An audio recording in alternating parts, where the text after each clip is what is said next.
As Chen Tian opened his eyes, he was greeted by a harsh light that compelled him to squint. The discomfort coursing through his body jolted him from the days that had previously enveloped his mind. Having survived in the apocalypse for so long, he was acutely aware of the perils that accompanied such a frail state. Why was he so weak?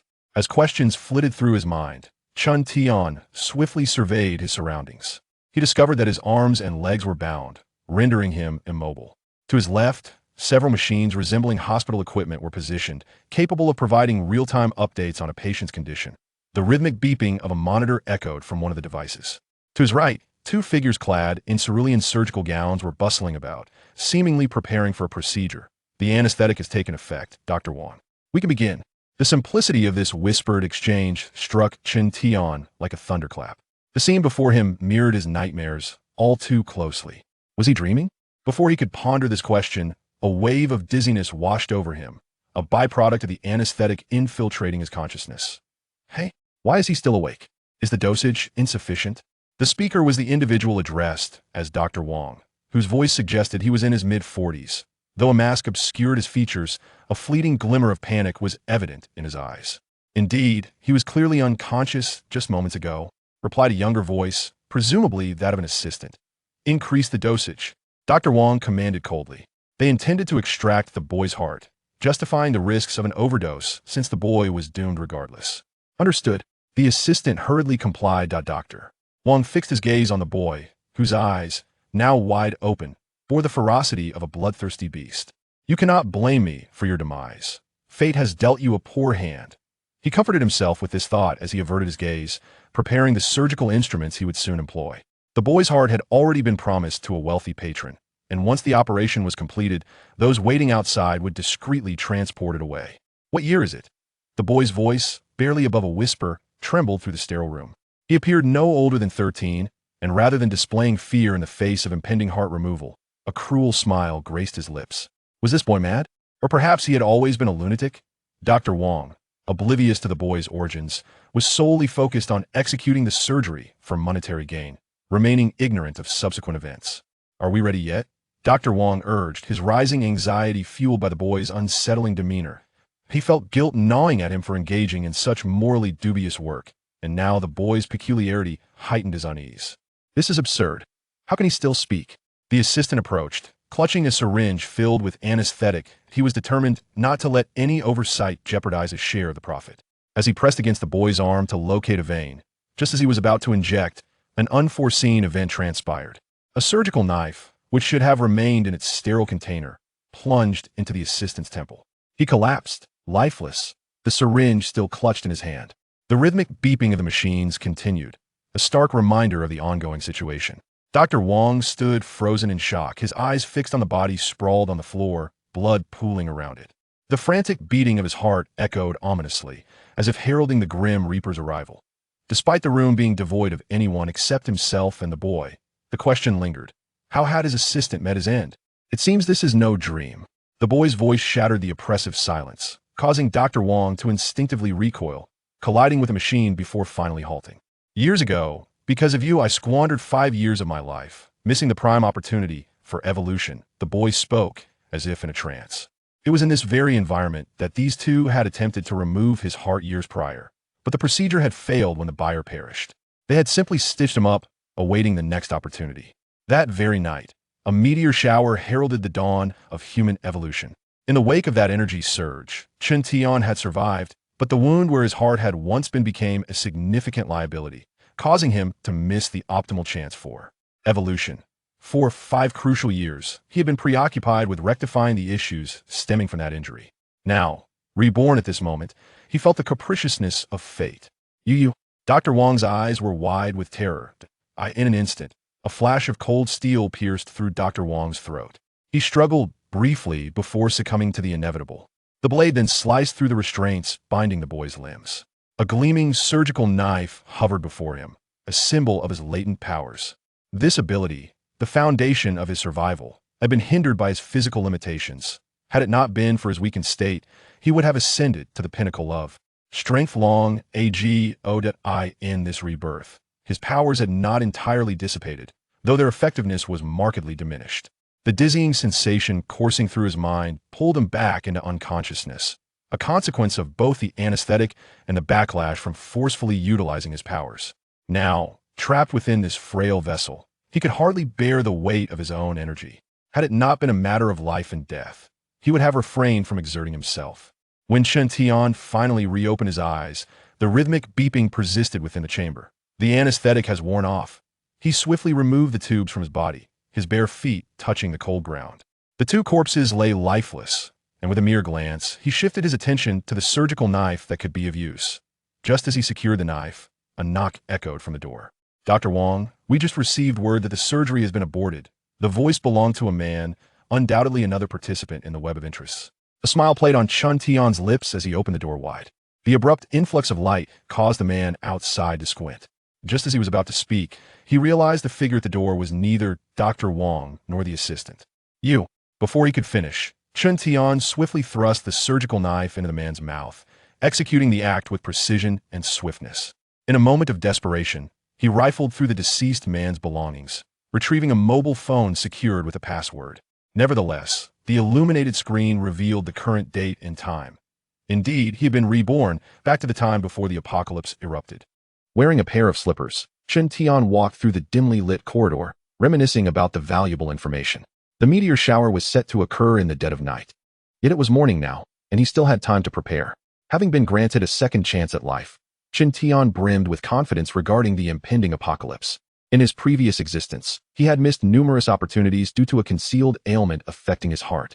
Yet he had managed to survive and even rise among the ranks of ordinary strength amidst the chaos. Now, he had altered his fate.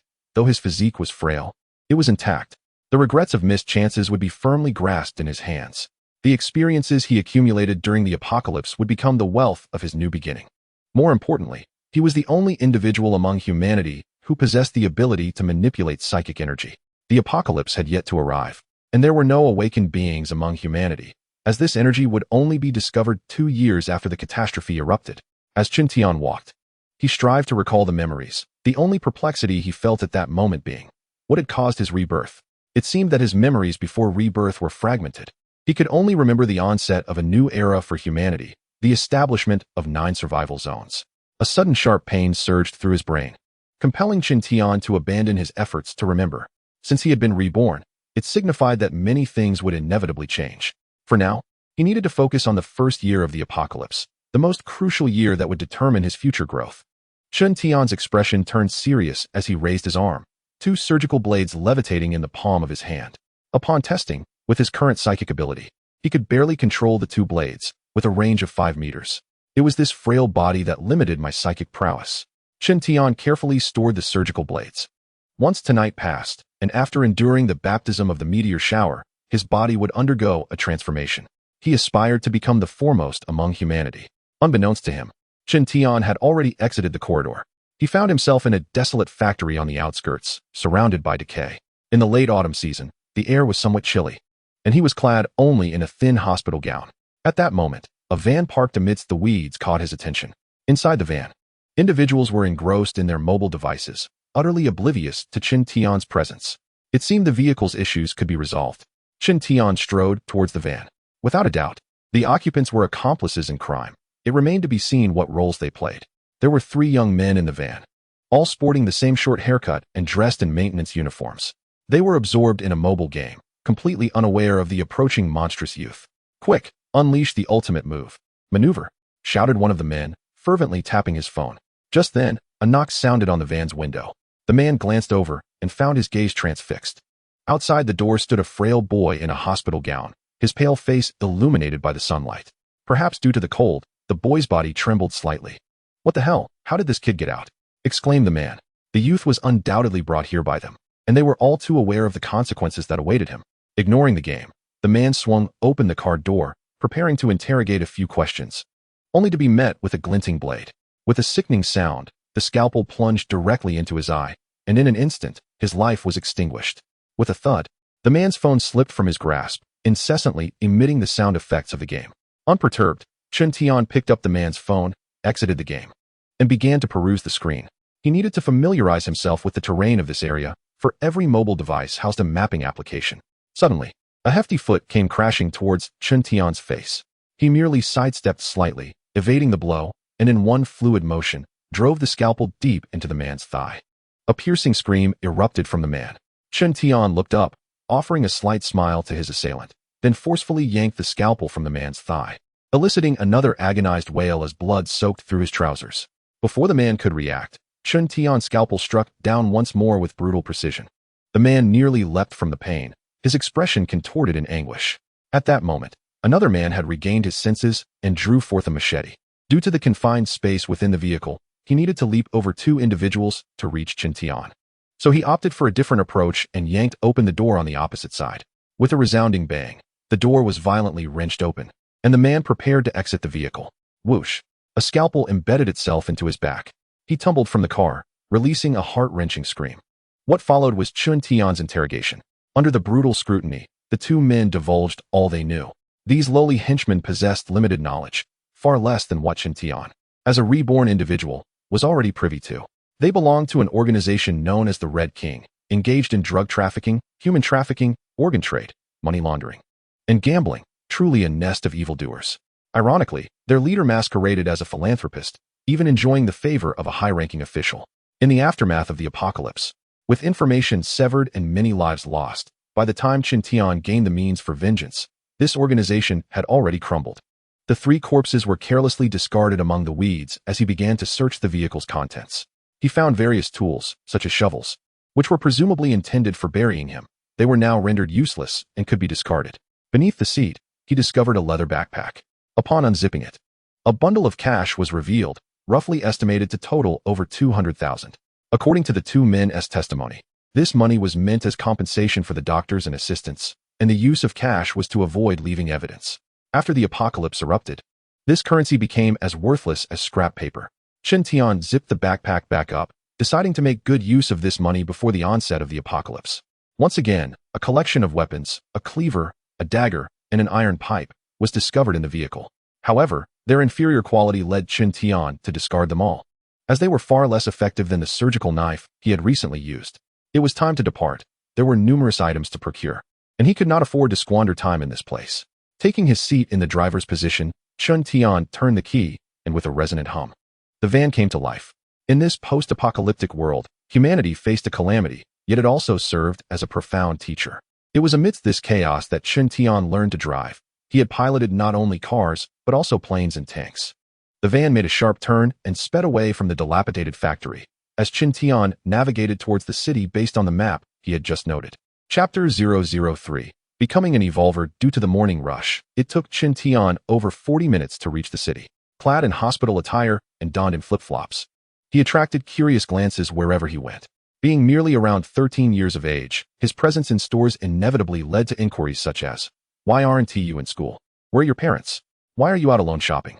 As an orphan, Chen Tian had no answer to these questions. He could only recall having spent some time in an orphanage.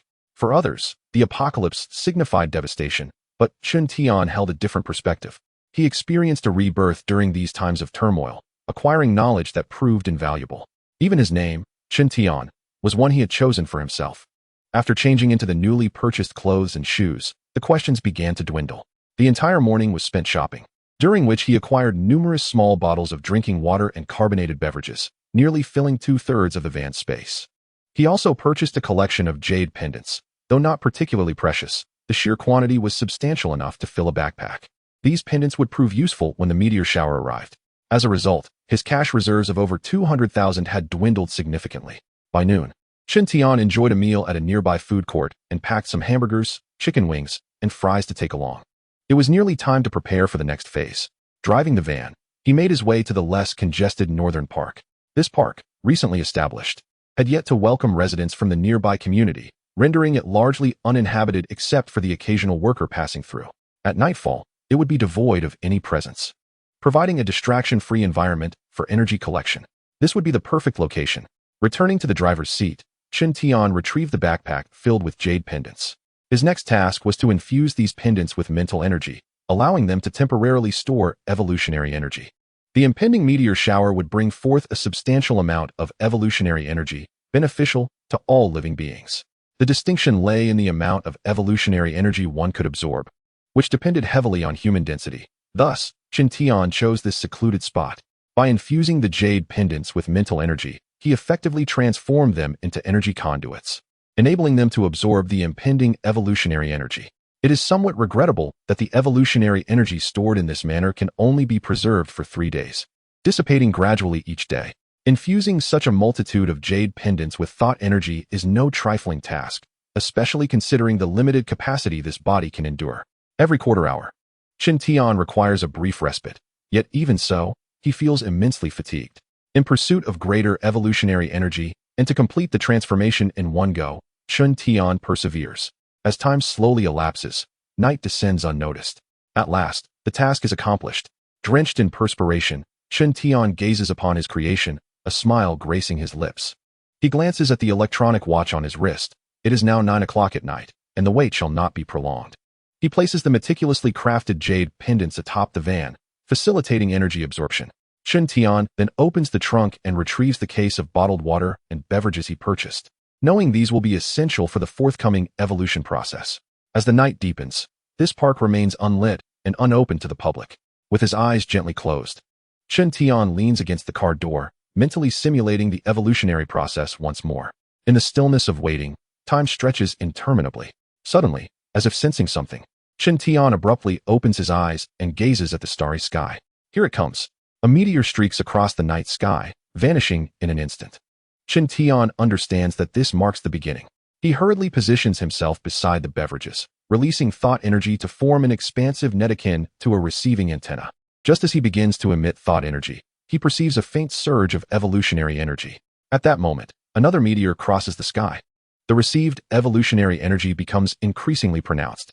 Soon, meteors begin to cascade one after another, their frequency and density intensifying. It is now the stroke of midnight. In the city, numerous night owls, particularly among the younger generation, remain awake at this hour. Wow, a meteor shower. What a magnificent sight. Come and witness the meteor shower. A growing throng rushes into the streets, each wielding their phones to capture the breathtaking spectacle. Unbeknownst to them, an invisible energy subtly influences their bodies.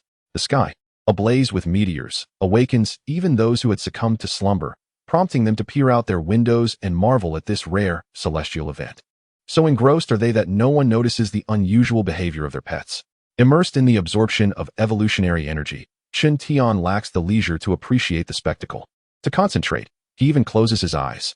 An ever-increasing flow of evolutionary energy surges toward him. Qin Tian can distinctly feel certain shackles within his body gradually loosening. The most apparent change is that his thought energy is escalating at an alarming rate, akin to a flood unleashed from its dam, finally allowed to surge forth freely. The enhancement of thought energy allowed him to expand the vast net he released, enabling him to absorb evolutionary energy more swiftly and abundantly. In this virtuous cycle, Qin Tian's body began to metamorphose. His form erupted in a dense white mist, reminiscent of a steaming bun freshly unsealed from its pot. Abruptly, Qin Tian opened his eyes wide, feeling the fervent yearning communicated by his cells. He swiftly uncapped a bottle of beverage and drank it down in one gulp. The heat emanating from his body surged, akin to a furnace newly stoked with firewood. The intense warmth compelled Qin Tian to shred his garments, as a voluminous cloud of white vapor enveloped him entirely. Contrarily, the sensation of growth in thought energy brought a euphoric relief, akin to a refreshing spring that intoxicated him. In that moment, Qin Tian felt as though he were caught in a dance between ice and fire. Bottle after bottle of carbonated drinks were poured into his being, seemingly providing an unceasing supply of energy to the steam surrounding him. This state persisted until the meteor shower in the sky ceased. Just a little more. Suddenly, amidst the white mist, Qin Tian's arm protruded. Whoosh, whoosh, whoosh. The jade pendants resting atop the car roof flew toward him, continuing to supply him with evolutionary energy. Whenever one pendant shattered from energy depletion, another would swiftly take its place. At last, Qin Tian let out a triumphant shout and stood up. He had succeeded. He had successfully completed his evolution and had become a true evolutionary. Chapter 004. Jean Hale. The dual evolution of body and thought ability had consumed an immense amount of evolutionary energy. In retrospect, every effort was indeed worthwhile. Unlike in his previous life, and without the need to refine and absorb Jean Hale, he had already become an evolutionary. The white vapor enveloping him persisted, and to purge the impurities within his body, Qin Tian began to consume copious amounts of mineral water. Once tranquility returned, he began to sense the changes within him. With a gentle leap, He soared 3 to 4 meters high, casually throwing a few punches that left residual images in the air. Compared to the transformation of his body, Chen Tian was more eager to discover the distinctions in his thought ability post-evolution.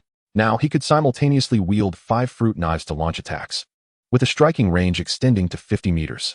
After conducting a simple test, Chen Tian obtained pertinent data. Most astonishingly, his evolved thought ability granted him the capacity to probe the internal structures of objects through mere contact. This capability proved immensely practical in the present context, enabling him to discern the classifications of gene worms within the gene hail. Shortly after the meteor shower, blocks of ice encapsulating the gene worms would descend from the heavens, collectively referred to as gene hail in later generations. The gene worms, known as parasitic control neural gene chains, could assist species in altering their bloodline genes, thereby awakening extraordinary abilities. However, a crucial stipulation existed. One must not be dominated by the gene worms. Otherwise, they would devolve into mere beasts driven by primal instincts. This, too, was a principal factor in the onset of the apocalypse. Jia Yuding shook her swollen head, lifting it to see the airbag had deployed, indicating she had just been in a car accident. She vaguely recalled a fierce argument with her husband, leading her to take their 7-year-old daughter back to her parental home overnight. During their journey, a meteor shower had descended from the sky, with her daughter excitedly exclaiming for her to look. Uncertain how much time had passed, an unprecedented wave of dizziness overwhelmed her. In the final moment before losing consciousness, she had slammed the steering wheel and pressed the brakes, after which everything became a blur. The crumpled hood suggested the front of the car had collided with something, causing it to topple into a ditch. Meng Meng. The thought of her daughter jolted Jia Yuding awake, and she hurriedly glanced back. Her 7-year-old daughter lay slumped in the safety seat, completely still. Meng Meng, please don't scare mommy. Ignoring the pain coursing through her body, Jia Yuding unfastened her seatbelt and crawled to her daughter's side. After a frantic inspection, it appeared her daughter had not sustained any visible injuries, but she could not awaken her, which sent her into a panic. She dialed emergency services at 120, but the line was busy. She tried various helplines, all yielding the same result. Finally, she called her husband, and thankfully, the call connected. On the other end of the line, she heard a cacophony of screams, but it was not her husband who answered. It was a stranger. Sister-in-law, my brother just rushed out to save people on the street. After bringing the third one back, he suddenly collapsed. The meteor shower was ominous. He is a good man. Please be careful. Jia Yuding's hand trembled around the phone. She was bewildered by the chaos engulfing the world and deeply concerned for her husband's safety. Yet, at that moment, her daughter needed her more. Hanging up, she attempted once more to rouse her daughter, but to no avail. It was then she noticed her daughter's breathing had grown rapid, and her temperature was alarmingly high. They had to get to the hospital quickly.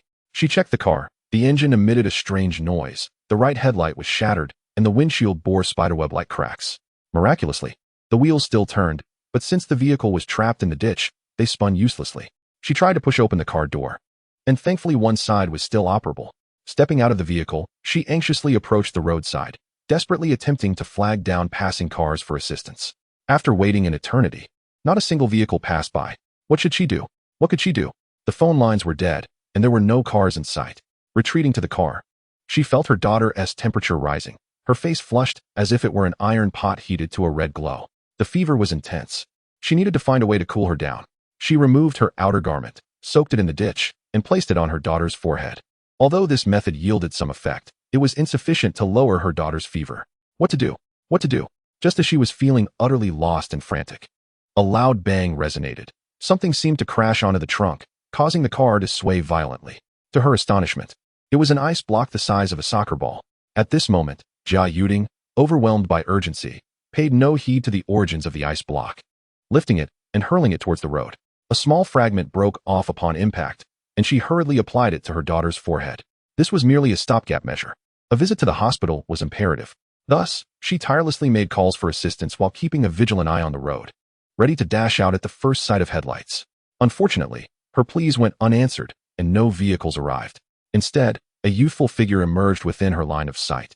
On such a night, the appearance of a boy on the expansive road was indeed suspicious and peculiar. Yet, for Jia Yuding, the sight of another person represented a glimmer of hope. Young one, please, can you help? My daughter has a high fever and needs to get to the hospital immediately.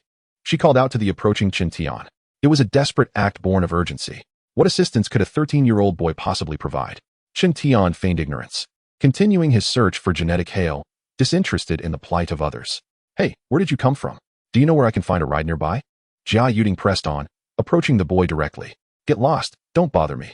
Chen Tian's voice was cold, carrying an unapproachable air, a reflection of his recent experiences and his rebirth from a post-apocalyptic world. Jia Yuding was taken aback, instinctively halting in her tracks, staring blankly at the boy. At that moment, Chen Tian had just discovered another small piece of genetic hail nestled in the grass, approximately the size of an almond. Without his keen eyesight, it would have been nearly impossible to spot. Damn it, another corpse poison type, Chen Tian thought, his mood souring as he had encountered nothing but low-grade genetic hail on his search. Do you also have a family member with a fever? I just found a large chunk of ice. I can share some with you. Jia Yuding ventured again. Her reasoning was that if the boy's family had also arrived by car, it might signify hope for her daughter. Even the slightest flicker of hope was worth pursuing. She was acutely aware that the ice's effect was only temporary. Once her daughter's temperature reached a critical point, medicinal intervention was necessary to avert the threat to her life.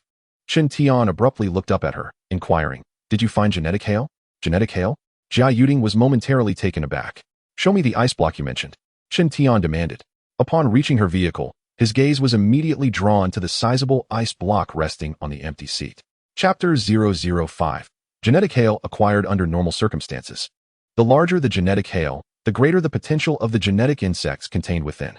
Before Jia Yuding could utter a word, Chen Tian swiftly reached out and seized the genetic hail from the seat. Although a small piece was missing, the unhatched genetic insects remained intact. After scanning it with his psychic ability, Chen Tian broke into a smile. After much effort, he had finally located what he needed. The genetic insects within were no longer of the low-grade corpse poison type. They were rare, violent genetic insects.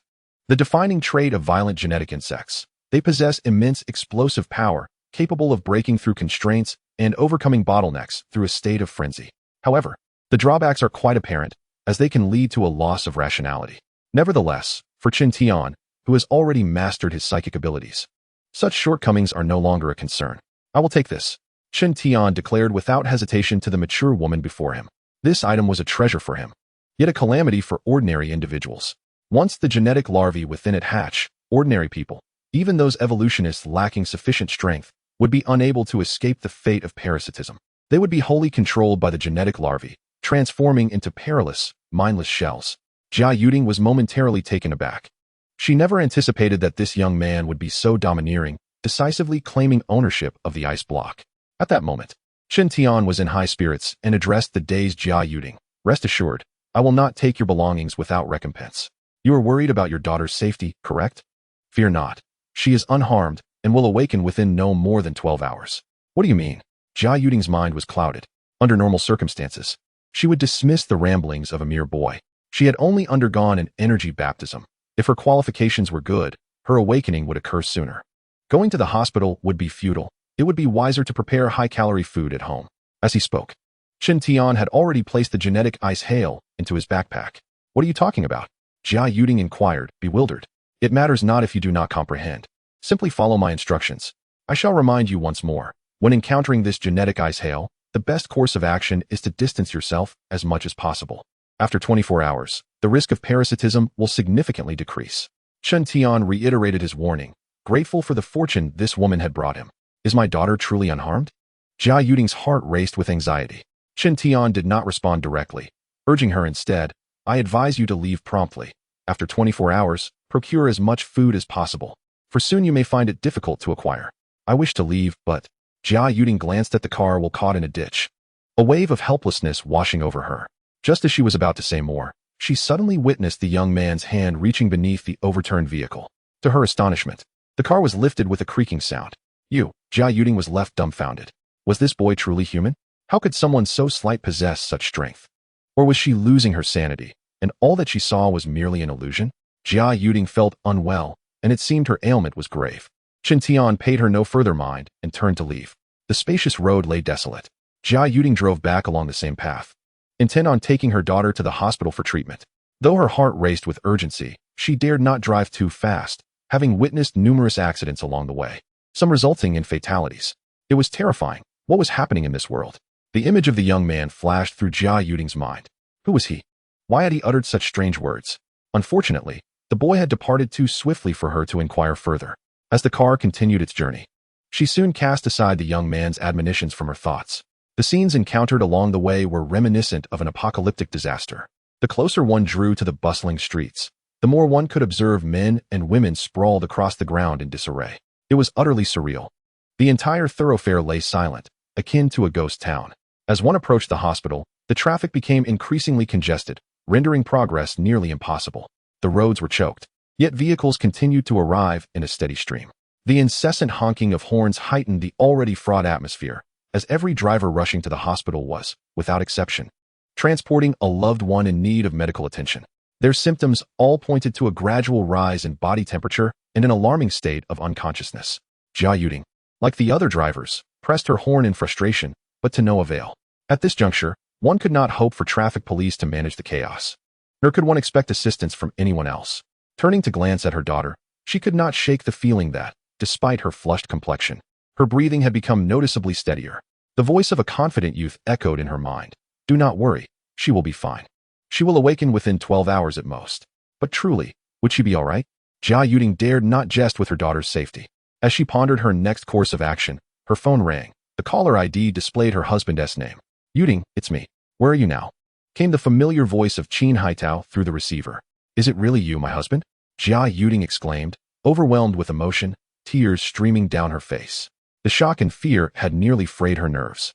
"Yuding, please remain calm. Tell me where you and Meng Meng are," Qin Haitao urged, concern and urgency evident in his tone. "We are en route to the 3rd People's Hospital, but we're stuck on the 7th National Highway," she replied. "Husband, Meng Meng has a high fever and is unresponsive. What should I do?" Once more, her voice trembled with distress, as if she had found a solid anchor to express her grievances. "Yuding, do not go to the hospital just yet. Even if you make it there, it will be futile. All the major hospitals are already overwhelmed. You must find a way to maneuver out of this traffic. Do not let your car become trapped.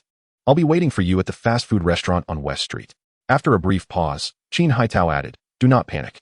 I have seen many others in Meng Meng's situation, and some have already regained consciousness with their temperatures back to normal. I just woke up myself. Believe that Meng Meng will be fine too." Once the call ended, Jia Yuding managed to navigate her vehicle out of the gridlock, heading towards the fast food establishment her husband had mentioned. In no time, she arrived, where Qin Haitao was already waiting for her. "What happened to the car? It looks badly damaged. Are you and Meng Meng unhurt?" Qin Haitao inquired, concern etched on his face as he opened the car door. "Meng Meng and I are fine. It's just that she remains unconscious," Jia Yuding replied, her gaze drifting to the many individuals scattered on the pavement, of all ages, sharing symptoms akin to her daughter's. "Let us go inside. There happens to be a doctor there who can examine Tingting," Qin Haitao said, already lifting their daughter into his arms. Chapter 006. The breakthrough of the awakened. As this establishment operates around the clock, it has become a refuge for many, resulting in a somewhat crowded atmosphere. The faces of the patrons reveal varying degrees of anxiety and tension. No amount of knowledge can elucidate the sudden and bizarre events that have unfolded. High upon the walls, LCD screens continuously broadcast the chaos occurring nationwide. Behind the journalists conducting on-site interviews, personnel clad in protective gear busily attend to the situation, while police cars, ambulances, and fire trucks line the streets. This incident, of global magnitude, is reportedly linked to a meteor shower that occurred mere hours ago. Our nation has already established a special research team to conduct meticulous investigations, with some progress already achieved. Experts have noted that those unconscious behind me, while exhibiting elevated body temperatures and heart rates, display normal vital signs and are not in immediate danger. Citizens are urged not to panic until the situation is clarified. Experts recommend staying indoors and not succumbing to baseless rumors. Reporter Lin Lu is live on the scene. Observing the broadcast, many within the restaurant scoffed at the so-called experts. They seem to have no substantial conclusions. It feels as though the world is on the brink of change. How infuriating that not a single police officer has arrived. Will this lead to a terrifying outbreak akin to SARS? Martial law may soon be imposed. A variety of opinions emerged, while some individuals, overwhelmed with anxiety, began to weep softly. Jia Yuding, closely following her husband, absorbed these comments, and suddenly the image of that mysterious youth resurfaced in her mind. Reflecting calmly, she pondered the youth's peculiar behavior and whether it was somehow connected to the current events. His cryptic warnings about staying away from ice blocks also raised suspicion. "Hey, look! Someone is getting up." A voice rang out, almost like a command, prompting everyone to glance out the window, including Jia Yuding. They beheld a slightly portly bald man, swaying as he stood up, a dazed expression upon his face, and then he approached the restaurant. Upon entering, The bald man's first words were, "What happened to me?" "Buddy, you're the seventh person to wake up," a small man in a hat chuckled, adding, "I'm the sixth. And I woke up half an hour earlier than you." Witnessing this, Jia Yuding muttered, "So someone has truly awakened." Qin Haitao's voice followed. "That's how I came to. I was the second to awaken." "The second? Who was the first?" Jia Yuding's heart raced as she recalled the youth's assertion that those with superior aptitude awakened sooner. Meanwhile, Chen Tian drove the van to a secluded location. Opening his backpack, he retrieved the recently acquired genetic hail, his face alight with anticipation. Would the absorption and refinement of the genetic worms within lead to an immediate awakening? Chen Tian's gaze flickered momentarily. The distinction between awakeners and evolvers is akin to the difference between heaven and earth. The most prominent characteristic of an awakener is the ability to comprehend and absorb energy, such as the energy of thought, which is birthed among awakeners. However, not all awakeners can master this energy. It is related to the expansion of the cerebral domain and the mutation of neurons. To put it plainly, it depends on one's innate talent. In the later stages of the apocalypse, users of thought energy are indeed a rare breed. The gene hail, cold to the touch, appears to be nothing more than ordinary ice cubes. To the naked eye, and even through a magnifying glass, one cannot discern the gene worms encased within. These are transparent genetic energy entities, aptly named gene worms due to their worm-like movements. For ordinary individuals, the only way to absorb and refine the gene worms is through primitive means, allowing the gene worms to burrow into their bodies. However, Chen Tian does not need to resort to such methods, nor does he have to wait for the gene hail to melt. Presently, he possesses 36 energy jade pendants, and even if he does not utilize them, the energy within will gradually dissipate. With that in mind, he decided to absorb and refine the gene hail right here. Chen Tian's expression grew earnest.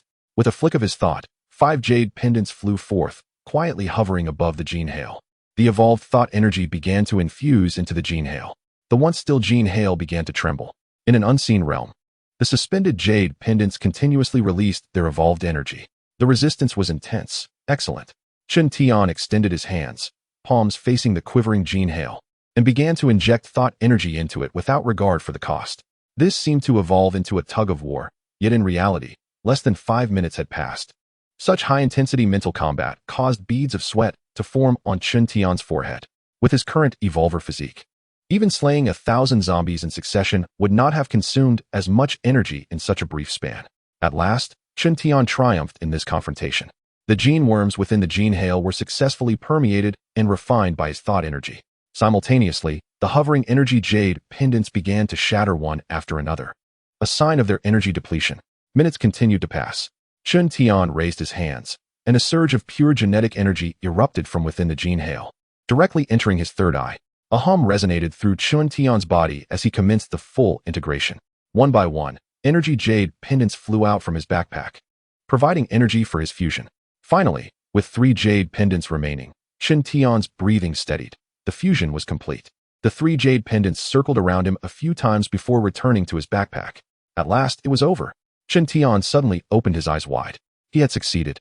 He was now a quasi-awakened. A smile curved at the corners of his mouth, and despite having weathered many storms, he could not conceal the excitement within him. The progress had been so smooth, far exceeding his expectations. Before refining the gene hail, he had prepared for various repercussions, yet to his surprise, none materialized. A quasi-awakened individual does not qualify as a genuine awakened being, as they are unable to awaken their unique energy. However, this limitation only applies in the absence of control over energy. Now, I possess the ability, as a quasi-awakened individual, to independently refine and enhance my mental energy. This realization is what truly excites Chen Tian. Prior to achieving the status of a quasi-awakened individual, Chen Tian could only elevate his mental energy by absorbing evolutionary energy. Now, even in the absence of evolutionary energy, his mental abilities can be augmented through daily practice.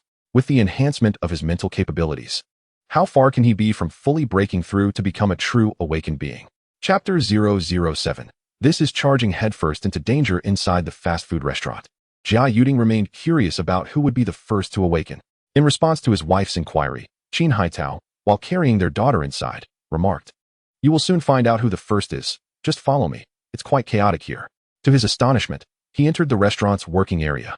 Qin Haitao gently placed his unconscious daughter on a soft chair and greeted an elderly gentleman.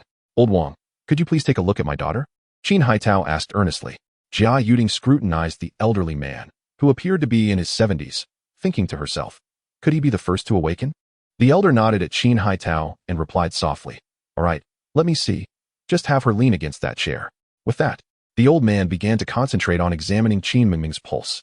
15 minutes later, old Wang stood up and sighed, in my decades of practice, I have never encountered such a peculiar pulse. It is utterly abnormal and defies all logic. Jia Yuding gasped, exclaiming, what is the condition of my daughter? Old Wang, this is my beloved wife, Jia Yuding. Yuding, this esteemed gentleman is a well-known figure in traditional Chinese medicine. Qin Haitao promptly interjected. Madam, do not be alarmed. While I cannot fathom the strange pulse, it should not be a grave concern. It resembles my grandson's pulse, and if I am not mistaken, your daughter is on the verge of awakening, old Wang said, stroking his beard. Is that true? Jia Yuding asked, her excitement palpable. Mom, have we arrived at Grandma's house? At that moment, Qin Mingming, who had just regained consciousness, opened her eyes and spoke. Mingming, you are awake. You scared Mommy to death, Jia Yuding exclaimed, embracing her daughter tightly. The little girl, still bewildered by the situation, especially upon seeing her father standing nearby, inquired, oh Dad, when did you come? She vaguely recalled an argument between her parents. Mingming, do you feel unwell anywhere? Qin Haitao knelt down, affectionately stroking his daughter's hair. Although he had quarreled with Jia Yuding, what could be more important than the safety of family? I feel fine, the little girl replied with a smile. Old Wang, I truly appreciate your assistance. Qin Haitao expressed his gratitude. To express thanks is my duty. Without your help, my grandson might still be lying outside, old Wang replied. At that moment, it was Qin Haitao who, disregarding his own safety, carried his grandson, who had fainted outside the restaurant while watching the meteor shower, inside. This establishment was owned by Wang Lao's second son. By the way, where's Wang Feng? Qin Haitao casually inquired.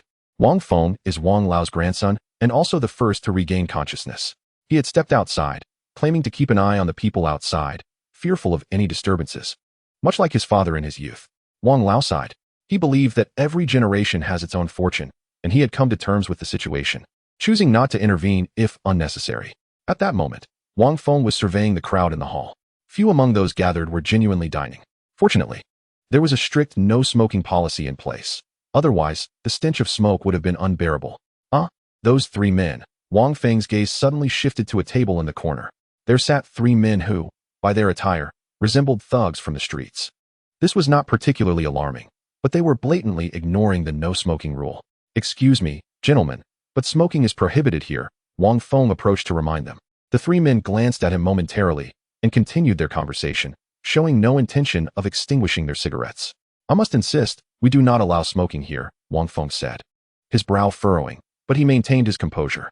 Get lost, one of the men shouted. If you continue like this, I must ask you to leave. You are not welcome here, Wang Feng replied curtly. I'll stay right here. Do you think you can smash this place? I won't hesitate to ruin you. The man retorted viciously. The other two men chimed in. Go back where you came from. We're busy, so don't provoke us. Wang Feng, now incensed, warned. If this continues, I will call the police. The three men erupted into laughter, as if they had heard a joke. Go ahead, call the police. We dare you. One stood up, shoving Wang Feng with an arrogant demeanor. Despite his courage as a high school student, Wang Feng felt a tinge of fear, realizing that this was a precarious situation. Even if he called the police, it was unlikely they would arrive quickly, even in the event of a serious incident. Choosing to avoid unnecessary conflict, Wang Feng stepped back but kept a watchful eye on the trio from a distance, ensuring they did not cause any trouble. The city streets at night were illuminated by streetlights. Chen Tian searched for quite a while before finally locating a fast food restaurant still in operation. Newly on the brink of awakening, he was in dire need of sustenance. The restaurant's door stood ajar, and Chen Tian walked straight in, heading directly to the ordering counter. Hello, young man, what would you like to eat? The smiling attendant inquired. Meat, or food high in fat and calories, Chen Tian replied. The young woman paused, taken aback, and asked again, what exactly would you like? We have many meat dishes. Are you referring to high-calorie items like creamy desserts? Starving, Chen Tian quickly responded. I'll take one of everything. The young attendant was momentarily speechless, as she had never encountered such an unusual ordering request before. In the distance, Wang Feng noticed the commotion and hurried over. After assessing the situation, he said, Little brother, in our restaurant, payment is required before the meal is served. His intention was to deter Chen Tian from pursuing his course of action. Was that sufficient? Chen Tian retrieved a thick stack of cash from his pocket. Are children today so affluent and reckless? After settling the bill, Chen Tian began to search for a seat. The restaurant was spacious, yet it was teeming with patrons, leaving no vacant tables except for one in the corner, occupied by 3 men who were smoking and exuding an intimidating aura, which likely deterred others from sitting there. Undeterred by their presence, Chen Tian walked over and sat down. "Hey, kid, get lost," one of the ruffians barked at Chen Tian. Chen Tian ignored him completely. "Are you deaf, kid? Get out of here." The thug raised his voice again. Chen Tian lifted his head and met the thug's gaze with an icy stare, coldly replying, "If you wish to remain alive, it would be wise not to provoke me." Upon hearing this, the 3 thugs were momentarily stunned, almost questioning if they had misheard. Goodness, are children nowadays so audacious? It was not only the thugs who were taken aback, even Wang Feng, who had just arrived with a platter of cold dishes and meat pies, was startled. As the 3 thugs were about to retaliate, Wang Feng quickly set the plates down and interjected, "Let me serve you some ready-made dishes. The rest will be out shortly." Chen Tian said nothing further, picking up the chopsticks and preparing to eat. However, at that moment, one of the thugs provocatively flicked ash onto the meat pie. Chen Tian's expression instantly turned cold. "You want to eat? Allow me to add some seasoning." Another thug spat a mouthful of phlegm into the dish. The last thug, unwilling to be outdone, extinguished his cigarette in the plate of cold dishes. Chapter 008. The 3 thugs. Wang Feng, still present, was taken aback. He had not anticipated the depths of their malice. "It seems you 3 no longer have a reason to live," Chen Tian remarked with a slight curve of his lips. "Why aren't you eating, kid?" The thug sneered, fixated on Chen Tian. In an instant, Chen Tian struck, seizing the thug's hand that held the cigarette. Without exerting much force, a sharp crack echoed as the thug's arm hung like a broken twig. Before the thug could even scream, Chen Tian's movements were as swift as lightning. He grasped the thug's neck, and another crack resonated as the thug's head tilted unnaturally. Without pausing, he replicated the action on the other 2 thugs, dispatching them with the same swift efficiency, and discarded their lifeless forms into the corner. Aside from the sounds of bones shattering, the 3 thugs emitted not a single groan. After neutralizing the 3 ruffians, Chen Tian returned to his seat as if nothing had happened. Meanwhile, Wang Feng stood frozen, having witnessed the entire scene. Enveloped in an inexplicable fear, he had just witnessed a murder. "Hey, clear this food away and bring me a fresh order," Chen Tian instructed Wang Feng, whose body was still rigid with shock. Wang Feng stood there in a daze, utterly bewildered by how he had returned to the back hall. A tingling sensation coursed through his scalp, and his hands trembled violently as they clutched the plate. Initially, he was merely shocked by the act of murder. Now, he was engulfed by a deeper fear of the cold-bloodedness and methods of the young boy. Killing 3 thugs seemed as effortless as crushing 3 ants. "Xiaofeng, why are you standing there like a fool?" At that moment, his grandfather's voice rang out from behind him. "Grandfather, something terrible has happened in the restaurant. There has been a death." Wang Feng's voice quivered noticeably. "A death? What happened?" Wang Lao furrowed his brows. Wang Feng hurriedly recounted the shocking scene he had witnessed. "You mean to say that a boy, not even in his teens, killed 3 adults in the blink of an eye, barehanded?" Wang Lao's eyes widened in disbelief. "Grandfather, I swear it's true. The bodies of those 3 men are still piled in the corner. That boy hasn't he left?" Wang Feng said urgently. "I will go take a look," Wang Lao declared, preparing to head to the main hall. "Grandfather." Wang Feng anxiously tugged at his grandfather's sleeve. "Do not worry. I will only observe from a distance," Wang Lao reassured, patting his grandson's hand. Upon stepping outside, Wang Lao indeed spotted a young boy dining, alongside the 3 bodies stacked in the corner. "Grandfather, it's that boy. He is far too dangerous. What shall we do now?" Wang Feng was at a loss. "Do not alarm him. Your father is already on his way here. Come, let us go to the surveillance room," Wang Lao instructed, turning back. The restaurant was equipped with several cameras. By reviewing the footage, they could ascertain what had transpired and gather evidence. As Wang Feng and Wang Lao made their way to the surveillance room, they encountered Qin Haitao and his wife exiting a nearby room. Noticing the peculiar expressions on Wang Lao and Wang Feng's faces, Qin Haitao inquired, "What is the matter, Wang Lao? Is there some trouble outside?" Understanding Qin Haitao's background as a retired soldier, Wang Lao did not hold back and explained the situation. "What? Murder?" The gravity of the situation transformed Qin Haitao's demeanor. Ultimately, Qin Haitao and Jia Yuding followed them to the surveillance room, while their daughter, Qin Mingming, remained behind, engrossed in her phone with a waitress. As they watched the footage of the boy dispatching 3 thugs with bare hands, even Qin Haitao, who had spent years in the military, could not suppress his gasp of astonishment. "This boy is extraordinary. I have never encountered such skill even among soldiers," Qin Haitao remarked thoughtfully. "How could it be him? What is he doing here?" Jia Yuding stared at the screen, her astonishment palpable. "Yuding, do you know him?" Qin Haitao asked, a puzzled expression on his face. Myself and Ming Ming were in a car accident on the road, and this boy single-handedly pulled our car out of the ditch, Jia Yuding revealed without hesitation. Single-handedly? Qin Haitao was taken aback. Where could he possibly derive such strength? Could he be some sort of monster? Yuding, are you serious? This is not the time for jokes. Qin Haitao said earnestly. I am not joking. It was indeed with one hand, and there are still his handprints on the chassis of the car. If this is true, then that boy is truly terrifying. At this moment, Jia Yuding found herself in a state of emotional turmoil. Initially, she had hoped to encounter the young boy once more to pose a few inquiries. However, after witnessing his cold-blooded methods, a sense of trepidation began to creep in. In the restaurant, it was not until Qin Tian had finished his meal and departed that the surrounding murmurs commenced. Surely those three individuals cannot be truly dead. This is no trivial matter, one voice remarked. Who among you possesses the audacity to investigate? Another queried. Who exactly is that boy? Did he truly eliminate those three? The hall erupted into chaos. At that juncture, Qin Haitao and Elder Wang maneuvered through the crowd towards the three lifeless bodies situated in a corner. The onlookers instinctively fell silent. Qin Haitao crouched down to examine the scene, his expression grave. After a moment's contemplation, he shook his head at Elder Wang, who awaited an explanation behind him. The recent inspection had profoundly shocked Qin Haitao. All three corpses bore the unmistakable signs of having their throats crushed with brutal force, a method of killing that could easily convince one of the involvement of a professional assassin.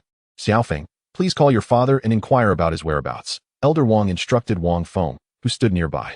I have already done so. My father mentioned that the roads are congested and he would need another 15 minutes. Wang Feng replied hurriedly. At that moment, a curious bystander stepped forward and exclaimed, They are truly dead. This is a matter of life and death. We must alert the authorities. Wang Feng responded, I have attempted to call the police multiple times, but the lines are all busy. A quarter of an hour later, a middle-aged man entered the establishment. It was Wang Feng's father, Wang Shanlin. Father, over here. Wang Feng waved frantically to ensure his father could locate him amidst the crowd. After grasping the situation, Wang Shanlin promptly organized the staff to secure the scene and sought out potential witnesses.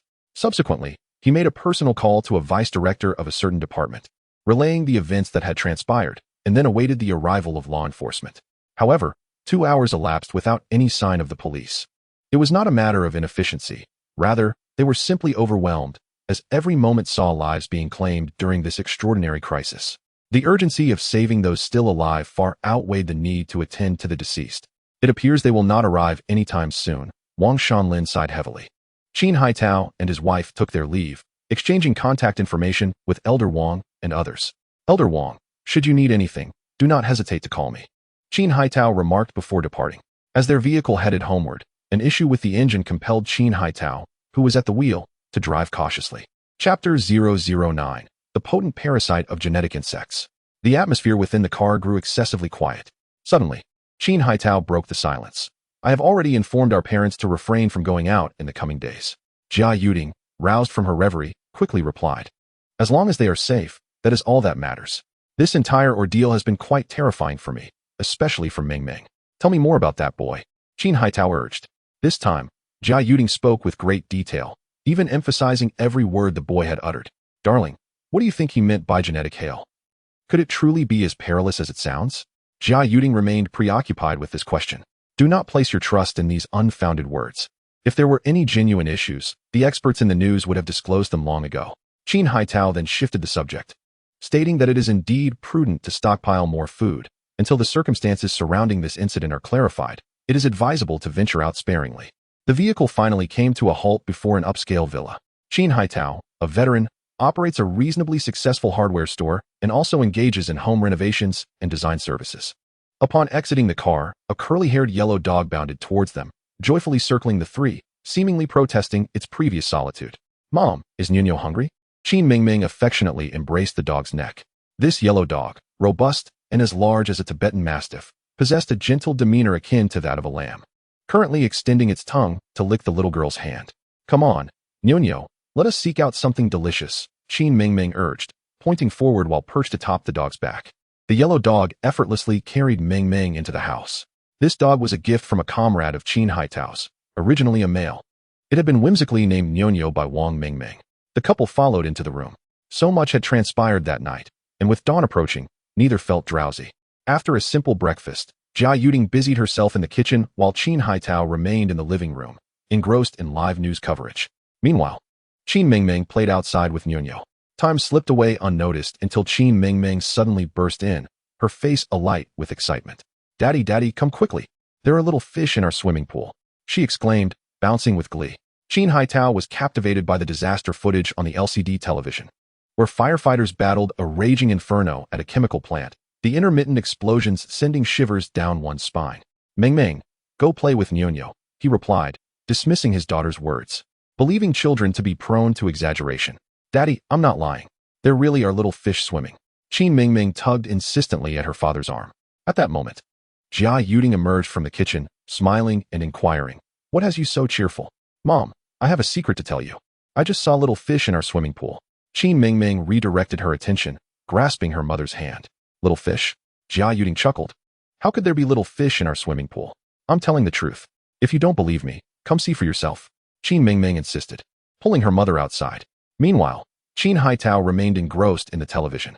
Jia Yuding was led to the swimming pool, where Qin Mingming, riding on Nyonyo's back, pointed excitedly at the pool, exclaiming, Mom, look, there are little fish swimming over there. At that moment, Jia Yuding's gaze was fixated on a massive block of ice floating in the center of the pool, its size reminiscent of a microwave. What is this? Hail? How could that be? Her mind raced in confusion. Mom, look, the little fish are coming over. Qin Mingming shouted once more, her voice still brimming with excitement. Jia Yuding hurriedly followed her daughter's pointing finger, only to observe ripples forming on the tranquil surface of the swimming pool. A semi-transparent creature, resembling an earthworm, was approaching. Mom, there's another one coming over there. Jia Yuding glanced again, noticing a similarly translucent entity, shaped like a centipede, swiftly crawling across the water's surface. What is that? A question instinctively flickered through her mind. Just as she hesitated, the centipede-like creature reached the shore first. The moment it touched the ground, its speed surged like an arrow, hurtling toward Qin Mingming. This sudden turn of events left Jia Yuding no time to react, and she watched in horror as the creature leapt onto the back of the yellow dog. Immediately, the dog let out a piercing scream, throwing Qin Mingming off its back. Jia Yuding's pupils constricted. In that instant, she clearly saw the strange creature burrowing into the dog's body. Woof, woof, woof. The yellow dog, now seemingly deranged, howled in agony, running frantically along the edge of the pool while continuously slamming into the walls. At this moment, not only was Qin Mingming frozen in fear, but her mother stood motionless as well. What was happening?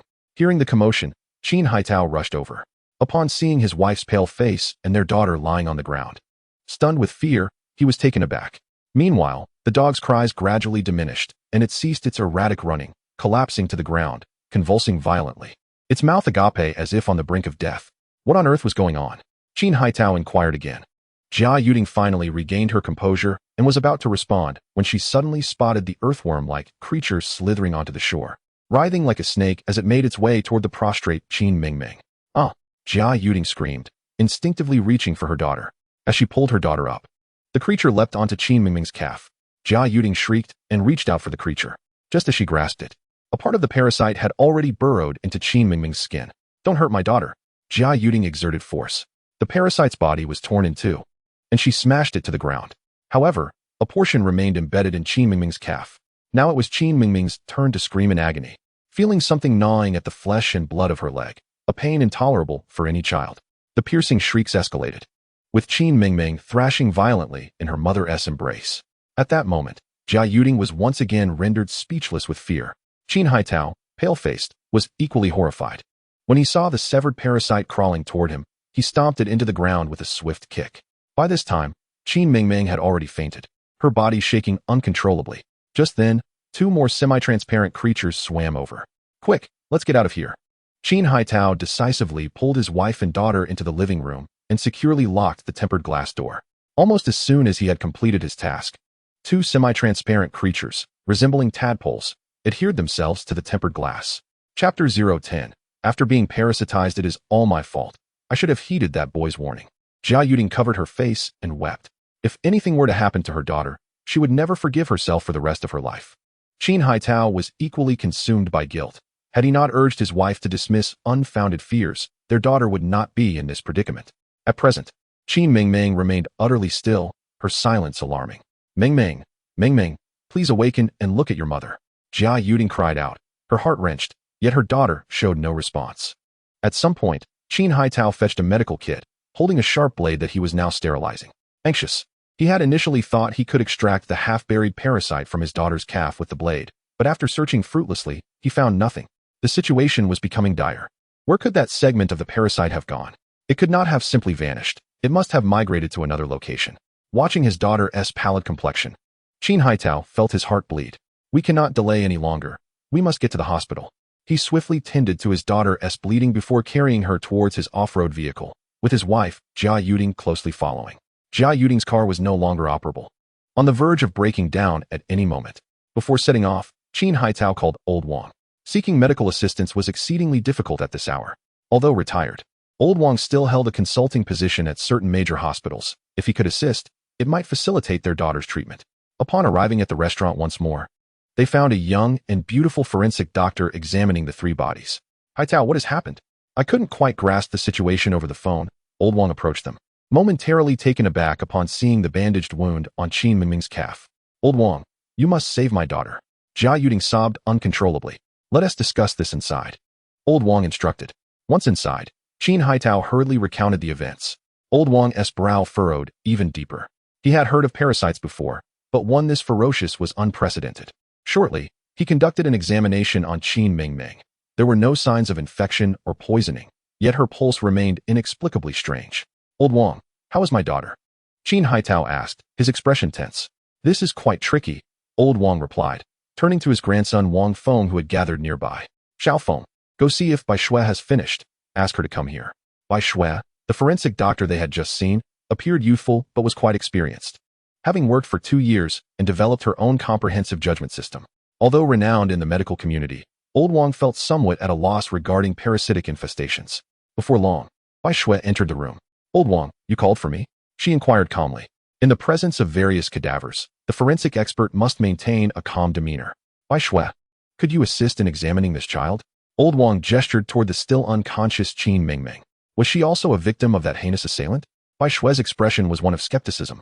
She refrained from reviewing the surveillance footage, as it could cloud her judgment. After all, she was a forensic specialist, and her duty was to perform her role diligently. Matters concerning the monitoring would be handled by the police. No. This child is unrelated to the homicide. It is not the work of the perpetrator, Old Wang hurriedly interjected. Bai Shui did not press further. She retrieved a fresh pair of gloves from her pocket, bent down, and began to examine the girl's wounds. The injury measured 23 millimeters, and her preliminary assessment indicated it was inflicted by a blade-like instrument, likely within a time frame of 30 minutes to an hour. The internal tissue exhibited significant damage, with discernible traces of disinfected cotton. Bai Shui was following the forensic protocol. Yet suddenly, she appeared to have unearthed something significant, falling into silence as her expression turned notably grave. The room was abnormally quiet. Everyone was apprehensive of disrupting Bai Shui's concentration at that moment. Qin Haitao and his wife were tense, scarcely daring to breathe. Bai Shui then produced a delicate pair of tweezers and extracted a fragment of tissue, no larger than a flake of dandruff, from Qin Mingming's wound. The tissue was peculiar, remarkably devoid of blood, presenting a dark gray hue. Please provide me with a clean paper cup, Bai Shui requested, her tone firm and imperious. After placing the tissue into the cup, she positioned it beneath the lamp, scrutinizing it with a magnifying glass. The onlookers were bewildered, observing Bai Shui's increasingly serious demeanor. At that moment, Bai Shui was engulfed in a tumult of emotions, as she perceived the tissue seemingly writhing as if it possessed life. What in the world was this abomination? After a brief observation, her intuition signaled that she had overlooked something crucial. Pardon me, I need to draw a few drops of blood, she stated, extracting several drops from Qin Mingming's wound and cautiously applying them to the peculiar tissue. What transpired next was utterly astounding. The tissue began to convulse violently, fervently absorbing the blood. Within a matter of minutes, the drops had been entirely consumed. Upon closer inspection, the fragment had visibly enlarged, though it still retained its dark gray coloration. This was decidedly bizarre, truly bizarre. Those gathered in the vicinity witnessed this astonishing spectacle. Old Wang gasped in disbelief, never anticipating that such a parasite could possess such dominance, even a minuscule remnant of tissue exhibiting such capabilities. Meanwhile, Qin Haitao and his wife were ashen-faced, fully aware that their daughter harbored a significant portion of that very parasite within her body, and they were left to ponder where this accursed creature had infiltrated. Old Wang, what is happening? What kind of parasite is this? Bai Shui inquired, her curiosity piqued. Her grandfather was a professor at the Academy of Sciences specializing in microbiology, and from a young age, she had absorbed a wealth of knowledge from him, fortifying her foundation in forensic examination. Hao Tao, it is best if you take the lead, sighed Wang Lao, sensing the dire predicament of the child. Upon hearing the account from the Qin Hai Tao couple, Bai Shui was once again stunned. If it is indeed a parasite, we must swiftly extract it. As we have just witnessed, its growth rate is alarming. If we do not eliminate it promptly, the child's life may be at stake. Bai Shui continued, currently, the major hospitals are overwhelmed, with chaos ensuing. You should accompany me to consult my grandfather. Perhaps he possesses a remedy.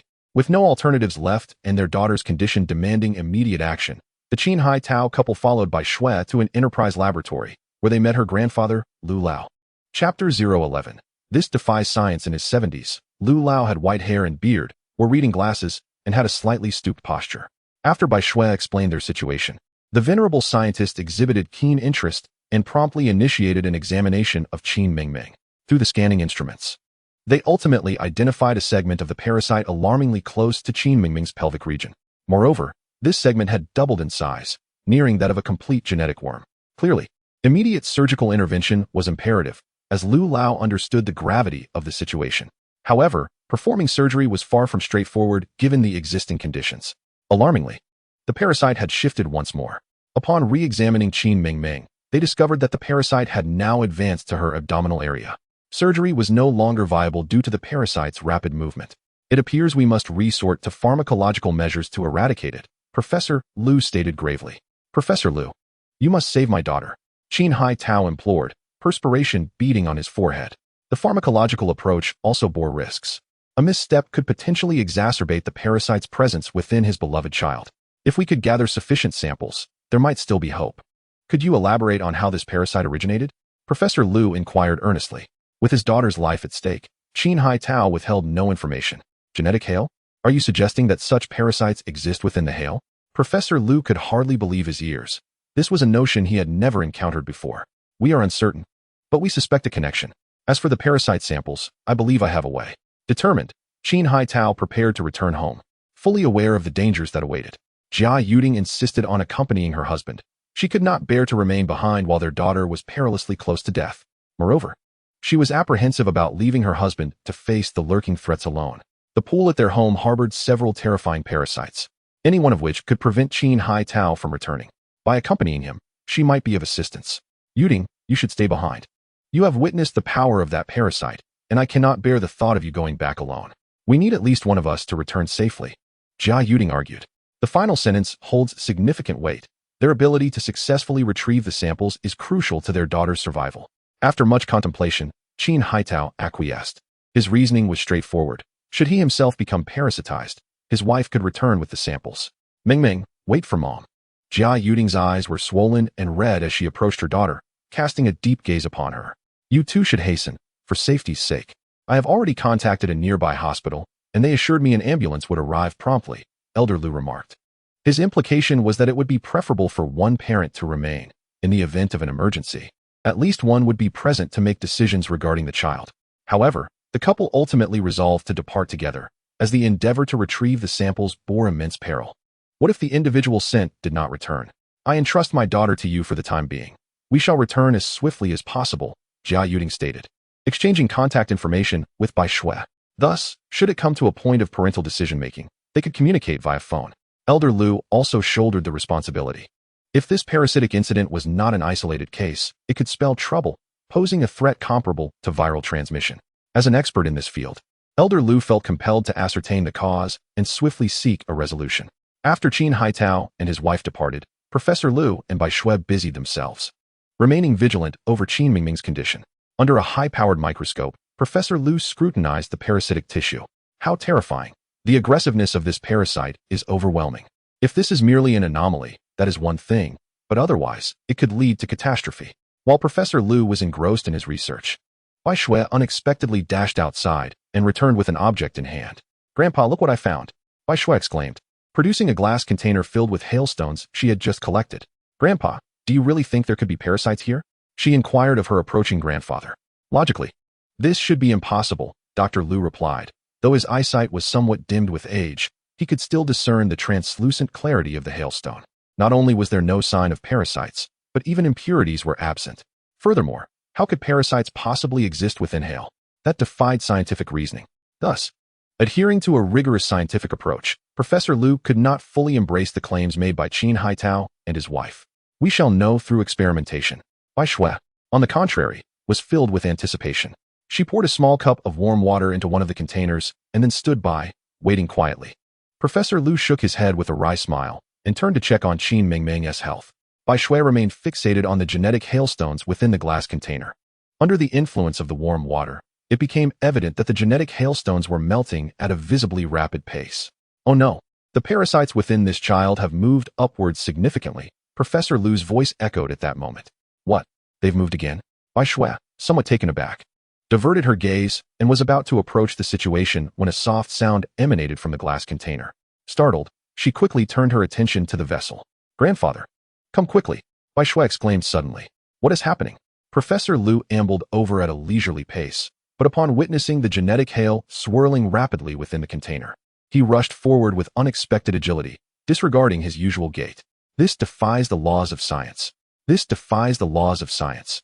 Professor Lu's eyes fixated on the whirling genetic hail as he murmured incessantly. Indeed, it was a scientific anomaly. How could ice particles suspended on the water's surface rotate so vigorously without any external force? After conducting research for so long, this was the first time Professor Lu had encountered such a bizarre phenomenon.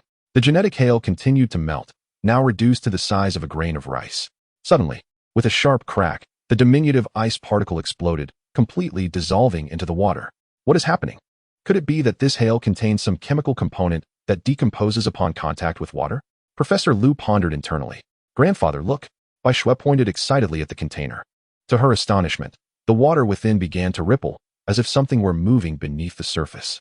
This occurrence once again contradicted scientific principles.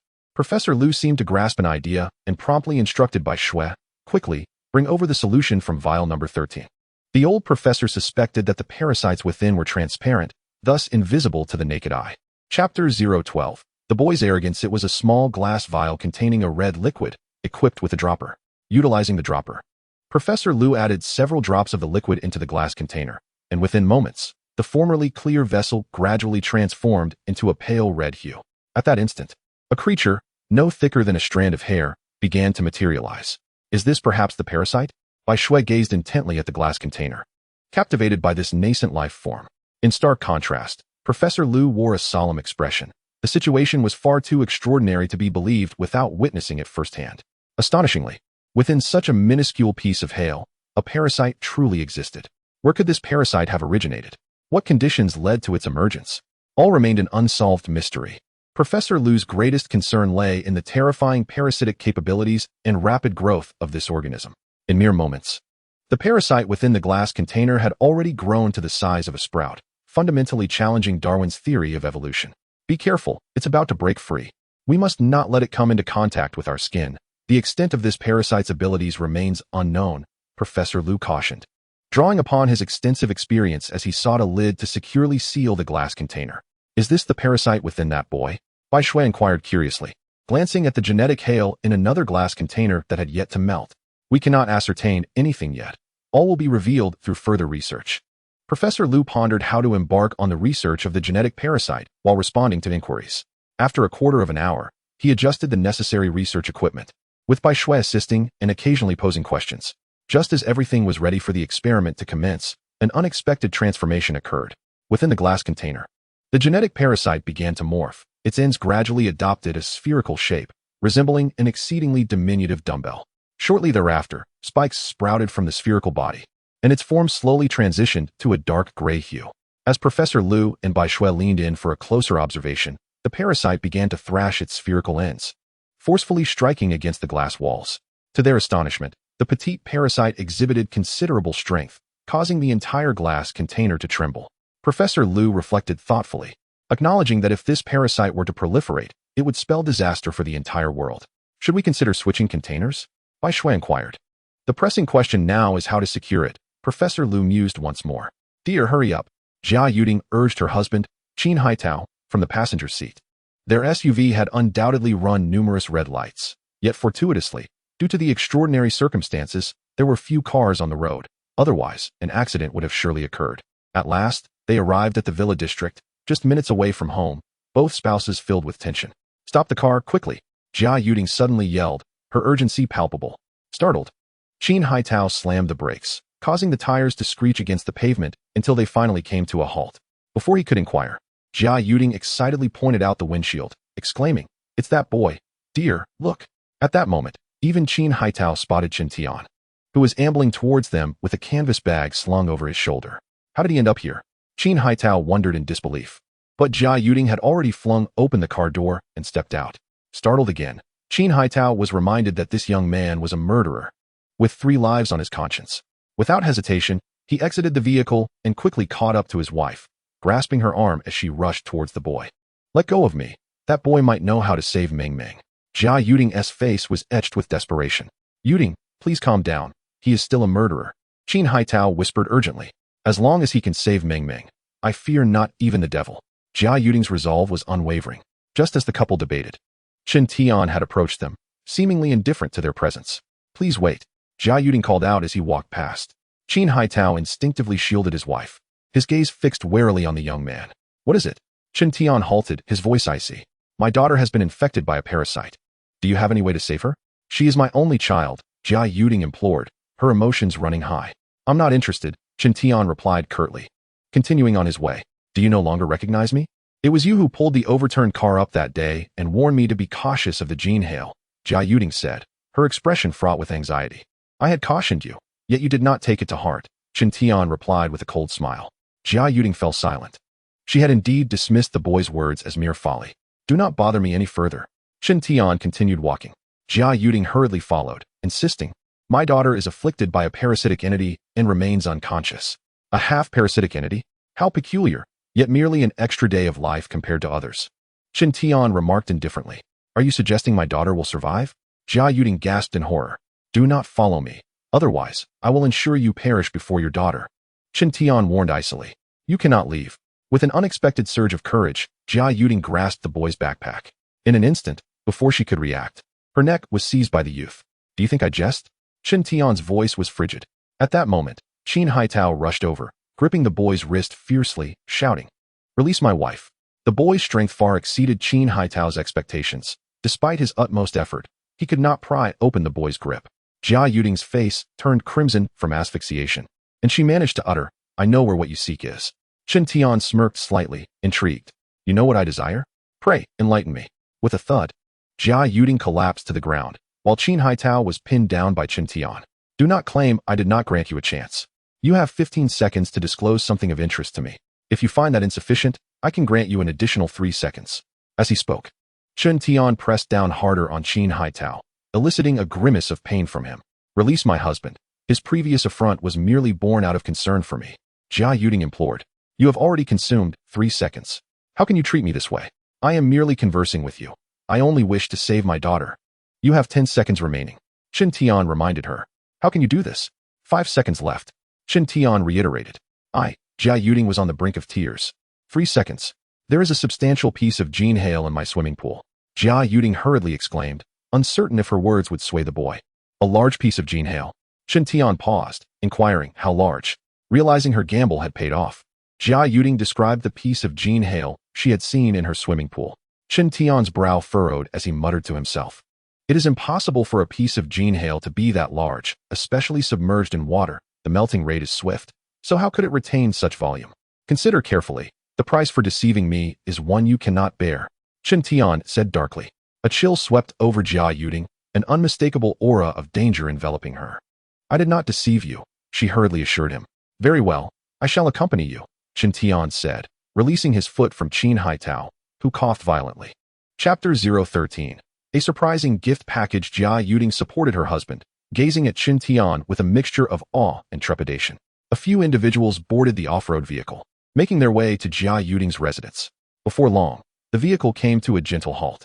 "We've arrived," Jia Yuding said, her voice quivering slightly. "Let us go and witness the genetic hail you spoke of." Chen Tian was the first to alight from the vehicle. If what Jia Yuding described was indeed accurate, the value of that genetic hail would be remarkable. Navigating through the living room, they arrived at the tightly locked glass door leading to the swimming pool. Through the transparent pane, They could see a large yellow dog lying motionless by the pool's edge. Within the pool, several small figures swam back and forth. Those should be the hatched genetic worms. At that moment, Chen Tian's gaze was entirely captivated by the massive ice block floating in the pool. Indeed, it truly existed. What type of genetic worm could lie within? According to Chen Tian's knowledge, the stronger the evolutionary potential of the genetic worm, the larger the ice hail that encased it. That's the one I referred to, Jia Yuding interjected. Let us observe before making assumptions. Chen Tian stepped forward. Jia Yuding quickly cautioned, be careful. There are a few formidable parasitic worms nearby. A few small worms pose no threat to me. Chen Tian replied confidently, already advancing. If Jia Yuding had been more observant, she would have noticed that the boy's tone had shifted. It was no longer the chilling coldness she had previously felt. Although still somewhat aloof, the oppressive aura had dissipated. Yuding, you stay here. If the situation turns adverse, do not concern yourself with me. Qin Haitao whispered to his wife. Jia Yuding nodded, understanding that her presence would only complicate matters, particularly as she feared those parasitic worms. Qin Haitao followed closely behind the boy, his focus sharper than ever, particularly wary of the creatures in the pool. He moved with a lowered center of gravity, as if prepared to fight at any moment. In contrast, Chen Tian appeared far more casual, directly approaching the door, unlocking it, and pulling the glass open. At that moment, Qin Haitao felt the hairs on his body stand on end. Chen Tian bent down to pick up a severed genetic worm that Qin Haitao had previously crushed. Seeing the parasitic worm in Chen Tian's hand, Qin Haitao hurried forward, excitement evident in his stride. This severed worm was precisely the target of their visit. Remarkably, the fragment was still wriggling, a testament to its resilience, considering Qin Haitao had trampled it mercilessly. That damned creature is still alive. Qin Haitao cursed under his breath. Chen Tian understood that regardless of the genetic worm's tenacity, it would perish within 24 hours if it failed to find a host, depleting its internal energy. This seems to be a bone-type genetic worm. I can't believe I encountered one, Chen Tian marveled. My daughter fell victim to this very parasitic worm. Qin Haitao interjected hastily. My wife and I returned specifically to reclaim such a specimen. Before he could complete his thought, Chen Tian declared, this item is of use to me. A simple statement that determined the fate of the severed genetic worm. My daughter is in urgent need of a sample preparation agent. As Qin Haitao's words trailed off, Chen Tian's hand shot out like lightning. It was only when the boy's palm froze midair that Qin Haitao realized what was happening. Between the boy's outstretched fingers was a tadpole-shaped parasite, mere centimeters from Qin Haitao's ear. This creature must have leapt down from the doorframe. Although it was grasped by Chen Tian, it struggled desperately to escape its confinement. You should be grateful that I saved your life. Chen Tian's emotionless voice rang out. At that moment, Qin Haitao finally grasped the situation, cold sweat breaking out on his forehead. He understood that had it not been for this boy's timely intervention, that repulsive creature would have invaded his mind. How terrifying. Yet, the fear stemmed not only from the parasite, but also from the boy who could so easily subdue it. How could this youth possess such extraordinary reflexes? It appeared to be a corpse poison type. After confirming the species of the genetic worm in his hand, Chen Tian flicked his wrist. With a sharp snap, the unfortunate parasite was flattened against the wall like a squashed fly. I will assist in treating your daughter. But for now, do not hinder me. Chen Tian's voice echoed once more. Qin Haitao retreated, ensuring the door was tightly shut, and cautiously checked it 2 or 3 times before returning to his wife's side. Did he truly say that? Is he genuinely willing to help our daughter? Upon hearing her husband's recount, Jia Yuding was filled with excitement. He did say so, but that segment of the parasite should not be able to return, he replied. What is he doing in there now? Jia Yuding casually inquired. Unclear. Let us wait for him to emerge before discussing further, Qin Haitao replied. Seeking a moment of quiet contemplation, Jia Yuding, sensing his desire for silence, refrained from further conversation, though her gaze remained curiously fixed on the boy by the poolside. At that moment, Chen Tian, having determined that the nearby parasites were all corpse poison types, began to focus on the massive genetic hail he had just retrieved. Using his hands, he released his mental energy to investigate. Could this be? Chen Tian's expression changed, revealing undeniable astonishment. To ensure he was not mistaken, he probed several times. This was indeed a gene-class genetic worm. The presence of a gene-class genetic worm here was utterly astonishing. Chen Tian was so exhilarated that a smile began to curl at the corners of his mouth. Gene-class genetic worms are classified as extremely rare, possessing the extraordinary ability to assimilate and manipulate metallic elements. However, a dilemma presented itself, having just absorbed and refined a violent-type genetic worm. He lacked sufficient evolutionary energy to refine the gene-class genetic worm. This posed a significant challenge. After carefully placing the genetic hail into his backpack, Chen Tian turned to glance at Jia Yuding on the sofa in the living room. Was it fortunate or unfortunate for this woman? First, she discovered the violent type genetic worm. And now a gene-class genetic worm had appeared. Should the worms inside hatch, there would be no survivors for her family. Yet, from another perspective, it was this woman who had inadvertently brought him luck. Upon entering the living room, Chen Tian directly inquired, "Where's your daughter?" As he stepped forth, Qin Haitao and his wife rose from the sofa. The voice of Jia Yuding was somewhat hesitant. "My daughter is not here. She is. Every minute wasted diminishes the likelihood of your daughter's rescue." Chen Tian interjected. Jia Yuding glanced at her husband, who promptly replied, "Our daughter is at a professor's house. We will bring her over immediately. How long will it take?" Chen Tian asked, his brow furrowed. "It will take approximately 40 minutes. Qin Haitao pondered before responding. "I shall wait for 1 hour. The timer starts now," Chen Tian declared in a tone that brooked no argument. The couple exchanged a glance, and without further delay, hurried to their car. Chapter 014. Unrelenting changes. The SUV sped down the road as Qin Haitao drove swiftly in a race against time. "Darling, is it safe to leave that young man at home alone?" Jia Yuding's underlying concern was whether the boy would be in danger by himself, given the terrifying nature of the parasite. Misinterpreting her intent, Qin Haitao replied, "We have little of value. If he fancies something, he may take it." They were relying on the young man to treat their daughter. As for the enormous genetic hail, it did not belong to them, and knowing the terrifying parasite within, they would rather he take it. "I will contact Bai Shui to check on Mengming's condition," Jia Yuding said, her voice trembling slightly, fearful that her daughter might not hold on until they arrived. Qin Haitao remained silent, listening intently. The video call was soon connected, revealing Bai Shui in her white coat on the screen. "Sister Yuding," Bai Shui greeted first. "Bai Shui, how is my daughter doing?" Jia Yuding inquired, her demeanor weary. "Her condition is relatively stable. Her temperature fluctuates, and she remains unconscious," Bai Shui responded, switching the camera to Qin Mengming, who lay motionless. Seeing her daughter's inert form caused Jia Yuding's heart to ache painfully. It took her a moment to regain her composure. "My husband and I are on our way. We will arrive shortly," Jia Yuding assured. Bai Shui quickly asked, "Have you found the parasite sample?" "No, there was a slight complication," Jia Yuding replied. "I see." Bai Shui paused before continuing, "Sister Yuding, do not worry too much. I have found the parasite sample on my end." "What?" Jia Yuding exclaimed in shock. The mere mention of the word parasite sent chills down her spine. "Indeed, there are parasites within that hail. My grandfather and I were both astonished," Bai Shui remarked, showing Jia Yuding the glass container. Jia Yuding's expression changed instantly. "That creature is extremely dangerous. Do not worry, it cannot escape," Bai Shui reassured her, deliberately showing the sealed container. However, the subsequent developments exceeded everyone's expectations. Click. With a soft crack, fissures appeared on the surface of the glass container. "What?" A voice from the phone, belonging to Bai Shui, expressed astonishment, the screen shaking as if she were approaching to investigate. Jia Yuding nearly shouted, "Get away from there." God knows how frantic her heart was racing at that moment. Once the parasites within that container were released, they would undoubtedly seek a host with utmost speed. Bang! With a resounding explosion, the glass container shattered completely. Bai Shui's scream echoed through the phone, and then the screen froze, leaving only the sound of her panicked cries. "Bai Shui? Bai Shui? Bai Shui?" Jia Yuding called out repeatedly, but received no response. Chaos reigned on the other end. "Darling, something's wrong, hurry." Putting down the phone, Jia Yuding's face turned pale. In truth, Qin Haitao had already heard the commotion. He pressed the accelerator nearly to the floor, the off-road vehicle roaring as it sped away. At last, they arrived at the laboratory. The couple rushed inside, nearly running. "Sister Yuding, over here." In the outer room, Jia Yuding spotted a shaken Bai Shui and Professor Liu. "Where's Mengming?" Jia Yuding blurted out. "Something just happened. I took Mengming to the bench outside." Bai Shui hurriedly pointed to one side. Seeing her daughter, Jia Yuding's racing heart began to calm. At that moment, Qin Haitao interjected, "What just happened?" The mention of the incident made Bai Shui shudder in fear as she recounted the events. It turned out that the parasite within the container had shattered the glass with its body, and as the liquid spilled out, it toppled over some containers with reactive substances, shattering them across the floor.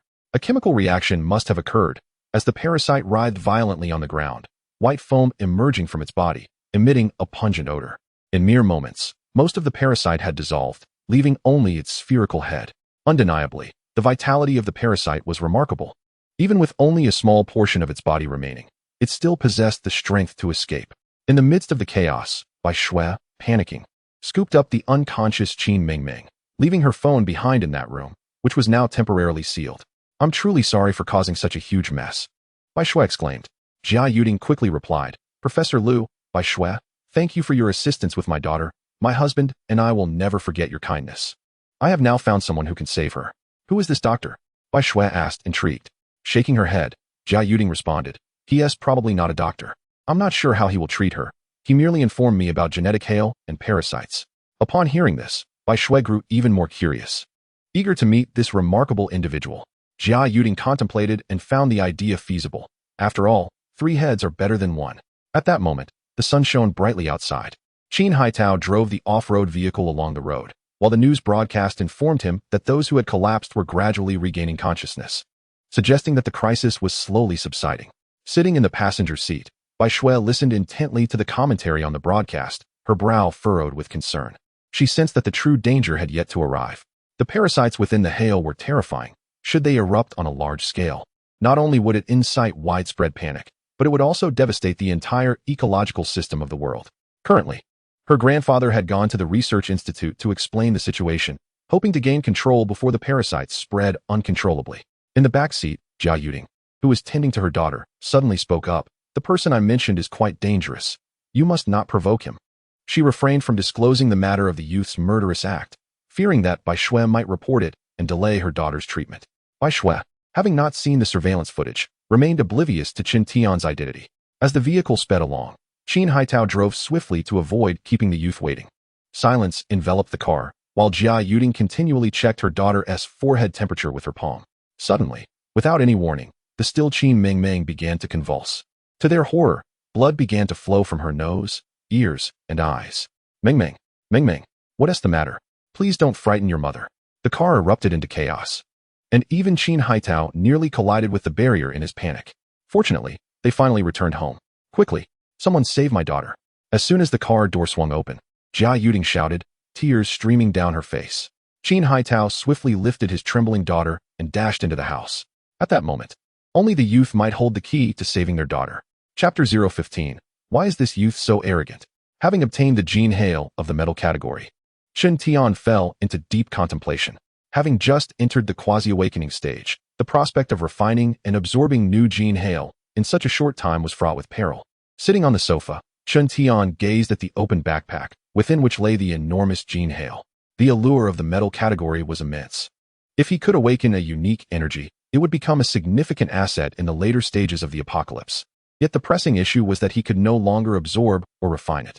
Setting aside the risks, the mere process of refining required a considerable amount of evolutionary energy, presenting a formidable challenge. Qin Tian currently possessed only 3 energy jade pendants, the energy contained within having diminished significantly since their acquisition, proving insufficient for his needs. To extract the metal category gene worm into an evolutionary liquid would be a tremendous waste. Furrowing his brow, Qin Tian pondered a solution. Although converting the gene worm into a special evolutionary liquid would facilitate absorption by others, those who evolved through such means would be imperfect. In the initial stages of the apocalypse, this might not pose much of a problem, but as time progressed, various shortcomings would inevitably emerge. Such a rare primordial gene worm of the Gui gene variety, how could Qin Tian bear to refine it into an evolution liquid? If only he could preserve this gene hailstone. Thoughts of this lingered in Qin Tian's mind. Once the evolution energy sustaining the gene hailstone is depleted, the gene worms within will awaken, regardless of whether the ice melts or not, and they will emerge in search of a host. Furthermore, the melting of the gene hailstone exacerbates the awakening of the gene worms, leading to those that fall into the water hatching first.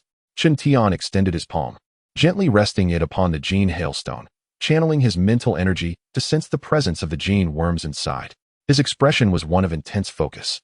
He approached matters of power and evolution with utmost caution. A preliminary estimation revealed that the gene worms would naturally hatch within 3 days at most. If stored under freezing conditions, this could be extended by merely 2 more days. Calculating the time frame, Qin Tian deduced that by infusing evolution energy using 3 energy gems, he could potentially extend this period by an additional 3 days. Thus, he had approximately 8 days in total. He must, within this limited time frame, find ample evolution energy to facilitate the refining and absorption process. However, the meteor shower's blessing would occur only once, and the sole means to acquire evolution energy at present lay in the refinement of the gene worms. Each gene worm contains a modicum of evolution energy. which serves as their life-sustaining energy source. The evolution energy obtained through this method is scant, yet it is better than none at all. This refined evolution energy should suffice to maintain the form of the gene hailstone. It appeared that this was the only course of action. After much contemplation, Chen Tian made his decision. Whoosh! 3 energy gems soared forth, hovering above the gene hailstone. As the evolution energy within was siphoned away, the 3 gems shattered into pieces. Chen Tian picked up the gene hailstone and made his way toward the refrigerator. In this villa, both the living room and kitchen housed large refrigerators, and Chen Tian chose to place the gene hailstone in the living room for temporary storage, allowing for easier supervision. With a clatter, he swung open the double-door refrigerator, discarding the food within, and carefully placed the gene hailstone inside. Before long, a significant power outage would occur, so it seemed prudent to acquire some ice blocks. Chen Tian was aware that even those afflicted by the gene worms would not exhibit immediate symptoms. There would be a fusion period lasting several days. In a few days, chaos would reign as beasts roamed freely, societal order would collapse, and only the fittest would survive. Glancing at his watch, Chen Tian noted that half of the hour he had agreed upon with the couple had already passed. Although he had stated he would wait for only 1 hour, the temporary placement of the Guijin gene hailstone made it impossible for him to leave directly. With time still on his side, Chen Tian resolved to search for both the gene hailstone and the gene worms. He was in dire need of evolution energy. No matter how small, the worms had flesh. The previously discarded toxic gene hailstones had now become objects of necessity for him. Just as he was about to search around the pool area, the sound of a car engine reached his ears. They had returned rather swiftly. Chen Tian steadied himself. Since he had made a promise, he would not go back on his word. Hurry, please save my daughter. A woman's frantic cries echoed through the courtyard. Chen Tian furrowed his brow. Having learned the details from the couple, the little girl was afflicted by a half-parasitic gene worm, which had begun its invasion from her leg.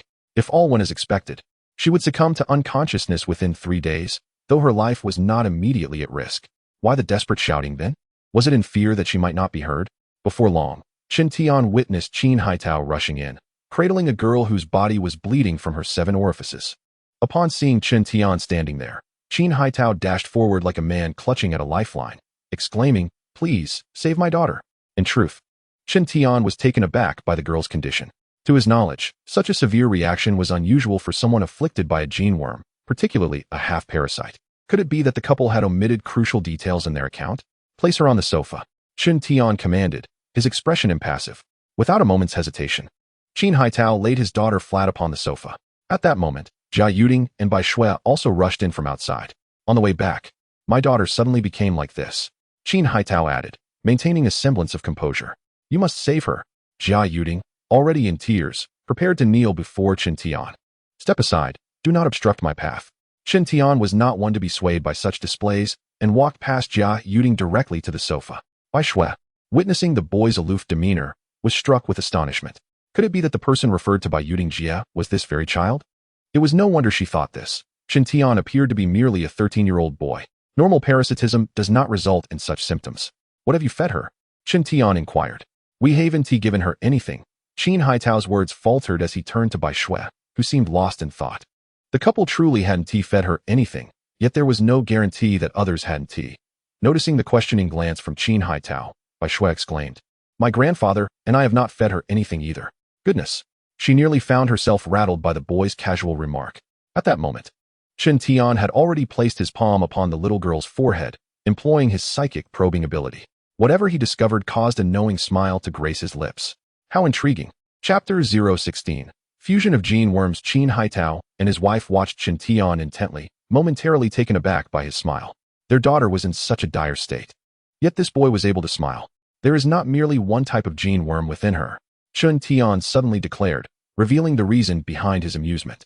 Under normal circumstances, it was impossible for 2 types of gene worms to coexist within a single host, as the gene worms would secrete a unique pheromone during the parasitic process, declaring their dominion over the host body. Before them stood a young girl, whose condition was not only alarming but also perplexing. Both types of genetic parasites within her were incomplete halves of bodies. What does that mean? Qin Haitao inquired urgently. Her body harbors 2 kinds of genetic parasites.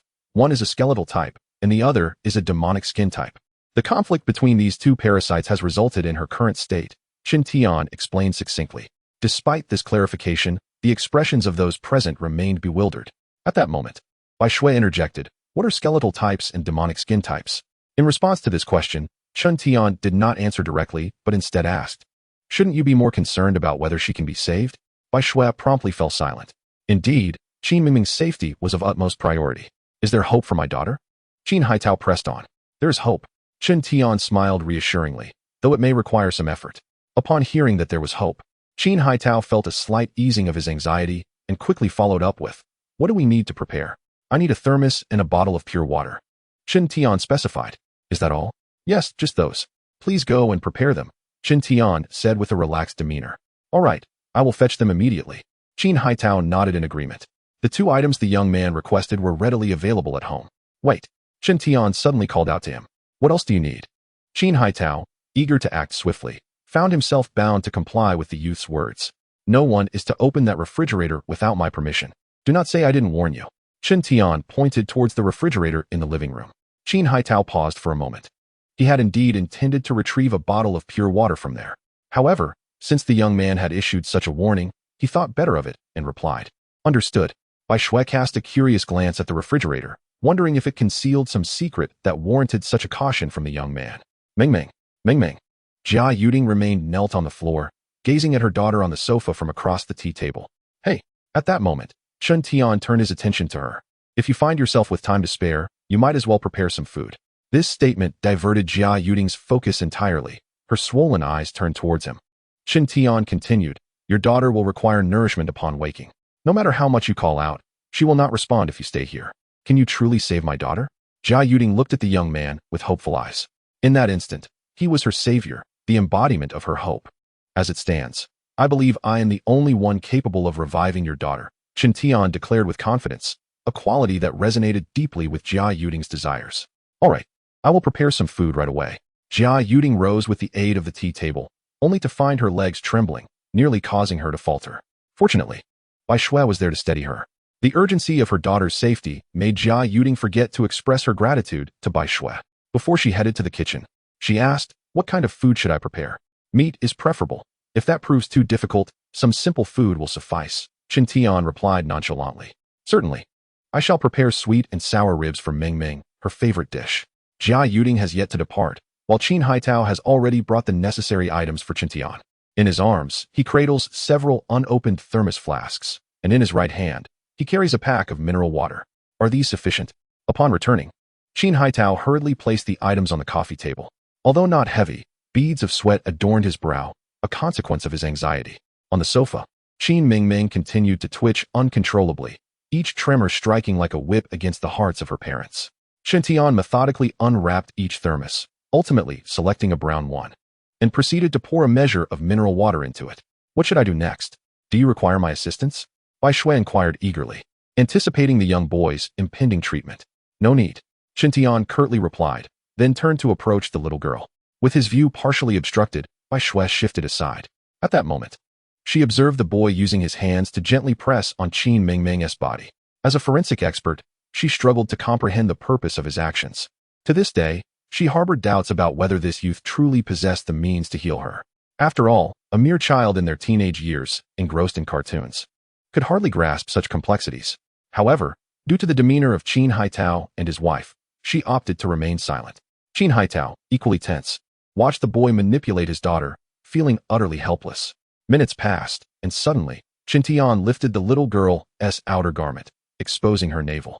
At that moment, both Qin Haitao and Bai Shui noticed a small, bulging mass writhing near Qin Mingming's abdomen. Qin Haitao gasped in astonishment. Silence, Chun Tian warned without turning his head. Instantly, Qin Haitao ceased to utter a sound. Moments later, a chilling spectacle unfolded. The small bulge began to emerge from Qin Mingming's navel, revealing a crimson, soft-bodied creature adorned with several tentacles and distinct protruding nodules, some of which appeared to be entangled in a struggle. The sight of this entity rendered Qin Haitao breathless. How could such a creature reside within his daughter? Was this the parasite they had encountered earlier, now grown to such a size? Bai Shui, equally astonished, widened her eyes in disbelief. Such a bizarre and uncanny scene she had only witnessed in science fiction films before. Indeed, it is a hybrid gene parasite. Chun Tian's voice broke the tension as he nonchalantly pinched the creature, inspecting it with a smile. At this juncture, Qin Mingming finally ceased her trembling, lying motionless on the sofa. What is wrong with my daughter? Unable to contain his anxiety any longer, Qin Haitao queried after a prolonged silence from the boy. She will be fine. It won't be long before she awakens, Qin Tian reassured him, placing the hybrid parasite into the thermos. Qin Haitao wished to inquire further, but the actions of the young boy left him momentarily speechless. Chapter 017. The eerie nature of this boy. Qin Tian retrieved the half-segment of the genetic worm he had previously acquired and cast it directly into the thermos. Instantly, the genetic worm within began to boil. Qin Haitao was taken aback. He distinctly remembered that the half-parasitic worm the boy had produced was the very one he had previously crushed. Aren't you afraid? At that moment, Bai Shui interjected, her voice laced with astonishment. As a forensic physician, she felt a shiver run down her spine at the sight of such a parasitic creature. How could this boy remain so composed? In response to Bai Shui's inquiry, Qin Tian remained silent, his attention focused on the changes occurring within the cup. The equilibrium had been disrupted, and the process of fusion was set to commence. A glimmer of light flickered in Qin Tian's eyes. Previously, the two types of genetic worms had existed as halves, each vying for dominance, resulting in incessant conflict. Now, with the introduction of the other half of the genetic worm, this balance was shattered. After a brief moment, the genetic worms within the thermos settled into stillness. Due to their vantage point, neither Qin Haitao nor Bai Shui could observe the situation within the thermos, yet they both noticed that the boy was smiling. To exhibit such an eerie smile amidst such tension was unsettling. Both felt that the boy was far from ordinary. Indeed, he was unlike typical individuals. How could an ordinary person expel such a parasitic creature? Clearly, the plan required some modification. A smile played upon Qin Tian's lips. The genetic worms within the thermos had successfully fused, providing him with profound insight. Regarding the block of genetic hail, Qin Tian resolved to refine it rather than absorb it immediately. The advantage of this approach was that he would not have to wait long, thus addressing the issue of storing the genetic hail. Ming, Qin Haitao suddenly exclaimed, noticing that his daughter on the sofa seemed to stir. Bai Shui's gaze followed suit, her expression one of surprise as she remarked, Ming has awakened. Indeed, at that moment, the little girl was staring innocently at the ceiling with her eyes wide open. Ming. Qin Haitao hurriedly approached the sofa, his eyes brimming with excitement. Daddy, the little girl called out, her voice somewhat hoarse. I'm here, Ming. How are you feeling? Qin Haitao quickly inquired. It hurts. The little girl replied weakly. Where does it hurt? Tell Daddy, he urged, his heart sinking once more. He feared that his daughter might suffer some lingering effects. My tummy hurts, she said, turning her head to look at her father. Don't worry, Ming, you'll be better soon. He reassured her, attempting to soothe her fears as he glanced at the boy nearby. Qin Tian, in a good mood, preempted any questions and offered an explanation. A little pain is normal, there's no need to worry. After eating, the symptoms will subside. Daddy, the little girl called from the sofa once more. Qin Haitao quickly crouched down, taking her cold hand in his. I'm here. Where's Mommy? Ming asked softly. Your mother is also here. She has gone to prepare something delicious for you, Qin Haitao exclaimed, calling towards the kitchen. Yuding. Upon hearing the call, Jia Yuding, fearing something had happened to her daughter, rushed out without setting down the spatula in her hand. Yuding, our daughter has awakened, Qin Haitao declared with palpable excitement. The relief of his daughter's safety filled him with joy. Ming. Jia Yuding hurried over with remarkable speed. Mom, why are you crying? Qin Ming reached out, attempting to wipe away Jia Yuding's tears. Mom is just overjoyed. Ming, my darling Ming. Jia Yuding sobbed as she embraced her child once more. At that moment, the sound of Qin Tian twisting the lid of a thermos caught their attention.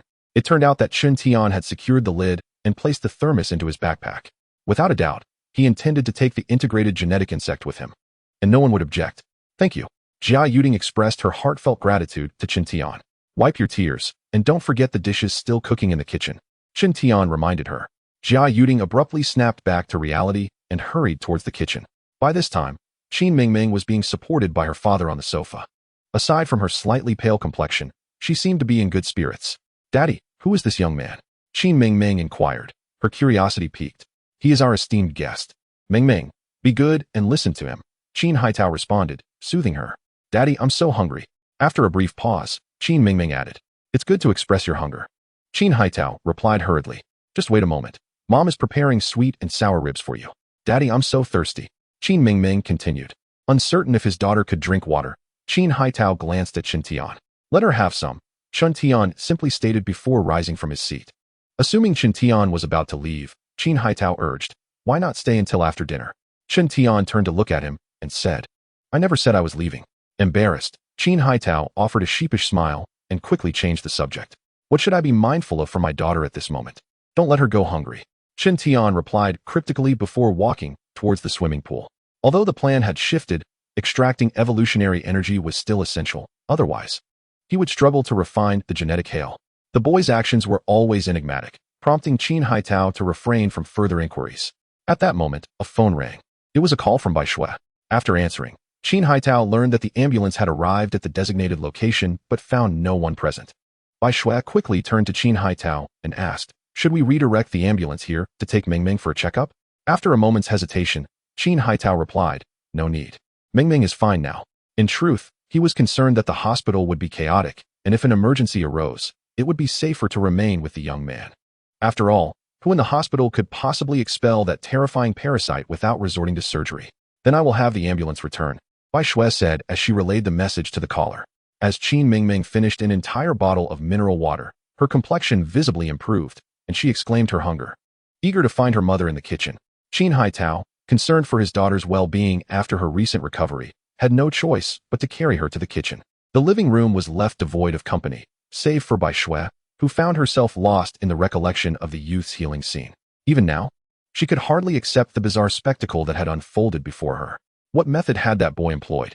With her mind swirling with unanswered questions, her gaze instinctively drifted toward the refrigerator in the living room. Could the answers lie within? Driven by curiosity, Bai Shui approached the refrigerator.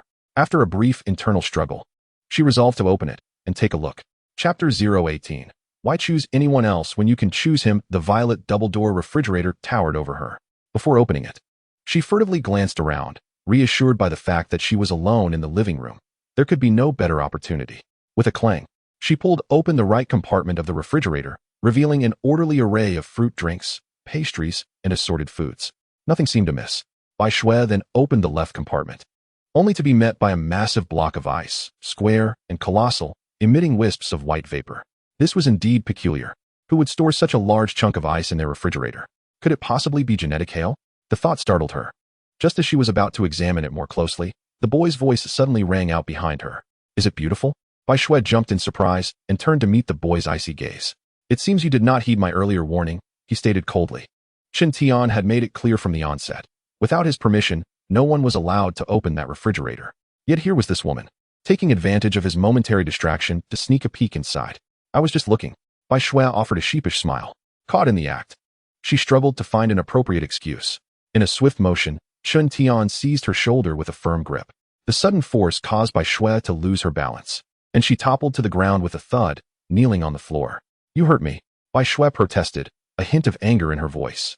Smack! Almost immediately, a powerful strike landed on her cheek, startling her and rendering her momentarily dazed. "Does it hurt now?" Chen Tian's eyes glinted with cold intensity. Bai Shui's half-turned face swelled, and blood trickled from the corner of her mouth.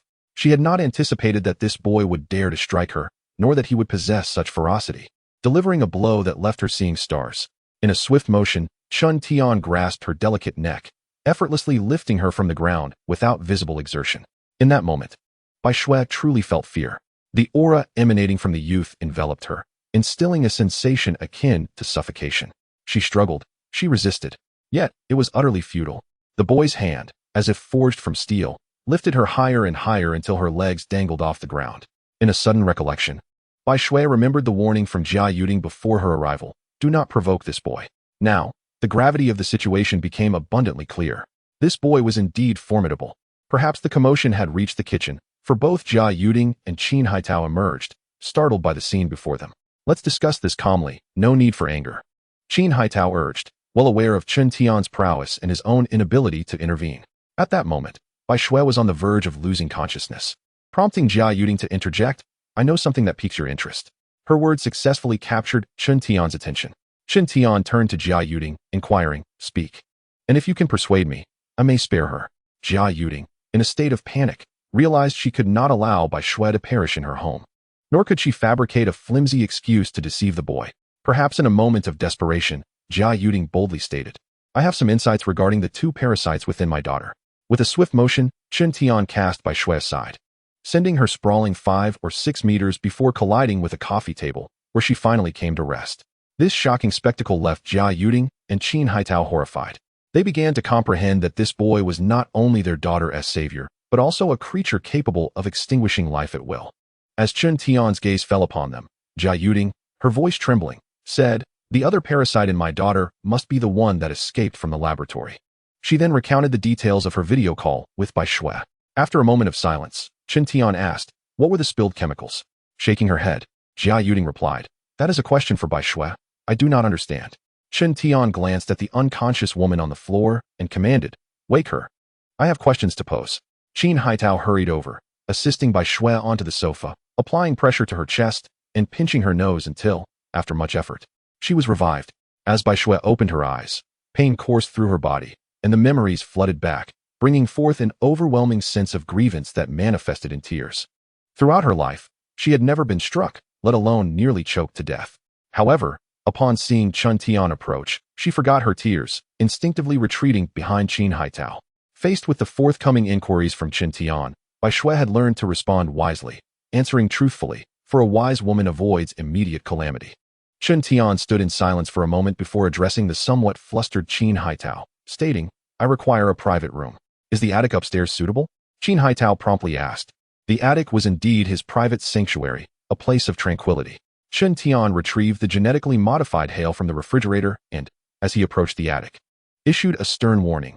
"No one is permitted to approach me until I emerge. Do not disregard my caution." The three individuals in the living room were rendered speechless by Chen Tian's formidable presence. Only after he departed did the atmosphere begin to ease. Bai Shui sat on the sofa, continuing to weep, while Jia Yuding comforted her from the side. Qin Haitao, at a loss for words, decided to check on his daughter in the kitchen. Unexpectedly, Qin Mingming emerged, her mouth smeared with grease, and curiously inquired, "Why is sister crying?" Qin Haitao felt compelled to admonish his daughter, warning her to stay away from the attic. His little girl was far too frail to withstand any careless action from that youth. After a round of consolation, Bai Shui finally ceased her tears.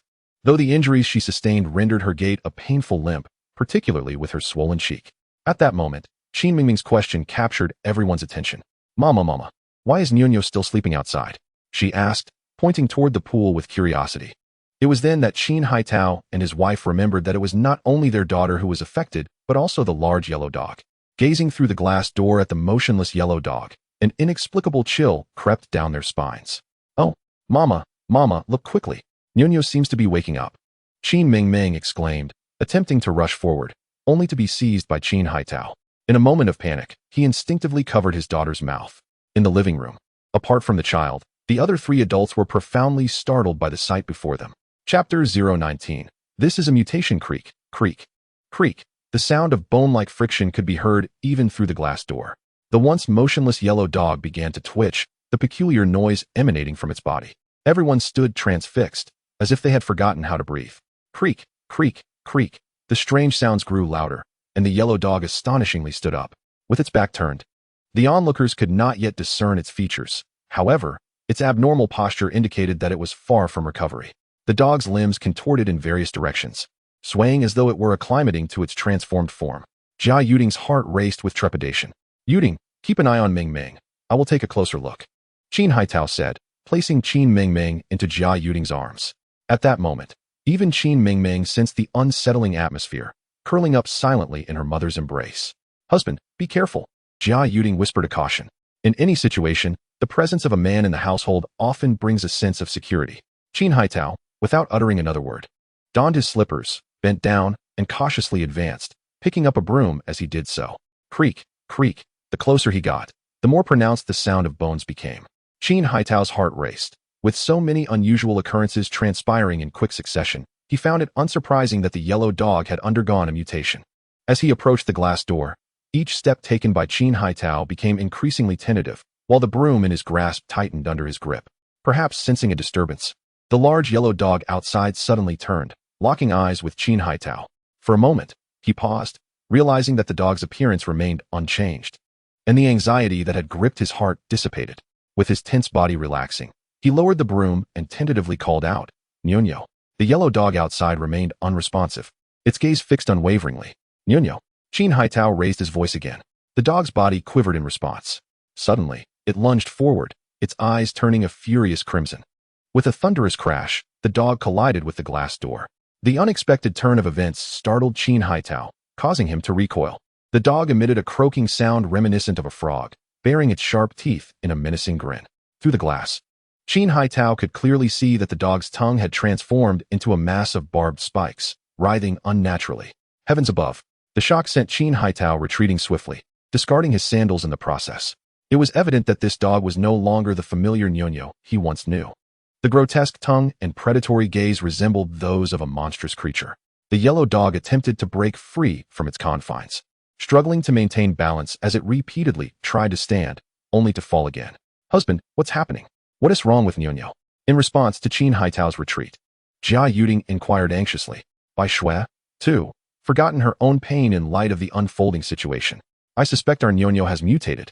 Qin Haitao endeavored to keep his tone steady, wishing to spare his family from panic. Mutated?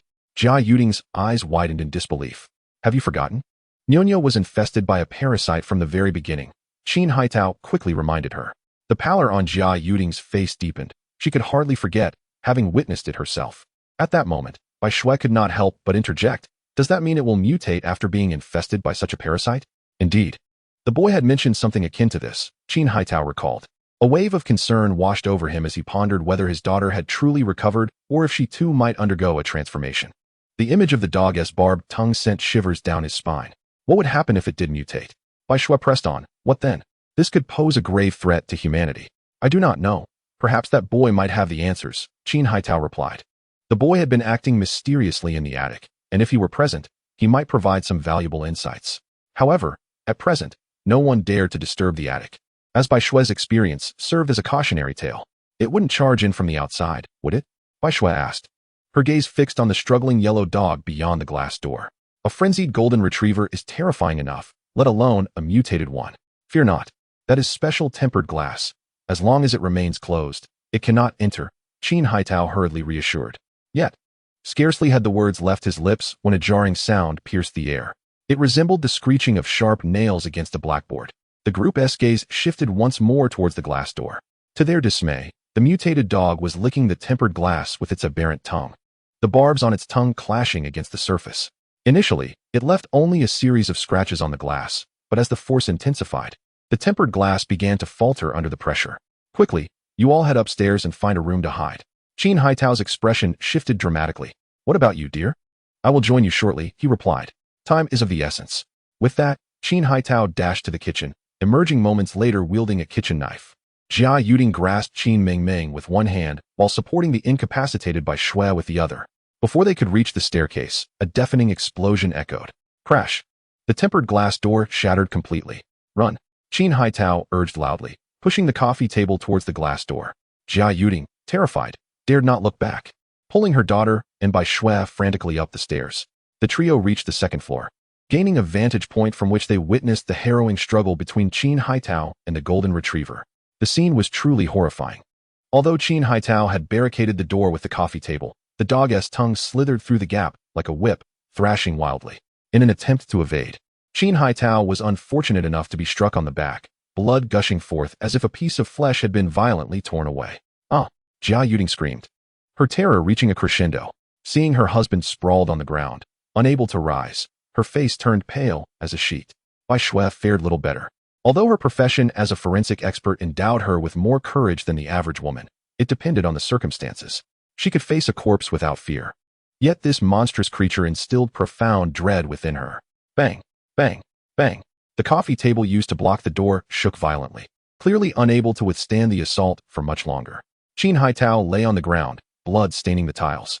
It's so noisy, can't it be quiet for just a moment? At that moment, a youthful voice rang out, a melody to the ears of the two women. Chapter 20. This youth is truly extraordinary, as Chen Tian's voice echoed. Faint footsteps descended. Jia Yuding and Bai Shui felt a surge of hope. They had witnessed the boy's prowess before. However, when they saw Chen Tian making his way down, both were taken aback. At that moment, his hair and clothes were drenched, and fatigue was unmistakably etched on his face. This sparked curiosity. What had he been doing in the attic to appear in such a state? Please, save my husband, Jia Yuding implored urgently. Chen Tian cast a fleeting glance downstairs, murmuring, awake so soon. Under normal circumstances, the fusion period after being parasitized by a gene worm would take 3 to 5 days. However, this mutant golden retriever's swift awakening was intricately linked to Chen Tian himself. While searching for Gene Hale, he had noticed the golden retriever lying on the ground. Utilizing his psychic abilities to investigate, he discovered that it had been parasitized by a licking-type gene worm, which had already integrated into its brain. There was no hope for recovery. Perhaps stimulated by the psychic energy, the golden retriever, which would typically require days to awaken, was now quite active. Yet, it was evident that the creature had not completed its fusion. Only its tongue had undergone mutation. Chen Tian descended the stairs with measured steps. Every movement he made stirring the hearts of Jia Yuding and Bai Shui, who were both filled with curiosity about how this young man would confront the transformed golden retriever. The mutated creature's tongue lashed violently, appearing to stretch a formidable 3 to 4 meters in length. "Are you still alive?" Chen Tian approached Qin Haitao's side. Struggling to rise, Qin Haitao, bloodied and looking quite fearsome, managed to warn him. "It has already mutated." He hunched over, weakened and in pain from the injuries inflicted by the creature's whip-like tongue. "Hand me the knife," Chen Tian commanded abruptly. After a moment's hesitation, Qin Haitao glanced at Chen Tian and relinquished the kitchen knife he held. Such a nuisance. Armed with the knife, Chen Tian strode confidently toward the doorway. Whoosh! As he drew near, the mutant dog's tongue lashed out, seemingly possessing a mind of its own. Chen Tian was acutely aware that licking-type beasts track their targets through scent and heat. With only a slight shift of his body, he effortlessly evaded all of the mutant tongue's assaults. This calm demeanor left a profound visual impact on Qin Haitao and the others. Within mere steps, Chen Tian reached the threshold. The coffee table before him was still bearing the brunt of the mutant dog's assaults, appearing as though it could not withstand much longer. Suddenly, the mutant dog's tongue transformed into a spear, lunging toward Chen Tian's chest. In a flash, Chen Tian's knife hand became a blur, with a single stroke. He severed the mutant dog's tongue. Subsequently, he raised his foot and sent the coffee table flying. Boom! The table tumbled and crashed against the wall, nearly collapsing the entire structure. This scene left Qin Haitao, Jia Yuding, and Bai Shui utterly dumbfounded. They were aware of the young man's extraordinary talents, yet they had never anticipated he could exhibit such prowess. With one kick, he had sent the heavy coffee table flying. What immense strength! It was worth noting that it had taken Qin Haitao considerable effort to push the table into position. Bai Shui, in particular, was astonished. She realized the young man had shown restraint when he struck her, for otherwise, a mere slap could have easily sent her reeling. With the coffee table no longer obstructing their view, the trio finally beheld the mutant dog behind the door. Indeed, it had undergone a transformation. At this moment, the mutated great yellow dog stood there, its limbs contorted in a spider-like fashion, its tongue severed and blood incessantly flowing from its mouth. Yet it exhibited no semblance of pain. Upon the appearance of Chen Tian, the creature summoned its strength, propelling itself from the ground and lunging towards him with a vicious bite. Swish! Chen Tian swung his knife once more, effortlessly ending the life of the mutated dog with a single strike. What a nuisance! Grasping the bloodied blade, Chen Tian made his way back. At this juncture, Qin Haitao gazed at Chen Tian as if he were a deity. It was nothing short of awe-inspiring. He had barely comprehended the situation when the dog's head had already been severed. Catch! Chen Tian tossed the cleaver to Qin Haitao, who clumsily caught it. His demeanor dazed as if he had just emerged from a harrowing nightmare. Confirming that the danger had passed, Jia Yuding hurriedly descended the stairs and approached Qin Haitao. "Darling, how are you? Let me see your wounds." Qin Haitao turned to reveal his back, a gruesome sight of flesh and blood. Jia Yuding was taken aback and filled with concern. She was about to escort him back to their room to tend to his injuries when a youthful voice interrupted. "Hey, get me something to eat." Initially, Jia Yuding intended to say she would prepare food after addressing her husband's wounds, but upon meeting the boy's gaze, she refrained from voicing her thoughts. After all, this young man had not only saved her daughter, but had also rescued her husband, expecting nothing in return. A simple meal seemed a modest request. Furthermore, she feared Chen Tian's wrath. "Shui, could you help my husband with his injuries? We have a first aid kit at home." Jia Yuding implored Shui. Without hesitation, Shui complied. As a forensic expert, tending to wounds was part of her essential training. Meanwhile, Qin Mingming, slightly shaken, silently followed her mother to the kitchen. Chen Tian, on the other hand, sat on the sofa, catching his breath. His fatigue was not solely from the recent skirmish, but also from the refinement of the gene hail of the returning metal lineage in the attic. This rebirth felt distinctly different. Everything seemed to unfold smoothly. Chen Tian successfully refined the gene hail into genetic energy, temporarily storing it within himself, ready to absorb it when the time was ripe. This was far safer than maintaining the ice block's form. However, to suppress the energy from the returning metal lineage, his strength would be momentarily affected, though it was only a temporary setback. Despite his current exhaustion, Chen Tian felt a profound sense of joy within. After a while, Shui emerged from tending to Qin Haitao's wounds. She first cast a glance at the youth reclining on the sofa, eyes closed and a faint smile gracing his lips, before shifting her gaze to the slain mutated dog. Had she not witnessed it firsthand, she would never have believed such a terrifying transformation could occur in an animal. If she could deliver the creature's remains to her grandfather, they might uncover the true cause of its mutation. With this thought in mind, Shui instinctively moved towards the carcass, unperturbed by its lifeless form. Having examined the wounds on Qin Haitao's back, she found the severed tongue particularly intriguing. Before she could approach, a sudden voice from the youth rang out. "Approach recklessly, and you may meet your demise." Bai Shui instinctively halted, turning her gaze toward the sofa. The youth had already opened his eyes, casting a playful glance in her direction. Coupled with the mischievous smile playing at the corners of his lips, Bai Shui felt a sudden surge of realization that she might be the target of his jest. Chen Tian picked up a bottle of mineral water from beside him and tossed it toward the severed, mutated tongue. Upon hitting the ground, the tongue coiled like a serpent around the bottle with astonishing strength, causing it to burst. The sudden explosion drenched Bai Shui in water, startling her, and she instinctively ran closer to Chen Tian. "How can it still be alive?" she exclaimed, her face a mask of shock. If it hadn't been for the youth's timely intervention, she might have met a fate akin to that of the shattered bottle. It was merely a residual reflex. Chen Tian smirked, clearly in high spirits. Bai Shui seized this rare opportunity to inquire, "Is such terrifying transformation common among those parasitized by such creatures?" "That is a gene worm. Its precise designation is a parasitic neurogenetic chain. It is not the parasite you envision." Chen Tian paused before adding, "You are correct in your assumption. Being parasitized by such a creature indeed leads to a horrifying transformation. What can be done to treat those who are parasitized?" Bai Shui posed a crucial question. If the gene worm penetrates above the neck, there is no hope for salvation. It swiftly invades the host's brain.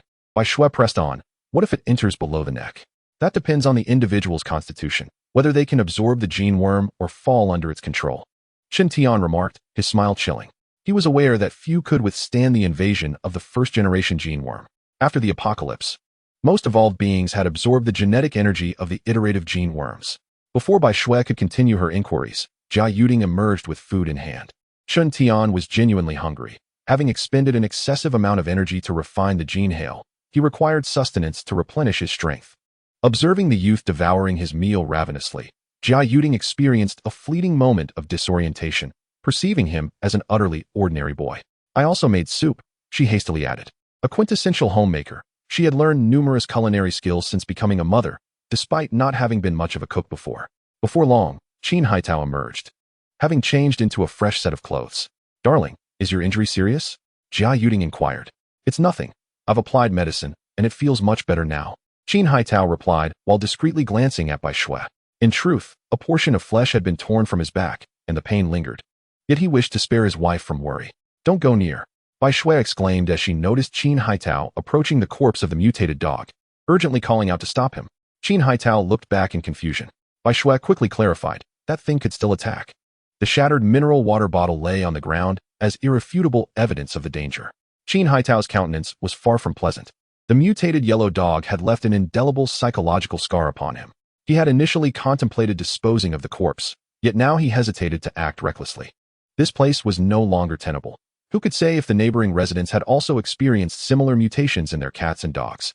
More critically, with such a proliferation of parasites, one could only wonder what hidden corner might be harboring a deadly creature. Qin Haitao had resolutely decided that he would relocate his entire family to another abode, for he possessed properties elsewhere. At long last, Chen Tian had finished his meal.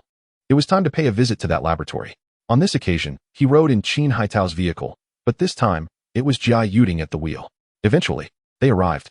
Jia Yuding's family did not alight from the car. After exchanging a few polite remarks, they drove away. Alone with Chen Tian, Bai Shui inexplicably felt a surge of anxiety. "Speak plainly, if you have something to say." Chen Tian seemed to have reverted to his previous aloof demeanor. "My grandfather is of advanced age. Can we refrain from resorting to violence?" Bai Shui spoke these words with a heart full of trepidation. Chen Tian glared at her until her gaze began to falter, then stated, "I am a reasonable person." Bai Shui was somewhat at a loss for words. Was he truly reasonable? She felt as though he was speaking in terms of fists. "Ah, Xiao Shui, what happened to your face?" Upon entering, they encountered old Lu. "It's nothing, just a minor incident." Bai Shui preferred to say little, as the boy who had struck her stood nearby, She hastily shifted the topic. Grandfather, that little girl is no longer in danger. You need not worry anymore. She has recovered? How was she treated? Did you meet that doctor? Old Lu pressed on. Grandfather, you might not believe this, but it was this young man right here. Bai Shui suddenly realized that she still did not know the boy's name. Where is the room where the chemical agent was spilled? Chen Tian had no desire for pleasantries and directly inquired. Inside, I will lead you there. Bai Shui promptly took the lead, striving to avoid any interaction between her grandfather and the youth. The laboratory remained sealed, and before the boy could kick the door open, Bai Shui hurriedly unlocked it with a key. You need not follow me inside. After tossing this remark over her shoulder, Chen Tian entered. At that moment, Bai Shui finally had the opportunity to converse with her grandfather. Old Lu was intrigued about the boy, but his attention was swiftly diverted by the content of Bai Shui's narrative. Mutated dogs? Old Lu gasped. If Bai Shui's account was accurate, the situation was dire. According to his investigations, that genetic hailstorm dispersed haphazardly, utterly uncontrollable. Should all the parasites within hatch, it would spell the end of the world. Bai Shui, did you bring back any samples? Old Lu urgently inquired. This matter had escalated. It was imperative to report to the relevant authorities, and the samples were the crucial evidence. Shaking her head, Bai Shui replied, I didn't bring back any samples, but I took photographs. Oh, quickly bring them to me. Old Lu urged. Bai Shui utilized a high-end foreign brand of smartphone, which captured images with remarkable clarity, vividly revealing the details of the deceased mutated dog. Such a thing truly exists. Staring at the enormous, vine-like tongue displayed on the mobile screen, Lu's expression darkened considerably. Bai Shui wished to elaborate further on the details to her grandfather, yet unexpectedly, Chen Tian emerged from within. Just as Lu intended to converse with Chen Tian, his phone rang. The caller ID revealed it was a former student he had once guided. Teacher Lu, it's me, Tianmi. Are you available to talk? I have unexpectedly discovered a meteorite, and my classmates and I are currently researching it. However, some peculiar phenomena have arisen. A woman's voice echoed from Lu's phone. Lu was about to inquire about the nature of the meteorite when Chen Tian seized the phone from his hand. Please describe the appearance of the meteorite you mentioned. Chen Tian instructed into the phone. Huh, you're not Teacher Lu. Who are you? Chen Tian pressed on. The meteorite you discovered. Does its surface have red streaks? And does it feel warm to the touch? Huh, how do you know that? Came the woman's astonished reply. With a serious expression, Chen Tian insisted. Proceed exactly as I instruct, otherwise, you all risk being parasitized. Chapter 022. The missing element arrives following the coordinates provided by Tianmi. Bai Shui drove to a factory. This should be the place, she muttered, her gaze discreetly glancing at the youth seated behind her through the rearview mirror. Was what the youth said truly credible? Could that meteorite be so terrifying that it warranted her driving here directly? Upon noticing the youth lifting his head, she hastily averted her gaze. Unquestionably, she felt a slight fear towards this young man. Teacher Lu, I never expected you to come in person, greeted a striking young woman with a ponytail, who approached as they alighted from the vehicle. She appeared to be of similar age to Bai Shui and was indeed Tianmi, the one who had just called. Before Lu could utter a word, Chen Tian inquired, Did you follow my instructions? Tianmi stared at Chen Tian in bewilderment. Sensing the atmosphere shift uneasily, Bai Shui quickly stepped forward to introduce. This is Chen Tian, an expert in the field. On the journey here, she had already learned Chen Tian's name, and her designation of him as an expert was entirely self-imposed. We have wrapped the meteorite in tinfoil, Tianmi stated, then turned to Lu with a hint of worry, asking, Teacher Lu, does the meteorite possess any radioactivity? That remains to be seen, Lu answered ambiguously. Upon entering the room, they discovered 4 others of similar age to Tianmi, 2 males and 2 females, each engaged in their own tasks. Chen Tian furrowed his brow and asked, Has anyone among you experienced fainting? Others may not perceive it, but upon entering, Chen Tian felt a strong presence of evolutionary energy. Although he had yet to see the meteorite, he was already certain it was an energy meteorite that had fallen with the meteor shower. Energy meteorites release evolutionary energy, which in turn attracts gene worms. Wrapping the energy meteorite in tinfoil would diminish the release of evolutionary energy to some extent, but could not completely insulate it.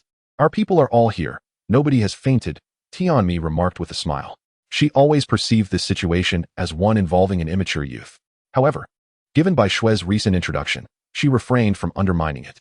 Chen Tian chose to remain silent, instead unzipping his backpack to lay several jade pendants flat upon a table. Everyone regarded him with peculiar expressions. Chen Tian offered no explanation.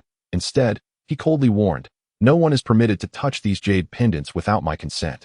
Since this room was saturated with evolutionary energy, it would be a waste not to utilize it. Creating energy jade pendants was far simpler than refining gene worms. What is happening? Tianmi inquired with curiosity. Old Lu also wore a puzzled expression, while Bai Shui appeared particularly anxious, hastily advising, listen to him. Do not touch those jade pendants under any circumstances. Tianmi found this somewhat amusing, but still nodded in compliance. Just then, Chen Tian suddenly commanded, everyone, silence. The sudden intensity of his tones startled Bai Shui, successfully capturing the attention of all present. Chen Tian stood quietly, scanning the room with keen eyes, his ears slightly twitching. Initially, the crowd complied, but after a while, someone could no longer contain themselves. A bespectacled man spoke up with a smile, what is going on? Why the secrecy? Bai Shui had been closely monitoring Chen Tian. She noticed his brow furrow slightly before he discreetly drew a scalpel from his sleeve. Don't. Before Bai Shui could fully utter the warning, Chen Tian had already hurled the scalpel, targeting the bespectacled man.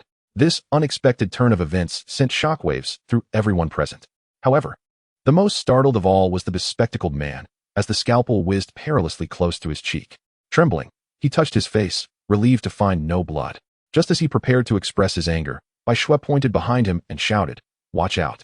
The bespectacled man turned to see the scalpel had impaled a bizarre, antenna-covered insect to the wooden board, less than half a meter from where he had been sitting. What on earth? The refined man recoiled in fright, hastily retreating. What is that creature? Tianmi gasped. All women generally harbor a fear of insects, especially one as repulsive as this. Could it be a gene worm? Bai Shui was even more astonished, fully aware that if such a worm were to burrow into one's brain, it would spell certain doom. This meant that Chen Tian's scalpel had just saved the man's life. Suddenly, Bai Shui felt an overwhelming sense of danger enveloping the room, compelling her to move closer to Chen Tian. He shot her a glare, but she pretended not to notice. If forced to choose between Chen Tian and the gene worm, she would unhesitatingly opt to remain by his side. Whoosh! At that moment, Chen Tian threw another scalpel. This one embedded itself into a whiteboard 10 meters away, its tip piercing a translucent little creature that writhed desperately. What is a gene worm? Tianmi, sensing Bai Shui's alarm, urgently pressed for answers. That dreadful entity can burrow into the human body, Bai Shui exclaimed. Upon hearing that it could penetrate one's body, Tianmi's countenance fell. She quickly turned to Professor Lu and inquired, Professor Lu, what on earth is happening? As far as I understand, following the meteor shower, peculiar ice blocks have emerged across the globe, harboring creatures resembling insects, which possess a formidable parasitic nature capable of inducing mutations in their hosts. Professor Lu succinctly explained. Mutations? Tianmi's eyes widened in disbelief. Were it not for Professor Lu's words, she would have suspected it to be a jest. I have personally witnessed a large yellow dog undergo mutation, Bai Shui interjected hurriedly. Tianmi hesitated for a moment before asking, what about that meteorite? I surmise it may attract such genetic parasites. Bai Shui speculated. It must be said, she is quite astute. You are indeed fortunate. Chen Tian's voice suddenly resonated. Where's that meteorite? Tianmi gestured in a direction. Chen Tian discovered the meteorite, wrapped in tin foil, within a glass cabinet, roughly the size of a football. Unbeknownst to anyone, Chen Tian was smiling. He had been troubled by a lack of evolutionary energy, and now, he had unexpectedly acquired an energy meteorite.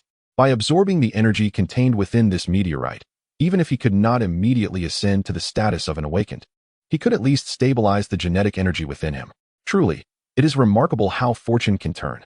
Just as Chen Tian was about to stow the energy meteorite into his backpack, a group of individuals suddenly burst in from outside, declaring their intent to seize the meteorite. They were clearly there to rob Chen Tian. Chapter 023. The Grim Reaper. With a flurry of hurried footsteps, more than 20 individuals entered, the majority clad in blue uniforms. Led by a young man in his 20s. Their abrupt arrival dissipated the tension that had lingered in the room. Well, it seems fortune favors the prepared. The young man chuckled. Tianmi promptly stepped forward and asked, is there something you need? She recognized him as Lin Tianyu, the son of a factory official who had harassed her not long ago. Nothing of great importance. Lin Tianyu replied with a smirk before shifting his tone. I've heard that you have been researching a meteorite recently. Why do you ask? Tianmi became wary. From the very beginning, she sensed that he was not a well-meaning individual.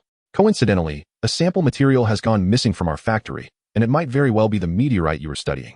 Lin Tianyu said, his playful demeanor betraying the scheming glint in his eyes. He had learned that the meteorite was of considerable value, likely to fetch a high price on the black market. Tianmi was nearly amused by his audacity. She had encountered shamelessness before, but never to such an extent. To speak of outright theft as if it were entirely reasonable. There is nothing of yours here. Please leave. she implored, striving to suppress her rising anger. Lin Tianyu, however, was not inclined to depart. Having brought along so many henchmen, he was determined to claim the prize. Whether or not you comply is not for you to decide. We must conduct a search first, he commanded, gesturing to his companions to take action. Halt!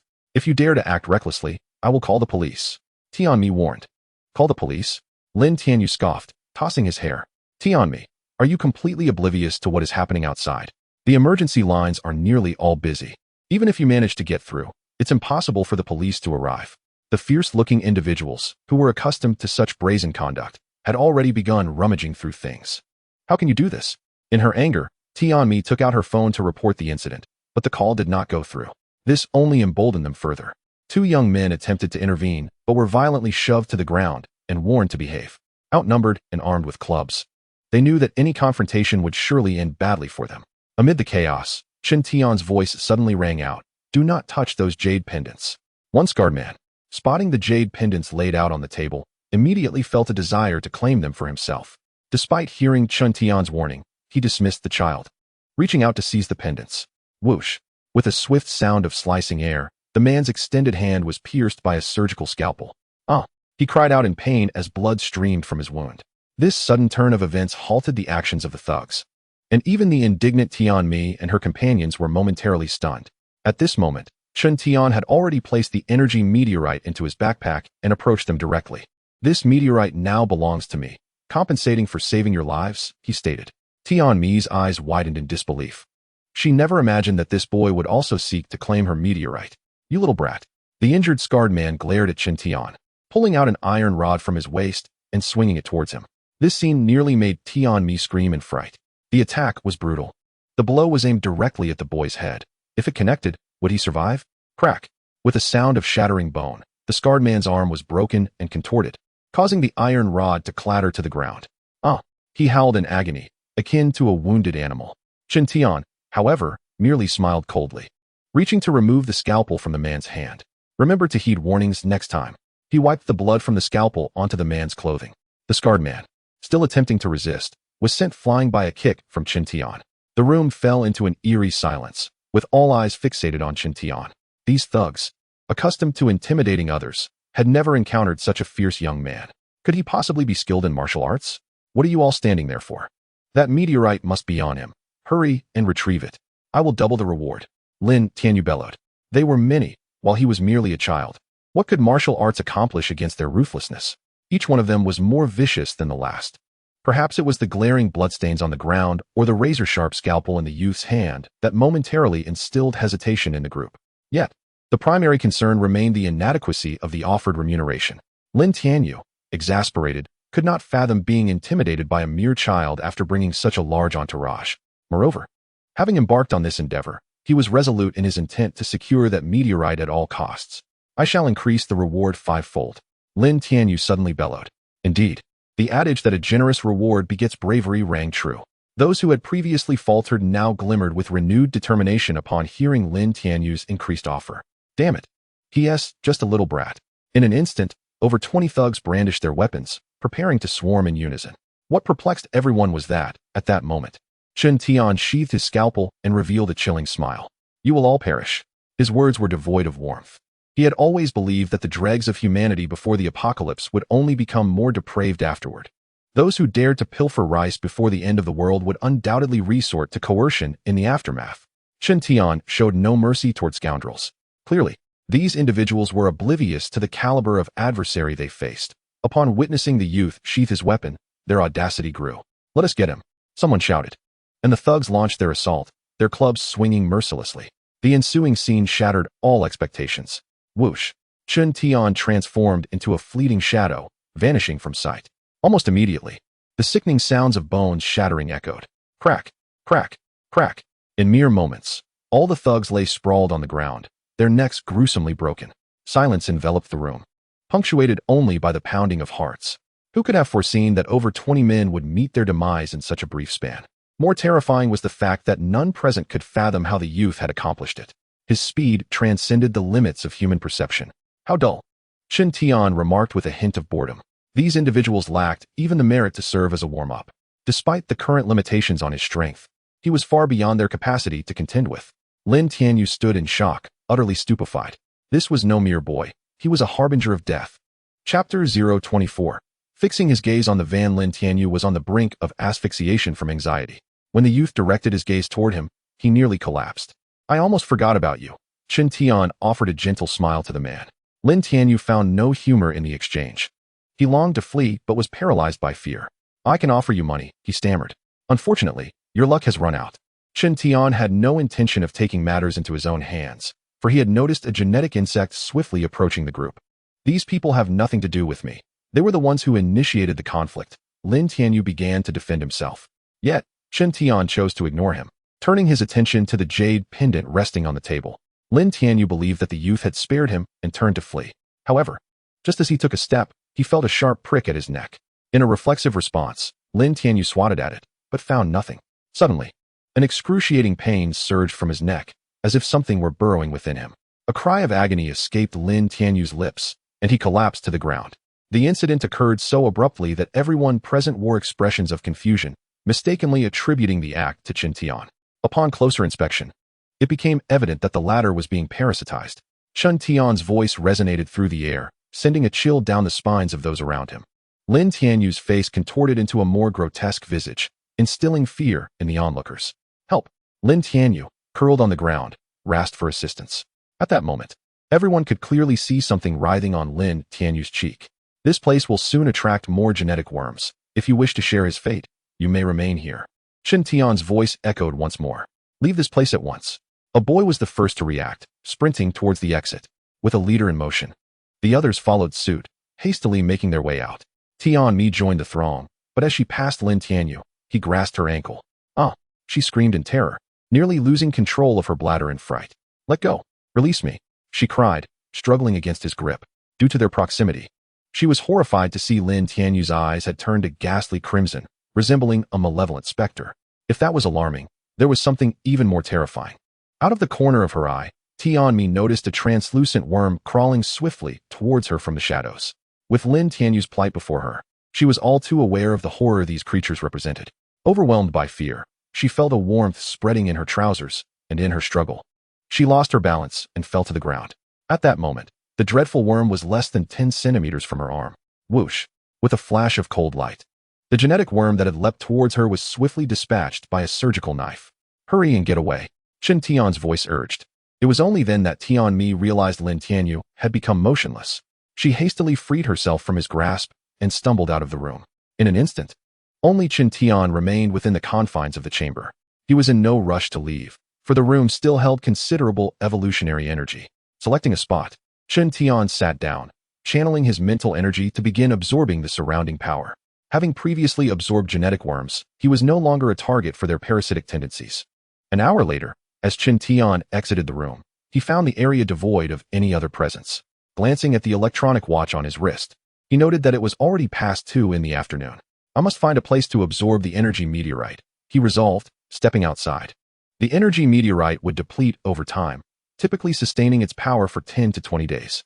In an unfinished underground pipeline, after nearly 2 hours of relentless effort, Chen Tian finally absorbed all the evolutionary energy from the energy meteorite. As he sensed the transformation within his body, an uncontainable excitement illuminated his face. The energy from the gold-type gene no longer required deliberate suppression. It was now being gradually assimilated by his physique. This discovery alone was enough to exhilarate Chen Tian. Not to mention that this absorption led to a significant breakthrough in his telekinetic abilities. Presently, he could manipulate 8 flying knives simultaneously, with an effective range approaching 100 meters. Following a brief test, he had formed a rough estimate. Emerging from the underground pipeline, Chen Tian inhaled deeply. The apocalypse would fully erupt in 3 days, and at this moment, he possessed power that surpassed all of humanity. However, he did not allow pride to consume him, for he understood that his adversaries were never mere humans, but rather the constantly evolving monsters and beasts. In terms of evolution, humanity lagged far behind other species. Those beasts could evolve incessantly through slaughter and consumption, without the need for rest. The living space of humankind was relentlessly constricted, often reduced to mere sustenance for monsters.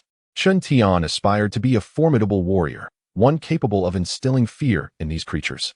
With a swift motion, Chen Tian stretched his limbs, feeling an exhilarating surge of power that ignited within him a desire for battle. Regrettably, there were no worthy opponents at present. He picked up his deflated backpack and resolved to return to the van, as he still had some belongings stored there. In a nearby milk tea shop, two men were conversing at a window-side table. How long have we been watching? Not a single shadow in sight. I suspect that van has been abandoned. It cannot possibly return, one remarked. Across the glass wall, a silver van stood still, the very object of their surveillance. Brother Leopard is furious. That van is our sole lead, and we must keep a close watch, the other replied. In an abandoned factory, the individuals slain by the reborn Qin Tian were, as the two men discussed, orchestrated by Brother Leopard. Now, with the death toll rising, the identity of the perpetrator remained unknown, prompting a thorough investigation. The only clue was the counterfeit van that had driven away. The van they were now observing was indeed that very one. We should just check the surveillance footage. One suggested. Are you foolish? We can't access the surveillance. We must investigate discreetly, the other countered. As they spoke, they suddenly noticed movement in the van across the street. The vehicle had been started. Damn, they're coming. The two men exclaimed, abandoning their seats to rush outside and follow suit. During the pursuit, they didn't forget to inform Brother Leopard via phone. Meanwhile, Qin Tian, driving the van, intended to purchase some items with the little money he had left. In 3 days, that money would be worthless, mere scraps of paper. Am I being followed? Through the rearview mirror, Qin Tian spotted a black sedan tailing him. How intriguing. He decided to steer towards a secluded area, eager to ascertain the intentions of his pursuers. Chapter 25. Is this boy human? Hello, Leopard Brother. Yes. We are currently following that vehicle, heading towards the western mountainous area. All right, we will wait for reinforcements before taking action. Inside the black sedan, a man was engaged in a phone conversation. What did Leopard Brother say? Inquired the driver. Leopard Brother instructed us to keep a close watch and has already dispatched someone. We must not allow the target to escape. The man in the passenger seat had just ended his call. Rest assured about my driving skills. I guarantee we won't lose them. I wonder what they are thinking, choosing such a deserted route. It will be much easier to act once the time comes. That dilapidated van certainly cannot outrun us, and let us not follow too closely. If they notice us too soon, it could lead to unforeseen complications. Did you see how many people were in their vehicle? I couldn't see clearly. It seems there's only one. As they conversed, the van ahead suddenly decelerated. What was even more puzzling was that the van turned into an open space beside the road, a place devoid of any passing vehicles. Hey, they stopped. Do you think they noticed us? The black sedan dared not follow too closely and halted by the roadside. The two observers were engaged in hushed conversation when one of their phones rang. The message was straightforward. Reinforcement had arrived. Indeed, just as the call ended, 3 silver vans approached. Lowering the window, one of the watchers pointed inside and said, "There they are. Be careful not to let them escape." The 3 arriving vans were filled with individuals, each wearing masks and wielding machetes. To prevent the target from fleeing, 2 vans remained stationed while one advanced. Inside the van, Qin Tian observed the approaching vehicle with a sense of anticipation. With a screech, the opposing van came to an abrupt halt. With a clang, its door swung open, and a dozen knife-wielding men emerged. Their masks obscured their faces, rendering them unrecognizable. Here comes the action. A smile crept onto Qin Tian's lips. At that moment, several men approached the front of his van, striking the glass with their machetes. Get out. Step out quickly. A total of 12 individuals encircled Qin Tian's van. He calmly opened the door and stepped out. The men were taken aback upon seeing him, utterly unprepared to confront a mere child. A glance inside the vehicle revealed no one else. Is it just you? One man pointed his knife at Qin Tian. With a smile, Qin Tian replied, "You seem to be a few short. Why not call the others over? The more, the merrier. I'm asking you a question. Stop playing dumb." The man who had just spoken reached for Qin Tian's hair. Crack. The sound of breaking bones echoed. The man's hand was instantly shattered. Before he could scream, Qin Tian delivered a swift kick to the man's calf, resulting in another sickening crunch. As the man lost his balance and began to fall, Qin Tian seized his chin. Do you not understand the basic courtesy of conversing with others? With a disdainful smile, Qin Tian exerted his grip, instantaneously shattering the man's jaw. The raucous individual, who had just been boastful, now hung limply in Qin Tian's hand, akin to a lifeless mass. Discarding him as one would refuse a piece of trash, Qin Tian then surveyed the surrounding onlookers, who were rendered speechless by fear. Will you engage directly, or will you indulge in a plethora of meaningless chatter before taking action? He inquired with a smile. His nonchalant demeanor only deepened the terror felt by those present. Could this truly be a mere child? A chilling dread surged from the depths of their hearts. Who among you can explain your purpose here? Qin Tian asked with a grin. One man gasped, as if just recovering from shock.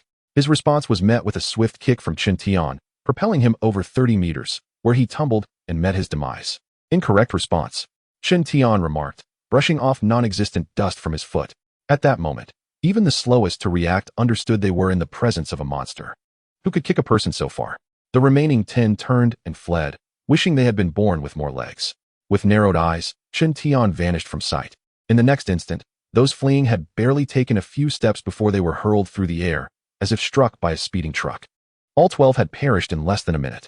As Chen Tian reappeared, he lifted his gaze towards the vehicles halted at the intersection. That single glance snapped the stunned individuals back to reality. Drive! Drive! Accelerate! They screamed, their earlier bravado now rendered absurd by terror. The cars, already poised for departure, surged forward as the drivers slammed on the gas. One van, however, lagged slightly behind. Just as it began to veer, a resounding thud echoed from above, as if something had landed on its roof. With a creak, the terrified occupants within witnessed the roof being torn off, revealing the boy's devilish grin. Ready to play? He asked playfully. Unbeknownst to them, several hardened men inside were so frightened they nearly lost control of their bladders. They had never envisioned such a horrifying scenario. Yet here it was, manifesting in reality. Some, in despair, shouted while brandishing their machetes. With a series of soft thuds, the interior of the van erupted like a burst tomato, resulting in their annihilation. The out-of-control van careened into a ditch, leaping back to the ground. Chen Tian gazed at the two vehicles fleeing hundreds of meters away, a wicked smile once again gracing his lips. With a burst of speed, he pursued them with terrifying velocity. The occupants of the fleeing cars were on the brink of panic. What manner of creature was this? Had it escaped from a bioweapon nightmare? Damn it, can someone explain to me what is happening? Hurry up, or we will perish in this cramped van. Suffocated by the atmosphere of fear and despair. Suddenly, everyone inside the vehicle experienced a sense of weightlessness, as the scenery outside the windows transformed in that very moment. Bang! The van flipped twice and a half in midair before crashing heavily onto the ground, followed by a thunderous explosion. The black sedan at the front bore witness to the entire ordeal through its rearview mirror. The two individuals who were merely tasked with surveillance now found themselves as the last survivors. Crash! With a deafening sound, the black sedan jolted violently, and one of the rear doors bizarrely flew off. Could you please stop the car? A strange, youthful voice suddenly echoed from the back seat. Chapter 026. I heard you were looking for me without any coercion. The two individuals in the vehicle divulged everything they knew about Chen Tian. It turned out they had been ordered by someone nicknamed Brother Leopard to keep watch over the van driven by Chen Tian. Those involved in organ harvesting had been murdered in an abandoned factory, and Brother Leopard, fearing exposure of his illicit operations and suspecting rival involvement, was urgently seeking the perpetrator. The individuals recently slain by Chen Tian were all under Brother Leopard's command. Their original plan had been to bring Chen Tian to meet Brother Leopard for direct interrogation. But the situation had taken an unexpected turn. Upon hearing their account, Chen Tian speculated that this so-called Brother Leopard might indeed be a significant member of the Red King organization, potentially a source of valuable information. Big Brother, we are merely errand boys. We have committed no wrongdoing. Please spare us, one of them pleaded. Yes, Big Brother, we have shared all we know. We are just small fry, acting under orders, and did not intend to target you at all. Terrified, the two of them implored, eager to portray their plight as tragically as possible. Chen Tian, however, was not swayed by their sob stories. He had encountered all manner of scum before. Take me to see your Brother Leopard, Chen Tian commanded. Could they refuse? Their fear of Chen Tian now eclipsed their dread of the nefarious Brother Leopard. The black sedan continued on its path, while the two in the front dared not even breathe loudly. They could envision that once they brought this monstrous youth before Brother Leopard, it would undoubtedly become a scene of carnage. The vehicle was enveloped in silence, with Chen Tian refraining from conversation, causing the two in the front to be even more apprehensive. Their destination was a leisure club named Night Beauty, where Brother Leopard awaited. Halfway through their journey, one of their phones rang. In such a hushed atmosphere, the ringtone was jarringly loud. Why aren't you answering the phone? The youthful voice pierced through the stillness. The man holding the phone contemplated hanging up, but was interrupted by the youth's voice again. Hand me the phone. The man dared not disobey and obediently passed the phone over. This phone is quite nice. Faced with the praise of the youth, the man's expression darkened. For the call was from Brother Leopard, as the caller ID clearly indicated. Is this the Brother Leopard you speak of? Chen Tian inquired. Indeed. The man replied obediently. Suddenly, Chen Tian pressed the answer button and activated the speakerphone. A coarse voice erupted from the phone. Damn it, where have you been? Why haven't you answered my calls for so long? Brother Leopard.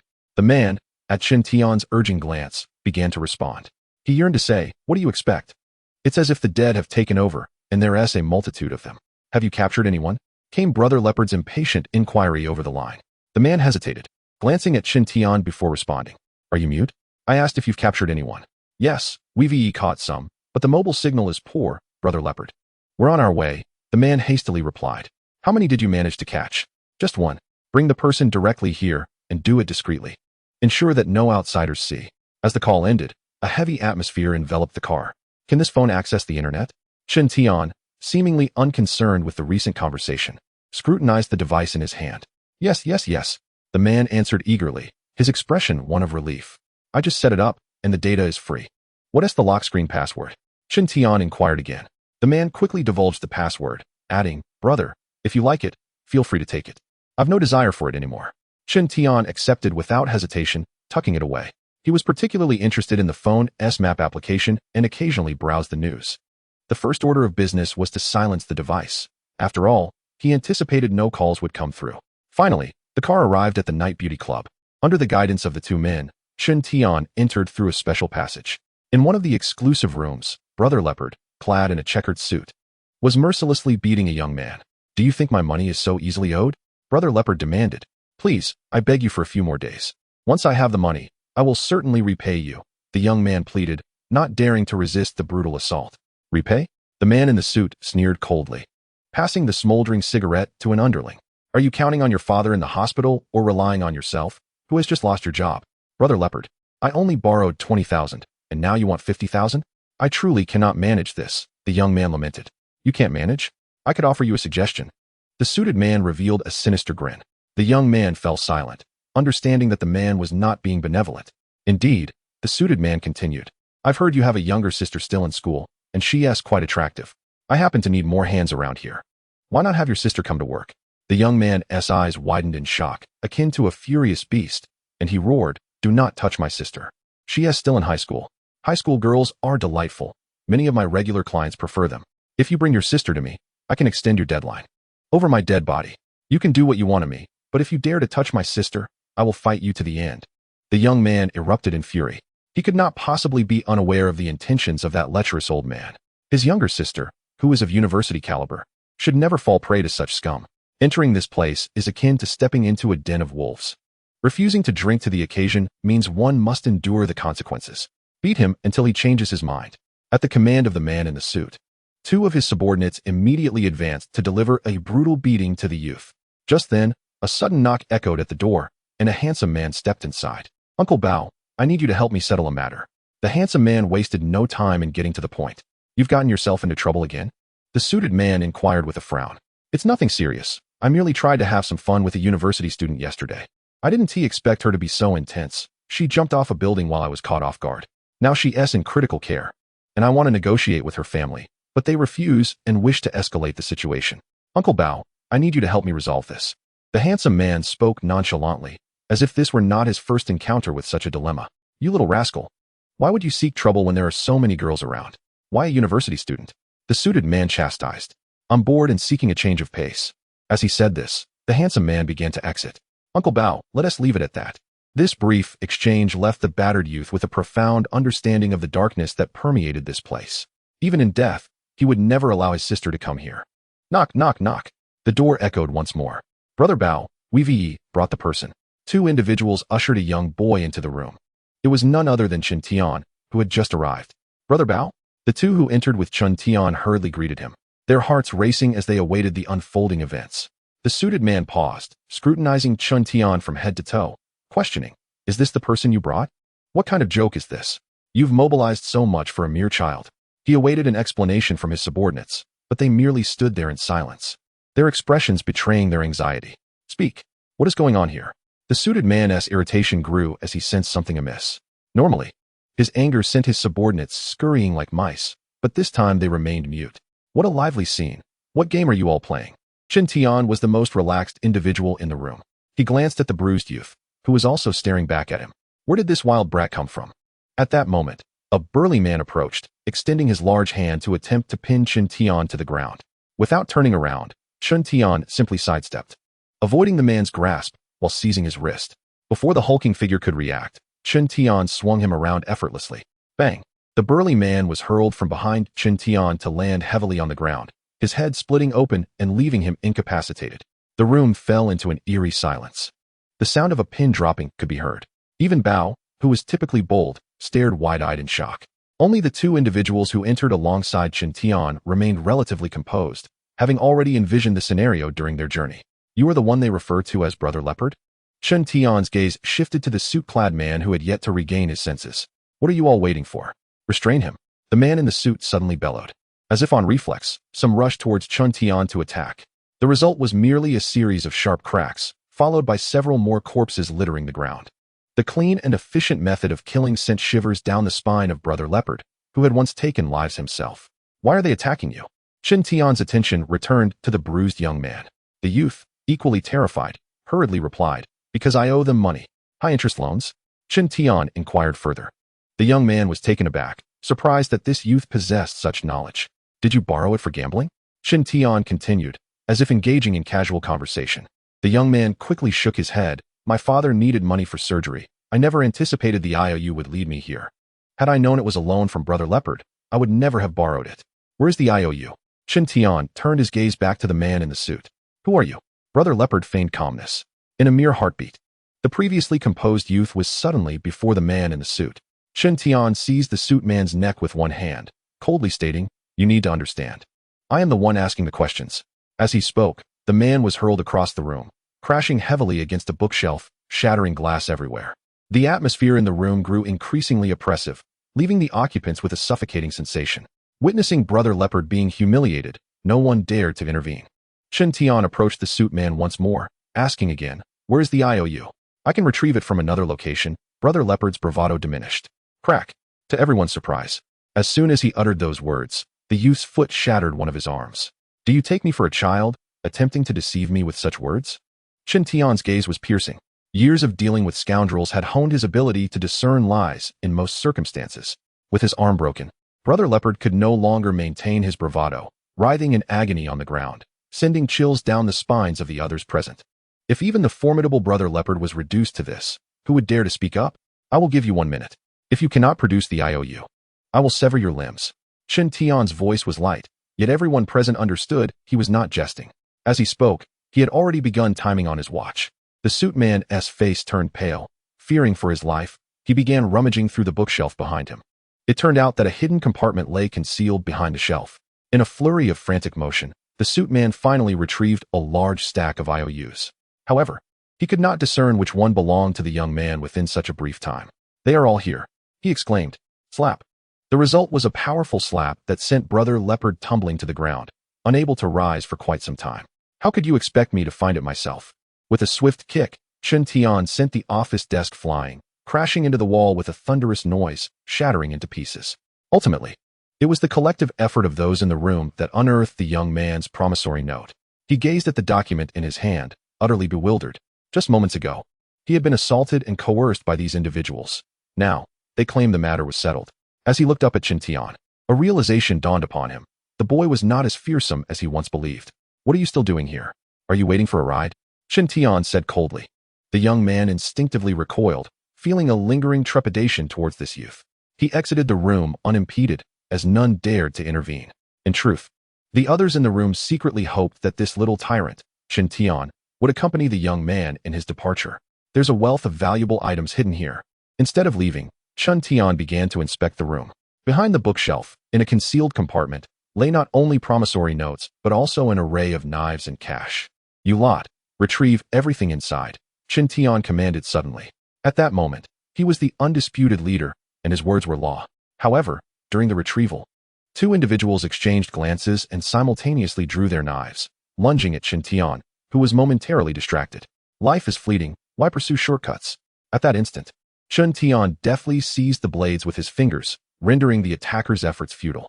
With a swift motion, the two assailants found their heads severed from their bodies. Their own knives now gripped in Chen Tian's hands, dripping with blood. The remaining individuals in the room were rendered speechless, aghast at the display. Was this boy even human? He resembled a walking harbinger of death. Impressive blades. Chen Tian accepted the two large machetes and selected a tang sword from the remaining weapons. Indeed, as expected from Brother Bao's collection, these knives were all razor-sharp and of superior quality. In addition to the weapons, a significant amount of cash was extracted, bundled in tens of thousands. Chen Tian did not bother counting. He simply filled a bag, enough to last him 3 days. After that, the cash would lose its value. Chapter 028. Who isn't a child anymore? Brother Bao had finally learned his lesson. He responded candidly to Chen Tian's inquiries. It turned out that behind him was a mysterious figure known as Sister Hong, who orchestrated many unsavory dealings. Chen Tian pondered, suspecting that Sister Hong was likely a key member of the Red King organization. Where can I find her? Chen Tian asked. Brother Bao promptly replied, I know her residence. He was keen to shift the risk, eagerly anticipating Chen Tian's pursuit of Sister Hong. Eliminating her would be ideal. Do you have her phone number? Chen Tian inquired further. Yes, I can call her right now to find out where she is. Brother Bao responded eagerly, wearing a sycophantic expression. Then what are we waiting for? Chen Tian shot him a glare. As Leopard Brother shivered, he was indeed intimidated by this little tyrant. He dared not hesitate, and promptly retrieved his phone to make a call. Unfortunately, the call remained unanswered, leaving him in the dark about the other party's preoccupations. With a sense of unease, he glanced at Chen Tian, genuinely fearing that the youth might strike again. It turned out that repeated beatings could leave psychological scars. Since the phone connection was futile, they decided to proceed directly to the other party's residence. Chen Tian contemplated searching the premises, hoping to uncover something of value. Leopard Brother dared not protest, and thus, the group exited the room together. 5 individuals led the way, while Chen Tian leisurely trailed behind. As they had yet to exit the club, a striking young man approached them directly. Uncle Leopard, I almost forgot. Do not let my father know about that incident. The handsome youth chuckled. The matter he referred to was the unfortunate suicide of a female college student. Perhaps due to the dim lighting in the corridor. The handsome young man failed to perceive Leopard Brother's expression. It was not until he drew nearer that he exclaimed in surprise, Oh, Uncle Leopard, what happened to your face? I heard about your predicament. Let us hurry. Leopard Brother gestured for him to leave swiftly. The handsome young man, seemingly slow on the uptake and emboldened by the fact that this was his territory, continued, Uncle Leopard, you weren't beaten up, were you? Is my father here? The only person he could imagine daring to assault Leopard Brother was indeed his father. Get lost, do you hear me? Leopard Brother suddenly bellowed. The handsome youth paused momentarily, finally deciphering Leopard Brother's subtle gestures. All right then, Uncle Leopard, you're busy. The handsome young man decided to take his leave. However, a youthful voice abruptly called out to him, Stop. It was then that the handsome youth noticed Chen Tian, a mere child barely reaching his chest, but one who was nonetheless equipped with a bag and a knife. Uncle Leopard, who is this kid? He isn't your illegitimate son, is he? The young man jested. Little did he know that Leopard Brother's heart raced with anxiety. With this little demon fixated on him, his nephew's life was in jeopardy. Who is he? Chen Tian inquired, pointing at the handsome youth and addressing a companion nearby. The questioned individual was at a loss for words, receiving a meaningful glance from Leopard Brother. You have 3 seconds. Chen Tian's voice resonated coldly. He is a client of Leopard Brother, the question man finally replied, hoping this answer would appease Leopard Brother. While Leopard Brother was satisfied, Chen Tian's dissatisfaction was evident through his subsequent actions. With a crash, the young man who had been standing there speaking was suddenly propelled backward, his body colliding heavily with a mural 10 meters away, and then sliding down like a rag doll.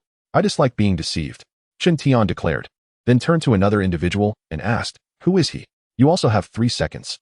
Learning from his companion's misfortune, this man attempted to be clever and promptly stated, He is young Master Yan, the son of Tiger Lord, and Leopard Brother's nephew.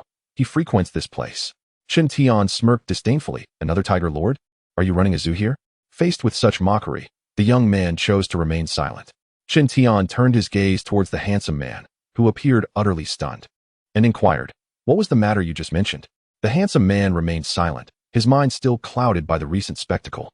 How could a living person suddenly be propelled 10 meters away? Even if he had consumed a bit of alcohol, such a hallucination seemed implausible. Chen Tian's eyes shifted once more to the man who had just spoken. The latter, understanding the cue, hastily replied, Young Master Yan came here to ask Brother Bao to resolve a situation. He had coerced a female college student into attempting suicide. Upon hearing this, Chen Tian chuckled, a glint of amusement dancing in his eyes as he regarded the handsome man. Quite impressive. You seem well versed in such matters, I presume? The handsome man initially fell silent before abruptly taking flight. Whoosh! Chen Tian transformed into a fleeting shadow, swiftly appearing before him, delivering a powerful kick. Thud! The handsome man was sent careening backward, crashing heavily onto the ground, groaning in pain. Chen Tian had tempered his strength. Otherwise, a single kick could have been fatal. As Chen Tian approached, Brother Bao, summoning his courage, pleaded, please spare him. He is still just a child. To his misfortune, this statement ignited Chen Tian's fury. Any intention he had to interrogate vanished, and without hesitation, he delivered a decisive kick that shattered the man's neck. Under Brother Bao's incredulous gaze, Chen Tian airily remarked, "Who among us is not a child?" The group then boarded Brother Bao's luxurious car, heading towards the upscale neighborhood where Hong Jie resided. During the drive, Chen Tian eliminated one individual, responding to the threat of the man attempting to send a message while he was distracted. The identity of the recipient or the content of the message was inconsequential. Now, including Chen Tian, there were 4 of them. After approximately half an hour of travel, they finally arrived at an opulent villa district. This place far surpassed the grandeur of the villa where Jia Yuding and her companions resided. Before entering the district, they passed by a security booth, but curiously, the personnel inside were asleep, and the retractable gates stood wide open. The vehicle did not pause, gliding directly inside. After navigating through winding paths, they ultimately halted before a villa. The grand entrance was firmly shut, suggesting that no one was home. Brother Bao disembarked and attempted to contact Hong Jie again, but still received no answer. Chen Tian cast a glance at the towering iron gate, remaining silent. With a gentle leap, he effortlessly vaulted over it. Shortly after, the gate swung open from within. It appeared to have been locked from the inside, indicating the presence of someone inside. "There must be someone in there," Chen Tian stated. Under the weight of Chen Tian's intimidating presence, the 3 men followed closely behind him. This little harbinger of death could take their lives at a whim. The villa was opulent. Upon entering the grand hall, they beheld 2 massive dogs lying motionless on the ground. Chen Tian approached for a closer inspection and ultimately concluded that both dogs were parasitized. The situation seemed to be growing increasingly intriguing. Chapter 029, A Bounty of Gains You 3, Go upstairs and see if anyone is present, Chen Tian commanded the dazed trio. They dared not hesitate and hurried up the stairs, while Chen Tian remained on the first floor to conduct his investigation. From the garments hanging in the cloakroom, it is evident that this villa is inhabited by a solitary woman. Chen Tian discovered a car key on the coffee table, presumably belonging to the imposing black Mercedes SUV parked in the yard. Upon entering, he had noticed the vehicle's sleek, intimidating exterior, a significant upgrade from the utilitarian van he had previously driven. The van was now a mere relic of the past. A smile graced Chen Tian's lips as he pocketed the key to the Mercedes. Just as he was about to explore the adjacent room, a sudden scream erupted from the upper floor. "There is a monster! Help me!" "Ah!" The cries swiftly morphed into anguished wails. Chen Tian's eyes flickered with intrigue as he ascended the staircase. Illuminated by the light, a blood-soaked woman materialized before him. Beneath her, 2 bodies lay motionless, evidently lifeless. The woman abruptly lifted her head, her crimson eyes piercing through her disheveled hair, resembling a vengeful spirit. Yet, Chen Tian felt no fear. Has she undergone mutation so swiftly? He pondered, for under normal circumstances, a parasitized individual would experience a merging period of approximately 3 days, during which they would remain dormant. But this woman had transformed in an instant. Thus, 2 possibilities arose. Either the parasitic gene worm had absorbed a substantial amount of energy, expediting the fusion process, or the parasite had yet to fully integrate with its host, much like the previously mutated hound. As Chen Tian assessed the situation, the woman suddenly emitted an eerie growl, akin to a wild beast, and lunged at him. Her arms bore white, bony blades, the very instruments with which she had dispatched the 2 victims. Her fingers had elongated, sharp as daggers, stained with the remnants of flesh. Had she been infested by a skeletal gene worm? Chen Tian sidestepped her attack with agility. The mutated woman let out another chilling screech and, utilizing the force of her descent, lunged at Chen Tian once more. "Is this not yet over?" he exclaimed, delivering a powerful kick. The force of his strike sent the mutated woman hurtling from the 2nd floor to the ground below. Any ordinary human would have met their demise from such an impact. Yet, the mutated woman's bones creaked as she rose to her feet once more. Chen Tian scoffed. Had he not feared the splatter of blood, his previous kick would have sufficed to shatter her skull. Seeing her prepare to attack again, Chen Tian, disinterested in prolonging the encounter, flicked his wrist, sending a scalpel flying. It pierced through her eye, embedding itself into her skull, swiftly ending her existence. Approaching the 2 victims slain by the mutated woman, Chen Tian noted that both had been pierced through the heart, resulting in immediate death. Soon after, he discovered Leopard, motionless. He had intended to escape through the window, but was instead penetrated by a parasitic worm that had invaded his brain. In this vast villa, only Chen Tian remained. Perhaps this was for the best, sparing him the need to take further action. Subsequently, Chen Tian began to rummage through the various rooms. He managed to uncover several mobile phones and a computer, yet unfortunately, All were secured with password locks. Contemplating whether the fingerprint of the woman might unlock them, he found himself thwarted, as the mutated fingers of the woman had undergone changes that rendered this attempt futile. Surely, there must be some clues left behind. With nothing else to engage him, Chun Tian commenced his search anew. Remarkably, this time he made a significant discovery. Behind a portrait hanging on the wall, he found a safe. Unlocking the mobile phones and the computer proved to be impossible, but opening this safe was not a daunting task.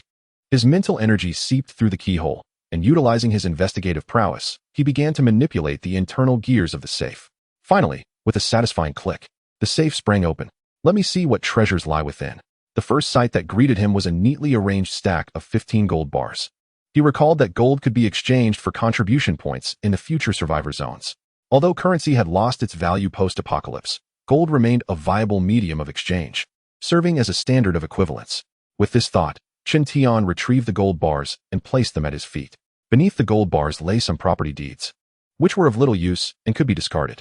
Next, he found an account ledger, seemingly unremarkable and without issue. At the very bottom was an exquisite small box containing various pieces of jewelry. Is this all there is? Chun Tian furrowed his brow. He could not believe that the individual had left behind no incriminating evidence. It was undoubtedly hidden with great secrecy. This safe appeared to be merely a ruse. Chun Tian resumed his search. Aha, hidden here. Underneath the dressing table in the bedroom, an empty tile revealed yet another safe. Upon opening this safe, he discovered a USB drive and a list of names, detailed information about all the subordinates managed by Hong Jie, including their identification numbers. He also found a recent transaction record. Mintugu, scheduled for midnight tonight? Glancing at the transaction record, Chun Tian felt a wave of surprise. The nature of the transaction was not specified. Having thoroughly searched the entire villa, Chun Tian found no other items of value. Regarding Mintugu, he had already located it on his mobile map. Driving there would take over an hour, as it was a remote location. Chun Tian resolved that before heading out, he must first satiate his hunger. He estimated that, at this hour, those who had been blessed by the energy of the meteor shower would likely be experiencing hunger pangs, and finding a restaurant would not be so simple. Fortunately, the villa was stocked with food, and Chun Tian decided to eat before anything else.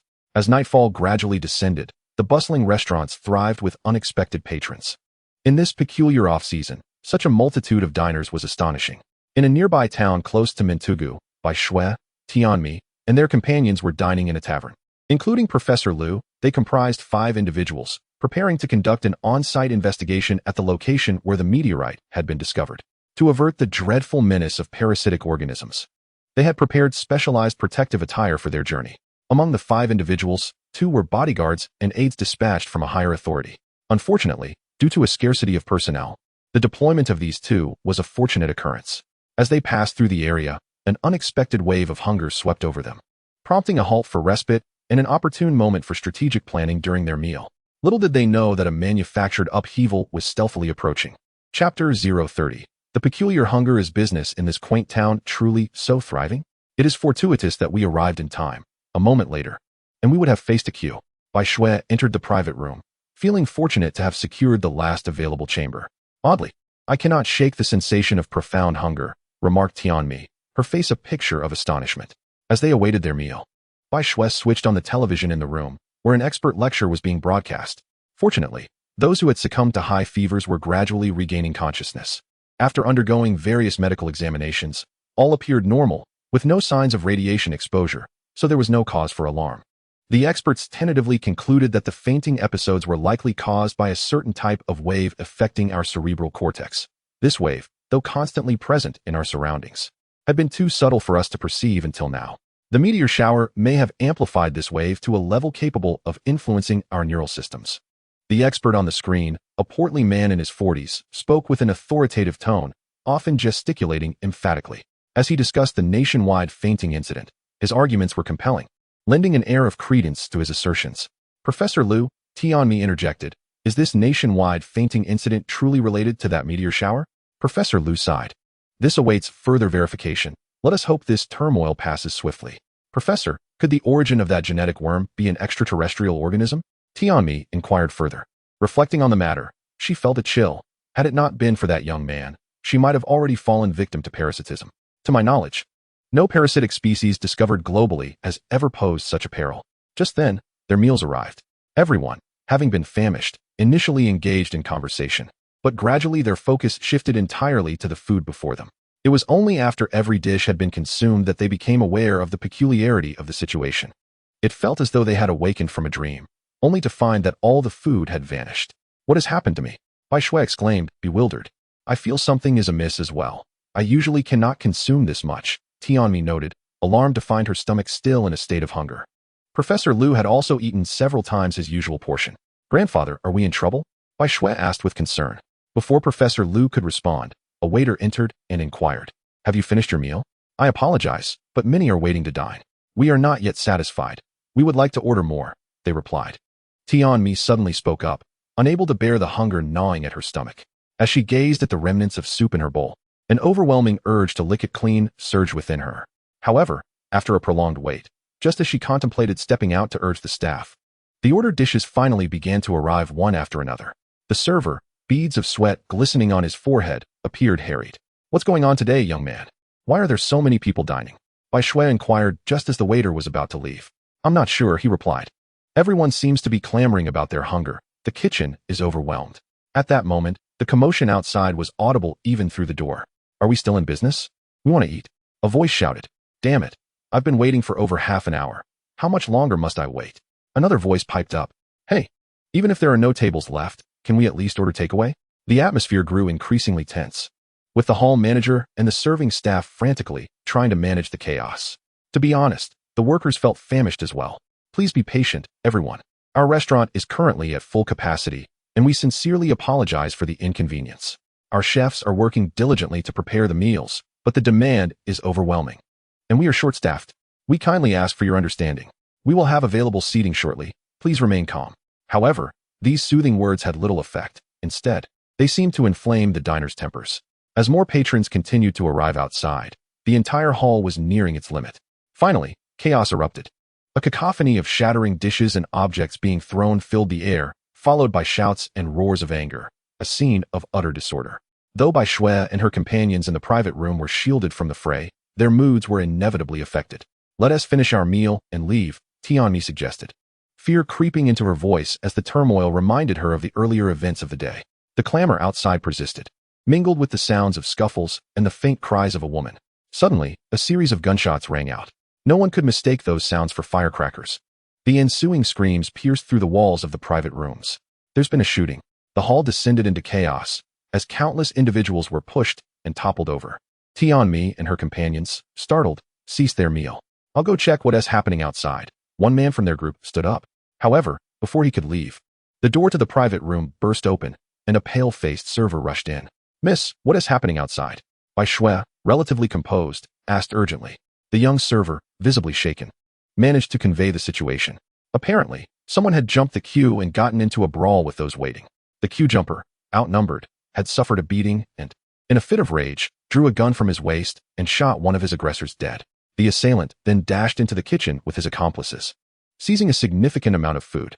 Upon hearing the account, Bai Shui and her companions were left in stunned disbelief. For the sake of food, a murder had been committed, and it appeared the gunman was not alone. It was a whole gang. At this very moment, a group of individuals who had just committed a crime had fled the scene in a vehicle. They were driving a van, which housed 7 occupants. "Damn it! That bastard dared to slap me. I shot him without hesitation." One exclaimed. "You were too impulsive. Our deal is not yet concluded. How could you fire a weapon in plain sight?" Another chastised. "I couldn't care less. I need to eat. Those fools jumped in line and got on my nerves." He retorted. As they conversed, they began to divide the recently stolen provisions: buns, flatbreads, hot dishes, and soup. An ample feast indeed.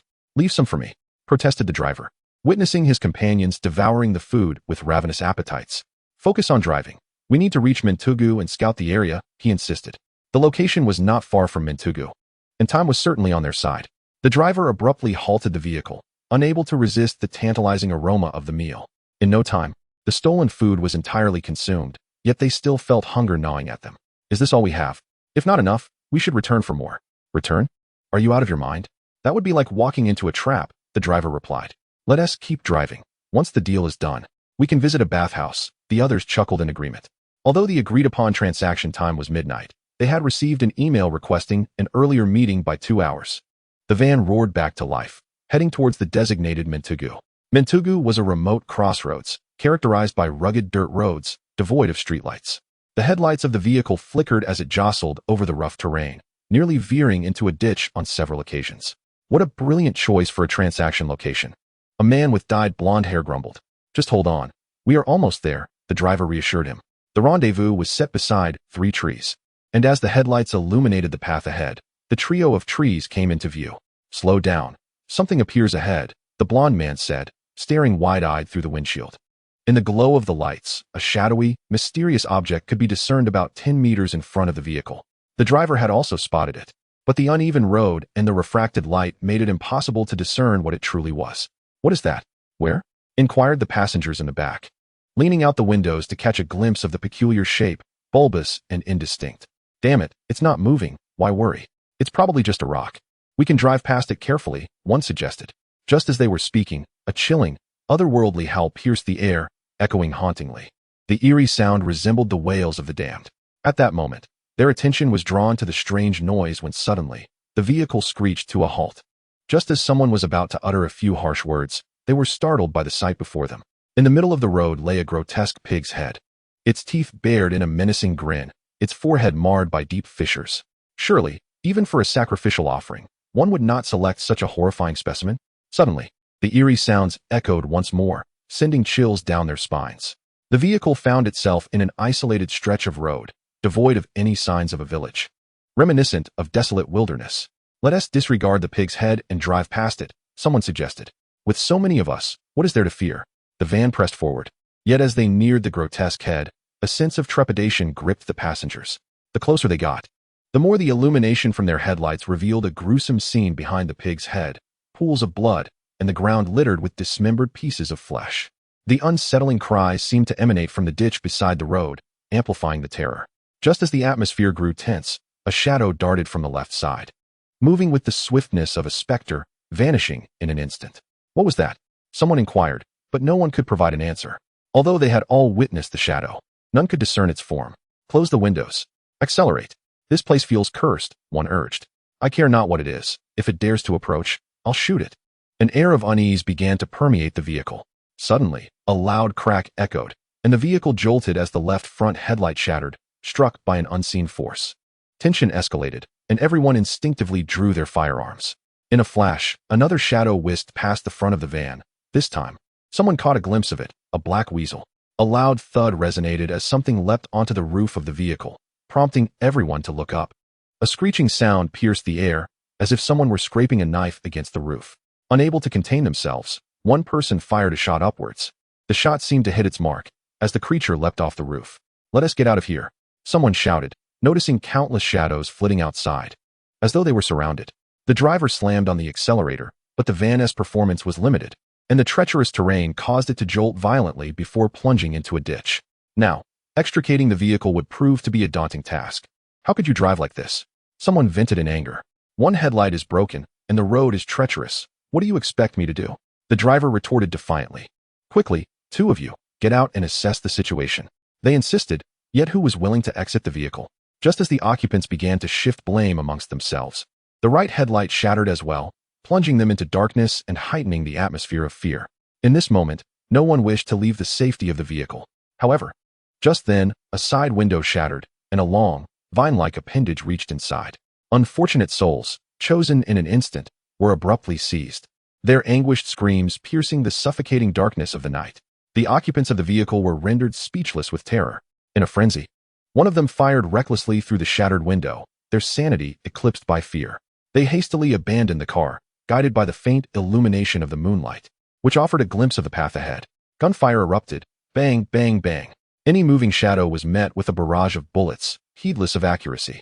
When one companion was brought down with a scream, no one paused to render aid. The survivors, consumed by a desperate longing for wings, wished they could soar away from this nightmarish place. Perhaps the sacrifice of their fallen comrade had allowed 3 of them to stumble forth into the night. Direction was irrelevant. Their singular thought was to flee, to escape this haunted locale. Overwhelmed by sheer terror, they cast aside their exhaustion, daring not to look back. A vehicle. Ahead, a vehicle. The sight of 2 beams of light filled the trio with renewed hope, and they dashed toward it. Inside the car, Tianmi was recounting her discovery of a meteorite when the driver suddenly exclaimed, "Someone is approaching us." At such a late hour, and in this desolate area. Who could it be? Though puzzled, the vehicle slowed to a halt. The three panting figures leaned against the engine hood, gasping for breath. One of them urged, "Open the door, a monster is chasing us." Monster? Both the driver and Tian-Mi were taken aback. Chapter 32, resurrected again in a bid to assist their fellow beings. The door swung open, only to reveal three nefarious individuals. Before any words could be exchanged, the driver and the man in the passenger seat found guns pressed against their heads. Bai Shui, Tian-Mi, and Lu Lao were paralyzed with fear. "Turn around and leave this place," the blond man bellowed, threatening the driver. "Let us talk this through. We kindly offered you a ride. And you can't treat us this way," the driver pleaded. To his dismay, the blond man fired without hesitation. The gunshot echoed, blood splattering across the steering wheel and dashboard. Witnessing his companion's murder, the man in the passenger seat immediately fought back, only to be met with a merciless bullet.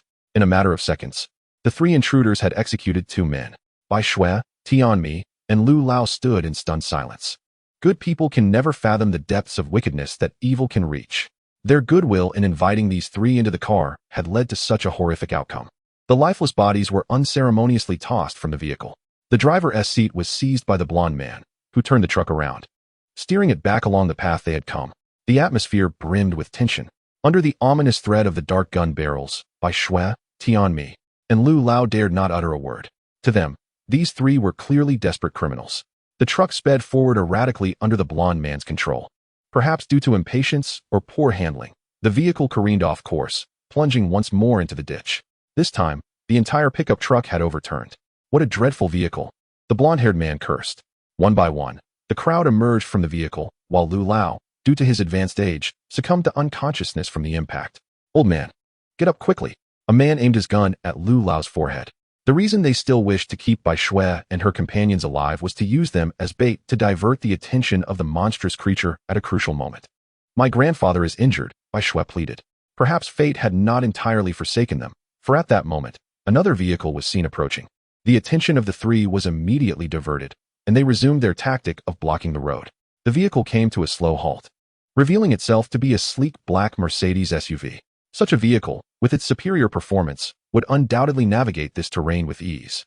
The trio felt a surge of joy, which nearly erupted into laughter when they realized the driver was merely an underdeveloped youth. In that moment, they had little time to ponder how a child could be behind the wheel.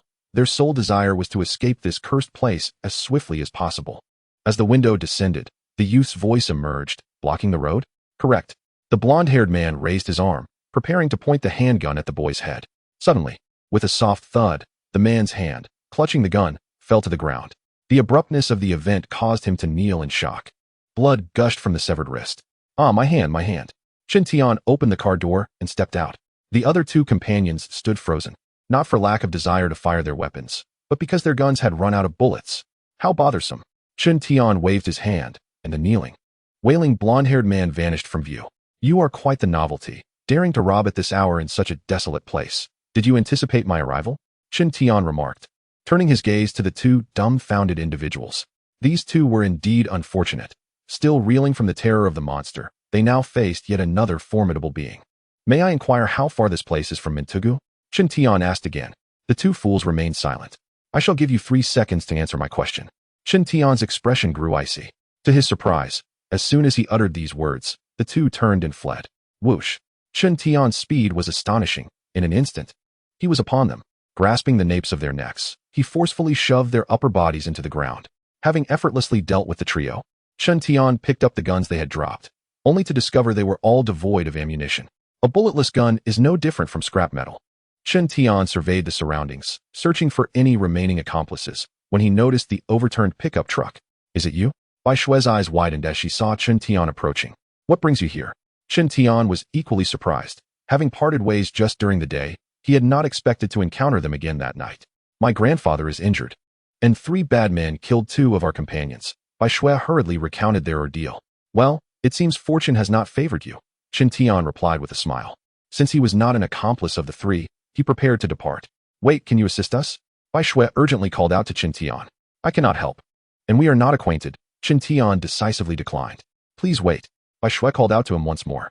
"You should know my temperament," she added, her neck shrinking as she recalled the pain from where the young man had struck her. However, she truly had no other option. in this desolate wilderness. With emergency calls failing to connect, she could only seek Chen Tian's aid. I know something you might find intriguing. Bai Shui suddenly recalled the story shared by Jia Yuding and, emulating her thought process, spoke up. Do tell. Chen Tian's eyes narrowed slightly.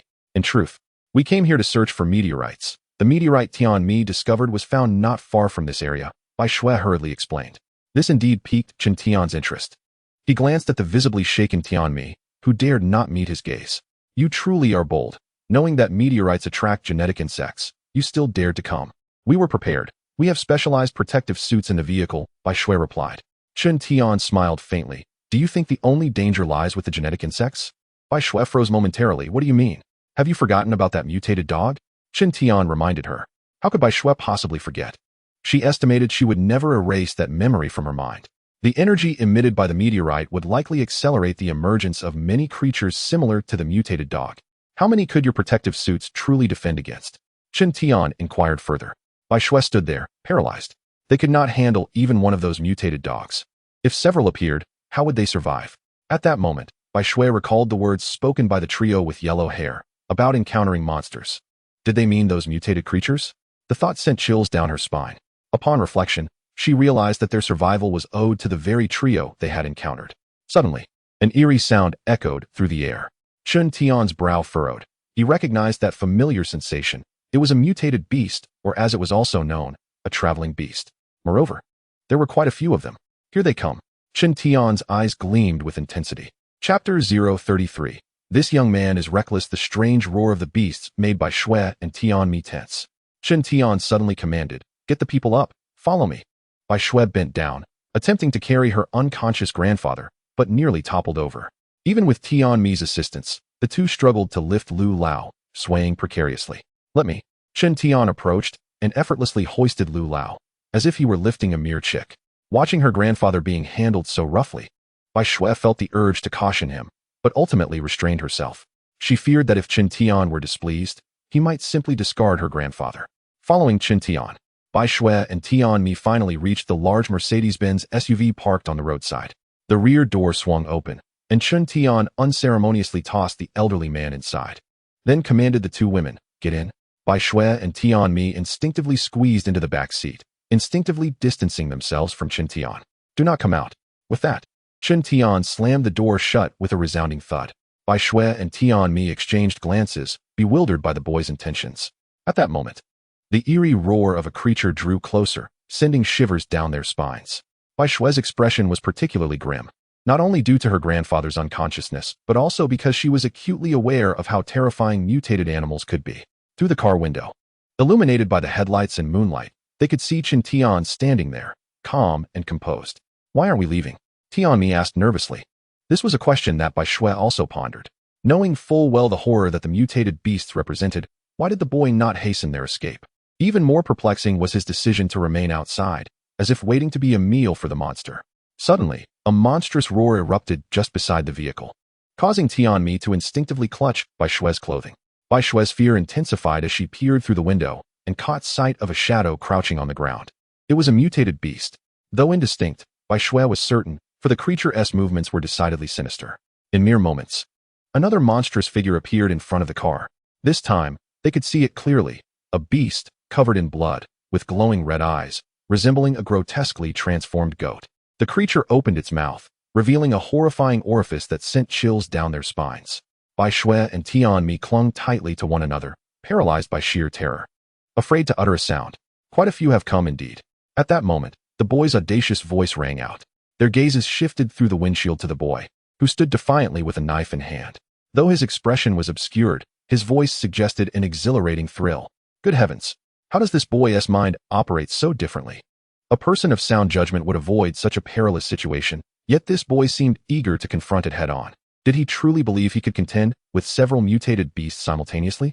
Suddenly, the chaos outside erupted into violence. The mutated goat lunged at Chen Tian, closely followed by two others. Bai Shui and Tianmi could not discern the moment of clash. They only witnessed the aftermath. The head of the mutated goat soared away, blood splattering across the windshield, painting it crimson. With swift precision, Chen Tian struck again, delivering two more lethal blows. In the span of a heartbeat, all three mutated beasts lay slain. At that moment, Bai Shui and Tianmi gazed through the blood-streaked windshield, catching a glimpse of the boy's profile. What kind of expression adorned his face? It resembled the exuberance of a lottery winner. The youth bore a wild grin, his hands gripping a curved blade, incessantly dripping with blood. Had the ordeal been resolved? Bai Shui's mind was clouded with confusion, as she had not anticipated such smooth progress. Yet, the reality was far from it. A sound akin to a stampede of beasts echoed from afar. In an instant, the boy who had stood before the vehicle vanished. Subsequently, a roar from the beasts erupted from the rear. Flash, crash. The dual blades in Chun Tian's hands transformed into the harbingers of death, each stroke claiming a life from the mutant beasts. The gathered horde of mutated creatures had escalated beyond mere numbers. One after another, they charged forward, undeterred even in their suicidal fervor. In but a brief span, the vicinity around Chun Tian was strewn with the carcasses of various mutant beasts. Would we perish here? Tianmi was already in tears from fright. By the light, she discerned the relentless tide of mutant beasts advancing outside, each more grotesque than the last. It would not happen. He is truly formidable, Bai Shui declared, though it was less a reassurance for Tianmi than a comfort for herself. The current situation was such that the two could hardly glimpse Chun Tian, while the mutant beasts lingering around the vehicle were all too visible. Clinging to a thin thread of hope, as they believed safety resided within the car, a deafening crash jolted the entire SUV violently. Tianmi let out an unrestrained scream. Bang! Another collision ensued. This time the vehicle shuddered more violently, and the door near Bai Shui was severely dented. Even Bai Shui was startled into exclamations. This was utterly disastrous. Mutant beasts had commenced their assault on the SUV. Thud! With a muffled thump. It seemed a beast had leapt atop the vehicle. At this, both Bai Shui and Tianmi were gripped by terror, the pressure from above nearly suffocating them. Thud! Another thump resounded, and a mutant beast landed on the hood, its crimson eyes peering through the windshield, locking onto the occupants within. Crack! Before Bai Shui and Tianmi could react, the beast struck, shattering the windshield. The creature emitted a ghastly screech, its head split open, revealing a terrifying array of sharp teeth. In that moment, Bai Shui and Tianmi forgot to scream, sensing that they would be devoured by this monstrosity at any moment. Just then, the beast that sought to invade was pierced through the skull by a surgical blade. Following that, Chun Tian's figure reappeared before the vehicle, like a deity descending from the heavens. God knows how exhilarated Bai Shui and Tianmi felt upon seeing him. As long as the youth survived, hope remained. What followed was a scene they would never forget. The boy, akin to an invincible god of war, relentlessly tore through the bodies of the mutant beasts with each strike. Is this truly the realm of reality? Chapter 034. This harvest ignites passion time seemed to stretch indefinitely when suddenly, the car door was yanked open. In the back seat, Bai Shui and Tianmi huddled together, both of them shivering slightly, nearly crying out in surprise. Fortunately, it was not a mutated beast that entered, but Chun Tian. At that moment, Chun Tian appeared somewhat fearsome, his body drenched in blood. Are you all right? After a prolonged silence, Bai Shui managed to utter these words. Perhaps due to her profession, she possessed a bit more courage than Tianmi. Chun Tian merely cast a casual glance at the two women, causing them both to instinctively retract their necks. Having just witnessed a massacre, Chun Tian, despite his calm demeanor, exuded an aura of terror. The two women fell silent as Chun Tian sat in the driver's seat, lost in thought. The mutated beasts were exceedingly abnormal. Logically, the fusion period for gene worms should take about 3 days. However, the beasts they had just slain had evidently completed their fusion prematurely. Why was this? After much contemplation, only one possibility emerged. The incubated gene worms had absorbed a sufficient amount of evolutionary energy. This led to another pressing question. Where did this evolutionary energy originate? It could only be from fallen energy meteors. The fragment of the energy meteor that Chun Tian had absorbed earlier was rather small, insufficient to spawn such a multitude of mutated beasts. There had to be other energy meteors in the vicinity. Upon reaching this conclusion, Chun Tian couldn't help but chuckle. His laughter startled Bai Shui and Tianmi in the back seat, nearly causing them to panic. Perhaps we should leave this place? Tianmi mustered her courage to suggest quietly. At that moment, she regretted her decision to embark on this exploration.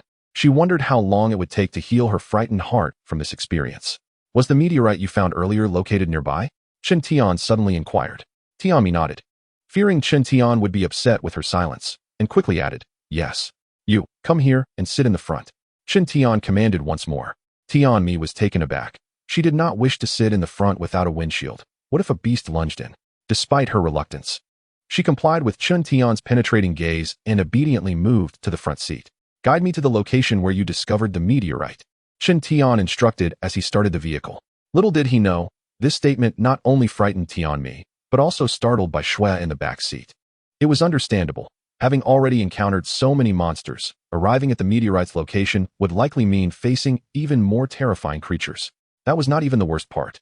What if those dreadful parasitic worms managed to crawl in? They certainly did not wish to become hosts. We should really leave this place. Who knows what horrifying beasts lie ahead? Bai Xue insisted, her voice resolute. If you do not wish to go, you may exit the vehicle now, Chen Tian replied coldly. With that single statement, Bai Xue lost her spirit. How could they dare to leave the car? Fear enveloped them even within the confines of the vehicle. Stepping outside into the abyss of darkness could result in being devoured whole by lurking monsters. The off-road vehicle rolled over the carcass of a beast, forging ahead. However, it wasn't long before they encountered another mutated creature. This time, Chen Tian did not hesitate to exit the vehicle. Instead, he pressed the accelerator, barreling straight towards the obstructing monster. Should a beast leap onto the hood, he was prepared to eliminate it with his throwing knives, the thrill of which was exhilarating. Throughout the ordeal, Tianmi, seated in the passenger seat, could not contain her screams. The vehicle swayed as it navigated through the night. Chen Tian was cautious, not daring to accelerate too swiftly for fear of veering into a ditch and wasting precious time. With knowledge of other energy meteorites in the vicinity, he was resolute in his pursuit. It must be said that this journey was indeed fortuitous. This is the place, Tianmi suddenly exclaimed, as they arrived at the site where the meteorite was discovered. However, a mere glance from Chen Tian revealed the absence of energy meteorites. Typically, energy meteorites do not fall within a confined area. According to Chen Tian's memory, most of them had plunged into the ocean. The discovery of a single energy meteorite on land was already a stroke of luck, and now Chen Tian hoped to uncover more. Judging by the number of mutated beasts he had just vanquished, there must be either a considerable quantity or significant size of remaining energy meteorites. Otherwise, such a situation would not arise. We already passed through, Tianmi interjected, noticing Chen Tian's continued advance. She truly wished to leave this dreadful place and yearned to return home. I know, Chen Tian replied coolly. At that moment, the obstructing mutated beasts had vanished, and the tense atmosphere finally experienced a brief respite. However, unexpectedly, Tianmi in the passenger seat began to weep, as if she were a victim of human traffickers destined for the mountains. What are you crying for? Hold it back, Chen Tian said sternly. He had not reprimanded her earlier screams, considering them a natural reaction, but her sobbing irritated him. With a look of grievance, Tianmi bit her lip, tears still streaming down her face, yet she dared not make another sound. Suddenly, Chen Tian slammed on the brakes and turned to face her direction. Startled, Tianmi shivered, fearing he was angry, and hastily declared, I am not crying. Such a blatant falsehood. Could the liquid flowing from her eyes be anything but tears? In truth, Tianmi had misinterpreted the situation. Chen Tian was not looking at her, but rather gazing through the glass, where a flicker of red light illuminated the pitch-black night ahead. I found it. Chen Tian's eyes ignited with fervor as he turned the steering wheel towards the glowing source. However, a piercing howl echoed in response. There was no need to inquire. It was undoubtedly a mutated beast. Yet, Chen Tian felt no fear in the face of this warning. The fire in his eyes compelled him to charge forward. The off-road vehicle jolted once more. Seated in the front passenger seat, Tianmi beheld the gruesome sight ahead. The road was strewn with the carcasses of various creatures, some decapitated, others reduced to mere limbs, and some entirely eviscerated. Such a bloody scene. It was evident that a fierce battle had transpired here. Otherwise, it was inconceivable for so many mutated beasts to have perished in this locale. Moo! The chilling howl of warning echoed once more. A faint smirk graced Chen Tian's lips. What a pity to encounter me. Otherwise, this would have been a formidable mutated beast in the future. At that moment, both Tianmi and Bai Xue, in terror, witnessed a colossal creature materializing directly in front of the vehicle. Tianmi was left speechless, stammering in disbelief. I see it. Chen Tian abruptly halted the off-road vehicle. Just a few dozen meters ahead, a mutated bull towering over 3 meters stood ready to charge. The other mutated beasts that lay lifeless nearby had fallen victim to this very bull, which sought to monopolize the energy meteorite. Chapter 035, New Ability, Mental Perception. Opening the car door, Chen Tian stepped out. This time, he did not wield the 2 cleavers, as their blades had been rendered useless through repeated use. Unarmed, he strode confidently towards the mutated bull. In that instant, the tension in the atmosphere reached its zenith. Inside the vehicle, both Tianmi and Bai Xue could discern that this newly appeared mutated bull was clearly incomparable to the beasts they had previously encountered. The ensuing battle would likely determine their very fates. Tianmi, come to the back, Bai Shui suddenly urged. Realizing the gravity of the situation, Tianmi hurriedly crawled into the rear seat. He hasn't taken his knives. Tianmi noticed the cleavers left behind in the car, panic flooding her senses. How could they fight without weapons? Shoo, keep quiet. Perhaps he has his own plans, Bai Shui signaled for silence. The two could do nothing but silently pray for Chen Tian's safety. Who would have thought that mutated beasts could reach such immense sizes? The impending battle promised to be extraordinarily fierce.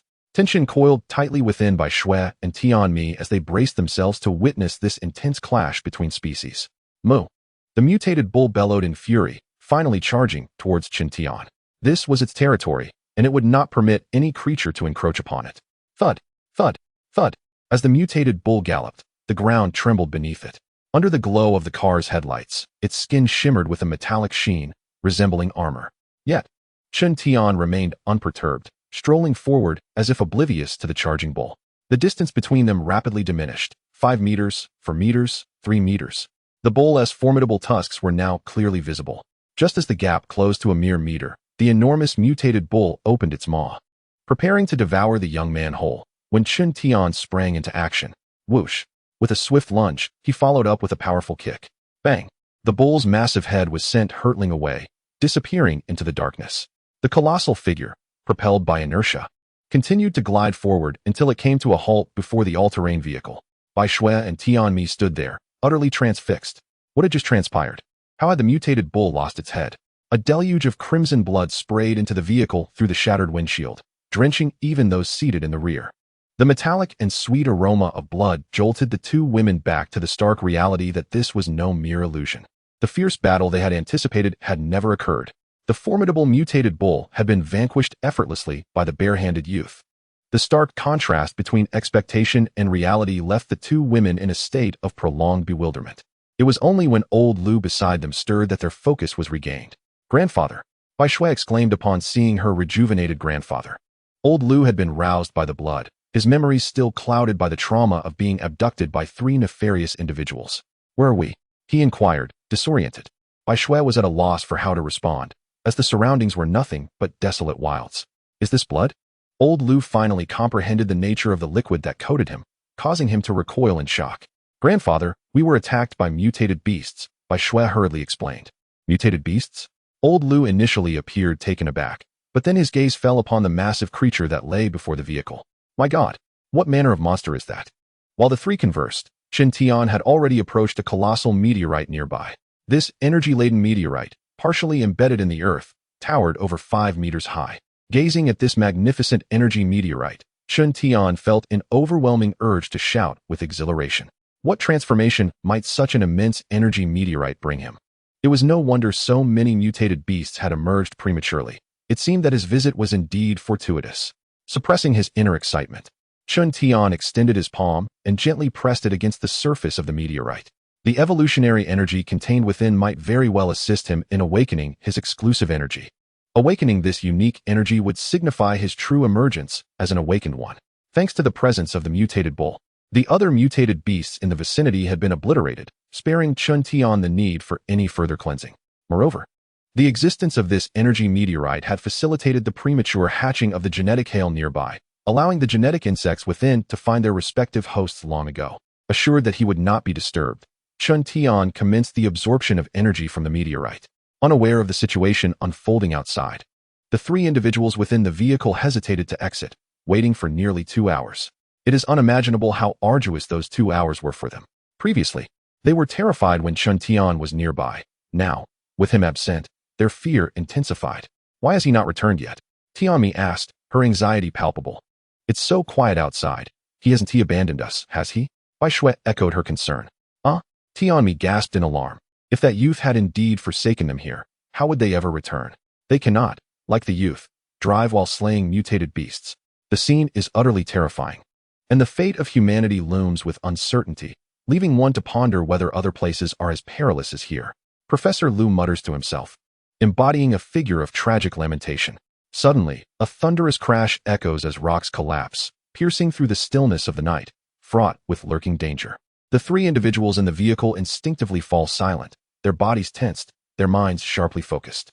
In an instant, A hand emerges from the darkness, thrusting the car door open. The two women nearly scream, but upon recognizing Chen Tian, they exhale in relief. At this moment, Chen Tian has discarded his outer coat, clad only in a blue tank top. "What is wrong with you?" Bai Shui inquires anxiously, observing wisps of white smoke rising from his exposed arms. She worries that this youth might have undergone mutation as well. "I'm perfectly fine," Chen Tian replies with a smile, genuine joy radiating from him. He has absorbed and refined the immense energy from the meteorite. Although he is yet to awaken a specialized energy, the surprises it has bestowed upon him are monumental. The metallic gene energy within him has not only been entirely absorbed and refined, but has also harmoniously fused with the feral gene energy, resulting in a staggering increase in his physical strength. His defensive capabilities have surged to an extraordinary level. The enhancement of his mental energy is equally astounding, leading to the awakening of a new ability, mental perception. Within a 50-meter radius, Chen Tian can utilize this mental perception to perceive everything around him, rendering darkness and blind spots irrelevant. Chapter 036. Such an overbearing child, 3 pairs of eyes fixate on Chen Tian. It is evident that the youth's spirits are high. Otherwise, the smile upon his face would not appear so effortless. Awake? Chen Tian observes the elderly Lu in the back seat. Lu nods, curiosity glimmering in his eyes as he asks, "Young man, why is there white vapor emanating from you?" However, Chen Tian does not respond directly. Instead, he softly suggests, "Let us get out. It is temporarily safe here." "Are you going to leave us behind?" Bai Shui's voice trembles. Chen Tian smirks. "I merely wish to invite you for roasted meat. If you prefer, you may remain in the car." With his physical prowess augmented once more, Chen Tian is in desperate need of sustenance. No food could rival the deceased mutated cow before them. The flesh of evolved beasts contains energy that bolsters one's constitution. In this apocalyptic world, the meat of evolved beasts is a coveted commodity. Before the three could express any hesitation, Chen Tian had already begun gathering firewood. As night deepens, Bai Shui, mustering her courage, assists her grandfather in stepping out. "Is this meat safe to eat?" she asks. "Indeed, the meat of evolved beasts is quite delectable, though the organs should be avoided," Chen Tian replies, his mood unusually buoyant. "When shall we leave this place?" Bai Shui inquires further. "We shall depart once I have had my fill," Chen Tian answers, not lifting his gaze. Unlike the fears and uncertainties experienced by others, he felt a certain anticipation regarding his surroundings. Although he knew it was unlikely, the prospect of discovering an energy meteorite ignited a flicker of hope within him. As for the evolutionary beasts lurking nearby, he regarded them with indifference. Would the scent of blood not attract these creatures?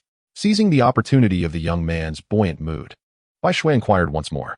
Indeed, the scent of blood could lure evolutionary beasts. However, there were none in the vicinity. Chen Tian replied casually.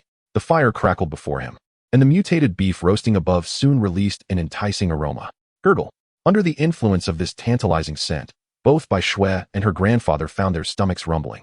Tian Mi also disembarked from the vehicle, drawn by the alluring fragrance. Do mutated beasts engage in mutual slaughter? Old Lu inquired with curiosity. Gaining insight into the habits of these creatures could prove invaluable in the future. Certainly. However, during times of hunger, the weaker ones become the primary targets, Chen Tian explained. As the roasted meat before him was now ready to be savored. As he indulged in his meal, Chen Tian ceased to respond. Bai Shui and the others felt a sense of repulsion towards consuming the flesh of these mutated beasts. Thus they gathered silently around the fire, merely observing. Once Chen Tian finished, he filled the trunk of his vehicle with the remaining mutated beef, ensuring he had provisions for later. The once pristine off-road vehicle now bore countless scars. The vehicle continued its journey, yet no energy meteorites were found. Upon entering the city, it gradually came to a halt. "You may disembark here," Chen Tian announced.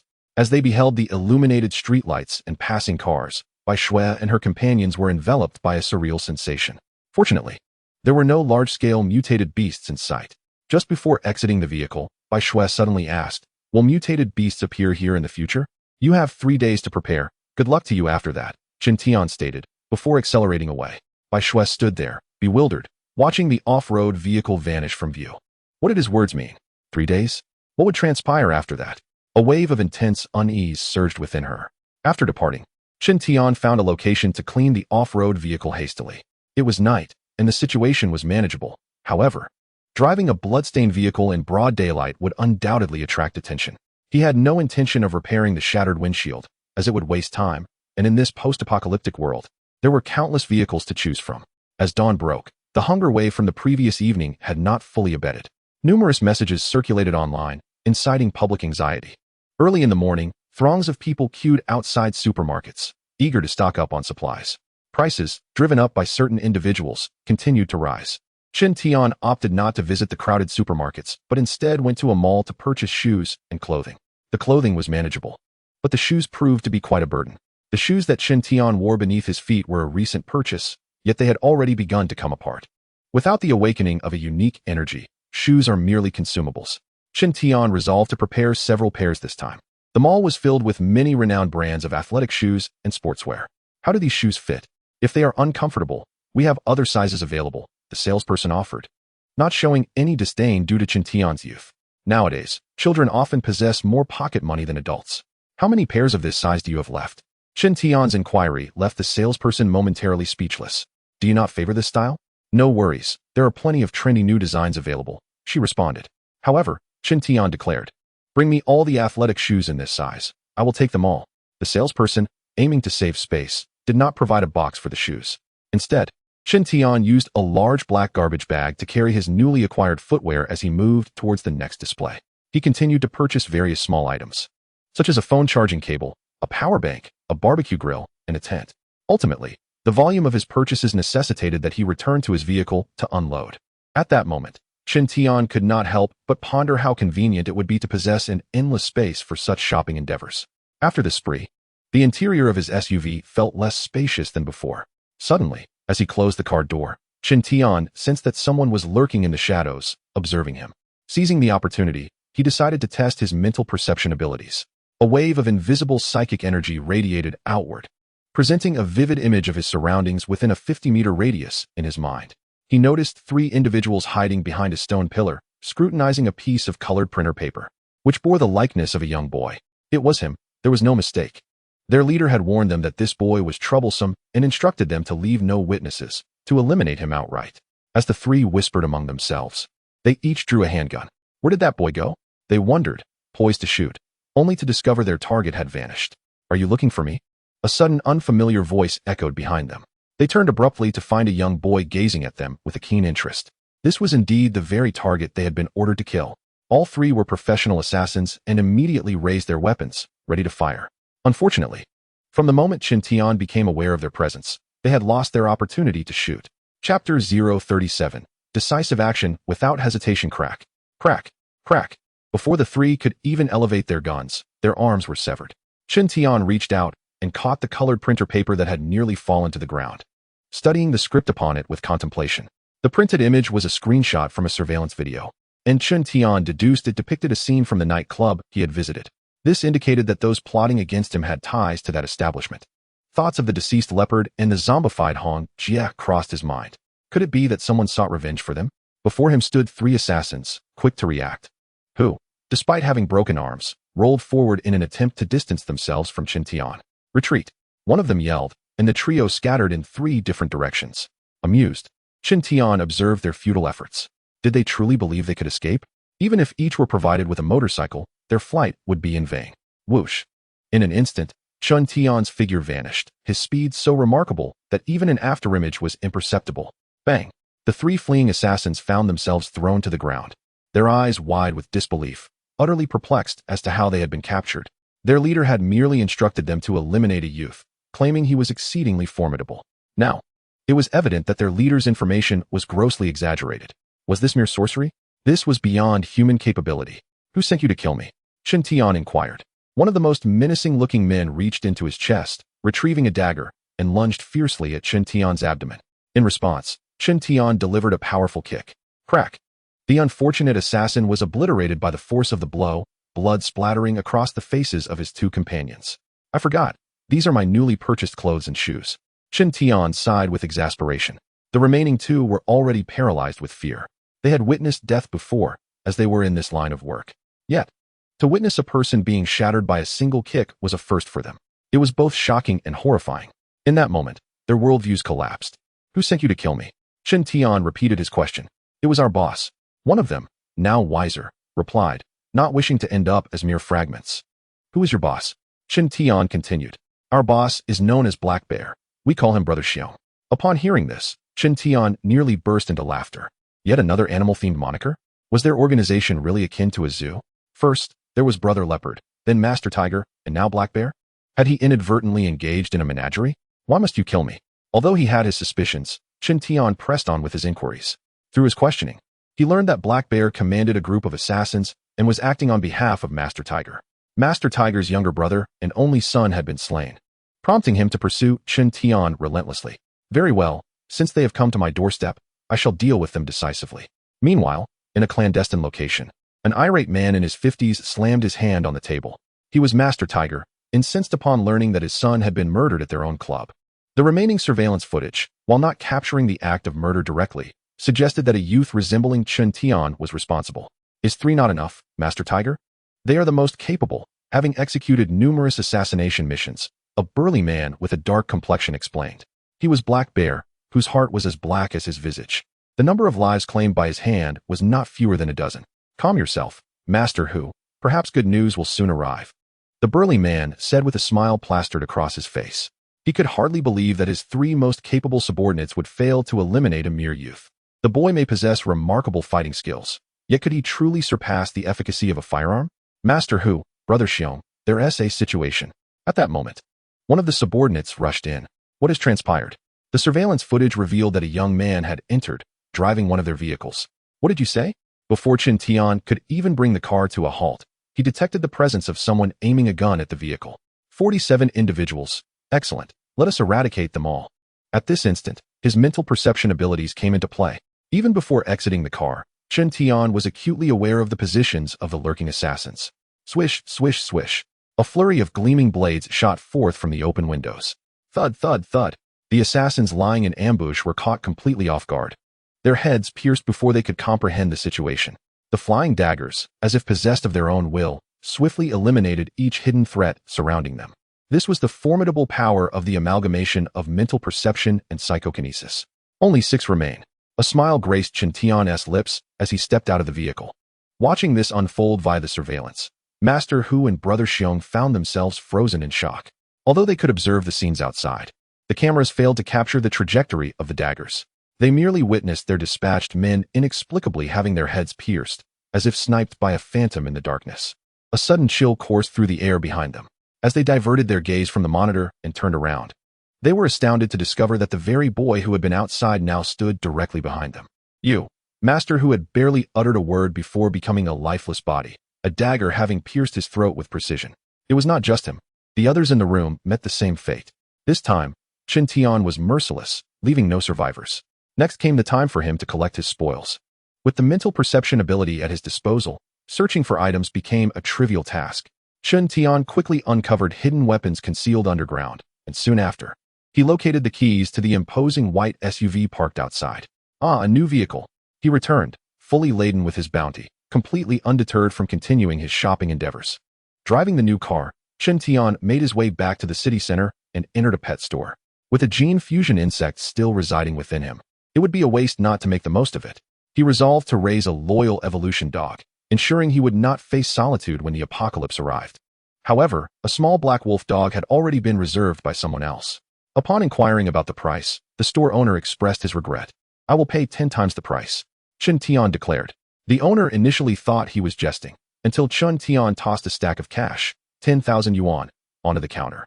A small black wolf dog of decent breed could typically be purchased for 7 or 800.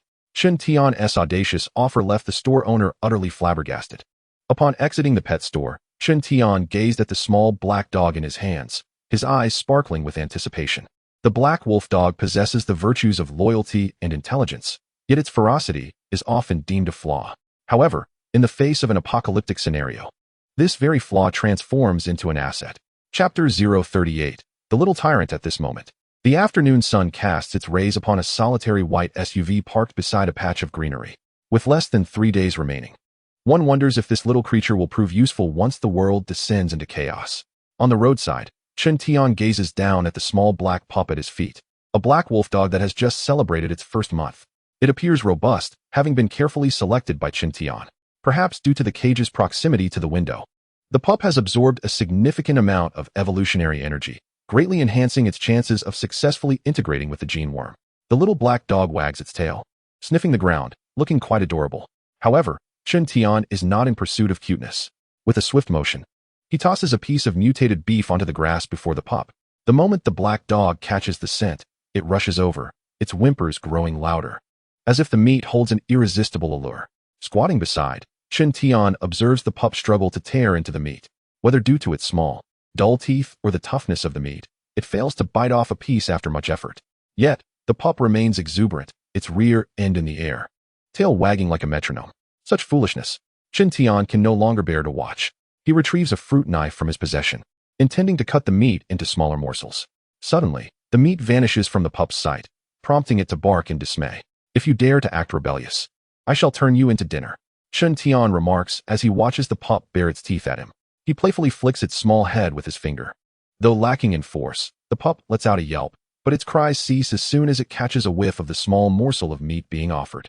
With a piece no larger than a fingernail, the pup swallows it whole, its little nose eagerly sniffing Chen Tian's palm. Chen Tian presents another cut piece, and the black dog, seizing the opportunity, devours it in one gulp, barely taking the time to chew. Are you not afraid of choking? Chen Tian chides. Yet his hand continues to feed the pup. Who could have imagined that this little demon would exhibit such patience in the presence of a black dog? If you keep eating, you will burst. Observing the now round-bellied pup, Chen Tian finally ceases his feeding. He reaches into his bag and pulls out a thermos containing the gene worm for integration. This peculiar gene worm, which amalgamates skeletal and dermal genes, was originally extracted from a young girl named Qin Mengmeng. Now, Chen Tian prepares to utilize this gene worm on the little black dog. Alone, the pup cannot hope to conquer the parasitism of the gene worm. Thus, Chen Tian will assist in the endeavor. The remaining energy orbs shall also be at your disposal. Do not disappoint me.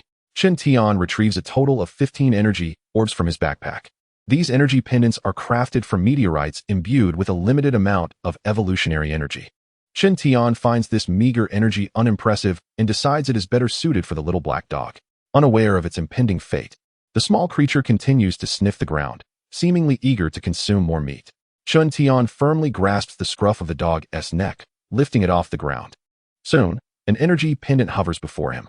To spare you the agony later, it would be wise to let you sleep for a while, he murmurs, pressing the pendant against the dog's forehead. Instantly, the dog succumbs to a deep slumber from the pendant's energy.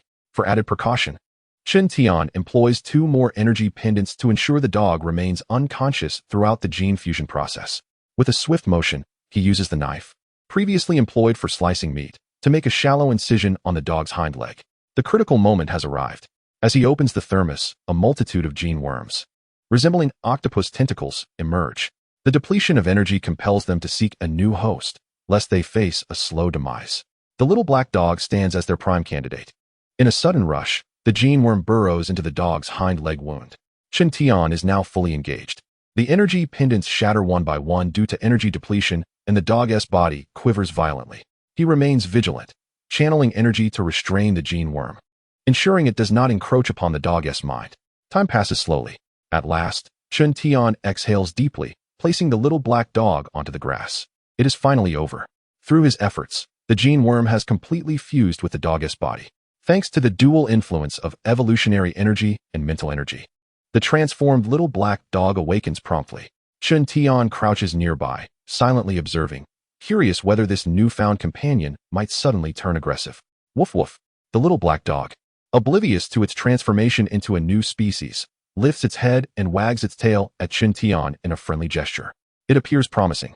Chen Tian smiles. Henceforth, he has gained a loyal companion. Eat up. I know you need to replenish your energy. He encourages, presenting a large piece of evolutionary beef. This time, the little black dog requires no assistance, deftly tearing through the substantial chunk of meat with ease. Woof woof. The dog displays an insatiable appetite. There is plenty more. Let us see how much you can devour. Chen Tian feels a surge of joy as he retrieves over 50 pounds of evolutionary beef from the vehicle, a portion that dwarfs the little black dog. It's time for a name. Let me ponder for a moment, he muses, before finally declaring, I shall call you Tyrant. It possesses a commanding ring. The dog, still engaged in its meal, seems to respond with a bark, as if acknowledging its new identity. Twilight approaches. Outside a certain bustling marketplace, a woman pushing a stroller found herself embroiled in a heated argument with a wealthy lady. The cause of the dispute was the affluent lady's white dog, which had nearly toppled the stroller. What is wrong with you? Why is your dog not on a leash? The woman questioned, attempting to soothe her terrified, wailing child. My bye-bye doesn't he bite. What if it frightens us again? The wealthy lady's tone was imperious. How can you be so unreasonable? The woman, infuriated, felt a wave of anger as she saw the enormous white dog lunging towards her. While she could tolerate the risk to herself, what if her child were to be bitten? Reluctantly, she swallowed her indignation and pushed the stroller away. Behind her, the affluent lady's mocking voice echoed. What sort of person are you? Shouldn't you be at home taking care of your child instead of wandering around? After speaking, the wealthy lady squatted down to gently comfort her dog, saying, Bye-bye, be good, don't run around. There are many bad people outside. However, as soon as she finished speaking, the white dog bolted again, dashing towards a small black dog at the feet of a nearby youth. Chapter 39. Whose little dog is so fierce? Chun Tian strolled along the sidewalk, holding tightly to the leash of his small black dog. Despite its current diminutive size, it had evolved into a formidable creature, prompting Chun Tian to choose a robust leash to prevent it from running amok. Unexpectedly, before they had traveled far, a large white dog charged towards them, sinking its teeth into the small black dog. Chun Tian stood by, displaying a look of amusement as he observed the unfolding drama. The white dog was clearly accustomed to attacking smaller animals, demonstrating considerable experience. With its front paws, it clawed at the small black dog while simultaneously shaking its head, leveraging its bite. Initially, the small black dog mistook the encounter for play, feeling no pain from the bites. However, it soon realized that the white dog was not engaging in playful antics, but was genuinely attacking. How could it tolerate such indignity? The small black dog's fury ignited. It could not allow the name tyrant to be so dishonored. With a swift motion, it unleashed its sharp claws, effortlessly rending the white dog's mouth. Seizing the moment while the white dog howled, the small black dog pounced with the speed of a hunting leopard. With a faint crack, a bone within the white dog was shattered. The small black dog pressed its advantage, sinking its teeth into the white dog's throat. Blood gushed forth, staining the once pristine white for a deep crimson. At that moment, the wealthy lady, who had been approaching leisurely, gasped in horror and rushed over, her ample form jiggling. Bye-bye, my bye-bye, she cried, her expression one of profound grief as though she had lost a child. Chun Tian yanked the leash, pulling the still furious small black dog to his side. You vile creature, how could your dog kill my bye-bye? The wealthy lady, overwhelmed with rage, failed to consider how a small black dog, barely a month old, could possibly overpower her white dog. Without further ado, Chun Tian delivered a swift kick, sending the affluent lady tumbling to the ground, where she lay for a considerable time, unable to rise. The white-furred dog deserved to meet its end. It had the audacity to provoke his tyrant, perhaps underestimating the smaller stature of the tyrant, believing it to be an easy target. Woof! The little black dog looked up, barking at Chun Tian as if inquiring, Am I formidable, master? Chun Tian gave the little creature a kick, retorting, You have a long way to go. The recent skirmish had left the black dog splattered with blood, and Chun Tian led it to the edge of a decorative pond, pointing into the water. Go, wash yourself. The little one, thinking Chun Tian was offering it a treat, wagged its tail and approached eagerly. However, Chun Tian swiftly kicked it into the pond. The water was shallow, and during summer, it would spout jets of water. Initially flustered, the little creature soon found the cool sensation delightful, frolicking joyously in the water. Chun Tian sighed, realizing that he would need to spend considerable time training this little fellow, otherwise, his commands might be lost on the dim-witted creature. Just as he contemplated retrieving the little one from the pond, a shrill voice pierced the air.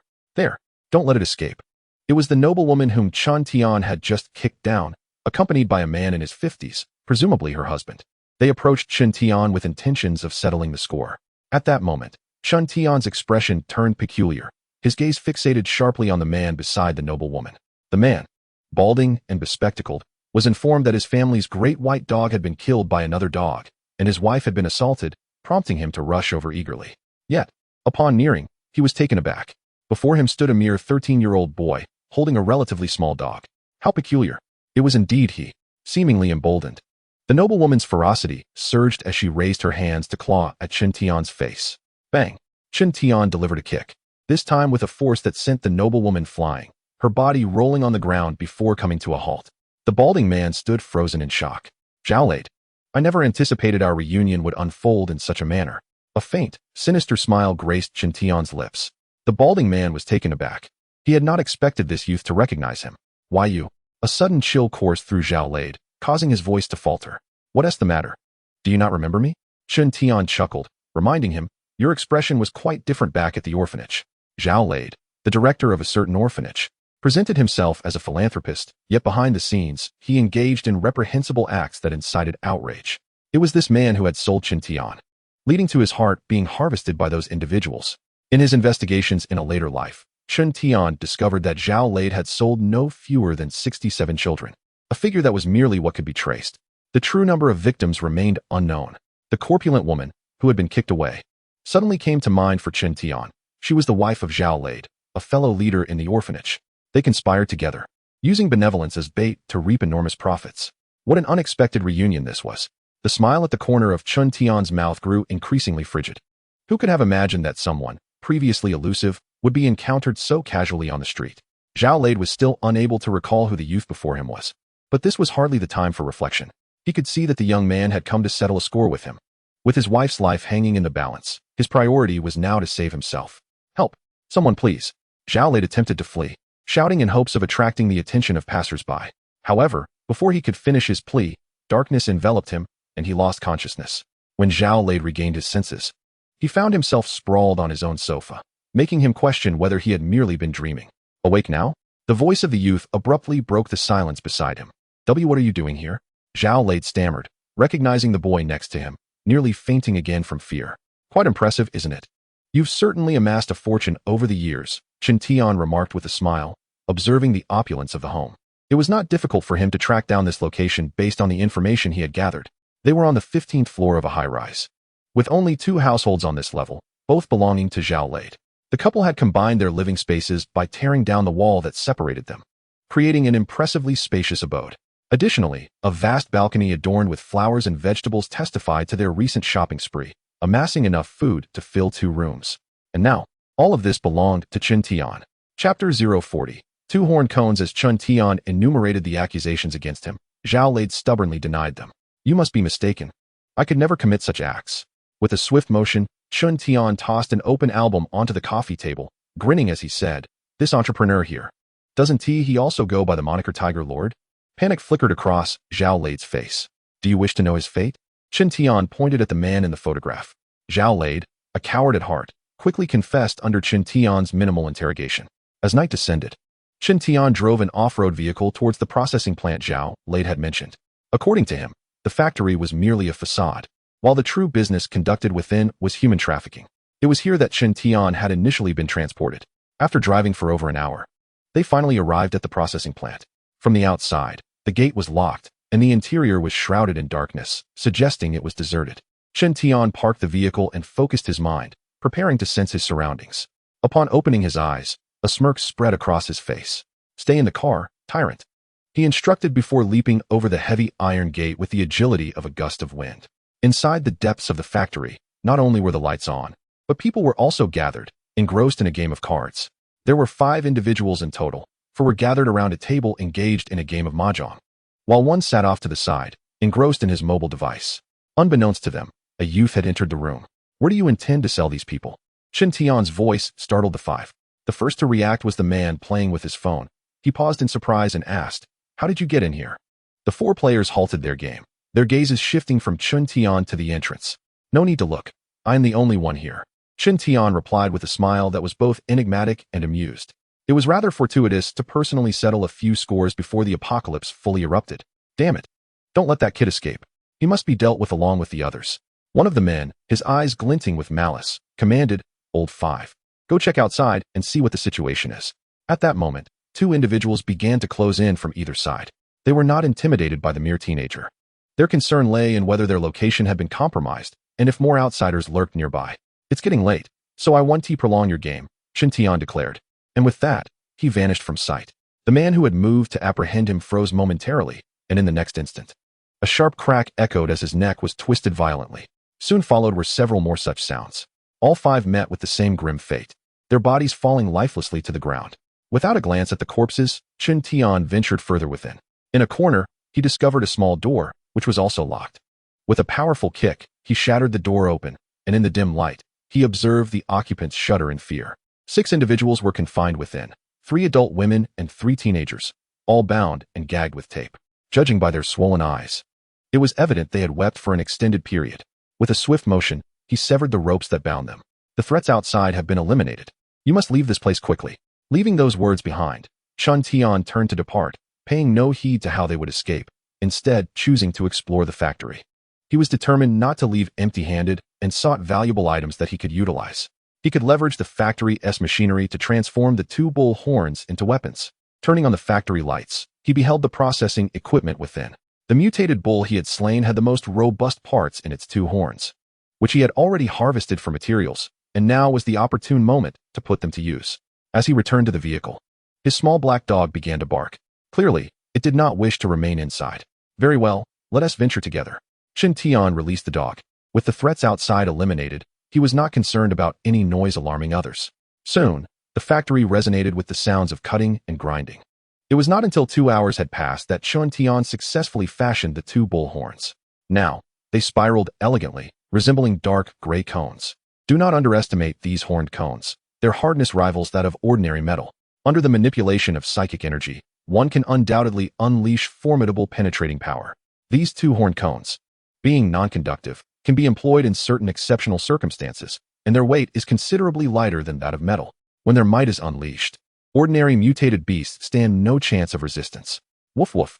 The little black dog, sensing a familiar scent, barked at the horned cones held by Chun Tian. Chun Tian kicked the little black dog aside and resolved to test the power of these two horned cones. Guided by psychic energy, the cones hovered before his chest.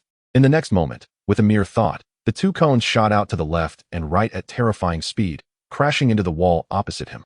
Thud! The sound resembled bullets penetrating brick, as the horned cones left two circular holes in the red brick wall. Satisfied, Chun Tian beckoned, and the cones flew back to him. With these tools in his possession, he effectively gained an additional trump card. Chun Tian contentedly stowed them away. After the apocalypse, many mutated beasts possessed bodies that could be transformed into valuable materials. Some could be fashioned into weapons, others into armor, and some became essential components for evolution potions. The night had descended. With his recent gains, Chun Tian drove back while listening to music. The vehicle traveled at a normal speed. Suddenly, two small cars appeared side by side in front of him, leisurely blocking all overtaking routes. Initially, Chun Tian paid little heed and honked the horn. To his surprise, instead of accelerating, the other party braked, nearly causing Chun Tian to collide with them. What was even more frustrating was that both cars began to decelerate simultaneously. Though not in a hurry, Chun Tian's temper could not tolerate such treatment. The white SUV, heavy in weight, could easily nudge the two cars aside with a mere press of the accelerator. However, Chun Tian did not wish to resort to such measures. He had just acquired this SUV and would hate to damage it. At this moment, the drivers of the two small cars remained blissfully unaware of the impending confrontation. Engaged in conversation via Bluetooth, they plotted their scheme. Look at that fool behind us. He's about to lose his composure. Once he rear-ends us, we can extort him handsomely. There are no cameras on this stretch. Remember to check if he has a dash cam. We must not labor in vain. As they continued their discussion, one of them noticed the white SUV behind suddenly rolled down its window. The ensuing scene nearly sent the driver veering into the barrier. Chapter 41. A villain needs a tougher villain. As the window descended, a hand emerged. This in itself was unremarkable. The issue lay in the fact that the hand was gripping a firearm. No way, this can't be real, the man muttered, just as a gunshot rang out, shattering his rearview mirror. What the hell is going on? The man, overwhelmed with fear, nearly lost control of the steering wheel. He had never encountered such a situation in his life. Bang bang bang. Another round of gunfire erupted, bullets piercing through the rear windshield and directly shattering the front glass. The driver, startled, let out a frantic scream, disregarding everything as he slammed the accelerator to the floor. In the adjacent vehicle, the occupants heard the shots but were initially oblivious to the unfolding chaos. However, it did not take long for them to grasp the dire situation. Bang, bang, bang. 3 bullet holes appeared in their windshield, and even the dimmest of minds could understand the gravity of their predicament. They had encountered ruthless adversaries. How unfortunate. They had narrowly escaped harm, yet their spirits were about to be shattered. Their bodies operated solely on instinct, pressing the gas pedal to the floor, cursing the engine's insufficient power. Otherwise, they would have yearned to take flight right there. Chun Tian retracted his handgun, a wicked smile playing at the corners of his mouth. The earlier display had merely been a ruse to intimidate. Had he truly desired to take a life, 1 bullet would suffice. This is the advantage of a handgun. Even if it misses its mark, the mere sound of its discharge wields considerable deterrent power. The 2 vehicles that had once obstructed his path vanished in an instant. Indeed, it takes a hardened individual to deal with a villain. Returning to the residential complex, Chun Tian and his small black dog ascended to the top floor via the elevator, where he produced a key to unlock the door. For the ensuing days, he would take refuge here, not solely due to the ample provisions of food and water, but also because of the elevated terrain that afforded an excellent vantage point. Standing on the open balcony, Chen Tian could survey the surrounding area without fear of interruption. Zhao Lei's 2 sons had been sent abroad for their studies, likely never to return. The following morning, Chen Tian was awakened by a persistent buzzing sound. Stepping onto the balcony, he beheld numerous military helicopters soaring overhead. The countdown to the apocalypse was now at 2 days. In just 2 days, chaos would erupt. The passing helicopters felt like an ominous harbinger. In the courtyard of a corporate research facility, a green helicopter descended slowly. Awaiting its arrival were Lu Lao and Bai Shui. Along with Tianmi, Lu Lao had received an urgent evacuation call the previous night. "I have been ordered to escort the 2 of you away," a military officer announced as he disembarked from the helicopter. "This is my student. We are jointly researching the subject of genetic worms," Lu Lao hastily explained. In such dire times, he could not leave behind Tianmi, with whom he had shared life and death. "Please follow me. We have a long journey ahead," the officer instructed without further elaboration. The helicopter ascended again, departing for the next location to retrieve more individuals. This time, it was not only helicopters that were deployed. On the urban streets, regular troops moved in an orderly fashion, followed by special buses that collected the significant figures listed for evacuation. Panic spread among the populace. Many private vehicles, families in tow, chose to trail behind the military. "Hurry, we have no time." Qin Haitao efficiently loaded bags onto the vehicle. He had received a phone call from a comrade, learning of undisclosed developments, prompting him to frantically pack his belongings in preparation to join the military convoy in fleeing the city. Jia Yuding was startled by Qin Haitao's agitation. While she busied herself, she inquired, "Where are we going, my husband?" "I do not know. In any case, we cannot remain here. Move quickly and leave behind what is unimportant." "We still need to pick up my parents," Qin Haitao urged. Their family's vehicle was rather small, and with both sets of parents joining, it would become quite cramped. "Darling, I cannot reach my parents on the phone. I am so worried. Let us head directly there. I believe all will be well," Qin Haitao reassured her, though he too harbored his own concerns. Once they had organized their belongings, the family of 3 set off, only to encounter trouble shortly thereafter. They were caught in traffic. The irritating blare of horns filled the street, and many people even leaned out of their windows, shouting angrily. Qin Haitao, in his frustration, pounded the horn. The more anxious he became, the more congested the road seemed. Many streets in the city were in a similar state. Thus, Chen Tian spent the entire morning indoors, training his little black dog. This situation persisted until the afternoon when conditions began to improve. Standing on the balcony, Chen Tian observed that vehicles were finally able to pass normally, prompting him to venture out. He still had a considerable amount of cash remaining in his backpack. Wasting money was indeed shameful. Therefore, once he confirmed the roads were clear, Chen Tian drove his off-road vehicle straight to the shopping mall. Due to a frenzy of purchasing and various rumors, it had become exceedingly difficult to acquire essential supplies like food and water in stores. However, Chen Tian aimed to procure some candies and chocolates, high-calorie foods that were not being frantically sought after. One reason for the lack of a mad rush for these items was that they did not stave off hunger, coupled with the fact that prices had surged several-fold. Chen Tian did not mind the expense. He loaded box after box of chocolates and cream candies into his vehicle. Once again, the off-road vehicle seemed insufficiently spacious. Eventually, Chen Tian decided to pay the store to deliver the goods to his home, eager to spend the cash in his backpack within these 2 days. Gazing at the dwindling bills in his backpack, he smiled contentedly. By now, dusk had fallen, and Chen Tian needed to return home, as per his agreements with various stores. The deliveries should be arriving shortly. To his dismay, while driving back, he encountered yet another traffic jam. The cause of the congestion was a brawl breaking out ahead. "Why should we pay you? This is a public road. To demand money here is nothing short of robbery," Wang Ming exclaimed angrily. He and his wife had already spent a small fortune on a meager supply of essentials, and now, on their way home, they faced a group claiming to be from some committee, demanding fees. The opposing group's demeanor was audacious. They neither presented legal documentation nor were willing to verify their identities. As a coach in combat sports, Wang Ming could hardly tolerate such insolence. What began as a verbal dispute escalated into physical confrontation, ultimately leading to a full-blown scuffle. Wang Ming, owing to his profession, had the advantage in combat. However, the sheer number of opponents, coupled with his reluctance to resort to severe violence, resulted in a stalemate in their altercation. Their commotion naturally caused the road to become blocked. As nearby vehicles failed to intervene, some even took out their phones to capture the chaos. The The situation spiraled out of control. Suddenly, 2 gunshots rang out, startling everyone present. The onlookers instinctively cleared a path. A young boy, his expression darkened, approached with a handgun in hand. Good heavens! How could this boy possess a firearm? Chapter 42. The arrival of the apocalypse. The unexpected appearance of the armed youth shifted the atmosphere dramatically. The once curious crowd hastily retreated to their vehicles, while those engaged in the scuffle ceased their altercation. Clear the way. If you wish to fight, do so elsewhere. Chen Tian's voice, though not loud, carried an undeniable authority, amplified by the presence of the gun. Is that a real gun or a fake? Inquired a stout man, fixated on the weapon in Chen Tian's grasp.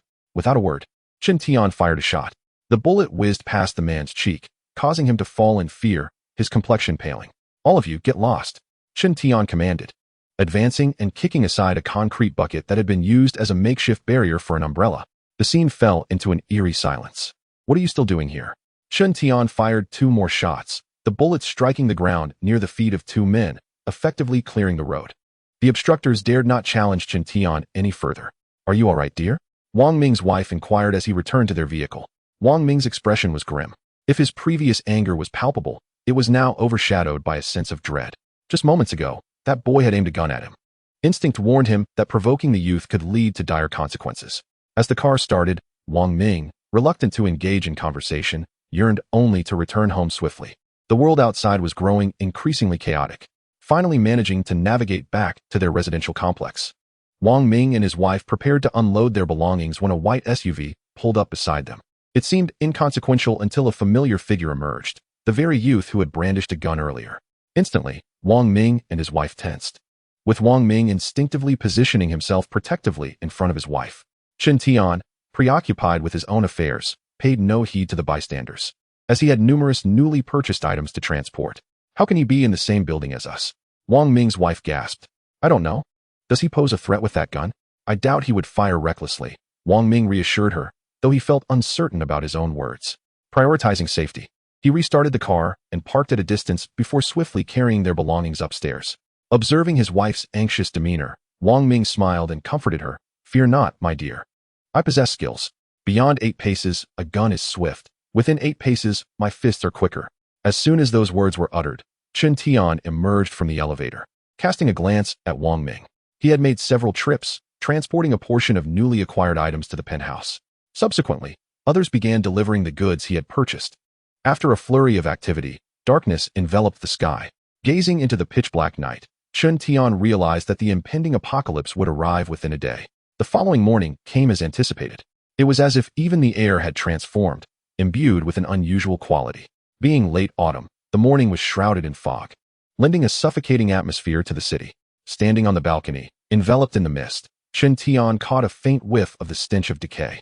The parasitic gene worms, known for their prevalence, would turn hosts into mindless corpses and serve as vectors for the virus. It seemed time was ahead of my expectations. He pondered as he turned back into the room. He still needed to continue training the little black dog. With the outbreak imminent, chaos would surely reign outside, and Chen Tian had no intention of venturing out to hunt during this tumultuous period. Various mutated beasts and corpses would likely take at least half a month to develop evolution orbs within them. Chen Tian calculated the timeline in his mind. The evolution orbs, as their name suggests, contained energies of evolution that could be absorbed and refined. His goal was to collect these orbs. It was still too early to hunt mutated beasts or corpses, for slaying them would yield no evolution orbs. As noon approached, the rising sun dispelled the acrid mist. A resounding boom echoed from afar, causing the glass of every household to tremble. Curiosity drew some to peer through their windows, revealing a scene reminiscent of hell on earth. The streets were filled with screams and frantic runs, as a horde of corpses chased after the terrified populace, jaws agape, ready to bite. Alongside the corpses were indistinct yet fearsome creatures, moving with astonishing speed and mercilessly slaughtering those who fled. Screams and explosions reverberated continuously. In an instant, the once thriving city had transformed into a haven for monsters. Wife, what's wrong? You look pale, Wang Ming exclaimed, startled by his wife rushing into their bedroom. Husband, outside. Outside, she stammered, her face ashen, unable to articulate further. What is happening outside? Wang Ming pressed. Yet, his wife clung tightly to him, trembling uncontrollably. He had been engrossed in a game, oblivious to the cacophony outside due to his headphones. However, with the persistent explosions and unceasing screams now breaking through. Wang Ming finally grasped the gravity of the situation. As he glanced through the window, the apocalyptic scene unfolded before him, rendering him speechless. It was no wonder his wife was terrified. Even he was taken aback. The streets outside were drenched in crimson, with many fallen in pools of blood, writhing in agony. Meanwhile, grotesque creatures, neither human nor ghostly, gnawed incessantly at the corpses strewn upon the ground. This is no longer a mere bloodbath, it is a veritable hell on earth. As Wang Ming remained engulfed in shock, he suddenly noticed a multitude of grotesque creatures racing toward the community, residing on the third floor. Although they had security windows and doors, no one could guarantee that such measures would thwart the invasion of these monsters. Stay inside and do not come out, he urged his wife, before hastily tending to fortifying the doors and windows, preparing to arm himself. His wife, paralyzed by fear, could scarcely respond. In a flurry, Wang Ming retrieved his toolbox, his hands trembling nervously to the point that he nearly dropped the hammer he had just grasped. First, I must nail up the doors and windows. His mind, though racing, remained lucid enough to conceive this plan. However, without wooden planks, what could he use to secure them? Just as he searched for alternative materials, a sudden, urgent knocking echoed from the door. A cold sweat broke out on his back. He hurried to the security door and peered through the peephole, recognizing the person knocking as a neighbor with whom he had exchanged only a few words. Their relationship far from intimate. Open the door. Help me. The voice from outside abruptly ceased. Wang Ming's heart sank as he witnessed a ghastly creature suddenly appear, sinking its teeth into his neighbor's throat. Chapter 043. You certainly know how to choose your opponent. Having witnessed the horrific demise of his neighbor, Wang Ming's mind went blank. A primal fear creeping up his spine. Bang! A resounding crash against the security door jolted him back to reality. He stumbled back, clutching the hammer tightly. After approximately 2 minutes, the crashing ceased, yet the tension in Wang Ming's heart refused to dissipate. Was the outside world truly transformed into hell? Husband. At that moment, his wife's voice pierced through the silence. Wang Ming rushed back into the room. What are we going to do? Are we going to die here? Her voice quivered with panic and despair. The gruesome scenes unfolding outside relentlessly tormented her nerves. We will be fine. Perhaps this situation is merely temporary, and soon it will pass. Perhaps rescue will arrive shortly, he reassured her, gradually finding some semblance of calm amid the chaos. Relying on oneself is often more prudent than relying on others. With renewed determination, Wang Ming sprang into action. He dismantled the wardrobe and hastily nailed wooden boards across the window frames. Though he could not ascertain the efficacy of his efforts, it provided him with a measure of comfort. He gathered all the food supplies, realizing the dire situation. Even with their recent purchases, they would barely last a month. Assuming their consumption remained unchanged, all available defensive items were laid out in plain view, ensuring they could react swiftly should an emergency arise. The flurry of activity helped momentarily push aside the lurking fear. The couple toiled tirelessly, drenched in sweat, too apprehensive to take a break. At that juncture, Wang Ming suggested checking the news, hopeful for any crucial updates. This was a global calamity. Experts online urged everyone to stay indoors and secure their doors and windows. Some practical advice offered Wang Ming a glimmer of hope. Hurry, quickly fetch water and fill all the containers, Wang Ming shouted as he dashed toward the kitchen. The apocalypse had descended, and power could be interrupted at any moment. Without electricity, there would be no water. The couple reacted swiftly, turning on all the faucets in the kitchen and bathroom, utilizing every vessel available to collect water. While survival was feasible during a power outage, the absence of water would spell disaster. Unfortunately, calamity struck sooner than anticipated. Just as they began to fill their containers, the water ceased flowing, and the electricity was cut off as well. Husband, what shall we do now? Fear not. The water we have collected should suffice for a while, and we still have some bottled water in the house. However, fate had other plans. A powerful wave of thirst overwhelmed them, more intense than before. This sensation was not isolated to Wang Ming and his wife. The majority of the remaining survivors experienced the same plight. This was, in fact, a natural response of the body, heightened in its mechanisms. As cells underwent fortification, their demand for energy surged, leaving survivors reliant on food to replenish their strength. Consequently, the already scarce resources were consumed even more rapidly. Meanwhile, Chen Tian faced no such difficulties. While other survivors trembled in fear, he was in the living room, playing with a small black dog. Whoosh! A fruit plate darted through the air under Chen Tian's control, while the little dog chased it eagerly. Rather than merely a game, this was a form of training for both. The black dog, despite being in its developmental stage, showcased remarkable speed. its potential gradually surfacing thanks to the perfect fusion of genetic traits. Whoosh! With a sudden change of direction, the dog leapt high, mouth open, ready to seize the flying fruit plate. Yet, at that moment, the plate veered unexpectedly, altering its trajectory. The dog reacted with astonishing agility, pushing off the wall with its paws, propelling itself toward the plate at an even swifter pace. Not fast enough. You must accelerate further, Chen Tian chuckled, teasing the little dog. Had he maintained the previous speed, the dog would have caught the plate long ago. However, Chen Tian had discreetly increased the pace, keeping the dog in a perpetual state of near success, yet just out of reach. Woof, woof, woof, protested the little dog as it landed on the ground, finding the game less amusing. After all that effort, it had yet to succeed even once. Perhaps it was time to switch games. And it contemplated wreaking havoc in the house. Many items here shattered easily under its bite, and it found this game quite appealing, especially since it served as a means to sharpen its teeth. You little rascal, if you don't hurry up and strengthen yourself, you will inevitably be devoured by other beasts, Chen Tian remarked, playfully kicking the little creature's rear. Indeed, after a couple of days of nourishment, the black dog had plumped up considerably, its body round and robust, providing a satisfying sensation upon kicking. Chen Tian mused, perhaps it was time to practice kicking a ball to enhance the little one's resilience. He chuckled at the thought of how the pup would react if it knew its master harbored such intentions. Using his mental energy, Chen Tian controlled a fruit platter to float before the little creature. After teasing it several times without a response, he decided to switch props. Tyrant, do you see what this is? Chen Tian produced a bone from a mutated cow. The previously indifferent little black dog suddenly became animated, wagging its tail and rushing towards the meat bone. Whether you can have it depends on your skills. Chen Tian grinned mischievously and tossed the bone forward. The little black dog leaped high, mouth agape, ready to savor the delicacy, only to find itself biting into emptiness as the bone soared away. The little creature would not let this opportunity slip and immediately gave chase. Thus, after more than half an hour of training, the little black dog finally got to enjoy the meat bone. By this time, afternoon had arrived. Though it was merely the first day of the apocalypse, the brutality outside was stark and bloody.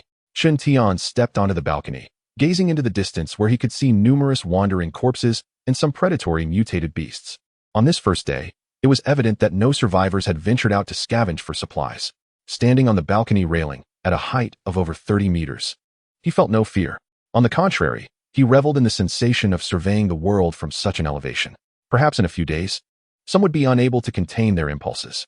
A smile crept upon Chen Tian's lips. In the law of the apocalypse, the strong prey upon the weak. To survive in this cruel world, one must grow stronger. Currently, I can control 12 objects simultaneously, he murmured, extending his palm. From a nearby wooden crate, 12 long nails soared into the air. With a gentle motion of his fingers, the nails arranged themselves in a perfect formation, hovering neatly before him. In his prime, he could manage a maximum of 27 objects at once, and now, with the apocalypse just beginning, he had already approached half of that capability. Suddenly, as Chen Tian surveyed the distance, an unknown beast crawled up the security window below. You certainly know how to pick your opponents, he thought, a cold smile curling at the corners of his mouth as the 12 long nails surged forward to meet the approaching beast.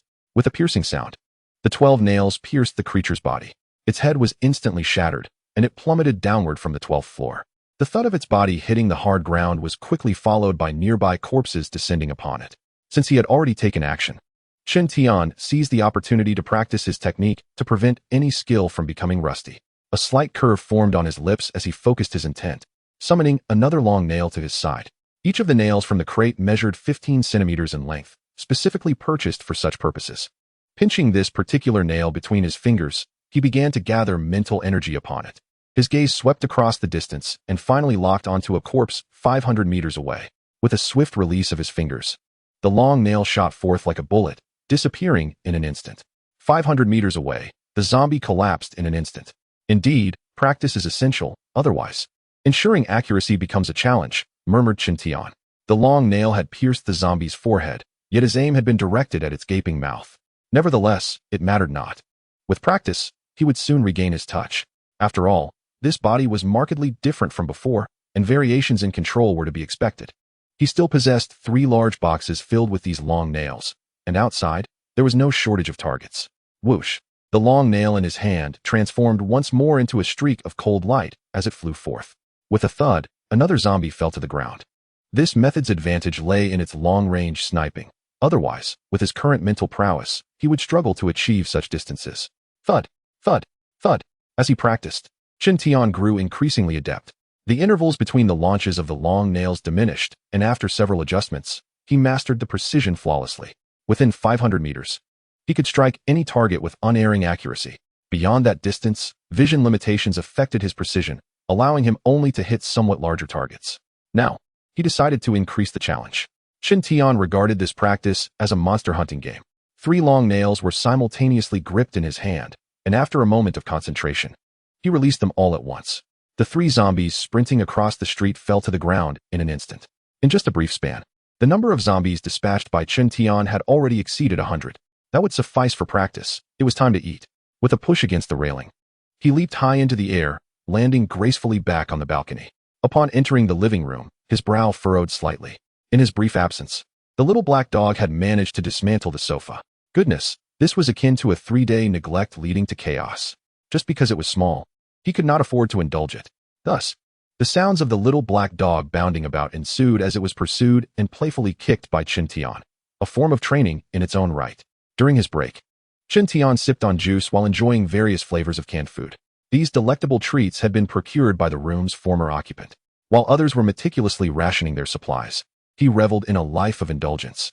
With an abundance of provisions that he could not consume, and knowing he wouldn't remain here long, he felt no urgency to conserve.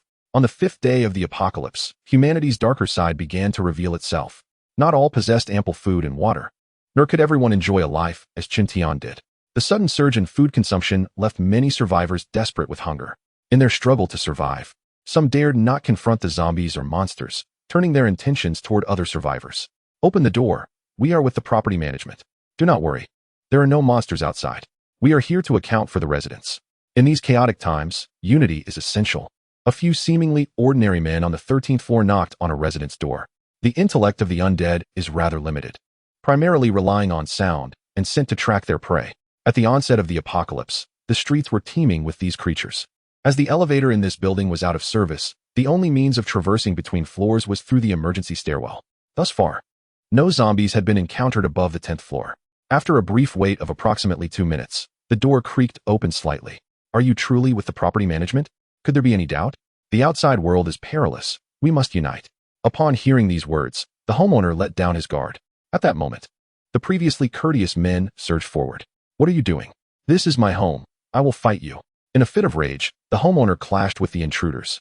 The struggle was short-lived, and soon the homeowner lay lifeless in a pool of blood. The intruders began to ransack the room, seizing any food and water they could find, claiming them as their own. It was already the 5th day of the apocalypse, and even if they discovered some provisions, it would not suffice to satiate their hunger. Thus, they resorted to further plundering the upper floors. They dared not descend, well aware of the dangers below. This time, they invaded an apartment on the 14th floor, where 2 elderly residents were brutally killed.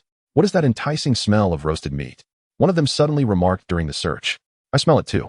The aroma of roasted meat was overwhelmingly tantalizing for these starved individuals. They all began to sniff the air eagerly. After much effort, they traced the source of the delectable scent emanating from above. Upon opening a window, the fragrance intensified. Confirming their suspicions, their eyes sparkled with anticipation. How could it be that while they were starving, someone else was feasting on roasted meat? This was utterly intolerable. Without a moment's hesitation, they abandoned their search and charged toward the 15th floor. There were only 2 apartments on that level, belonging to the same family. They knocked vigorously on the door, employing their usual tactic. The group, struggling to contain their drool, awaited the moment the door would swing open, but no sound emerged from within. Damn it, how cunning. They refused to open the door. Nevertheless, they were undeterred. Armed with tools, they resolved to resort to violence if necessary. They knocked again and again, urging, "Open up.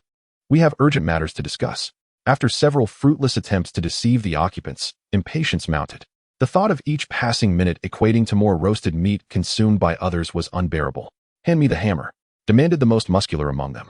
This group comprised members of a fitness club who had originally rented apartments here, unaware of the impending apocalypse.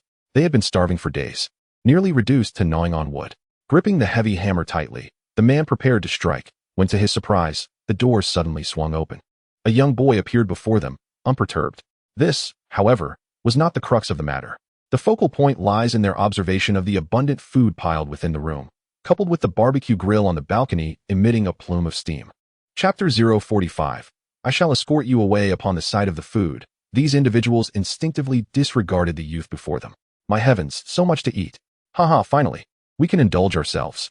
One of them exclaimed with boisterous laughter, while the other's eyes sparkled with anticipation. Do you have business here?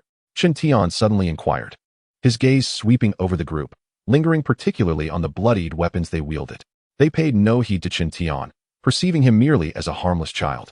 You may either leave on your own, or I shall assist you in departing. Chen Tian's demeanor turned icy. Moments ago, he had utilized his mental acuity to glean the situation of the inhabitants below. The 5 individuals, seemingly oblivious to Chen Tian's warning, boldly stepped into the room. Rushing towards the food, bottled water, beverages, cigarettes, canned goods, eggs, instant noodles, items typically found in supermarkets, now held a value surpassing that of gold. The sight of the room brimming with provisions drove them to madness. They had endured hunger for days. Their suffering had been immense. Even after raiding several residences, they had merely managed to stave off starvation. Haha, this place is fantastic. We shall reside here from now on. Had we known of such abundance, we would not have needed to knock on so many doors. Come, brothers, let us sample this. Their exhilaration rendered them oblivious to the youth's piercing gaze. One man, laughing heartily, reached for a tin of meat, only to have his hand swiftly kicked away by Chen Tian before he could make contact. The man was sent hurtling across the living room, over the balcony, plummeting down from the 15th floor. At this instant, the previously jubilant expressions of the others froze in shock. Why the sudden silence? Chen Tian's voice echoed, and the mirth that once adorned their faces shifted to his. For pairs of eyes turned toward him. I had warned you just now. Since you chose to ignore it, I shall personally escort you away. Chen Tian approached one of the men, who towered over him in both height and stature. Yet, no one dared to dismiss Chen Tian any longer. Just moments ago, a living man had vanished from their sight. Although they had not witnessed the entire event, they surely connected it to the youth before them. As Chen Tian drew near, the man swung a massive wrench aimed at his head with all his might. Chen Tian merely lifted his arm and effortlessly blocked the attack. As the man's expression transformed to one of horror, Chen Tian smiled gently. Safe travels. No need for farewells. With a dull thud, the man too was sent flying. The remaining 3 finally comprehended the reality. It was this youth who had propelled their companion away with a mere kick. Terrifying. Could it be that this boy had undergone some transformation? A man was just about to offer an explanation when, in a flash, Chen Tian appeared before him. Bang! Another muffled sound echoed, as this gentleman sought out his 2 recently fallen companions. Within mere moments, Chen Tian had dispatched 3 individuals. The remaining 2, seemingly the strongest among them, were rendered insignificant in the presence of this little monster. Clang!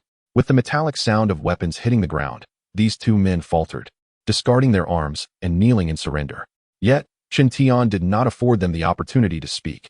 He seized one of them and unceremoniously hurled them off the balcony. At last, tranquility was restored. After securing the door once more, it was as though nothing had transpired. Despite the recent interruption, Chen Tian's appetite remained unscathed. After finishing a meal of roasted meat with his little black dog, he decided to initiate combat training, declaring, "From today onward, we shall engage in practical lessons. Come, let us explore downstairs." Chen Tian had no intention of nurturing a mere glutton, having trained the little black dog for several days. It was time to impart the thrill of the hunt. Man and dog made their way down the safety passage.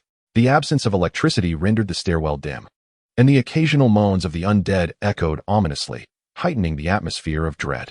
Undeterred, the little black dog scampered ahead, its tail wagging in anticipation of the forthcoming challenges. Upon reaching the 6th floor, they finally encountered 2 zombies. Uft, uft, 2 steel spikes shot forth, swiftly dispatching the approaching undead. Your adversary is not this. Chen Tian admonished the little black dog. They proceeded downward, ignoring any zombies that did not obstruct their path. As they arrived at the 3rd floor, a fitting opponent finally emerged, a mutated large cat, glaring with blood-red eyes and a mouth resembling split petals. Tyrant, attack! Chen Tian commanded, standing by to observe. After several days of training, the little creature had learned to comprehend some commands. The moment Chen Tian's words left his lips, the cat lunged forward, engaging in battle alongside the dog. The skirmish lasted a minute, concluding with the little black dog's victory. Despite its small stature, the dog possessed a solid foundation, ample nourishment, and Chen Tian's unique training, which had elevated its combat prowess beyond that of ordinary mutated beasts. Foolish creature, all you know is to charge blindly. You must learn to leverage your strengths. After 2 minutes of coaching, Chun Tian concluded that the little black dog still lacked battle experience. No matter, in this apocalyptic environment, opportunities for combat were plentiful. They continued their search for the next target. Meanwhile, Wang Ming, having holed up in his room for 5 days, realized that if he did not take action, both he and his wife would starve to death, perhaps due to the effects of radiation. He and his wife had consumed all their food within just 3 days. Today, for the sake of survival, he was compelled to step outside and confront the zombies head-on. His first encounter was with a neighbor who had turned into a zombie, which he swiftly dispatched with a single strike. With this initial experience under his belt, Wang Ming's courage significantly swelled. Initially, I believed that all the undead could be effortlessly dealt with. But little did I anticipate that the subsequent encounters would involve creatures of greater speed and strength. The hammer in Wang Ming's hand proved ineffective against them. Only a blow to the head could suffice. Relying on his skills in free combat and the protective gear he had donned prior to venturing out, Wang Ming retreated while knocking on the doors of nearby houses. Is anyone there? Please open the door, I need help. Anxiety began to grip him. After knocking on several doors without a single one opening, the commotion attracted even more of the undead. It was over. As he witnessed the undead block every escape route and 5 more joined their ranks, despair washed over Wang Ming. Just then, a youthful voice echoed in his ear. Within 8 paces, isn't your fist swifter than a bullet? Turning to look, he was astonished to see the boy who had once aimed a gun at him, standing there with a mocking expression. In that moment, a question surfaced in Wang Ming's mind. How had he managed to arrive here? Chapter 046. A gesture of annihilation. The few undead would not pause their advance due to Wang Ming's momentary distraction. With a growl, they opened their rancid jaws, lunging at him. Instinctively, Wang Ming raised his hands to shield his head, only to suddenly feel something splatter against his face. The anticipated bite did not occur. As he lowered his hands from his face, he was left in stunned silence. In the corridor, all the undead lay sprawled on the ground. What had just transpired? His mind was a blank slate. He had thought he was destined to perish here, yet these creatures had inexplicably been vanquished. Did you save me? Wang Ming inquired, gazing at the boy who was turning to leave. In this corridor, aside from himself and the boy, there was only a small black puppy that seemed not yet weaned. You still need to hone your skills, Chun Tian remarked with a soft smile, proceeding forward. Wang Ming stood frozen for several seconds before hastily following. It had been 5 days since he had encountered another living soul, and this boy had become his beacon of hope for survival. Wait a moment. Chun Tian turned to him. Is there something you need? Could I possibly buy some food from you? Wang Ming implored, his hunger overwhelming him. After the earlier confrontation, he felt faint. If he did not consume something soon, he feared he might transform into one of those undead. If you can present something that piques my interest, I would not mind sharing some food with you, Chun Tian replied nonchalantly. Wang Ming understood that in this harsh world, currency had become mere scraps of paper. Yet what could he offer this boy in exchange? He listed various items, even offering up his gaming console, but none seemed to impress the boy. Regrettably, none of the items you mentioned are of any use to me, Chun Tian responded with a hint of exasperation. He was not a benevolent figure. And in this apocalyptic reality, free offerings often elicited no gratitude in return. As the boy prepared to leave once more, a spark of inspiration struck Wang Ming, and he exclaimed, I have a motorcycle, and it's in excellent condition. A motorcycle? Chun Tian displayed a flicker of interest. In the aftermath of the apocalypse, the state of the roads has deteriorated significantly, rendering many routes impassable for conventional vehicles. However, motorcycles exhibit far greater agility. Chun Tian possesses an off-road vehicle, and perhaps acquiring a motorcycle would afford him considerable convenience. Observing the boy's interest, Wang Ming eagerly offered, I have a motorcycle that I've scarcely ridden since purchasing it. It boasts substantial horsepower. Might I exchange it for some food? The motorcycle was originally intended for his daily commute, now resting in the underground garage, covered and seemingly in pristine condition. Regardless, he had no intention of utilizing it again. Driving a car felt unsafe enough, let alone riding a motorcycle. I need to see your motorcycle first, Chun Tian stated after a moment as contemplation. Wang Ming hesitated to venture outside, fully aware of the heightened presence of zombies and monsters beyond the building. Yet, he had no choice. The boy insisted on inspecting the vehicle and required his guidance. Perhaps driven by a flicker of hope, Wang Ming acquiesced.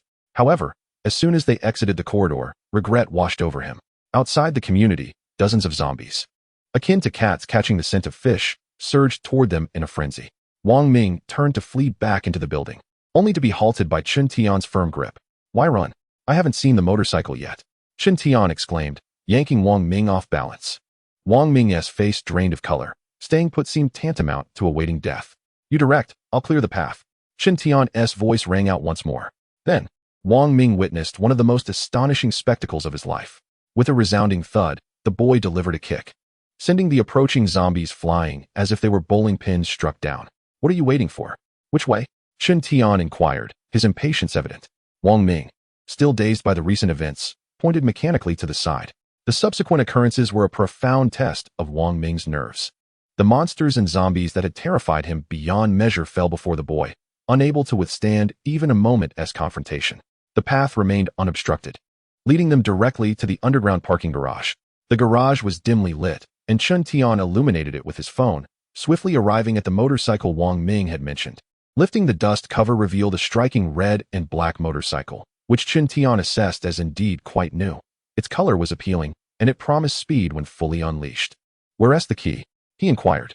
Wang Ming, almost in a daze, replied, "At home." His mind felt nearly numb. "I'll take this motorcycle. Let us retrieve the key, and then you can assist me in gathering food." "All right." They retraced their steps to the corridor, with Wang Ming leading the way to a security door.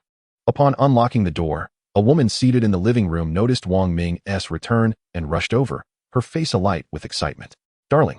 The level of her anxiety had been palpable. "Dear, just a moment longer, and we'll have something to eat." Wang Ming reassured her as he headed straight for the room to retrieve the key. At that moment, the woman caught sight of Chen Tian, her surprise evident. Wasn't he this the boy who had recklessly fired a gun? Chen Tian merely glanced at her before shifting his gaze away. At that moment, the small black dog at their feet suddenly began to bark fiercely, baring its teeth towards the window. A loud crash resonated from outside. Through the gaps in the wooden boards, a shadow could be seen vandalizing the security window. The woman let out a piercing scream. "What is happening?" At that moment, Wang Ming emerged from the inner room. Another thud echoed as the wooden boards, previously secured to the window, shattered, revealing a dark, claw-like hand. This sudden turn of events startled Wang Ming as well. He had thought their home was a sanctuary, but it seemed he had underestimated the monsters lurking outside. "Have you found the keys?" Chen Tian was undoubtedly the calmest person in the room. "Here," Wang Ming replied, pulling his wife closer to Chen Tian. Having witnessed Chen Tian's prowess, he understood that the safest place was by his side. With a final crash, the wooden boards were completely destroyed, unveiling a grotesque face. The woman screamed once more, while Wang Ming seized an iron hammer from nearby. The creature emitted a horrifying sound, akin to a black ape, hunched over and coiling its legs. Suddenly, the monster lunged forward with such speed that Wang Ming could hardly react. His eyes widened in terror as the creature's menacing face drew near. The velocity was astonishing. With a sudden pop, the monster's head inexplicably exploded, so rapidly that even Wang Ming, who was mere inches away, could not comprehend how it had perished. "Give me the keys, and then come with me to gather food." Chen Tian's calm voice rang out. Just a mere mutated beast, Chen Tian could easily vanquish it with a wave of his hand. Chapter 047. Leaving to slay monsters home was no longer safe, so Wang Ming decided to bring his wife along this time. They ascended the staircase of the secure passageway, reaching the top floor. Still reeling from the earlier shock, the couple was taken aback by the vast array of food that Chen Tian had in his possession. "How can there be so much food?" Wang Ming and his wife swallowed hard, unable to contain their astonishment. Chen Tian remarked nonchalantly, "You may take as much food as you can carry." With such an abundance of food, Chen Tian could not consume it all by himself, nor could he transport it. Hence his generosity at this moment. "Can we take whatever we want?" Wang Ming inquired breathlessly. "As long as it is edible, you may take freely, but you can only make one trip. How much you can carry depends on your own capabilities," Chen Tian replied with a smile. He planned to stay only a few days before embarking on a hunt for mutated beasts and collecting evolution orbs. Wang Ming and his wife did not immediately start gathering food. Instead, they quietly conferred together. "Have you decided what to take?" Chen Tian asked. The one who spoke this time was Wang Ming's wife. "Could we possibly stay here with you?" Chen Tian's eyes widened, causing her to falter. Wang Ming quickly interjected. "We do not intend to covet your food. You have seen for yourself that our home is no longer safe. We beseech you to shelter us for a while. We will not be freeloaders. We can work for you." Chen Tian's silence left the couple's hearts in turmoil. "It is not entirely out of the question to acquiesce to your request." Chen Tian suddenly revealed a mischievous smile. "But I have my conditions." Wang Ming and his wife settled in, and upon hearing the terms proposed by the youth, they wholeheartedly agreed. The room was stocked with ample rice, flour, and vegetables, which Chen Tian had not touched for days, subsisting instead on ready-made canned goods. With the arrival of Wang Ming and his spouse, the rice, flour, and nearly expired vegetables became invaluable, as water and electricity had already been cut off, and there was no gas. The couple had to set up a fire on the balcony to prepare a warm meal, which nearly brought them to tears as they ate. What they once considered unworthy food had transformed into a luxury. 3 days passed in relative peace. As noon approached, Chen Tian ventured out for practical training with his little black dog, while Wang Ming and his wife busied themselves preparing lunch on the balcony. They had seemingly become the youth's servants, yet they accepted this role willingly. Through the balcony, one could clearly observe the shambling figures of the undead on the streets. Perhaps it was an illusion, but the number of zombies and monsters appeared significantly reduced compared to the first day of the apocalypse. "Honey, could you fetch me a bottle of mineral water?" the wife called out while cooking. "Of course," Wang Ming replied, turning to enter the living room. Ever since they moved in, the couple felt a sense of relief. Although the youth had warned them, stating that in this world, if one could not grow stronger, they would inevitably become prey, they preferred to remain as servants, tending to chores rather than confront the undead. The food available was sufficient to sustain them for a while, and perhaps if they persevered a few more days, salvation from the military would arrive. As Wang Ming went to retrieve the mineral water, he suddenly heard his wife's piercing scream and rushed to the balcony. There, he beheld a large, pitch-black bird soaring into the sky, clutching his wife. Wang Ming stood frozen in shock, powerless to assist as he listened to her cries for help. The dark bird ascended higher with his wife in its grasp. Just as he stood there, bewildered and at a loss, a figure suddenly appeared before him with a whoosh. Out of the corner of his eye, he recognized it was the youth. At that moment, Chen Tian crouched, his gaze unwaveringly fixed on the great bird ascending into the sky. Wang Ming managed to utter a single word, but the youth had already vanished. With a muffled thud, the concrete beneath him trembled. Chen Tian unleashed a terrifying leap, darting toward the bird. With a swift motion, he grasped the creature's neck with one hand while lifting the unconscious woman with the other. Suddenly, their bodies began to plummet. Witnessing this scene, Wang Ming's heart raced to his throat. A 15-story drop was perilous enough, and the thought of the youth and his wife falling together with the bird sent chills down his spine. He felt an icy dread wash over him as he watched them descend. He dared not approach the railing. He feared the sight of an unbearable reality. Just as Wang Ming remained in a daze, with another whoosh, the youth astonishingly ran back up the wall to the balcony. Wang Ming was left utterly astonished, momentarily paralyzed and neglecting to rush forward to confirm his wife's condition. At this moment, his mind was consumed by 4 words. How is that possible? Could it be that this youth had become so formidable as to defy the pull of gravity? However, the truth was far less extraordinary. Chen Tian had merely utilized his psychokinetic abilities and certain techniques of agility to ascend the wall. Individuals like you, even with ample food and water, how long can you truly survive? As he spoke, Chen Tian tossed the unconscious woman to Wang Ming. The woman bore a bleeding wound on her shoulder, yet her life was not in jeopardy.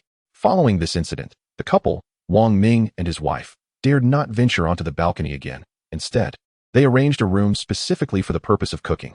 Time swiftly passed, and several days went by.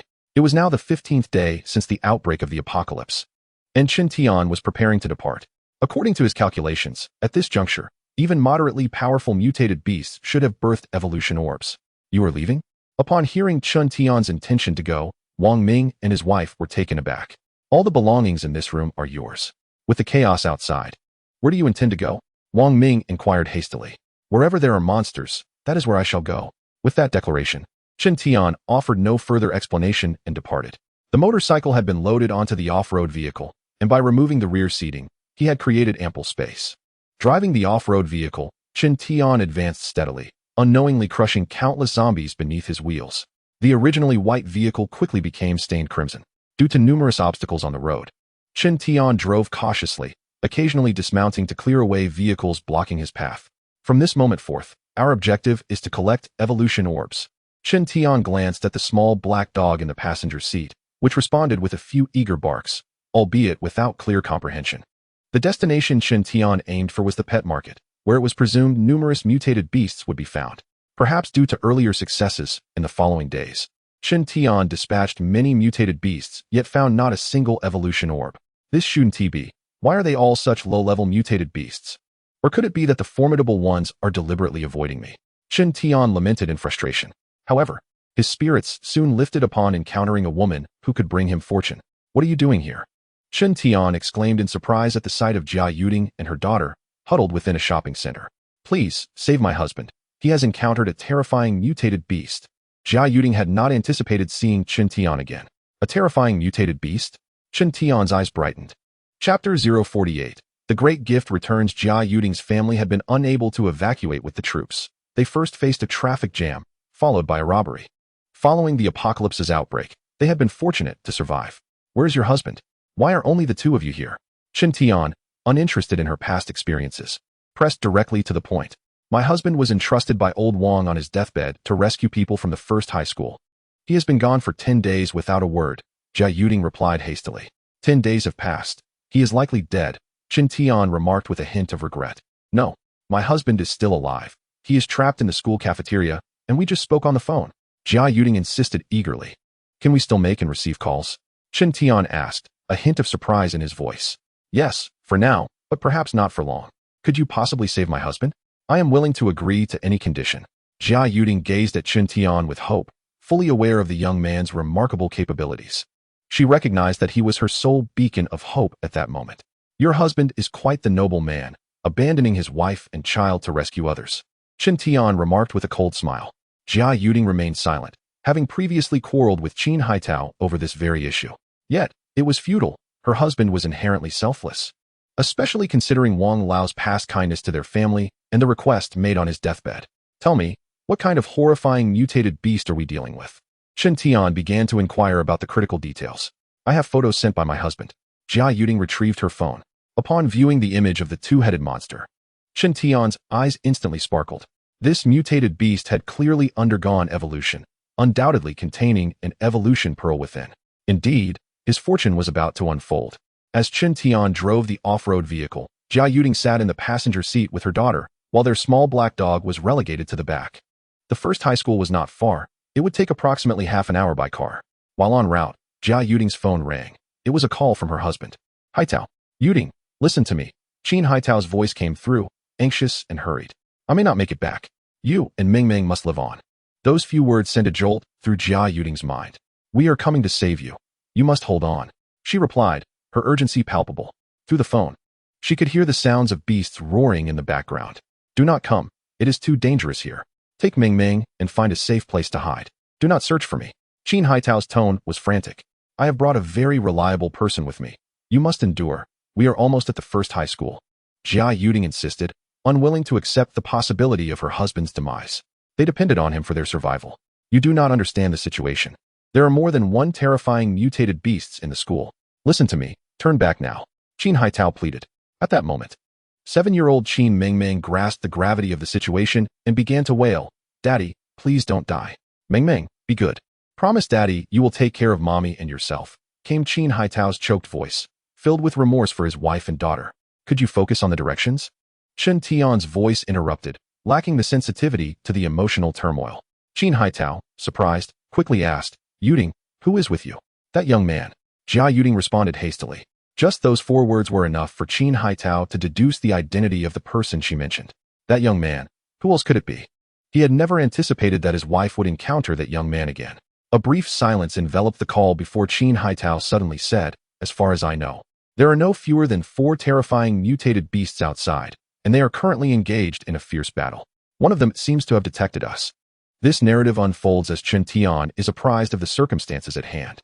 My dear brother, I implore you to safeguard my wife and child. Qin Haitao beseeches once more. Chen Tian, with a cold smile, retorts, you disregard your own responsibilities and wish to entrust them to a stranger? Absolutely not. If you desire their survival, you must protect them yourself. Silence enveloped the line. There lies the first middle school, Jia Yuding exclaimed, pointing ahead. Chen Tian spotted it as well and executed a sudden halt, bringing the off-road vehicle to a stop. Tyrant, observe the vehicle, he instructed. Before exiting, he turned to Jia Yuding and warned, if you wish to live, do not leave this vehicle. With that, Chen Tian vanished from sight. In a swift motion, he sprinted forward, entering the gates of first middle school within mere breaths. The courtyard teemed with students, while teachers, resembling shambling corpses, wandered aimlessly. Chen Tian effortlessly ignored them. Found it. In his haste, he spotted a mutated beast perched atop the roof. With a swift motion, he dispatched the creature. A smile graced his lips as he beheld the evolution orb in his grasp, finally yielding results after days of toil. With renewed vigor, he continued his search. If Qin Haitao's words bore truth, there must be more than one mutated beast lurking here. Indeed, he soon encountered a second creature, swinging his fire axe. The beast was beheaded before it could mount any defense. Chun Tian crushed the remains, acquiring a second evolution orb. Thus began a relentless hunt, with orbs accumulating in his possession, third, fourth, 10th. As the carnage continued, even Chun Tian found himself astonished. Why were there so many evolved mutated beasts congregated in this school?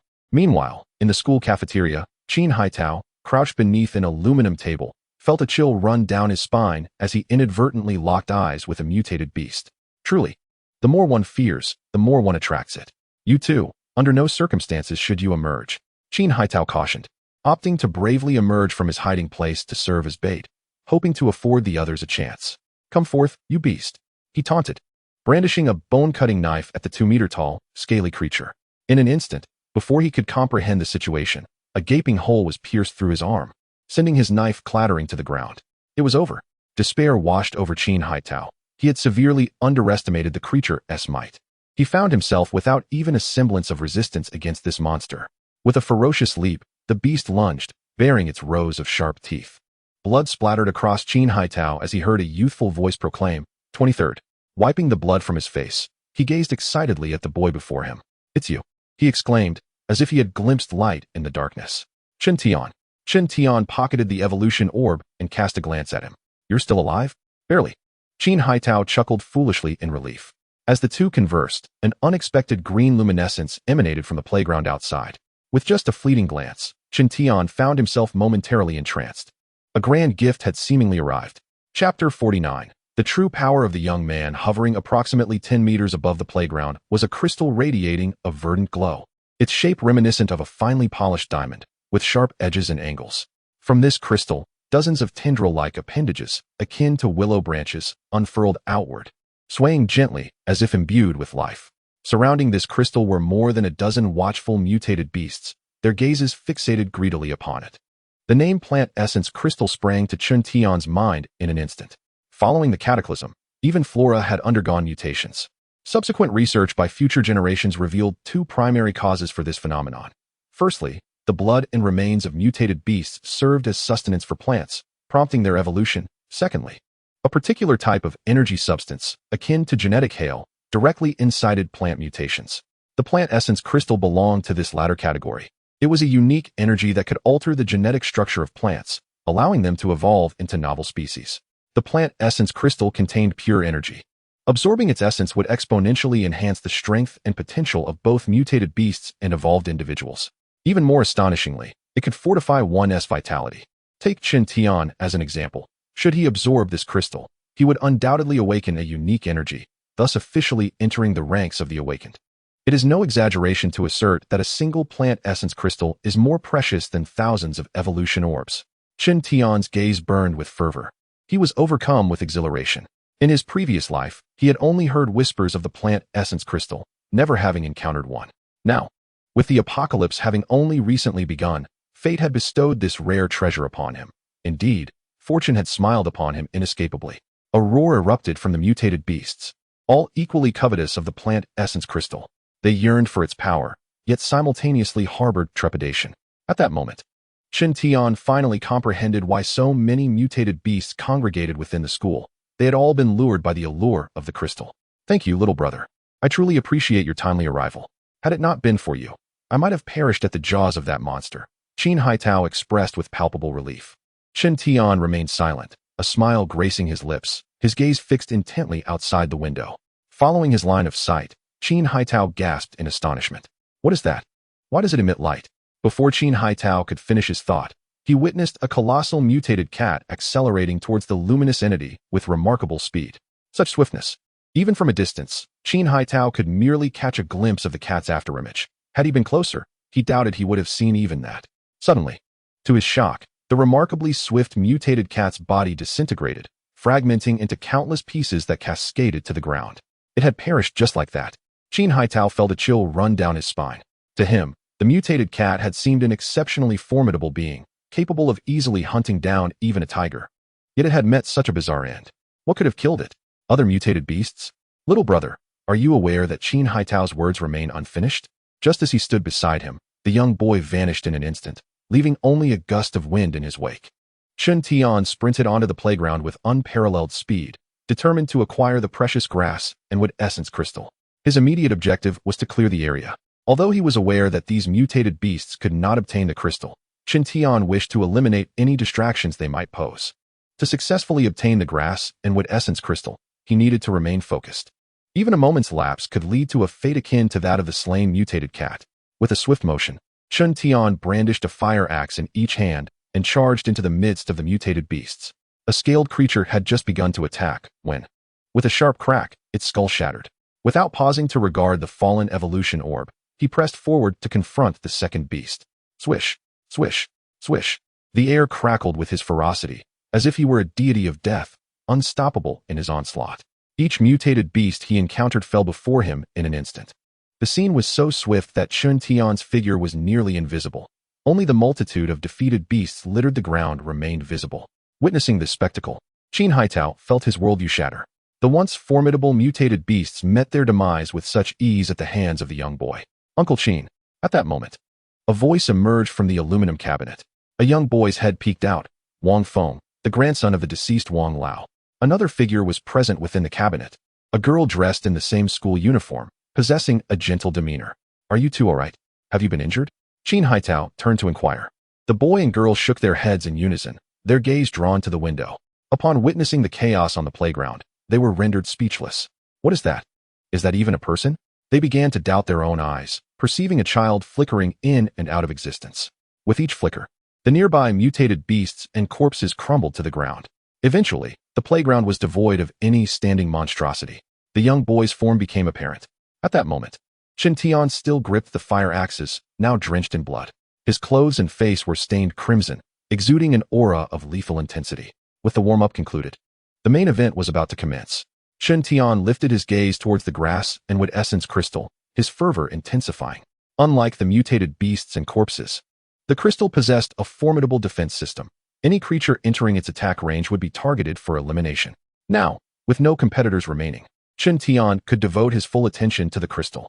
Bending his legs and gathering strength, he tightened his grip on the fire axis. With a sudden surge of power, he struck the ground, creating a crater beneath him. The tendrils of the grass and wood essence crystal began to writhe violently, moving at a speed reminiscent of a high-powered blender, as sparks erupted in the air. It was the result of Qin Tian's fire axe clashing with it. Sparks flew in all directions, constantly shifting their positions. For a moment, it was difficult to discern who held the upper hand. With a thud, Qin Tian's body landed back on the ground, his soul sliding backward several meters before he regained his footing. How intriguing! How delightful! The smile at the corner of Qin Tian's mouth deepened, his desire for battle ignited. In their recent skirmish, Qin Tian had not held back. This plant essence crystal proved to be a worthy adversary. Allow me to show you my true strength. Qin Tian's eyes suddenly turned a fierce crimson, his fingers seemingly embedding themselves into the axe's handle.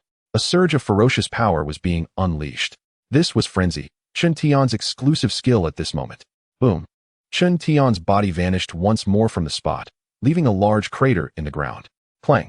With a sharp sound, a tentacle of the plant essence crystal was severed. Chapter 050. Becoming an awakened one. This was the first time Qin Tian had employed the frenzy skill. The hallmark of this ability is its capacity to instantaneously amplify an individual's combat prowess, allowing one to transcend limitations. Those who possess this skill can elevate their strength more rapidly than others, free from the fear of being hindered by any bottleneck. However, this skill does come with a drawback. It can lead to a loss of rationality, often resulting in one's demise due to impulsivity. Qin Tian's preference for the frenzy genes stemmed not only from their advantages, but also because he could maintain a calm demeanor through mental energy. Thus, despite appearing as a ferocious beast in his frenzied state, his mind remained exceptionally clear. Through his recent encounter with the plant essence crystal, he had already discerned the opponent's attack patterns, and now it was time to systematically remove its tentacles. Whoosh! Qin Tian changed his position, evading the tentacle's strike while simultaneously bringing his axe down with both hands. Crack! Another tentacle was severed. The detached tentacles, bereft of their source of nourishment, withered and dissipated rapidly. Whoosh! Whoosh! Qin Tian grew increasingly fierce in battle. He had not felt such exhilarating delight in quite some time.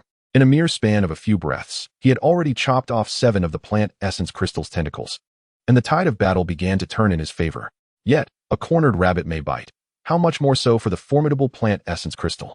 The remaining tentacles began to emit a green glow, instantly accelerating their swinging speed. Qin Tian's shirt was torn open, revealing a wound on his chest. However, in his frenzied state, he remained unfazed by such trivial injuries. As he wielded the fire axe, he unleashed his mental abilities. Several flying knives encircled him, forming a defensive shield. In the face of the rapid tentacle assaults, the flying knives met them head-on. Clang, clang, clang. Amidst the crisp sounds, several of Chen Tian's flying knives were shattered. Nonetheless, he had gained enough time. With his fire axe striking continuously, he swiftly dispatched several more tentacles of the plant essence crystal. Whoosh, whoosh. Once again, a new flying dagger emerged from Chen Tian's attire. He could afford to be reckless with his resources, but the wood spirit crystal could not withstand such extravagance. Chen Tian's frenzied strategy had already inflicted severe damage upon it. If this continued, all of its tendrils would be eradicated without exception. Thus, the wood spirit crystal initiated a defensive maneuver, retracting its elongated tendrils in an effort to safeguard its core crystal. Yet, Chen Tian would not allow it to fulfill its intentions. With no turning back once the bow is drawn, the battle had reached a critical juncture, compelling him to muster all his strength for victory. 12 flying daggers represented the zenith of Chen Tian's control, now unleashed like piranhas incessantly devouring those bothersome tendrils. One after another, the tendrils disintegrated into ashes, revealing the wood spirit crystal's ethereal form with newfound clarity. Break. At the pivotal moment, Chen Tian deployed the bullhorn he had previously crafted. With a soft hiss, the bullhorn tore a breach while simultaneously being shredded by the thrashing tendrils. Seizing the opportunity, Chen Tian hurled his fire axe, swiftly plunging his hand inside to grasp the internal crystal. A chilling sensation coursed through his fingers, sending a jolt through his spirit. In a final act of desperation, the wood spirit crystal attempted a counterattack. A slender, transparent tendril seized the moment to entwine Chen Tian's wrist, rapidly constricting in an attempt to sever it entirely. A glint of cold determination flashed in Chen Tian's eyes as he activated his second exclusive skill, Golden Coating. This ability, a hallmark of the Gold gene lineage, enveloped his wrist in a metallic sheen, rendering the tendril's assault futile. With a forceful tug, Chen Tian yanked the internal crystal free. In an instant, all the tendrils withered away. Victory was his at last. What followed was the absorption and refinement process, as his mental energy pierced through the wood spirit crystal's core like a myriad of straws. In an instant, Chen Tian radiated a luminous green glow. The entire absorption process lasted approximately 15 minutes. Ultimately, the crystal in his hand vanished, along with the brilliance that enveloped him. All returned to tranquility. Thud, thud. With his eyes closed, Chen Tian attentively sensed the transformations within his body. The most notable change was the powerful rhythm of his heartbeat. Following this was a peculiar sensation as his cells were nourished, akin to a parched land welcoming the rejuvenating spring rain. Time seemed to stretch indefinitely before Chen Tian abruptly opened his eyes, unleashing an awe-inspiring aura.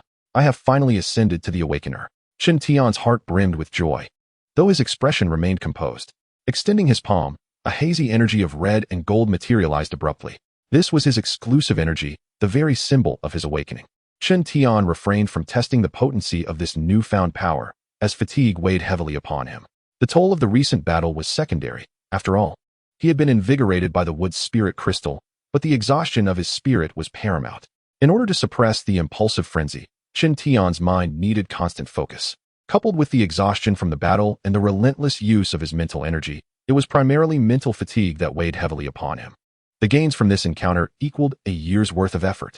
Chen Tian cast a glance at the scattered shards of flying knives on the ground. They held no further value for retrieval.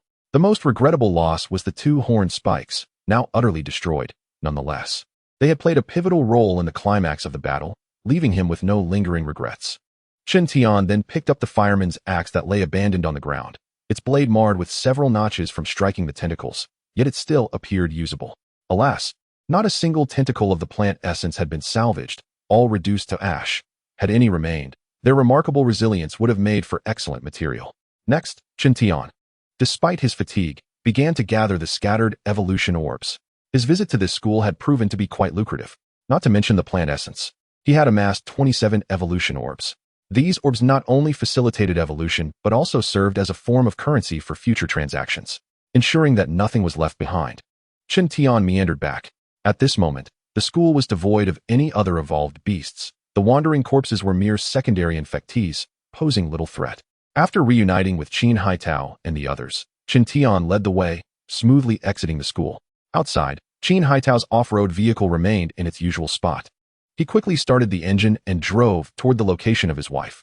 Chen Tian settled into the back seat, closing his eyes to rest due to exhaustion. Suddenly, an exclamation of frustration erupted from Qin Haitao, followed by a hard press on the accelerator, propelling the vehicle forward like a wild stallion. Chapter 051. This absorbing monster physique. As Qin Haitao drove, he spotted the white SUV Chen Tian had mentioned. It was precisely this sight that ignited his fury. Through the windshield, he saw a horde of corpses surrounding the vehicle, within which his wife, Jia Yuding, was tightly clutching their daughter. Infuriated, Qin Haitao accelerated. Eager to reach his wife without delay, Wang Feng and the girl accompanying him in the vehicle turned pale with fright. Being mere high school students who had yet to acclimatize to this apocalyptic reality. After all, they wouldn't perish immediately. What was the rush? Chen Tian's voice suddenly broke through the tension. The moment Qin Haitao cursed, Chen Tian's thoughts of rest vanished. A quick glance made the situation abundantly clear. Approximately 7 corpses were clawing and scratching at the SUV, creating a seemingly dire predicament, although it would be challenging for them to breach the vehicle. Even if they were to shatter a window, the small black dog guarding inside was no timid creature. Qin Haitao, fearful of Chen Tian, dared not retort. The vehicle came to a sudden halt. "You two stay inside, don't come out." His words were not directed at Chen Tian. Observing Qin Haitao brandishing a bone-cleaving knife as he rushed out, Chen Tian also exited the vehicle. Amidst the encirclement of the white SUV, the undead, upon spotting a new target, surged forward, with 2 of them rushing towards Qin Haitao. Displaying commendable agility, Qin Haitao swiftly dispatched the first assailant with a well-placed kick, sending it tumbling to the ground. In one fluid motion, he followed up with a decisive strike, silencing the creature with a visceral thud. Just then, the second zombie approached. But Qin Haitao deftly evaded its grasp by crouching low and maneuvering beneath its outstretched arm, wielding his bone-cutting knife once more. In a matter of mere seconds, both foes lay vanquished at his feet. Yet, the moment for celebration was premature, as several more undead began to advance menacingly. The situation grew increasingly challenging for Qin Haitao. Just then, Chen Tian arrived, swiftly dispatching the zombies in front of him with precise strikes. The SUV's door swung open, and Jia Yuding emerged. Cradling her daughter in her arms, the 3 of them huddling together in a tender display of familial love. However, amidst this heartwarming scene, Chen Tian's incongruous voice pierced through, commanding, "Take your display of affection elsewhere, and do not obstruct the path." Thank you. Jia Yuding expressed her heartfelt gratitude to Chen Tian. Regardless of others' opinions about the young man, to her, he was a savior, having repeatedly rescued her family from peril. From the trunk, Chen Tian retrieved a pristine set of athletic wear and shoes, changing into them before unsheathing a tang knife stored within. After a moment's contemplation, he decided to discard his fire axe, realizing that as an awakened individual, he should not skimp on his armament. The tang knife would suffice for the time being, especially since he had now awakened a unique energy that would protect the blade from damage. Seated in the driver's seat, Chen Tian exhaled deeply, a smile breaking across his face. After the apocalypse, he finally experienced a day of bountiful rewards. Woof, woof. The little black dog seemed to sense Chen Tian's elation, bounding over with excited yips, not towards Chen Tian, but rather toward the pocket containing the evolution orbs. "You little glutton, your prowess is lacking. Yet you still yearn for a taste." Chen Tian gently nudged the pup aside. Although he had amassed a considerable number of evolution orbs, they were not to be consumed indiscriminately, as the unprepared could face dire consequences. The little black dog continued to yelp and act adorably, but its owner remained unmoved. However, it did receive a piece of evolution beef as a reward for its vigilant guarding of the vehicle. Where should he venture next? As this question lingered in his mind, Chen Tian's gaze drifted through the windshield, falling upon Qin Haitao's black SUV. Luck, it seemed, was a fickle companion. After several fruitless days of searching for an evolution orb, he had fortuitously encountered this family, not only finding the orbs, but also acquiring crystallized plant essence. Should he follow them for a few days to observe? As he pondered this, Qin Haitao's SUV rolled up beside him. The window slid down, and Qin Haitao inquired, "Young brother, where are you headed next? What are your intentions?" Chen Tian reciprocated by lowering his own window. "I believe, if our paths align, perhaps we could journey together," Qin Haitao remarked with a smile. Despite his apprehension towards the youth before him, the truth remained that this young man had rescued their family on several occasions. Furthermore, should this lad join their ranks, their fear would be concentrated solely on him. However, venturing alone would multiply their fears, as they could unexpectedly lose their lives at any moment. "We are not on the same route." With that declaration, Chen Tian rolled up the car window once more. Qin Haitao felt a tinge of disappointment. Yet there was little he could do but adhere to their original plan of escorting Wang Feng home. This was a promise made to old Wang, and fortunately, they were indeed heading in the same direction. "Darling, that car!" suddenly exclaimed Jia Yuding from the passenger seat. Qin Haitao also noticed the vehicle driven by the youth trailing closely behind them. "Yes, I see it," he replied. The young man was enigmatic. He had declined their invitation, yet chose to follow. Although his intentions were unclear, the fact that he remained behind provided Qin Haitao with some reassurance.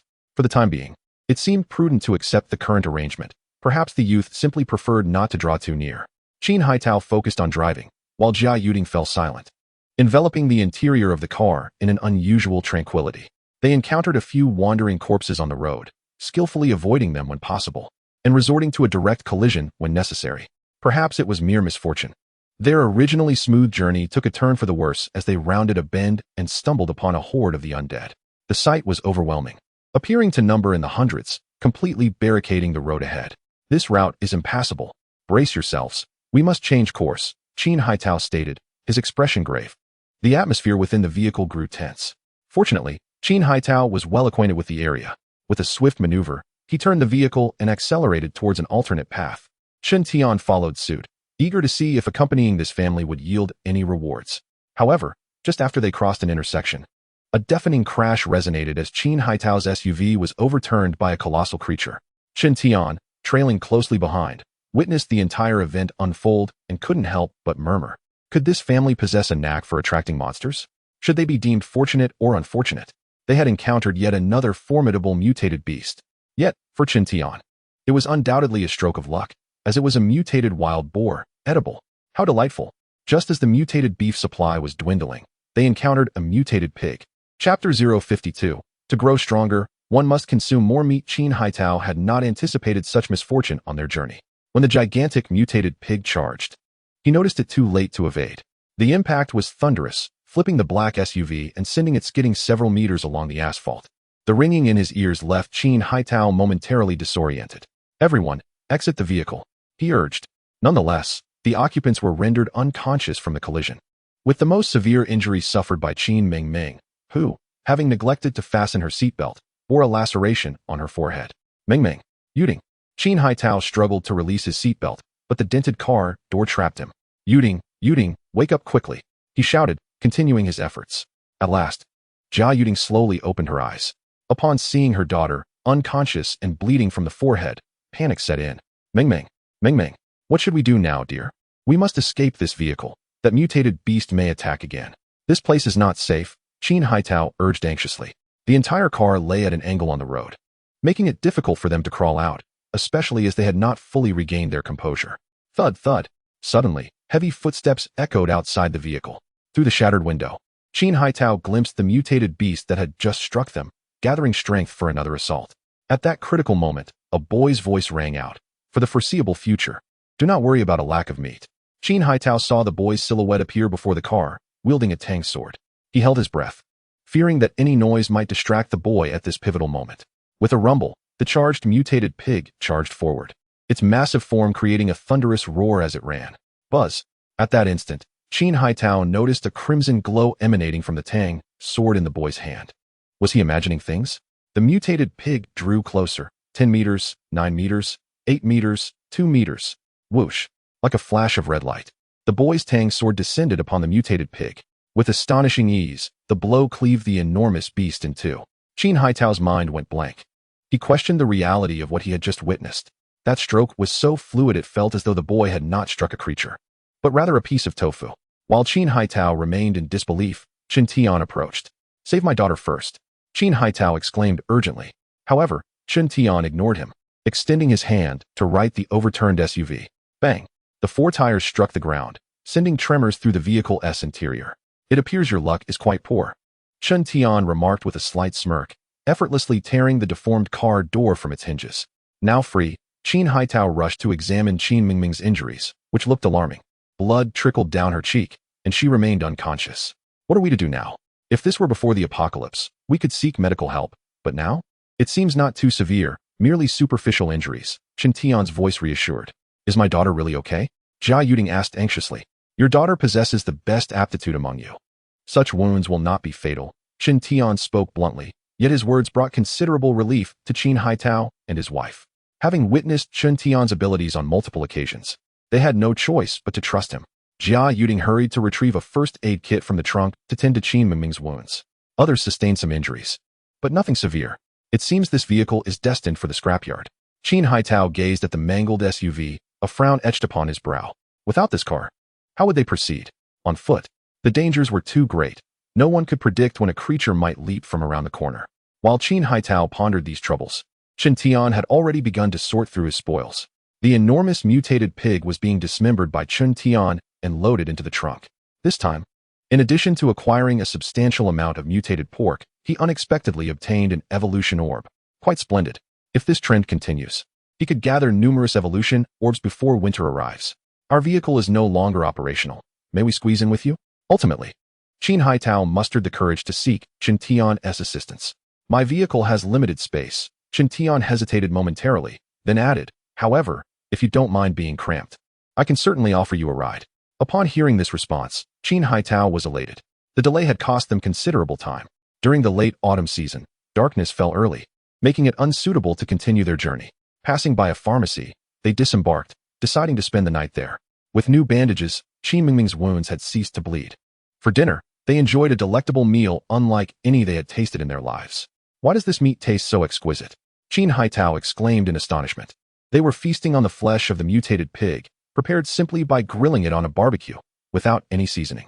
Chen Tian, in rare spirits, took the opportunity to enlighten them, knowing these revelations would soon become public knowledge. The meat of mutated beasts can promote cellular evolution. Your appreciation for it now stems from your body's innate craving, he explained. Consuming this meat can enhance our strength? Qin Haitao's eyes widened. You could say that. Chen Tian replied, seamlessly accepting a plate of roasted meat handed to him by Jia Yuding, allowing himself to indulge without lifting a finger. Brother, will eating meat make me as formidable as you? Qin Mingming, her mouth smeared with grease, appeared far from a wounded patient. As the saying goes, the questioner is oblivious. Yet the listener is keen. The others perked up, eager to hear how Chen Tian would respond. Eating meat can only alter one's physique. To truly become stronger, you must first learn to fight. Chen Tian maintained a calm demeanor. As night deepened, Jia Yuding, in a drowsy state, arose to use the restroom. For safety, everyone had opted to rest in the same room on makeshift bedding. Jia Yuding, hesitant to venture to the restroom alone, turned on a small night light and called her husband to accompany her. Qin Haitao awoke without complaint. The couple soon realized that the young man who should have been seated there was nowhere to be found. It was unclear when he had departed. Peering through the window, it appeared that the SUV lacked any sign of him. Had the youth left? That seemed unlikely, as his little black dog was still present. Just then, an unusual noise emanated from the restroom. The couple exchanged glances, understanding that the youth might indeed be inside. However, the two soon realized their grave mistake. With a thunderous crash, a blood-red serpent emerged from the restroom. Chapter 053, A Reckless Act Can Lead to Death. This serpent, measuring approximately 5 meters in length, boasted a head that was the thickest part of its body, flattened at the top, with a bony spur protruding from the center of its forehead, resembling the length of a pencil. It was evidently a mutated snake, leaving them uncertain of its venomous capabilities. Qin Haitao and Jia Yuding were consumed by terror, yet they dared not utter a sound, fearing it might provoke each other. What should they do now? Their most formidable companion was absent, and Qin Haitao found himself devoid of any weapon. Should the mutated serpent choose to attack, the consequences would be dire. Yuding, retreat slowly. Qin Haitao whispered urgently to Jia Yuding as he stepped forward. At that moment, Jia Yuding, paralyzed by fear, could hardly muster the courage to move her legs. She had always harbored a fear of snakes, and this ferocious-looking mutated creature was beyond her comprehension. Suddenly, the blood-red serpent reared up, its jaws agape, revealing 2 rows of razor-sharp teeth. Run! Upon witnessing the serpent lunging towards them, Qin Haitao instinctively pushed his wife aside, bracing himself to confront the impending attack. Just then, a shadow darted forth, lunging directly at the mutated serpent. The commotion roused the other occupants from their slumber. As they beheld the scene of a small black dog battling the blood-red serpent, they were left utterly astounded. Initially, they believed the small dog would soon be devoured, but the outcome defied all expectations. The skirmish lasted barely 20 seconds before the small dog unleashed a sudden flurry of claw strikes, piercing through the serpent's skull and delivering a crushing bite that left a gaping hole in its head. Such ferocity! In that moment, everyone stood frozen in disbelief. Eyes widened in astonishment, They watched as the small black dog voraciously devoured the serpent as if it were a mere snack. The sight was profoundly unsettling. They had always assumed it was an innocuous little pup. Who could have imagined it to be such a formidable mutant beast? The chilling thought crept in. What if it had decided to bite them while they slept? The scenario was too horrifying to contemplate, sending shivers down their spines. Since the advent of the apocalypse, they had been tormented by mutant beasts, leaving them in a state of dread. The crisp sound of the small black dog chewing echoed throughout the room. Time seemed to stretch endlessly until, suddenly, the sound of an engine roared outside. It was Chen Tian returning. He had gone out and returned with a small car, and the bulging backpack behind him suggested he had other treasures. This car is yours. Chen Tian tossed the keys to the astonished Qin Haitao. The small black dog barked twice at Chen Tian, as if seeking recognition for its prowess. Aren't I impressive? Chen Tian glanced over and remarked, bone-like mutant beasts are well suited for you. The night passed in silence. Jia Yuding and the others had hardly rested. When dawn broke, they rose, each feeling lethargic. With the acquisition of a silver sedan, they no longer needed to share close quarters with Chen Tian. Due to the events of yesterday, Qin Haitao drove with noticeably reduced speed this time, exercising extra caution at every intersection. Today, the journey proceeded smoothly, leading them directly to the entrance of a fast food restaurant. This establishment was owned by Wang Feng's father, and fulfilling Wang Lao's dying wish, Qin Haitao had come to return Wang Feng home. He pondered whether anyone remained inside the restaurant. Chen Tian did not follow them out of the car. He looked up at the familiar fast food joint, memories flooding back. He recalled dining there shortly after his breakthrough, during which he had dispatched 3 ruffians. The restaurant appeared much more dilapidated now, as if it had endured a brutal pillaging. Wang Feng felt a whirlwind of emotions, hesitating to enter for fear of confronting scenes he could not bear. In the aftermath of the apocalypse, many had transformed into mindless husks. He had witnessed students and teachers succumb to this fate within the school walls. Just as Wang Feng hesitated, he felt a light tap on his shoulder. Qin Haitao smiled and said, I will accompany you inside. Thank you, Uncle Qin. With cautious intent, they pushed the door, but it did not budge. Something seemed to be blocking it from within. There must be someone inside, Qin Haitao asserted. The undead do not utilize obstacles. A flicker of hope ignited within Wang Feng as they combined their strength to finally open the door, revealing a pile of tables and chairs inside. Dad, are you here? Wang Feng called out upon entering. Though his hope was met with a response, it was not from someone he recognized. Are you survivors as well? A voice suddenly echoed from the interior studio. Moments later, 3 figures emerged, all unfamiliar faces, confirming that they were not employees of the restaurant. Who are you? Wang Feng inquired. We are refugees who sought shelter here, one of them replied. The 3 individuals appeared peculiar and somewhat frail, yet their expressions bore an unsettling intensity. Are you here to rescue us? Another asked. Qin Haitao responded, we are merely passing through. The monsters outside are terrifying. How did you make it here? The first one pressed. We drove here. After a brief pause, Qin Haitao followed up with, is it just the 3 of you? No, there is one more. He is injured inside and claims to be the owner of this restaurant. Another quickly interjected. Dad, Wang Feng exclaimed, excitement surging through him as he rushed inside. The owner of the restaurant could only be his father. However, as he dashed past the 3 strangers, an unexpected turn of events unfolded. Stand still. Don't move. One of the individuals suddenly lunged, pinning Wang Feng against the doorframe and pressing a kitchen knife against his neck. The abruptness of the situation caught even Qin Haitao off guard. What do you want? Qin Haitao thought to rush forward. Stay where you are. Otherwise, I will cut this kid. The man growled, the blade pressing firmly enough to draw blood from Wang Feng's neck. Qin Haitao quickly froze, halting his attempt to intervene. Let us speak calmly. We have all fought hard to survive. He endeavored to ease the tension. Cut the nonsense. Where's your vehicle? Hand it over. 3 individuals were escorting Wang Feng, their hostage, while cautiously making their way outside. Qin Haitao was relentlessly searching for an opportunity to strike, yet the assailants remained exceedingly vigilant. Before long, they found themselves outside, where the sight of 2 parked vehicles caught their attention, particularly a white SUV that gleamed enticingly. With a knife held precariously against Wang Feng's neck, they retreated while warning Qin Haitao not to make any sudden moves, finally halting before the SUV. This vehicle is ours. You kid, get out now? One of them shouted, banging on the driver's side window. At that moment, Qin Haitao felt a pang of pity for these 3 miscreants, who had foolishly targeted a mere boy, an act that could only lead to their demise.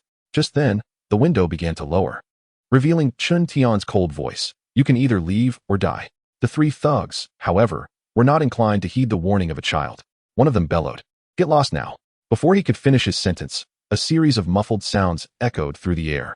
Instantly, the three men fell to the ground, their foreheads pierced by steel nails. Chen Tian rolled up the window once more, while Wang Feng, though freed from immediate peril, remained frozen in place, his body rigid. The lifeless forms lay at his feet, utterly deceased. Are you all right? Qin Haitao quickly approached. Wang Feng returned to the car, his complexion still pale. Having experienced firsthand the treachery of humanity, it was astonishing that three strangers could resort to violence so readily. Stay in the car. I'll check inside. Qin Haitao instructed the group before re-entering the fast food restaurant. However, he soon emerged with a ghastly pallor, retching slightly by the entrance. Just as the three thugs had claimed. There was indeed another person inside, but they had long since perished, their flesh nearly stripped away. The thought of who could have done such a thing and why was enough to induce nausea. Such scum were better off dead. Clenching his fists, Qin Haitao returned to the driver's seat, his expression still grim. What's wrong, dear? Jia Yuding noticed her husband's distress and pressed for answers. It's nothing. Let us go. There are no survivors inside. Qin Haitao was eager to leave. Perhaps for the next few days, he would have no appetite for meat. After a 15-minute drive, they arrived at a courtyard, the residence of Wang Lao. If no one was home, then Wang Feng's father would be in grave danger. Indeed, the place was deserted. Wang Feng, with his head bowed, retrieved a wooden box from one of the rooms and approached Chen Tian's vehicle directly. Chen Tian lowered the window and inquired, "What is it?" Wang Feng, unable to meet the boy's gaze, murmured, "Thank you for saving me. This is something my grandfather treasured, and I wish to give it to you, hoping it may be of use." "What is inside?" Chen Tian asked, intrigued. "Some medical texts," Wang Feng replied. Chen Tian furrowed his brow, pondering the purpose of such books for himself. He was about to decline when he suddenly reconsidered. "I will accept it." In the present day, he has awakened as a seeker, endowed with a unique energy. Yet, his understanding of this energy's application remains rudimentary. In his previous existence, he possessed little experience in this domain, and now he must embark on a gradual exploration, which will inevitably involve knowledge of acupoints and meridians. Should there be any medical texts offering insights into this realm, it might spare him considerable trouble. Wang Feng rummaged through his belongings, extracting several useful items, including a radio that his grandfather often listened to, perhaps a token of remembrance. "Xiao Feng, and you too, fellow student, if you have nowhere else to go, you may join us. Together, we shall strive to survive." Qin Haitao reassured the despondent Wang Feng as the vehicle roared to life. "Thank you, Uncle Qin," Wang Feng replied. Beside him, his female classmate echoed, "Thank you, Uncle Qin." Lin Ziwen was not actually a classmate of Wang Feng. They merely shared the same age. Before the apocalypse, she had an elder brother and a father who was ill and hospitalized, but now she had lost all contact with them, fearing the worst. As the vehicle moved steadily forward, even Qin Haitao found himself uncertain of their next destination. The vast world appeared devoid of a safe haven. He and his wife's parents had perished in this calamity, leaving only the three of them. Struggling to endure in this predatory world was an arduous endeavor. Qin Haitao pondered how fortunate it would be if that young man could join them. With him around, they would no longer fear the monstrous creatures. As he contemplated, Qin Haitao recalled the youth's mention of the flesh of mutated beasts. If he could become stronger, might he then possess the capability to protect his family? Within the quiet confines of the automobile, Wang Feng switched on the radio left by his grandfather, which crackled to life. Initially adjusting the dial aimlessly, he was surprised to hear a voice emanating from the device. "This is the newly established safe zone.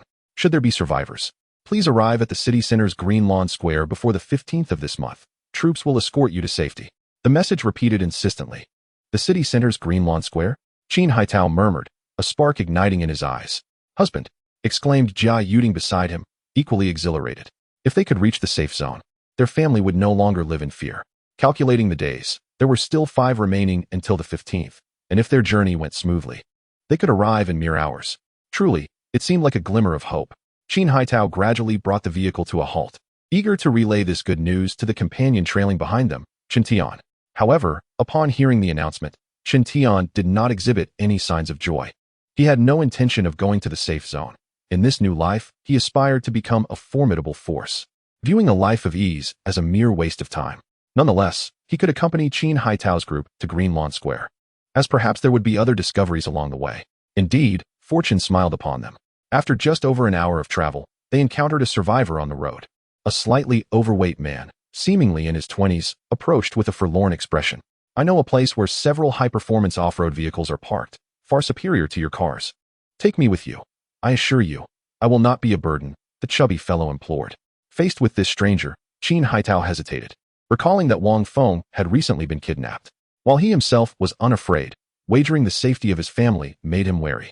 I speak the truth. Those are powerful off-road vehicles equipped with a 40T diesel engine, boasting a rated power of 143 kilowatts and a maximum torque of 600 Newton meters. The entire vehicle features independent suspension on all four wheels and an all-time four-wheel drive system, with both front and rear axles fitted with C-type torsion differentials. The chubby man rambled on. Hey, what's your name? At that moment, Chen Tian suddenly inquired through the car window. The chubby man hesitated before instinctively replying, Yan Qingxiong. What you just said is true. You can really find such vehicles? Chen Tian pressed further. At this point, Qin Haitao interjected. In our team, he calls the shots. Yan Qingxiong's eyes widened in disbelief. The youthful boy before him was the leader of this group. It's true. One of those vehicles is mine. Yan Qingxiong exclaimed eagerly. Get in, take me there. Chen Tian commanded, having long desired a more imposing off-road vehicle, preferably of military grade. This chubby fellow arrived just in time. Chapter 055. My brother is impressive. The vehicle cruised down the road, with Yan Qingxiong in the passenger seat directing, turn left at the upcoming intersection. This time, Chen Tian led the way in the off-road vehicle, while Qin Haitao's group followed closely behind. Little brother, your driving skills are impressive, Yan Qingxiong remarked, entirely unaware of the true nature of the youth beside him. He was a privileged child with a penchant for outdoor adventures, having organized numerous activities with like-minded individuals. The off-road vehicle he mentioned was parked at a hotel, where he had originally planned to camp at a certain riverside with fellow enthusiasts, only to have the apocalypse strike unexpectedly. You'll see it soon. That hotel ahead is where the vehicles are parked, Yan Qingxiong exclaimed excitedly. His own vehicle was among them, filled with supplies for survival. Indeed, through the iron fence, they could already glimpse the imposing array of vehicles lined up. We shouldn't drive in directly. There are formidable monsters inside. Yan Qingxiong's expression turned serious. Chen Tian, however, seemed to disregard the warning, driving straight through the hotel entrance. In the parking area, a few zombies wandered aimlessly. It was curious how the number of zombies had drastically decreased in recent times. The vehicle closest to the edge is mine. I have the keys, Yan Qingxiong hurriedly said. His plan was to swiftly retrieve the vehicle without alarming the monsters or the zombies. Once inside that off-road vehicle, they would be safe. Suddenly, Chen Tian halted the car, his gaze fixed on the hotel building. Yan Qingxiong was oblivious to the thoughts of Chen Tian, who began to elaborate. That rugged off-road vehicle, though civilian, boasts formidable performance. Its exterior has been specially reinforced, and with it, one need not fear those monstrous creatures. His only regret was that after the apocalypse broke out, he could not return to his vehicle in time. You are exceedingly naive, Chen Tian's voice cut through the air. The monsters to come will only grow stronger. Do not be deceived. A mere off-road vehicle, or even a fortress as sturdy as a castle, can be easily breached. Yan Qingxiong turned to Chen Tian, curiosity piqued as to how this youth had become the decision-maker of their group. Suddenly, a loud crash echoed as the upper windows of the hotel shattered, sending a cascade of glass raining down. The abruptness of the event captured Yan Qingxiong's attention. Initially, he could not discern what had transpired, but soon two shadowy figures plummeted through the broken window. It was two entwined mutated beasts. One beast had a head that could split open, revealing multiple rows of teeth. The other sported tentacles with hooks around its neck. The two beasts engaged in a fierce battle, landing on the ground only to entangle themselves once more. Yan Qingxiong was greatly alarmed. The ferocious beasts were not far from their vehicle. Do you know where the keys to the other vehicles are? Chen Tian suddenly inquired. At that moment, Yan Qingxiong's mind was too frazzled to consider such things. His face had turned ashen with fear. Tyrant, watch the car. Chen Tian did not pursue the inquiry further, leaving behind a single remark before stepping down from the vehicle. By heavens! Yan Qingxiong's eyes widened in disbelief. He never anticipated that the youth would choose to exit the car at such a perilous time. Was this not akin to courting death? Although the two mutated beasts were preoccupied with each other, they could just as easily unite against an intruder. Yan Qingxiong felt as though his heart had leapt into his throat. At that moment, the battling beasts ceased their conflict, both turning their gaze toward the approaching Chen Tian. Good heavens! What is he thinking? Yan Qingxiong cried from within the vehicle. Not only had the youth chosen to go outside, but he was also walking toward the monstrous beasts. Was he attempting to mediate their quarrel? To Yan Qingxiong's dismay, the worst of his fears materialized as the two beasts lunged toward the youth. Yet, in the next instant, Yan Qingxiong was left in stunned silence. What just transpired? His mind struggled to comprehend. He saw the youth's hand, which held a knife, vanish in an instant, and then the fearsome beasts were reduced to mere piles of debris. Rubbing his eyes vigorously, Yan Qingxiong leaned forward, pressing his face against the windshield. He had not misjudged. Those two mutated beasts were indeed dead. Their bodies cleaved into several pieces, blood staining the ground. My heavens, is he truly that powerful? Yan Qingxiong's excitement surged, causing his entire body to tremble. At this moment, he finally comprehended why this young man was the leader. After the youth vanquished two low-level mutated beasts, he proceeded to clear the surrounding area of walkers, ultimately vanishing from Yan Qingxiong's sight. Remarkable! Remarkable! Yan Qingxiong shouted exuberantly within the confines of the vehicle, his fists clenched tightly in exhilaration. The terror that had plagued him for days was suddenly alleviated.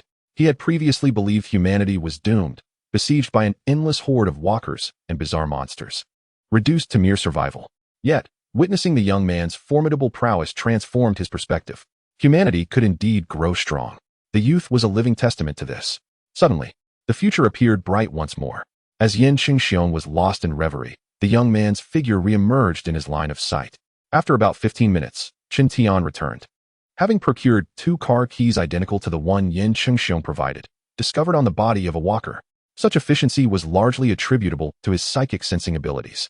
Upon opening the door to the imposing off-road vehicle, Qin Tian swiftly made his selection.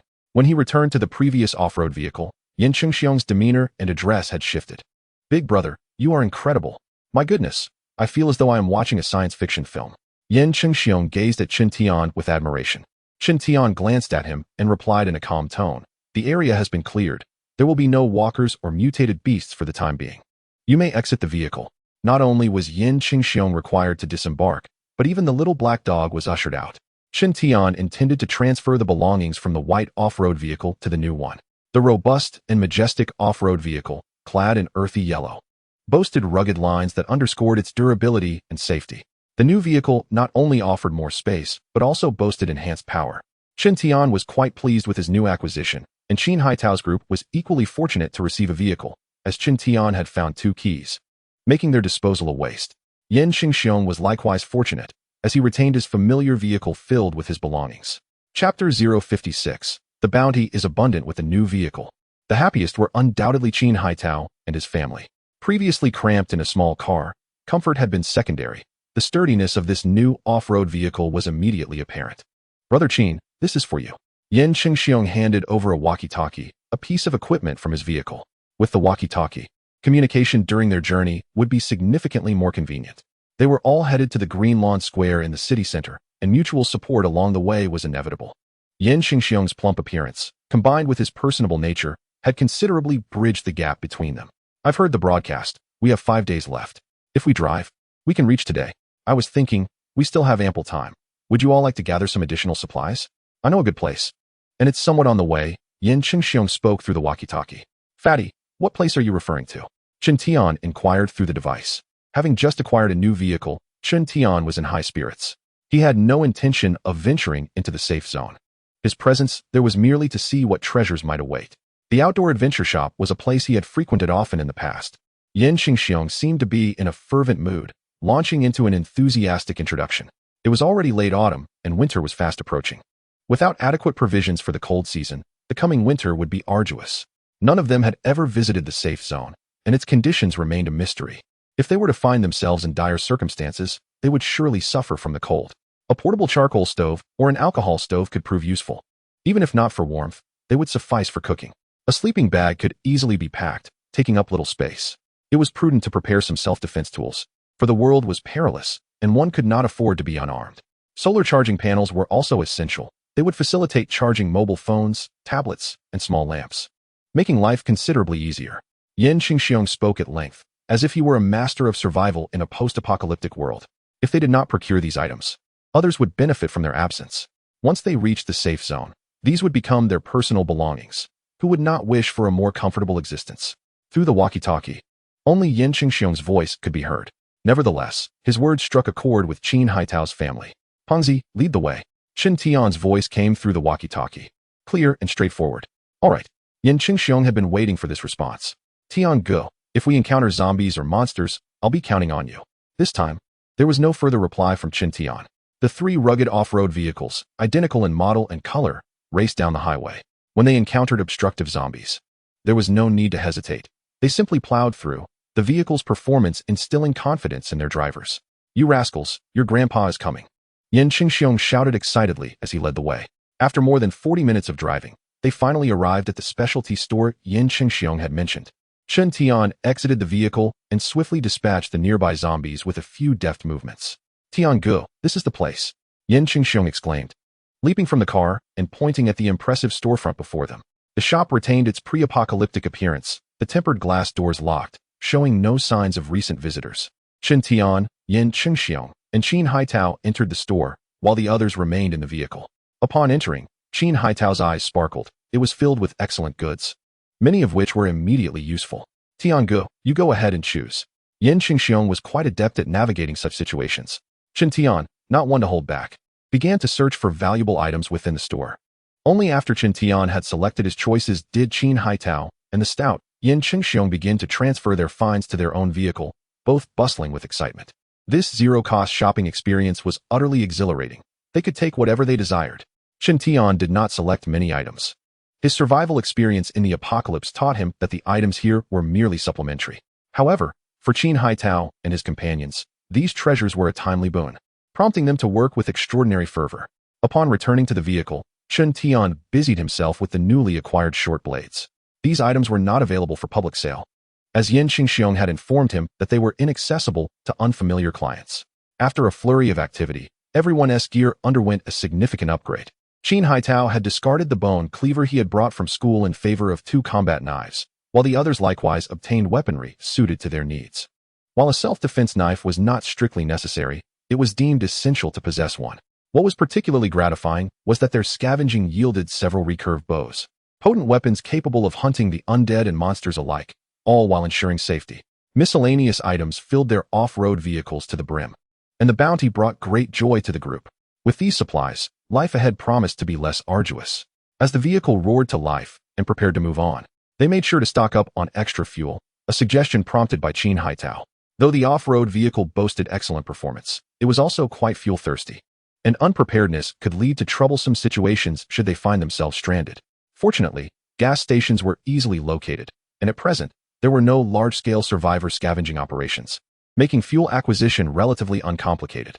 Upon reaching a gas station, Chen Tian swiftly cleared the area. The station housed a convenience store, which bore signs of prior looting. However, with some searching, they managed to uncover a number of useful items.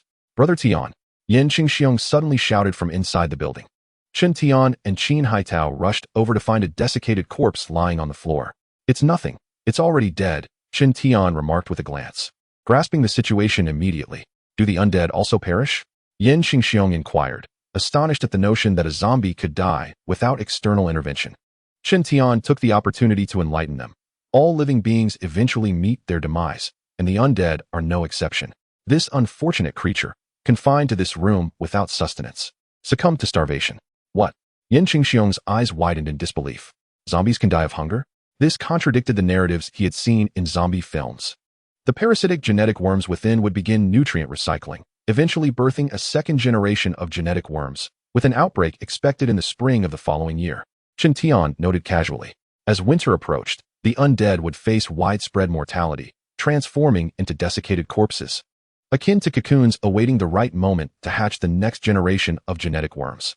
With the gas station's collection efforts completed and each vehicle sufficiently fueled, albeit with limited storage capacity, the 3 rugged off-road vehicles resumed their journey, heading directly to Green Meadow Square without further delay. Chapter 057. If action can be taken, there's no need for noise. As they arrived at Green Meadow Square, twilight was upon them. "We haven't come to the wrong place, have we?" Yan Qingxiong's voice crackled through the radio, filled with astonishment. At that moment, the square was devoid of human presence, instead filled with dozens of wandering undead. "The outside world is fraught with danger. I suspect that other survivors must be hiding somewhere," Qin Haitao responded over the intercom. As the vehicle continued its journey, we indeed spotted figures peering out from several nearby buildings. Choosing a relatively secure location, we halted the car, and the group began preparing dinner. Shortly thereafter, we noticed another survivor's vehicle approaching our direction. It appeared that many had managed to survive, and perhaps numerous others had not yet received the broadcast. After dinner, everyone retired to their respective off-road vehicles for rest. The following morning, the abrupt roar of engines roused the slumbering individuals. A bus was hurtling towards us at an alarming speed, inexplicably heading toward the area where the off-road vehicles were parked. With a screech, the bus came to a halt. The doors swung open, and over 30 individuals, both men and women, disembarked, survivors. How wonderful it is that we are still alive. We have successfully arrived here. Is this a military vehicle? We are saved. We can reach the safe zone. These newly arrived survivors immediately surrounded the 3 off-road vehicles, mistakenly believing they were part of a military operation to transport survivors. You are mistaken. We have only just arrived, shouted Yin Qingxiong as he rolled down the window. Upon seeing a familiar face, the survivors shamelessly began demanding food and water. Initially, they spoke sweetly, but soon their true, menacing faces emerged, threatening that if we did not comply, they would smash our vehicles. Indeed, one individual took advantage of the chaos, picked up a brick from the roadside, and smashed it against the car door. Bang! The loud noise made Yin Qingxiong's heart sink. No, get out of here! Yin Qingxiong roared, attempting to drive them away. We are nearly starving. How can you have food and refuse to share? If you have the courage, come out. Someone in the crowd jeered, instantly escalating the commotion. It was not only Yin Qingxiong's vehicle that was surrounded. Troublemakers had also gathered in front of Qin Haitao's and Chen Tian's cars. What a misfortune. These people are more troublesome than the undead. Yin Qingxiong remarked over the intercom. Should we relocate? Qin Haitao suggested. Unless we drive through them. Yin Qingxiong replied. As the two conversed, a sudden gunshot rang out from outside the vehicle, startling both Yin Qingxiong and Qin Haitao. The sound was alarmingly close. Could there be someone among these survivors armed with a firearm? Outside, the chaotic crowd fell silent. At this moment, Chen Tian, peering through the lowered window, surveyed the stunned faces outside. There was no need for words with these individuals. A single shot could quell the entire scene. Chen Tian aimed the gun at the instigator among the crowd, the one stirring up trouble. Either leave or face death. The atmosphere turned eerily quiet. No one questioned the weapon in the youth's hands, nor did anyone dare to wager whether it was loaded. Bang! Without warning, Chen Tian fired again, striking the man's satchel directly. You have 30 seconds to vanish from my sight. Otherwise, I shall ensure your disappearance. This was a command that brooked no dissent. In that moment, the astonished crowd regained their senses. They had strived to arrive here and were not willing to meet their demise in such a bewildering manner. Thus, the throng began to disperse, making their way towards the nearby building. Such is the nature of humanity. Those who are strong are feared, while the weak are bullied. In the rearview mirror, Yin Qingxiong witnessed the entire spectacle, his eyes gleaming with excitement. At times, the actions of one's own kind can be more terrifying than those of the undead or monstrous beasts. Qin Haitao's voice crackled through the intercom, and memories of his experience in the fast food restaurant resurfaced. Just as he thought this episode had concluded, the young woman Lin Ziwen, who was in the same vehicle as him, suddenly became animated. Uncle Qin, I think I saw my brother. Her words left Qin Haitao momentarily stunned. He turned to the visibly agitated Lin Ziwen. Your brother? Which one? The one in the gray checkered coat. It must be him. Lin Ziwen had only caught a glimpse from the side. What is your brother's name? Qin Haitao inquired hastily. Lin Ziwu. Without hesitation, Qin Haitao rolled down the car window and called out to the departing survivors. Lin Ziwu. At the sound of his name, everyone turned around, including the man clad in the gray checkered coat. At that moment, Lin Ziwen could confirm that it was indeed her brother. Tears welled in her eyes as she leaned against the car window, crying out, Brother, it's me. Their gazes locked. The young man paused momentarily before sprinting towards them in a frenzy. In the face of the apocalypse, the reunion of lost kin was a stroke of extraordinary fortune. Recognizing him, Qin Haitao welcomed the young man into the vehicle. The siblings' meeting stirred deep emotions that lingered in the air. If this was a mere coincidence, there was yet another twist of fate. The young man, Lin Ziwu, happened to know Chen Tian. No, it would be more accurate to say he had encountered Chen Tian before. Brother Tian, don't you remember me? You helped me at the Night Beauty Leisure Club. With this reminder, Chen Tian recollected the incident. He was the youth who had been beaten due to his debts to loan sharks. So it's you. I didn't expect you to still be alive, Chen Tian remarked nonchalantly. At that time, rather than assisting this individual, he had intentionally sought to punish those thugs. Brother Tian, you saved me and my sister. I cannot express my gratitude enough, Lin Ziwu said, his emotions running high. The image of the young man fiercely striking down the villains was vivid in his memory. Chen Tian casually replied, If you have encountered any peculiar phenomena, do share them with me. What was meant as a casual remark prompted Lin Ziwu to recollect an unusual incident. Indeed, I witnessed something extraordinary just 2 days prior. Oh, what was it? I was trapped in a residential compound, cornered by 2 terrifying monsters, convinced I was destined to perish, when suddenly, a green light descended upon us. A green light? Qin Tian appeared to have recalled something. Pressing further, can you discern its appearance? That entity had landed not far from him. It resembled a plant, adorned with 4 leaves akin to kelp. Moreover, at the center of these leaves, there resided a luminous gem, Lin Ziwu described while reminiscing. Qin Tian grew restless upon hearing this description. Was it not the essence of the plant spirit crystal? Where exactly is it? He inquired. Chapter 058. An unexpected harvest. As night fell, a crimson and black motorcycle sped along the highway. Qin Tian navigated the motorcycle towards the location Lin Ziwu had indicated. With a small black dog perched atop the fuel tank, its fur tousled by the rushing wind. The choice of motorcycle was predicated on its portability and swift velocity. Ignoring the wandering corpses encountered on the road, Qin Tian's singular focus was the plant spirit crystal. Under his adept control, the motorcycle seemed to merge with him, executing drifts and leaping over obstacles with grace. Suddenly, as the motorcycle was in motion, it made a sharp break and drifted. A black mutated beast soared past Qin Tian's head. Thanks to his psychic awareness, he had a comprehensive understanding of the surroundings within 100 meters, allowing him to react swiftly to the beast's sudden attack. The beast, having missed its strike, did not relent and chased after the motorcycle's taillight, charging once more. With a swift motion, a steel nail sent the creature tumbling away, its fate uncertain. Qin Tian, however, had no time to dwell on the beast. Even if it harbored an evolution orb within, he pressed on at high speed, eventually arriving at the residential compound mentioned by Lin Ziwu. This must be the place. Qin Tian mused as he surveyed the scene, noting that the air still bore traces of the plant spirit crystal's energy. Is it no longer here? His brow furrowed as he leaped onto the rooftop, scanning the surroundings. On such a night, the green glow emitted by the plant spirit crystal would be conspicuous. Yet after searching the area, he found nothing. This posed a dilemma. The crystal, prior to merging with a plant, was mobile, given the time that had elapsed. It was likely long gone from this vicinity. Must this journey be in vain? Just then, the small black dog below suddenly barked excitedly. With a leap, Qin Tian returned to the ground. The dog barked even more joyfully, its tail wagging like a tambourine. Qin Tian was bewildered, utterly perplexed by what this little creature was trying to convey. The dog then lowered its head, sniffing the ground before darting off in a particular direction. Do you know where the plant spirit crystal is? Qin Tian followed behind. Though this was merely speculation, a flicker of hope ignited in his heart. Canines are naturally adept at scent detection, and the small black dog, having undergone evolution, likely possessed heightened abilities in this regard. Initially, the dog would pause intermittently to sniff, but soon its pace quickened, propelling it forward with increasing fervor. A solitary figure accompanied by a dog leapt across the low rooftops. Time seemed to stretch indefinitely until, suddenly, Qin Tian erupted into laughter. Tyrant, splendid work. When we return, I shall reward you. Ahead, a faint green glow flickered, indicating the presence of the wood essence crystal. Whoosh! Qin Tian's speed surged, overtaking the lead black dog in an instant. Indeed, it was the wood essence crystal.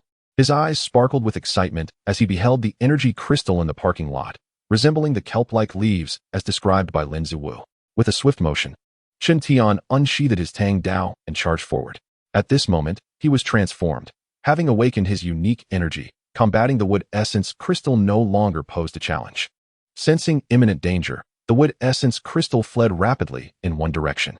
Its surrounding leaves functioned like limbs, bending freely while generating powerful momentum. Witnessing its attempt to escape, Qin Tian could not let it slip away. He concentrated his unique energy into his legs. Boom! The cement pavement buckled beneath him as he propelled himself forward, closing the distance to the wood essence crystal. Swish! The leaves of the crystal lashed out towards Qin Tian. He deftly sidestepped, allowing the leaf to pass harmlessly by, its remarkable elasticity piercing through the opposite wall. Let us see what you can do, Qin Tian declared, wielding his Tang Dao with ferocity, effortlessly severing a leaf. The blade shimmered with crimson energy, proving its formidable power. Previously, when confronting the tendrils of the wood essence crystal, even with all his might wielding a fire axe, he had struggled to cut them down. Now, a single strike was sufficient to cleave through. The wood essence crystal continued its escape, its flailing leaves persistently restraining Qin Tian. Swish, swish, swish. With each swing of his Tang Dao, he relentlessly severed the leaves of the crystal. Finally, the last exposed leaf of the wood essence crystal fell victim to his blade. Qin Tian reached out, poised to seize the energy crystal. However, at that moment, the wood essence crystal launched a final act of defiance. A transparent leaf catapulted its energy core away. The sudden turn of events caught even Qin Tian off guard. Nevertheless, this was the last resort of the wood essence crystal, and he quickly pursued it. Just as he was about to catch it, a mutated black bear burst forth from the shadows, swallowing the defenseless wood essence crystal whole. Witnessing this, Qin Tian nearly exploded with rage. After all his efforts, a mutated bear had intercepted his prize. Unacceptable. Swish. His Tang Dao transformed into a gleaming arc of cold light. Before the bear could even savor the taste of the crystal, it met its demise, cleaved in two. With a thrust, Qin Tian's hand pierced through the body of the mutated black bear, retrieving the swallowed wood essence crystal. In that moment, the crystal no longer appeared pure. Its surface was marred with blood and flesh, as if they had fused together. Qin Tian wore a somber expression as he gazed at the once pure wood essence crystal, now tainted by its fusion with the flesh of the mutated black bear. The internal energy had become impure, and further absorption would yield only minimal enhancement. Though he felt a surge of frustration, circumstances left him with little recourse. At that moment, a small black dog caught up, barking as if to say, "Master, how could you abandon me?" Upon hearing the dog's voice, a spark of inspiration ignited in Qin Tian's mind. While the wood essence crystal offered him little in terms of personal advancement, it might be perfectly suited for the tyrant. The irritation that had briefly clouded his thoughts was replaced by renewed anticipation. The small black dog had originally assimilated genes from two distinct traits, skeletal and dermal, making it capable of refining the energy from the mutated black bear's flesh. Coupled with the properties of the wood essence crystal, this should elevate the dog's strength significantly. You have earned this, so I bestow upon you the wood essence crystal. Qin Tian promptly fed the crystal to the small black dog, unaware that this attempt would yield unexpected results. Chapter 059. A breakthrough at such a young age to facilitate the rapid absorption of the wood essence crystal's energy. Qin Tian employed mental energy to assist in the refinement process. To his astonishment, a remarkable revelation followed. What was this sensation?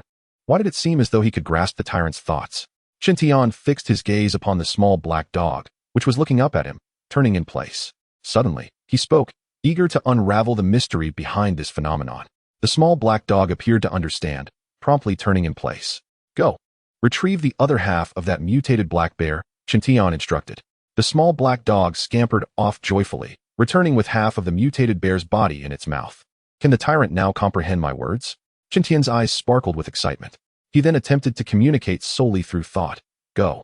Bring back the other half of the mutated black bear. Remarkably, without vocal command, the small black dog accurately understood his intent and returned with the remaining half of the bear. This sensation was truly extraordinary. Could it be that, in an unseen manner, he had successfully tamed the tyrant? Qin Tian stood in contemplation, pondering the reasons and factors that led to this occurrence. Had both he and the tyrant refined and absorbed a wood essence crystal, influencing this development? Or perhaps his mental energy had implanted itself within the tyrant's body, triggering a unique reaction under the crystal's influence? Alternatively, had the tyrant's recent surge in strength prompted this unusual transformation? Qin Tian considered several possibilities, but could not definitively ascertain which was closest to the truth. Never mind, I shall investigate this further in due time, he resolved. For the future held endless potential. Glancing down at the lifeless form of the mutated black bear, Qin Tian utilized his sensing ability to extract an evolution pearl from within. He then employed his Tang knife to process the bear's carcass, packaging the edible portions for later consumption. Retracing his steps, Qin Tian located the motorcycle he had parked, and with the treasures of the evening in tow, he set off towards the green lawn square. At this moment, the sky had darkened further. Inside the off-road vehicle, Jia Yuding, who had been resting, suddenly exclaimed, Meng Meng, Meng Meng, what is wrong? Her cry startled the others who had been resting in the vehicle. The first to respond was Qin Haitao. Yuding, what happened? My dear, quickly look. Meng Meng's temperature has suddenly skyrocketed, and no matter how I call her, she won't wake up. Jia Yuding replied, panic etched across her face. Let me check. Qin Haitao said as he turned on the interior lights and approached his daughter. At that moment, Qin Mengmeng lay in Jia Yuding's embrace, her face alarmingly flushed. Qin Haitao touched her forehead and was taken aback. She's burning up. We need to measure her temperature. The others in the vehicle quickly sprang into action. The thermometer soon revealed a shocking result, with the mercury rising to the maximum level, indicating that Qin Mengmeng's temperature had likely exceeded 42 degrees Celsius. What should we do? Could it be an infection from the injury on her head? Jia Yuding was frantic. She was perfectly fine before sleeping. How could this happen so suddenly? Qin Haitao was also at a loss. He wished fervently for the presence of that young man. First, let us use a wet towel to bring down her temperature. Qin Haitao hurriedly instructed. Uncertain of the circumstances, he hesitated to administer any medication. "Brother Qin, what is going on?" came the voice of Yin Qingxiong over the walkie-talkie, having evidently heard the commotion. "My daughter is ill." Qin Haitao responded quickly. "Don't panic. I have medicine in my vehicle. Just hold on," Yin Qingxiong reassured him. It seemed that this night would stretch into a sleepless ordeal.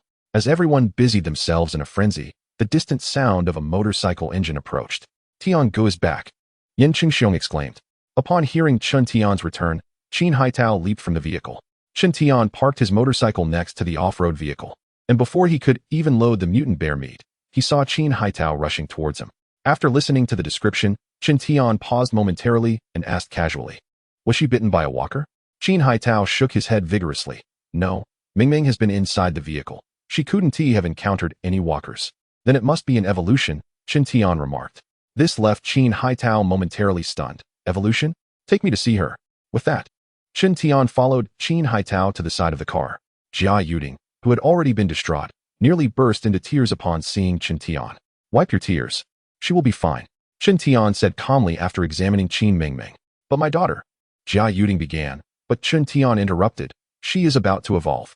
What we need to do now is prepare food quickly. Such an opportunity is rare. If we miss it, who knows when her next evolution will occur." With Chen Tian by their side, everyone felt a sense of reassurance. The earlier panic transformed into a mixture of anticipation and joy at the thought that Qin Mingming was on the brink of becoming an evolved being.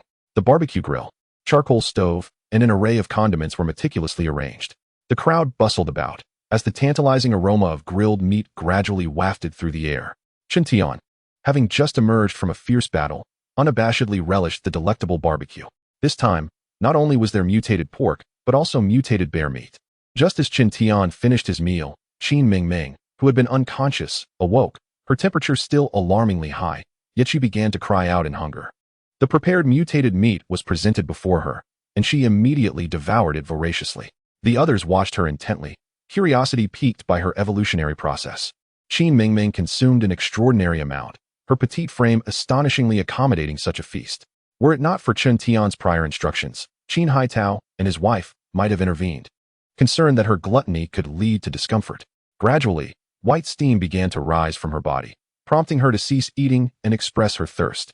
Consequently, bottle after bottle of mineral water was delivered to her. Time passed, and it felt as though dawn was approaching. Finally, Qin Mingming's evolution concluded. Her temperature returned to normal. Jia Yuding checked her daughter's temperature and exclaimed with delight. "Mingming, how do you feel now?" Qin Haitao inquired, his concern for his daughter evident. Was this the culmination of her evolution? She appeared unchanged on the surface. Qin Mingming blinked her big, curious eyes, bewildered by the intense scrutiny from those around her. "The quasi-evolutionary has already developed some self-preservation capabilities. You should train her well," Chen Tian remarked. A quasi-evolutionary is not yet a true evolutionary. The disparity in power between the two can be monumental. However, given Qin Mingming's youth, there is potential for her to break through to a fully awakened state in the future. Chapter 060. A swift resolution in the wake of Qin Mingming's transformation into a quasi-evolutionary. Not only were her parents curious, but the others also yearned to discern the nature of her changes. At their urging, Qin Mingming demonstrated her abilities by jumping several times and showcasing her strength. My heavens, is this the power of a quasi-evolutionary? It's astounding. Yin Qingxiong gasped, excitement gleaming in his eyes.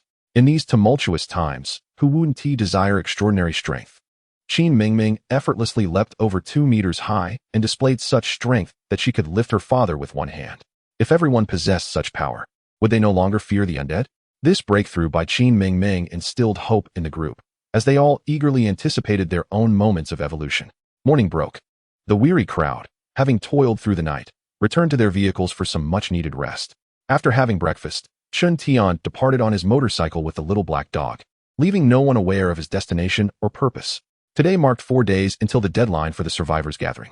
Throughout the day, numerous survivors continued to arrive. Predictably, Yin Qingxiong and his companions would await the military's arrival here. Initially, they anticipated their group would remain intact until reaching the safe zone, yet unexpectedly, their numbers had increased by 1. The individual in question is someone known to Chen Tian. The circumstances unfolded as follows. Yin Qingxiong ventured into the construction site to use the restroom, only to encounter a survivor transformed into a zombie. He was beset by 3 newly turned zombies, facing perilous danger, but fortunately received assistance from a stranger. My heavens, you nearly scared me to death. I truly appreciate your help. Without you, I would have surely been bitten. Yin Qingxiong expressed his gratitude to his savior. The man displayed a peculiar demeanor, seemingly eager to depart. What should I call you? Yin Qingxiong inquired hastily. Wang Ming, came the reply. Brother Wang, are you alone? Indeed. Wang Ming sighed deeply. I have lost all my family. Brother Wang, why not accompany me? I have some supplies and a sturdy off-road vehicle. It's quite safe. Yin Qingxiong invited earnestly. After all, the man was his savior. And in their shared quest for safety, the more allies, the better. However, Wang Ming flatly declined. You should go. Brother, I, Yin Pengzi, am not ungrateful. If you have a better place, I would not hinder you. But alone Yin Qingxiong's words trailed off abruptly as he noticed the wound on Wang Ming's wrist. A mark that Wang Ming deliberately allowed him to see. It was a bite mark, evidence of a zombie-esque attack. Understand? I have already been bitten. Following you will only endanger you. Wang Ming said with a bitter smile, devoid of much resentment. His wife had perished, and he had little attachment to this world. It was those very zombies that had led to his wife's demise. Before I transform into one of them, you should leave. Do not feel guilty about it. Wang Ming said, sitting on the ground, pulling out a cigarette to light, quietly awaiting his fate. Yin Qingxiong departed, but soon returned. Why have you come back? Wang Ming asked, perplexed. Brother Wang, listen to me. Although you have been bitten, it does not necessarily mean you will become a zombie. My brother Tian says that every survivor possesses antibodies to the virus. With sufficient food and ample water, it is possible to survive. Come, let us go. Yin Qingxiong insisted, forcibly leading Wang Ming to the off-road vehicle. Upon seeing Chen Tian, Wang Ming froze in astonishment. It's him. It is indeed him. This was the young man who had rescued his wife from the claws of a mutated bird, a memory that lingered vividly in his mind. Regrettably, his wife had succumbed to later misfortunes. Otherwise, she would have shared in his current excitement. The zombie poison within Wang Ming was not severe. And after consuming some mutated beast meat, he successfully persevered. Now, he found himself in the same vehicle as Yin Qingxiong. The group did not alter significantly with Wang Ming's addition. Chen Tian remained the one with the most influence. Days passed, and they finally arrived at the last day for the survivors' assembly. Remarkably, Chen Tian chose not to venture out today. Brother Tian, are you truly not going to the safe zone? Yin Qingxiong inquired once more. I do not currently plan to head to the safe zone. Chen Tian paused before adding. I may leave shortly. What? Yin Qingxiong exclaimed, surprised. The weather today seemed ominous, as rain threatened to fall, and a drop in temperature was anticipated. Suddenly, Chen Tian uttered a completely unrelated remark. Yin Qingxiong wished to say something further, but at that moment, an exhilarating shout pierced the air. The troops have arrived. We are saved. They are finally here. We can survive. Survivors, hidden within the various buildings, cautiously emerged. From their elevated vantage points, they could discern a regiment advancing towards them. The rhythmic sound of gunfire echoed, accompanied by the relentless roar of machine guns. Armored vehicles led the way, followed closely by other vehicles. Chen Tian drove away, intending to explore the city further, hoping to encounter another crystal of plant essence. More importantly, he needed to ascertain a certain matter. The wandering corpses in the square were mowed down by gunfire. Following this, an authoritative voice emanated from a loudspeaker. All survivors are requested to assemble. Before boarding, we must conduct a brief inspection. We urge everyone to expedite the process. Those who arrived by vehicle were exempt from inspection and could directly join the convoy. The ensuing events promised to be hectic. The original plan stipulated that the escort team would remain until dusk. However, plans are often subject to change. The squad leader received an urgent command to evacuate 30 minutes earlier due to the rapid approach of numerous corpses and mutated beasts. The sky was overcast, seemingly brewing a violent storm. Quickly, everyone, get on the bus. The recently received satellite imagery indicated that tens of thousands of corpses and mutated creatures were racing towards their location. Time was of the essence. No one could afford to linger with their belongings. The squad leader, acutely aware of the urgency, repeatedly urged everyone to hurry. Captain, if we do not leave now, it will be too late, reported a team member. The horde of corpses and mutated beasts was merely 20 minutes away. If they were surrounded, the consequences would be dire.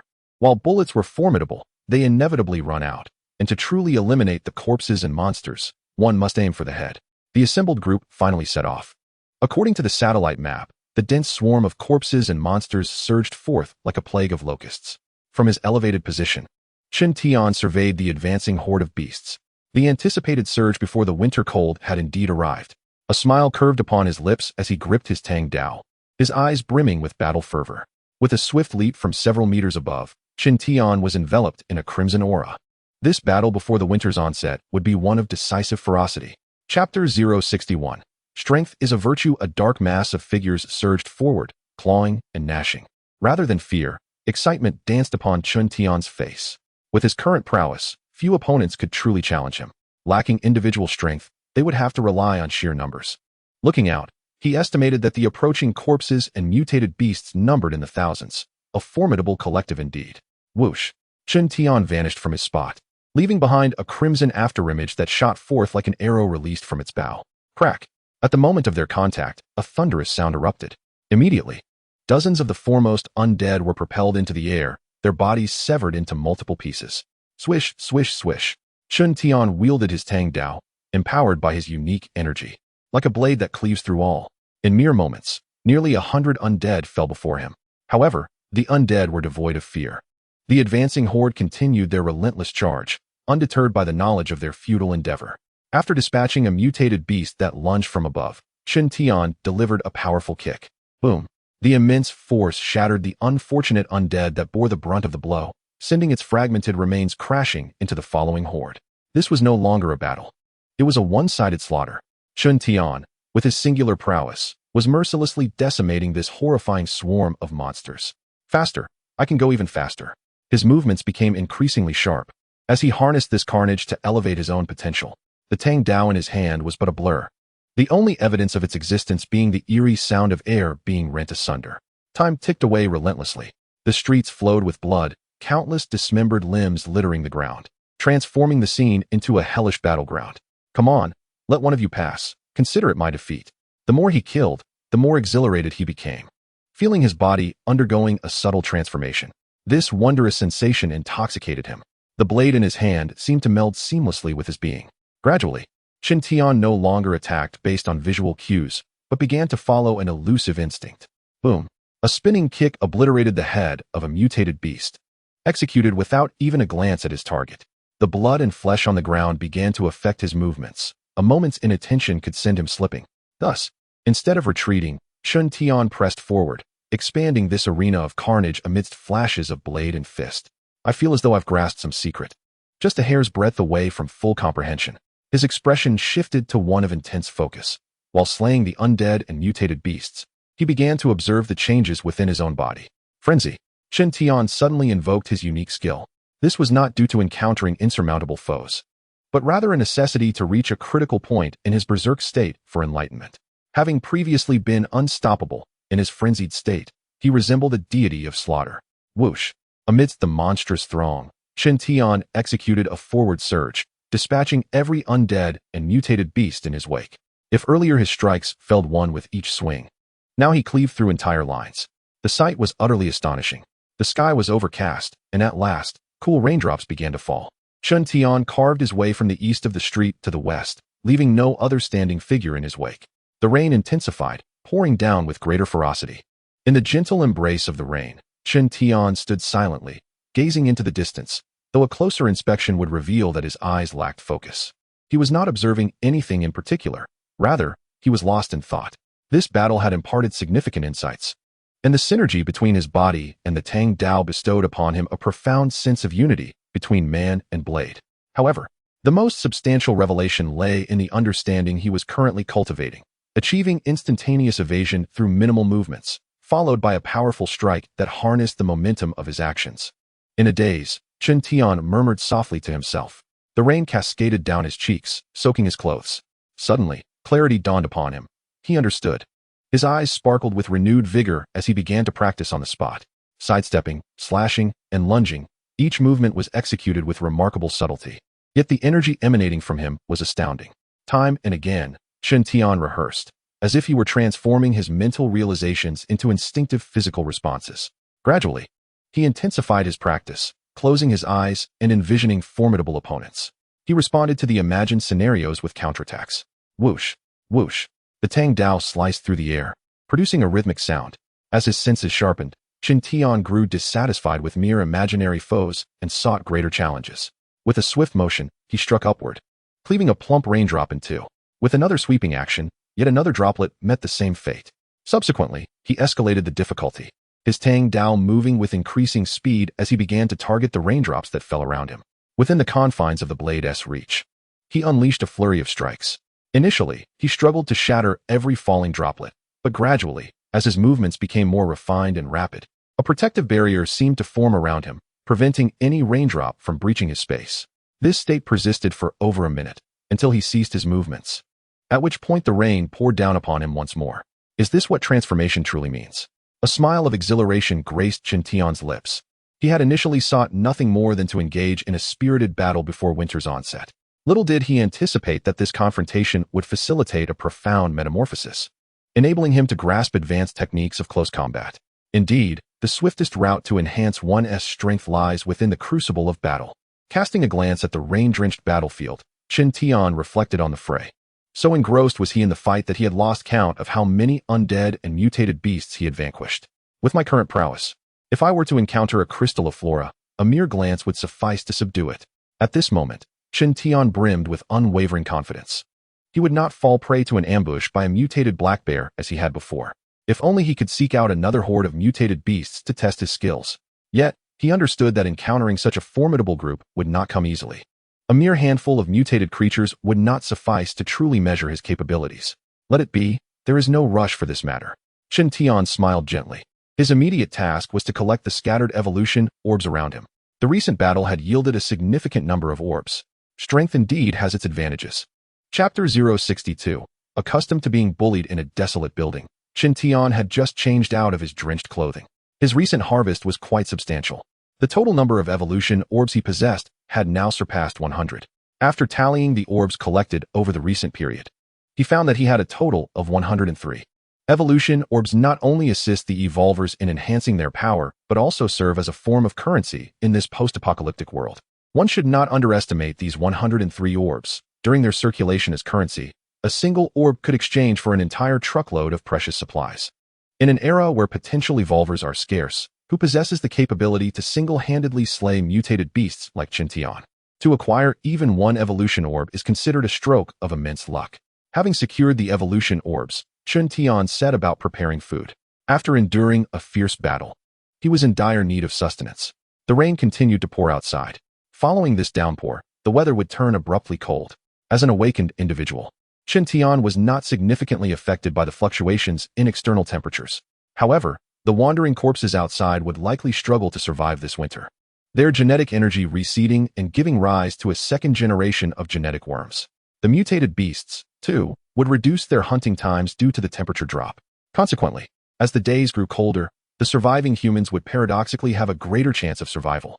Nevertheless, Qin Tian understood that safety was merely temporary. The mutated beasts of the future would only grow stronger and more terrifying.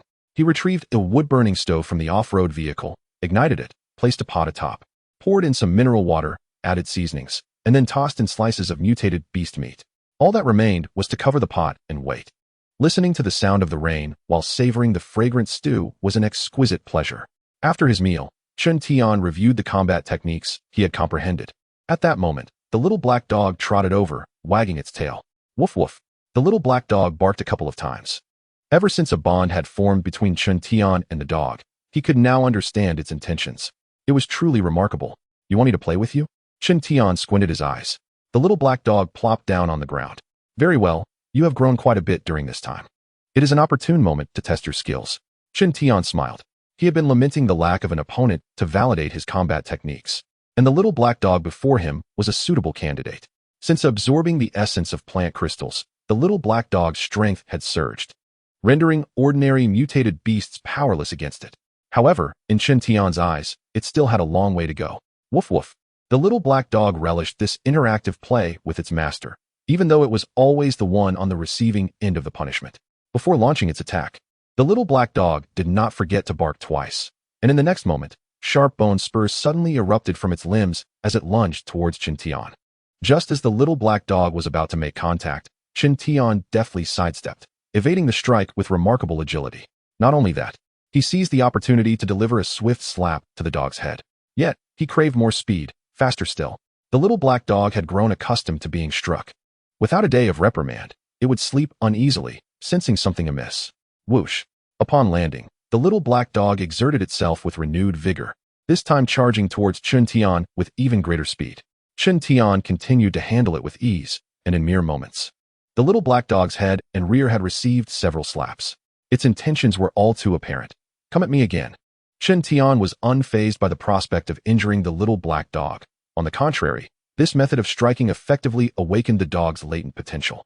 As a fusion of bone and magical skin genes, the little black dog's defensive capabilities far surpassed its displayed offensive power.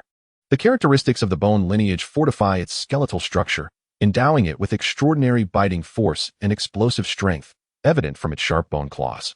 Meanwhile, the magical skin lineage grants formidable protective qualities and healing abilities, enhancing its defenses with each external impact. Thus, the current little black dog only grew more resilient with each encounter. Whoosh, whoosh, whoosh. The little black dog relentlessly lunged and bit. Bang, bang, bang. It was repeatedly sent flying. The man and dog were thoroughly enjoying themselves in this room. After yet another kick sent the little black dog soaring, Chen Tian called out, "Tyrant, pause." The little black dog immediately halted. Chen Tian wore a contemplative expression, murmuring to himself, "I wonder if the combat techniques I have grasped can be imparted to you." In the past, he would never have considered such a notion, but things were different now. The profound bond between him and the little black dog allowed them to intuitively understand each other's thoughts with just a glance. Now, let us train in a different manner. After a moment of reflection, Chen Tian deemed it necessary to give it a try. Subsequently, he began correcting the little black dog's movements while guiding it to chase after a meat bone manipulated by his mental energy. Initially, the little black dog was completely oblivious, fixating solely on the bone. However, after receiving a couple of firm slaps, it quickly became compliant. By eliminating unnecessary movements, it could achieve its desired results in the most straightforward manner. The approach required a blend of feigned and genuine actions, allowing for dynamic shifts in attack direction. The goal was to be swift, steady, and precise. It needed to harness its energy, pausing to master its rhythm while also discerning the opponent's pace. Chen Tian exhibited remarkable patience in his guidance. Throughout the process, his comprehension of combat techniques deepened, yielding some modest insights. Yet, the little black dog's intelligence was limited. Mastering these techniques necessitated repeated practice. Consequently, in the ensuing days, whenever an opportunity arose, Chen Tian diligently trained the little black dog, even venturing out to find sparring partners for it. Have you fed the dog with the moves you taught it? In an open space, a small black dog was engaged in a fierce battle with a much larger mutated dog, while Chen Tian observed the contest. Despite both opponents being canines, their combat styles were strikingly divergent. The trained black dog exhibited superior skill, and had Chen Tian not restrained it, the confrontation would have concluded swiftly. With a decisive strike during another clash, the black dog's bony protrusions fatally pierced its opponent. Although victorious, the black dog wore an expression of guilt, as if it had committed a grave error and dared not meet Chen Tian's gaze. "Never mind, your opponent was too weak. I shall find you a more formidable adversary next time," Chen Tian remarked. Instantly, the black dog brightened, scampering to Chen Tian's side and wagging its tail joyfully. "There's likely no stronger mutated beasts in this vicinity. Let us venture a bit further afield." Returning to the off-road vehicle, Chen Tian resolved to depart from the area, which he had nearly transformed into a safe zone. The vehicle headed northward, cruising along the road. Just as the sun began to set, Chen Tian unexpectedly encountered a group of survivors who were driving, claiming they were en route to a secure transit station. This piqued his interest. Chapter 063. Scoundrels deserve to be scum. Following closely behind these survivors, Chen Tian was eager to discover the nature of the so-called secure transit station. Upon arrival, he was taken aback. Could there be a more ironic twist of fate? Gazing at the building before him, he felt a humorous impulse to laugh. The Night Beauty Leisure Club. He had visited this place before, exiting through the very back door. He never anticipated returning here in the aftermath of the apocalypse. Nor did he expect it to be the safe transit station the survivors spoke of. Intriguing, he was keen to see what this place had to offer. A smirk of amusement graced Chen Tian's lips. As the last vehicle entered the courtyard, the gates slowly closed. "Rest assured, this is a safe haven. I will escort you to the lounge where water and food are available. Here, we are all family and must support one another," proclaimed a tall man standing on the steps, passionately addressing the crowd. "This is a temporary safe transit station. In a few days, the government will send personnel to escort us to safety. I urge everyone to maintain order." The tall man's rhetoric continued, his commanding presence lending an air of authenticity to his words. Chen Tian regarded him with skepticism. First and foremost, why choose this particular location for a transit station when there were far more suitable alternatives? Furthermore, only days prior, the escorting troops had just evacuated the survivors from Green Lawn Square. It was implausible for them to return so soon. Finally, Chen Tian's instincts suggested that the guards stationed around the area were not of commendable character. Had someone inherited the will of that brother leopard, intending to stir trouble here? A chill flickered in Chen Tian's gaze. Like the other newly arrived survivors, he disembarked from the vehicle and was led into a hall. As everyone arrived here, they must have endured considerable hardships. Before I continue to elucidate the rules, allow me to distribute a bottle of water to each of you. The tall man concluded his statement, commanding his subordinates to hand out the pre-prepared bottles of mineral water one by one. The survivors, who initially harbored doubts, found solace upon receiving the water, easing their apprehensions. One man offered a bottle of unlabeled water to Chen Tian, who declined it outright. Here, your safety is our responsibility. For the sake of mutual security, I kindly request that you surrender your weapons for our temporary custody. The tall man's voice resonated once more, and as he finished speaking, individuals began collecting weapons in a bag. The survivors who had managed to reach this point were no fools. Upon hearing that their weapons would be confiscated, they became immediately vigilant. You must cooperate with our efforts. The collection of weapons is a measure taken for the safety of all survivors. The tall man's expression soured. Despite his insistence, the weapons represented the survivors' last line of defense, and compliance was out of the question. Damn it, are you all trying to provoke me? At that moment, a burly man charged forward and slapped the survivor across the face. The tall man, no longer feigning composure, signaled, and a wave of armed individuals surged in through a side entrance. Don't make this difficult. Cooperate, for in this world, even if we were to eliminate you, no one would dare oppose us. These individuals were not only coarse in speech, but also brutal in action. Anyone who dared to resist was met with a blow to the head. Bang! A bespectacled man was struck down, lifeless upon impact. You see, this is the fate of those who resist. Be wise and comply, or you shall find that the weapons in my hands are not to be trifled with. Terrified by this display, the other survivors hesitated to resist further. With their numbers and preparations, no one wished to be the first to stand against them. Oh, this girl is quite attractive. Let us have a chat inside. At that moment, a woman became the target of unwanted attention. Not only was she verbally harassed, but the assailant brazenly advanced his hands in front of the crowd. The woman trembled in fear, too frightened to speak. This emboldened her aggressor, who, with a malicious grin, prepared to invade her personal space. Suddenly, an untimely youthful voice pierced the air. You scoundrels, truly scoundrels, even worse than beasts. The man, previously self-satisfied, was instantly enraged, shouting, Who the hell was that? Who spoke? The crowd instinctively parted, maintaining distance from Chen Tian, wary of being caught in the crossfire. Observing their reaction, Chen Tian smirked coldly. Was it you, little brat, who just spoke? The menacing figure approached, wielding an iron rod that could strike at any moment. It seems my previous cleansing was insufficient.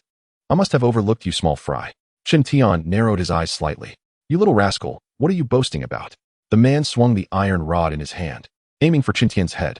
Chen Tian, seemingly oblivious, merely tilted his body with nonchalance, deftly evading the strike. If one is a scoundrel, one must be prepared for the consequences. With that, Chen Tian unleashed a powerful punch. Splash! A few individuals nearby were splattered with blood. The once arrogant man was instantly felled by Chen Tian's strike, his skull shattered. In that moment, silence enveloped the crowd, as everyone struggled to comprehend the shocking scene before them. Whoosh! Chen Tian swiftly moved forward, closing in on the tall man. At that moment, the tall man's eyes widened in terror, as he had never experienced such fear in his life. They merely sought to deceive some survivors for enslavement, never anticipating that they had lured a little demon instead. The tall man opened his mouth to speak, only to be seized by Chen Tian, who gripped his chin. Do not utter a sound, simply accept your fate. With a crisp crack, the tall man's jaw shattered, along with his neck. Can you guess who will be next? Chen Tian's gaze swept over the remaining accomplices. God knows the terror that gripped them under his gaze. Without needing to shout commands, they instinctively fled in panic. Yet, Chen Tian would not allow their escape. Bang! Bang! Bang! A series of muffled thuds echoed as all those attempting to flee were hurled back, crashing violently against the walls. They hung there like portraits, their bodies slowly sliding down after a considerable time. None survived. At this moment, the survivors left in the hall were even more terrified than before. Chen Tian flashed them a smile, causing them all to shudder in unison. I still have to clean up. Feel free to leave. After saying this, Chen Tian strode towards the inner room. Chapter 064. This evolution comes at a fortuitous time soon. Loud noises and screams erupted from within the room, lasting for over a minute. The survivors in the hall were not fools. They could easily imagine what transpired within. They dared not linger, fleeing in a frenzy. How did you get out? Stop. This area is temporarily under lockdown. No one is allowed to leave. The guards outside, unaware of the chaos that had unfolded in the hall, grabbed their weapons to intervene as the survivors rushed out en masse. Just as a bloody confrontation seemed imminent. Suddenly, thud, a fierce guard collapsed, a steel nail embedded in his temple. This unexpected turn left both sides momentarily stunned. Thud, thud, thud. A few more soft sounds followed. As the guards fell one after another, each struck down by cement nails. No one understood how this was happening, nor did anyone care to know. The survivors present only wished to escape this cursed place. With the guards no longer obstructing them, they each sped away in their vehicles. Meanwhile, Chen Tian was busy tallying his spoils. As Chen Tian gazed upon the items in the warehouse, a mixture of joy and regret washed over him. His rugged vehicle could scarcely accommodate such an abundance of supplies. How splendid it would be to possess a storage space. Alas, he did not. After some contemplation, he resolved to take with him the easily preserved and portable canned goods. The assortment was quite varied, featuring beef, luncheon meat, and fish. These cans would serve him well on days when he felt too lazy to prepare a meal. After much selection, he managed to pack his off-road vehicle to the brim, even filling the passenger seat with numerous items. Should he discard the motorcycle? Chen Tian hesitated, ultimately deciding to keep it. Who knew when it might prove useful? As Chen Tian's vehicle departed from the club, darkness enveloped the sky. True to his plans, he continued driving toward a more distant location. The post-apocalyptic night sky was breathtaking, unmarred by atmospheric pollution, allowing the stars to shine with unusual brilliance. The vehicle moved at a leisurely pace. As Chen Tian was in no rush. "Bully, do you think I should attach another trailer?" He mused aloud in the quiet of the car. The little black dog merely lifted its head to regard him, exuding an air of indifference. With a faint smile, Chen Tian was about to speak again when a loud bang suddenly erupted, as if something had struck the vehicle. He quickly steadied the steering wheel and extended his senses to investigate. A rock? Upon realizing that the object responsible for the impact was indeed a stone, he paused in surprise. He had imagined it might be some misguided mutated beast presenting itself. Where could that rock have come from? Extending his senses further, he found no suspicious areas. Could the stone have rolled down from somewhere? Just as he contemplated this, another rock flew into his field of perception. Chen Tian pressed the accelerator, and the vehicle surged forward. Bang! Outside, a resounding noise echoed as the soccer ball-sized rock tumbled across the road. Chen Tian's eyes gleamed with intrigue. What audacity possessed something to attack his off-road vehicle? "Bully, go!" he commanded, rolling down the window of the passenger seat. And the little black dog leapt out. After a moment of waiting, the absence of any response from the dog piqued Chen Tian's curiosity. Given the dog's current prowess, handling 3 or 4 mutated beasts simultaneously would pose no challenge. Why was there no commotion this time? Moreover, another rock hurtled toward the vehicle. Chen Tian sharply turned the steering wheel, executing a drift that narrowly evaded the incoming stone. He disliked this state of passivity. Resolutely, he halted the car and stepped outside. Under the cloak of night, devoid of streetlights, he relied on the starlight to discern his surroundings. Woof, woof, woof. At that moment, the little black dog returned. Found nothing? Chen Tian furrowed his brow, as this was a predicament he had never encountered before. In other words, the assailant hurling stones is concealed at a considerable distance. Intriguing. Chen Tian's expression turned earnest as he began to maximize his mental probing abilities. His current range of exploration extended over a radius of more than 100 meters. Yet within this span, not even a single undead creature could be found, let alone a mutated beast. Just as Chen Tian's concentration peaked, another sizable rock was hurled from the side. With swift reflexes, he intercepted the stone before it could strike the off-road vehicle. This irregularly shaped rock weighed approximately 300 to 400 pounds, and at that moment, Chen Tian managed to deflect it with a single hand. "Return to sender," he commanded, his arm exerting sudden force, propelling the stone back at a terrifying velocity. Simultaneously, he pursued it, eager to uncover the entity lurking in the shadows. The rock seemed to crash against a structure, resonating with a thunderous sound. As Chen Tian approached, he beheld a collapsed wall and the enormous footprints imprinted on the ground. Has it hidden away? He wondered, scanning the surroundings. Despite his mental probing capabilities, the range was limited, and after a brief search, he could not locate the ambusher. Reluctantly, he decided to return to the vehicle. Before he could reach it, he noticed the small black dog, valiantly knocking down the incoming rocks. The unseen antagonist had merely shifted its position to launch another attack. If not for the vigilant dog guarding the vehicle, even the sturdiest off-road vehicle might have been rendered inoperable. "Bravo, tyrant!" Chen Tian praised. The little black dog, elated by the commendation, perceived the seemingly innocuous attacks as a mere game. "Tyrant, keep watch here," he instructed before dashing off in the direction from which the rocks had come. Unfortunately, the adversary had once again vanished without a trace. So cunning, Shen Tian thought to himself, having attempted several times to locate the foe. But the poor visibility of the night hindered his efforts. Ultimately, he had no choice but to drive the vehicle into a nearby building, intending to confront the adversary by daylight. Thus, the night passed uneventfully. At the break of dawn the next day, Shen Tian commenced his search in the vicinity, discovering numerous massive footprints, indicating that the ambusher was indeed a formidable creature. A mutated beast possessing a degree of intelligence, perhaps? Shen Tian surmised that it must have taken refuge. If it truly possessed intellect, it would only venture out at night and retreat upon sensing danger. Such a cunning mutated beast would prove to be quite a challenge. However, there was no cause for concern. During his daytime enhancement of mental abilities, his vision had evolved, granting him not only the capacity for night vision, but also the ability to discern objects from a kilometer away. This heralded the promise of an exhilarating encounter. Chapter 065. A lethality comparable to a sniper rifle. As an awakened being, Shen Tian could enhance his mental energy through specialized training. The methodology he employed was derived from the accumulated experiences of his past life. Though it may not be the most optimal, it proved exceedingly practical. Originally, Shen Tian intended merely to enhance the range of his spiritual perception. However, the experiences of the previous night illuminated the numerous inadequacies he possessed. To his astonishment, following his cultivation, he was bestowed with a remarkable surprise. His eyes had undergone an evolution. The newly evolved pair of eyes not only granted him the ability to see in the dark, akin to certain animals, but also enabled him to discern objects from great distances. Surely, it was the essence of the verdant crystal that had amplified his potential. After a moment of contemplation, Shen Tian attributed this evolution to the verdant crystal he had absorbed earlier. A cryptic smile graced his lips as he murmured, "While effort may not always rival serendipity, it is through diligence that one can seize such fortuitous encounters." In high spirits, Shen Tian resolved to acclimatize himself to his newly evolved vision. He leaped atop a building soaring dozens of meters high and, utilizing the steel nails at his disposal, began to eliminate the ghouls and mutated beasts lurking a kilometer away. This practice was not unfamiliar to him. Previously, he could only accurately target foes within 500 meters. Yet, things had changed now. With a long steel nail poised between his fingers, he concentrated his mental energy upon it, his eyes locking onto a ghoul beneath a streetlight a kilometer away. Whoosh! The moment he released it, the steel nail soared forth, slicing through the air with a piercing sound. The ghoul, positioned a kilometer away, was instantly dispatched with a resounding crack as the nail penetrated its skull.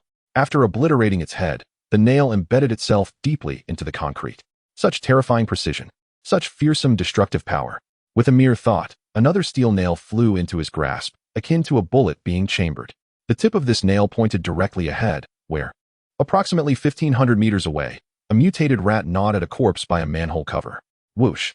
The steel nail, carrying the mission of destruction, was launched once more. The mutated rat, completely oblivious, was swiftly dispatched as the nail pierced its skull, leading to its immediate demise. Feeling quite accomplished, Shen Tian's lips curled upwards, reflecting his excellent mood. The only regret he harbored was that once the steel nails were enveloped in mental energy, his unique energy could no longer be applied to them.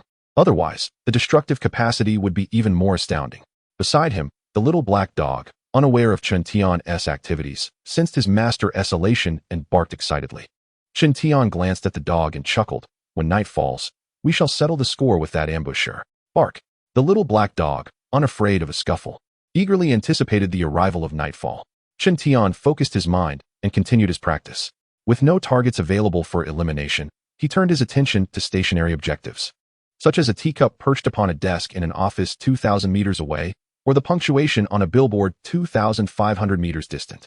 This exercise aimed not only to enhance his proficiency, but also to bolster his power. Finally, night descended.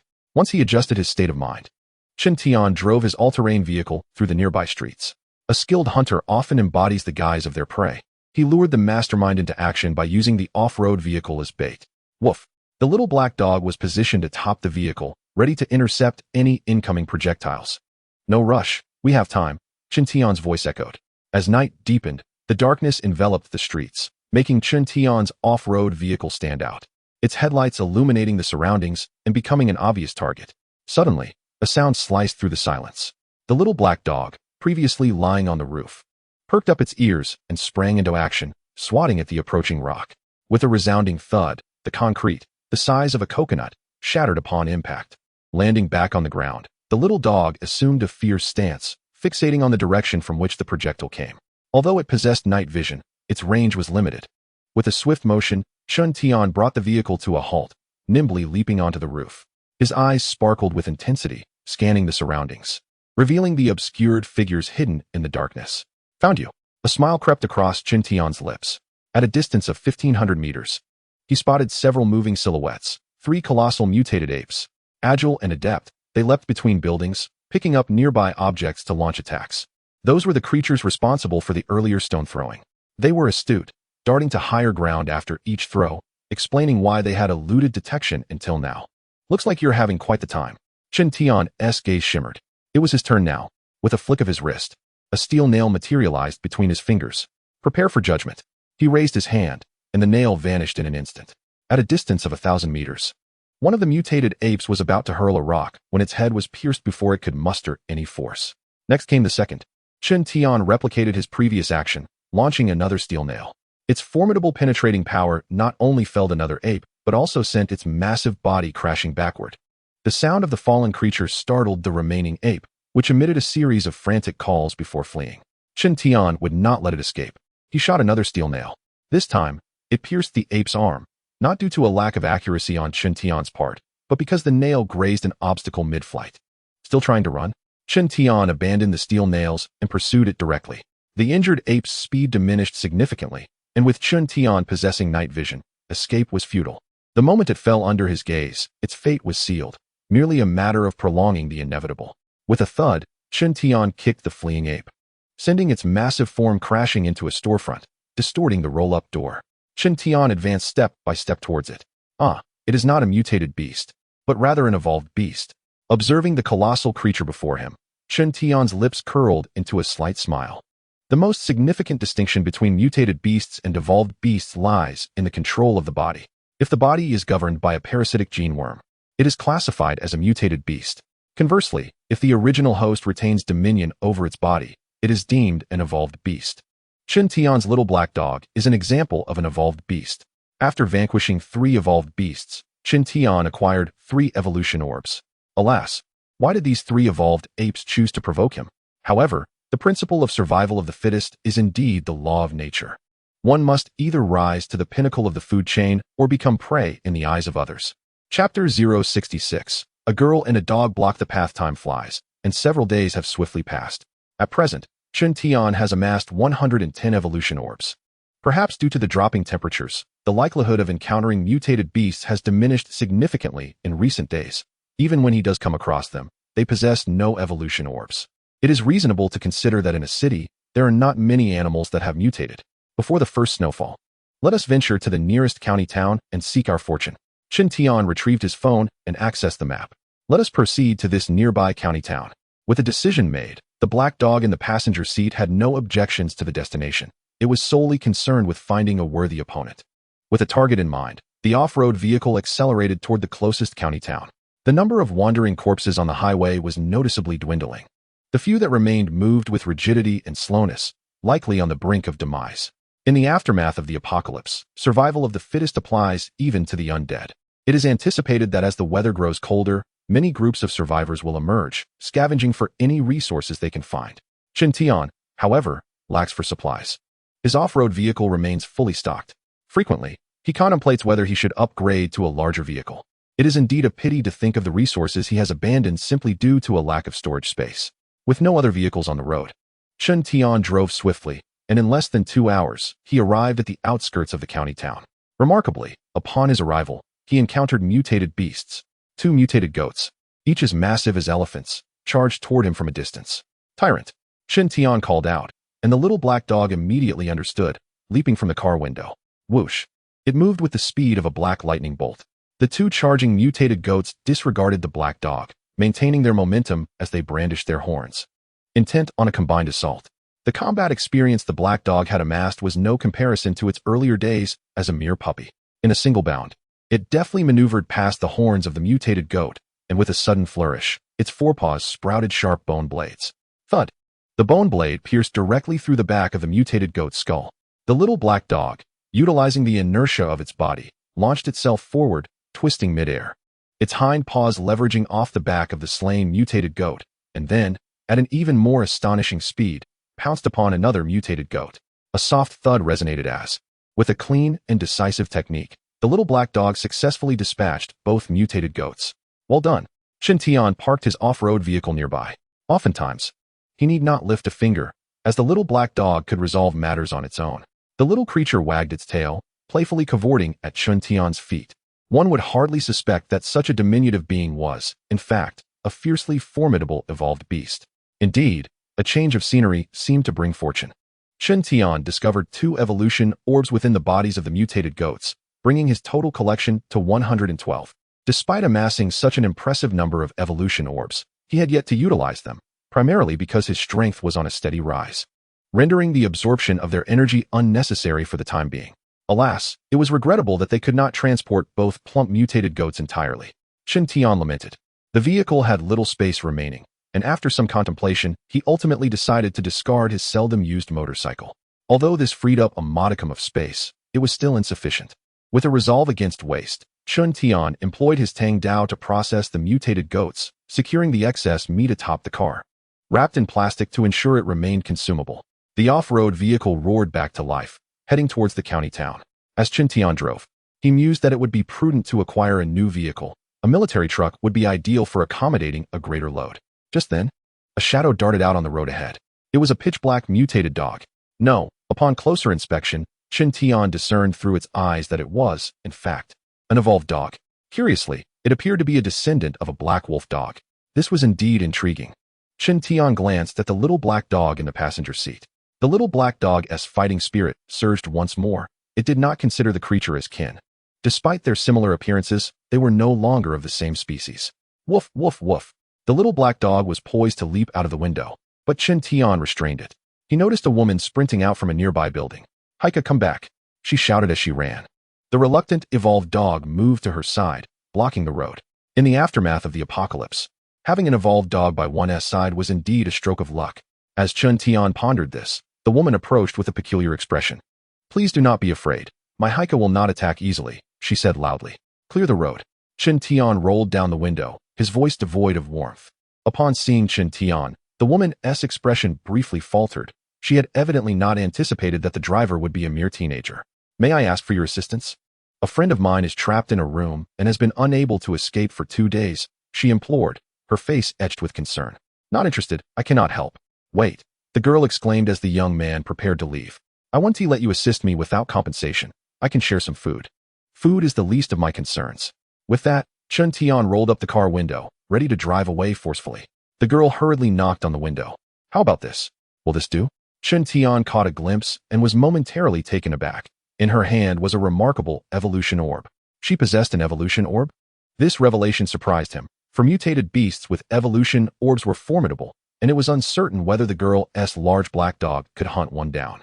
Where did she acquire such an orb? Lowering the window again, Chen Tian scrutinized the girl. Her face was obscured by grime, suggesting she hadn't washed in days. Her lips were cracked, indicating dehydration. Given her age, she appeared to be around 20. Where did you get that?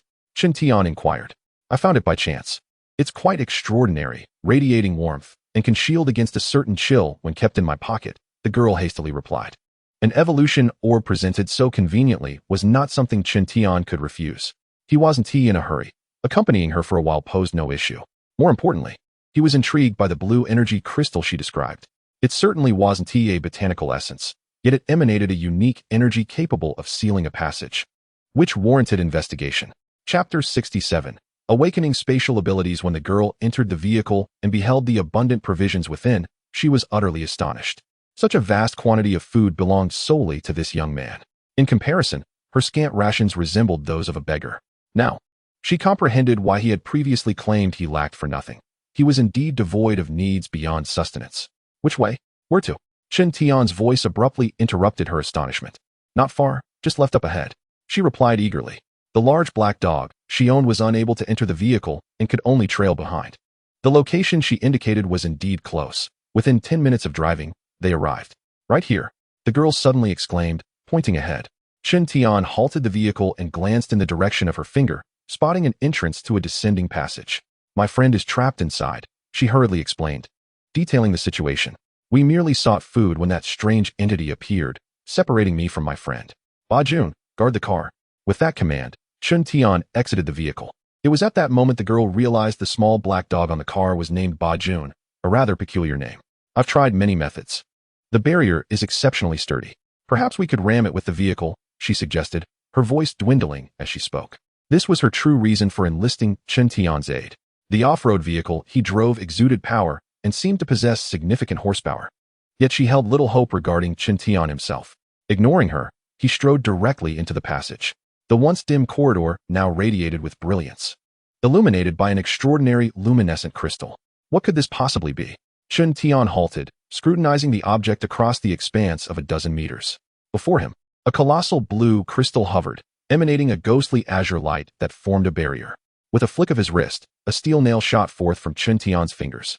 Upon striking the barrier, the nail rebounded with such velocity that the woman beside him remained oblivious. It had been 2 days, and he wondered about the well-being of his companion, Xiang Rong.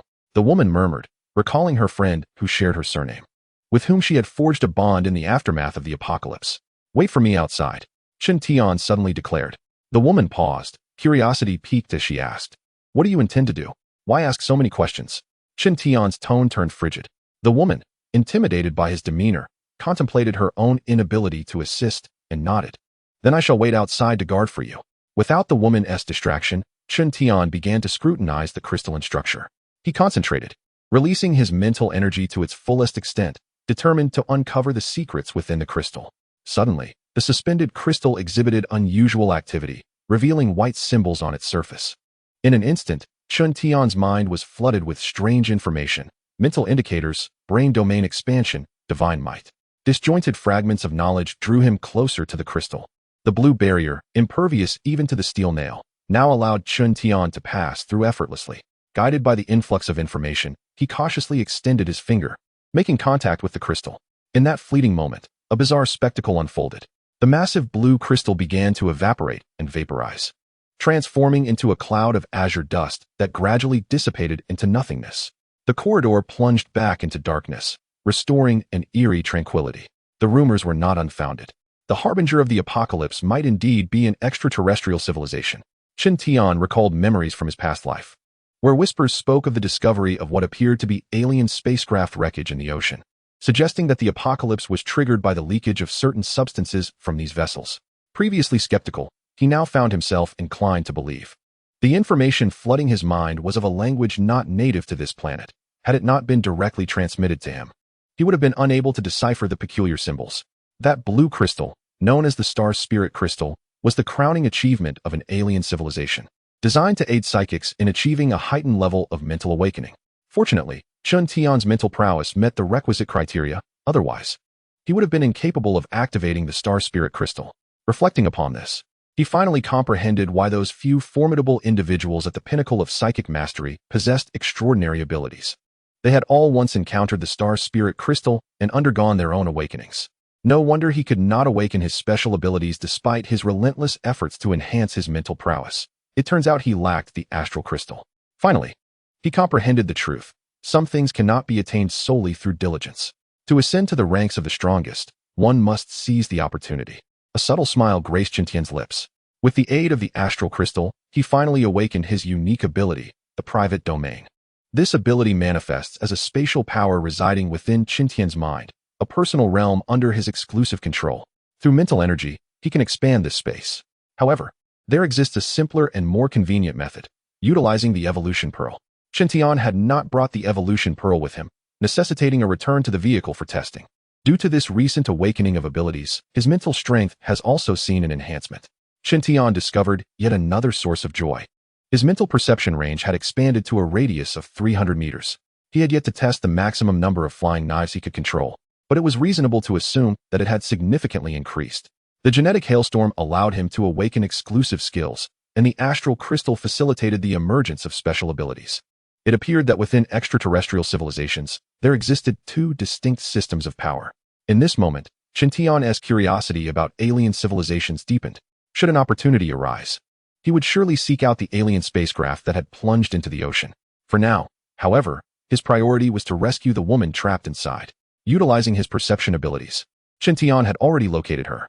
Outside the passage, Li Nian awaited, finally witnessing the boy emerge. To her astonishment, he was carrying her friend, Li Xiangrong. Is this the person you wish to save? Chen Tian nonchalantly dropped the unconscious woman to the ground. Xiangrong, wake up. It's me, Li Nian. Li Nian called out her friend's name repeatedly, her heart brimming with questions. How had the boy managed to rescue Li Xiangrong? Yet, Chen Tian paid no heed to the two women. With a smirk, he returned to the vehicle to retrieve the evolution pearl, eager to explore the newly awakened abilities. Chapter 068. The details reveal character. One single evolution pearl could expand a space equivalent to the size of a bedroom. After conducting tests, Chen Tian arrived at this conclusion. To fully grasp the nuances of the private domain ability, he employed 5 evolution pearls, thereby acquiring a storage capacity comparable to 5 bedrooms. This space could easily accommodate several off-road vehicles. Truly marvelous. Chen Tian effortlessly stored a box of beef canned food into the private domain with but a thought. Through his mental energy, he could visualize the items contained within this space, retrieving them with equal ease, again, simply by thought. After several rounds of testing, he discovered that only objects he physically touched could be stored within the private domain. With this newfound ability, he would no longer have to fret over spatial constraints. Elated, Chen Tian began to store various items from the vehicle into the private domain, and in no time, a significant area within the vehicle had been cleared. The little black dog seemed oblivious to where all those things had disappeared, yet it was quite delighted with the newfound space, bouncing about in the back seat. The sudden expansion of space left me feeling somewhat disoriented. Murmuring to myself, I noticed that Chen Tian's lips were perpetually curled into a smile. In a moment, I planned to gather some supplies. With this increased space, I need not worry about waste. Chen Tian was contemplating until he saw the two women approaching, prompting him to cease his reverie. A knock on the car window interrupted him, and a voice emerged from outside. Could I trade some food for a bottle of water? It was the woman named Li Nian. Chen Tian rolled down the window and tossed 2 bottles of mineral water to her. Here you go. Li Nian was momentarily taken aback. Before approaching, she had mentally braced herself for rejection, yet in a blink, this young man had transformed into someone so accommodating. Thank you. After a brief moment of astonishment, Li Nian finally managed to articulate her gratitude. At that moment, Chen Tian opened the car door and stepped out. I am Li Nian, and this is my friend Li Xiangrong. We are immensely grateful for your assistance, she said while introducing herself. Chen Tian surveyed the two women, noting their disheveled appearances, which suggested they had endured considerable hardship. Particularly, Li Xiangrong, who had just awakened after being trapped in that passage for 2 days, looked quite haggard. Have you encountered any other peculiar occurrences? Chen Tian inquired with curiosity. We faced numerous zombies and terrifying creatures, Li Nian began, but was interrupted by Chen Tian. I am not referring to those. Have you come across any similar luminous energy entities elsewhere? Li Nian shook her head. No. We had been hiding in a room, as it seemed there were far fewer monsters lately, which is why we ventured out for resources. We haven't explored any distant areas. Chen Tian ceased his inquiries. The Star Spirit Crystal was a rare treasure, a stroke of luck to encounter even once. It was improbable to stumble upon them consecutively. Are you alone? Would you care to join us? In this transformed world, an extra pair of hands would be invaluable. Li Nian extended an invitation to Chen Tian. I am accustomed to being alone. He firmly declined. Li Nian pressed further. Have you encountered other survivors? Many. Chen Tian's lips curled into a smirk, recalling the recent elimination of a group. Where are they? Li Nian asked, her excitement palpable. After the apocalypse began, she had only met Li Xiangrong, which was directly related to her retreat into the room. Some have perished, while others have joined the military to reach a safe zone. Chen Tian replied nonchalantly. A safe zone? A government-established sanctuary? Where is it, and how can we get there? Both Li Nian and her friend Li Xiangrong were suddenly animated. Chen Tian, in good spirits, engaged them further. How foolish of me. Why did I not think to listen for broadcasts? Li Nian chastised herself, tapping her forehead. Beside her, Li Xiangrong interjected. Are you heading to the safe zone? Could you take us along? They had no vehicle, only an evolved large black dog by their side. I shall not venture into the safe zone, nor is it on my path with you. Chen Tian responded directly, leaving no room for illusion. The two women appeared disheartened, but their attention swiftly shifted. Chen Tian retrieved an alcohol stove from the vehicle, preparing to indulge in a sumptuous meal of hot pot lamb. Before long, a rich aroma wafted through the air. For the two young ladies, who had not feasted for quite some time, the temptation was overwhelming. As they observed the tender, fatty slices of meat submerging into the bubbling broth. Both could not help but swallow hard. It was truly astonishing. Even in this apocalypse, some could still live so lavishly. Do you wish to partake? Chen Tian inquired, his gaze fixed on the two women. They nodded in unison. Allow me to treat you. Chen Tian graciously extended his invitation. He lacked nothing when it came to food. The amount of mutated beast meat he had discarded was unfathomable. In this rare moment of joy, especially considering how this woman, named Lin Yin, had brought him such fortune, treating them to a meal seemed trivial. Moreover, he anticipated that these two might yet surprise him in the future. The two women, utterly entranced by the aroma, cast aside any semblance of restraint and eagerly surrounded him. Before they began to eat, Chen Tian cautioned Lin Yin, keep a close watch on your dog. Do not let it snatch food from Tyrant. It has a temper, and if it harms your dog, I shall not be held accountable. Upon hearing this, Lin Yin chuckled.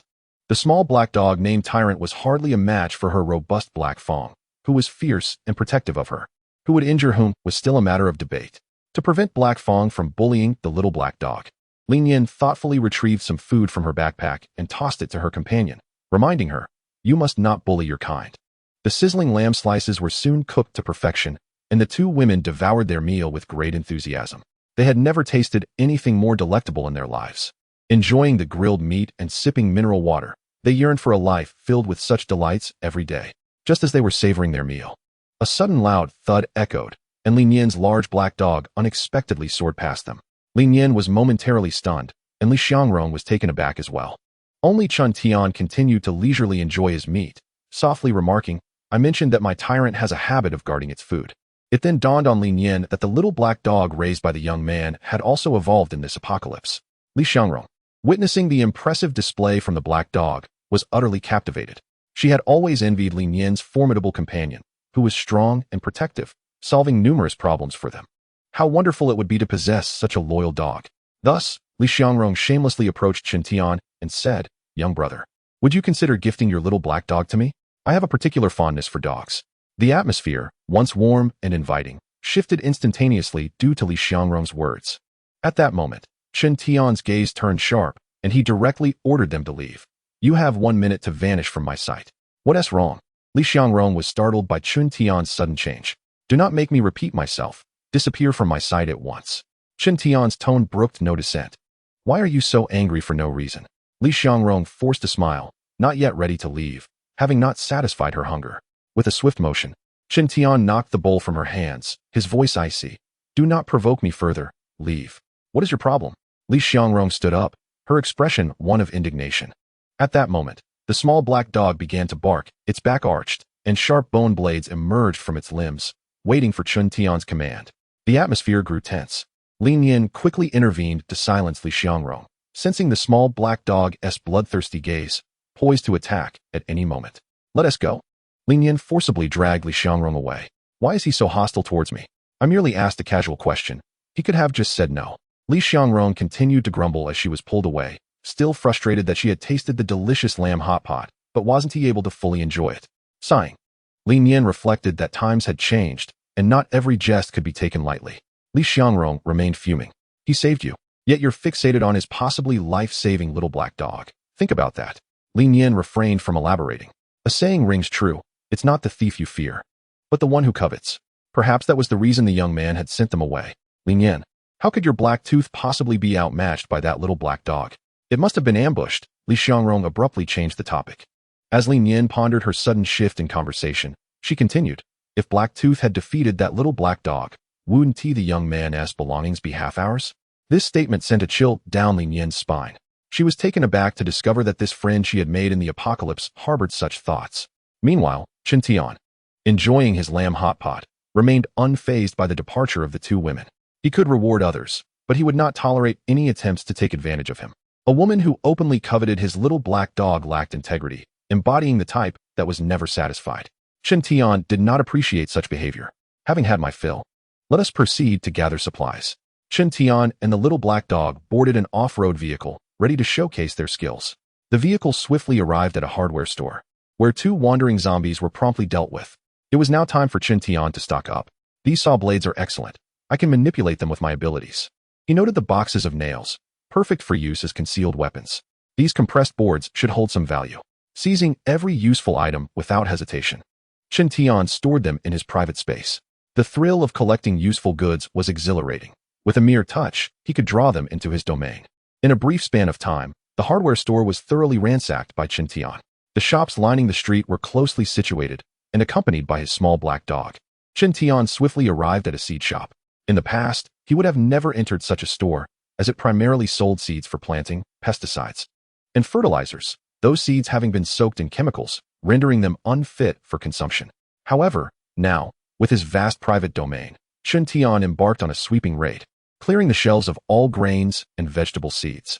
His private space harbored countless untapped possibilities. Who knows, he might cultivate crops within it in the future. Following this, Chen Tian continued to scour shop after shop, relishing this cost-free procurement method. Perhaps he had been too fervent in his endeavors, for he soon realized that his private domain, equivalent to 5 bedrooms, was nearly full. This simply would not do. His interest had only just been piqued, and there were still numerous valuable shops he had yet to explore. Insufficient space was no cause for concern. He could simply expand using evolution beads.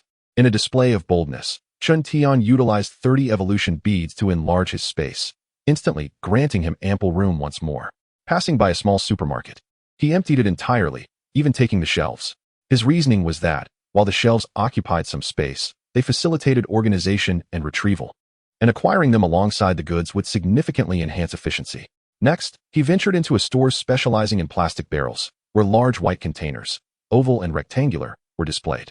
Many rural residents favored these barrels for collecting water to irrigate their fields due to their substantial capacity. Naturally, there were also smaller, portable plastic barrels. Chen Tian wasted no time and collected them all into his space. The practicality of these barrels was immense, serving both as containers for drinking water and as reserves for fuel. As he wandered, Chen Tian became increasingly engrossed in his task. The main event awaited him just ahead, a grain storage facility, its massive silos filled with grain. Yet, he soon discovered that his space was once again insufficient. Initially believing his private domain to be vast, he now realized it fell far short of his needs. After considerable reflection, Chen Tian decided to retain only 5 evolution beads, allocating the rest for spatial expansion. Once the space was enlarged, it would be permanent. To leave such precious resources uncollected would be an egregious waste. Opportunities to acquire evolution beads would surely arise again. At the grain storage facility, Chen Tian toiled until dusk, finally managing to pack away all the grain. With focused determination, he surveyed the contents of his private space, a sense of accomplishment swelling within him. He had originally thought that with winter's arrival, there would be little to occupy his time. Yet, it appeared there was still much to be done. Chen Tian had become addicted to this gathering of resources, and he resolved to continue his efforts the following day. Judging by his fervor, he would not rest until his private space was filled to the brim. As night deepened, Chen Tian reclined in his vehicle, contemplating what materials to prioritize for collection the next day. His excessive excitement left him unable to drift into sleep. The evolution pearls remained insufficient, utterly inadequate. After a day of usage, Chen Tian discovered that his private domain could only store inanimate objects. Just then, an unusual sound emanated from outside the vehicle. The little black dog, previously sprawled across the seat, instantly perked up its ears. Chen Tian quickly released his mental perception.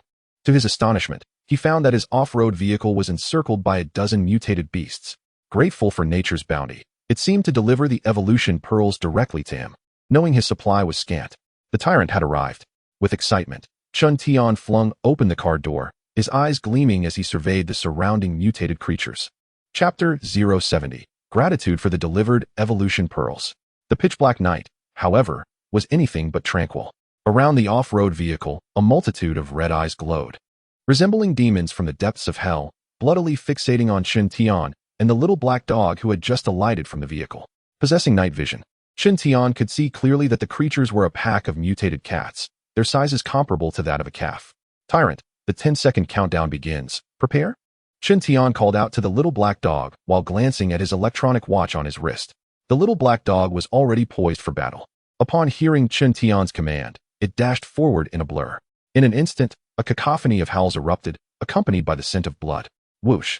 The shadow flickered, and the little black dog returned to Chen Tian's feet, having concluded the fight.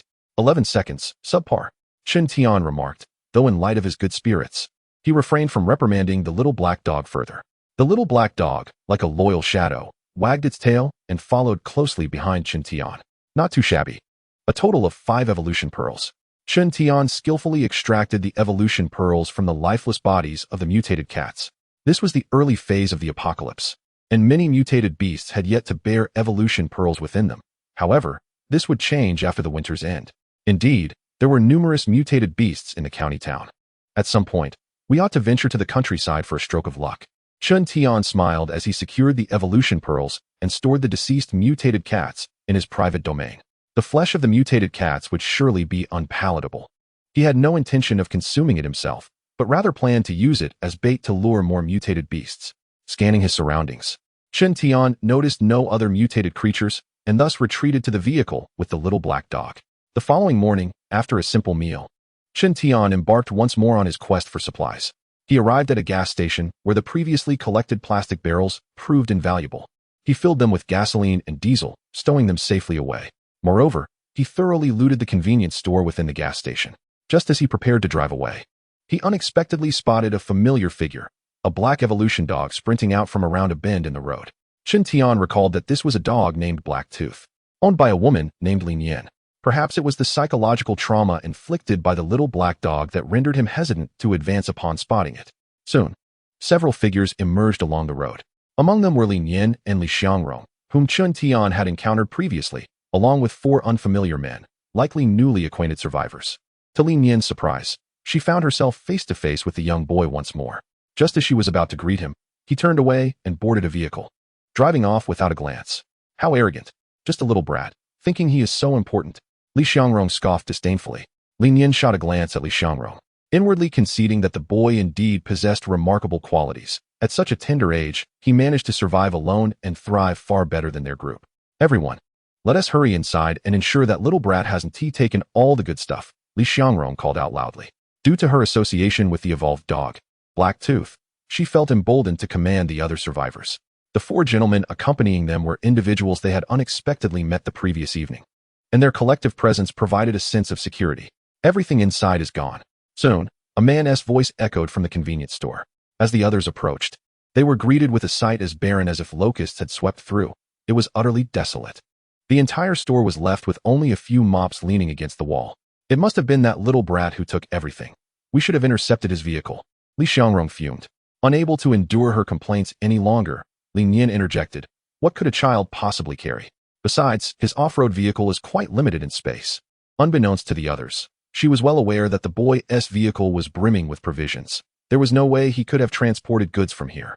It was evident that others had visited this location before them, or perhaps the store had undergone renovations and the merchandise had yet to be restocked. Li Xiangrong fell silent, recognizing that Lin Yan held the most influence within their group, especially with her formidable black dog at her side. Hey, come quickly. This gas station appears to be completely dry. At that moment, another man's voice rang out. Before arriving here, they had discovered a large agricultural tractor, and among the 6 of them, one could operate it. Unfortunately, the tractor was out of fuel, which accounted for their visit to this location. Whether it was their ill-fated luck or simply a day devoid of fortune, their subsequent searches were fraught with misfortune. After finally locating a shop, they found it entirely empty. Another store yielded nothing but bare shelves. In stark contrast, Chen Tian's luck had proven significantly better. He had frequented several stores, returning with bountiful supplies. If this continued, he would soon find himself short on space. Therefore, Chen Tian resolved to venture into the countryside first, hoping to encounter some mutated beasts. Opening his phone, he accessed the map and selected a village marked as a farm. A farm would be splendid.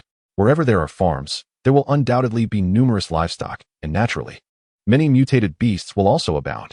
It has been proven that Chen Tian's choice was indeed astute. It was a cattle ranch, and before his off-road vehicle even approached, he spotted several enormous mutated cows. Chen Tian recalled that the first mutated cow he had hunted was prior to the complete outbreak of the apocalypse. The horns he obtained were fashioned into weapons. Regrettably, those 2 horn spikes had shattered during his confrontation with the crystalline plant spirits. Now, encountering such a multitude of mutated cows, and of a quality far superior to the ones he had previously hunted, Chen Tian felt invigorated by the prospect of work ahead. Today's lunch would be grilled steak. With a fiery gaze, he leapt from the vehicle alongside his black dog. The mutated cows, oblivious to the nature of their adversary, charged towards them in a frenzy upon sensing the intruders. Let us see who can gather the most spoils, Chen Tian exclaimed with a smile. Woof! The clever little black dog barked before dashing forward, eager to seize the initiative. In less than 5 minutes, All 27 mutated cows on the farm had been dealt with. Chen Tian directly collected nearly 20 evolution orbs. Gazing at the mound of mutated cows, he extended his hand, his mind focused. Collect. All 27 mutated cows were stored within his private domain.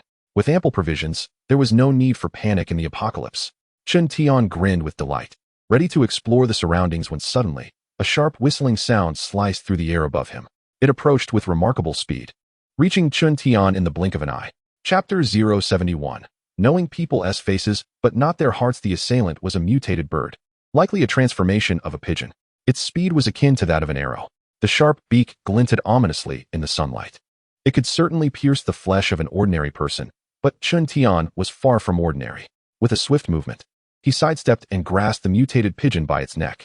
Your ambush skills leave much to be desired, Chen Tian remarked with a smirk, observing the struggling creature in his grasp. Without granting it a chance to escape, he pierced his fingers through its head, retrieving a transparent orb between his fingers upon extraction, an evolution orb. It was quite astonishing that such a diminutive mutated beast could yield an evolution orb.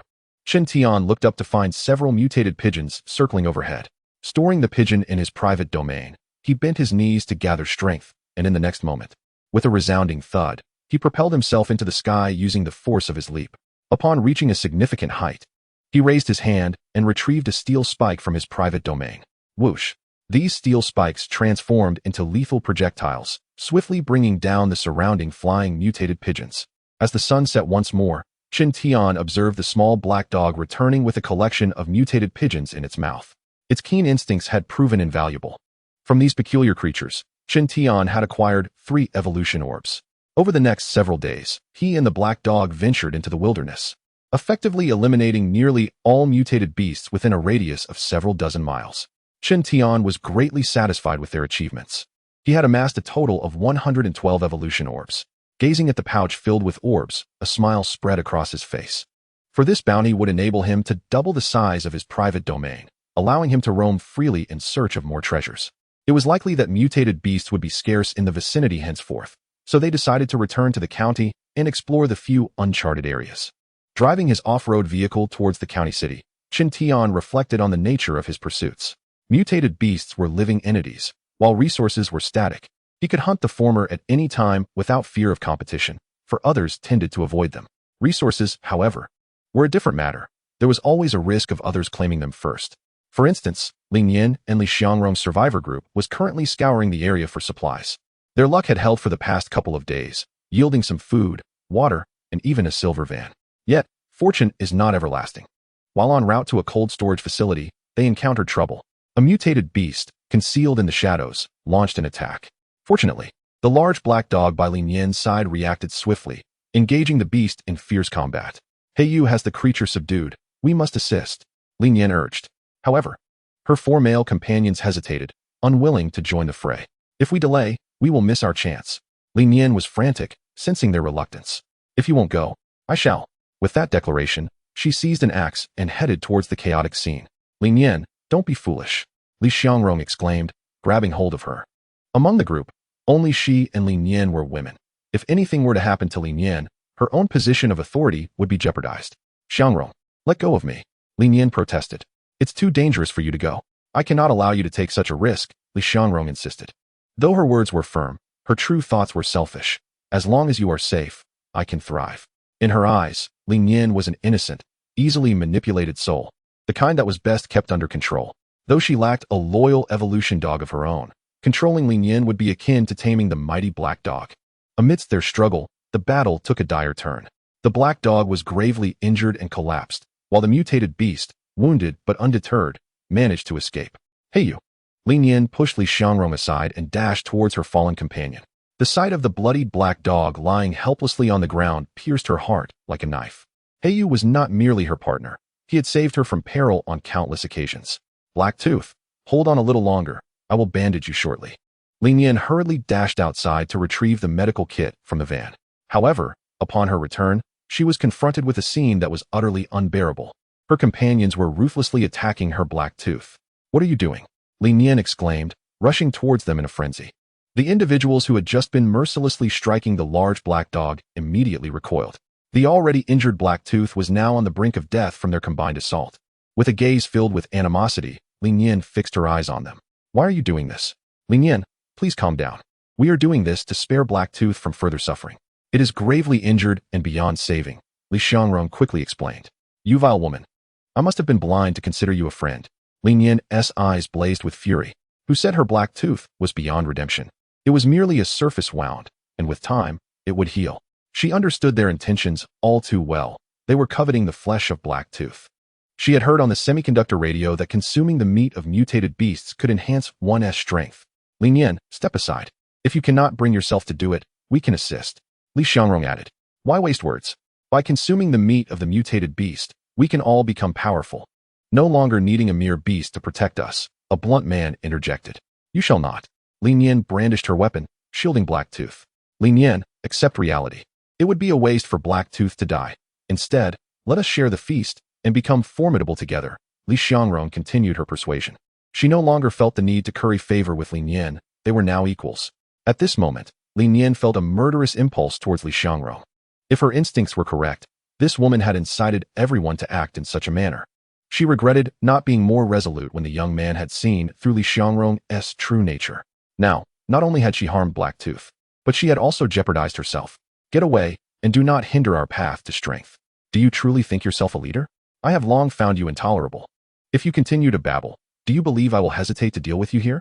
Once comrades had now revealed their true colors, each glaring with a hunger for flesh and blood. Lin Yin trembled, not only from rage, but also from fear. Just then, footsteps echoed from outside. Before long, a young man with a mountaineering backpack entered, his demeanor calm. It's you. Li Xiangrong recognized Chen Tian at once. Everyone, don't let him escape. He has many valuable items in his vehicle.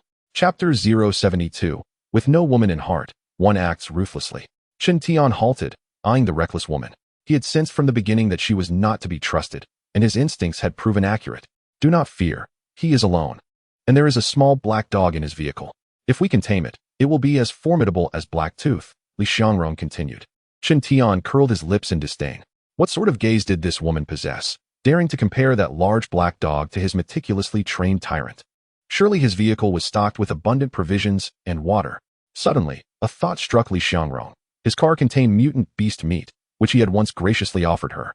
The mere mention of mutant beast meat ignited a glimmer of greed in the eyes of the four men who had previously hesitated. The radio broadcast had made it abundantly clear, consuming mutant beast meat could enhance one's physique and potentially trigger evolution. In this perilous, post-apocalyptic world, who did not yearn for power? At times, individuals would resort to bloodshed over mere weapons, let alone this transformative meat. At that moment, Lin Yin, standing guard beside the large black dog, erupted in indignation. Li Xiangrong, are you devoid of decency? He has saved your life, and this is how you repay him? Li Xiangrong scoffed dismissively. I never begged him to save me. And what about you lot? Do you possess no shred of conscience, robbing a child of his belongings? Aren't you ashamed? Lin Yin vented his frustrations. Conscience? What is that worth when hunger gnaws at you? Only a naive woman like you would entertain such foolish notions. What kind of world are we living in? You dare lecture me? Bah! A seemingly refined man retorted sharply. Impatience grew among the others, leading one to directly confront Chen Tian. Kid, do you have mutant beast meat in your vehicle? Li Xiangrong interjected. He wanted to admit it. We simply need to obtain his car keys to discover the truth. I possess mutant beast meat, and in abundance. Chen Tian suddenly exclaimed with a smile. His revelation caught Li Xiangrong off guard, though she quickly regained her composure. See, I told you so. I knew he had plenty of valuable items. She continued to embellish her claims, harboring a grudge against the young man and seizing this opportunity to settle the score. Kid, hand over your car keys. A burly man approached Chen Tian, but he halted abruptly before closing the distance. The young man's hand was raised, gripping a handgun aimed directly at him. No one had anticipated such a turn of events. Don't try to scare me with a toy gun, the burly man blustered, perhaps feeling his pride wounded. However, before he could finish his sentence, a gunshot rang out, drowning his words. Bang! A bullet to the head, and the burly man fell lifelessly to the ground. Shock rippled through the crowd. As they gazed at the rigid corpse, a chilling sensation crept down their spines. The gun was real. More terrifying still was the fact that the boy was willing to pull the trigger. Bang! Bang! Bang! The eerie silence of the scene was shattered by 3 successive gunshots. Chen Tian fired 3 shots, eliminating the other 3 men who had attempted to approach him. His aim was precise. Each bullet struck true, piercing their foreheads. With a swift motion, Chun Tian turned the gun towards the petrified Li Xiangrong. She nearly wet herself in fear. Had she known the boy was this formidable, she would never have dared to provoke him. Please, don't kill me. Do whatever you wish. Li Xiangrong trembled in supplication. At that moment, she noticed the young man holstering his pistol, and as relief washed over her, she hastily added, I may not be unattractive. If you desire, I can. Her words abruptly ceased, and her pupils dilated. The boy, who had been standing 7 or 8 meters away, had suddenly appeared right before her. The gun is out of bullets, so you must choose a different demise. With that, a sharp crack echoed. Li Xiangrong's head twisted violently to the side before she collapsed lifelessly. In less than a minute, 5 individuals lay slain. The only survivor, Li Nian, was greatly shaken, her grip on the axe trembling. Chun Tian cast a glance at her before striding confidently inside. Once the young man's figure vanished from sight, Li Nian fell to the ground, as if all her strength had been siphoned away. She never imagined that the seemingly harmless youth could be so terrifying. Suddenly, a thunderous noise erupted from within the warehouse, startling her into a shudder, prompting her to pick up the axe once more. However, an extended silence ensued, leaving her oblivious to the boy's activities. After an indeterminate time, the young man reappeared in Li Nian's line of sight. This time, Chun Tian did not acknowledge her, walking straight outside with a subtly upturned mouth, clearly in high spirits. Please wait. Li Nian's voice broke the silence, her own courage surprising her. Chun Tian shot her a piercing look, inquiring, Aren't you afraid of me? Of course, she was terrified, to the point of death. Speak quickly, Chun Tian urged. Can you save my black tooth? Li Nian stammered. Chun Tian glanced at the large black dog behind her and replied, It's beyond saving. I can give you this pearl. Li Nian retrieved a translucent pearl from her pocket, the very evolution pearl. In an instant, Chun Tian appeared before her, nearly causing her to scream in fright. You possess such a pearl? He exclaimed, astonished. I found 2 originally. This is the last one, she hastily replied. The evolution dog behind you can still be saved, but whether it survives depends on its own fate. Clinging to the faintest glimmer of hope, Li Nian reverently offered the evolution pearl to the young man. Chun Tian, however, would not take the pearl without recompense. As he departed, he tossed her the corpse of a mutated cat, instructing, Find a way to stuff this mutated beast's meat into its belly. If it awakens, it means it has survived. If it does not, then it has perished. Thank you, Li Nian exclaimed, but when she looked up again, the young man had vanished. Throughout the night, she tended to her black tooth, diligently following the boy's instructions to cut the mutated beast's flesh into small pieces and carefully feeding them to Black Tooth with a stick. The following morning, Li Nian, still in a daze, was startled awake by an extraordinary sensation.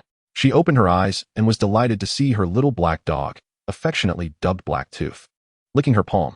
Black Tooth. Tears of joy streamed down Li Nian's face. Chapter 073, or Face a Grim Fate. Days passed, and before long, a week had elapsed.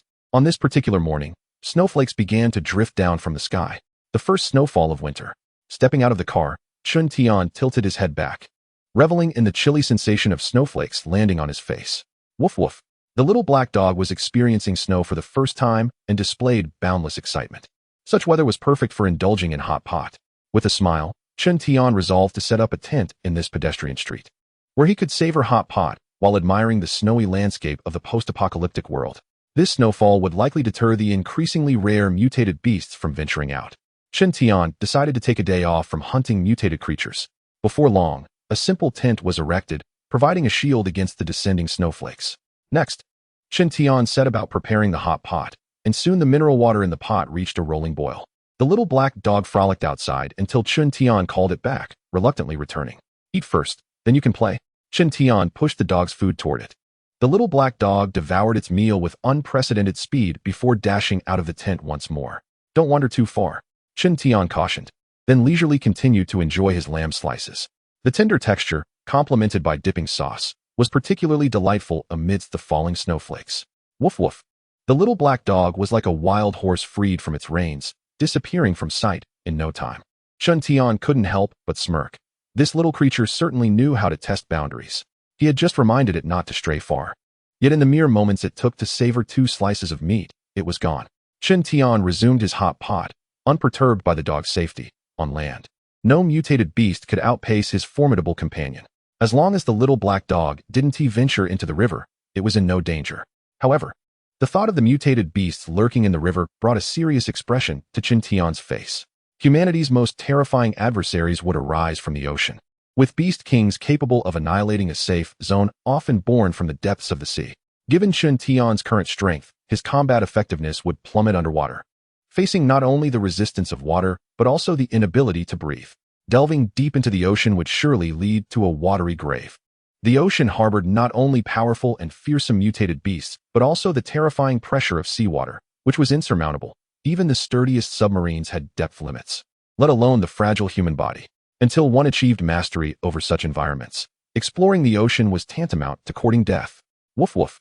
The little black dog's bark echoed as it rounded the corner of the pedestrian street, pursued by two armored vehicles. Witnessing this scene, Chen Tian paused his meal. Two armored vehicles pursued a small black dog, arriving directly at the tent where Chen Tian was located.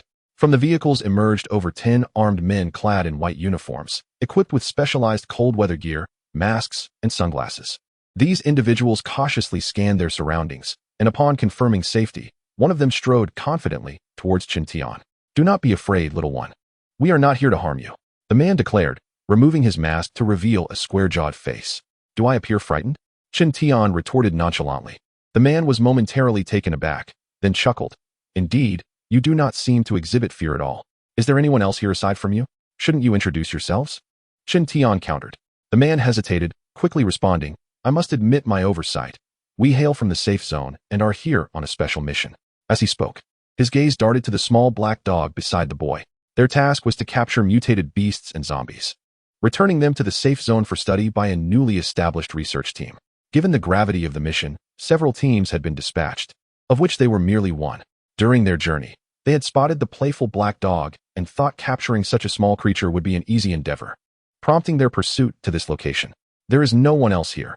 If you seek someone, you should go elsewhere," Chen Tian stated flatly. "Young one, it is perilous to be alone outside. Come with us back to the safe zone," the man urged, his tone friendly. "Not interested," Chen Tian replied defiantly. "Are you not afraid to be alone?" the man inquired curiously.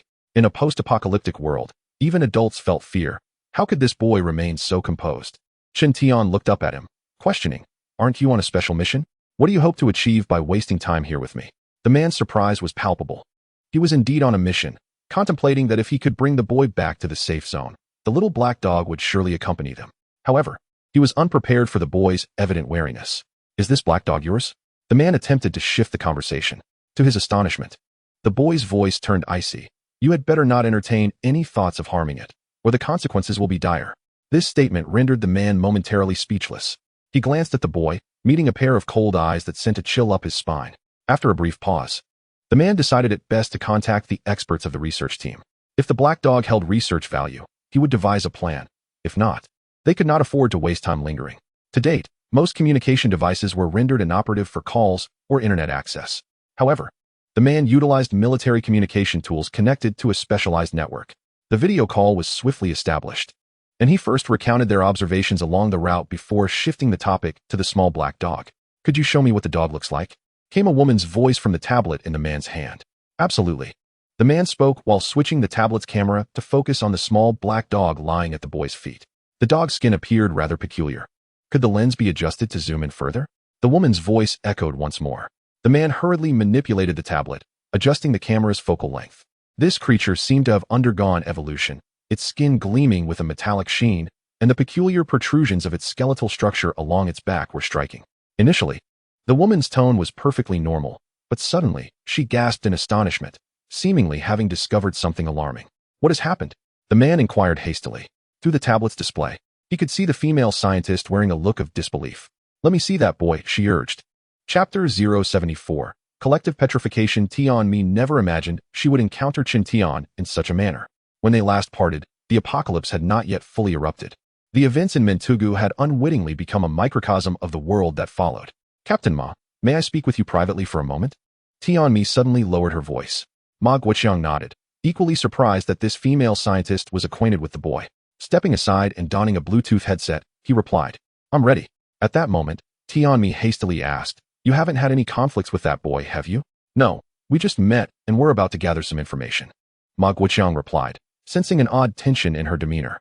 "Do not, under any circumstances, provoke that boy." Tianmi's expression turned grave as she spoke. "What?" Ma Guoqiang thought he must have misheard.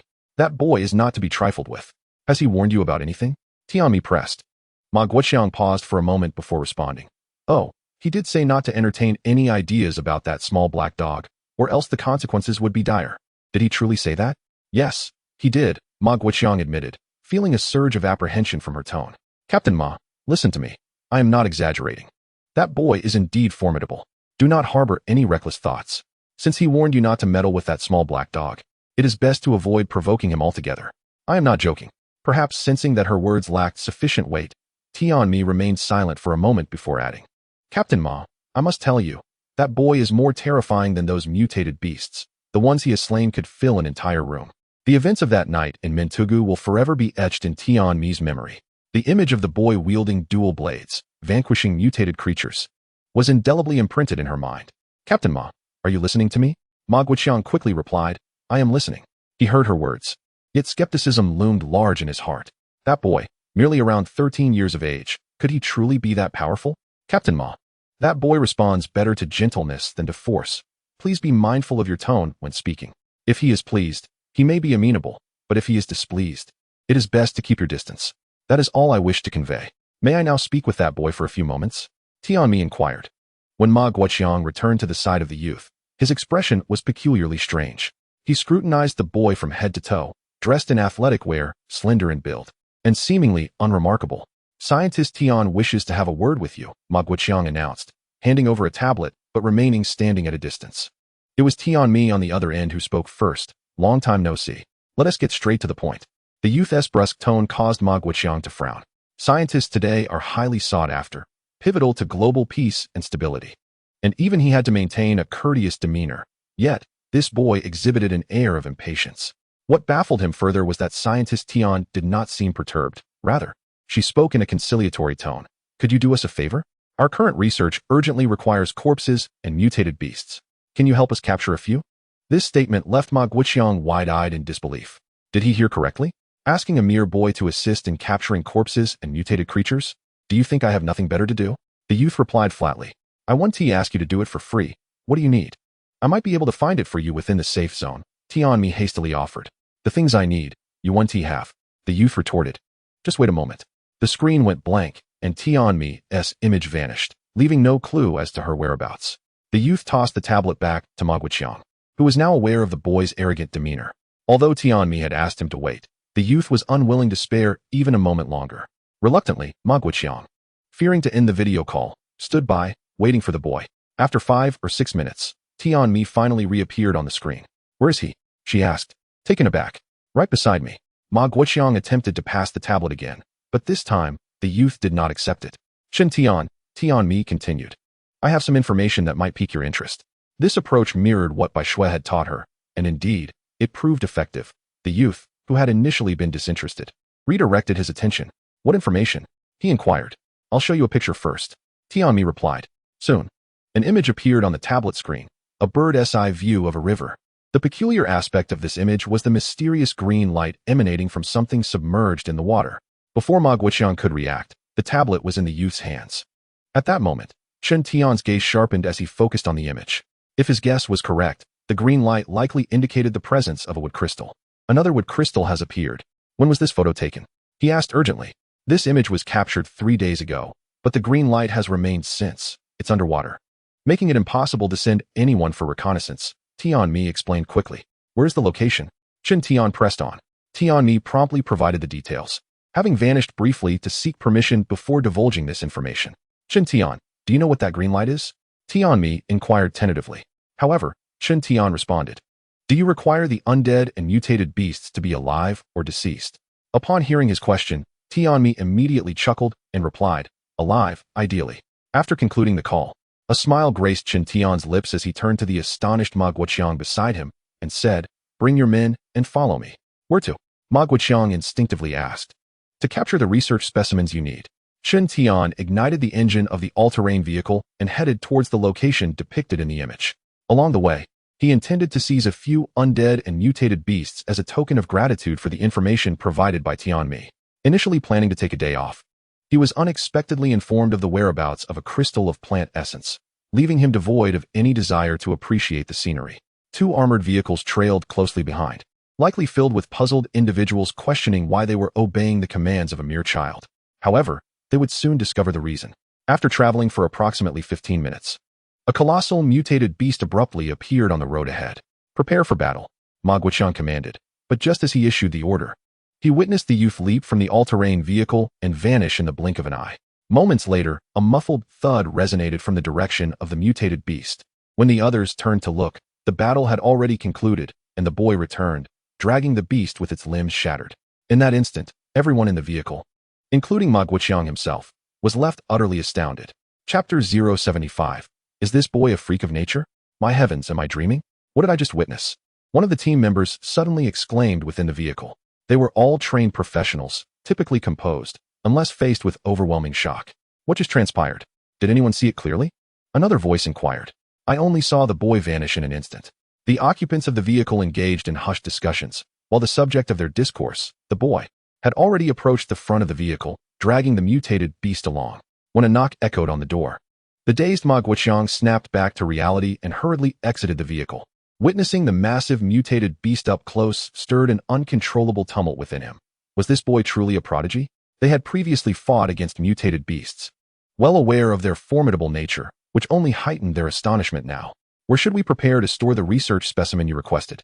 Chun Tian inquired with an air of nonchalance, blissfully unaware that his display of skill had struck fear into these individuals. This appeared to be a mutated horse. Despite its broken limbs, it still moved its neck and bared its sharp teeth. It's enormous. It will likely fill an entire vehicle, someone remarked. Merely capturing this single mutated beast was sufficient for their small team to return with a successful report.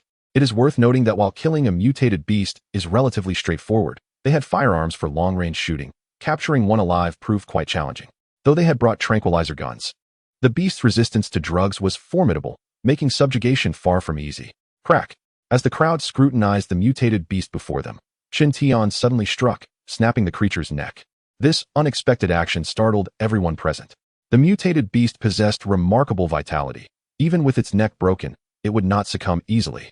To truly eradicate it, the most direct method would be to obliterate its head, Qin Tian mused. He believed that the protruding neck was a hindrance, and it would be more convenient to bundle it up, facilitating transport while minimizing its threat.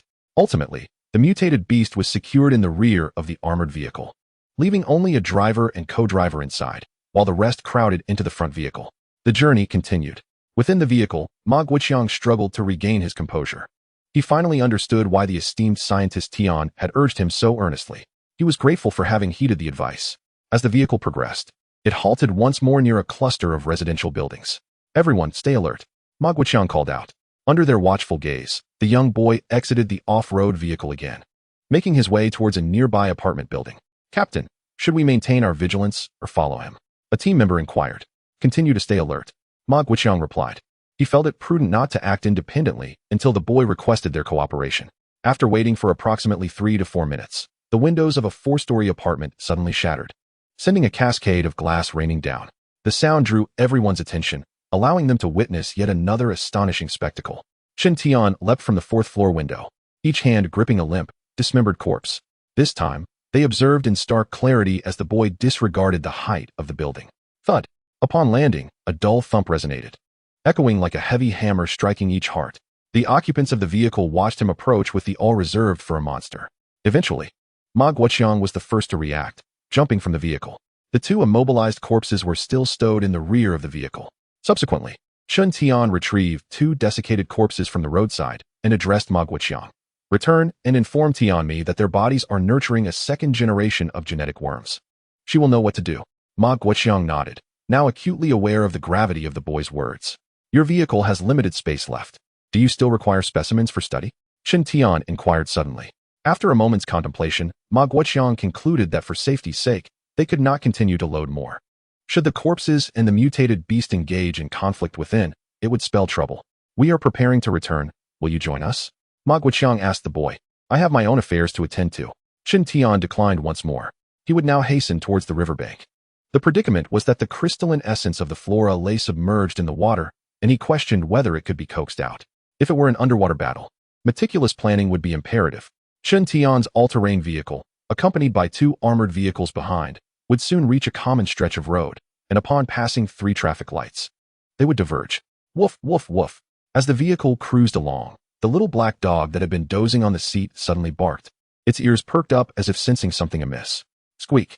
Chen Tian abruptly slammed on the brakes. The snow-covered road was slippery, causing the vehicle to take some time to come to a halt. The two armored vehicles behind, perplexed by the occurrence, also ceased movement. What happened? Ma Guoqiang inquired as the youth approached. Take a detour. A beast tide has emerged ahead. Chen Tian replied. A beast tide? Ma Guoqiang was taken aback. To his knowledge, as the temperature dropped, both the undead and mutated beasts had significantly decreased in number. Where could a beast tide possibly come from? You wouldn't understand. It's the offspring of hive-like mutated beasts, Chen Tian said, somewhat impatiently. Hive-like mutated beasts are peculiar. Initially weak and lacking in combat prowess, they possess a notable advantage, asexual reproduction, resulting in obedient groups. The progeny of such beasts can only be classified as quasi-mutated beasts, yet they are numerous and grow rapidly, with each collective movement consisting of thousands.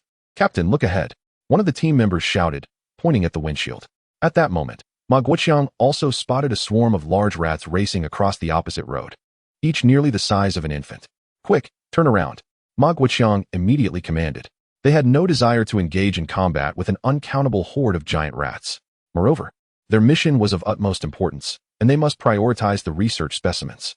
The two armored vehicles swiftly turned around, opting for an alternate route. My heavens! What does that youth intend to do?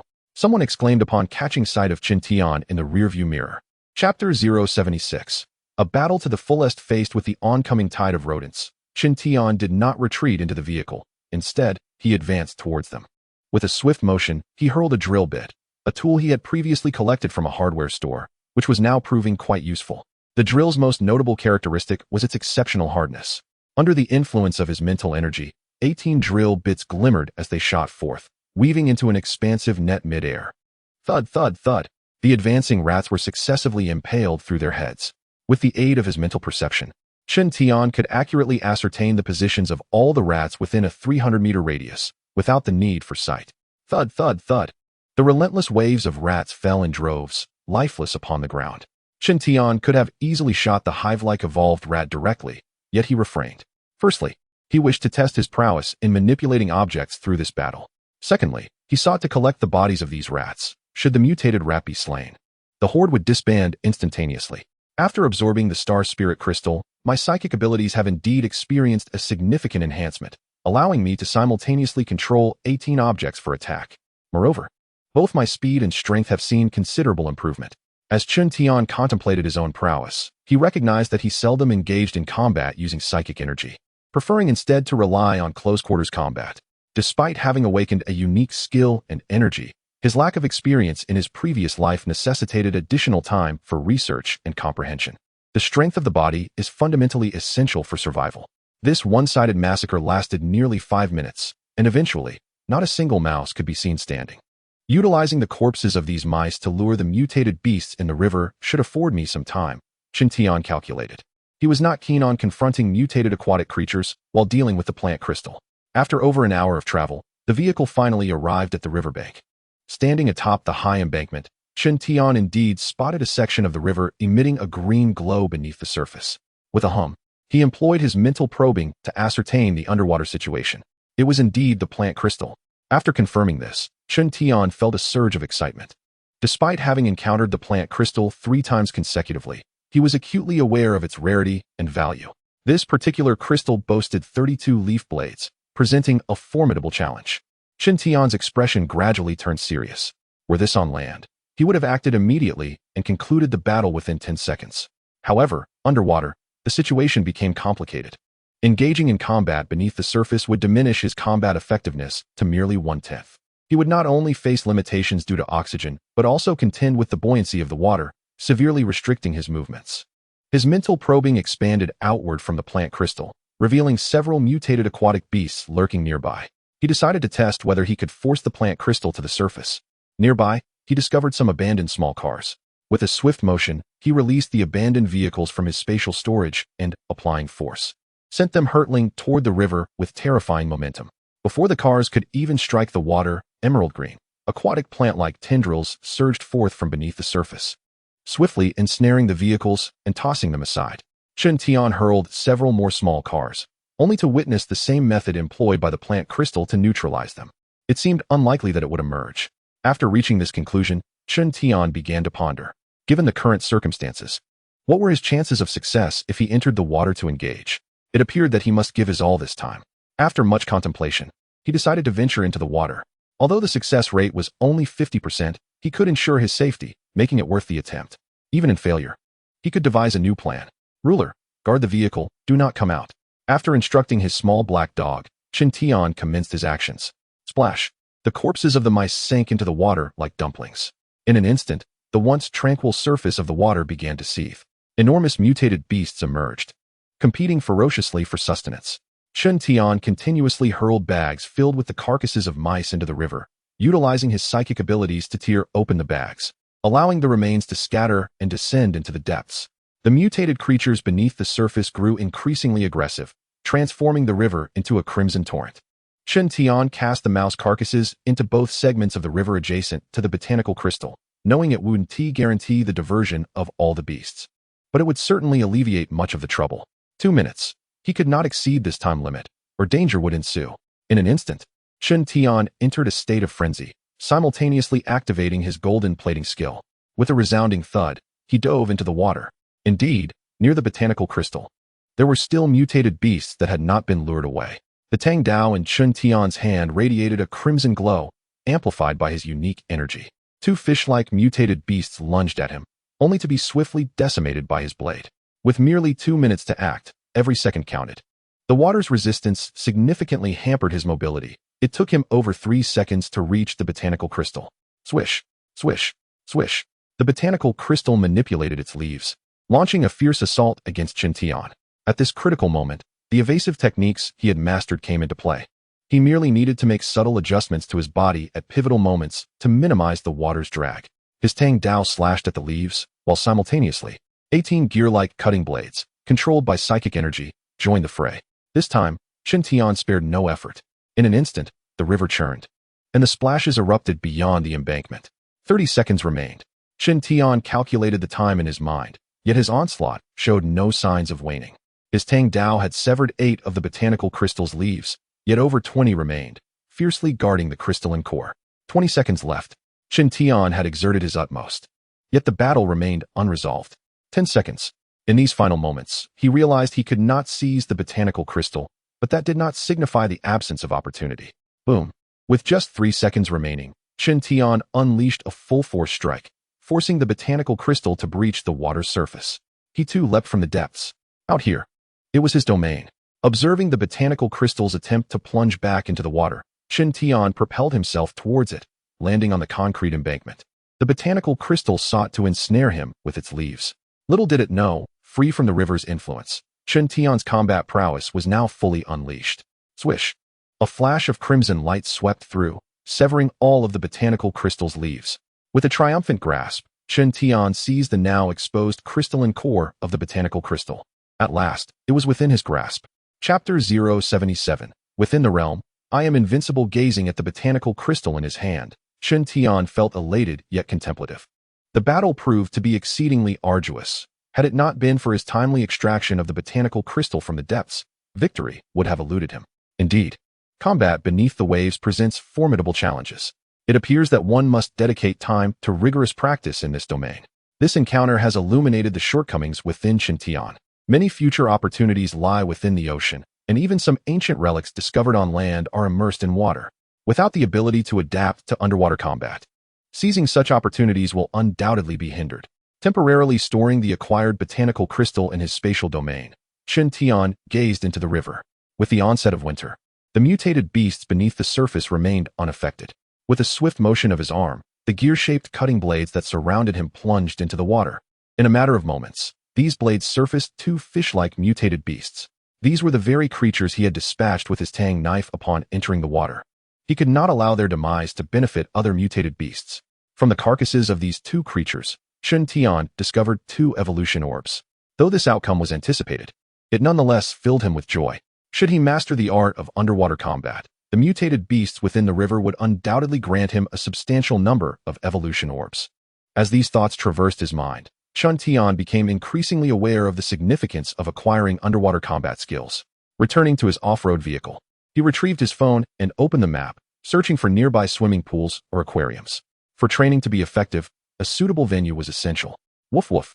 The little black dog in the car complained about being excluded from the battle. Chen Tian cast a glance at the little creature and replied, "Once we find a location, I shall give you special training to familiarize you with the underwater world." The little black dog wagged its tail, blissfully unaware of the challenges ahead. Caught up in its excitement, Chen Tian located 2 swimming pools and 1 aquarium on the map, ultimately deciding to drive to the nearest swimming facility. What was initially a 15-minute journey, however, took a peculiar turn. What is this sensation? Chen Tian gradually brought the vehicle to a halt, sensing the source of an unusual energy fluctuation. It emanated from his private domain. A wave of astonishment washed over him. His private domain contained all his treasures, evolution orbs, botanical crystals, and essential supplies. Any disturbance warranted serious concern. Upon careful examination, Chen Tian swiftly discerned the cause. His private domain was attempting to absorb the energy of the botanical crystal. Frowning, he found himself perplexed by the intricacies of this phenomenon. The private domain was his greatest asset.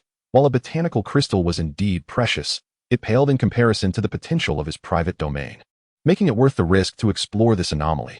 After weighing the pros and cons, Chen Tian resolved to follow his instincts. Before long, the private domain had completely absorbed the entire botanical crystal. Oddly, the size of the space remained unchanged.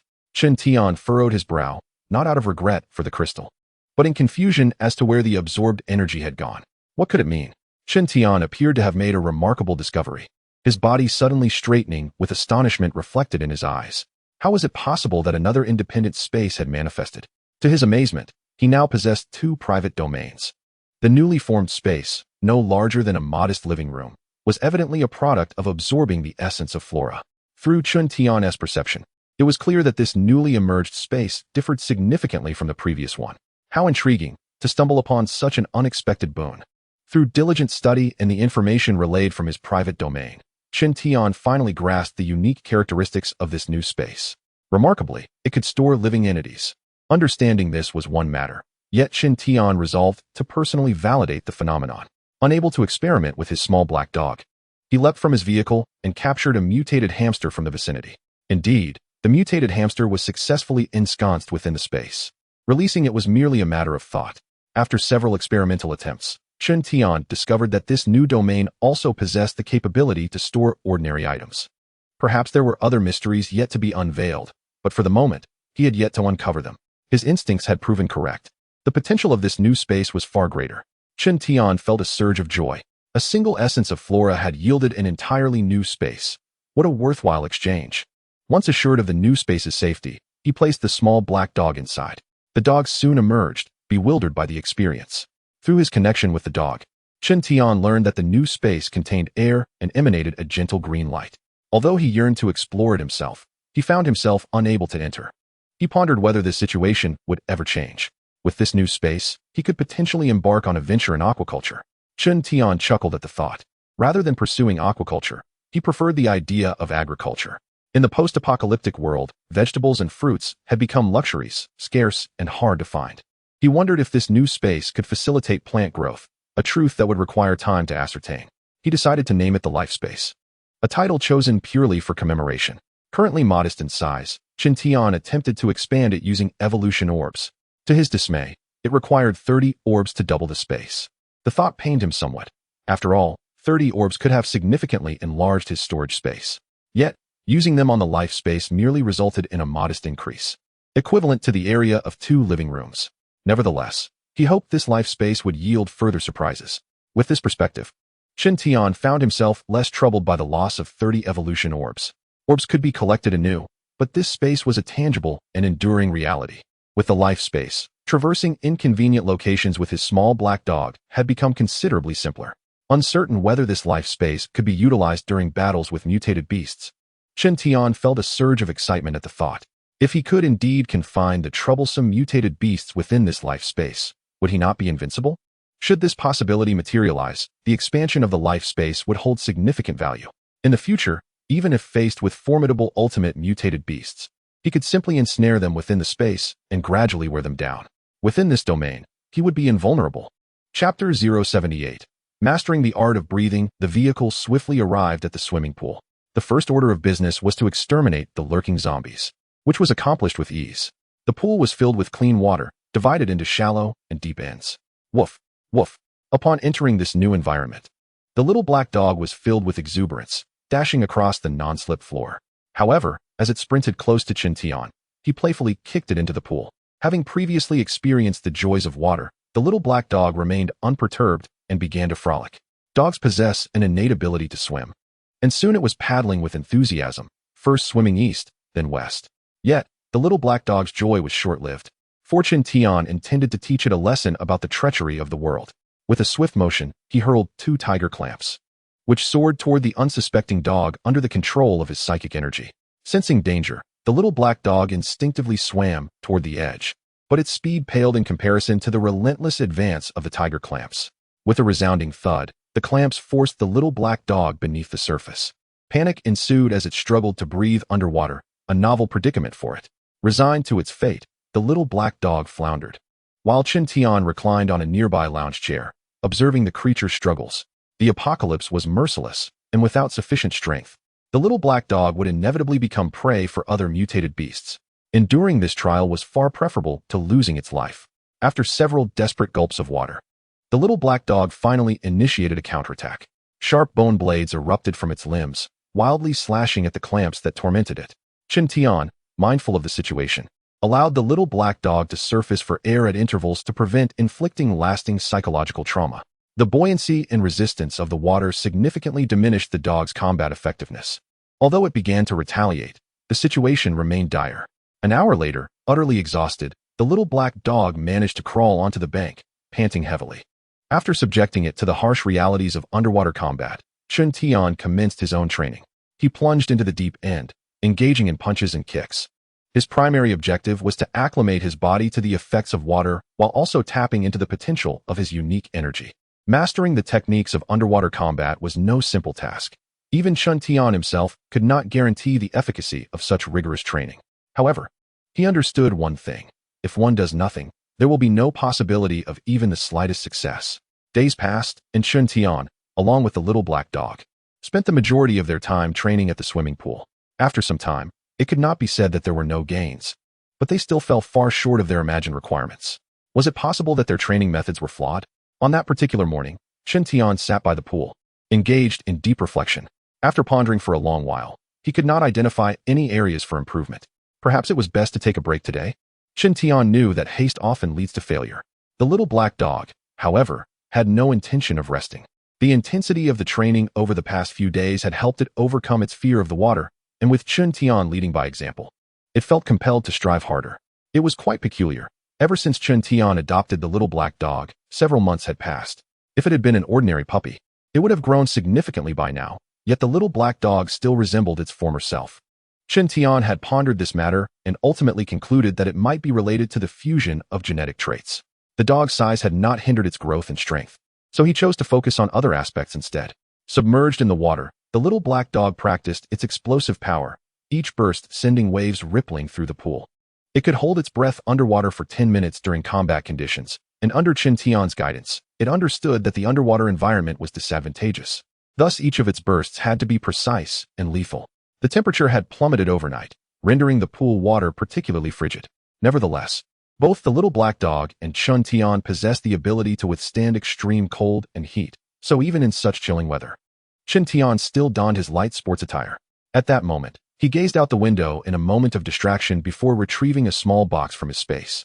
Inside the box lay some medical books, gifted to him by a high school student named Wang Feng. Bored, Qiantian decided to take them out and browse through them.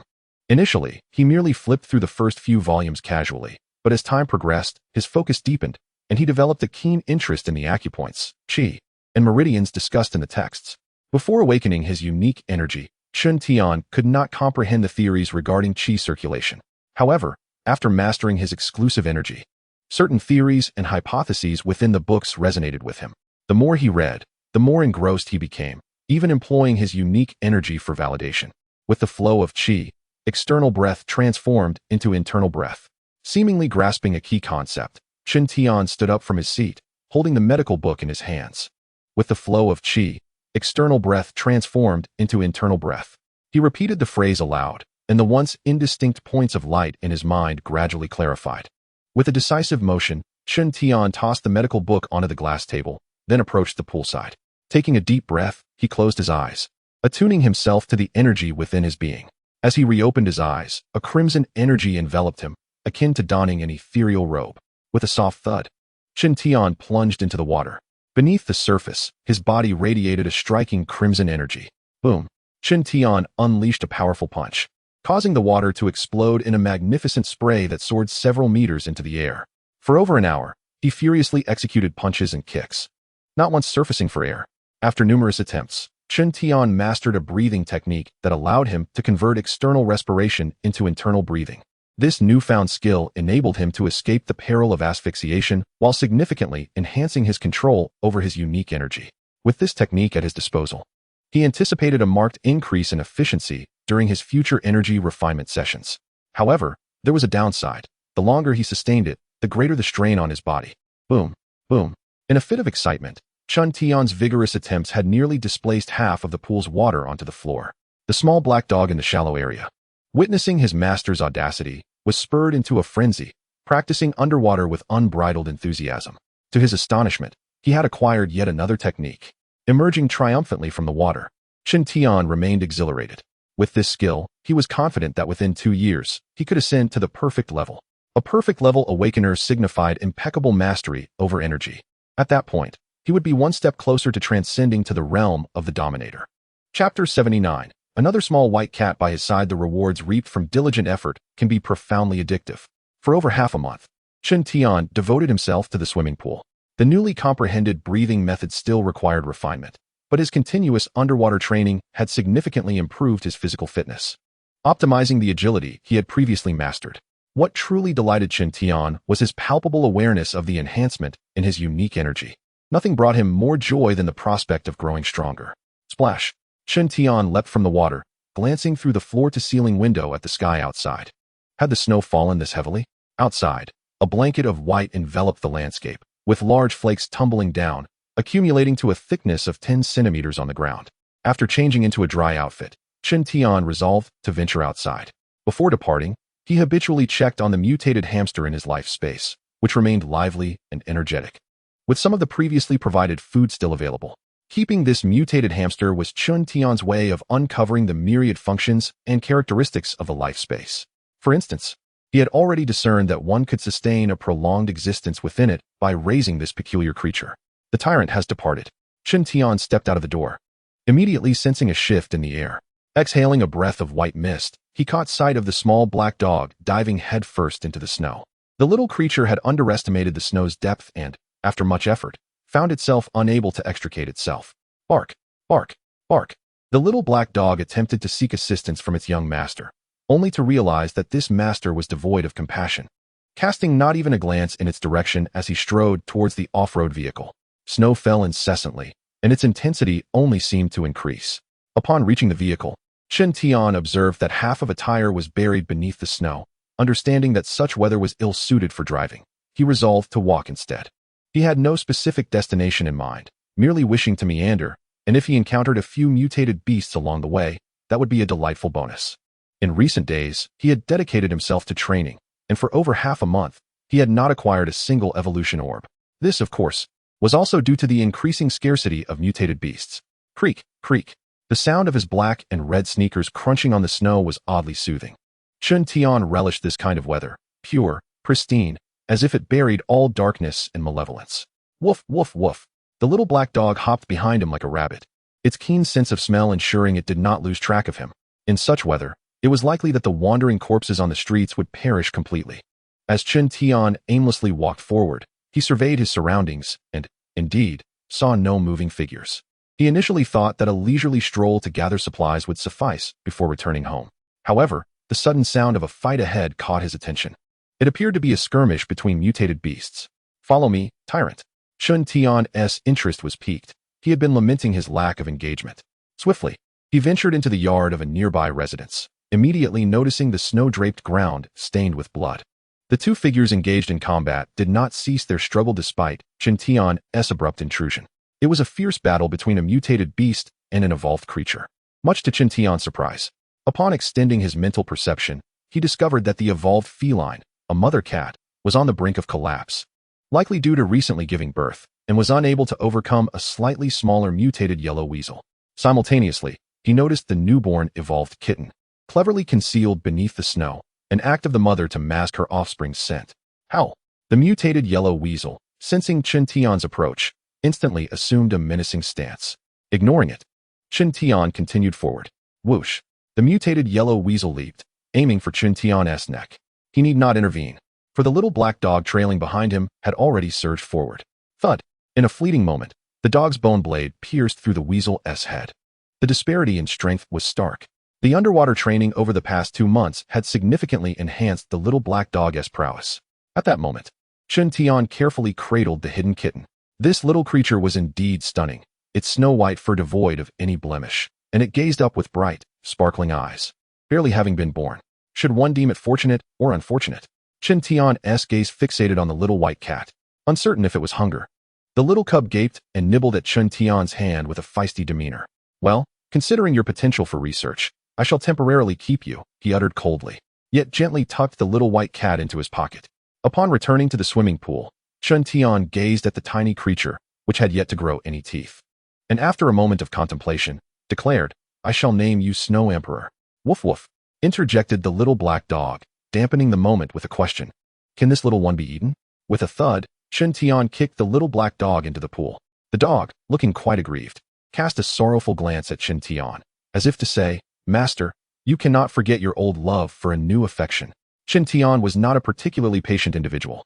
Although he had taken in the little white cat, the responsibility of its care largely fell to the older black dog.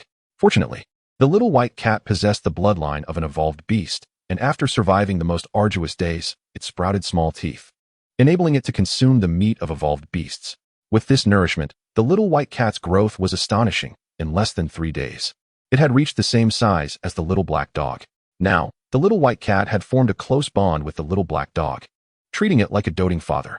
The little black dog seemed to relish the companionship of this playful little partner, finally able to exert its dominance over someone just as Chen Tian did with it. Perhaps, this could be described as receiving a baptism of familial affection. The presence of the little white cat did not significantly alter Chen Tian's routine. He continued his training, hunting, and gathering resources, and during his leisure moments, he would discipline the 2 rambunctious little creatures. Perhaps influenced by the surroundings, the little white cat displayed remarkable resilience and quickly learned combat techniques, soon capable of contending with ordinary mutated beasts. However, there was one aspect in which it could not compare to the little black dog, the connection with Chen Tian. The little black dog could communicate with him through mere glances, while the little white cat was oblivious to the meaning of its words. Yet, everything took a turn on this particular day. Chapter 80. The thrill of abundant gains that morning. After receiving a thrashing from the little black dog, Chen Tian employed his perception to investigate. A look of astonishment appeared on Chen Tian's face as he incredulously stared at the little white cat. What was that feeling he had just experienced?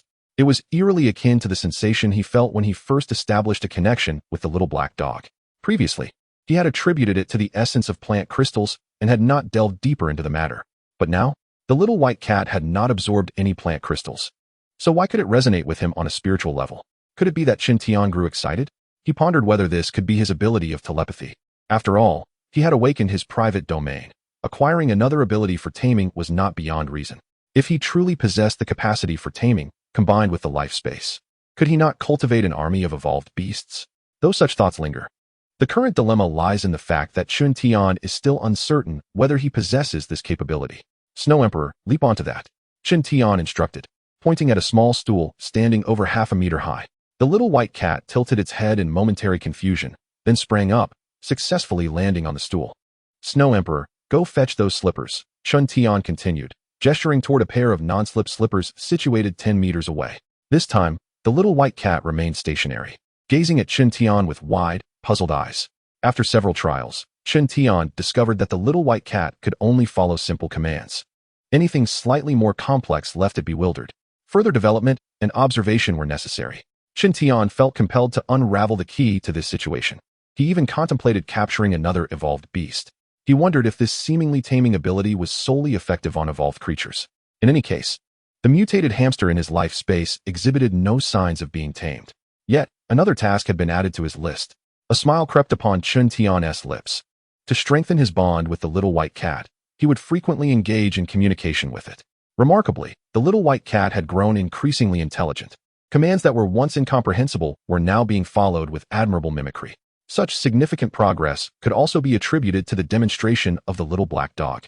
To reward these two small companions, Qin Tian resolved to enhance their meals. "Let us go fishing today," he announced, leading the way with a white and black creature trailing behind him. The current weather had plunged into the depths of winter, with even the swimming pool's water beginning to freeze, let alone the outdoors. Driving his off-road vehicle, Qin Tian made his way toward the riverbank. In such a season and weather, only the mutated beasts below the water remained unaffected. It had been quite some time since Qin Tian had acquired an evolution pearl, and today he intended to make significant strides. In preparation for this endeavor, Qin Tian had spent 2 days collecting special wires and steel bars in his space, all intended for the capture of mutated beasts. The road leading to the riverbank was still blanketed in thick snow, devoid of any tire tracks, indicating that no other vehicles had traversed this path for over half a month. After more than 40 minutes of driving, they finally arrived at their destination. "You two stay here," Qin Tian commanded as he parked the vehicle by the bank, instructing his little companions to wait in place. With a swift motion, Qin Tian leaped from the riverbank, landing squarely on the thick layer of ice. The surface was similarly blanketed in snow, but that mattered little, for his mental probing had already mapped the underwater situation in his mind.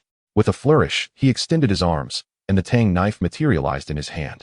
Amidst the flickering red light, a 5-square-meter hole in the ice emerged. "Let us create a baiting spot," Qin Tian exclaimed, tossing the previously acquired mutated yellow weasel, now chopped into pieces, into the ice hole. He then retrieved a hefty iron hook weighing nearly 100 pounds, affixing bait to it before plunging it into the icy depths with a resounding thud. A steel wire nearly 20 meters long extended from the hole to the riverbank, secured at the end to a thick steel bar, reinforced and welded for stability. Standing atop the riverbank, Qin Tian held a steel rod, patiently awaiting the arrival of fish. He did not require the float to gauge the situation beneath the surface. His keen senses allowed him to perceive the underwater happenings directly. Suddenly, a surge of excitement coursed through him as he spotted a multitude of mutated creatures gliding from either side of the river. The wire extending into the icy waters was instantly taut. He had a bite. With a sudden surge of strength, Qin Tian's slender fingers left 5 distinct impressions on the steel rod as he initiated his strike. The surface of the water erupted, and a mutated beast, rivaling the size of a shark, was propelled out of the water by his forceful kick. With a resounding thud, the creature landed on the shore. The little black dog and white cat, witnessing the scene, immediately dashed over in excitement. The mutated beast, now stranded on land, possessed negligible combat ability, easily dispatched even by the relatively weak white cat. Meow. The little white cat was exuberant, irresistibly drawn to the unique scent emanating from the mutated creature. Qin Tian approached, observing the mutated fish before him and the white cat gnawing eagerly at its tail. Quite impressive. It seemed today would yield a bountiful harvest. Within the body of the mutated fish, he discovered an evolution orb. After such a prolonged period of inactivity, today marked a triumphant return. He detached the hook, rebaited, and resumed fishing, convinced that a great bounty awaited him. Before arriving, he had mentally prepared himself to plunge into the water to catch the fish if necessary. Suddenly, the wire submerged in the water was pulled taut once more. Here came the second catch. With a powerful motion, he hoisted another mutated fish, nearly 2 meters in length, from the depths. Truly, the underwater creatures evolved rapidly. This second fish also contained an evolution orb. Thus commenced Qin Tian's frenzy of fishing, with one mutated fish after another being reeled in without pause. The little black dog and white cat were equally engaged, particularly the white cat, whose bright, sparkling eyes shone with wonder as the large fish cascaded from above, as if in a dream. Indeed, being with the right master guaranteed a feast. Another one. The fishing conditions were superb. Scarcely had the hook been cast when yet another fish bit. Who knew how long these mutated fish had been starving? In a mere span of time, Qin Tian had already collected over 30 evolution orbs.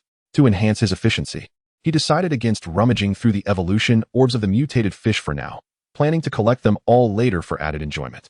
His primary task at present was to reel in every mutated fish from the river. It was still morning. At this rate, he estimated that by day's end, he could amass hundreds of evolution orbs. The mere thought of such a plentiful harvest sent Qin Tian into a state of exhilaration. Let the mutated fish come in greater numbers. He would accept them all. The existence of a storage space was indeed remarkable. Chapter 081. A discovery unlike human civilization splash. The water erupted as a mutated fish, measuring less than a meter in length, was brought to the shore by Chen Tian, a bit smaller than expected. In the present day, Chen Tian has lost interest in such small fish. However, he has not discarded them. Instead, he has chosen to keep these small fish in his life space, intending to use them as practice opponents for his little black dog. To prevent the mutated hamster residing in that space from gnawing on them, Chen Tian has specially confined the creature in a custom cage. The fishing continues, and Chen Tian has become quite addicted. It is a rare occasion to experience such a bountiful harvest, and he is determined to seize the moment. Just as he prepares to attach a new bait, the sudden sound of helicopters pierces the air above him. Could there be a military operation underway? Chen Tian glances upwards and notices 10 military helicopters soaring through the sky. This does not concern him, and he resumes his fishing. One mutated fish after another is reeled in, and he is so engrossed in his activity that he neglects to eat lunch. To expedite the process of baiting and unhooking, Chen Tian utilizes his telekinetic energy. As the afternoon sun begins to set, the size of the mutated fish he is catching diminishes, and the frequency of bites slows down. It appears that he must conclude his fishing for the day. He has yet to have lunch, and dinner time is fast approaching. As for the little black dog and the little white cat, they will not go hungry. It is a blessing that they have not been overwhelmed by the mutated fish. The two little creatures have overeaten and are now lazily sprawled in the vehicle, while Chen Tian is in the process of reeling in his line. The sound of helicopters returns to the sky. It is the same 10 helicopters from earlier. Chen Tian watches as they disappear into the distance before he climbs into his off-road vehicle. Upon returning to the swimming pool, he begins to collect evolution orbs. This is indeed an exhilarating task. One by one, the orbs are extracted from the bodies of the mutated fish, bringing immense joy to Chen Tian, who has yet to eat. A total of over 600 evolution orbs. Upon confirming this number, Chen Tian can't help but burst into laughter. In the past, his efforts to collect evolution orbs over several days yielded a maximum of just over 100. Yet today, he has gathered more than 600 in a single day. How could he not be elated? The day's harvest compensates for his more than half a month of fruitless endeavors. Due to his buoyant spirits, he finds dinner to be particularly delicious. Early the next morning, as the sky begins to brighten, Chen Tian sets off in his off-road vehicle. This time, he aims to select a new stretch of river for fishing, hoping to surpass yesterday's record. Buzzing. Once he has chosen the location, Chen Tian, while preparing his fishing gear, employs his telekinetic energy to manipulate 4 large cutting blades, creating a larger hole in the ice. This time, he uses the corpses of 2 mutated beasts to attract fish. Lured by the scent, it is evident that nearby mutated fish are drawn to the area. Let us see how many he can catch today. Unlike yesterday, today Chen Tian wields a thick steel rod in each hand, preparing for dual-handed fishing. The moment the hooks are cast, there is a response. Both steel wires are taut simultaneously. With a powerful exertion of strength, Chen Tian yanks 2 massive mutated fish from the water, sending them soaring towards the bank. The fish hung suspended in midair when Chen Tian's mental energy adeptly dislodged the hook, affixing it with fresh bait. 2 mutated fish were swiftly cast onto the road. Thrashing about, the small black dog and white cat, who had been patiently waiting nearby, immediately pounced and dispatched the 2 mutated fish. This division of labor was a strategy conceived by Chen Tian to maximize efficiency. The 2 little creatures were quite busy, having just dealt with 2 mutated fish. 2 more flew in their direction. Indeed, their efficiency this time surpassed that of the previous day. On numerous occasions, Chen Tian managed to catch 2 fish simultaneously with both hands. In no time, the road was strewn with the carcasses of mutated fish. He granted himself a brief respite of 3 minutes to collect the fish into his spatial pocket, and just as he completed this task, the familiar hum of helicopters resonated overhead once more. 10 helicopters soared through the sky. How peculiar! Where could they be headed? A flicker of curiosity crossed Chen Tian's mind, yet his attention was swiftly diverted by the continuous catches that followed. Compared to the tangible bounty he was reaping, he cared little for what others chose to do. Today's harvest would undoubtedly eclipse yesterday's, for by midday, Chen Tian had already caught nearly 1,000 mutated fish. During his break, he consumed a simple meal before immersing himself back into fishing. The afternoon brought noticeably fewer mutated fish than the morning had. He once again chopped up a mutated beast's carcass and tossed it into the ice hole, which momentarily improved the situation, though not for long. It seemed that all the mutated fish in the vicinity that could be lured had already been drawn in. As dusk approached, Chen Tian prepared to leave. Strangely, the helicopters that had flown past in the morning returned from afar. How odd. Could they have gone fishing as well, departing in the morning and returning at dusk? Chen Tian's curiosity intensified, yet it could not diminish the exhilaration brought by his day's bounty. Upon returning to the swimming pool, he began collecting evolution orbs. a task that filled him with joy. He was astonished to have gathered over 1,000 evolution orbs. Even though he had anticipated this, he couldn't help but feel an uncontrollable excitement. Such a plethora of orbs would significantly expand his spatial capacity, a thought that thrilled him. Previously, he had felt that expanding his life space consumed too many evolution orbs, but now, that sentiment was entirely absent. After all, were not evolution orbs meant to be utilized? At that moment, Chun Tian felt as though he had struck gold overnight. He grandly expanded both of his spaces, directly consuming over 900 evolution orbs. I am wealthy. This was just the beginning. Tomorrow would continue. Chun Tian suddenly realized that winter could be quite fulfilling. He also grasped the significance of choosing the right direction for one's efforts. For several consecutive days, Chun Tian had been rising early and returning late. He found it curious that every day, he would witness the 10 helicopters fly by in the morning and return in the evening with remarkable regularity. Finally, on the 8th day, the evolutionary fish in the entire river had nearly been fished out, and it was no longer possible to achieve the frenzied catches of the beginning. It seems that a new river channel must be sought.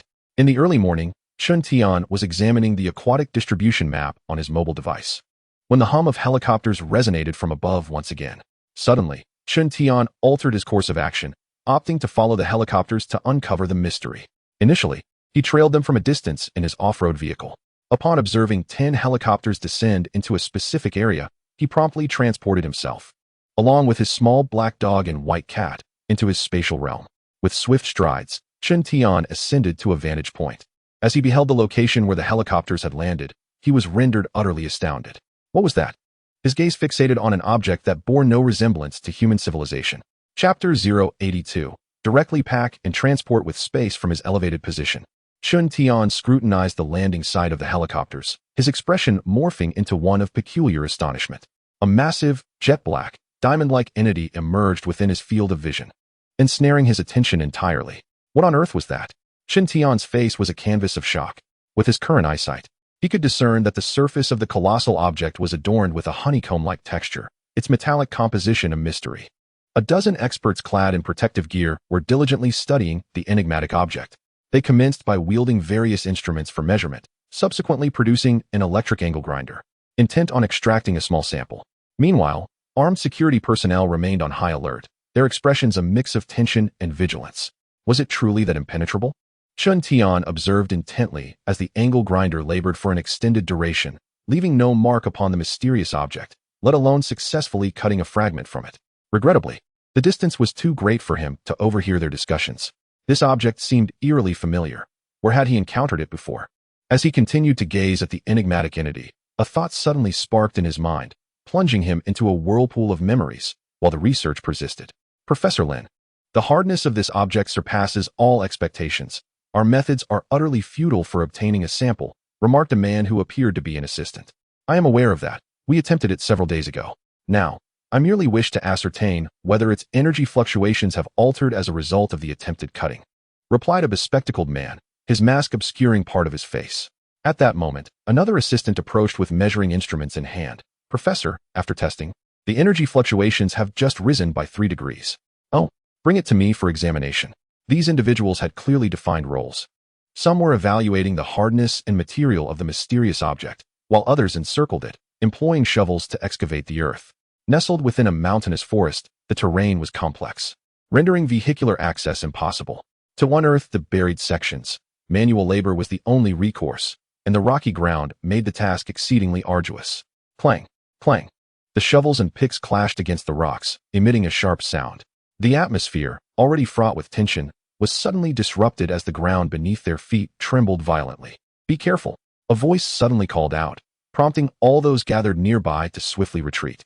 Fortunately, their quick response saved them, for a thunderous sound erupted as the ground they had just stood upon collapsed. It soon became evident to the onlookers that beneath the soil lay a buried section mirroring the surface's form, both exhibiting a striking black diamond shape. The sole distinction was a hole beneath, as if forcefully breached by an external power. This revelation left the crowd astounded. It was noteworthy that the mysterious object's hardness was such that even an angle grinder could not mar its surface, and bullets merely ricocheted off it. Let us first ascertain whether there is a risk of secondary collapse, a man exclaimed with an exhilarated tone. After a thorough inspection lasting a quarter of an hour, they confirmed the ground was stable enough for the researchers to approach. The damaged opening measured 12 meters in diameter, surrounded by irregular fissures extending outward. To the naked eye, the internal space delved several meters deep, yet no suspicious objects were initially detected. A technician was diligently reporting a series of data. At that moment, the earlier mentioned Professor Lin suggested, "Let us venture to the opening and see if we can procure some samples." They had been visiting each morning and returning at dusk to study this enigmatic object, and securing even a small sample could significantly expedite their research. Personnel wielding angle grinders advanced, and a cacophony of screeching accompanied the sparks that erupted. Witnessing this, the crowd's eyes lit up. The presence of sparks indicated that metal was being severed. After days of study, they finally had the opportunity to retrieve a sample. From a distant rocky outcrop, Chen Tian observed the entire scene unfold, and a realization struck him. He recalled having seen similar images in electronic archives from a safe zone 10 years post-apocalypse. The scant records posited that it was an extraterrestrial storage chamber, divided into 2 levels. By this reasoning, one layer of the chamber had collapsed, leaving the other intact. Chen Tian's heart raced with excitement. The allure of an object from an alien civilization was undeniably profound. The plant essence crystals and star spirit crystals he had previously absorbed were products of such civilizations, yet he remained uncertain about what lay within this storage chamber. One thing was certain: whatever it housed was extraordinary, otherwise it would not be preserved within such a uniquely designed chamber. Chen Tian was resolute in his desire to acquire this object, pondering only the opportune moment to act. Just then, a series of gunfire shattered his contemplation. To his dismay, he noticed a horde of mutated beasts charging towards the researchers. The armed guards, showing no hesitation, opened fire, eliminating the approaching creatures before they could close in. Past encounters with mutated beasts had been harrowing, yet this time felt different, as if an increasing number of them were rushing towards their position. "Quickly, we must vacate this area. The number of mutated beasts has exceeded safe limits. We need to retreat." A man resembling a captain shouted loudly. "Has the sample not yet been extracted?" Professor Lin inquired, his face etched with urgency. "Not yet. Its hardness remains exceedingly high. We may need to wait another 7 minutes to retrieve the sample." The personnel responsible for the cutting responded hastily. "We cannot afford to wait. Everyone must evacuate this area immediately. Now." The guard, observing from a distance, saw a horde of indistinct mutated beasts approaching from the valley. Should they arrive here, even the helicopters would struggle to take off. The situation was dire. Although it was regrettable that the sample could not be extracted, safety took precedence, and besides, the object would remain here. They could return at a later time. 10 helicopters swiftly ascended, the sound of gunfire gradually fading. From an aerial view, it was evident that the gathering mutated beasts were all drawn towards the mysterious object, akin to sharks sensing blood. However, Chen Tian did not relinquish his desire to possess the enigmatic container due to the sudden appearance of these mutated creatures. Rather, he felt an even greater thrill. Acquiring an extraterrestrial relic while simultaneously slaying a wave of evolved beasts. What a profitable endeavor. Whoosh! In a flash of red light, Chen Tian arrived before the mysterious container. As he steadied himself, he was momentarily taken aback. This familiar energy fluctuation bore a striking resemblance to the essence of plant crystals. Could it be that the plant crystals had escaped from within this very container? This revelation ignited even greater excitement within him. Chapter 083. Out with the old. In with the new. At this moment, Chen Tian began to suspect that the plant crystals he had encountered previously might have leaked from this container. This could explain the consecutive appearances of such precious and rare plant crystals near the small city. As he beheld the increasing number of mutated beasts, Chen Tian's gaze burned with fervor. With a mere gesture, the Tang knife stored within his spatial domain materialized in his palm. Were they all drawn here by the residual energy of the plant crystals? Excellent. Transforming into a harbinger of death, Chen Tian commenced the harvest of these mutated beasts' lives. Since his significant power enhancement, Chen Tian had not engaged in earnest combat for quite some time. Today, these relentless mutated beasts would serve as perfect targets for him to assess his progress. Whoosh, whoosh, whoosh. His speed reached an apex, rendering him nearly invisible. Only a red streak could be seen weaving through the horde of beasts, followed by the sight of numerous mutated creatures collapsing lifelessly to the ground. The more he killed, the faster his pace became. These beasts could not even catch a glimpse of him before meeting their demise. In mere moments, the area was littered with corpses, no mutated beast remaining upright. Chen Tian stood with his knife, patiently awaiting the swarm of mutated bats soaring towards him. The more that arrived, the better to compensate for the lack of fishing spoils today. While others sought refuge from the throngs of mutated bats, Chen Tian stood eagerly awaiting their arrival. Indeed, strength begets opportunity. Boom. Just as Chen Tian awaited in silence, the ground before him suddenly erupted, and a mutated pangolin sprang forth with great force. The mutated pangolin, though modest in size, boasted scales that gleamed with a metallic luster. Its claws, poised to strike Chen Tian's cheek, resembled a series of razor-sharp blades. With a swift upward flick of his Tang Dao, Chen Tian cleaved the seemingly invulnerable creature cleanly in two.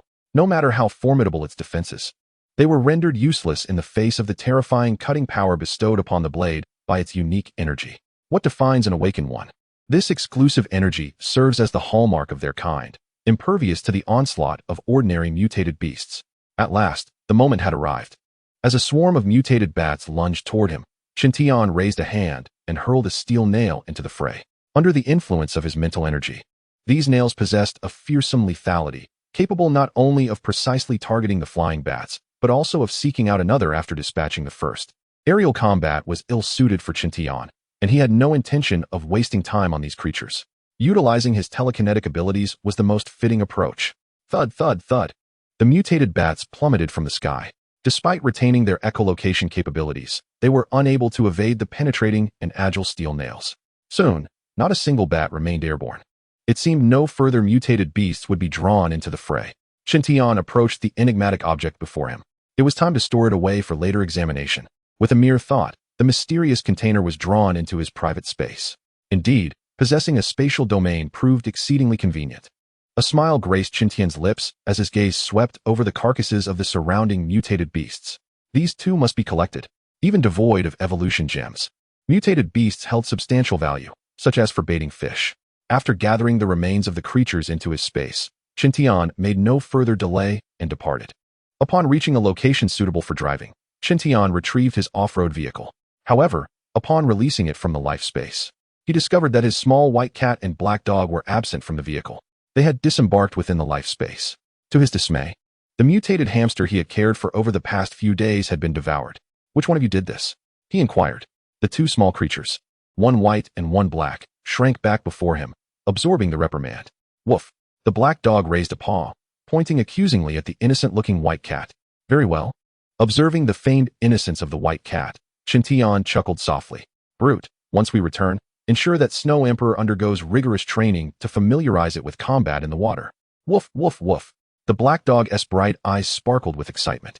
Meanwhile, the clueless white cat licked its paw, unaware of the impending challenges. Driving the off-road vehicle, Chen Tian made his way back to the swimming pool. He paid no mind to how the black dog would instruct the white cat in underwater combat. Instead, heading directly to the parking lot at the back of the pool. This expansive area was ample enough to accommodate the extraterrestrial artifact he had just acquired. Crash. With a resounding crash, the released extraterrestrial artifact struck the cement ground, creating a substantial pit. What secrets lie within? With eager anticipation, Chen Tian pressed his palm against the object's surface, employing his probing ability to glimpse its interior. To his surprise, a force obstructed his mental penetration. This unforeseen barrier was fortified by an enigmatic energy. Thus, only brute force remained as an option. With a swift motion, Chen Tian drew his Tang Dao. Aware of the object's formidable surface, he enveloped the blade in his unique energy, transforming it into a sword radiating a crimson glow. In this state, the Tang Dao could effortlessly cleave through steel. Choosing a target, he brought the sword down with great force. Crack! With a sharp sound, the blade shattered into several fragments.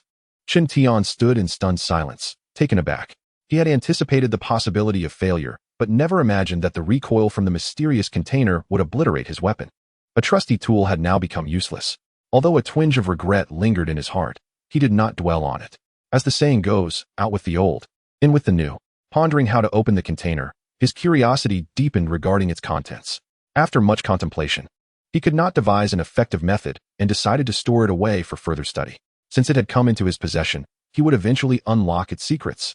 As night fell, Chen Tian began to tally the mutant beasts he had slain that day. He had acquired fewer than 40 evolution orbs. Confirming that the land-based mutants were inferior to their aquatic counterparts, he resolved to return to fishing the following day. However, unexpected changes disrupted his plans. Early the next morning, 10 helicopters once again soared overhead. One could only wonder what expressions the researchers on board would wear upon arriving at the barren site. Driving his all-terrain vehicle towards new waters, Chen Tian encountered a scavenging team emerging from the safety zone, comprised of ordinary individuals. From their accounts, He learned that the safety zone was in dire need of mutant beast carcasses, offering exorbitant exchange points in return. These points, equivalent to currency, could be used to procure desired items within the safety zone. Thus, Qin Tian altered his course, setting off directly towards the safety zone. Chapter 084. Wealth brings freedom under normal circumstances. A journey to the safety zone would take 3 hours by car. However, due to accumulated snow and treacherous roads, Qin Tian found himself driving for over 4 hours before reaching his destination around noon. Gazing at the towering watchtowers and various barricades, he knew he had arrived at the correct location. Slowing his speed as he approached the safety zone's gates, he was halted for a routine inspection. The guard merely glanced through the window at the interior of the vehicle before granting him passage. To avert unnecessary troubles, before arriving here, Qin Tian had already placed the little black dog and the little white cat into his life space. The off-road vehicle advanced slowly and guided by the roadside signposts. Qin Tian proceeded onward. It must be said that this safety zone is quite expansive. Its origins lie in a greenhouse base, and even now, numerous plastic greenhouses remain intact. Hey there, young one. Did you arrive here all by yourself? As he passed through another checkpoint, this time he was approached by a young lady. Is there a problem? Qin Tian responded in a flat tone. Welcome to the safety zone. From now on, this will be our shared home. The young lady smiled warmly. I'm merely passing through. Qin Tian replied, somewhat lacking in social finesse. I see. Then please take this. It contains information about the safety zone. Should you have any questions, feel free to ask me. The woman handed him a small brochure, the first line of which proclaimed, wherever we are, there is home. Where is the exchange hall? Qin Tian inquired, for he was not here for idle wandering. Besides looking for items of interest, he also wished to glean any peculiar rumors about the place. The map is at the back of the brochure, she quickly replied.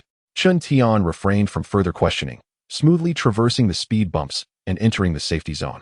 The rows of color steel houses stood out as the most prominent structures, with a few tents also visible. The apocalypse had struck suddenly, and this safety zone had only been established for a few months. Achieving its current scale was commendable.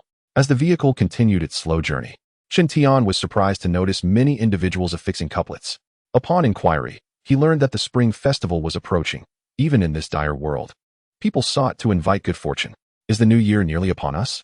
Qin Tian felt little sentiment for the holiday, as he had always been alone. Perhaps this time would be different, as he now had the tyrant and the Snow Empress by his side. Finally, the vehicle arrived at the exchange hall, which bore the hallmarks of a typical single-story building, yet its interior was spacious, featuring several windows. Qin Tian stood in the hall for a moment, observing that many individuals were holding a paper voucher resembling a work ticket, proceeding to various windows to exchange them for points cards. Those cards were roughly the size of playing cards, emblazoned with a steel seal and a red stamp, functioning as currency within the safety zone. The majority of individuals obtained their paper vouchers through work, which they then exchanged for points cards. The safety zone did not accommodate idlers. Only through labor could one earn points cards to purchase food. Within the safety zone, everyone could find appropriate work. Even paralyzed elders could earn points cards by volunteering as experimental subjects. In addition to earning points cards through work, another method was through item exchanges. Items could be handed over to staff members, who would then conduct a points assessment. Having grasped the rules of the place, Qin Tian approached an exchange window with a large bag in hand. The staff member at the window was a woman in her 30s. Upon seeing Qin Tian, she displayed little astonishment, merely asking in a habitual manner, please present the items you wish to exchange. Could you please inform me how many points these can be exchanged for? With that, Qin Tian casually tossed the woven bag onto the counter. The thud that ensued indicated that its contents were rather substantial. What is inside? The female attendant inquired nonchalantly. A mutated beast. The simplicity of those 3 words caused the woman, who had intended to reach for the bag, to freeze in place. A mutated beast? The attendant gazed at Qin Tian in astonishment. It is well known that mutated beasts are not only exceedingly ferocious, but also incredibly rare. Presently, the safe zone had offered a remarkably high number of points to ensure that experiments would not be interrupted. However, until now, no one had ever redeemed such points. Indeed, could you expedite the process? I have no desire to squander my time here. Qin Tian urged, his expression unwavering. Please hold on a moment.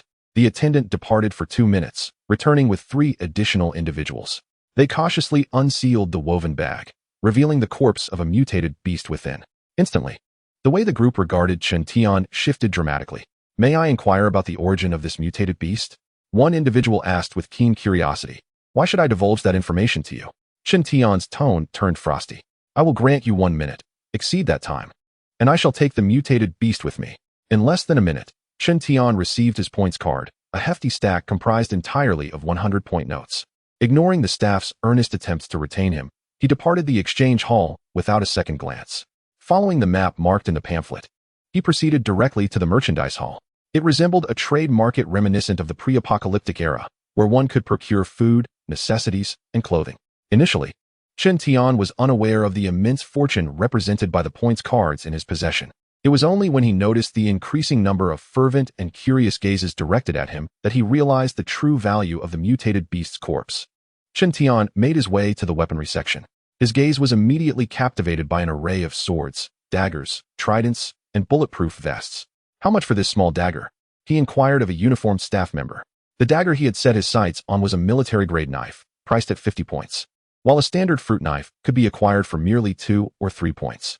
I'll take every single one you have, Chen Tian declared boldly. This particular dagger was crafted from special steel, renowned for its hardness and sharpness, making it exceptionally suitable for energy manipulation. All of them. I must have misheard. The staff member responded in disbelief. With a swift motion, Chen Tian produced the points cards from his pocket. Do not doubt, I am not short on funds. Well, it appears he truly possesses wealth. Indeed, wealth affords one the luxury of indulgence. What is the price of this knife? Chen Tian inquired again. This is a Nepalese knife, priced at 150 points each. How many are available? There are about 10 left. Chen Tian promptly declared, I'll take them all. And what about this trident? He had entered a shopping mode, intent on acquiring not just 1 or 2 weapons, but rather an ample supply to ensure he would have replacements should any break. It is merely a matter of points. Once spent, one can simply exchange for another mutated beast to replenish them. Chen Tian is never short of the corpses of mutated creatures. Chapter 085. The anger of the youth shocks. All weapons that can be purchased with points are no longer a concern for Chen Tian, as he sees no need to waste time gathering them. Contemplating further, he decides to acquire some large hammers, specifically for withstanding the force of that alien container. Is it not sturdy enough to shatter a Tang knife? Henceforth, he shall wield the great hammer, daring it to break. Chen Tian refuses to believe that he, a living person, could be thwarted by an inanimate object. Bring me all the robust and durable hammers and axes you possess. I shall take them with me, he declares, disregarding the exaggerated expression of the staff member. Are you truly going to purchase all of these? They are quite heavy. Would you like us to assist you with delivery? The staff member kindly inquires. Unnecessary. Chen Tian replies curtly. Just pack them securely. I will load them shortly. A quarter of an hour later, the staff member stands in a daze, watching the youth depart with 2 large wooden crates. After stuffing the crates into his off-road vehicle, Chen Tian promptly stores them within his private space. Subsequently, he wanders around, purchasing anything that catches his fancy. To celebrate an extraordinary spring festival, he even acquires a multitude of firecrackers. For the new year, one must seek festivity. Chen Tian has come solely for the purpose of procuring goods for the celebration. He also buys an abundance of fresh vegetables, which are rather expensive, cultivated within greenhouses and nearly impossible to find elsewhere. I will take these 2 baskets of cucumbers, he proclaims. Pack these tomatoes and eggplants for me. And these cabbages, put them in bags. I shall buy them all. Chen Tian is a veritable shopping whirlwind, leaving not only the other buyers astonished, but also the selling staff in sheer disbelief. Where did this wealthy second generation come from? Could he be the child of some high-ranking official? After an extensive shopping spree, Chen Tian finds that he still possesses a substantial amount of points on his card. It seems the price of mutated beasts is indeed exorbitant. He has merely selected a single mutated rat to amass such a wealth of points. In this apocalyptic world, even large rats have become remarkably valuable. After a busy morning, it is now noon, and Chen Tian decides to visit the cafeteria for a meal. With so many points in hand, failing to spend them would be a waste. The cafeteria is not far. A brief drive brings him to his destination. Due to the lunchtime rush, the cafeteria is bustling with patrons. As before, Chen Tian stands aside to observe. He notices that many cannot afford the white bread rolls and stir-fried dishes, opting instead for just a couple of whole grain rolls and a small plate of pickled vegetables. For these individuals, merely surviving and having something to eat is already a significant blessing. Having grasped the situation, Chen Tian resolves to purchase a meal. He approaches a window with few patrons in line, as many cannot afford to eat, and those who do only buy small portions to satisfy their cravings. Upon reaching the counter, Chen Tian wastes no time and states, First, I'll take 10 rolls. I want one of everything from the stir-fry. Such a declaration leaves the staff member momentarily stunned. Is this truly not a prank? Chen Tian placed his points card on the food service counter, inquiring about the number of points he possessed. The attendant's doubts were swiftly dispelled, and she began to serve him. He chose a quiet corner to enjoy his meal. Yet even in solitude, numerous gazes were cast in his direction. Indeed, the comparison of individuals can evoke feelings of envy. Many survivors toiled from dawn until dusk for a meager meal, only to be served subpar food, often leaving them unsated.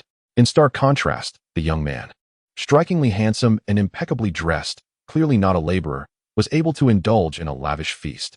The sizable stack of points cards he had brandished earlier caught the attention of many, inciting a mix of admiration and jealousy, had it not been for the strict management. Some might have attempted to seize it from him. While dining, Qintian kept a watchful eye on two small creatures in his life space, a little black dog and a white cat, who were playfully chasing each other, evidently not hungry. At that moment, he noticed someone approaching. Turning to look, he found a girl in a cleaning uniform. Their eyes met in a fleeting moment of recognition. It was her. Qintian recognized Lin Ziwen, a high school student, who had a brother named Lin Ziv. "This is for you," Lin Ziwen said, placing a bowl of seaweed soup on Qintian's table. Although they had shared some time together previously, this marked their first verbal exchange. Shy by nature and somewhat intimidated by Qintian, she turned to leave after presenting the soup. "Wait," Qintian called out abruptly. Lin Ziwen trembled slightly, obediently standing still, not daring to move. She had witnessed his ferocity in battle and had seen him vanquish foes. Now, her anxiety rendered her breathless. She had merely intended to express her gratitude for saving her life, offering what little she could. "I did not purchase this soup. Why did you bring it to me?" Qintian inquired. Lin Ziwen, her gaze fixed on her shoes, murmured, "Thank you for saving me back then." The atmosphere turned somewhat awkward following her statement. As Lin Ziwen timidly raised her gaze, she inadvertently met Qintian's piercing eyes, causing her to quickly avert her stare once more.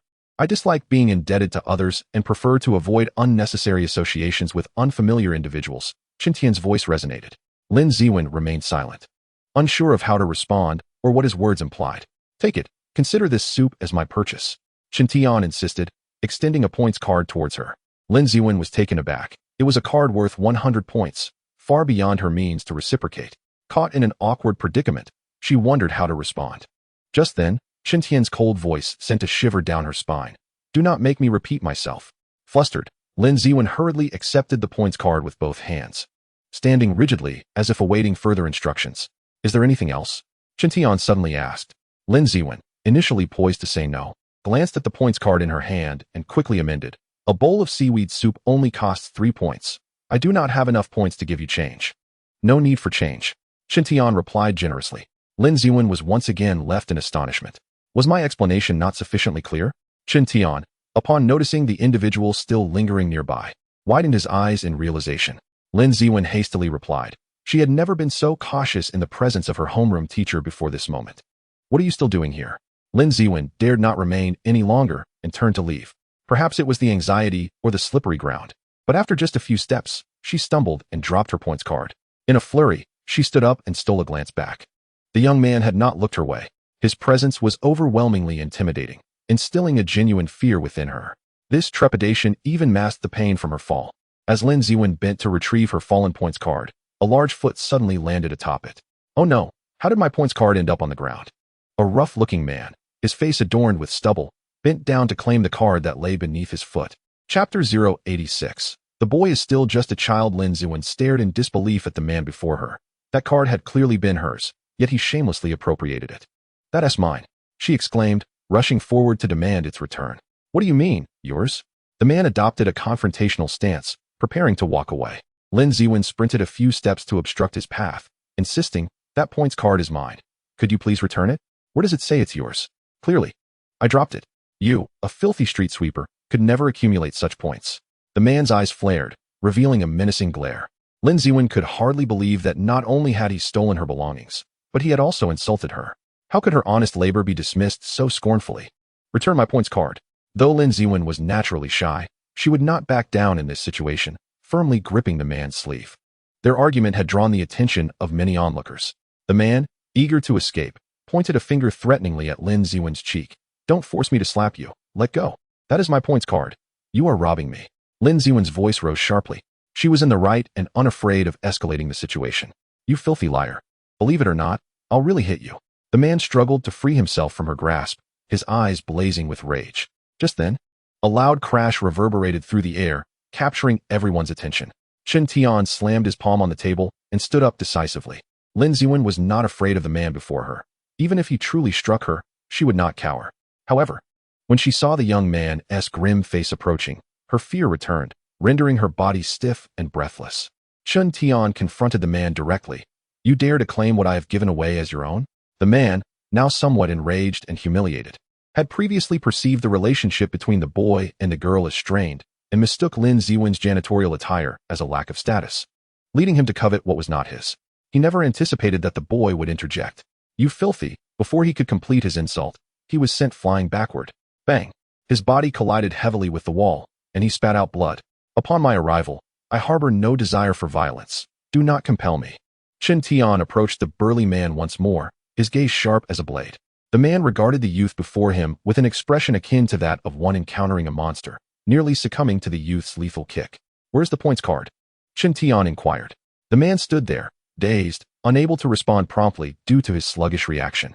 Consequently, a resounding slap echoed through the air, sending him sprawling to the ground, unable to rise. At that moment, the cafeteria fell into a profound silence, every onlooker stunned by the unfolding scene. Who could have anticipated that this seemingly innocent boy could be so ferocious when provoked? I grant you 30 seconds to return the points card. Delay even a second, and I shall render your hands useless, Chen Tian declared, initiating a countdown. The burly man was gripped by genuine fear, realizing that the youth's threat was no jest. Yet, he found himself lacking the strength to rise, let alone comply. Clutching the points card, the man cast a beseeching glance toward Lin Ziwen, who was equally astounded by the turn of events. Aware of the boy's volatile temperament, she had not expected him to resort to violence within the safe zone. To prevent a trivial matter from escalating, she swiftly approached and retrieved the points card upon witnessing the man's pitiful state. Meanwhile, the commotion in the cafeteria had drawn the attention of patrolling officers outside. A few men, armed and clad in distinctive uniforms, entered the scene. What is happening here? One of them inquired loudly. The crowd turned their gaze towards Chen Tian and the burly man. The man, sitting on the floor, perceived the approaching officers as a source of support and immediately shouted, Officers, you've arrived just in time. Arrest this brat. He has assaulted me. Lin Ziwen promptly stepped forward to counter. He was the one who attempted to steal my points card. If anyone should be apprehended, it is him. My back. My teeth. The burly man groaned, his expression not entirely feigned, as he genuinely felt pain. Speak, one of the officers began, preparing to interrogate Chen Tian, but was abruptly halted by a colleague behind him. Surprised, he turned to his companion, receiving a subtle nod of caution in response. What is the situation? He asked, perplexed. Without explanation, his partner advanced to converse with the youth. Chen Tian, what a surprise to see you here. Do you not remember me? Last time, I accompanied Captain Ma on a mission. I was the driver. During that operation to gather evolved beasts and corpses, Chen Tian had left an indelible impression on them all. Upon returning to the safe zone, they had inquired about him from the scientist, Tianmi, and learned his name. Are you here to support him? Chen Tian inquired, cutting through the pleasantries. Not at all. Your action was certainly justified. We shall investigate the matter thoroughly and provide you with an explanation. You need not provide me with any explanation. Chen Tian did not indulge in pleasantries with the other party, returning directly to his previous seat to continue his meal. At that moment, the burly man on the floor appeared utterly bewildered. He could not fathom that the patrolling officer was so well acquainted with the young lad. Officer, you cannot cover for him, the man bellowed, attempting to ensure that everyone heard him. If you possess any wit, it would be wise to silence yourself and listen to me. The man who had just spoken to Chen Tian replied in a low, firm tone. The burly man promptly fell silent. The speaker continued, You may not yet grasp who he is, but I can enlighten you. He is most likely an evolver. To strike you is to offer you a chance at redemption. The term evolver carried more weight than any words could convey. The security zone had long provided descriptions. Evolvers possessed extraordinary strength and explosive power, capable of confronting zombies and mutated beasts head-on. Within the confines of the security zone, several evolvers existed, though their names and identities had not been disclosed. Do not forget, he is still a child, the man reminded. This statement could be interpreted in various ways. The youth is still a child, yet so formidable now, he will undoubtedly grow even stronger, an adversary you cannot provoke. The youth is still a child, so be aware of the minor protection laws. The youth is still a child, his strikes lack restraint, so do not court disaster.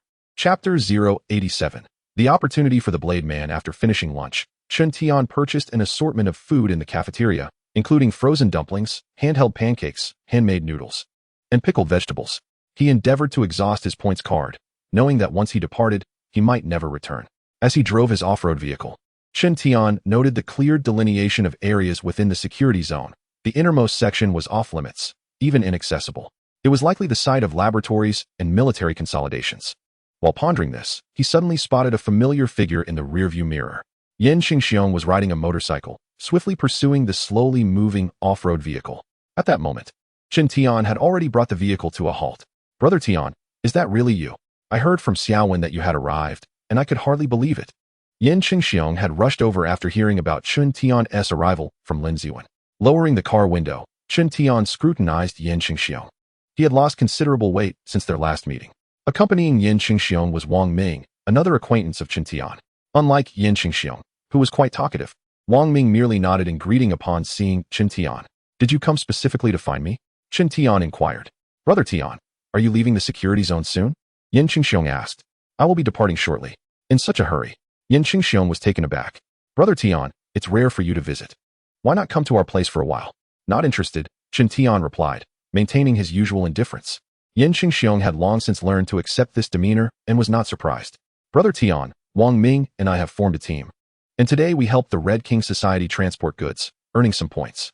With the new year approaching, how about we gather?" Yan Qingxiong pressed on with his invitation. "Red King Society?" Chen Tian echoed the name, and his expression shifted noticeably. Indeed, the Red King Society is a substantial organization within the survival zone, providing numerous resources for the entire secure area. This evening, a meeting is to be held. Yan Qingxiong merely mentioned it in passing, unaware that the name Red King struck a chord with Chen Tian's most sensitive nerves. To ascertain whether this Red King Society was connected to the Red King organization he was familiar with, Chen Tian followed Yan Qingxiong and Wang Ming to their residence. It was a modest dwelling comprising 3 small color steel rooms. While the space was limited, having such a place to reside in the survival zone was commendable. Yan Qingxiong welcomed Chen Tian into the room with a smile. The furnishings were exceedingly ordinary, with hardly any decent furniture in sight. "Where's your vehicle?"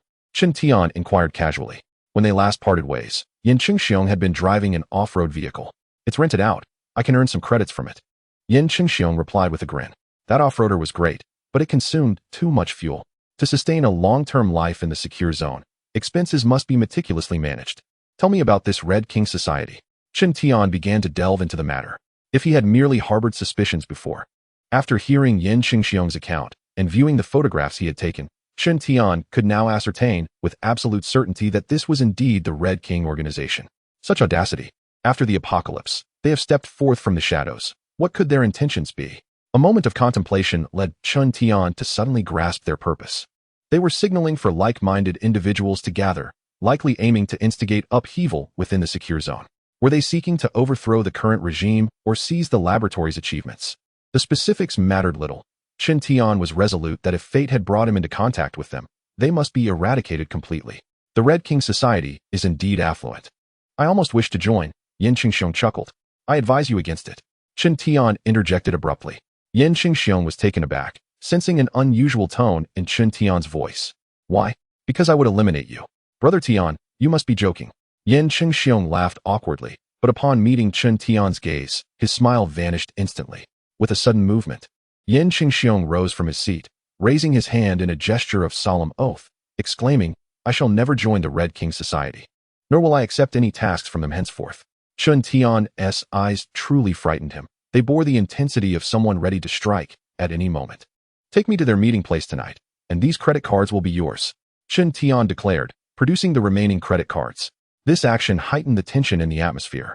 Anyone could discern that at this moment, Chen Tian was poised for violence. What had the Red King Society done to provoke Brother Tian? Yan Qingxiong was intrigued but dared not inquire further. "Brother Tian, you are being too courteous. I merely need to show you the way. No need for the credit cards," Yan Qingxiong remarked, his smile strained. Under the guidance of Yan Qingxiong and Wang Ming, Chen Tian arrived at the venue for the Red King Society's meeting, a relatively grand color steel pavilion. "Brother Tian, is there anything you need us to do?" Yan Qingxiong whispered, lowering his voice. "Holding these points cards, you have neither visited this place nor encountered me." Chen Tian spoke decisively, throwing all his remaining point cards to Yan Qingxiong. Yan Qingxiong understood that Chen Tian wished to keep them from wading through this murky water. "Be cautious, Brother Tian. I've heard there is an evolver among them, who may prove troublesome. he cautioned as they prepared to depart. A mere evolver was of little concern to Chen Tian. Even if the individuals in that room were all evolvers, it would not alter their fate. Before taking any action, Chen Tian resolved to infiltrate the gathering and eavesdrop on their discussions, as communication from the Red King organization had been severed since the apocalypse. Using the special identification badge he had found in that villa belonging to the Lady Boss, Chen Tian smoothly gained entry, further confirming the identities of these individuals. Finding a discreet corner, Chen Tian quietly awaited the arrival of all members. As the meeting time drew near, prominent figures began to enter one after another. Eventually, all members were present, and the meeting commenced. Chen Tian sat in the corner, suppressing the urge to act, as he listened to their analyses of future developments. At last, the meeting shifted to its main topic, and Chen Tian finally received a piece of highly valuable information. According to my communications with key members from other safe zones, I am here to inform you all that the Red King has been renamed the Shiliv Alliance, signifying the convergence of favorable timing, advantageous location, and harmonious relations. A man spoke passionately about a bright future, only to be interrupted by a near-manic laughter. Haha, it turns out the Shiliv Alliance was formerly the Red King. Everyone turned to the source of the laughter, a boy in the corner who was now abruptly silent. He cast a menacing glance at everyone present, flexing his wrists as he stood up. Now it is my time. Chapter 088. The Little Demon Star in the late stages of the apocalypse. The Shiliv Alliance emerged as a formidable organization. It was rumored that this alliance had colluded with foreign powers, betraying numerous national interests. However, lacking evidence and with several strong figures within the alliance, it was not easily shaken. Chen Tian had certainly heard of the Shiliv Alliance, and his impression of it was far from favorable. The high-ranking members were hypocritical, having repeatedly invited him to join, all of which he had declined, resulting in him facing suppression and targeting for a time. He had not anticipated that the Shiliv Alliance's predecessor was the Red King organization. This was indeed an unexpected revelation. What is this child doing here? Who allowed him in? At that moment, a rotund man pointed at Chen Tian and inquired. The crowd exchanged bewildered glances. Those present at this gathering were all internal members. It was inconceivable that such a blunder would allow a child to enter. You wish to cleanse your reputation, but unfortunately, you have encountered me. Redemption is impossible, yet I can certainly bury you. Chen Tian's voice resonated once more. At that moment, two tall men approached, attempting to subdue Chen Tian. Young man, this is not a place for your reckless behavior. The two men positioned themselves on either side, determined to prevent Chen Tian from escaping. Yet, as they reached out, before their hands could even touch the youth, their bodies were propelled backward. Whoosh! With a swift acceleration, Chen Tian seized their throats before they could hit the ground. Crack! The crisp sound of shattering bones echoed in the ears of everyone present. All eyes were drawn to the two men, now lifeless in Chen Tian's grip, their necks and limbs hanging limply. A profound silence enveloped the conference room, as the gravity of the situation dawned on everyone. Whoosh!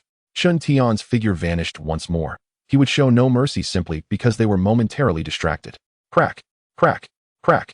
The successive sounds of bones breaking reverberated through the air. Several nearby men had their heads twisted around like pretzels, met with instant annihilation. Chen Tian executed his strikes with precision, opting not to employ weapons, not out of necessity, but to avoid excessive bloodshed. Quick, eliminate him. Under the shroud of fear, someone regained their composure and prepared to scream, only to be met with the cold embrace of death. Slap! A powerful strike shattered the bones connecting his neck to his skull, sending him crashing to the ground. In that moment, the others finally comprehended their predicament. They were not banding together to vanquish this little demon, but were instead fleeing like startled birds from a bowstring. Only a fool would remain here awaiting death. Little did they know, from the instant Chen Tian unleashed his wrath, their fates were sealed. If even one of you escapes, I shall not be satisfied. Chen Tian targeted those attempting to flee, delivering lethal blows without any need for a second strike. Crack! Crack! In a series of sharp sounds, those who reached the doorway all collapsed, lifeless. What do you want? We can fulfill your demands. A powerful figure cowered against the wall, his eyes brimming with terror. I only wish to extinguish your lives. Chen Tian's murderous intent intensified.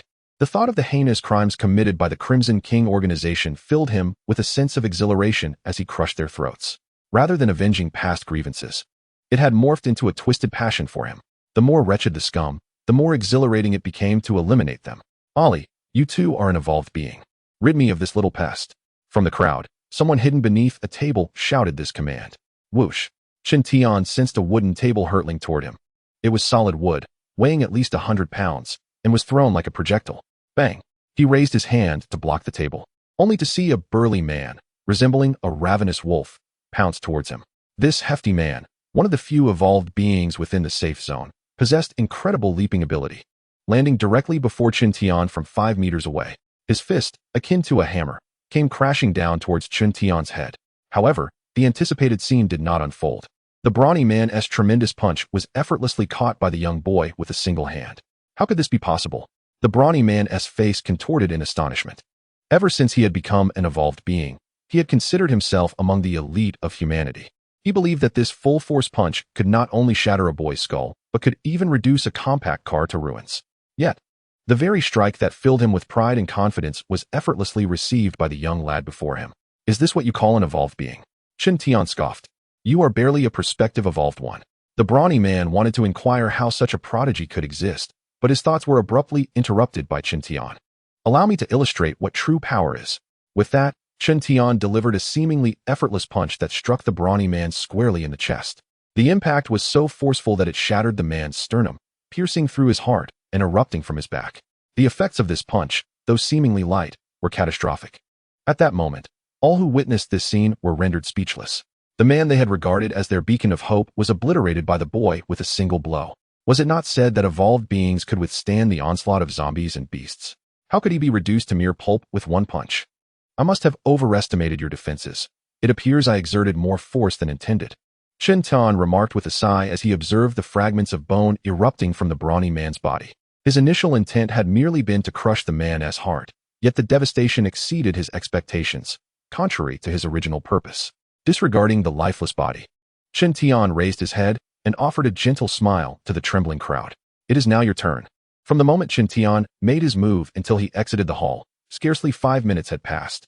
It was only after his departure that the patrol team arrived, only to find the hall in utter disarray, devoid of any human presence. The bodies of the scoundrels had been temporarily stored away in Qin Tian's space. As he drove his off-road vehicle, preparing to leave the safe zone, he encountered Yin Qingxiong and Wang Ming, who were waiting along his route. Brother Tian, are you all right? Yin Qingxiong inquired. Do I appear to be in distress? Qin Tian replied, his demeanor remaining as cold as ever. Brother Tian, will you return to the safe zone? Yin Qingxiong asked again. I shall not return here, Qin Tian answered nonchalantly. Then will we have the chance to meet again? Through the lowered window of his vehicle, Qin Tian glanced at Yin Qingxiong and Wang Ming, stating, once you ascend to a certain height, the opportunity for reunion will naturally present itself. Pausing for a moment, Qin Tian added a thought-provoking remark. A life of comfort may not necessarily guarantee your safety. Tread wisely. The off-road vehicle departed the safe zone, vanishing into the night. The inexplicable disappearance of those in the hall became an unsolvable enigma within the safe zone. Chapter 089, Wealth Awaits. In the pitch-black night, an off-road vehicle raced along a snow-covered road. After exiting the safe zone, Qin Tian released the small black dog and the little white cat. This time, we shall not return to the swimming pool. Qin Tian paid little heed to whether the two small creatures understood him as he drove, speaking to himself. During this winter season, we must endeavor to collect as many evolution orbs as possible.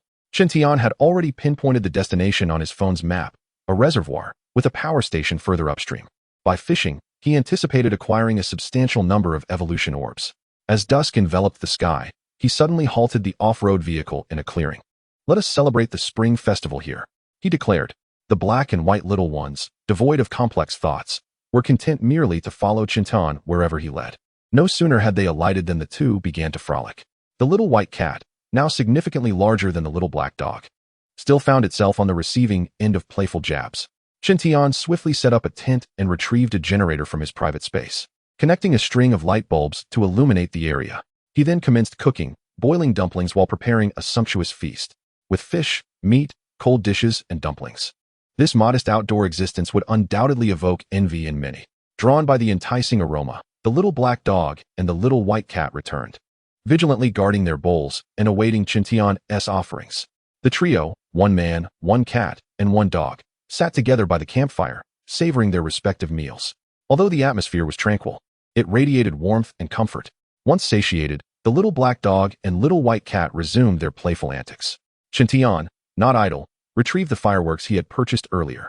The brilliant pyrotechnics illuminated the night sky, marking the moment he turned 14. Uncertain of his precise birthday, Qin Tian had chosen the day of the spring festival to celebrate. signifying the passing of the old year and the arrival of the new. Legend has it that fireworks can scare away a monster known as Nian. In this post-apocalyptic era, monsters were plentiful. Amusingly, the very fireworks Qintian launched attracted a few mutated beasts, as if the dazzling display illuminated a path for them in the pitch-black night. Tyrant, Snow Empress, the first battle of the new year is entrusted to you too, Qintian commanded, opting not to engage directly, but instead calling upon the little black dog and little white cat. With their exuberant energy, the two small creatures eagerly charged at the approaching mutated beasts. In no time, they returned victorious, triumphantly carrying their spoils, mutated fawns, not insubstantial in size. Perhaps still craving excitement from their recent skirmish, the duo eagerly scoured the surroundings for new prey after bringing back 5 mutated creatures. Qintian refrained from intervening, confident in their combat prowess on land. After securing the 5 mutated beasts in his space, Qintian stepped into the clearing and summoned the alien container. With a resounding thud, the container crashed heavily to the ground. Let me see if you can shatter the great hammer. In an instant, a massive hammer appeared in Qintian's grasp. A vibrant red energy enveloped the hammer, vividly contrasting against the inky darkness of the night. Qintian concentrated his power, swinging the hammer with force towards the alien vessel. With a resounding thud, the surface of the extraterrestrial container rippled with green waves. Simultaneously, a jolt of resistance coursed through Qintian's arm, reverberating throughout his entire body. This is intriguing. Qintian examined the hammer in his hand, pleased to find it unscathed, unlike the tang knife that had shattered previously. I have all the time in the world. Qintian swung the hammer again, the rhythmic echoes of thuds resounding through the dark night. He realized that this confrontation with the alien vessel could be perceived as a form of training. He needed to adjust his muscles and harness his unique energy to counteract the backlash. Under such intense opposition, his body was undergoing a rigorous refinement. Recognizing this unexpected benefit, Qintian felt no hesitation. The hammer in his hand began to fall with increased frequency. The acceleration indicated his adaptation to the recoil, allowing him to exert even greater force. With fingers tightening around the handle, he decided to shed his jacket, delivering strikes with a more ferocious intensity against the alien vessel. Thud, thud, thud, thud, thud. As his strikes intensified, so too did the backlash, necessitating further adjustments from Qintian's body. This method of training seemed quite promising. His interest deepened, and he retrieved another massive hammer, wielding one in each hand, launching a dual assault. Immersed in the moment, he lost sight of his initial intent to breach the container and discover its contents. It was not until late into the night that Qintian ceased his frenzied training. One could not deny the remarkable resilience of this alien creation. Despite his relentless hammering, it remained impervious to damage. The following morning, Qintian awoke invigorated. To his astonishment, he felt his strength had increased by 10%. Was this the result of last night's training? This revelation sparked a glimmer of excitement in his eyes. He planned to thoroughly test this newfound power that very night. If it proved true, the value of this alien vessel would be undeniable. After a simple breakfast, Qintian set out in his off-road vehicle to continue his journey. While training was crucial, collecting evolution orbs was equally significant. Less than an hour into the drive, he finally arrived at the reservoir. Like other locations, it was blanketed in a thick layer of snow, creating a pristine white landscape. However, this did not deter Qintian. His spiritual senses had already mapped the area. Selecting a prime fishing spot, he began to drill through the ice to set his bait. Before long, he was reeling in fish one after another, unable to stop. We truly came to the right place. Qintian was exhilarated, his eyes sparkling with delight. As he reeled in the mutated beasts from the water, he confirmed the sensations he had experienced that morning. His strength had indeed increased significantly. A new year, a new day, this auspicious start was truly delightful. Qintian fished from dawn until dusk, with the frenzied mutated creatures continually biting. This time, he shattered his previous record, amassing over 2,000 evolution orbs in a single day. Prosperity was upon him. Chapter 090. New function of space in just one day. The bounty of evolution orbs made Qintian contemplate foregoing sleep that night to continue fishing. However, he had his evening cultivation to attend to, and he could not possibly remain awake for 24 hours straight. With such an impressive haul of evolution orbs, he immediately began to expand both his ordinary and life spaces. The enlargement of his space brought him a sense of accomplishment, simultaneously fueling his motivation to strive even harder. Indeed, the saying that good fortune invigorates the spirit holds true. After dinner, Qintian selected an open area and summoned the alien container once more. Employing the same method as before, he wielded a hammer in each hand, striking repeatedly. The surface of the alien container began to ripple with vibrant green waves, becoming increasingly pronounced. To his surprise, this alien container could serve as a sandbag. In his excitement, he even engaged his legs in the effort. Thus, an entire night passed. At the break of dawn the following day, the first thing Qin Tian did was to attune himself to his body. His strength had indeed magnified. Not only had his power increased, but his defensive capabilities had also improved. Remarkably, even his exclusive energy had surged considerably. It seemed he had grasped the secrets of cultivation. Utilizing the recoil from the alien container allowed his strength to ascend at such a rapid pace.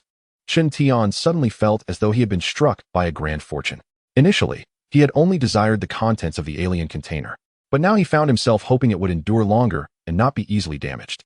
With this method of cultivation, Qin Tian believed the time required to attain the level of a perfect awakened being would be significantly shortened. One good thing followed another. While other humans were still groping in the dark on how to become evolved beings, he was already striving for higher realms. Truly, a step ahead leads to a continual advantage. After breakfast, it was once again time for fishing.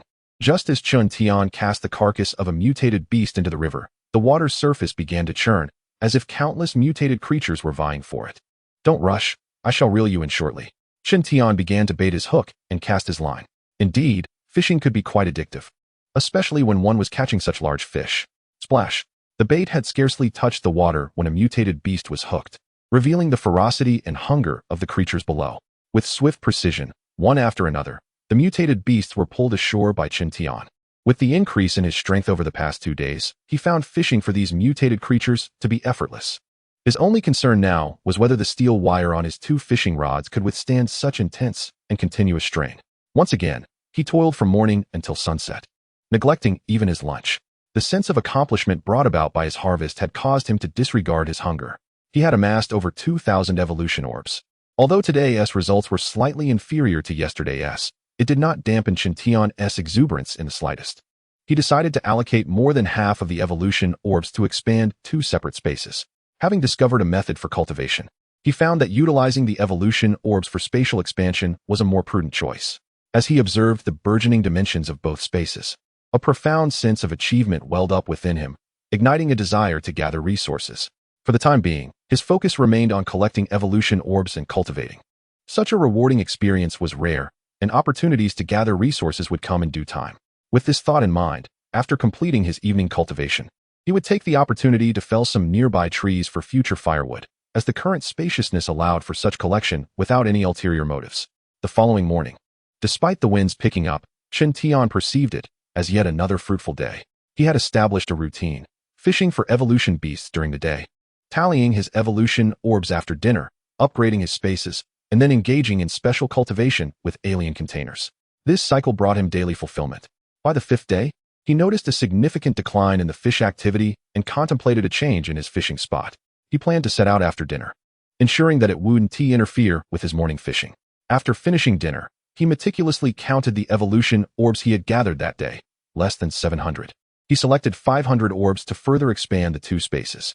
Upon the completion of the expansion, an extraordinary sensation enveloped him, leaving him momentarily stunned. Had a qualitative change arisen from a quantitative accumulation? To his astonishment, he discovered that his private space had acquired a new function. It could now be partitioned, rendering it independent. It was akin to adding a partition within an existing box, creating separate, autonomous spaces.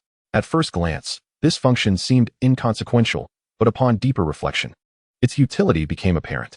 For instance, if he were to partition the life space, he could create independent small life spaces for the separate storage or confinement of living organisms. Had such an independent space existed previously, the mutated hamster consumed by the little white cat might have been spared. To prevent different organisms from clashing within the same space and to mitigate potential conflicts, they could be stored separately. The potential applications of an ordinary space were boundless.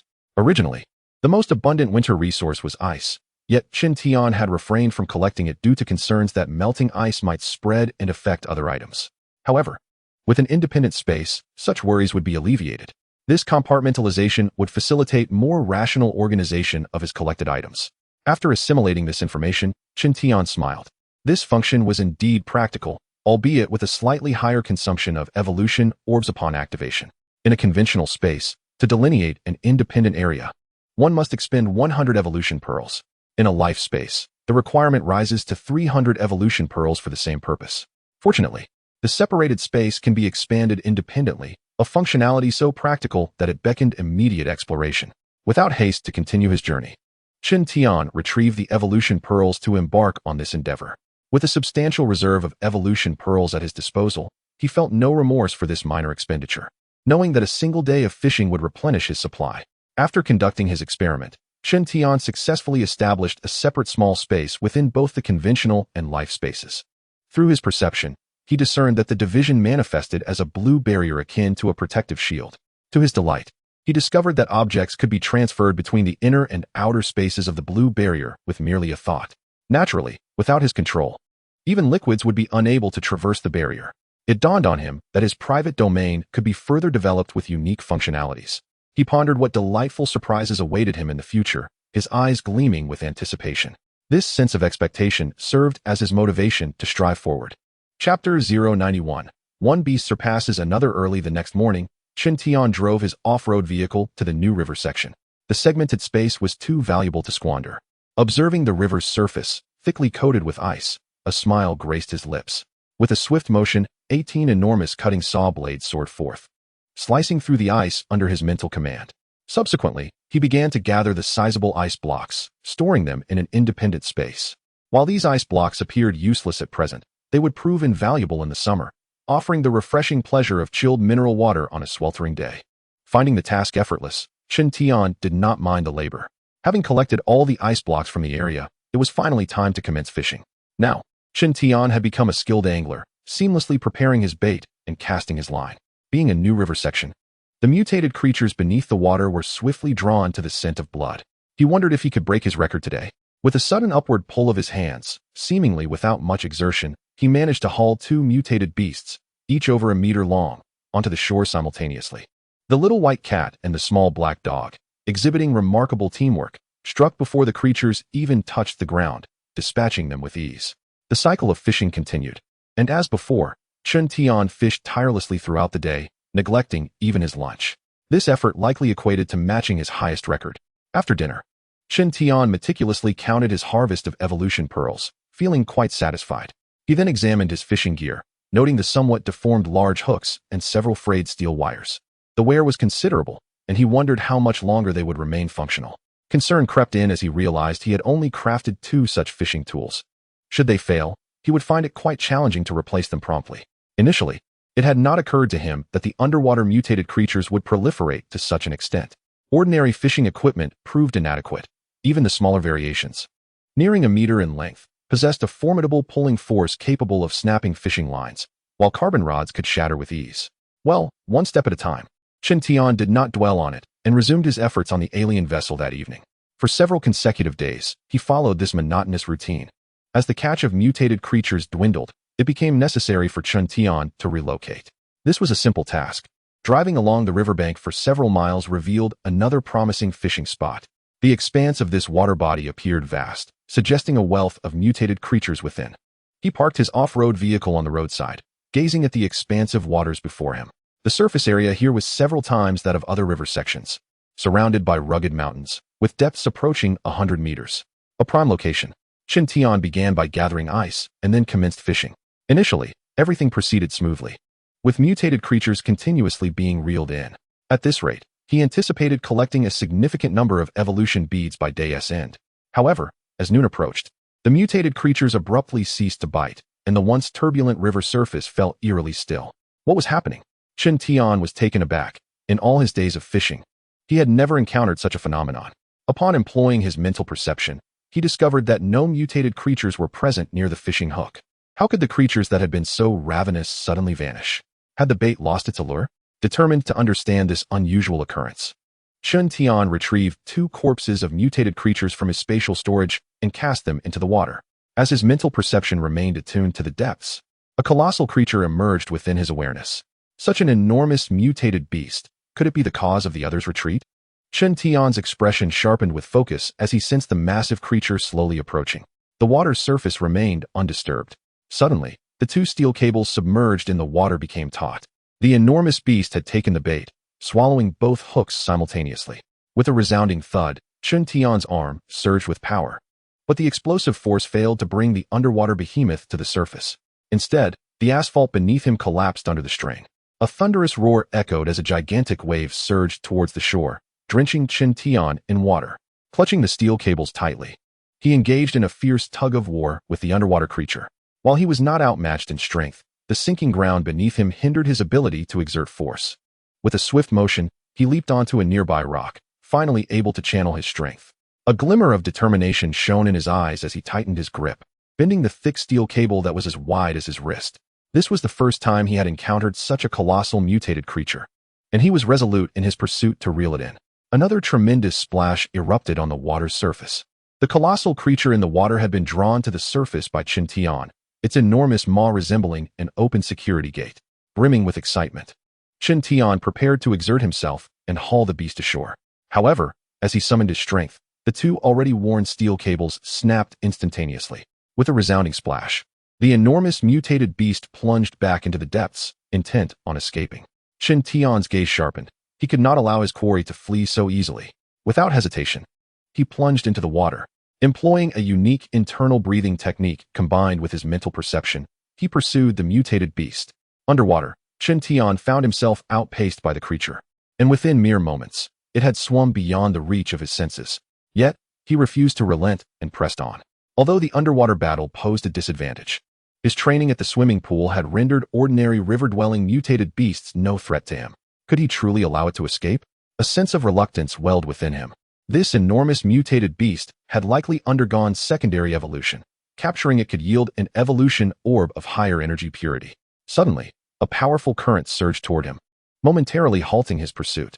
Not long after, the fleeing beast reappeared within his detection range, but it was lifeless, its body severed in half by some unseen force. With a splash, Qin Tian leapt from the water onto the shore, his expression one of peculiar astonishment. With a wave of his hand, the half-bodied beast materialized on the roadway. The remaining portion measured nearly 10 meters in length. If one were to include the bitten-off segment, it would be even more colossal. Yet, this formidable creature had been slain by an unknown assailant. It was unfathomable to consider the terrifying nature of the beast that had brought it down. There was something amiss in these waters. Gazing intently at the now placid surface, a glimmer of determination ignited in Qin Tian's eyes. Chapter 092. Fortune favors the bold. After a moment of contemplation, Qin Tian surmised that a lord-level mutated beast might inhabit these waters. Should he succeed in vanquishing it, he could obtain a lord-level evolution orb. With this thought, his gaze burned with fervor. He turned his attention once more to the calm water.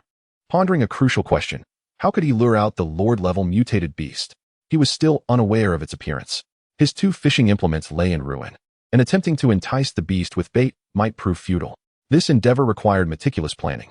Having stored the other mutated beasts he had recently caught in his spatial compartment, Qin Tian resumed his journey in the off-road vehicle, seeking to familiarize himself with the river's course. After approximately half an hour of travel, he stumbled upon a hydropower station ahead, where several survivors were trapped inside. Hearing the sound of the vehicle, the survivors emerged. "Child, we can go no further. Stay with us and await rescue. There are monsters in the river," an elderly man advised Qin Tian, cautioning that the creature lurking in the waters was exceedingly fearsome, capable of dragging even a small car into the river. "You must not doubt it," he insisted. Others joined in the plea, attempting to dissuade him. Through the accounts of these survivors, Qin Tian learned that the mutated beasts in the water were highly sensitive to sound and would attack vehicles traversing the riverbank. This information was crucial, and an excellent plan began to form in Qin Tian's mind. "Wait here, a helicopter will come for us. Why won't you heed our warnings?" Despite their earnest entreaties, Qin Tian remained resolute in his decision to drive away. As he departed, he left behind some water and food for these individuals, a token of gratitude for their information. Subsequently, he retrieved several pots and pans from his storage space, securing them to his vehicle so that they would create a constant clatter as he drove. From noon until dusk, Qin Tian piloted the off-road vehicle, meandering along the nearby riverbanks. His small black dog and white cat were temporarily housed within his life space, for should the formidable mutated beast emerge, these two little companions would only hinder him. The off-road vehicle moved at a leisurely pace, yet the clanging cookware produced an incessant noise. Just as Qin Tian began to doubt the efficacy of his strategy, a light thud resonated, causing the vehicle to tremble slightly. "It has arrived." Qin Tian's eyes brightened as he perceived a tentacle-like appendage ensnaring the off-road vehicle. It was a liquor-type creature. No wonder.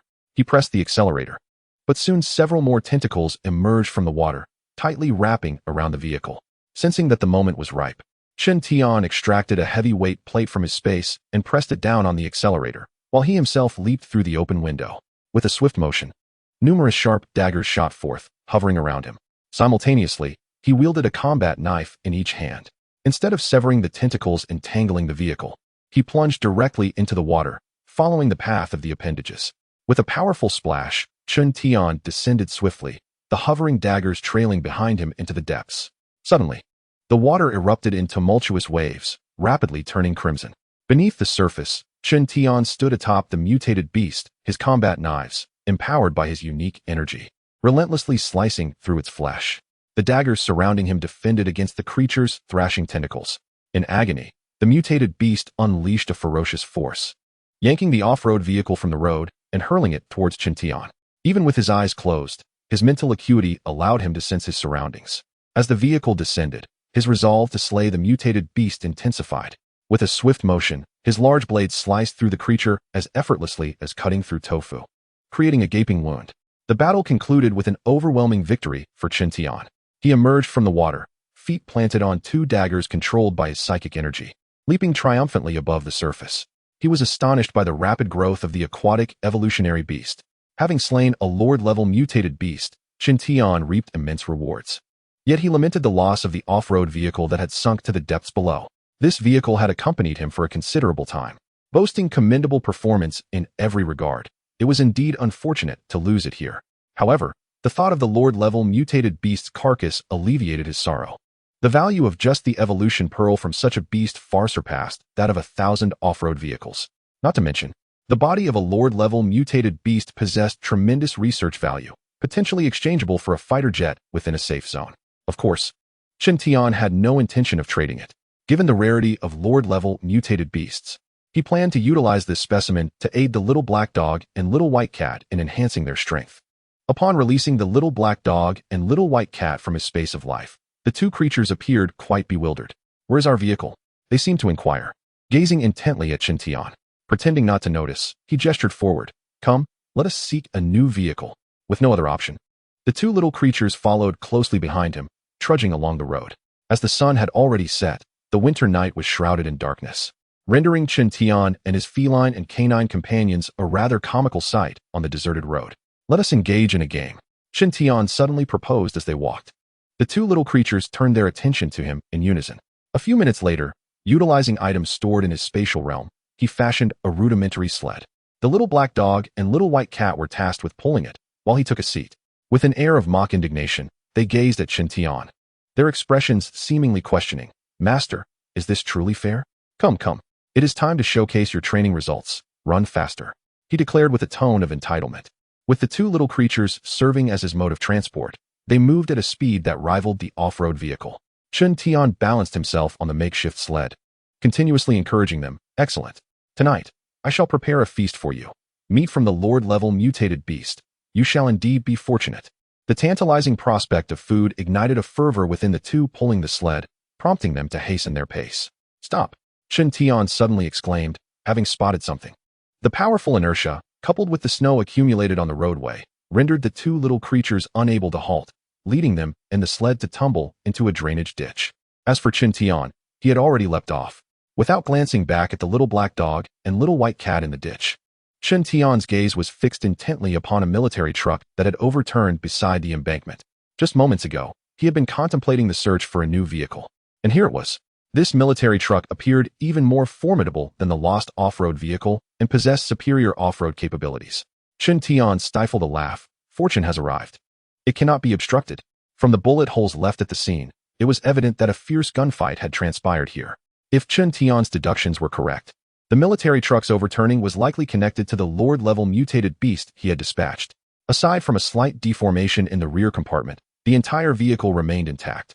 After a thorough inspection, Chen Tian's spirits lifted even higher. Woof, woof, woof. At that moment, the little black dog and the little white cat had climbed out of the drainage ditch. The game was over, and there was no need for them to pull the sled any longer.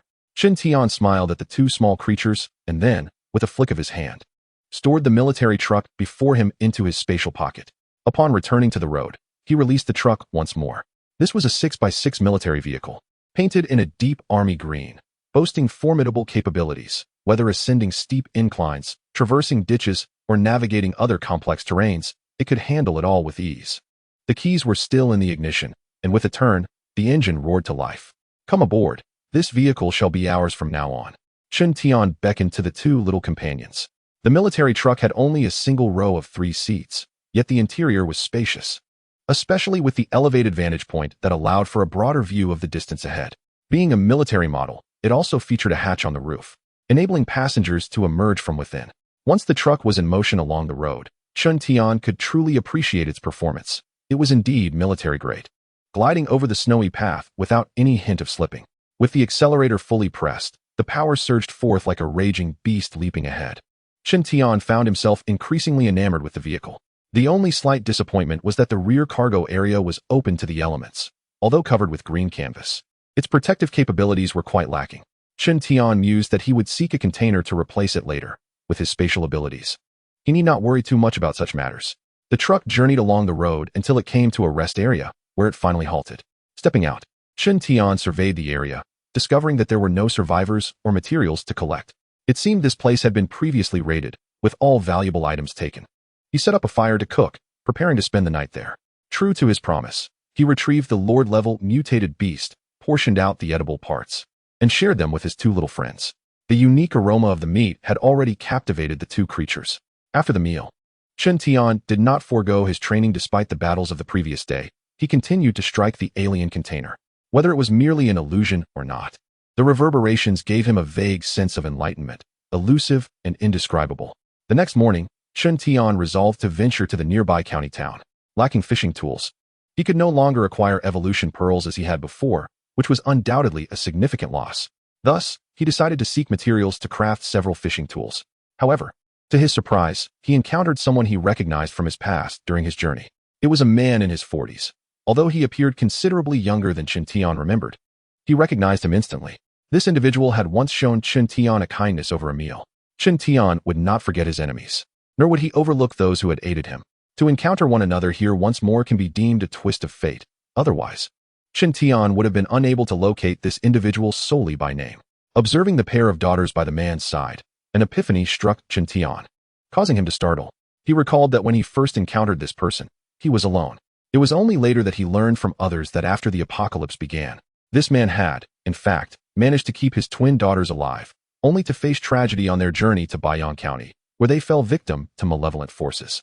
The very county to which Chen Tian was headed was Baiyang County, which rendered him astonished.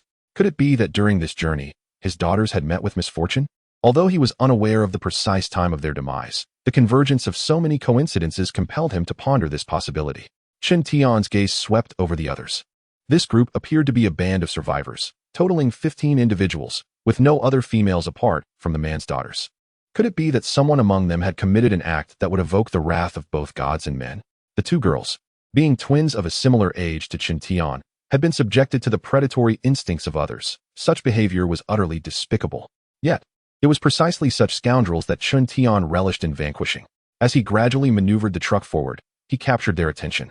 Upon learning that Chen Tian also intended to head to Baiyang County, the survivors welcomed him to join their ranks. Chen Tian refrained from engaging in conversation with the man who had once shown him kindness. Some matters require action rather than words.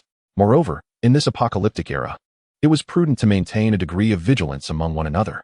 Each member of the group possessed their own vehicle, and after a brief respite, they resumed their journey.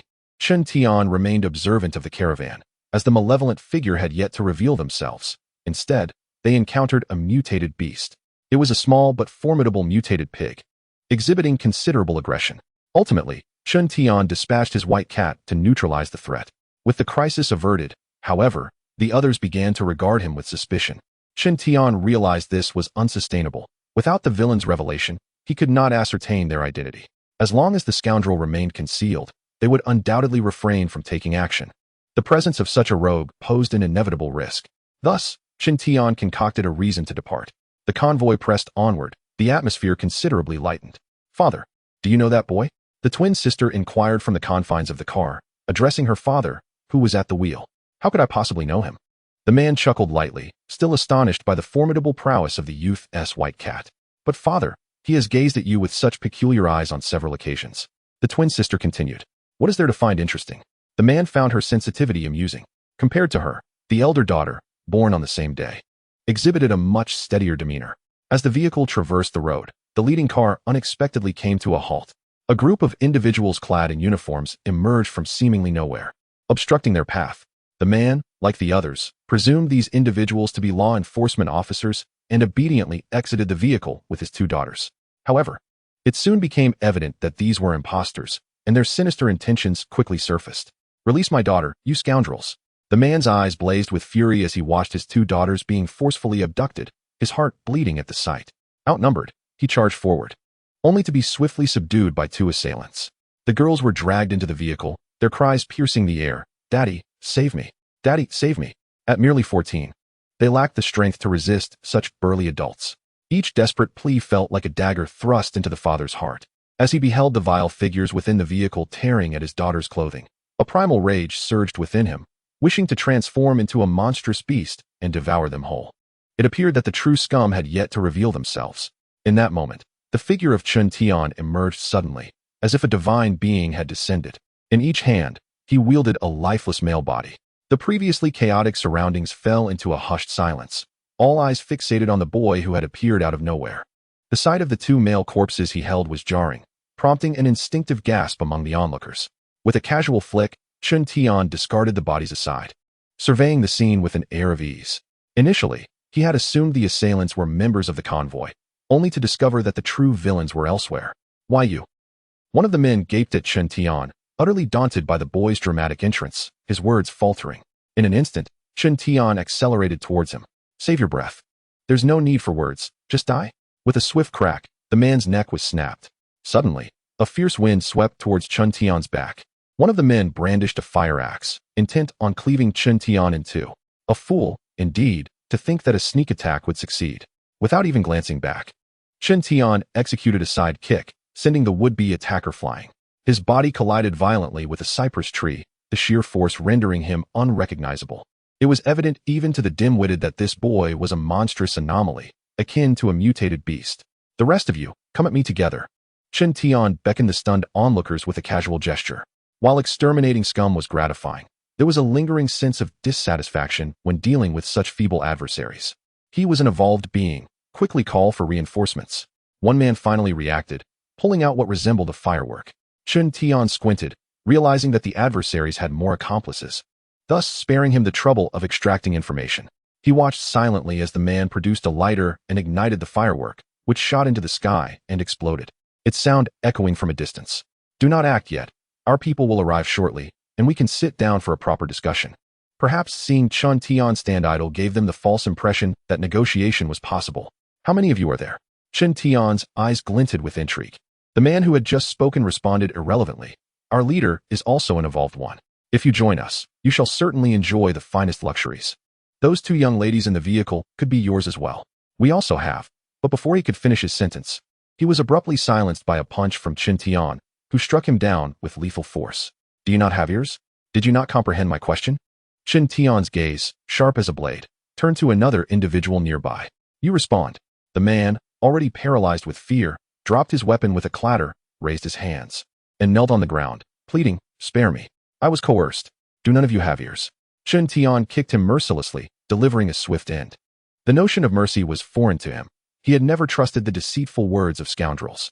At that moment, sensing the shift in circumstances, the remaining individuals dared not linger any longer and fled, wishing desperately for a hole in the ground to escape into. Observing the scattering figures, Chun Tian chose not to pursue, but instead picked up several stones. With a flick of his wrist, the stones soared forth, striking one man's head with such force that it burst upon impact like a ripe persimmon. One after another, the stones flew from Chun Tian's hand, dispatching all those who attempted to flee with astonishing efficiency. In the end, he did not ascertain the total number of adversaries within their faction. However, it mattered little. He would interrogate the next wave of reinforcements that arrived. This time, he intended to leave at least one alive. Within mere minutes, the sounds of running footsteps and barking dogs echoed in the distance. Chun Tian's gaze swept over the terrified bystanders, who stood frozen in place, fearful of becoming the target of the young killer. Little did they know the depths of their terror. For the youth, taking lives was as effortless as crushing a bug. and the occasional wicked grin that appeared only heightened their anxiety. "This does not concern you. Return to your vehicles," Qin Tian commanded suddenly. His words carried the weight of an edict, and none dared to disobey. The onlookers had long wished to retreat to safety, each lamenting their inability to escape quickly enough. The man who had been Qin Tian's primary focus hurried to the vehicle to reunite with his two daughters. Fortunately, they had only been frightened and were physically unharmed. "Stay behind me and do not make a sound," he whispered urgently to his daughters. The situation was far from resolved, and it was not yet time to breathe easy. The elder daughter complied, remaining still, while the younger one, curious, peered through the window.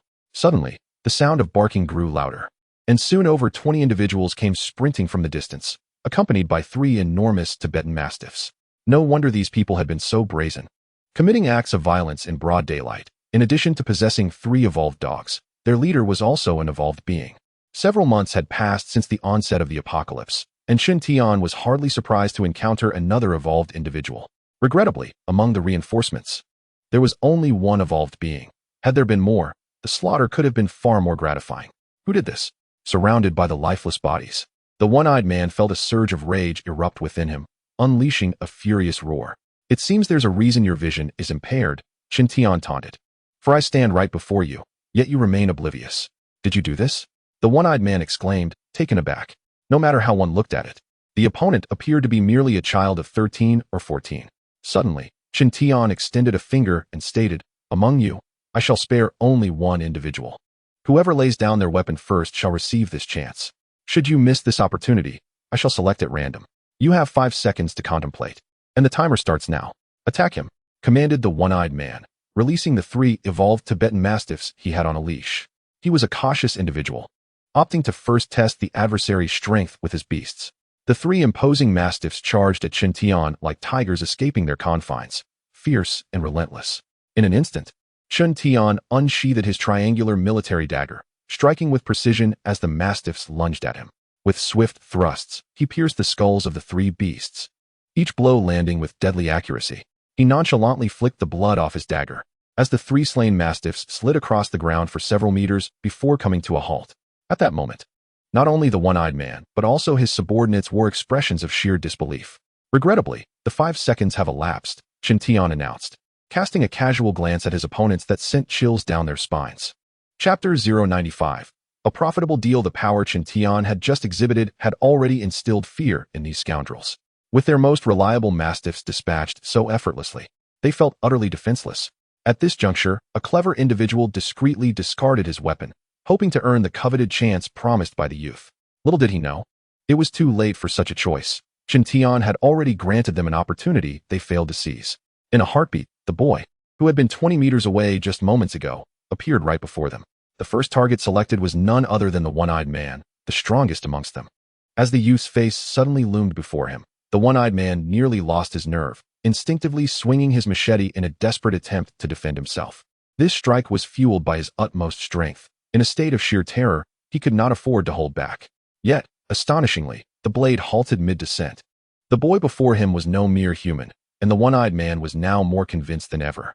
The full force of his attack was effortlessly caught by the youth's fingers, rendering it immobile. What level of monstrosity is this? Capable of catching a full-powered strike with a single hand?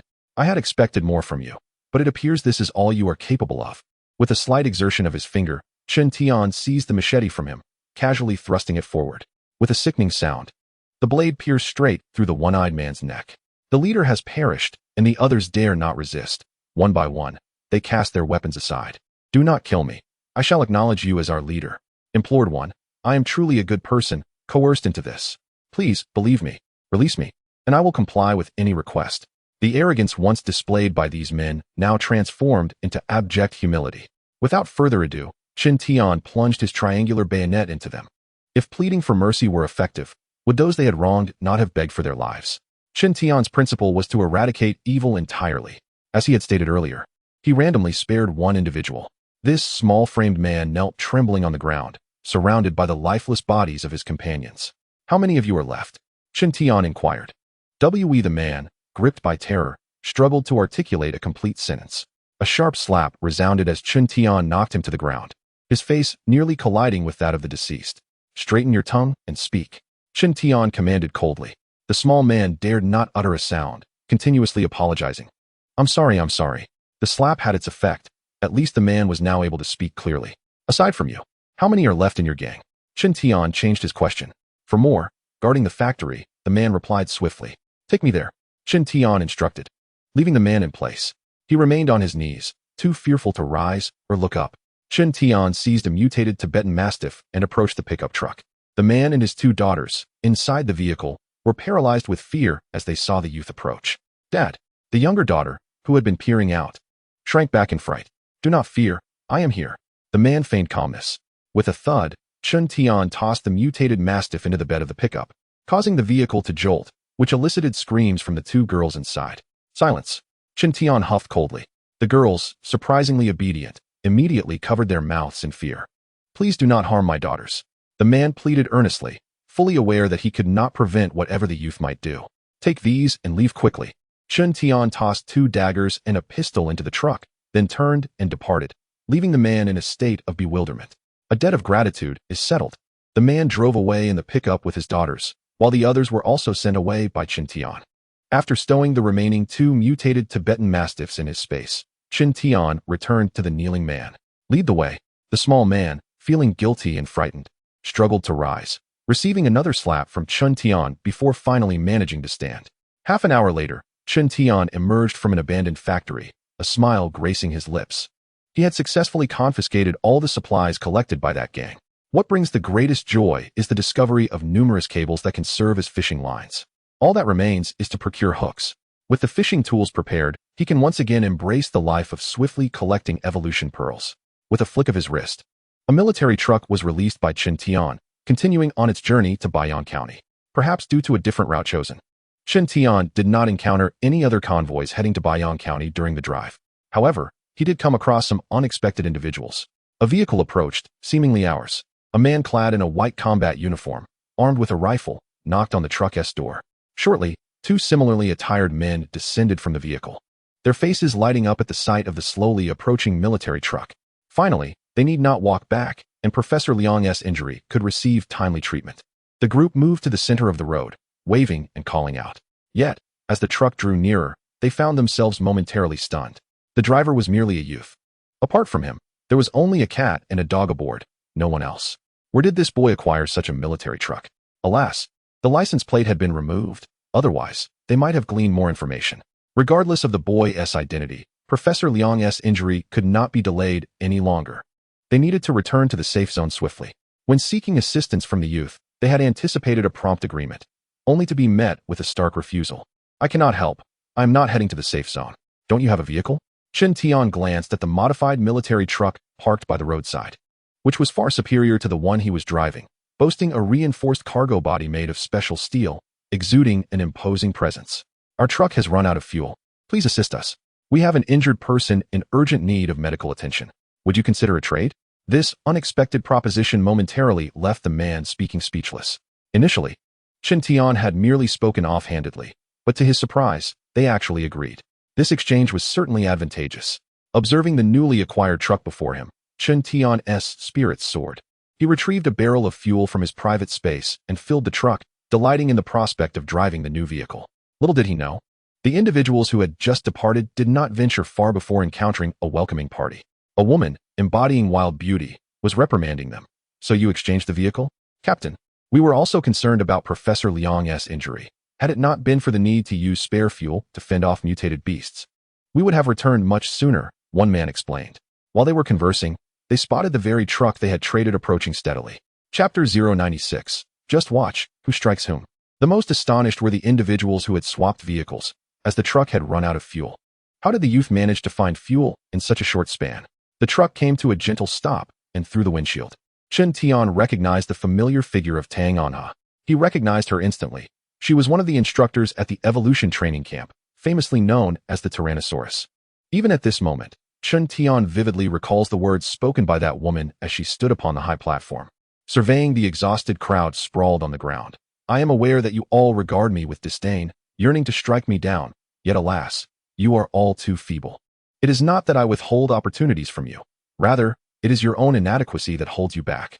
When you possess the strength to challenge me, I shall call you my mentors. At that time, All the members of the training camp, including Chen Tian, harbored the desire to confront this woman, yet none succeeded. Who would have thought he would encounter her at this moment? Chen Tian understood that the Evolver training camp had not yet been officially established, meaning this woman was still the captain of a small squad. Tang Anha arranged for a vehicle to transport the injured Professor Liang to the safe zone before scrutinizing the youth at the driver's seat.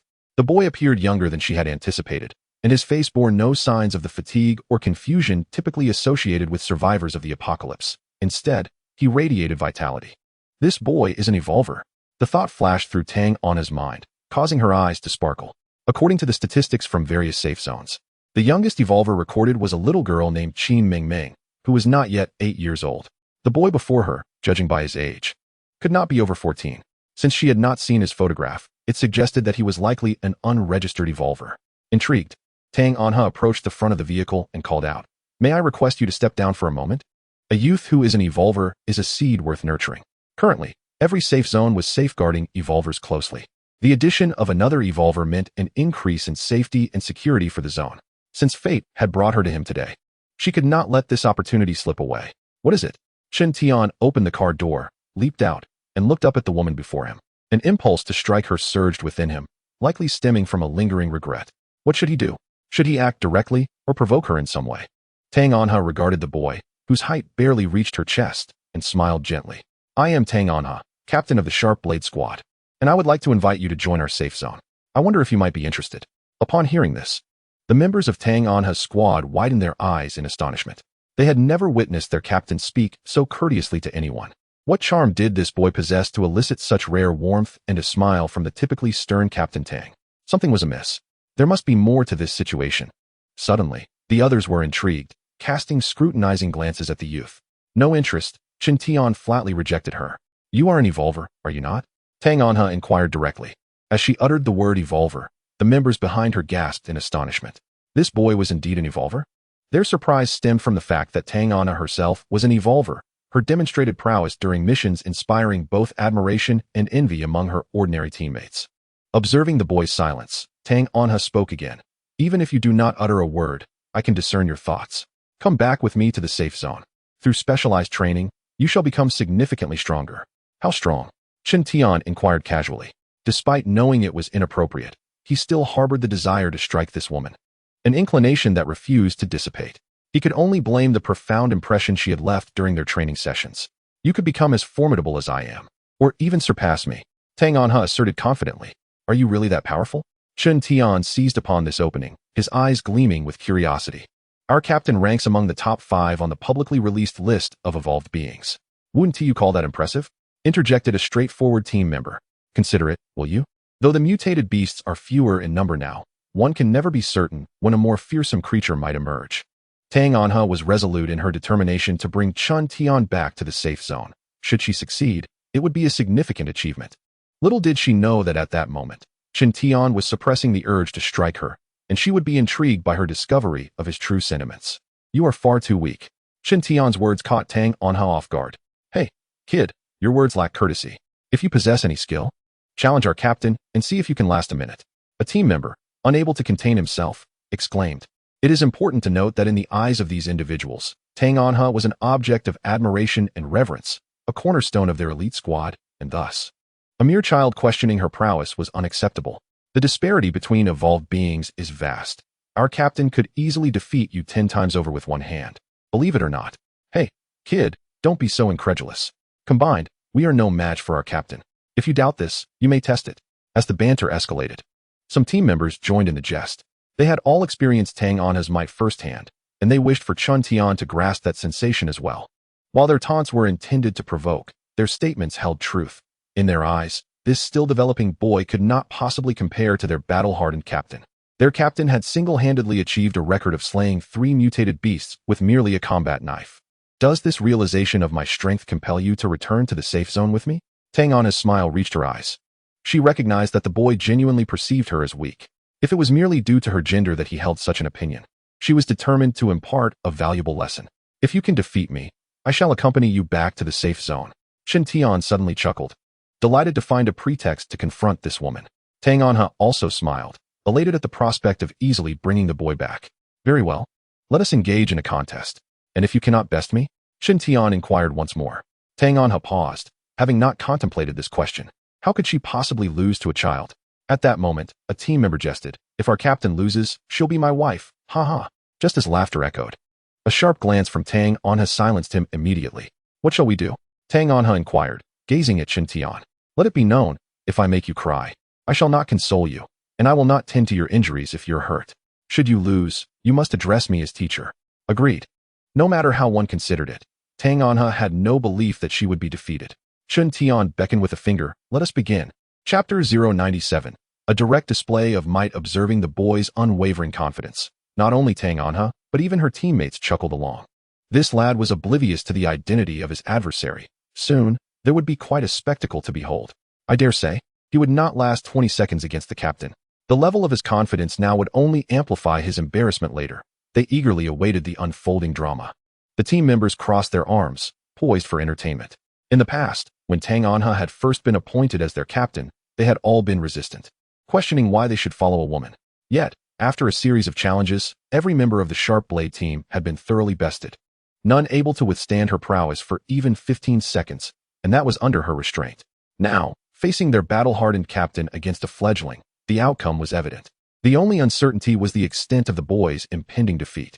Judging by their captain's demeanor towards him, it seemed she would hold back, leaving one to wonder if this lad would end up in tears.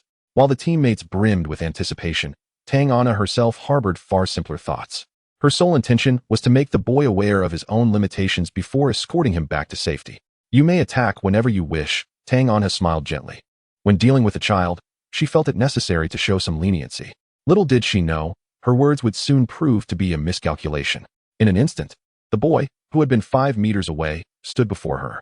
Tang Anha gasped, instinctively raising her hands to block, yet she was a moment too late. Thud! A powerful blow struck her abdomen. The force was so overwhelming that Tang Anha's expression shifted dramatically. She knelt on the ground, one hand bracing herself while the other clutched her midsection, her mind racing with disbelief. How could this be possible? The teammates, who had been eagerly anticipating the spectacle, were now rendered speechless, their eyes wide with shock. What had just transpired? How could it be the captain who had fallen? Everyone, including Tang Anha herself, was utterly bewildered. At that moment, Shen Tian's voice rang out.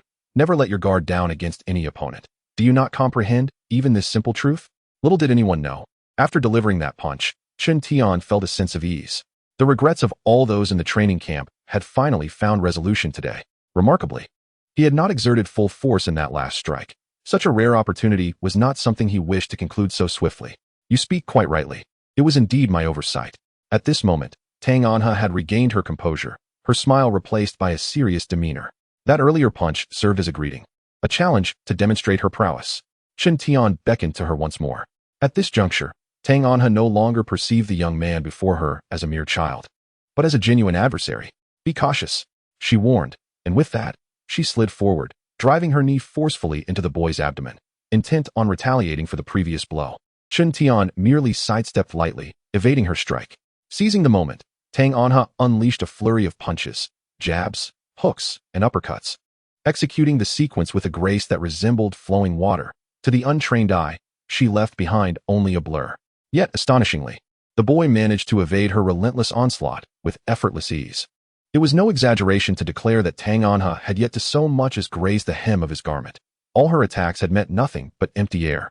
This spectacle left the observing teammates utterly dumbfounded. This young man had indeed eluded all of the captain's assaults. How remarkably formidable he was. In that instant, they felt the sting of their previous ignorance and narrow-mindedness. No wonder he bore himself with such confidence. He possessed extraordinary capabilities. Breathless and relentless, Tang Anha's attacks intensified, whether through punches or kicks, yet she could not land a single blow on the boy, as though she were grappling with a phantom. How could this be? Since becoming an evolved being, it was the first occasion she had felt so powerless. Your speed is insufficient, Shen Tian observed after dodging her sweeping punch, and returned a blow that struck squarely against Tang Anha's abdomen. Just moments ago, she had been the Tempest incarnate, but this punch sent her reeling, causing her to drop to her knees, gasping violently. The force of that blow surpassed the first, creating an overwhelming sensation as if her body had been pierced through. Captain! The other members exclaimed in alarm. You may all join in if you wish, Shen Tian remarked nonchalantly. Whether it was one or a multitude, he truly felt indifferent. That sense of delivering a lesson to his former teacher was quite extraordinary. Do not approach, Tang Anha called out, her voice wavering. The burning sensation in her abdomen prompting a frown of discomfort. Have you conceded? Chen Tian inquired, his gaze fixed on Tang Anha. Once more, she declared, taking her fighting stance, her eyes sharp and focused on him. Chen Tian smiled gently. He relished in facing such a spirited woman, or rather, he enjoyed guiding someone so unyielding. It appears I must continue to rely on my advantage of youth. He stepped toward Tang Anha. In a flash, before Chen Tian could close the distance, Tang Anha's long, fierce leg shot forward. It seemed the woman was angered by the punishment she had received, and this kick was both swift and ferocious.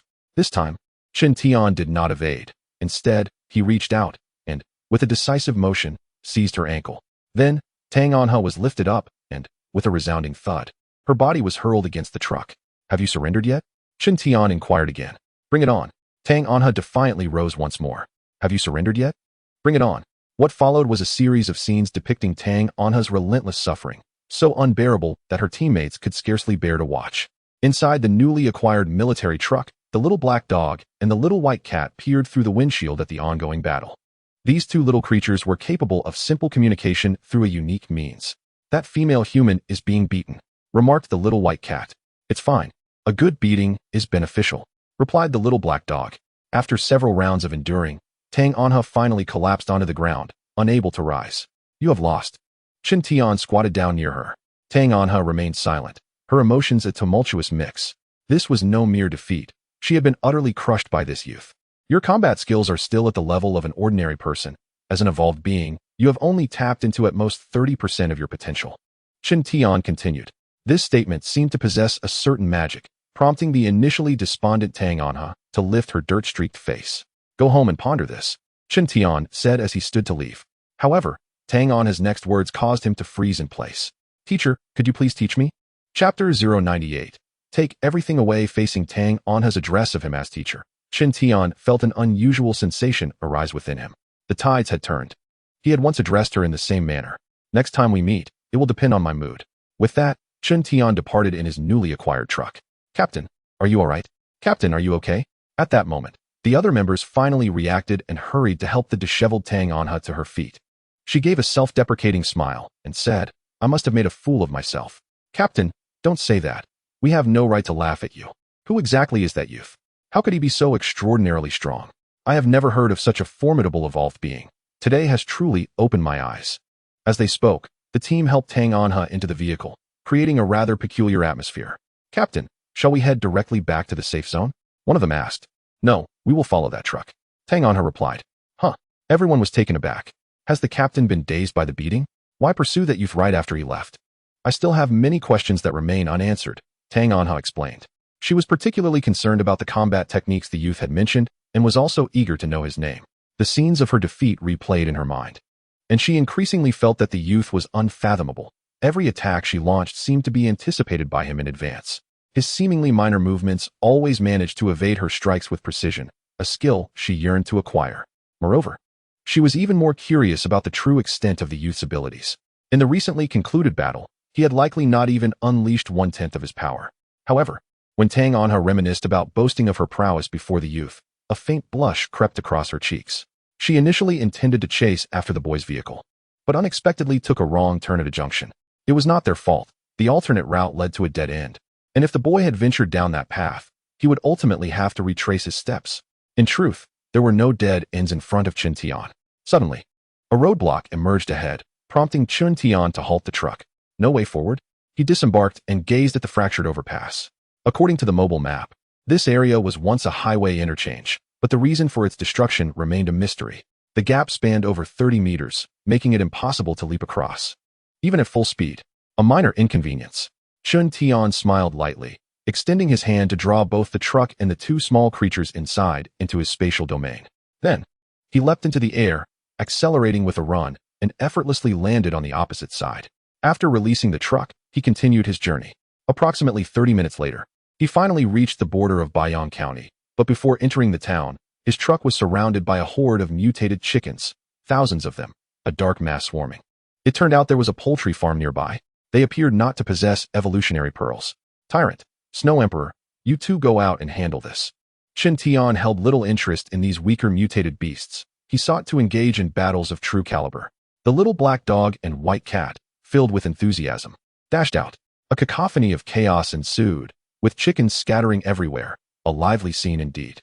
After an indeterminate amount of time, silence finally fell outside, and the two little creatures returned victoriously, heads held high. Chen Tian peered out of the truck window, and to his astonishment, the ground was strewn with feathers and the carcasses of mutated chickens. It seemed the task of collecting would fall to him. He exited the vehicle. Although these mutated chickens lacked evolutionary pearls, they were still evolved beasts, suitable for storage as food, bait for fishing, or even exchange for points in the safe zone. After a flurry of activity, he successfully stored all the mutated chickens within his private domain. Since he was already there, he decided to visit the nearby poultry farm, curious about any potential resources to gather. The primary reason for heading to the county was to craft fishing tools. He had already acquired materials for fishing line, but was still in need of hooks. Unexpected treasures could be found in any location. Even if he could not locate materials for hooks, collecting other supplies would prove beneficial. Upon arriving at the farm, he was taken aback as another wave of mutated chickens rushed towards him. This time, Chen Tian refrained from sending his little companions to engage, primarily to avoid a flurry of feathers. With a swift flick of his will, the mutated chickens within a radius of several hundred meters were swiftly dispatched by steel nails. The nails, stripped of their heads for enhanced penetration, coupled with his sensing abilities, allowed him to cleanly eliminate the raucous mutated chickens in no time. Entering the processing facility, Chen Tian couldn't help but smile. Within, there lay countless eggs. During this season, eggs are not easily spoiled, and naturally, Chen Tian would not let such a splendid opportunity slip away. Whatever the quantity, he would gather it all. During this period, both of Chen Tian's spaces expanded to an astonishing extent, allowing him to collect resources without a shred of hesitation. The advantages of having space were once again confirmed. What Chen Tian did not anticipate was that upon exiting this chicken farm, he encountered a duck farm, followed by a goose farm. There was certainly much to be done. One might even wonder if this was a poultry farming base. He toiled away until the deep of night, finally having scoured all the nearby farms. After a rough calculation, Chen Tian realized that the eggs from these chickens, ducks, and geese could sustain him for several years. Unfortunately, the food within his space could not be preserved indefinitely. It would eventually spoil. To prolong his consumption, it seemed he would need to pickle these eggs. However, that task could be postponed for later. As Chen Tian continued his nightly endeavor of striking the alien container, fishing had been regrettably interrupted. This cultivation could not cease. His daily progress was the source of his motivation. Thud, thud, thud. Two large iron hammers swung by Chen Tian relentlessly struck the surface of the alien container. Waves of green ripples danced, akin to a sound-responsive light flickering. It was evident that with the gradual enhancement of Chen Tian's strength, the energy resistance of the alien container became increasingly pronounced. While he was fully engaged in his vigorous strikes, something inexplicable caused Chen Tian to suddenly halt. Moreover, he stared at his hands with a peculiar expression. Once more, he experienced that uncanny sensation, as if grasping something elusive yet indefinable. After a moment of silence, Chen Tian unexpectedly cast aside the hammer, opting to continue striking the alien container with his bare fists. He was determined to seize this nebulous intuition. Thud, thud, thud. His fists hammered with greater ferocity against the surface of the container. His fists, enveloped in unique energy, began to rhythmically emit a red glow. I understand now. I have finally discerned the nature of this vague sensation. Chen Tian paused, his face alight with excitement. Chapter 099. The Youth's Terrifying Strength. This indistinct feeling is the oscillation technique of the unique energy. Chen Tian's eyes sparkled with enthusiasm as he focused on his hands, the red energy pulsating like a breath. There could be no mistake. The reason the alien container had previously shattered the Tang Saber was simply due to the release of energy oscillation. Chen Tian felt he had grasped the key, and he could hardly contain his eagerness to try it out. Controlling the unique energy, he concentrated it in his hands, taking a deep breath as he attuned himself to the vibrational frequency of the energy. With a whoosh, he unleashed a punch through the air, creating a sonic boom. Not only that, at the moment his fist reached its maximum speed, the red energy spread out like a spider's web in all directions. Chen Tian resolved to test the power of this technique. He would not choose the exceptionally sturdy alien container, but instead approached the wall of the farming yard. This was a punch of ordinary means. A fist enveloped in exclusive energy struck the courtyard wall, and this time, Chen Tian refrained from employing that particular shockwave technique. With a resounding boom, the red brick wall was breached, creating a gaping hole. This was indeed a punch infused with the power of shockwaves. Chen Tian once again gathered his strength, this time utilizing the technique he had recently comprehended, and unleashed another blow toward the wall. A thunderous roar echoed as the impact point erupted, causing a wide section of the wall, spanning 4 to 5 meters, to shatter completely. The increase in power was evident. Chen Tian's eyes sparkled with excitement. This technique was capable of annihilating multiple foes. A single shockwave unleashed would likely reduce any approaching mutated beast to mere fragments. He had not anticipated that this alien vessel would bestow such immense surprises upon him. At that moment, Chen Tian found himself increasingly enamored with the extraterrestrial container. The potential of this technique could be further amplified. Its strength was intrinsically linked to the frequency of energy vibrations. Rather than reveling in his newfound understanding, Chen Tian embarked on a path of optimization and research. The unfortunate victims of his experimentation were the nearby breeding grounds, which became his testing grounds. With each punch, akin to the wrath of thunder, not even reinforced concrete stood a chance against its might. As Chen Tian continued to practice and refine his technique, his mastery over it grew exponentially. With this technique mastered, his strength could potentially double. The more he practiced, the more exhilarated he became. By layering the use of this shockwave technique, every punch and kick he delivered became a formidable display of destruction. Perhaps this technique could even be applied to weaponry. Chen Tian felt particularly invigorated at that moment, inspiration flowing ceaselessly. It was likely that he would forego sleep that night. In stark contrast, Tang Anha, back in the safety zone, found herself equally sleepless. Having just emerged from the bathroom, she surveyed her body, marked with bruises and contusions. And the image of that young man resurfaced in her mind. What manner of combat should an evolver employ? Clad in her nightgown, Tang Anha began to mimic movements within her room. With her eyes closed, she meticulously recalled each action of that boy. His seemingly casual sidesteps and turns were executed with a precision akin to intricate calculations, achieving optimal results with minimal movement. How did he accomplish that? Tang Anha attempted to simulate the movements herself. To her surprise, she discovered that this technique was far from ordinary in its complexity. A slight miscalculation in timing could result in a direct hit to her body. What kind of person was he, so formidable at such a tender age? Lying on her single wooden bed, the soreness and numbness in her body constantly reminded her that the earlier altercation was no mere illusion. Suddenly, the phone on her bedside table rang. This was a phone connected to the internal network of the safety zone, linked by telephone lines, an invaluable convenience amidst the widespread failure of many communication facilities. Captain Tang, are you asleep? As she picked up the receiver, she immediately heard the voice of one of her team members.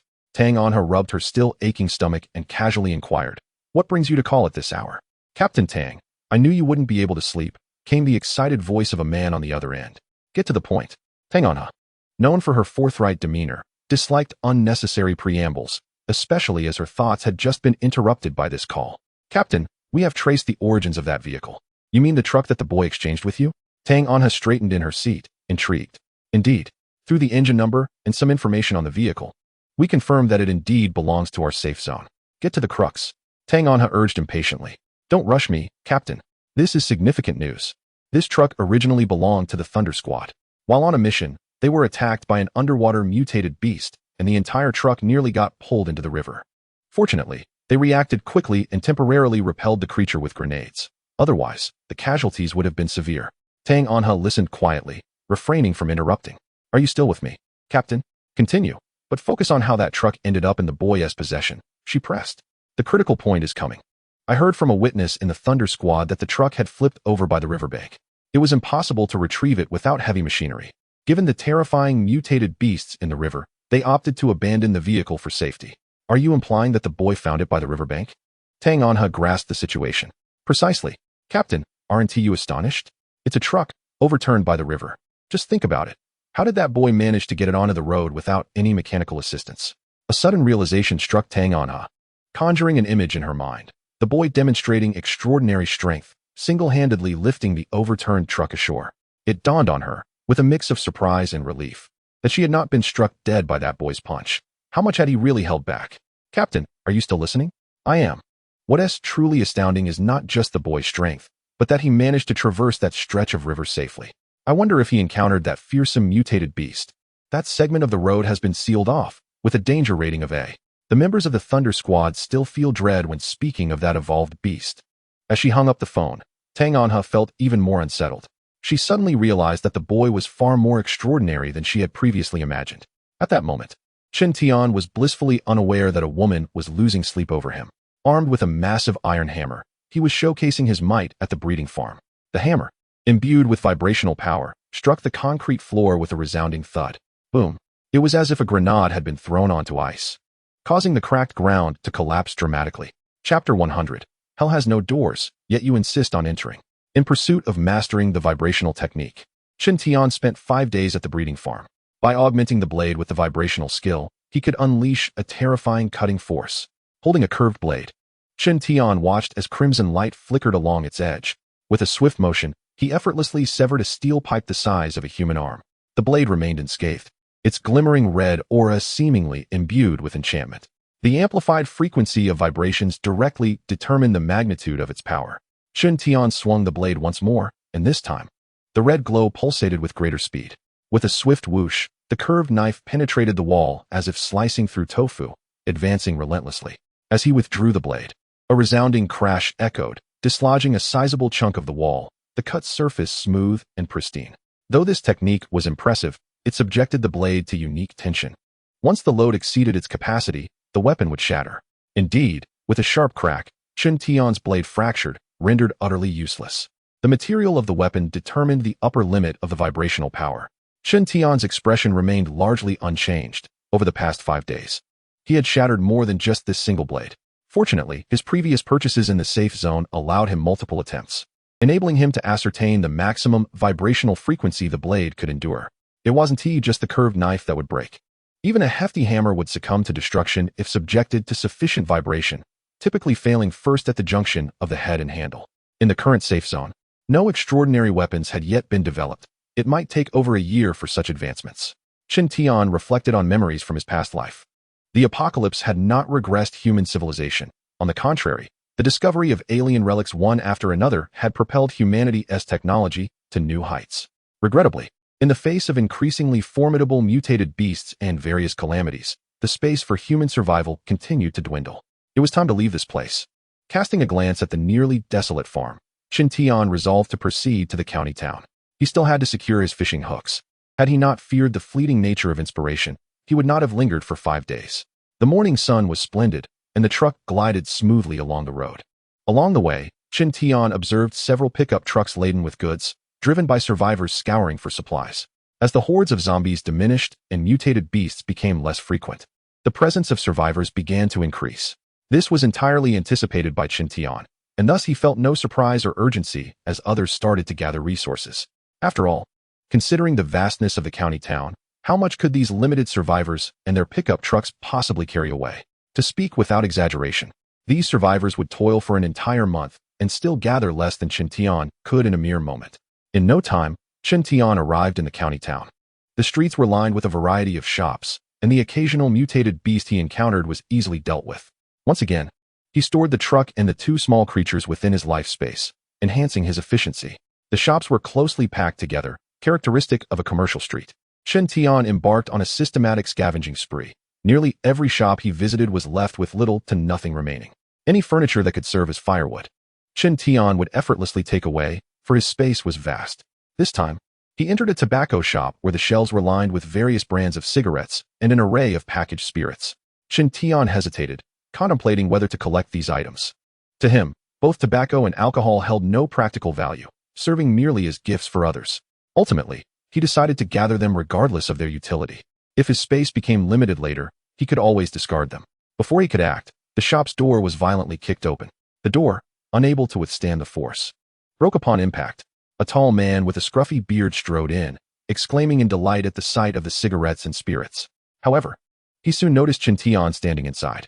Observing that the boy was merely a youth and that no other vehicles occupied the entrance, the man rudely declared, "Kid, get out of here. This place is claimed by me." Chen Tian fixed his gaze on the intruder. The man, frustrated by Chen Tian's lack of movement, began to curse. But his words were cut short as he was sent flying out of the shop. The door, already damaged, shattered under the impact of his body. The man tumbled onto the sidewalk, groaning. Remarkably, despite the force of Chen Tian's kick, he managed to rise from the ground. With an air of indifference, Chen Tian stepped outside and approached the man. Are you an evolver?" The man stammered, astonished at the boy before him. With a swift motion, Shen Tian struck the man, sending him sprawling. "You are quite arrogant," Shen Tian remarked as he stepped closer once more. Wait, I was wrong. It was my big mouth," the man pleaded, slapping himself in desperation, fully aware of the implications of being an evolver. "I grant you 30 seconds to vanish from my sight. Exceed that time, and I shall assist in your disappearance," Shen Tian stated firmly. "I'll disappear right away," the man exclaimed, scrambling away in haste. Watching the man retreat, Shen Tian murmured to himself, "He has already reached the threshold of a potential evolver. It seems that in a month or two, many evolvers will emerge across the globe."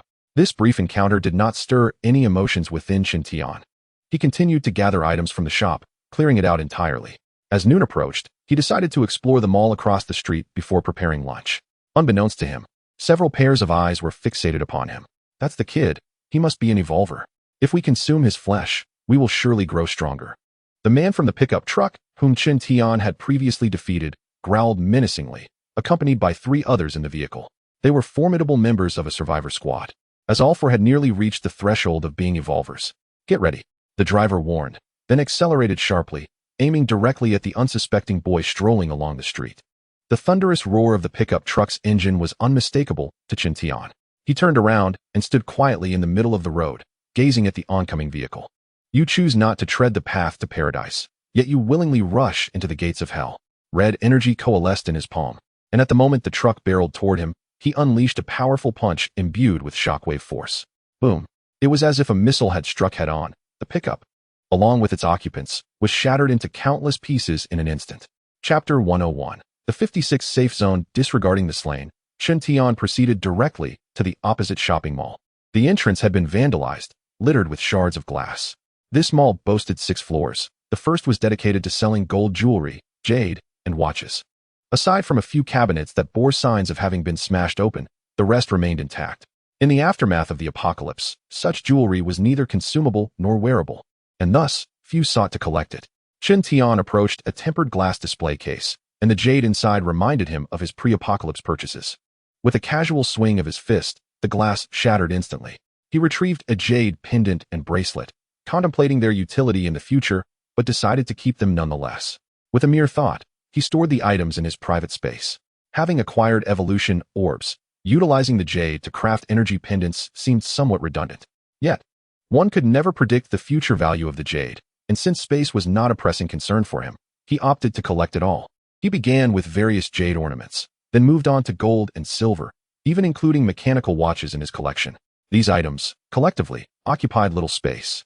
While the mechanical watches appeared quite luxurious, Shen Tian had grown accustomed to his electronic watch.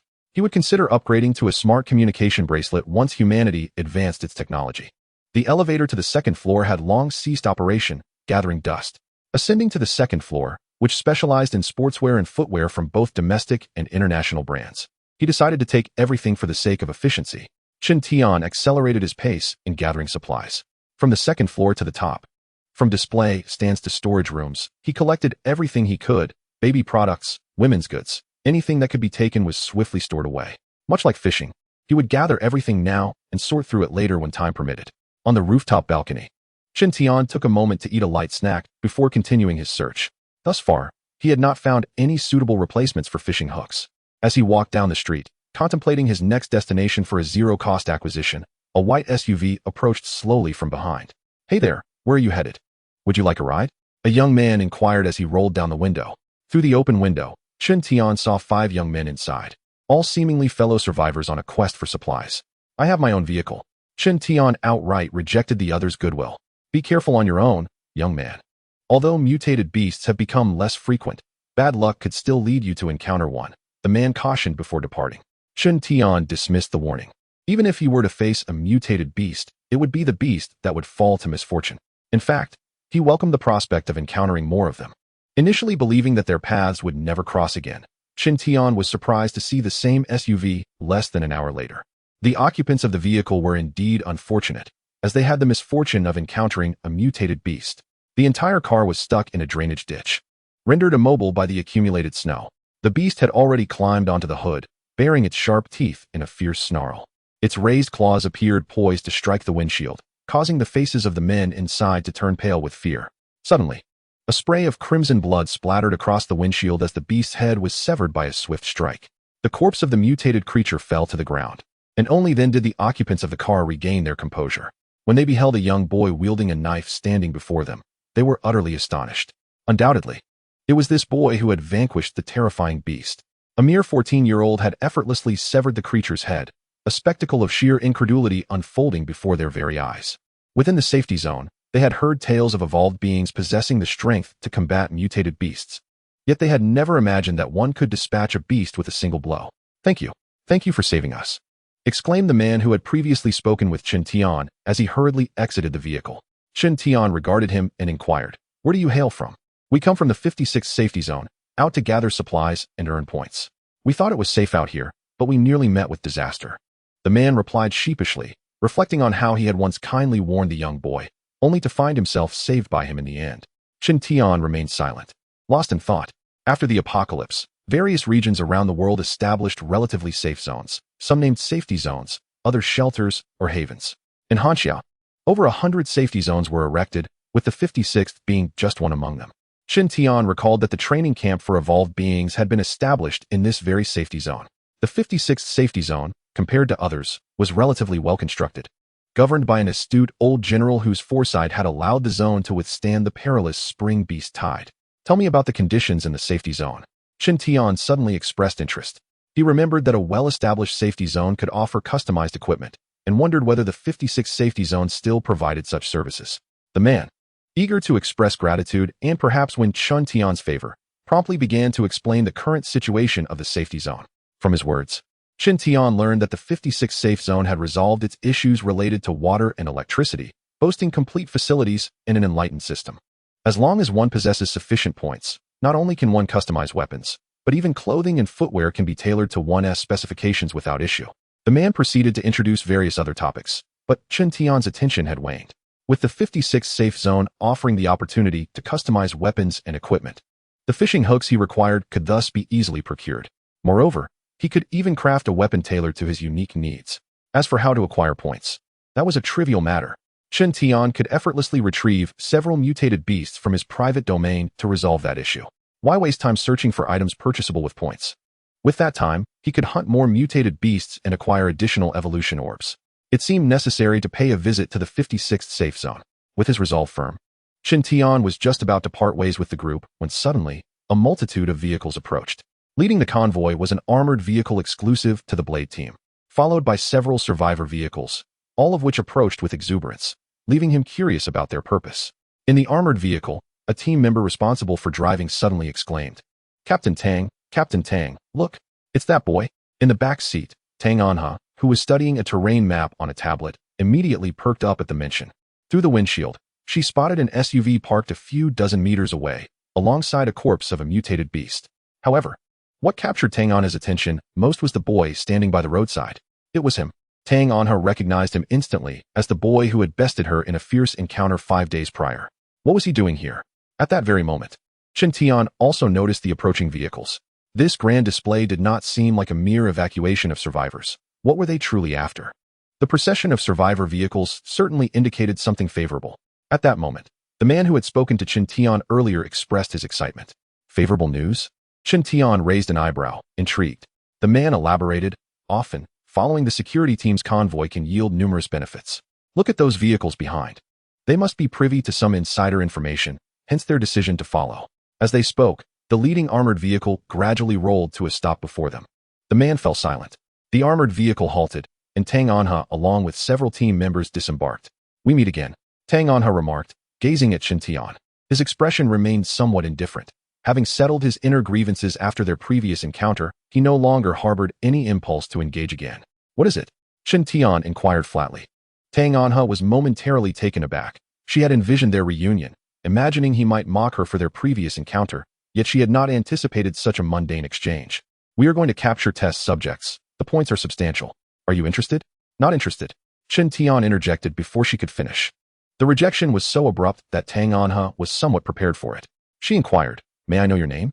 "You may ask me once you've fulfilled your promise," Chen Tian replied, departing without a backward glance. Tang Anha stood there, momentarily stunned, before grasping the boy's implication. Was he reproaching her for failing to address him as teacher? Meanwhile, Chen Tian wandered nearby for around 2 hours. Ah, this shop piques my interest. He stumbled upon a motorcycle dealership, his eyes lighting up. Previously, he had owned a motorcycle, but he had discarded it, as he lacked a personal space at that time. Now, the scenario was different. Each additional mode of transportation offered greater convenience. Should his truck break down in the future, he would no longer need to rely on the little black dog and white cat to pull a sled. There were over 20 motorcycles on display, ranging from scooters to sport bikes. After locating the motorcycle keys, Chen Tian filled one of the better-conditioned bikes with gasoline. As he rode down the street, before he could truly revel in the experience, a fleet of cars sped towards him. These vehicles appeared to be evading something, moving at an astonishing pace. Curious, Chen Tian halted his motorcycle, noticing that these cars resembled those that had recently followed an armored vehicle. One after another, they sped past him without slowing down. In that fleeting moment, he caught a glimpse of the panic-stricken expressions of the occupants within. Clearly, something was amiss. Intrigued, he twisted the throttle, and the motorcycle shot forward like an arrow. The sound of machine gun fire echoed in the distance, heightening his anticipation. Before long, Chen Tian witnessed the armored vehicle of the elite squad engaged in a fierce battle with a horde of mutated white rats. The sheer number of these creatures was overwhelming. Even with ample ammunition, the members of the armored vehicle dared not linger in combat. The mutated rats displayed a reckless disregard for death. Conserve ammunition and charge at full speed, ordered Tang Anha from within the vehicle. With tens of thousands of mutated rats to contend with, the situation was dire, especially as more of these creatures continued to emerge from various sewers. The intelligence had been flawed. Drone footage had only captured a handful of rats on the open street. Unbeknownst to them that many more lurked in the shadows, now pouring forth in response to the attack. This development needed to be reported urgently, if allowed to proliferate. These mutated rats could pose a significant threat to the safe zone. The vehicles raced forward at full throttle, intersecting with the speeding motorcycles. In that fleeting instant, Tang Anha caught sight of Chen Tian. A tumult of emotions surged within her, prompting her to glance into the rearview mirror. Indeed, her eyes had not deceived her. She recognized the boy's attire. Captain Tang, did someone just rush past? What was he thinking? Didn't he see all those mutated rats? A team member voiced his confusion. Tang Anha fell silent, equally perplexed. What could possibly motivate such a seemingly suicidal act? It is unlikely that even the most astute minds could fathom the exuberance radiating from Chen Tian at this moment. His excitement did not stem from the sight of numerous mutated beasts, but rather from a particular thought that had crossed his mind. This notion was not derived from personal experience, but rather from tales he had heard later. During the nascent stages of the 56th Safe Zone's establishment, a threat from mutated white rats had emerged. After employing heavy firepower to neutralize this threat, it was discovered that these mutated white rats were exceptionally suited for research involving evolution fluid. Those that had not been exterminated became invaluable experimental subjects, significantly contributing to the birth of the first generation of evolution fluid. Subsequently, scientists endeavored to breed these mutated white rats, yet their attempts were met with failure. It was later understood, with advancements in technology, that these creatures were all descended from a singular colony of mutated white rats. Once the progenitor perished, the entire lineage was doomed to extinction. In essence, these mutated white rats were not ordinary mutated beasts. They represented precious experimental samples for humanity. Within the current safe zone, a living mutated white rat could be worth tens of thousands of points. As technology progressed, the value of the mutated white rats soared, solidifying their status as essential consumables in biological scientific research. The iterative gene-mutated white rats cultivated by humans in the future would pale in comparison to the research value of the first-generation gene-mutated white rats. It is no exaggeration to assert that these mutated white rats are akin to walking gold coins. Even in a future alliance established by humanity, these mutated white rats would remain indispensable research samples. Had Chen Tian lacked a life space, he would have been left to lament as he eliminated these mutated white rats. However, the situation had changed. Chen Tian now possessed the ability to delineate a life space solely for the nurturing of these mutated white rats. This represented a significant financial opportunity for the future, who would turn their back on wealth. Chapter 103. Profound Gains. Countless mutated white rats scurried across the road, resembling a pack of hunting snow leopards, and in the blink of an eye, they had reached Chen Tian. The sizes of the mutated white rats varied, yet they shared a common trait. Their bodies were pure white, adorned with eyes resembling rubies. With a swift motion, Chen Tian leapt into action, disregarding his brand-new motorcycle beneath him, and plunged directly into the throng of rats. Each mutated white rat could fetch a minimum of 10,000 points within the safe zone. This vast expanse of white was a veritable treasure trove of points. The first one, as a leading mutated white rat lunged towards him, Qin Tian extended his hand. And at the moment of contact, he successfully ensconced the creature within his independent life space. Following this, an even greater surge of mutated white rats, akin to rolling waves, threatened to engulf Qin Tian entirely.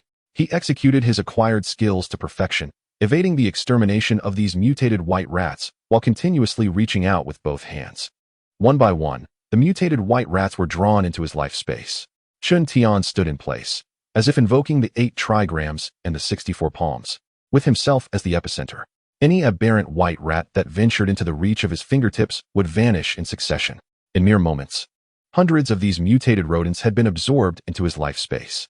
The thought that these were all invaluable experimental subjects filled Qin Tian with an overwhelming sense of power. Too slow, I must be faster. In this state of intense exhilaration, Qin Tian unknowingly underwent a transformation in his agility and dexterity. Though his speed in collecting the aberrant white rats had increased, many still scurried past him from the flanks, their sights set not solely on Qin Tian. Naturally, he yearned to capture as many as possible, ideally ensnaring the entire colony. His mental acuity was at its peak, allowing him to search for the progenitor rat while gathering the others. Capturing the progenitor would mean a continuous supply of evolved white rats. As if surrounded by an invisible barrier, despite the throng of aberrant white rats rushing towards him, none could bite Qin Tian. Eureka! In the midst of his collection, Qin Tian's eyes suddenly gleamed with realization. He had finally spotted the progenitor rat hidden among the swarm. All these mutated white rats had been spawned from this singular progenitor. Capturing it would equate to grasping the key to untold wealth. In the future, merely selling experimental subjects would render Qin Tian affluent, granting him leverage in negotiations with specialized institutions. With a swift motion, Qin Tian surged through the tumult of aberrant white rats, akin to a torpedo, heading straight for the progenitor. The progenitor sensed the impending threat, pausing momentarily to issue a command. Instantly, the surrounding aberrant white rats formed a barrier, resembling a small mountain, attempting to thwart Qin Tian's advance. Get in here. Qin Tian struck with lightning speed, and the clustering of aberrant white rats made it easier for him to absorb them into his space. Thus, their actions not only failed to impede him, but inadvertently provided an opportunity for greater gain. Attempting to escape? Too late. Qin Tian's speed was astonishing. Especially after unleashing his specialized energy, he was like a flash of crimson light, instantly arriving before the progenitor rat. With an outstretched hand, he touched the progenitor's head. To his surprise, it did not get absorbed into the life space. This was the first occurrence of such a phenomenon. To ascertain the reason, Qin Tian pinned the progenitor to the ground, immobilizing it. Absorb. He commanded once more, but to no avail.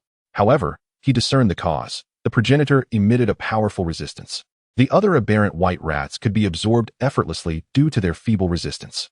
In order to verify the reason, Qin Tian unleashed a flurry of strikes upon the mutated ancestral rat before him. The sound of his palm striking the creature's head echoed repeatedly. Yet he moderated his strength to avoid delivering a fatal blow to this treasure. The unfortunate mutated ancestral rat, utterly powerless to resist, succumbed to Qin Tian's onslaught. Its mind rendered dizzy from the impact. Upon attempting to capture it once more, Qin Tian succeeded effortlessly this time. The battered mutated ancestral rat, having lost its capacity for vigorous defiance, resigned itself to being absorbed into the life space. Indeed, it was the reason. A smile crept upon Qin Tian's lips. There is no problem that cannot be resolved with a slap. If there were, then one must simply deliver a few more. The surrounding mutated white rats, having lost their mental connection with the ancestral rat, stood frozen in place, as if disconnected. Seizing such an opportune moment, Qin Tian feverishly began to gather them. However, within mere seconds, these mutated white rats, bereft of leadership, scattered in disarray like loose sand in all directions. Qin Tian could not allow these living points to slip away so easily. Therefore, he employed a strategy akin to using a puppet master to command the puppets, summoning the captured mutated ancestral rat back from the life space. The poor creature, held firmly by the neck, struggled in vain. The mutated white rats, which were about to flee, received fresh commands from their ancestral leader and swiftly redirected their course, charging towards Qin Tian. Unable to suppress his laughter, Qin Tian exclaimed, "Come forth." Although he could only collect them with one hand, thus having his efficiency, these mutated white rats were now voluntarily converging towards him, allowing him to stand still and collect with ease. As time passed, the once formidable swarm of mutated white rats diminished under Qin Tian's deft maneuvering, until only a handful remained. Finally, after capturing the last one that lunged towards him, silence enveloped the surroundings. Only the mutated ancestral rat in his grasp continued to resist. Bring forth your kin, if you have any. Chen Tian shook the ancestral rat in his hand. The solitary mutated ancestral rat bore witness to the insatiable greed and shamelessness of humanity, realizing that it was not to be released. A net of desperation was not so merciless. Using his mental probing ability, Chen Tian scanned the vicinity, confirming the absence of any other mutated white rats before returning his attention to the ancestral rat he clutched. You shall be well fed and cared for. Your worries about sustenance are over, he said with a smile, indifferent to whether the mutated ancestral rat could comprehend. As he prepared to absorb it into the life space, he discovered it was resisting once more. A couple of swift slaps later, the ancestral rat obediently returned to the life space. This endeavor had proven exceedingly profitable for Chen Tian. Chapter 104. Suddenly wealthy again after locating an abandoned motorcycle, Chen Tian sought refuge in a nearby shop, taking the opportunity to observe the mutated white rats he had collected into the life space. In a confined space, akin to that of a garage, thousands of mutated white mice scurried chaotically, desperately attempting to breach the barriers of their enclosure, though their efforts were ultimately futile. Within this void, it seemed these aberrant rodents had come to realize their inability to survive, thus their frantic attempts to escape. To pacify them, I decided to introduce some sustenance. With a mere thought, I summoned the corpses of mutated beasts stored in the ordinary realm, casting them into the fray. Many of these cadavers were in fragmented states, perfectly suited for the consumption of the mutated mice. The sudden appearance of food quelled the previously restless creatures, bringing an immediate calm. The first to feast were the mutated ancestors of the mice. Only after they had satisfied their hunger did the others rush forward to devour the remaining morsels. This was how I managed to sustain such a multitude of these peculiar rodents. While they were voracious eaters, they were not particular, thereby assisting me in disposing of spoiled food and grains, as well as inedible entrails of mutated beasts. Even the heads of mutated fish found purpose as sustenance for them. After providing another wave of nourishment, the now satiated mutated white mice settled into tranquility. It was time to venture to the 56th safe zone. I intended to enlist the aid of artisans there to craft a specialized fishing hook, a far more convenient option than scavenging for materials and constructing one myself. I drove the truck toward the 56th safe zone. Unlike others, this particular zone was established on the outskirts of the city. After more than 2 hours of travel, I finally beheld the imposing walls of the 56th safe zone, which were not only topped with barbed wire and floodlights, but also fortified with numerous gun emplacements at regular intervals. Outside the high walls, various construction vehicles were visibly engaged in the ongoing task of erecting specialized isolation barriers. Since its inception, the 56th safe zone had never ceased its development. Upon reaching the entrance, I observed several vehicles entering and exiting, carrying survivors who were out gathering resources. The supplies collected by these survivors could be exchanged for points within the safe zone or retained for personal use, a policy that was notably progressive, significantly motivating the survivors and positively influencing the zone's growth. After a brief inspection, I drove my truck into the interior of the safe zone. For an instant, it felt as if I had been transported back to a time before the apocalypse. The streets were tidy, bustling with pedestrians, and numerous shops lined the roads, all of which were under the jurisdiction of the safe zone, as individuals were temporarily prohibited from opening their own establishments to ensure uniform management. The staff within these shops were employed and earned points through their labor. Guided by signage and the recently acquired map of the safe zone, I swiftly located the hall for point redemption. This exchange hall, once a grand bank building, housed multiple service windows. The 56th safe zone is one of the few remaining areas with electricity, rendering its exchange hall quite impressive. The computers at the service windows are operational, allowing for the fair and impartial categorization of exchanged goods. Additionally, there is a dedicated lobby manager available for inquiries. Good day. How may I assist you? The young lobby manager inquired with a smile as a young man approached. I wish to exchange living mutated beasts for points. Which window should I go to? Chen Tian asked directly. Living mutated beasts? The lobby manager was taken aback. It is rare for survivors to bring evolutionary beasts for exchange. Even if they do, they are usually corpses. Mutated white mice. Chen Tian clarified. May I ask where these living mutated beasts are located? The astonishment on the lobby manager's face lingered. They are in my vehicle. Please follow me. We have a designated reception room. The lobby manager became even more courteous. Considering the potential danger posed by the mutated beasts, Chen Tian only brought out the 3 mutated white mice from his vehicle once professional personnel and the defense team were present.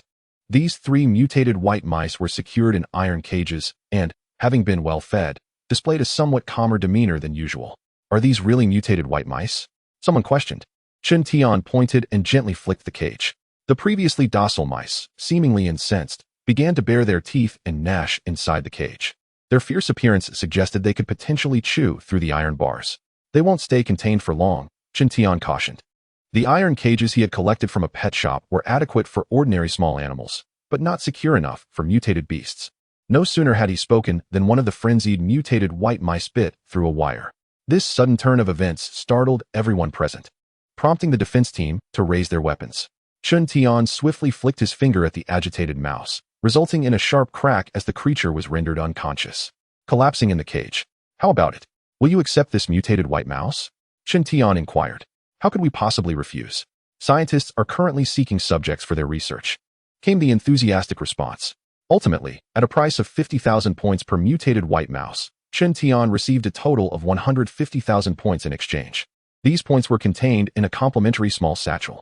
Upon glancing at the point cards, Chen Tian noted their difference from those he had seen in the previous safe zone. Here, the cards were encased in a protective plastic, adorned with various anti-counterfeiting codes on both sides. Due to the substantial amount, each point card represented 100 points, bundled in stacks of 10,000 points, totaling 15 bundles. It appeared that point cards were not interchangeable between different safe zones. Having secured the 150,000 points, Chen Tian turned his attention to shopping. His primary objective was to customize special fishing hooks, but this did not diminish his desire to explore other products. Not long after, he spotted a shop that piqued his interest. This establishment specializes in the sale of cycling gear, offering a comprehensive range of helmets, protective equipment, and accessories. Here, Chen Tian discovered cycling attire and a helmet that perfectly suited his height and physique, a far more efficient endeavor than searching for a fitting outfit on his own. This is the advantage of shopping. One can directly acquire satisfactory products. The cycling attire boasts excellent waterproof capabilities, effectively preventing bloodstains during encounters with mutated beasts. The helmet is equally commendable, providing protection against wind and rain while remaining breathable. Perhaps due to the ease of accumulating reward points, Chen Tian indulged in shopping without restraint, swiftly depleting the inventory of gear that fit his physique. One cannot deny that the reward points represent a substantial fortune. Having purchased over a dozen different styles of cycling attire, helmets, gloves, and other small items, he spent less than 300 points. With a fervent shopping spree initiated, Chen Tian felt compelled to exhaust his 150,000 points. After all, it would be a disservice not to fully benefit from his visit. Chapter 105. I only know how to fight. Chen Tian found himself at a loss for words, pondering whether he was simply too affluent or if the prices of items within the safety zone were exceedingly low. After visiting several shops and acquiring a multitude of products, he realized he had not even spent 3,000 points. Had he known it would be this economical, redeeming a mutated white rat for points would have sufficed. Resolute, Chen Tian decided to head directly to the custom gear section. In this perilous post-apocalyptic world, survivors venturing out to scavenge for supplies require essential weaponry and equipment. Consequently, within Safety Zone 56, there exists a factory dedicated to crafting customized weapons. Naturally, there are also ready-made weapons available, be it swords, bows, or various forms of defensive armor, accessible to anyone possessing points. The Safety Zone does not currently allow for the exchange of firearms. Only the protective squad within the zone is permitted to possess guns and ammunition. It is precisely this deterrent that maintains a semblance of peace amidst the chaotic populace. Upon arriving at his destination, Chen Tian was taken aback by the sheer number of survivors present. It resembled an open-air market, with an array of tools and weapons displayed on the ground. Scythes, shovels, spears, and iron rods were all within sight. After securing his bicycle, Chen Tian, with a satchel of reward points slung over his shoulder, strolled about with an air of nonchalance. Recently, in an effort to test the maximum tolerance of weapons against shock frequencies, he had depleted several knives and hammers. This time, he might as well procure another batch. Given his surplus of points, disregarding the stalls selling tools, Chen Tian made his way directly to the weapon exhibition area. Numerous survivors lingered at the stalls, inquiring about the prices of weapons that caught their interest. How much for this dagger? 5 points each. And this saber? 13 points. Chen Tian slowed his pace, listening to the price inquiries, noting that no one haggled. All items were offered at fixed prices. Unfortunately, the quality was rather subpar. After merely glancing, he lost interest in the weapons produced by these small workshops. Continuing onward, he observed a reduction in the variety of displayed weapons, yet a marked improvement in their quality. The further one ventures inward, the higher the quality of weapons, and correspondingly, the greater the points required. It is a rare occurrence for survivors to arrive here, which has resulted in a certain tranquility. Ahead lies what appears to be a processing plant. Upon hearing the sound of lathes at work, Chen Tian quickened his pace. Arriving at a factory, he observed numerous industrious figures, at which point a young man approached him. "Young brother, this is a place for processing items. What do you need?" The young man inquired. "I require custom fish hooks," Chen Tian replied straightforwardly. The young man was taken aback. "Fish hooks? You should be able to purchase those at a general store. There's no need for customization here." "The fish hooks I need are special," Chen Tian clarified. "What makes them special?" The young man's curiosity was piqued. "I need hooks capable of catching orcas," Chen Tian stated boldly. The young man was momentarily stunned, doubting his hearing. "Catch orcas? Is that even feasible?" Chen Tian pressed on. "It is possible, but it will require special alloy steel, and with labor costs. It will likely demand a significant number of points." The young man scrutinized Chen Tian. "Approximately how many?" After a brief silence, the young man replied, "If we can produce them, it will probably take over 100 points for one such hook." Upon hearing this quotation, Chen Tian laughed heartily. He had anticipated a far steeper price. It turned out to be merely over 100 points. "Points are manageable. I require the finest steel, capable of withstanding a pull of over 10 tons. The young man was again taken aback, his curiosity growing. "May I ask what you intend to use such hooks for?" "It would assist us in crafting them. To catch mutated beasts lurking beneath the water," Chen Tian revealed without reservation. The young man chuckled at this response, regarding Chen Tian with a look of intrigue. After discussing the specifics of the hooks, the young man offered a new quotation. "To produce one hook will require 170 points, with a 30% deposit up front. I wish to order 10 of these hooks. How long will it take to complete?" Chen Tian inquired. The young man was astonished, curious about this unexpected young patron. "It will likely take 5 days. 5 days is too long. I can offer more money. Can you complete them today?" Chen Tian was unwilling to wait that long. "The fastest we could manage would be 3 days.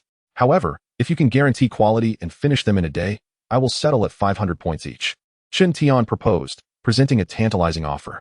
The young man was exhilarated, as the additional points could be proportionally shared among the workers. This decision, however, was not solely his to make, and he requested Chen Tian to wait a moment while he consulted with others. As Chen Tian waited, a voice of surprise suddenly rang out behind him. "It's you." Turning around, he found a tall man with a somewhat familiar countenance.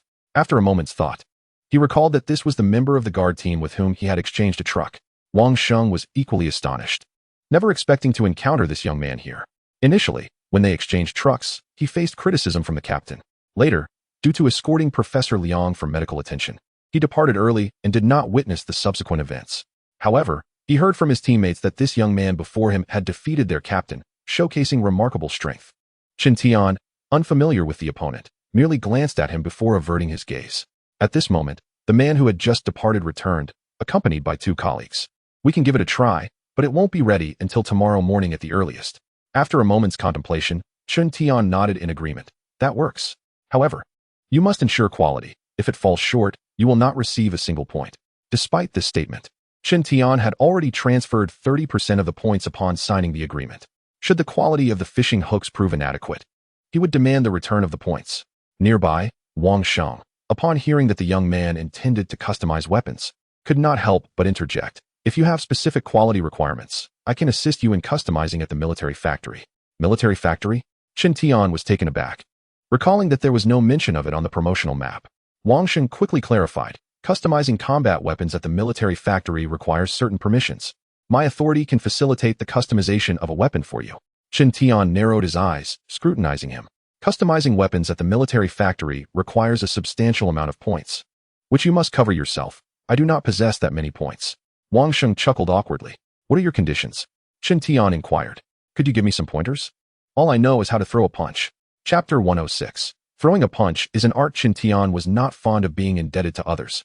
After utilizing Wang Sheng's permissions to customize 10 identical war hammers at the military factory, he consented to Wang Sheng's request for guidance.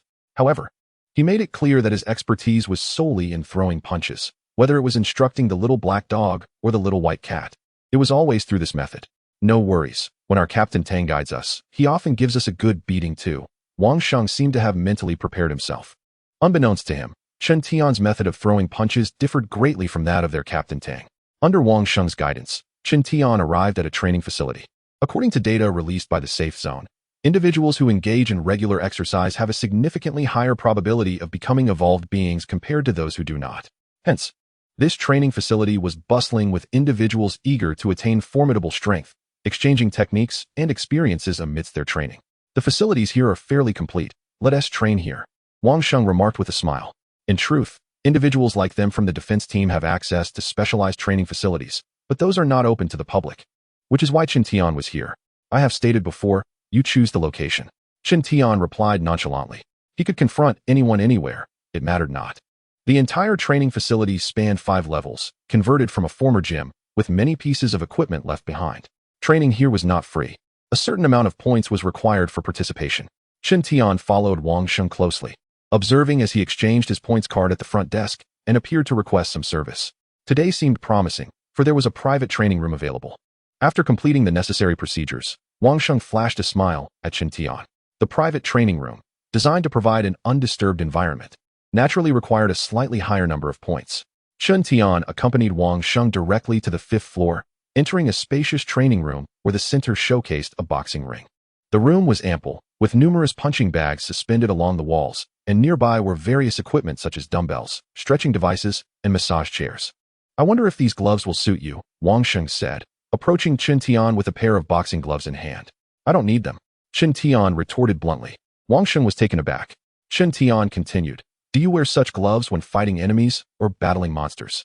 Wang Sheng quickly shook his head, replying, isn't it safer to wear gloves? Rest assured, I know how to control my strength. I won't leave you battered. If you lack the resolve to endure a beating, I advise you to abandon any fantasies of becoming stronger, Qin Tian stated rather brusquely. Wang Sheng, unwilling to be dismissed by a youth, tossed the boxing gloves aside. Eager to witness firsthand how this young man had once vanquished their Tang team, he climbed over the ropes and onto the ring, only to be astonished as he looked up to see the boy leap high into the air, effortlessly jumping into the ring from outside. The height of the ring, combined with the ropes, reached nearly 2 meters, and the boy had sprung up from several meters away. This display alone left Wang Sheng in awe. Are you ready? Qin Tian casually inquired, standing there with an air of nonchalance, resembling more of a spectator than a combatant. Wang Sheng hastily loosened his joints, adopting a fighting stance with a serious expression. All right, he proclaimed. No sooner had he spoken than he felt a sudden shift in perspective, followed by a thud as he found himself sprawled on the mat. Bewildered, Wang Sheng realized he had not even comprehended how he had been thrown down. Get up, Qin Tian's emotionless voice echoed. Only then did Wang Sheng spring back to his feet, his gaze towards Qin Tian transformed. Previously, his teammates had informed him of this boy's victory over the Tang team, yet without witnessing it firsthand, he felt little astonishment. But now, the experience was entirely different. He was acutely aware of the boy's formidable strength. In that fleeting moment before being thrown, he had merely felt a tug at his chest. And by the time he regained his senses, he was already on the ground. Even the revered Tang team could not achieve such a feat. You are much weaker than I anticipated, Qin Tian observed, eyeing the visibly tense Wang Sheng. Wang Sheng had no argument to offer. Standing against the youth allowed him to truly grasp the overwhelming pressure emanating from him. Come at me with your full strength. I wish to gauge your capabilities, Qin Tian urged once more. Wang Sheng, without hesitation, began to advance towards Qin Tian, his feet shuffling nervously. The closer he drew to the boy, the more rapidly his heart raced, engulfed by an unsettling sense of impending doom. Finally within the range of attack, Wang Sheng lifted his leg and delivered a powerful kick. This strike, executed with all his strength, aimed directly at the youth's cheek without any superfluous movement. Yet it was too slow. Qin Tian effortlessly raised his arm to block it. Wang Sheng, undeterred, unleashed a flurry of punches, showcasing his learned techniques of free combat. However, regardless of his relentless assaults, the youth effortlessly neutralized each one with a single hand. Determined to take a risk, Wang Sheng attempted a spinning punch. But as he turned, before he could even complete the motion, a sudden force struck him from his lower back, propelling him into the air. His body collided with the elastic ropes, only to bounce back onto the ring. Bang! This time, the fall was far more severe than the first, leaving him dizzy and disoriented. Facing a formidable opponent from behind was akin to courting death, Qin Tian's voice echoed. You are far too weak. Wang Sheng struggled to rise again, acutely aware that before this youth, he resembled nothing more than an infant just learning to walk. Draw your sword, Qin Tian commanded abruptly. What? Wang Sheng was taken aback. Bang! A punch struck his abdomen, feeling as though it had penetrated through him, causing him to collapse. Do not make me repeat myself. Chen Tian's voice was laced with coldness. Regret washed over Wang Sheng for having sought the youth's guidance. It felt no different than self-inflicted torment. Get up. The youth's voice rang out once more. With great difficulty, Wang Sheng managed to stand, now questioning the reliability of the youth's earlier promise of restraint. Drawing his sword, he regained a semblance of security amidst his disarray. Remember, with your current strength, you have but one chance to strike against a mutated beast. Chen Tian spoke again. At that moment, a cold sweat broke out on Wang Sheng's back as he sensed a shift in the youth's aura, instilling within him a profound sense of impending doom. The optimal moment to strike is when the mutated beast lunges at you. As he finished, Chen Tian, exuding an aura of lethal intent, charged forward. Wang Sheng instinctively swung his blade, but his timing was off, resulting in another punch to his abdomen. This blow nearly forced him to regurgitate his previous meal. Again, Chen Tian seemed to revel in the torment, offering no respite. Bang, bang, bang. Wang Sheng fell repeatedly, now relying on the ropes behind him just to remain upright. Whoosh. Once more, the youth charged at him. Perhaps driven by instinct or muscle memory, Wang Sheng swung his sword again. This time, he avoided further injury. Remember the timing and sensation of that last strike. Chen Tian's voice resounded again, this time devoid of the suffocating aura of menace. Chapter 107. The stakes are high. Do you dare? As Wang Sheng rested, he reflected on the feeling of that recent counterattack when suddenly, a knock echoed through the training room. Is this the place for chef services? A woman's voice called from outside. Yes, this is it. Wang Sheng replied hastily. The door swung open, revealing a middle-aged couple clad in aprons, stepping inside. They were husband and wife, and outside lay an array of cooking utensils. Intrigued, Chen Tian inquired about their purpose. These are my hired chefs, responsible for preparing meals, Wang Sheng promptly responded.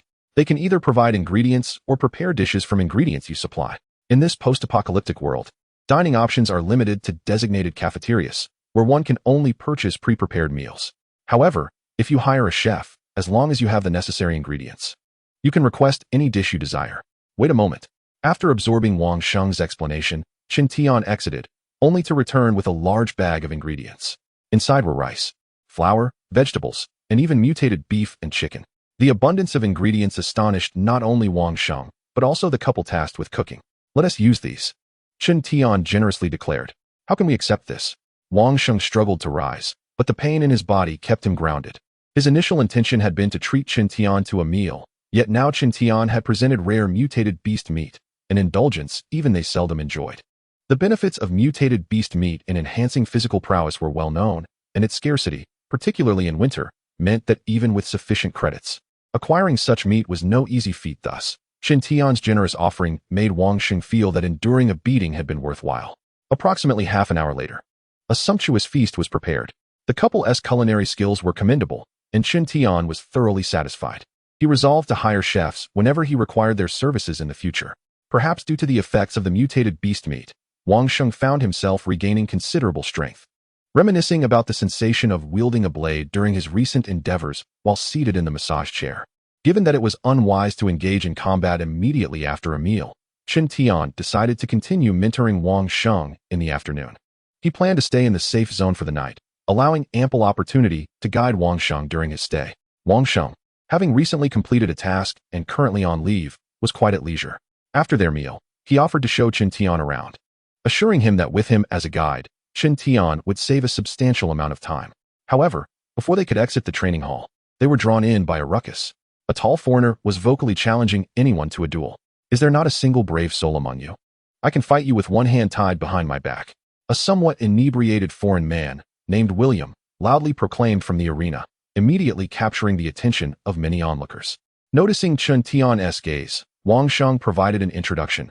That man is William, an evolved individual. He has been trapped here since the apocalypse. Despite his appearance, his strength is formidable. In a simple arena battle, our team might not even prevail against him. Although Tang Anha ranked highly among evolved individuals, that was based on her overall prowess. Her shooting skills had significantly bolstered her score. William was a regular in this arena, and he still maintained an undefeated record. Anyone familiar with him would hesitate to challenge him. Wang Sheng continued his explanation. Chen Tian glanced only twice before losing interest. An evolutionist who keeps themselves in a state of semi-drunkenness is hardly a worthy evolutionist. Such a character is beneath Chen Tian's notice. Just as he prepared to leave, William's voice rang out again. Is there not a single person capable in Hanxia? Or are you all merely cowardly turtles? Clearly intoxicated and safe within the confines of Hanxia's secure zone, he dared to utter such words. Were it not for his status as an evolutionist, the surrounding crowd would have already beaten him to a pulp. As Chen Tian neared the exit, he turned back and strode directly towards the raucous William. Wang Sheng followed closely, sensing that a spectacle was about to unfold. Is there really not a single brave soul among you? William continued his taunts. What a worthless fool, boasting so shamelessly. Chen Tian leaped onto the arena with a grace that astonished many. The previously dull atmosphere instantly transformed into a lively spectacle. My heavens, this young man is also an evolutionist. Who is he? I've never seen him before.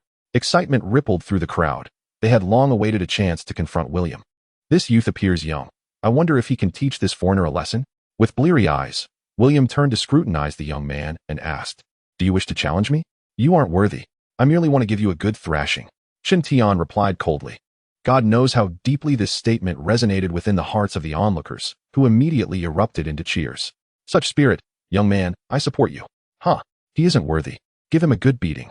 Even Wang Sheng felt compelled to join in the raucous encouragement. Initially, he perceived the youth as somewhat arrogant and aloof. But he suddenly recognized this as a form of charismatic allure, contingent on the audience. William, burping slightly, inquired, Do you dare to wager with me? Chen Tian hesitated momentarily, preparing to strike. Considering your youth, I won't propose a large bet. How about a wager of 1,000 points? The victor takes all. With a dismissive smirk, William attempted to assert dominance, but he had misjudged his opponent. Too little. If we are to wager, let it be 100,000 points. Chen Tian replied nonchalantly. Do you even possess that many points? William scoffed, believing the youth was merely bluffing out of fear. Chen Tian turned to Wang Sheng below, commanding, Hand me the bag. Before stepping into the arena, he had tossed the satchel to Wang Sheng. Wang Sheng quickly threw the bag back to Chen Tian. Upon receiving the satchel, Chen Tian unzipped it and poured out bundles of point cards. Gasps echoed around them, as even Wang Sheng's eyes widened in disbelief. You possess this many point cards? William stammered, taken aback. Are you brave enough to wager 100,000 points? Chen Tian asked with a mocking grin. In that instant, William's bravado was crushed. He did not possess such a fortune in point cards. After rummaging through his belongings, William could only muster less than 10,000 points, which, in the eyes of many, was still a considerable sum. Can we commence with these points cards? Chen Tian inquired. William's eyes burned with eagerness. He envisioned profiting handsomely from the young lad before him and promptly responded, Let us begin. Chapter 108. A reunion with the young benefactor. Little did William anticipate the ordeal that awaited him. As soon as he uttered the word begin, the boy's disdainful grin was suddenly mere inches from his face. In that fleeting moment, a cold sweat broke out on William's back as he thought to himself, This is bad. He attempted to evade, but the effects of alcohol dulled his reflexes significantly. Bang! A powerful blow struck his abdomen, sending William's towering frame hurtling backward. The elastic ropes nearly snapped under the strain of his body. Propelled by the rebound, William was uncontrollably thrust towards Chen Tian once more. Bang! Chen Tian delivered a kick just as William returned, sending him flying again. The ropes groaned under the immense force, creaking as though their very structure was fracturing. As William was flung back yet again, Chen Tian delivered another upward kick. Bang! In an instant, William's trajectory altered, directing him skyward towards the arena's ceiling. Crash! The force of his ascent was so tremendous that he collided with the ceiling. With a resounding thud, William, who had been airborne for what felt like an eternity, finally descended back onto the arena, motionless and unresponsive. The atmosphere was eerily silent. Every spectator's eyes widened in disbelief, their expressions akin to witnessing a nightmarish scene. The entire exchange transpired in a mere span of seconds. From being undefeated, William had not even managed a single counter. Just as the boy had proclaimed, William had been soundly thrashed. Never before had anyone been tossed around like this. William was truly waiting for the next challenger. Chen Tian, indifferent to the unconscious William, stowed away the points cards into his satchel and leapt off the arena. At this moment, the crowd remained engulfed in shock. They instinctively parted ways as Chen Tian approached, as if making way for a sovereign. We can depart now, Chen Tian remarked to the equally astonished Wang Sheng. At that moment, Wang Sheng was grappling with the overwhelming reality that the young boy had shown him mercy during their earlier encounter. It was only after Chen Tian and Wang Sheng's departure that the once quiet hall erupted into a cacophony. Good heavens, who is that boy? How could he be so formidable? I question whether I imagined it. Incredible. There is indeed a vast disparity among evolvers. Surely, William hasn't he been fatally harmed? This is astonishing. That boy could probably rend mutant beasts apart with his bare hands. Amidst the discussions, someone ventured onto the arena to check on William, only to discover he had merely lost consciousness. Infuriatingly, it was revealed that William had been donning special protective gear beneath his clothing, raising questions of foul play. While some were incensed, Chen Tian, under Wang Sheng's guidance, was indulging in a shopping spree. Chen Tian initially intended to exhaust his supply of point cards, yet unexpectedly found himself with a modest profit. The abundance of wealth carries its own set of troubles, and he pondered whether such woes might indeed vex a multitude of survivors. Ultimately, upon Wang Sheng's suggestion, Chen Tian purchased a luxury military-grade tablet valued at 10,000 points. The exorbitant price stemmed from the extreme rarity of this device. It would not be available for public sale were it not for the intention of stimulating the survivor's motivation to strive. This military-grade tablet utilizes a specialized network and remains capable of connecting to the internet. It offers numerous practical features, such as a map navigation function. This navigation capability extends beyond the borders of Huanxia country, allowing for use in other nations as well. There is also a danger level indication feature, currently categorized into 4 levels: A, B, C, and D, ranked from high to low. For Chen Tian, this functionality proves invaluable, enabling him to ascertain the presence of formidable mutated beasts based on the indicated danger levels. For instance, the previously hunted Lord-level mutated fish was distinctly marked as A, while the breeding base was labeled as B. Another intriguing feature is the information bulletin, akin to news disseminated by various safe zones, detailing advancements in research and peculiar discoveries. Naturally, it also includes task-reward descriptions issued by nearby safe zones. Besides these functionalities, there are numerous minor features that Chen Tian will need to explore gradually. Though the tablet is indeed pricey, it is worth every point for Chen Tian. Were it not for the purchase restrictions, he would have desired to acquire several more as backups. As dusk fell, Chen Tian offered further guidance to Wang Sheng, resulting, as one might expect, in another round of beatings for Wang Sheng. Utilizing the detailed navigation provided by the tablet for the 56th safe zone, he arrived at the most luxurious inn in the area. The inn was spacious, yet few survivors occupied its rooms, likely due to their reluctance to part with their hard-earned points. Upon entering his room, Chen Tian continued to explore the tablet's functionalities and discovered that online shopping was available, albeit limited to products from the 56th safe zone. This convenience was remarkable. Cash on delivery? Chen Tian decided to experiment. In no time, his initial order had already been delivered to his door. Alas, once outside the safe zone, such delivery services ceased to exist. While marveling at this convenience, Chen Tian's order placements continued unabated, as he was intent on depleting his point card. Although this shopping method was convenient, it did present certain inconveniences, particularly regarding change during point card transactions, which could become quite time-consuming with frequent use. While reviewing the shopping process, Chen Tian discovered that points could be deposited into a dedicated account, reminiscent of traditional bank cards, though currently, this service was restricted to the 56th safe zone. It was time for dinner. Chen Tian utilized the tablet's ordering feature to summon the chef directly. Having arrived in the safety zone, one must indulge in the conveniences it offers, especially since there are a plethora of ingredients in Chen Tian's private domain, providing an excellent opportunity for the chef to showcase his culinary skills. After approximately 10 minutes of waiting, the chef arrived. Upon their initial encounter, both parties were momentarily taken aback. "It's you." Chen Tian was the first to speak. Who could have anticipated that the chef summoned would be the middle-aged man and his twin daughters, who had previously been recipients of his benevolence? They too were astonished to discover that the customer before them was their lifesaver, Chen Tian. It was rather unfortunate that the ordering system was not sufficiently refined. All they received were numbered identifiers, devoid of any photographs. "Please come in." With the chef already present, Chen Tian had no choice but to proceed with the order. "Thank you so much for rescuing me last time." At this moment, the middle-aged man finally recognized him, filled with surprise and apprehension. They had departed in such haste, enveloped in fear, that the trio had yet to learn the name of their benefactor. To encounter him again in such an unexpected manner was truly remarkable. Chapter 109. A new application of the shock technique. The man's name was Xia Dong. His elder daughter was named Xia Zai, and the younger, Xia Zichen. Had it not been for Chen Tian's timely intervention, the consequences would have been dire. Moreover, upon their departure, Chen Tian had gifted them a mutated Tibetan Mastiff, which enabled them to accumulate a significant number of points upon arriving in the safety zone, securing a decent home and even employment. "Zai Zichen, come and pay your respects to your benefactor," urged Xia Dong, his emotions running high as he pulled his daughters forward. In this apocalyptic world, receiving assistance from others was already a stroke of luck, and to be aided by an evolved individual made it all the more significant. Even if they could not forge a deeper connection, they must learn to express gratitude. The twin sisters, still in a state of astonishment, hurriedly approached, preparing to kneel before Qintian. With a swift movement, Qintian reached them in an instant, placing his hands firmly on their shoulders to halt their kneeling gesture. "I despise this sort of formality," he declared, speaking candidly. The twin sisters were momentarily at a loss. They vividly recalled the scene of the young man displaying his prowess, and claiming not to feel nervous would have been a falsehood. Yet amidst their anxiety, there was a glimmer of hope, a desire to one day possess strength akin to his.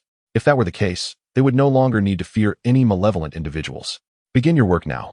The ingredients over there are prepared for you," Qintian instructed, gesturing towards the pile of provisions. The three of them dared not utter another word, and promptly set to work. Before the apocalypse, Xia Dong had been a chef, and in the safety zone, he could continue to hone his craft.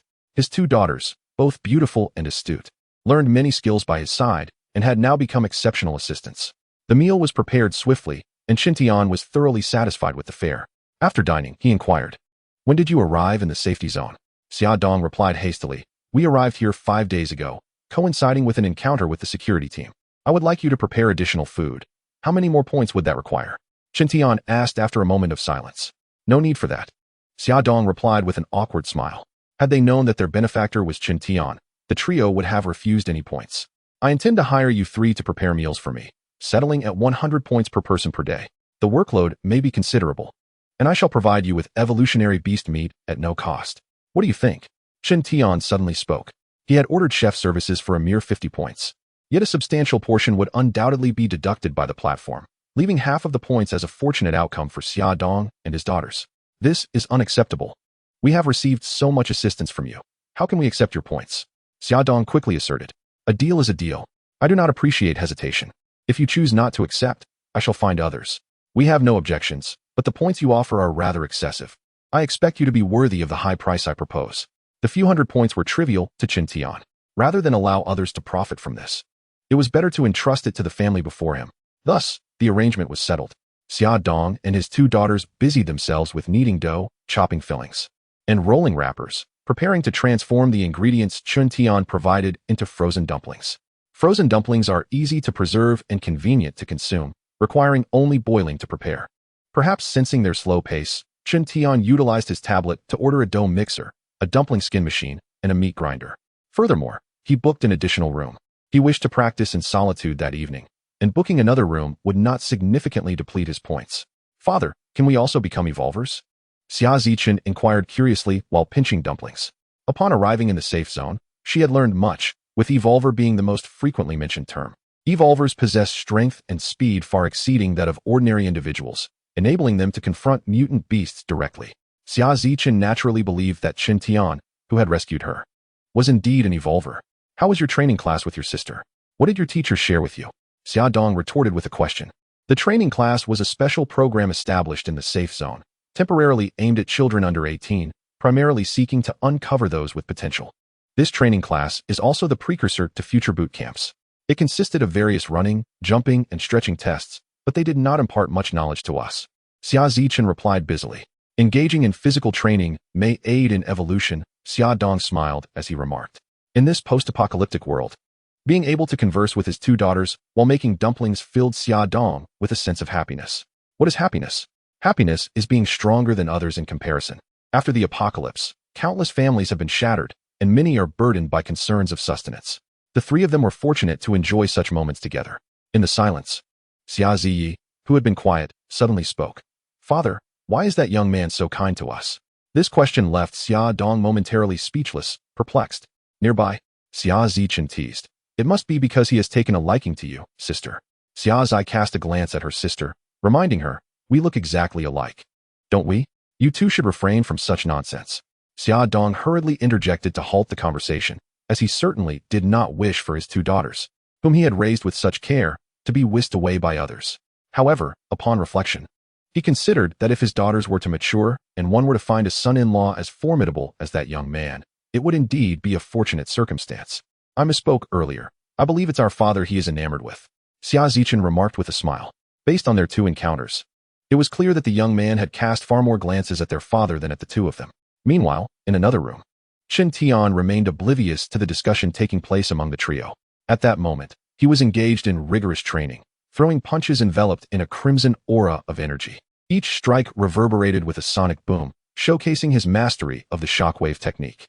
With a resounding crack, another sonic blast erupted, causing the curtains to flutter with the generated airflow. It had been several days since he had last struck an alien vessel. Chen Tian stood still, having devoted this period to perfecting his shockwave technique. The cramped quarters and intricate surroundings were not conducive to unleashing an extraterrestrial artifact. Why did his physical strength increase after striking the alien vessel, despite it being the same shockwave technique? This question sparked a revelation in Chen Tian, sharpening his focus. If he were to apply the shockwave technique in an alternative manner, could it not serve to refine his physical form? The mere thought of this possibility stirred excitement within him. Chapter 110. The illusion of a bottleneck. Closing his eyes, he regulated his breath, attuning to the fluctuations of energy surrounding him. As Chen Tian entered a state of tranquility, the red energy radiated outward like ripples on a pond.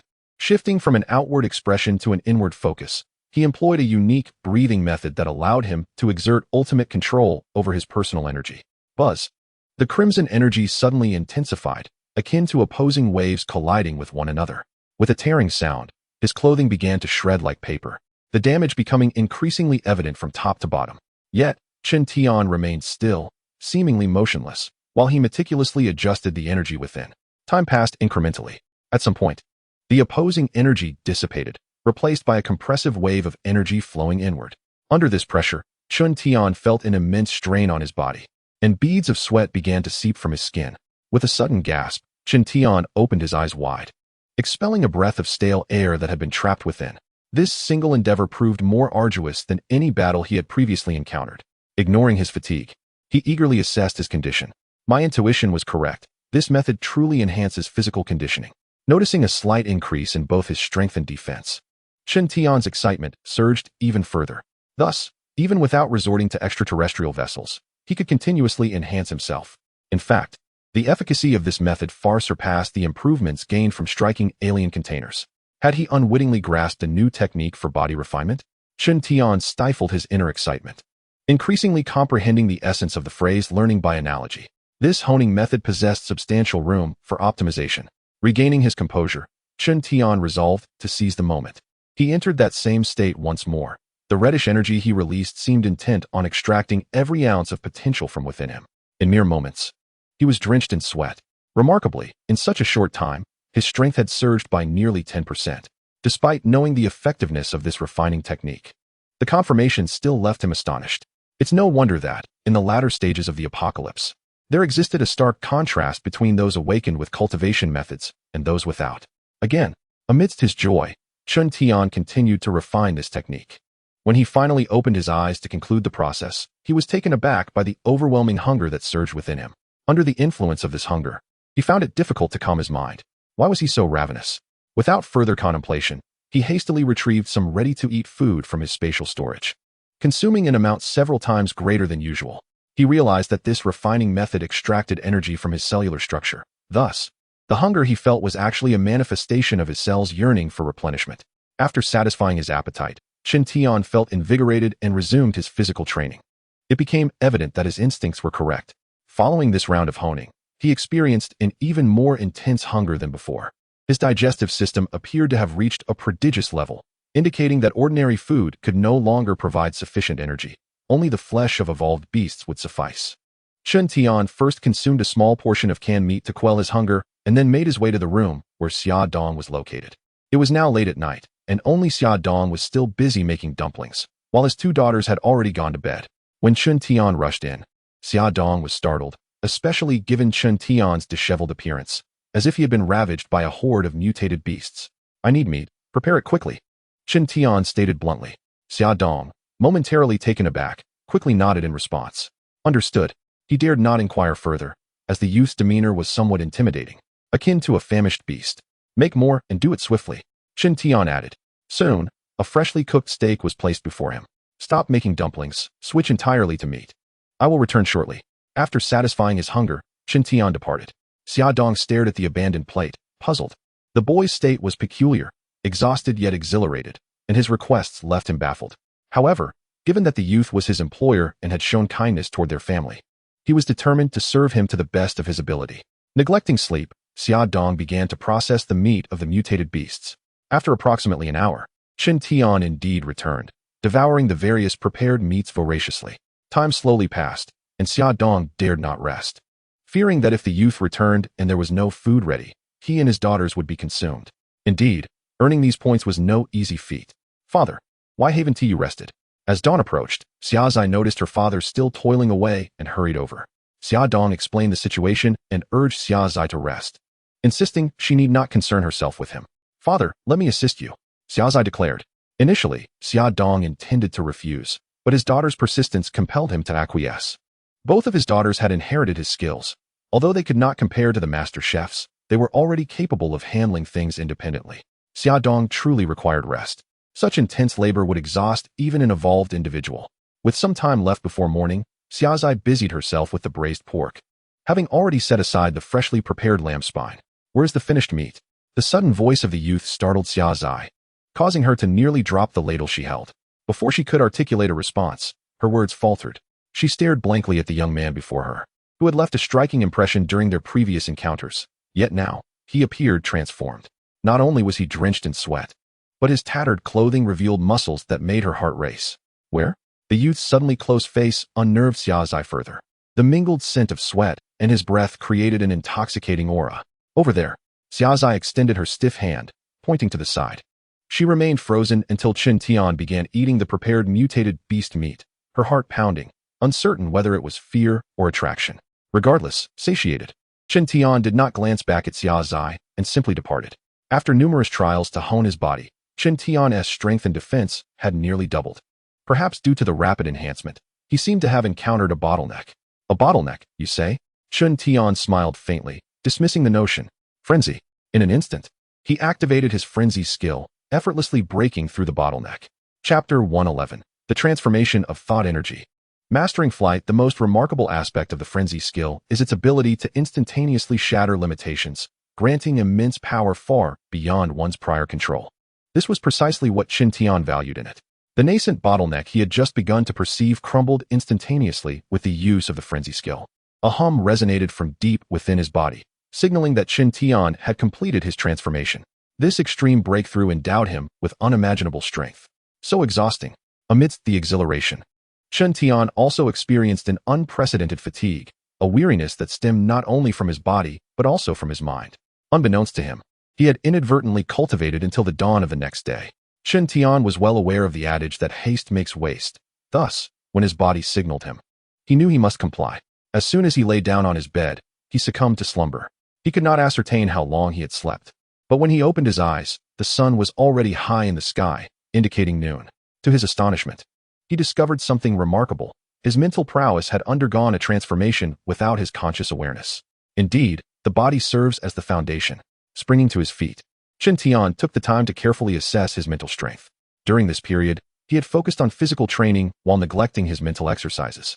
Fully cognizant that a robust physique is essential for survival in the apocalyptic world, as well as pivotal to the future limits of his psychic energy. While the strength of one's mental power is directly related to the breadth of the cerebral domain, if the brain is likened to a vessel for mental energy, then the body is the cornerstone that supports this vessel. Previously, Chen Tian had suffered due to the frailty of his body. The limitations imposed by his physique had hindered his mental power from surpassing a certain threshold. Moreover, an essential point remained. To ascend to the rank of a controller, one must possess a body capable of withstanding primal forces. Otherwise, a lifetime of effort would yield no results in reaching such heights. He could hardly believe that his mental power had grown to this extent. With a mere flick of his hand, he summoned several daggers from his private space. In the past, he could only manipulate daggers with strands of psychic energy, but now, a formidable wave of mental energy enveloped the daggers entirely. Previously, he could only control objects weighing a few pounds without compromising speed, but now, the enhancement of his mental energy allowed him to manipulate objects weighing hundreds of pounds without any loss of velocity. As he compared his past abilities with the present, he enveloped himself entirely in mental energy. In an instant, he found himself levitating. Once, this had been the pinnacle of his capabilities. Chen Tian attempted to fly within the confines of his room. Whoosh! His body moved like a specter, rendering him nearly invisible. Now, he possessed the ability to soar. At full speed, he could reach subsonic velocities.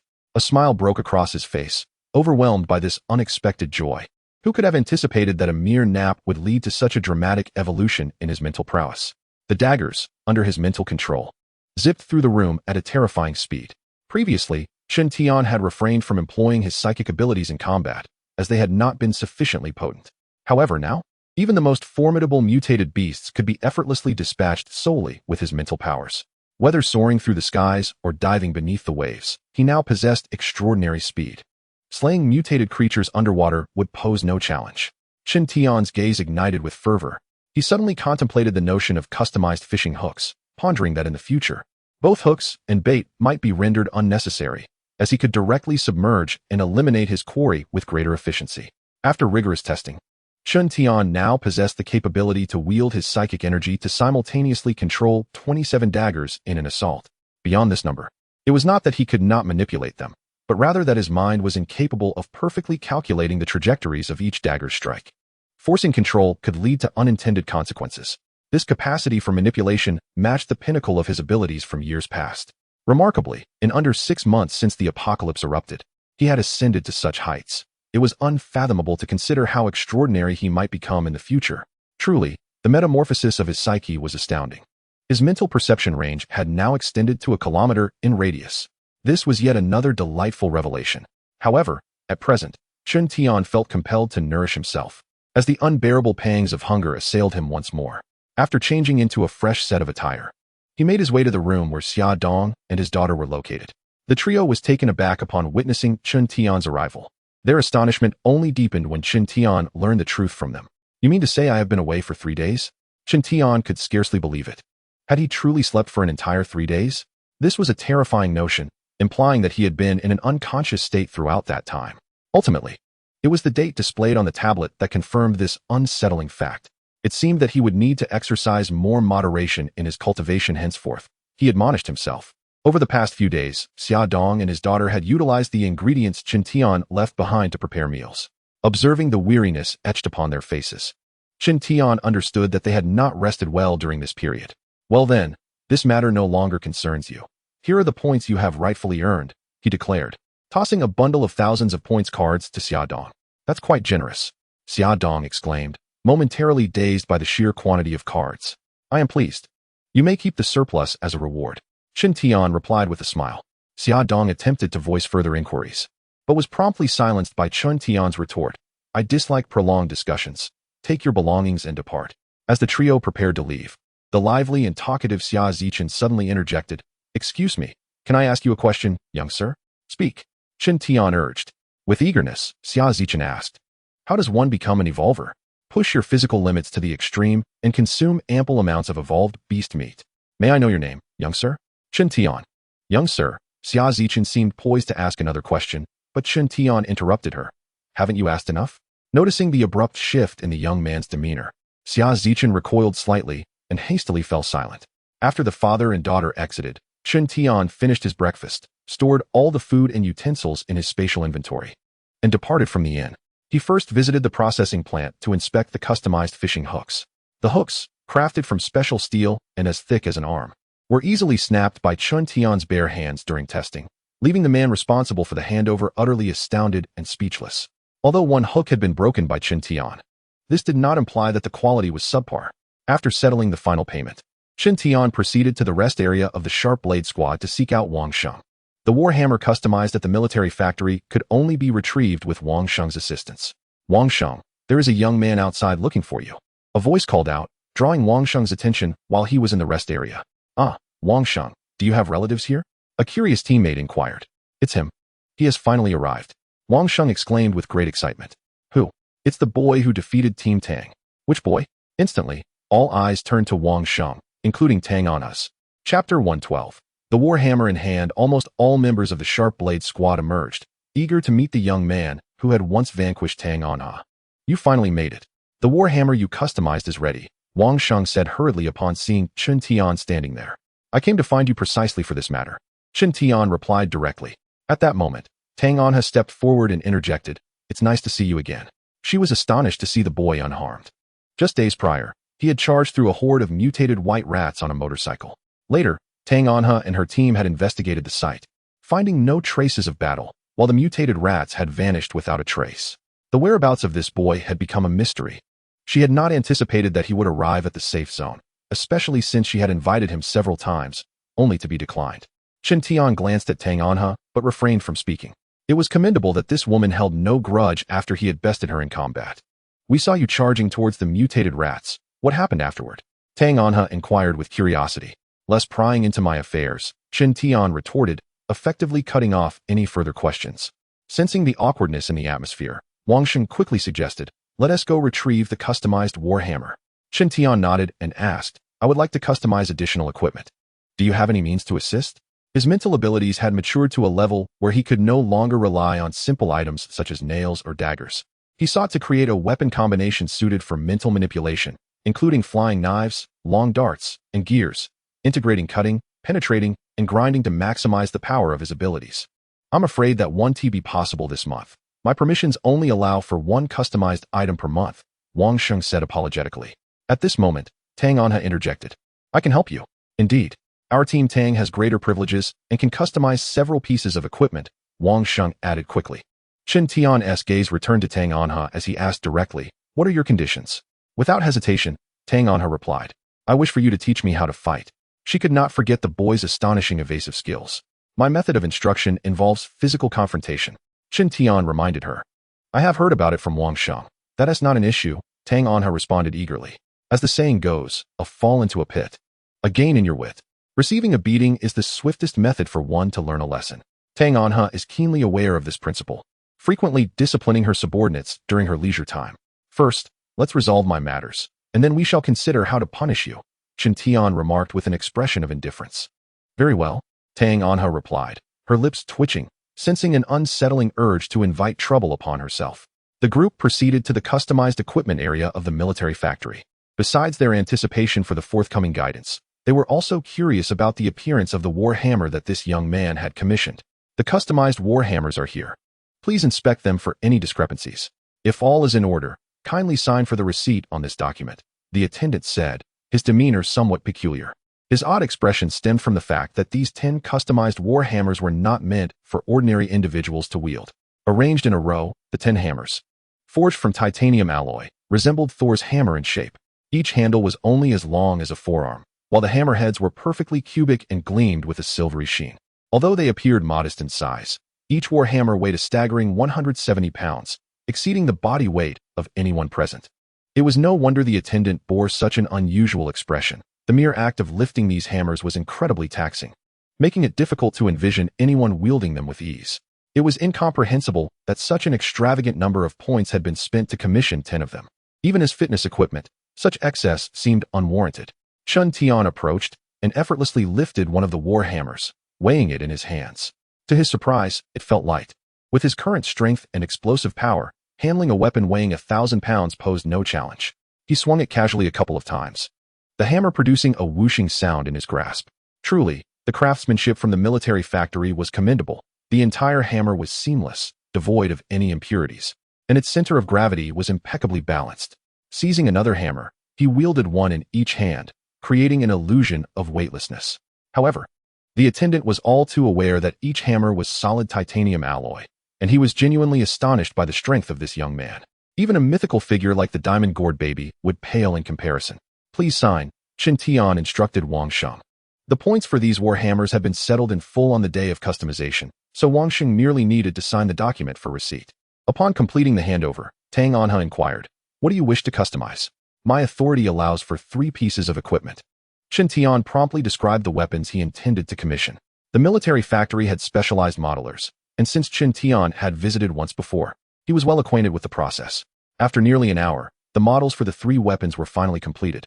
On the computer screen, the full view of the 3 psychic weapons was displayed, complete with intricate parameters.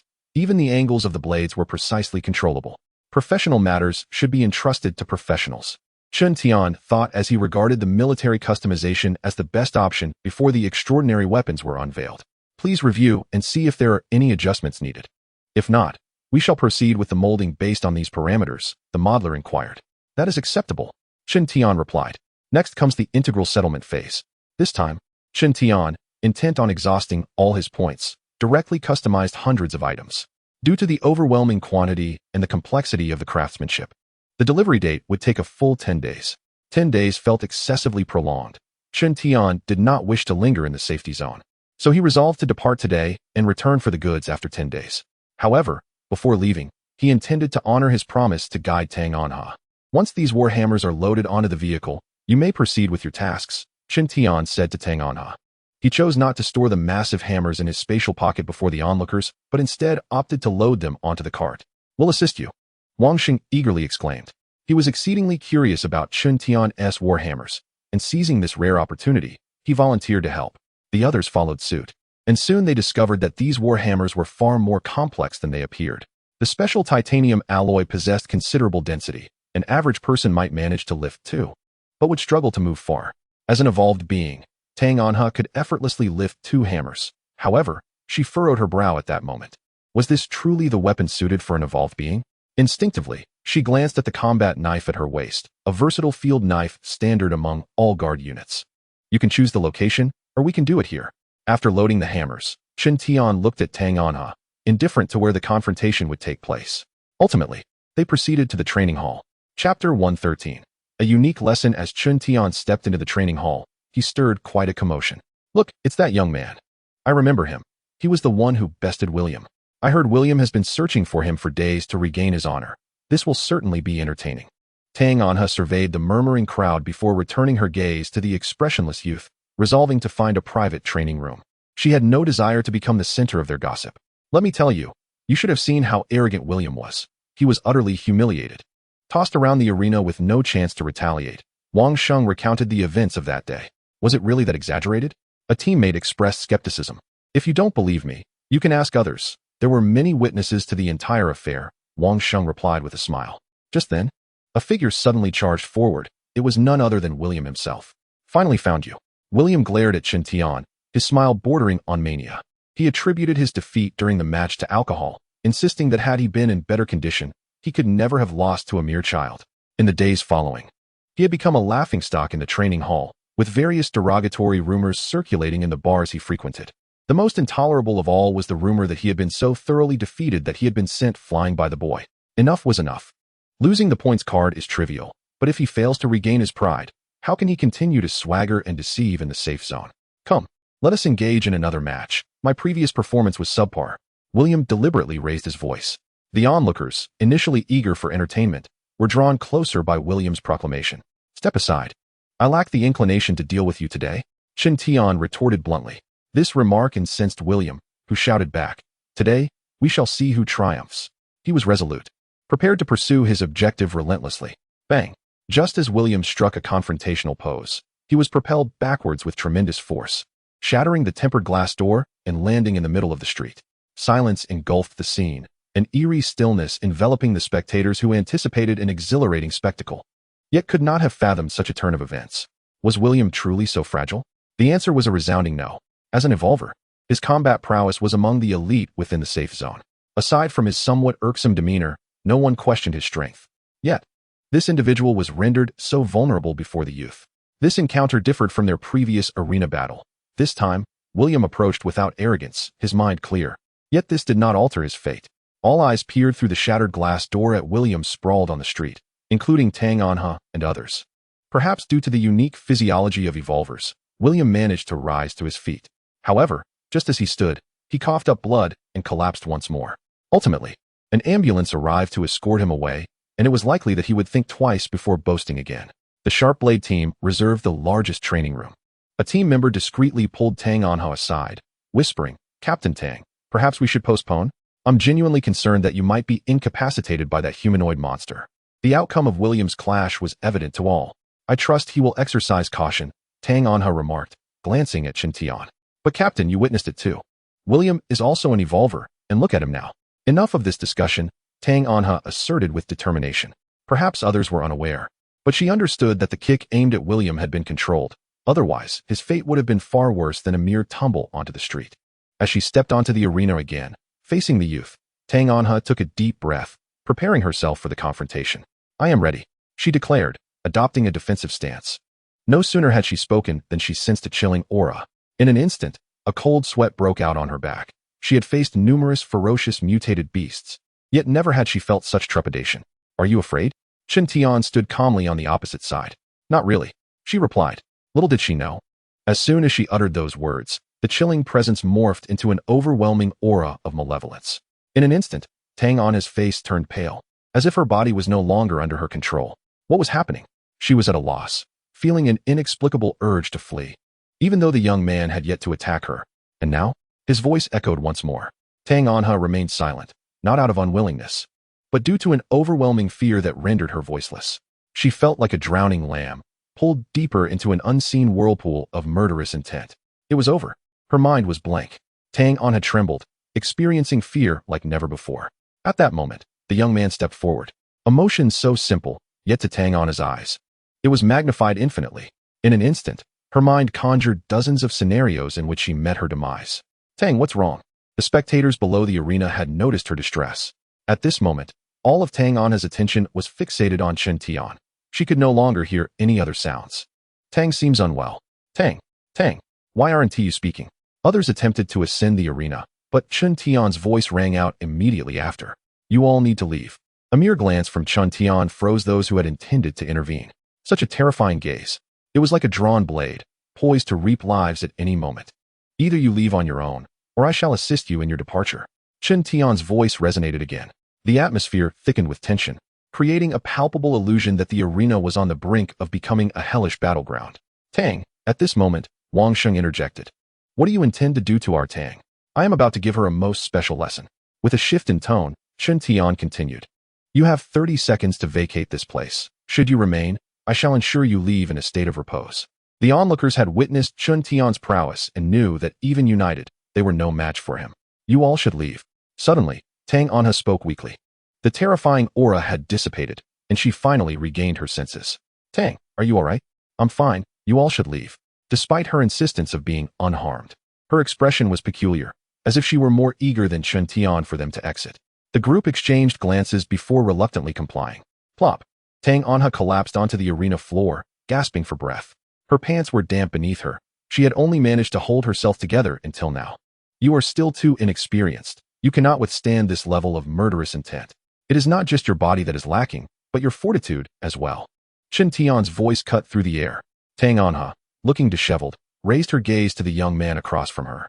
She felt no shame in being seen in such a state. Her only desire was to understand what had transpired moments ago and why she had reacted in such a manner. Chapter 114, My Domain. Like an extension of my own hand, the young man's strength had once again reshaped Tang Anha's understanding. He had managed to intimidate her solely through his murderous aura and presence. What must I do? Tang Anha gazed intently at the young man, her heart yearning for answers. Should she encounter another mutated beast capable of unleashing murderous intent in the future, she did not wish to remain passive. This experience had not only sounded an alarm for her, but also served as a profound spiritual awakening. Would you like to know how to conquer fear? Chen Tian countered her question with one of his own. An eager nod from Tang Anha indicated her desire for knowledge. In that moment, she resembled an avid student, eagerly awaiting enlightenment from the youth. Suddenly, Chen Tian stepped closer. For reasons unknown, Tang Anha felt a surge of tension, instinctively tightening her legs. Stand up. Chen Tian's abrupt command startled her. Tang Anha froze, his serious tone evoking a sense of guilt within her. Do not make me repeat myself. Chen Tian's expression remained stern. Biting her lip, Tang Anha hastily rose, avoiding his gaze for fear of encountering a mocking expression. However, her apprehensions were unwarranted. Barely upright, a powerful force struck her abdomen. Bang! Tang Anha, weighing less than 100 pounds, was sent flying by Chen Tian's punch. She collided with the ropes surrounding the arena and bounced back, landing unceremoniously on her knees, her mind spinning. Why had she been struck? Tang Anha was utterly bewildered by the young man's unpredictable behavior. One moment, he was conversing, and the next he was attacking, leaving her utterly defenseless. How does it feel? His voice pierced the air once more. Tang Anha felt a surge of irritation rising within her. Why inquire about her feelings after assaulting her? Pain, she realized, was one way to dispel fear. Yet it was not the sole method. Chen Tian's voice echoed again. Tang Anha paused, understanding the truth in his words through her own visceral experience. The anxiety that once gripped her heart had dissipated, replaced by the sharp sting of her injuries. I apologize. I mistakenly thought. Tang Anha expressed her regret for misjudging him. Why do you assume this is about you? If you wish to grow stronger, seek your own answers. What others tell you can only serve as a reference. Chen Tian replied, his expression still impassive, akin to that of a strict mentor. I understand. Tang Anha responded earnestly. Let us conclude for today. Take some time to reflect. Chen Tian remarked, casting a glance at the damp arena floor. He pondered how this woman would eventually earn the title of Tyrannosaurus. After Chen Tian leaped down from the arena, Tang Anha suppressed her embarrassment and hurried to tidy up the area. She could not allow her mortification to be witnessed by her teammates. Otherwise, they would ridicule her for eternity. Fortunately, the secluded training room contained a restroom, and Tang Anha quickly attended to her attire, making it appear as though it had merely been dampened by sweat. Once she had completed this task, she approached Chen Tian with a calmer demeanor. Are you leaving the safety zone? Upon hearing Chen Tian's intention to depart, Tang Anha was taken aback. She still had numerous questions she wished to pose to him. I will return once the customized equipment has been completed, Chen Tian stated. Is the safety zone not sufficient? Why leave? Tang Anha inquired, her expression one of confusion. Remaining here will cause my body to rust. Chen Tian had lingered in the safety zone for several days, exceeding his expectations. May I have your contact number? Contact number? Chen Tian was taken aback. Every tablet has a designated contact number. Knowing this allows us to make video calls to each other, Tang Anha elucidated. She had learned from Wang Sheng that Chen Tian had purchased a military-grade tablet, and their elite squad was equipped with the same model. Perhaps fearing that Chen Tian might decline, Tang Anha added, once the customized equipment is ready, I can notify you immediately. If there is anything you wish to acquire, I can keep an eye out for you. In truth, her primary motive for requesting his contact information was to seek clarification on certain matters. Chen Tian acquiesced, handing his tablet from his backpack to Tang Anha for her to operate. All right, just tap on the elite squad icon in the contact section, and you can reach me, Tang Anha said as she returned the tablet to him. After departing the safety zone, Chen Tian released his small black dog and white cat from his life space. It was too conspicuous to have two evolved beasts by his side in the safety zone. He had not anticipated that his stay would extend for several days. Woof! Meow! The two little creatures protested as soon as they emerged. This is a test of your composure. Chen Tian gently swatted them, indicating that their protests were futile. The truck traveled along the road without a specific destination. The sun began its descent in the sky when suddenly, Chen Tian slammed on the brakes. The poor little creatures, resting on the seats, were thrown off balance by the sudden stop. In just a few days, the number of mutant white mice in his life space had astonishingly doubled. Chen Tian was taken aback. While driving, he had merely wanted to check on the mutant white mice he had been raising, but the sight startled him. Truly, their reproductive capabilities were extraordinary. Chen Tian had only sold 3 mutant white mice during his visit to the safety zone. Yet the points he earned were sufficient for his indulgences. Who would have thought that in just a few days, the number of mutant white mice would double? With a thought, he tossed a portion of food into their enclosure. Since he dared to raise them, he was untroubled by the notion of mutant ancestor mice multiplying.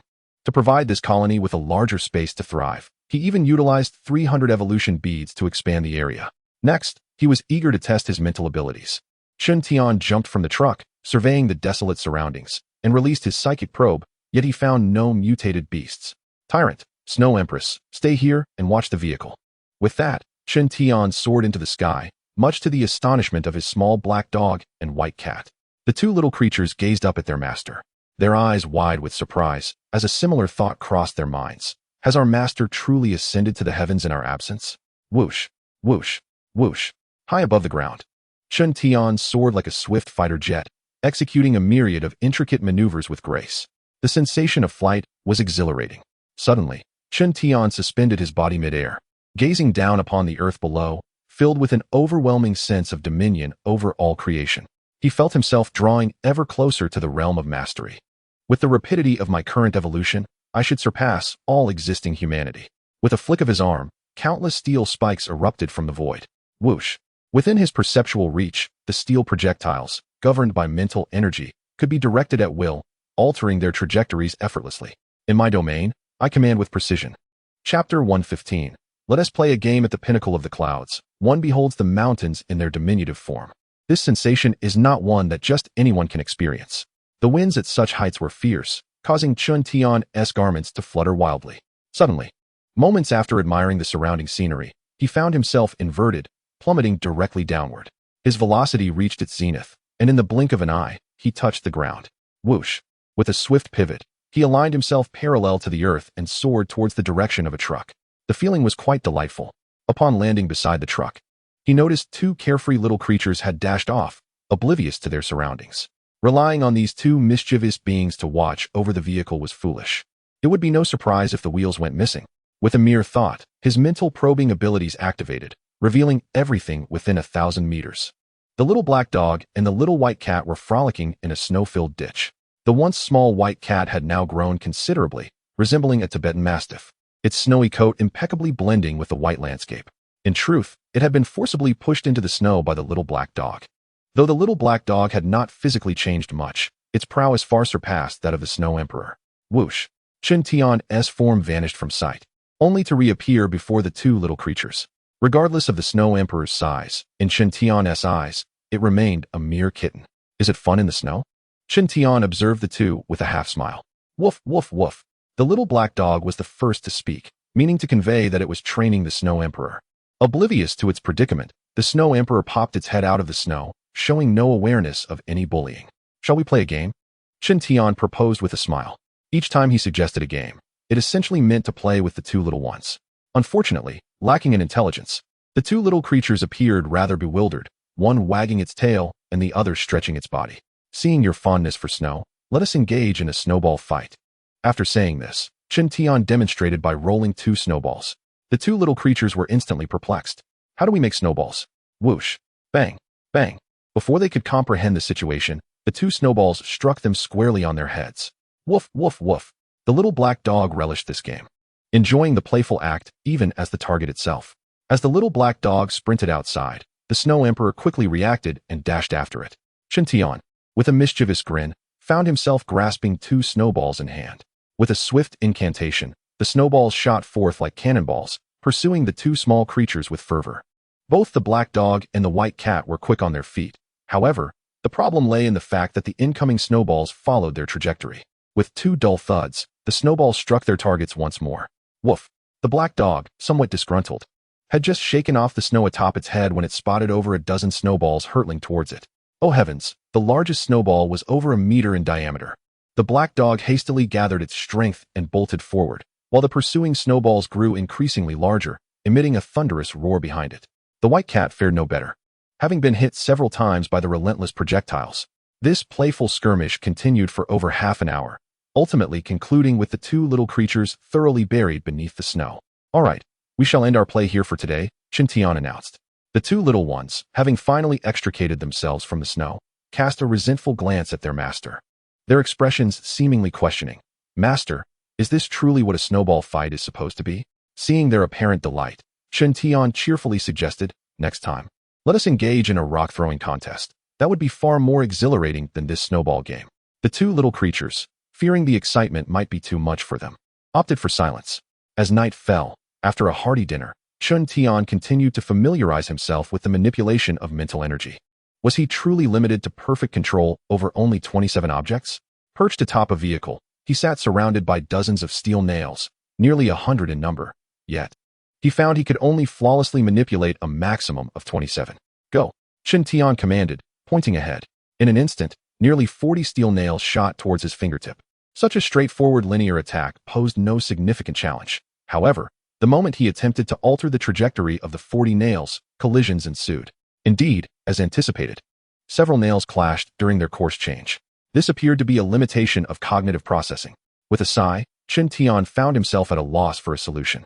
In his previous life, he had been perpetually trapped by such a bottleneck, one that could not merely be resolved by an enhancement of mental energy. With my current strength, I should be able to contend with a king-level mutated beast. As this thought flickered through his mind, Chen Tian pondered.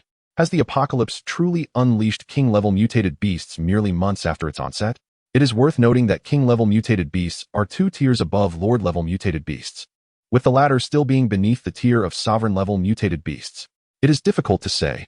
The depths of the ocean are shrouded in mystery. Just the extraterrestrial ruins I have heard of number as many as 9. Chen Tian's expression grew serious. His current strength appeared formidable.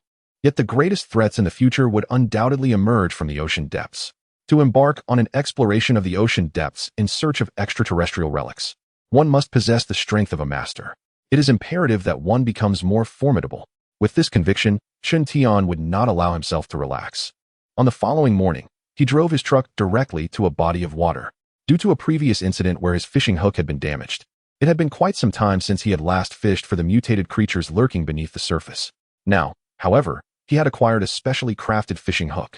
This time, He wished to test the limits of his current abilities, and the underwater mutated beasts were undoubtedly the perfect adversaries. Tyrant, Snow Empress, stay on shore. As he spoke, Qin Tian cast bait into the river. With the ice layer above already collected, he could now clearly discern the swirling black shadows beneath the water. The mutated beasts in this aquatic realm engaged in brutal combat. Confined to a limited space, they could only strengthen themselves by devouring one another. Unlike the land, where one might find a relatively safe refuge, the water offered scant hiding places. In this merciless struggle for survival, powerful mutated beasts emerged, and the probability of obtaining evolution orbs from them was exceedingly high. Whoosh! Surrounded by 27 floating blades, Qin Tian plunged into the water. In an instant, the surface transformed into a crimson hue. Chapter 116.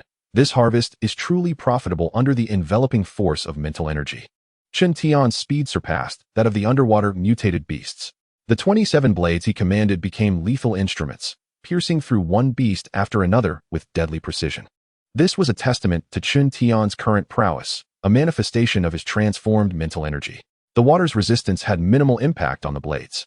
He found that he could stand still and control the blades to wreak havoc upon the mutated beasts within a 1,000-meter radius. Thud, thud, thud. As the mutated beasts fell to the blades, Qin Tian remained undeterred. He displayed nimble agility underwater, directly collecting the fallen beasts into his private space. This efficiency far exceeded his previous fishing endeavors. In less than half an hour, he had slain nearly 4,000 mutated creatures. Had there been more in the vicinity, he could have dispatched even more. Splash! Like a deity emerging from the depths, Qin Tian leapt from the water. Within his perceptive range, the number of mutated beasts in this area had dwindled to a mere handful. With such a meager count, it was impossible for him to continue. Suspended in the air, he glided along the ice surface, soaring rapidly forward. After flying several dozen miles, he landed on the ice. Relying solely on his mental prowess to eliminate underwater mutated beasts was rather one-dimensional. If he could integrate his physical abilities with his mental techniques, that would be the true demonstration of his strength. Qin Tian did not rush to re-enter the water. Instead, he stood in contemplation. The mental energy could not merge with his unique energy, and if he wished to attain formidable mobility underwater, he would have to employ his mental energy. He realized he need not envelop his entire body in mental energy. As if struck by a revelation, Qin Tian's eyes sparkled with brilliance. With a swift gesture, a metal plate, akin to the size of a skateboard, materialized before him. Under the influence of his psychic energy, this metal slab transformed into a remarkable flying apparatus. Standing atop it, Qin Tian found himself endowed with the ability to soar through the skies, liberating his form and unleashing the destructive power of his unique energy. Yet, a minor drawback emerged. The 27 blades he had been adeptly controlling had now diminished to 26. Curious to explore this novel mode of combat, Qin Tian leaped into action, descending with force as he delivered a powerful kick against the thick layer of ice beneath him. The shockwave from his strike reverberated through the air, resulting in a thunderous explosion. The visible surface of the river's ice shattered instantaneously, and the tremendous force sent water soaring several meters into the air. The mutated beasts lurking beneath the surface, sensing imminent danger, swiftly attempted to flee. However, it was too late. Qin Tian had already locked onto the creature's positions with his mental awareness. As the ice above him splintered, he plunged into the depths below. The metal plate, now serving as his flying vehicle, seamlessly adhered to his feet as he submerged. With his formidable psychic abilities, combined with his devastating shockwave technique, Qin Tian became an unstoppable force beneath the water. The mutated beasts that fell victim to his blades might retain some semblance of their forms, but those struck down by Qin Tian's bare hands were reduced to mere fragments.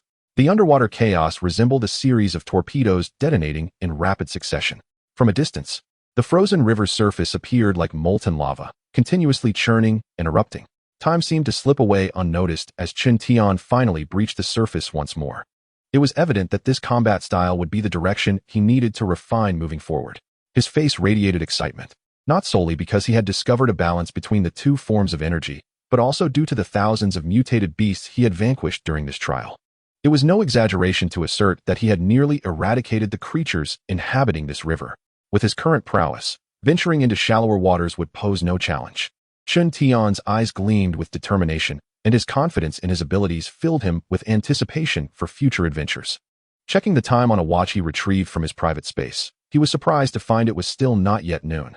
It appeared that those custom fishing hooks were unnecessary. Direct confrontation proved far more efficient. In just half a day, Chen Tian had shattered previous records.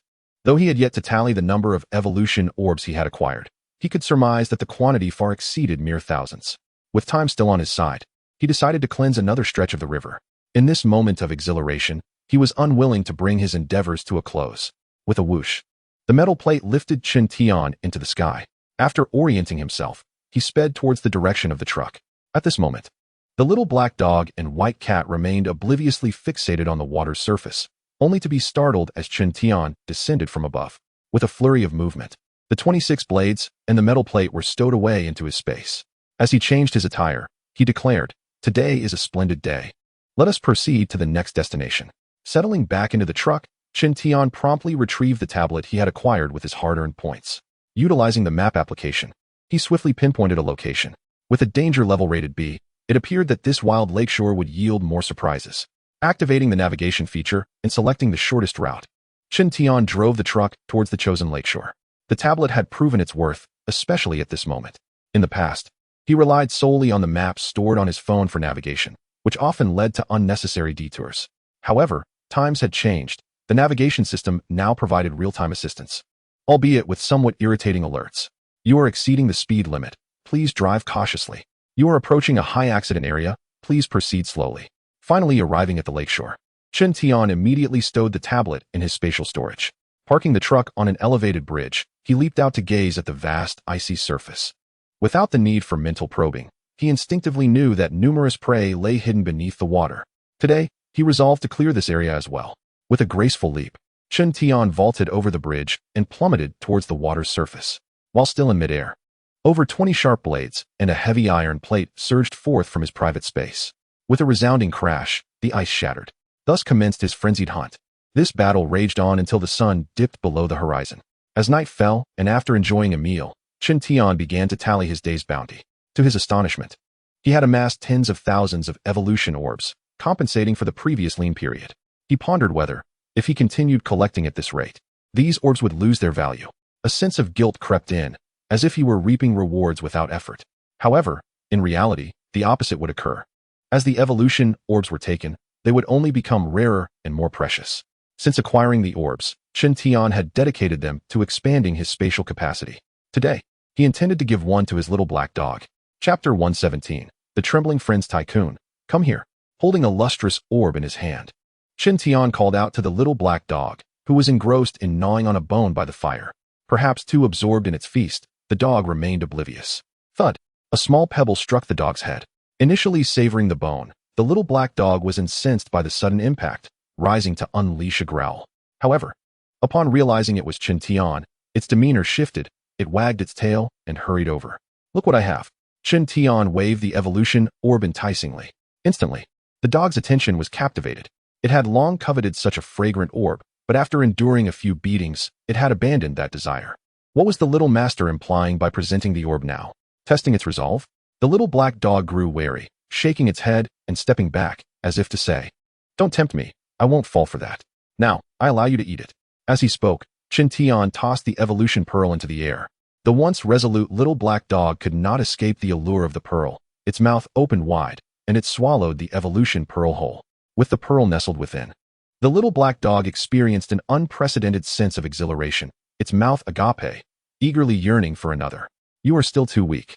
This single evolution pearl is enough for you to digest for several days." Chen Tian remained unfazed. His reluctance to utilize the evolution pearl previously stemmed from the dual nature of its energy absorption. While it provided a swift energy boost, improper absorption could lead to genetic chaos. Though such disturbances were trivial at first, they could accumulate and significantly impact future evolutions. Currently, Chen Tian no longer relied on the pearl's energy to enhance himself swiftly, thus opting instead to expand his spatial capacity. As for the little black dog, after a period of training, it had acquired the capability to perfectly digest a single evolution pearl, but any excess energy could profoundly affect its temperament. Unlike mutated beasts, evolution beasts must retain their rationality to govern their bodies. They could not recklessly grow stronger through insatiable consumption. The increasingly peculiar appearances of future mutated beasts were a result of excessive ingestion leading to genetic mutations. After consuming the evolution pearl, the little black dog returned to its previous spot, preparing to gnaw on its meat bone. However, it soon experienced an unfamiliar sensation of bloating. forsaking its beloved bone to lay down elsewhere. Chen Tian observed the little black dog's condition closely and surmised the cause of its discomfort. As this was the first time consuming an evolution pearl, its body had yet to adapt, and it was overwhelmed by the sudden surge of energy. "Run, tyrant!" Chen Tian suddenly exclaimed. The little black dog lifted its head to gaze at Chen Tian, displaying an unwillingness to move. Chen Tian chuckled and wasted no time, summoning a custom titanium alloy warhammer. Realizing the implications, the little black dog felt a sense of dread. It knew all too well the nature of its young master. This was undoubtedly an impending hammering. Woof! The little black dog barked, hastily dashing away. A warhammer pursued closely behind, providing the little dog with boundless motivation. Too slow. Too slow. Run faster.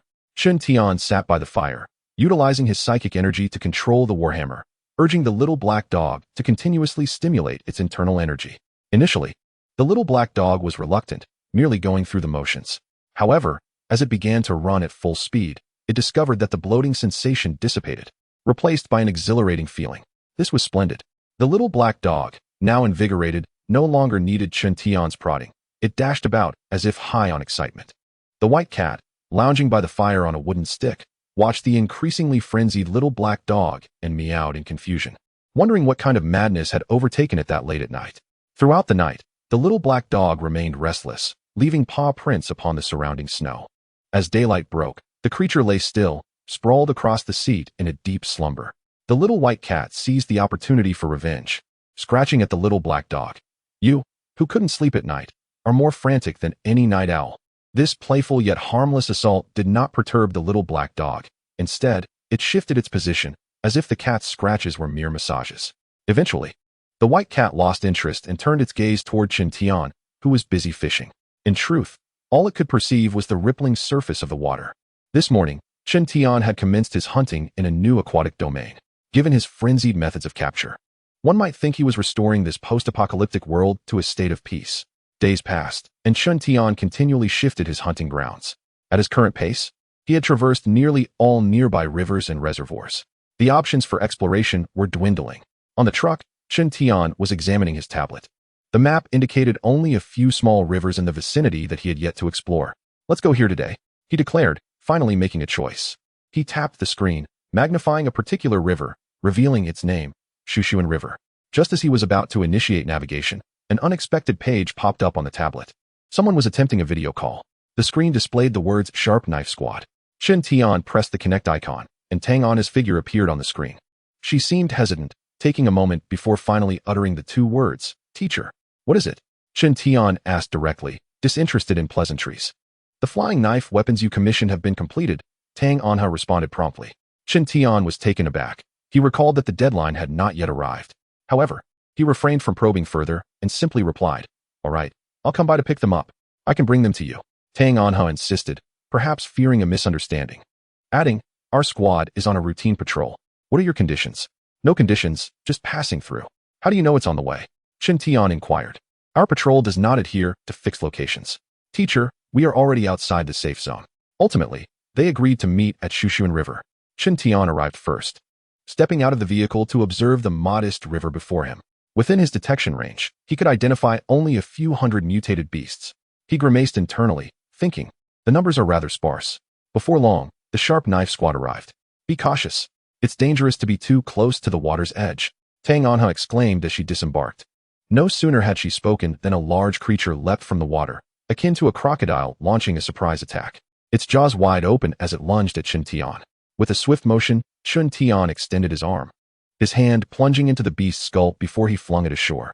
The resounding crash startled Tang Anha and her companions, sending a shiver down their spines. Chapter 118. That child jumped into the river in that moment. Tang Anha and her team stared in shock at the mutated creature, their minds momentarily blank. It was not until Chen Tian's voice broke through that they slowly regained their senses. "Where is it?" he asked, cutting to the chase. "It's in the truck," she stammered. As Tang Anha responded, her gaze remained fixed on the clearly lifeless mutated beast sprawled on the highway. She had witnessed the ferocity of the aquatic mutated creatures before. Now, all water bodies had been designated as no-go zones, where any trespasser faced near certain death. Rumor had it that the mutated beasts of the ocean were even more frenzied, and not a single vessel dared to venture into the sea. Cruisers were said to sink without warning. Approaching the armored vehicle, Chen Tian observed the neatly stacked cargo boxes, a testament to military craftsmanship with their meticulous packaging. All the customized weaponry he had ordered was contained within. Tang Anha, intrigued, drew closer, wondering why the young man had commissioned so many flying knives. However, she realized that even if she were to inquire, he would likely remain reticent. With a swift motion, Chen Tian extracted a special plastic packaging box, noted for its simple construction yet resilient against impact, corrosion, water, and cold. A click punctuated the air as he unfastened the latch. The moment the lid was lifted, a collection of elegantly curved flying knives came into view, arranged with precision. These knives, designed by Chen Tian himself, were engineered to maximize cutting efficacy while ensuring penetration, making them particularly suitable for energy manipulation. He withdrew one, scrutinizing it closely. Every detail, from the curvature of the blade to the thickness of the body, aligned perfectly with his specifications. A gentle flick of his fingernail against the blade produced a melodious sound, reminiscent of a sword being drawn from its sheath.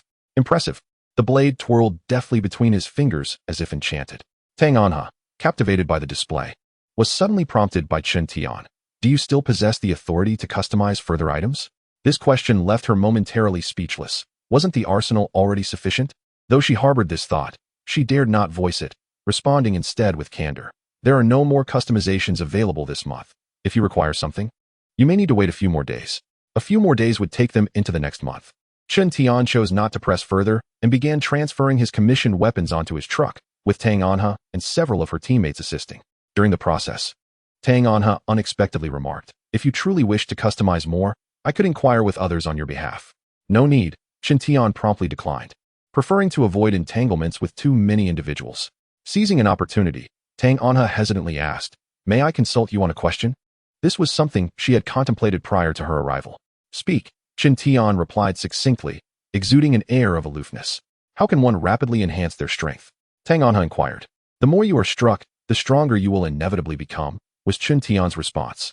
The bluntness of his answer left Tang Anha feeling awkward. Was he implying that he wished to hit her again? "If you seek to bolster your chances of survival, I suggest starting with weaponry," Chen Tian added. "Weaponry? Hand me your dagger," he instructed. Uncertain of his intentions, Tang Anha nonetheless complied, withdrawing her dagger and handing it to him. "Your dagger appears sharp, yet its short blade makes it difficult to inflict fatal damage on mutated beasts." Chen Tian's fingers lightly brushed against the blade. "What weapon should I use?" he asked. "Besides a knife, what else do you utilize?" Chen Tian responded with a question of his own. "A gun. Are you proficient with firearms?" Chen Tian probed further. "I suppose I'm decent," Tang Anha replied modestly. At that moment, Wang Sheng, standing nearby, interjected with a smile. "Our Captain Tang's marksmanship is remarkable. She can hit a target 100 paces away with perfect accuracy." Among the evolvers, Tang Anha ranked highly, largely due to her exceptional shooting skills. In the first 2 years following the outbreak of the apocalypse, firearms proved to be an indispensable weapon for humanity, inflicting significant damage on mutated beasts. "If I throw a stone, can you hit it within the first 30 meters of its flight?" Chen Tian inquired again. "What size stone?" Tang Anha asked hurriedly, her earlier confidence waning. Although she had trained with moving targets, those targets were considerably larger and followed predictable patterns. "This size." Chen Tian revealed a stone in the palm of his hand, roughly the size of a walnut. "I haven't tried. I can't say for sure," Tang Anha frowned. A target so small, if thrown, would likely be too difficult to see, let alone hit. "You may attempt it now." Chen Tian granted her 10 seconds to prepare. Whoosh. After 10 seconds, the stone Chen Tian held was launched, swiftly crossing to the opposite bank of the river. Tang Anha did not fire her weapon. She realized she was incapable of hitting the target, rendering any attempt futile. "You can't manage that?" Chen Tian's brow furrowed. "Who could?" Wang Sheng chimed in. "The stone vanished in an instant. How can one aim and shoot at it? When you convince yourselves it is impossible, you become the kind of person who cannot achieve it. Instead of pondering how to enhance your abilities, you should focus on refining your shooting technique," Chen Tian stated bluntly. The members of the Sharp Blade Squad felt a twinge of resentment at being critiqued by a youth who likely had never even held a gun. "Can you do it?" After a brief silence, Tang Anha suddenly asked. "You may give it a try," Chen Tian replied, his fingers deftly twirling a flying knife, conveying an air of expertise. Tang Anha picked up a stone from the ground, eager to discover how the youth accomplished such feats. Whoosh! She hurled the stone with considerable force. Bang! The sudden gunshot echoed nearby, startling Tang Anha. Everyone witnessed the stone Tang Anha had thrown being struck by a bullet. Chen Tian tossed his gun to Tang Anha. Indeed, in that fleeting moment, Not only did Chun Tian seize Tang Anha's firearm, but he also managed to hit the stone mid-flight. "Practice at your leisure," he said, ignoring the astonishment of those around him as he strode toward the riverbank. Tang Anha stared blankly at the gun in her hands, her mind a whirlwind of confusion. What had transpired in that instant? "Captain Tang," Wang Xing opened his mouth as if to speak, but words caught in his throat. He understood that Tang Anha must be feeling profoundly affected at that moment. Yet, how could they be unscathed? Those who had long been accustomed to wielding firearms were unexpectedly schooled by a mere youth. Perhaps our expectations of ourselves have been set too low. Tang Anha pondered thoughtfully.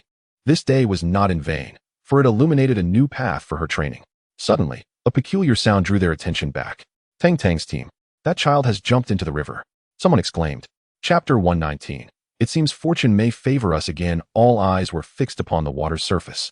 Due to the sudden emergence of a mutated beast, a significant stretch of the shore lay bereft of ice. "Why did he jump in?" Tang Anha inquired.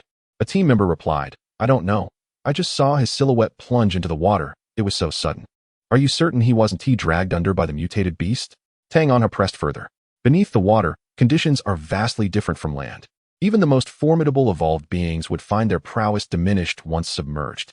Moreover, one could only speculate how many terrifying mutated beasts lurked below. I didn't see clearly, but I doubt any mutated beast could pull him under," the team member responded, and indeed, they had just witnessed the youth effortlessly slay a mutated creature. "Tang, what should we do now?" Wang Xing asked gravely. "Everyone, be on high alert." Tang Anha suddenly gestured. Understanding her intent, the team members drew their sidearms, aiming towards the river's surface. With the situation still unclear, they could only silently pray for the young man's safety. Splash! Just then, a disturbance behind them startled everyone. A large white cat leaped down from the truck, its snowy fur giving it an almost ethereal presence. Unlike the grotesque mutated beasts they were accustomed to, this majestic feline exuded an aura of nobility. "Tang, should we fire?" a team member inquired. "Hold your fire. It may belong to the teacher," Tang Anha instinctively replied. She seemed to recall having seen this cat before, though it was not nearly so large back then. Upon realizing the white cat might be the youth's pet, the team quickly lowered their weapons, wary of any accidental discharge. "It won't attack us, will it?" another team member whispered. This time, no one answered, for the large white cat was gracefully approaching the lifeless mutated beast in the center of the road. It became clear that the feline's target was the fallen creature. A collective sigh of relief swept through the group. They had feared the cat might suddenly pounce upon them. Boom! Just as they began to relax, an unexpected commotion arose from the river. With a deafening crash, the ice layer shattered. All witnessed the water turning crimson with blood. Are they fighting? My goodness, what level of battle is this? The ice continued to splinter, and a gigantic mutated beast, several meters long, erupted from the depths. Everyone beheld a ghastly wound gaping in the center of the creature's body. Though the underwater battle remained concealed from view, the sounds on the surface offered a glimpse into the nature of the conflict, one far beyond the comprehension of mere mortals. The muffled noises began to recede into the distance, yet they never ceased. Was that youth, Tang Tian, truly human? The question suddenly arose from a team member after an indeterminate passage of time. Tang Anha found herself unable to respond, as even she, an evolved being, could not fathom the extraordinary prowess of that boy. "What are you still doing here?" Without warning, Chen Tian's voice resonated behind them. The group was taken aback to see the drenched youth had returned, seemingly from nowhere. Hadn't he jumped into the river? How was he here? Surely, Tang Anha was not the only one grappling with such confusion. "Teacher, where were you just now?" Tang Anha had fully embraced the idea of him as their instructor, and she called out with genuine respect. "Slaying monsters," Chen Tian replied succinctly before striding towards the truck. With the boy's return, the group's vigilance was lifted. One member glanced back at the blood-red river, instinctively swallowing hard. How fortunate that this boy was not their enemy. Weren't the mutated beasts beneath the water formidable? Tang Anha pursued Chen Tian closely. "To you, perhaps. To me, not at all." Chen Tian retrieved a set of dry clothes from the truck and changed nonchalantly, as if oblivious to their presence. Tang Anha paused, contemplating whether this was due to his disregard for her as an outsider or as a woman. How could a mere teenager be so brazen? Reluctantly, she decided to avert her gaze.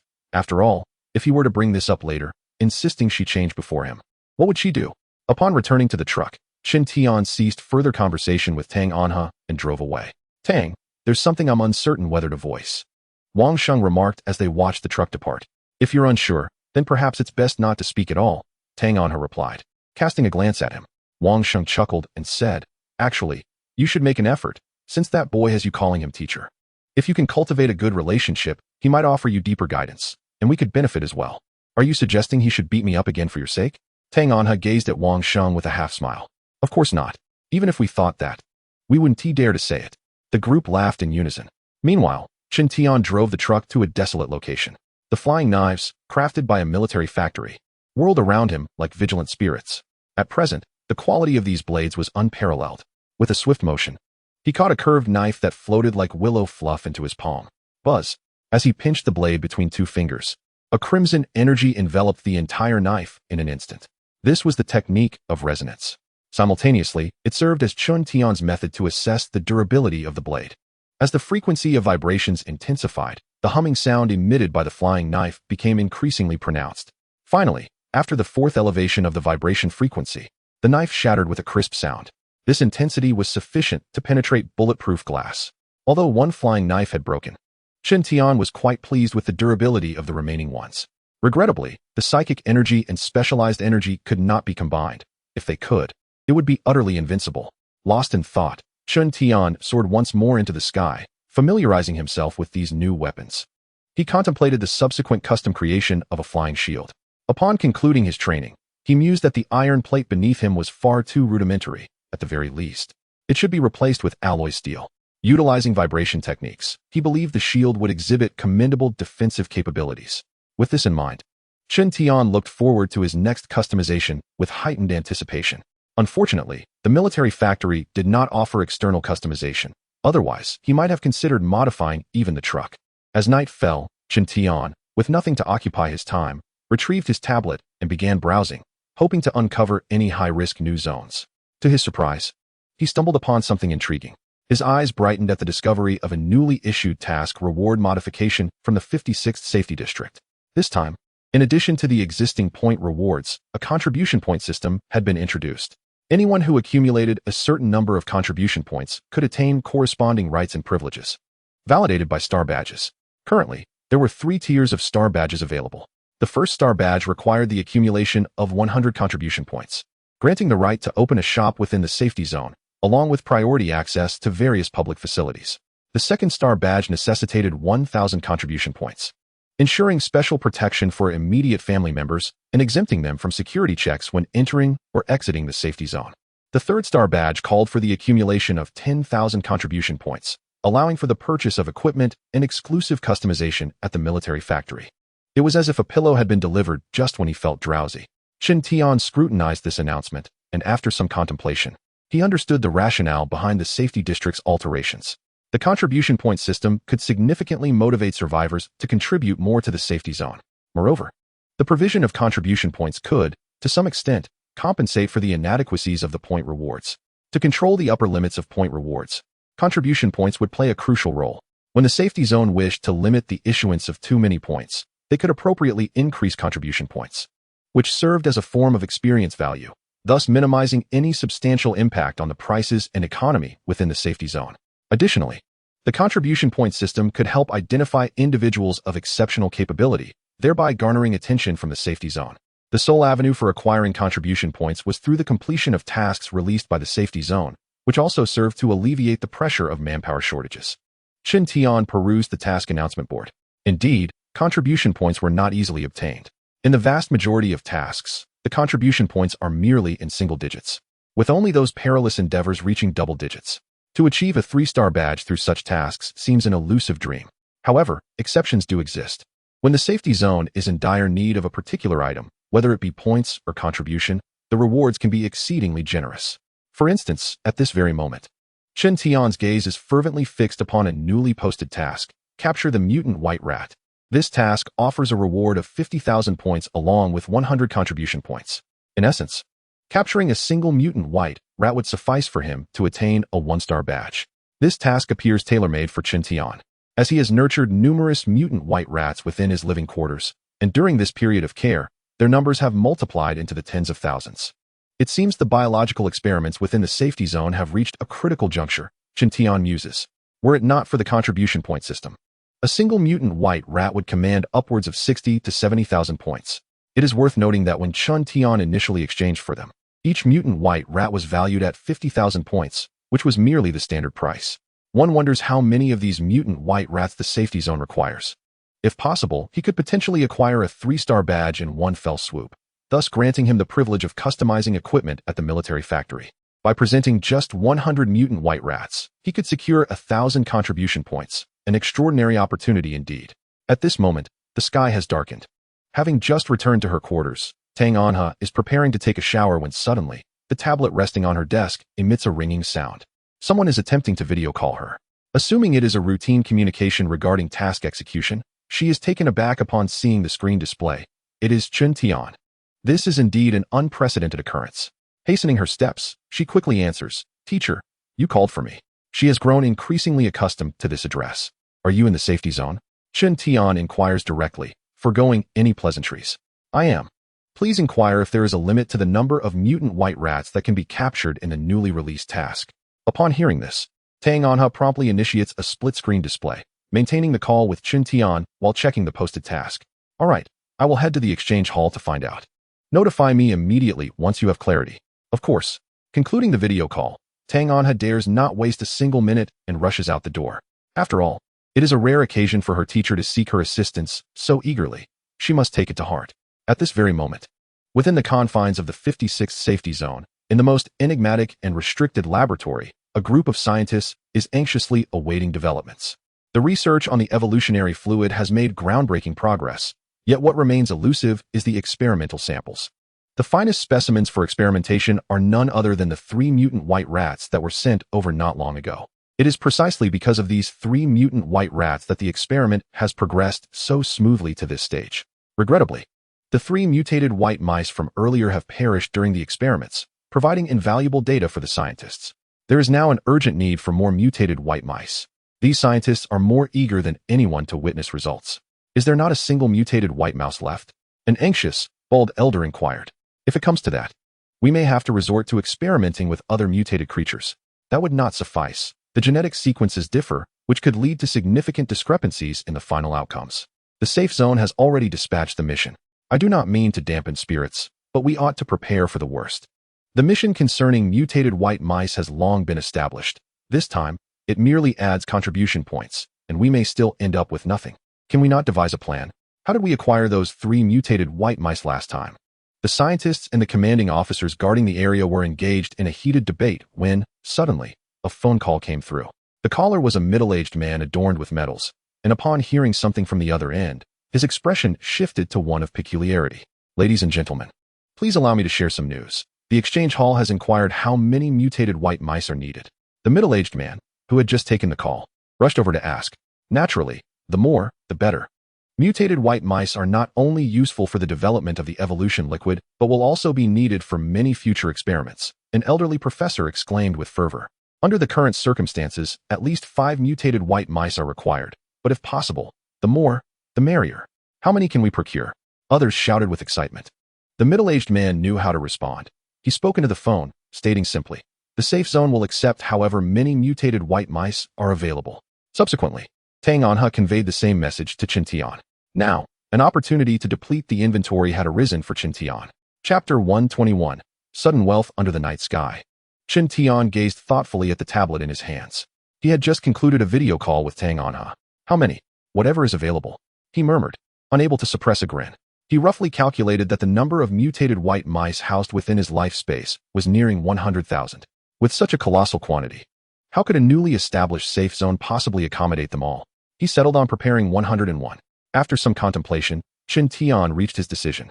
This quantity would be sufficient for him to attain a 3-star badge, granting him the privilege to customize equipment directly at the military factory.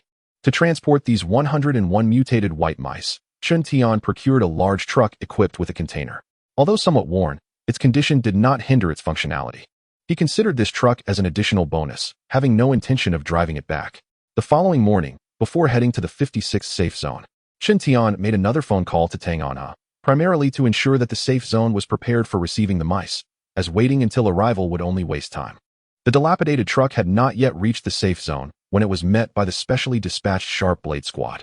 "Teacher," Tang Anha strode towards him confidently. "What brings you here?" Chen Tian asked. "The safety zone places great importance on this batch of mutated white mice, specifically requesting our elite team to welcome them," Tang Anha hurriedly explained. Beside her, Wang Sheng could not help but interject, adding, "It was our team Tang who made the special request, which is why we have this mission." Tang An has shot Wang Sheng a glare, as if to say, "You talk too much." "Has everything been arranged on the safety zone side?" Chen Tian inquired with a stoic expression. "Experts are already waiting in the exchange hall," Tang Anha quickly responded. "I meant, are the points card and the 3-star badge prepared?" Chen Tian asked again. "I haven't inquired about that yet," Tang Anha replied apologetically. She had been so focused on ensuring the safety zone was ready to receive the mutated white mice that she had run through several departments, guaranteeing that upon arrival, someone would take over the arrangements. Yet she overlooked the matter of the reward. "Then you should ask now," Chen Tian commanded. Tang Anha nodded. Approximately 5 minutes later, she returned, stating, "The safety zone is ready. As long as the mutated white mice are confirmed to be fine, the rewards will be dispersed in full. I hope you are not deceiving me, otherwise." Chen Tian's words trailed off, yet Tang Anha felt a chill run down her spine, immediately understanding the unspoken implication. The vehicle started, continuing its journey toward the safety zone. To ensure everything went smoothly, Tang Anha repeatedly contacted the safety zone from the vehicle, emphasizing the utmost importance of not making any slip-ups, as the consequences could be dire. The armored vehicle of the elite team led the way while Chen Tian's dilapidated truck followed slowly behind. They finally arrived at the entrance of the 56th safety zone. This time, even the inspection was waived, and the vehicle drove straight in. The path was clear, as if the streets had been tidied up, and they smoothly reached the exchange hall where many people were already waiting. As soon as the armored vehicle came to a halt, individuals rushed forward, eagerly inquiring, "Are the mutated white mice in the truck behind? How many are there, and are they alive?" Tang An has stepped out of the vehicle, surveying her surroundings. The fire brigade, security team, and medical team were on standby not far away, and a tense atmosphere filled the air. At that moment, Tang Anha felt nervous. Not because she feared the mutated white mice would go berserk, but rather because she was concerned that the people here might fail to uphold their end of the agreement. Angering her mentor, having witnessed Chen Tian's strength, she understood that, with so many people present, no one could stop him. She had yet to see the full extent of Chen Tian's power, which heightened her apprehension. At this time, Chen Tian also emerged from the vehicle, having previously sent the little black dog and little white cat into the life space. "The mutated white mice you requested are here," Chen Tian declared as he opened the container. The security team on standby and the group of experts standing at a safe distance were instantly captivated by the neatly arranged cages. The entire container was filled with mutated white mice. Each cage held about 3 or 4 mice, and upon seeing so many strangers, the mutated white mice became agitated, jumping around in their cages. "My goodness, so many!" exclaimed an eager expert, longing to approach. "Professor Liang, please do not come any closer." Dressed in protective gear, the guard team, initially working in groups, began transferring the cages from the container into more robust containers. The tally was swiftly completed, revealing a total of 101 mutated white mice. Experts conducted assessments on these mutated specimens, confirming them to be of superior quality for experimental purposes. "Now that you have verified everything, where are my points card and star badge?" Chen Tian suddenly inquired. "Rest assured, we will make arrangements for you promptly," a staff member replied with a smile. "Promptly?" Chen Tian's expression instantly turned icy. Tang Anha, who had been closely monitoring the situation, felt a pang of anxiety and hurried over. "Did we not discuss this beforehand? Why must I still wait?" Tang Anha suppressed her rising tension.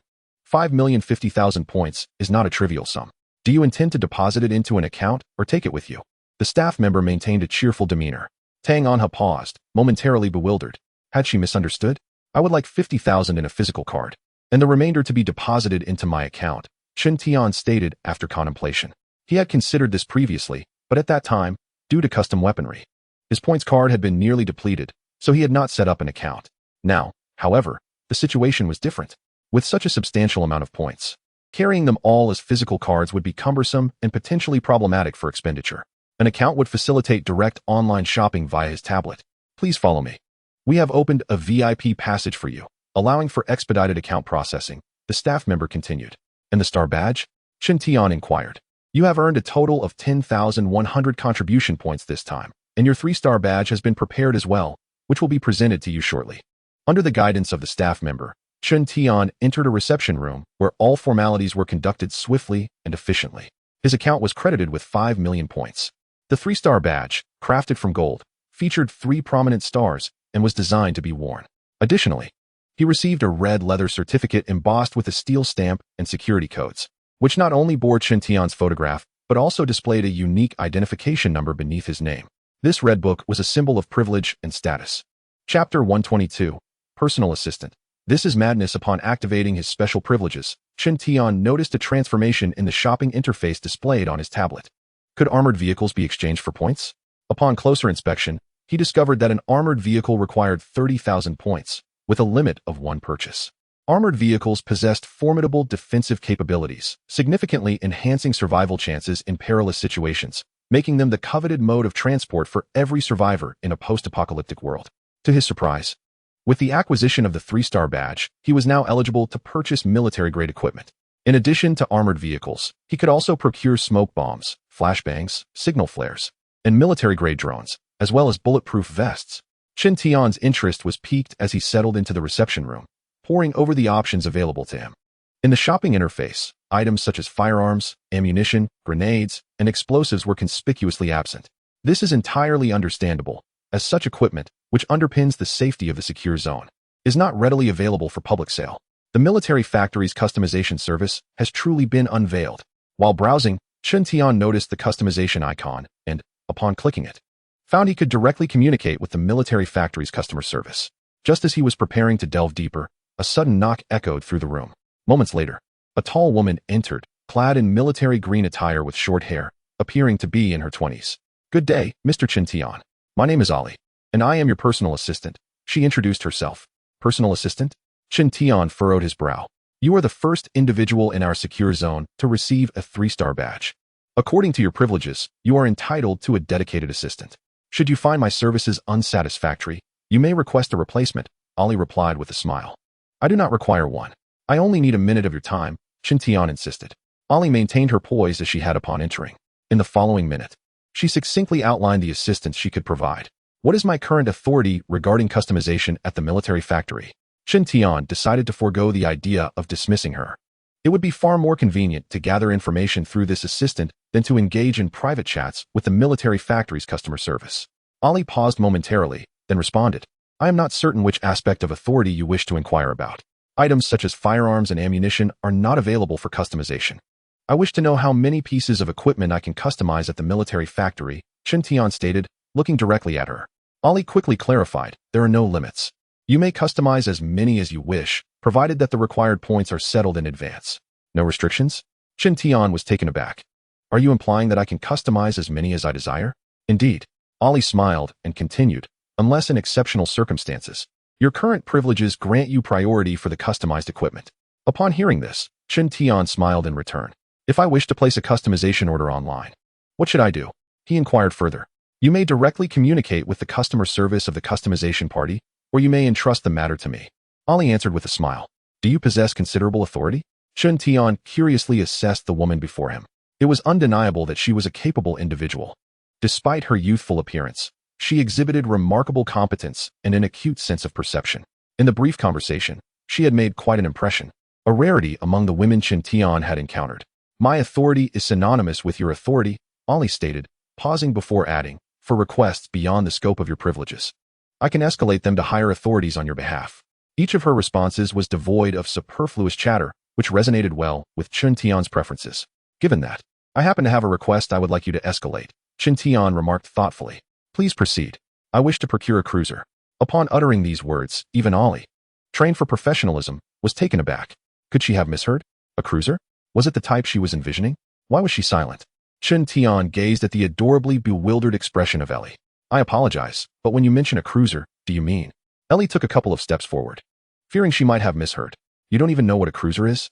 "It's a large vessel capable of long-range operations," Chen Tian elucidated.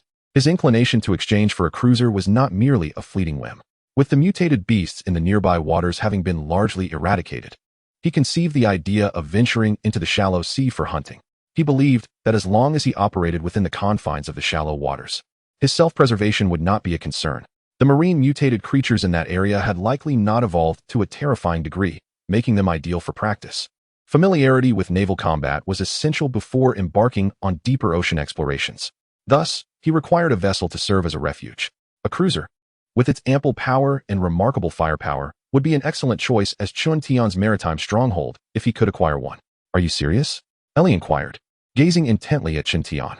She suddenly sensed that this youth might be even more audacious than she had initially surmised. prior to their meeting. Upon learning that this young man could single-handedly capture over 100 mutated white mice, she had concluded he was a bold and capable individual. However, to propose exchanging for a cruiser caught her completely off guard. "I never joke," Qin Tian asserted. Ellie suppressed the tumult of her emotions, maintaining a smile upon her face. "All right, I will make the request on your behalf, but please do not harbor overly high hopes. After all, a cruiser is a national treasure, not something to be exchanged like merchandise. Quickly, I won't be here for long," Qin Tian added. Even without a cruiser, he intended to head to the seaside, as he had found no worthy opponents on land. Ellie, a woman of decisive action, promptly retrieved a mini-tablet computer and began to operate it after Qin Tian's insistence on urgency. "What are you doing?" Qin Tian asked hastily. "I am making the request for you," Ellie replied. Shortly thereafter, she concluded her operations and added, "It may take a day before we receive a response. The matter of exchanging for a cruiser cannot be decided by just anyone. To facilitate timely communication, may I have your contact information?" Ellie inquired softly. "Handle it yourself," Qin Tian replied, placing the tablet on the coffee table. Ellie quickly approached and, with a few swift movements, exchanged contact details. "It's done," Ellie said, handing the tablet back to Qin Tian with a smile. "You can reach me at any time."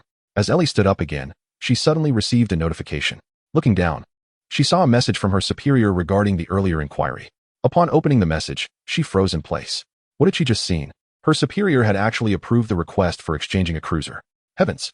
Was she losing her mind, or was someone else? Chapter 123, Having Witnessed Madness. But never this level of insanity. For various nations, the ocean has become a forbidden zone. Any vessel that ventures into the sea faces inevitable destruction. In light of recent developments, vessels such as cruisers, destroyers, and frigates have become mere relics, with their maintenance posing substantial risks. Under these circumstances, cruisers are not as valuable as one might envision. They have transformed into perilous commodities, prone to sinking at any moment. It is understandable that Ellie, unaware of these intricacies, finds herself astonished. "Mr. Qin Tian, the application for the cruiser exchange has been approved," she announced, regaining her composure. "Oh, how many points are required?" Qin Tian responded without much surprise, as he had anticipated this request given the broader context. 2 million points. Moreover, many of the weapons on the cruiser have been removed. It currently retains only its cruising capabilities and sonar radar, Ellie explained. "How many torpedoes remain?" Qin Tian inquired further. "It seems there are none left." Ellie glanced at the information and replied, "What difference does that make compared to an ordinary passenger vessel?" He muttered, then added, 300,000 points. "If possible, I'll take it." He reasoned that he could easily find numerous vessels near the harbor. "I'll inquire for you." Ellie quickly operated her mini-tablet. The response was swift, raising suspicions that the other party had been awaiting her inquiry. "Approved," Ellie exclaimed in astonishment, lifting her gaze. Up until now, she could hardly believe that a cruiser was being sold as a commodity, and for the price of 300,000 points. At first glance, 300,000 points appears exorbitant. However, considering that an armored vehicle costs 30,000 points, it stands to reason that a cruiser must be worth significantly more. Perplexed, Ellie could only conclude that this was a deliberate gesture from above, perhaps an attempt to retain the attention of the young man before her. Upon payment, how will the delivery be handled? Qin Tian inquired.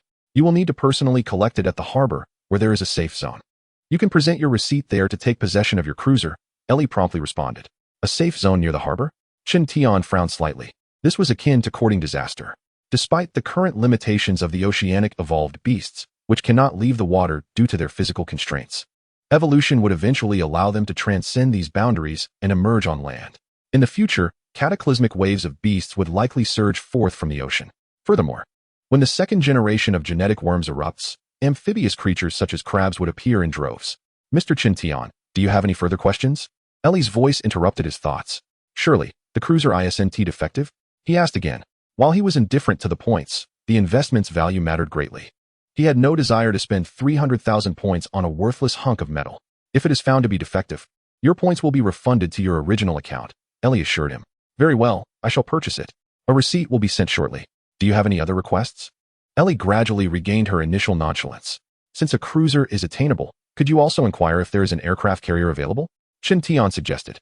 Upon hearing those words, the recently recovered Ellie could not help but twitch her lips. She mused inwardly. What kind of thought process does this person have? Buying a cruiser is not sufficient. They are even contemplating the purchase of an aircraft carrier. Nevertheless, maintaining her composure, Ellie smiled and replied, "All right, let me inquire about that." Soon, she received a response. With a hint of apology, she stated, "I'm afraid that the governing authority of the 56 safe zone does not include aircraft carriers." The implication was clear. If they were available, they would likely be sold as well. The colossal size of naval vessels makes them exceedingly difficult to manage. They cannot navigate inland waters for safety and must remain anchored in designated maritime zones, exposed to relentless assaults from countless mutated beasts. Are there any other items that are not displayed on the shopping page? Chen Tian shifted the topic. Forgive my presumption, but I believe you should consider purchasing a property here. Ellie suddenly suggested. I have mentioned that I will not linger here for long. Chen Tian fixed his gaze upon her. If this woman intended to persuade him to stay, his demeanor would certainly shift. You must understand that the online shopping capabilities currently available to you are limited to the 56th safe zone. If you had a permanent residence here, your custom equipment could be delivered directly to your abode. Ellie added, moreover, with your current privileges, you are entitled to discounts on luxury housing. Your residence would be upgraded to an exclusive level, inaccessible to those without authorization, ensuring your privacy. It was evident that the safe zone was attempting to entice holders of the 3-star insignia. Compared to overt attempts at persuasion, such concessions and rights were far more palatable. After some contemplation, Chen Tian concluded that the sole advantage of acquiring a residence in the safe zone was indeed the privacy it afforded. He was not yet ready to publicly disclose the secret of his spatial possession, thus he could not gather his belongings in front of outsiders. Having a dedicated residence would greatly facilitate matters, especially since he anticipated continuing to customize equipment over the next year or two. Having a place to receive deliveries would be quite beneficial. I would like to see what luxury residences you have mentioned, Chen Tian declared, now resolved to finalize his accommodation. Following Ellie's recommendation, he ultimately selected a resort hotel. Its somewhat secluded location, expansive grounds, and complex architecture were advantageous for concealment. What captivated Chen Tian most was the vast underground parking facility. Having spent less than 50,000 points, the resort hotel had become his private residence. The structure was already in place, and he had no intention of renovating it further. Subsequently, accompanied by Ellie, he proceeded directly to the military factory. Now that he possessed the necessary permissions, he felt a sense of accomplishment, and perhaps due to Ellie's unique status, the receptionists at the factory were particularly courteous. With several million points at his disposal, Chen Tian felt it would be a disservice not to indulge. He ordered the customization of a shield to serve as a stepping stone, a reinforced and elongated machete, and even placed an order for over 1,000 spiral-shaped throwing spears. Underwater flares can be produced in any quantity as desired. These devices prove effective against oceanic aberrations. A vast net capable of capturing whales has been custom-made in excess of 50 units. Furthermore, specialized cages of various sizes have been tailored, numbering over 10,000. Goodness! The accompanying ally stood there, utterly astonished. She had witnessed madness before, but never such sheer insanity. The sheer volume of orders placed by this young man alone could overwhelm an entire military factory. Chapter 124. Your permission allows you to purchase only one. As noon approached, Chen Tian returned to his holiday hotel. The little black dog and the little white cat were released. Excited by this unfamiliar environment, the two small creatures began a playful game of chase. It seemed they would reside in this safe zone for a couple of days. Chen Tian contemplated and devised a rough plan. Several pieces of equipment he had ordered from the military factory would be applicable in maritime battles, while he felt no urgency regarding the others. Taking out his tablet, Chen Tian began searching for the Langyun port, the place where he would procure a cruiser and embark on his ocean exploration. The journey from here to Langyun port would take at least 10 hours by car. Based on the distance indicated on the map, he made a rough estimate. Or perhaps he should fly there. The thought flitted through his mind, causing him to chuckle. After all, he had acquired the ability to fly, though he had yet to test the limits of his range. Suddenly, a loud crash interrupted Chen Tian's musings. Employing his mental perception, he was amused to discover the two little creatures had teamed up to wreak havoc. Swiftly, he appeared at the scene of the chaos. The little black dog and the little white cat had shredded the blankets and pillows in one of the bedrooms, feathers floating wildly in the air. The tempered glass in the bathroom lay shattered across the floor. It was clear that this mischief was the handiwork of the two. You two are quite spirited, Chen Tian remarked with a slight smile, and the two little ones sensed trouble. Since they were having so much fun, he decided to join in. With a mere thought, the shards of glass lifted from the ground. The little black dog and the little white cat immediately became alert. Bark, bark, bark. The little black dog barked twice, seemingly pleading, "Master, let me explain." Whoosh. In response, a rush of air cut through the atmosphere. The little black dog reacted swiftly, leaping from the ground. After consuming an evolution orb, its strength had notably increased. However, this enhancement paled in comparison to Chen Tian's prowess. The ensuing moments were a time of playful torment for the two little creatures, culminating in a couple of thuds. After receiving a thorough scolding, they settled down. Just as Qin Tian stepped out of the disheveled bedroom, his tablet suddenly chimed. It was a video call from Ally. What's the matter? He inquired upon connecting the call. Mr. Qin Tian, General Yu Hai from the safe zone wishes to meet with you. When would you be available? Ally inquired with a smile. I will not meet him. Qin Tian replied decisively. Mr. Qin Tian was about to introduce General Yu Hai, but he was interrupted directly by Qin Tian. I do not care about his identity. It is of no concern to me. Qin Tian's demeanor was indifferent. Unable to continue, Ailey had no choice but to shift topics. Mr. Qin Tian, the armored vehicle you ordered has been dispatched. Shall it be delivered directly to your residence? Bring it over. Mr. Qin Tian, there is a banquet tonight.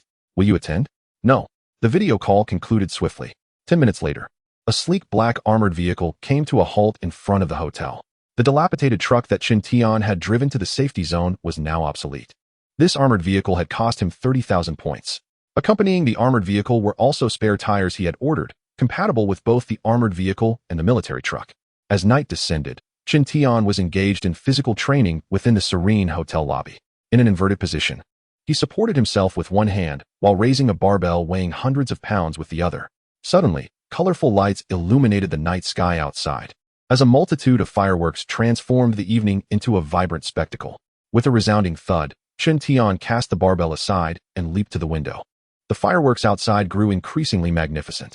What is happening? There are no holidays to celebrate, he pondered in confusion. Extending his senses, he discovered nearby survivors equally bewildered. The dazzling fireworks continued to ascend and burst into bloom. Let me check the tablet for any announcements. Qin Tian retrieved his tablet, and upon opening it, he was greeted by a striking headline. Congratulations on the successful development of the Evolution Serum in Safety Zone 56. The Evolution Serum has been successfully developed?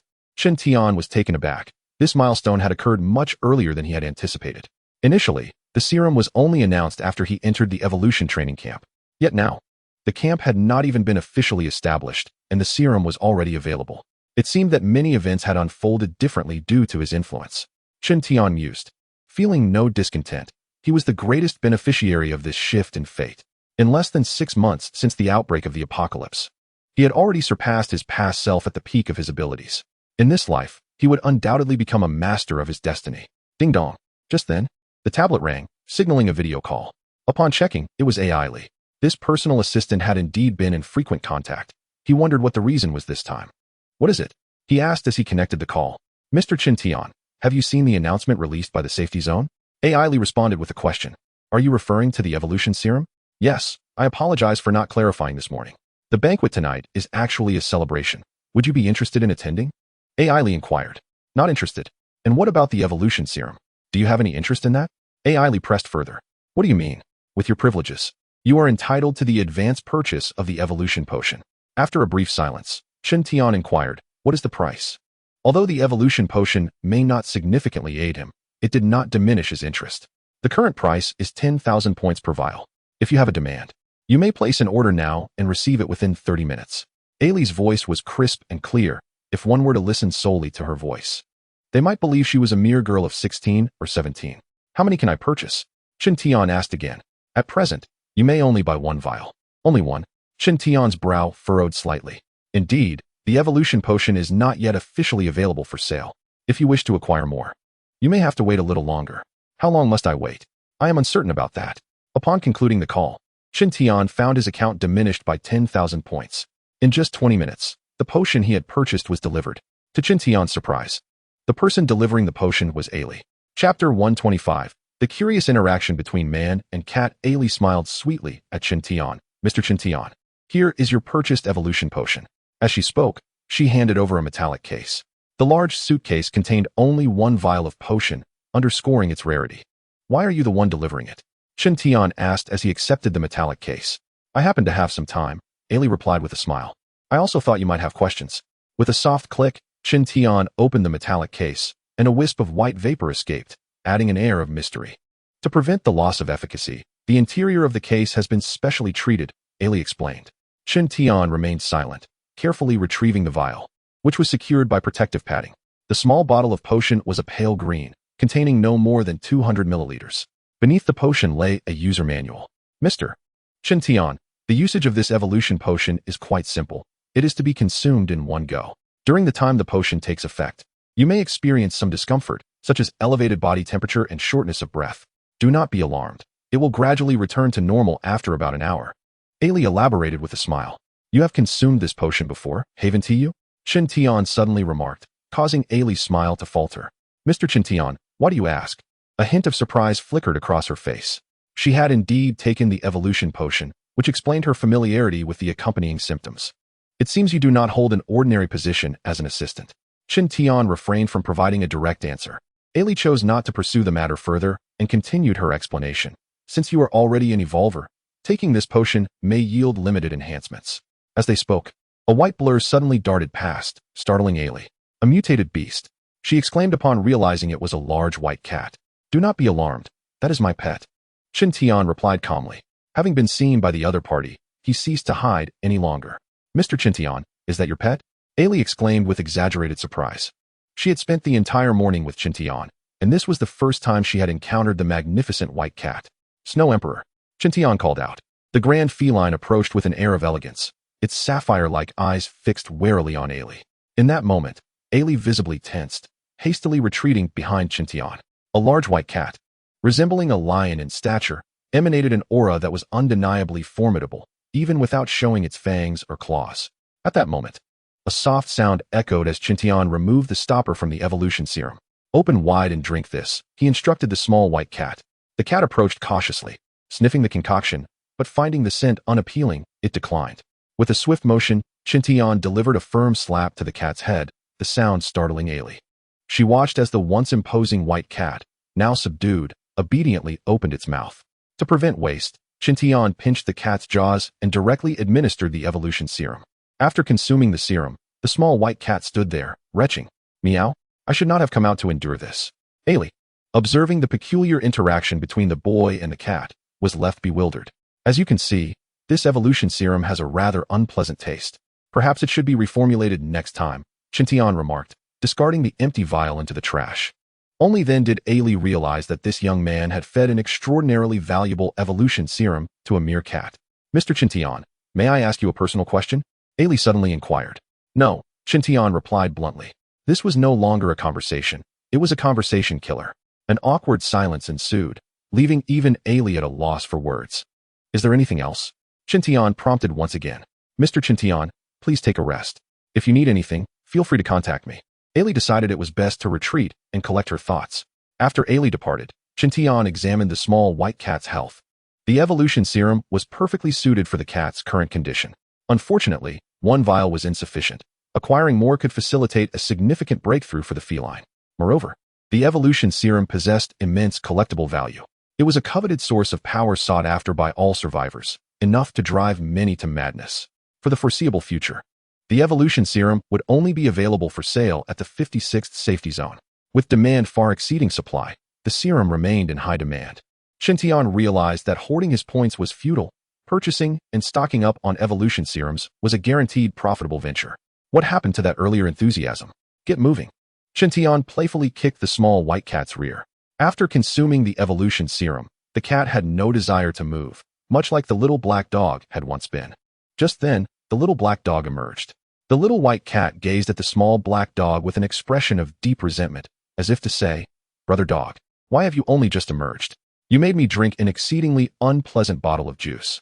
Tyrant, accompany Snow Empress for some practice. Do not allow her to rest. Chen Tian instructed the small black dog. Upon hearing this, the small black dog became instantly exhilarated. Woof, woof, woof. It wagged its tail and dashed over. It intended to train the little white cat just as its young master had recently instructed it, calling it a legacy. Meow. Next came the time for a game of cat and dog. With the small black dog supervising, the little white cat would have no chance to slack off. The following morning, after a night filled with activity, the little white cat had fully integrated the evolutionary potion, and its fur now appeared even more lustrous and pristine. Meow, meow. The little white cat, with a short memory for reprimands, pranced before Chen Tian, boasting, Master, look how impressive I am. You still have a long way to go. Chen Tian merely cast a brief glance. Breakfast was taken directly in the room. To aid the little white cat in consolidating its strength, Chen Tian deliberately retrieved a mutated fish. Today, he should finally be able to see the custom-made shield. he thought to himself, filled with anticipation. The shield he had commissioned did not require overly complex craftsmanship. It could be crafted from the existing alloy steel.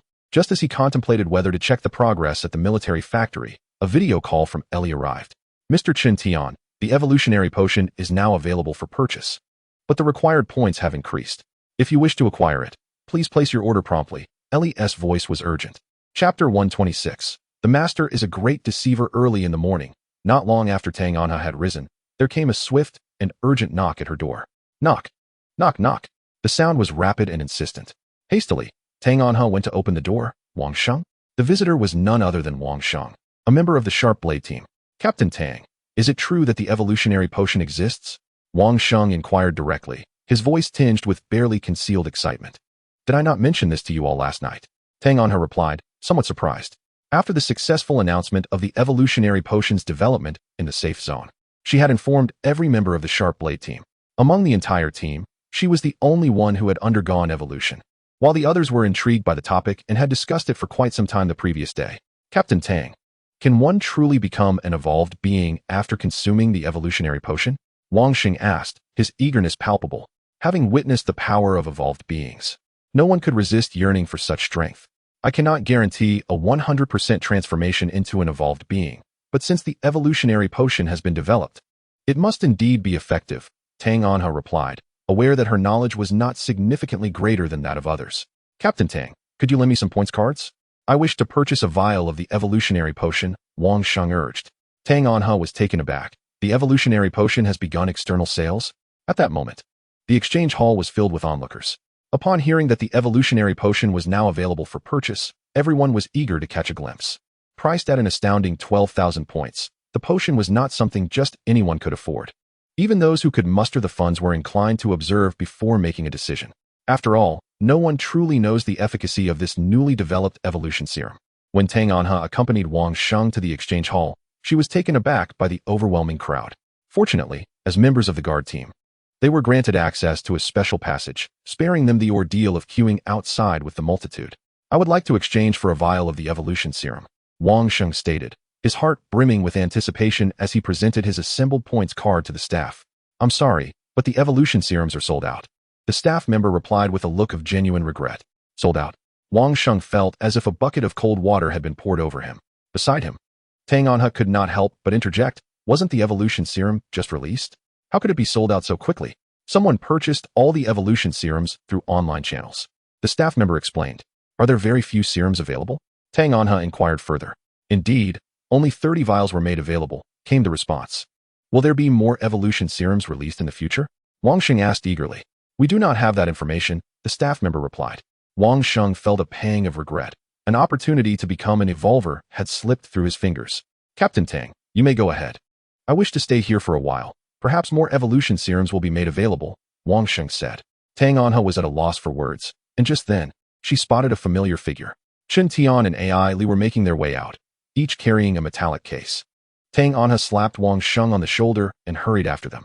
Teacher, she called out from a distance. Is there something you need? Qin Tian regarded the approaching Tang Anha and Wang Sheng. Ai Li, standing nearby, wore a peculiar expression, seemingly intrigued by the term teacher. In light of the assistance you once provided me, I can sell you 1 or 2 vials of the evolution serum at the original price, Qin Tian offered, aware that the two had come to purchase the serums. All the newly released evolution serums had been acquired by Qin Tian, thanks to Ai Li's network. He had been the first to learn of their availability. Ultimately, Wang Sheng successfully obtained a vial of the evolution serum. Tang Anha did not purchase one. Besides already being an evolver, a significant portion of her points card had been borrowed by Wang Sheng, leaving her unable to afford a second vial. Mr. Qin Tian, is that Captain Tang your student? Ai Li asked tentatively on their way back. At that moment, Qin Tian was in good spirits and casually remarked, she merely succumbed to my discipline. Ai Li was taken aback. What did succumb to discipline mean? As far as she knew, Captain Tang Anha was not only an evolver, but also possessed considerable strength. Does this mean, Mr. Qin Tian, that your prowess surpasses that of Captain Tang? Ai Li continued to probe. Opportunities to glean information from this youth were scarce, as she had been thwarted several times before. Instead of worrying about others, perhaps you should focus on yourself, Qin Tian suddenly suggested. Me? Ai Li was momentarily stunned. Without sufficient physical activity, a significant portion of the energy from the evolution serum within you will be wasted, Chen Tian remarked with a hint of mystery in his smile. Had it not been for Ellie's repeated kindness, he would have been disinclined to share such matters. Ellie wished to inquire further, yet upon arrival at their destination, Chen Tian once again adopted his taciturn demeanor. As noon approached, the bespoke shield was delivered. Chen Tian's shield came in two distinct forms. One was a perfectly circular shape, comparable in size to a manhole cover, while the other resembled a surfboard, featuring triangular ends, which could serve as a weapon in critical moments. Come forth, tyrant. Let me witness the extent of your newfound prowess. In the leisure hall, Chen Tian brandished the circular shield, beckoning the little black dog to charge. The little black dog, suspecting a trap, hesitated despite assuming an aggressive stance. Fear not, I shall merely defend. Chen Tian chuckled and waved his hand. Upon hearing this, the little black dog perked up, recognizing the rare opportunity to unleash its might upon its master. With a bark, it entered a state of readiness, its sharp bone blade glinting ominously. Master, I shall teach you a lesson. This was the little black dog's fervent thought as it sprinted forward. Whoosh! The little black dog moved swiftly, generating a gust of wind as it accelerated, closing the distance to Chen Tian in an instant. True to his word, Chen Tian adopted a purely defensive stance with no intention of attacking. The cautious little black dog swiftly altered its course, attempting to flank Chen Tian. Nearby, the little white cat, as a witness to this duel, widened its eyes in anticipation. It felt a sense of honor to witness its little master being challenged. Go, dog brother, you can do it. The little white cat cheered for the little black dog, hoping to see the tyrant unleash his fighting spirit. As if fueled by this collective wish, the little black dog surged with astonishing vigor, finally seizing its chance to leap high. Suddenly, a metallic shield appeared before it, glowing with a crimson light. The little black dog struck out with a paw, only to be sent flying. Boom! The shockwave emanating from the shield propelled the little black dog away. Lying on the ground, dazed, it could think only one thought. My master is a great deceiver. Chapter 127. Who truly is the child? In the afternoon, a number of helicopters unexpectedly arrived at the 56th safe zone, dispatched from other zones. On board were several experts and evolved individuals, ostensibly there for an exchange, but in truth, their purpose was to procure evolution potions. They entered the military-controlled area without causing significant commotion. As the captain of the elite squad, Tang Anha lacked the clearance to know who these newcomers were, nor did she express any interest in discovering. At this moment, all members of the elite squad awaited in their designated relaxation area, eager to witness the birth of a new evolved being. The evolution potion purchased by Wang Sheng had already been consumed. Having passed through the most intense reaction phase, he now lay on a single bed, still in slumber. Captain Tang, will Wang Sheng be all right? Inquired a team member who had a close relationship with him. Rest assured, Wang Sheng's condition has stabilized. The instructions for the evolution potion clearly state that some reactions are to be expected after consumption, comforted Tang Anha. However, Wang Sheng's reactions seem rather extreme. He looked as though he were facing death itself, the member remarked. The process of bodily evolution can indeed be excruciating, possibly depending on one's physical constitution, Tang Anha replied with a smile. Captain Tang, was your experience similar when you became an evolved being? Me?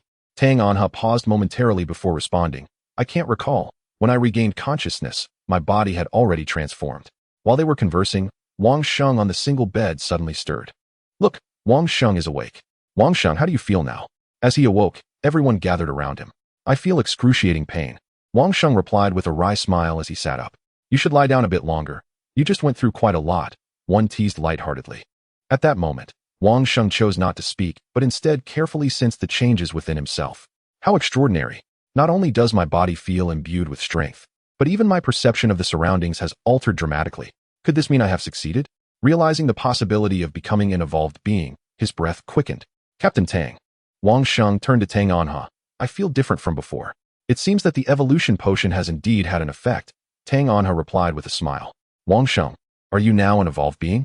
A team member asked, excitement evident in his voice. If their squad gained another evolved member, their strength would undoubtedly soar. I'm not sure. Wang Sheng had already risen, eager to discover the answer himself. We can test it to find out, someone suggested.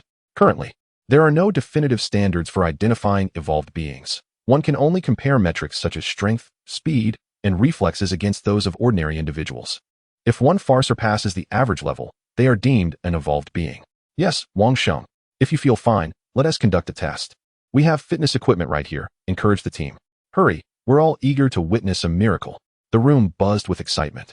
And even Tang Anha was curious about the changes in Wang Sheng. The test was straightforward. The lounge contained dumbbells and sandbags, familiar to everyone from their training and leisure time together. After a series of tests, Wang Sheng indeed demonstrated extraordinary strength and explosive power, almost dislodging the sandbag with a single kick. Wang Sheng, you've truly become remarkable. You are now an evolved being. Incredible. I must save points to purchase an evolution potion myself. Another chimed in. Wang Sheng, you're treating us today? The lounge erupted in celebration. With Wang Sheng as a living testament, the others felt a renewed yearning for the future. As long as they accumulated enough points and procured an evolution potion, they too could become evolved beings. Previously, the evolvers were entities to which they aspired, and now they have the opportunity to ascend to that echelon. With hope comes the impetus to strive. The rapid announcement of the evolution serum by the safety zone likely aims to provide every survivor with a purpose to persevere. Splendid. I shall treat. Wang Sheng felt elated, contemplating inviting Tang Anha to summon Qin Tian as well. However, plans often succumb to unforeseen changes. Just as they were deliberating on their dinner choices, an unexpected directive arrived. The content was, summon all registered evolvers for a practical guidance session that evening. It was said that the top-ranking evolver, Tu Yungang, would also be in attendance. Although many had not encountered Tu Yungang, those who had heard his name were eager for a glimpse. According to the published data, this Tu Yungang possesses strength that far surpasses that of other evolvers, having maintained his first-place position since his debut. Numerous rumors suggest that he epitomizes the pinnacle of human capability. Is Tu Yungang the extraordinary individual known as the Tank? Wang Sheng was taken aback. He had heard of this person, rumored to have single-handedly overturned a tank during a simulated battle. Whether this rumor held any truth was uncertain, but his prowess was indisputable. There would likely be no second Tu Yungang. Tang Anha's expression also shifted. Though she ranked highly among the evolvers, it was primarily due to her shooting skills enhancing her score. Captain Tang, Wang Sheng suddenly inquired, how does this Tu Yungang compare to your mentor? His question immediately resonated with everyone. While they had not seen Tu Yungang, Qin Tian had been a first-hand witness. Reflecting on the scene of the youth plunging into the river to fight sent shivers down their spines. Perhaps they belonged to the same tier. Tang Anha, too, was intrigued by this question. Goodness, does this guidance session not promise immense value? Wang Sheng exclaimed. His timing for becoming an evolver was indeed fortuitous. As only evolvers were summoned this time, others lacked the qualification to attend. Captain Tang, I can hardly wait to see your mentor and that tank clash. Wang Sheng remarked on their way to the assembly venue. Let us hurry, Tang Anha urged. She, too, was eager to witness the event. Meanwhile, Qin Tian received a video call from AI Li. A practical session among evolvers? Qin Tian paused momentarily before outright declining. Not interested. Mr. Chun, this time the strongest, Mr. Tu Yungang, will provide on-site guidance. Such an opportunity is rare, AI Li persisted. I have no interest in playing with children. With that, Qin Tian ended the call. On the other end, AI Li stared at the now terminated video call with disbelief. Who is truly the child here? Chapter 128. The foremost evolver Tang Anha and Wang Sheng were led to a sports arena. The area was already on lockdown, and upon entering, they encountered many familiar faces. The captain of the Thunder Squad was also present. It surprised him to realize that these individuals, whom he frequently saw, were all evolvers. Wang Sheng surveyed his surroundings with a hint of astonishment. Numerous individuals, all having recently completed their evolution, surrounded him. Captain Tang, look over there, Tang Anha whispered. Wang Sheng, unsure of what he had discovered, spoke with palpable excitement. Following his gesture, Tang Anha was equally taken aback. There stood a man, dark-skinned and towering over 2 meters. Leaning against the wall, his sharp gaze scrutinizing each newcomer. I believe that must be Tu Yungang, Tang Anha mused, having seen a photograph of him before. Yet the reality was far more striking. How can he be so tall? Wang Sheng gulped, unable to fathom the experience of combat alongside such a figure. He only attained this height after becoming an evolved being, Tang Anha replied quietly. She had heard a rumor that Tu Yungang was originally a basketball player. But after an accident left him with severe leg injuries, amputation was imminent. However, during the apocalypse, not only did his legs heal, but he also transformed into an evolved being. Captain Tang, why haven't I seen your mentor? Surely no one has forgotten to inform him? Wang Sheng scanned the area, failing to spot Qin Tian. After a brief silence, Tang Anha suddenly suggested, perhaps he simply won to attend. Why not? Wang Sheng inquired, momentarily taken aback.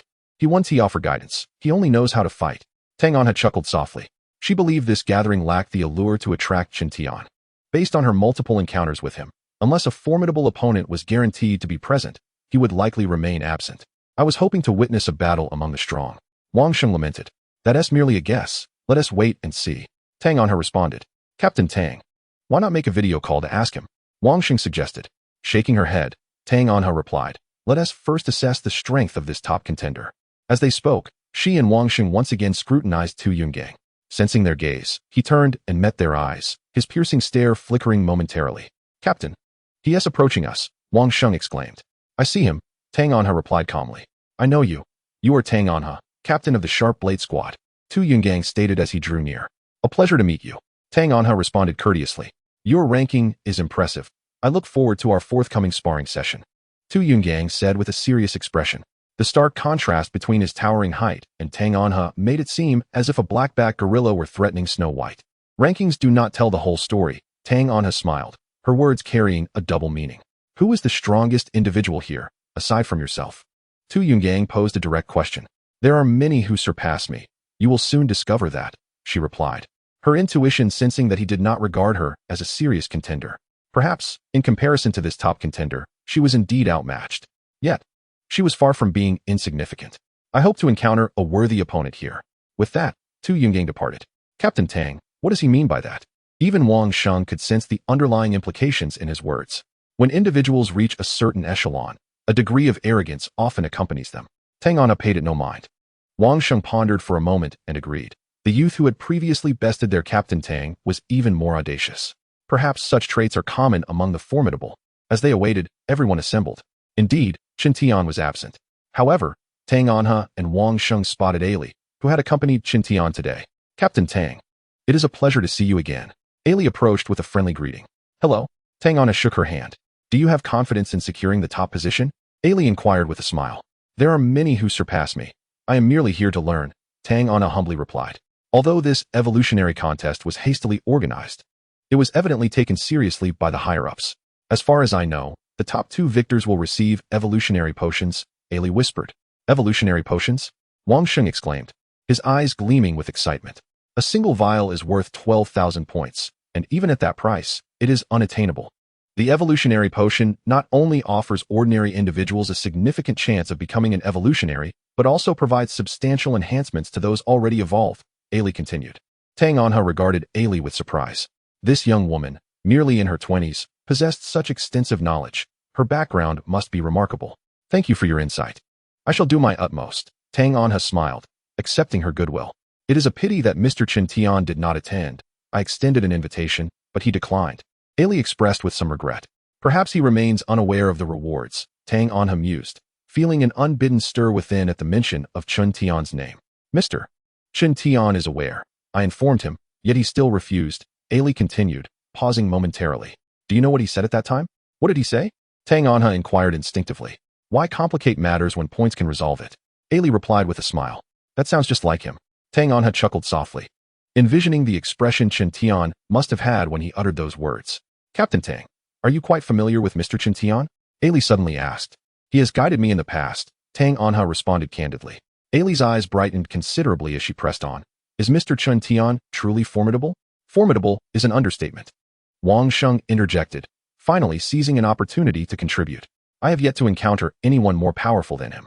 Just as Ailey was about to ask further, the draw for matches commenced.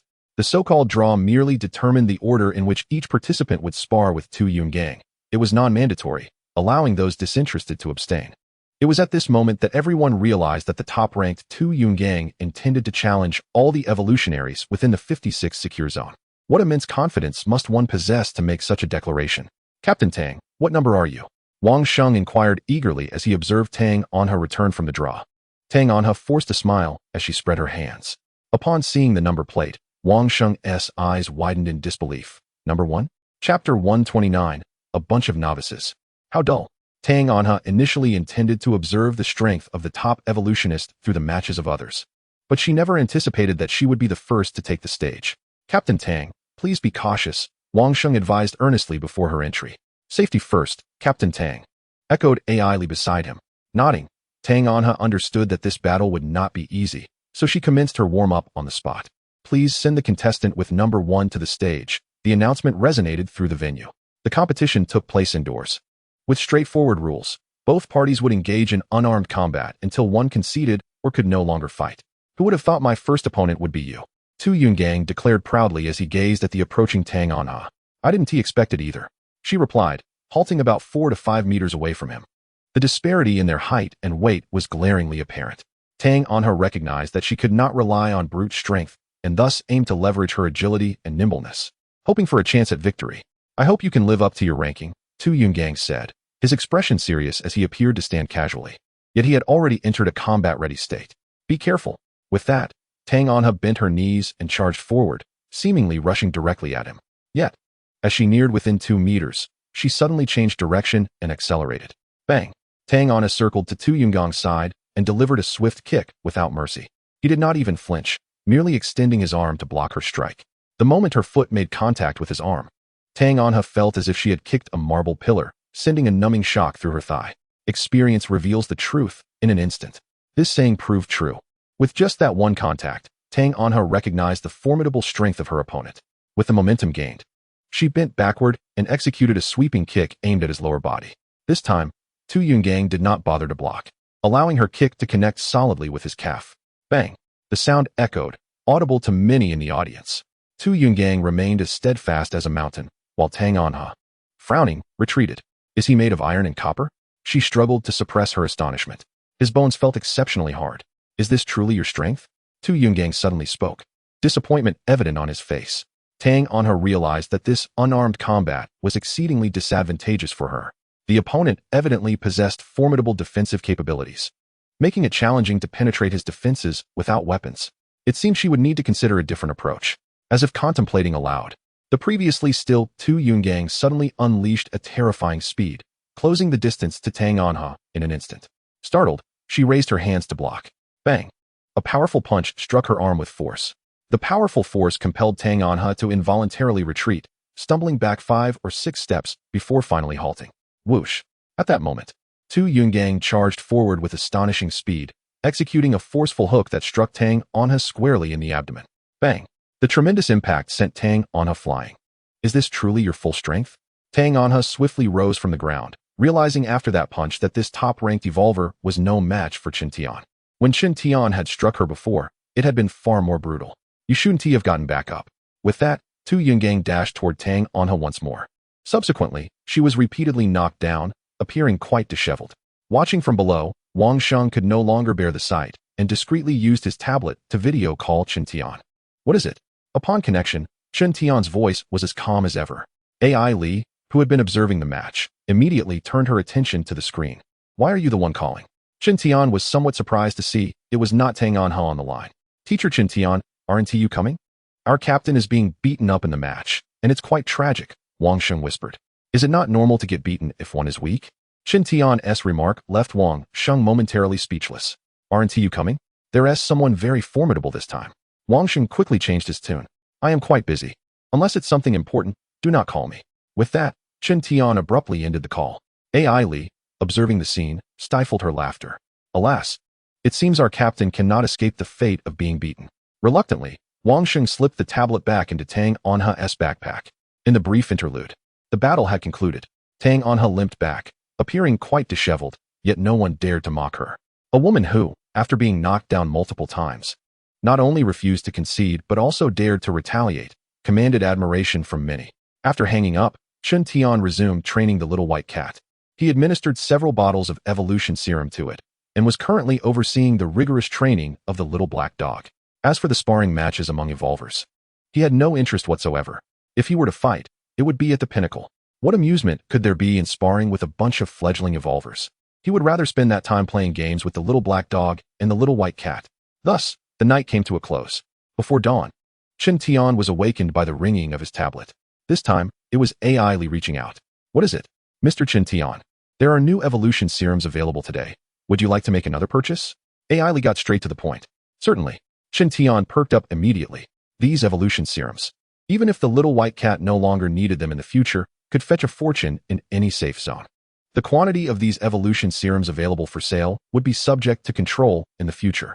As demand continues to surge, ordinary survivors may find themselves lacking the qualifications to purchase even with sufficient points. Seizing the opportunity to stockpile, Qin Tian would not let it slip away. Driving his newly acquired armored vehicle, He made his way directly to the exchange hall, where Ailey was already waiting. Have the evolution potions been produced in bulk? Is it true that 100 bottles are available this time? Chen Tian inquired with curiosity upon seeing Ailey. Not quite, Ailey replied with a peculiar smile, suggesting that there was more to the situation than met the eye. Chen Tian chose not to press further. The payment for the 100 evolution potions had already been made. He was merely there to collect his goods. However, just as he was about to take the potions, he found his path obstructed by a woman claiming to be a special envoy from the 7th safe zone.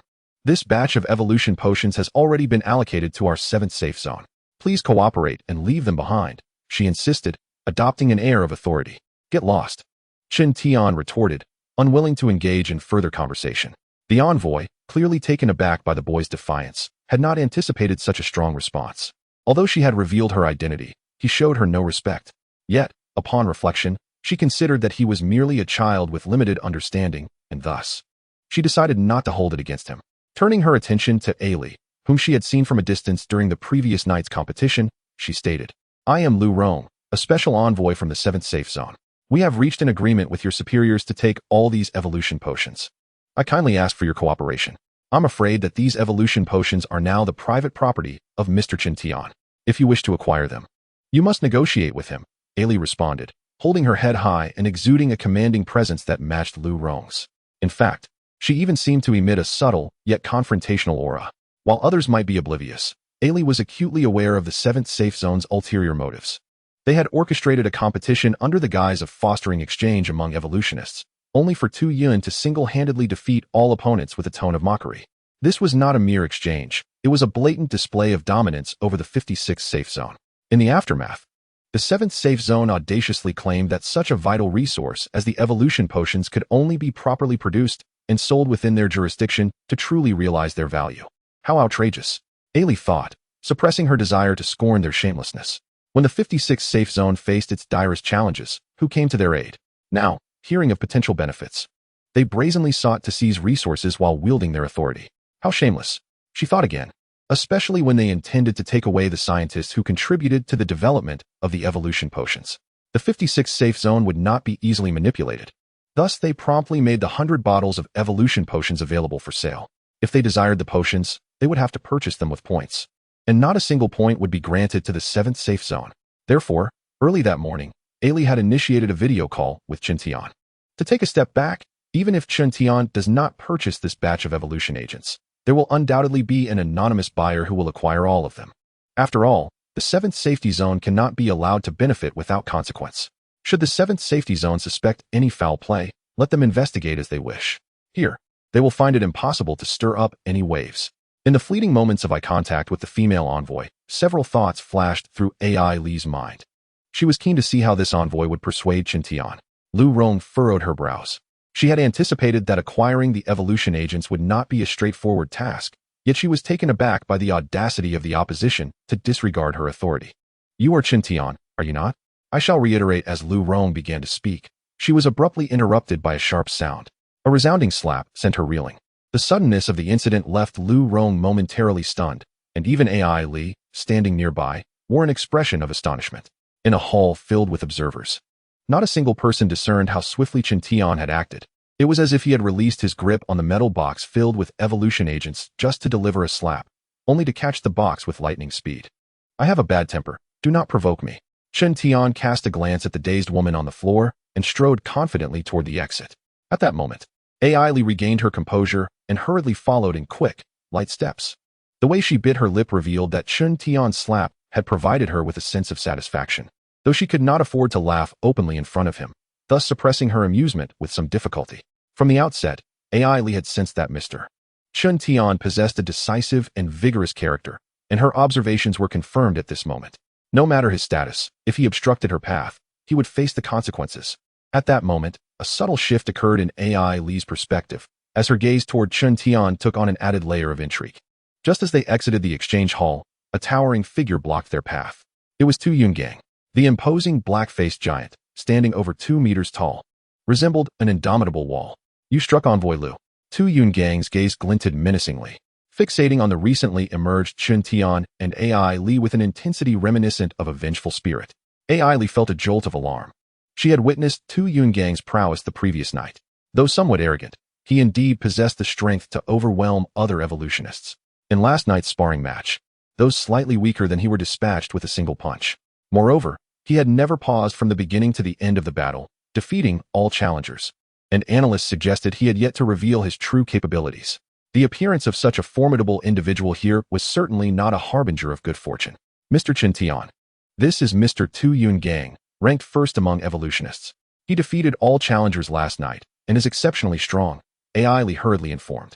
Concerned that Qin Tian might be unaware of the precarious situation. I care not who he is. If he obstructs my path, he shall face the consequences. Qin Tian retorted dismissively. As an evolutionary being, you may exhibit arrogance, but in the presence of your predecessors, it is imperative that you learn to bow your head. Tu Yungang strode over with an air of disdain, his large hand suddenly reaching out in an attempt to press down on Qin Tian's head. It was not that he underestimated the youth before him, but rather, as the foremost ranked evolutionary, he regarded no one with any seriousness. Whoosh! Bang! Just as AI Li opened her mouth to call out a warning, Tu Yungang had already been flung away. His towering figure, exceeding 2 meters in height, collided directly with the wall of a building across the street. In that moment, AI Li's mouth fell agape in astonishment. She had anticipated that Qin Tian possessed considerable strength, yet she had never imagined it to be to such a formidable extent. The individual who had just been sent flying was none other than Tu Yungang, who, the previous night, had single-handedly swept through all the evolutionaries in the 56th safe zone. However, in the blink of an eye, without AI Li even comprehending the situation, Tu Yungang had been sent reeling. The contrast was staggering. Such an individual dared to call himself the best. With a cold snort, Qin Tian strode purposefully toward the armored vehicle parked at the roadside. AI Li hastened to keep pace with him, her gaze transformed into that of an infatuated admirer, reverently regarding the young man before her. Oh my! The boy she served was so incredibly powerful. AI Li felt an urge to cheer, as the frustrations of the previous night were finally avenged. Yet, before she could revel in her excitement for even a few moments, a massive figure descended from above. Tu Yungang appeared unscathed, a gleeful smile adorning his face. Kid, you are worthy of being my opponent. Qin Tian replied coolly, you are not worthy. Chapter 131. Triggering a miracle in that moment, Tu Yungang was unusually exhilarated. After being an evolutionary for so long, he had finally encountered an opponent against whom he could unleash his full potential. The youth before him, though seemingly young, had just delivered a swift and fierce kick that had sent him flying.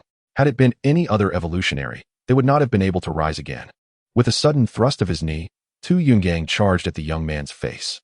Since he regarded his opponent as worthy, there was no need to hold back. In response to this rapid assault, Qin Tian retaliated with another kick. Whoosh! Tu Yungang was once again sent hurtling away, this time even farther and with greater force. His body rolled along the street, knocking over 2 streetlights in the process.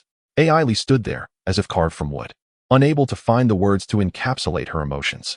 Faced with the full force of Tu Yungang, the young man had effortlessly sent him flying once more, revealing a gap between the two that was insurmountable. At that moment, AI Li felt a surge of desire to take him as her master. She finally understood why Tang Anha referred to Qin Tian as her teacher. What exhilaration! Let me witness just how formidable you truly are. To her surprise, Tu Yungang charged at him once more. This time, he appeared somewhat enigmatic, his skin cloaked in a white substance, resembling a layer of armor. Yet, what difference could this make? Seeking demise, Qin Tian felt a surge of anger. He had granted this individual 2 opportunities. Now, as the adversary persistently challenged his authority, it was time for him to understand the vast chasm that lay between them. The 2 metallic boxes in his hands were hurled into the air. In the next instant, his form vanished abruptly. A sharp crack resonated, followed by the sound of Qin Tian directly snapping one of Tu Yunggang's legs. The bone armor that enveloped him crumbled beneath Qin Tian's assault, as if it were mere paper. Due to the astonishing speed, Tu Yungang had yet to register any pain.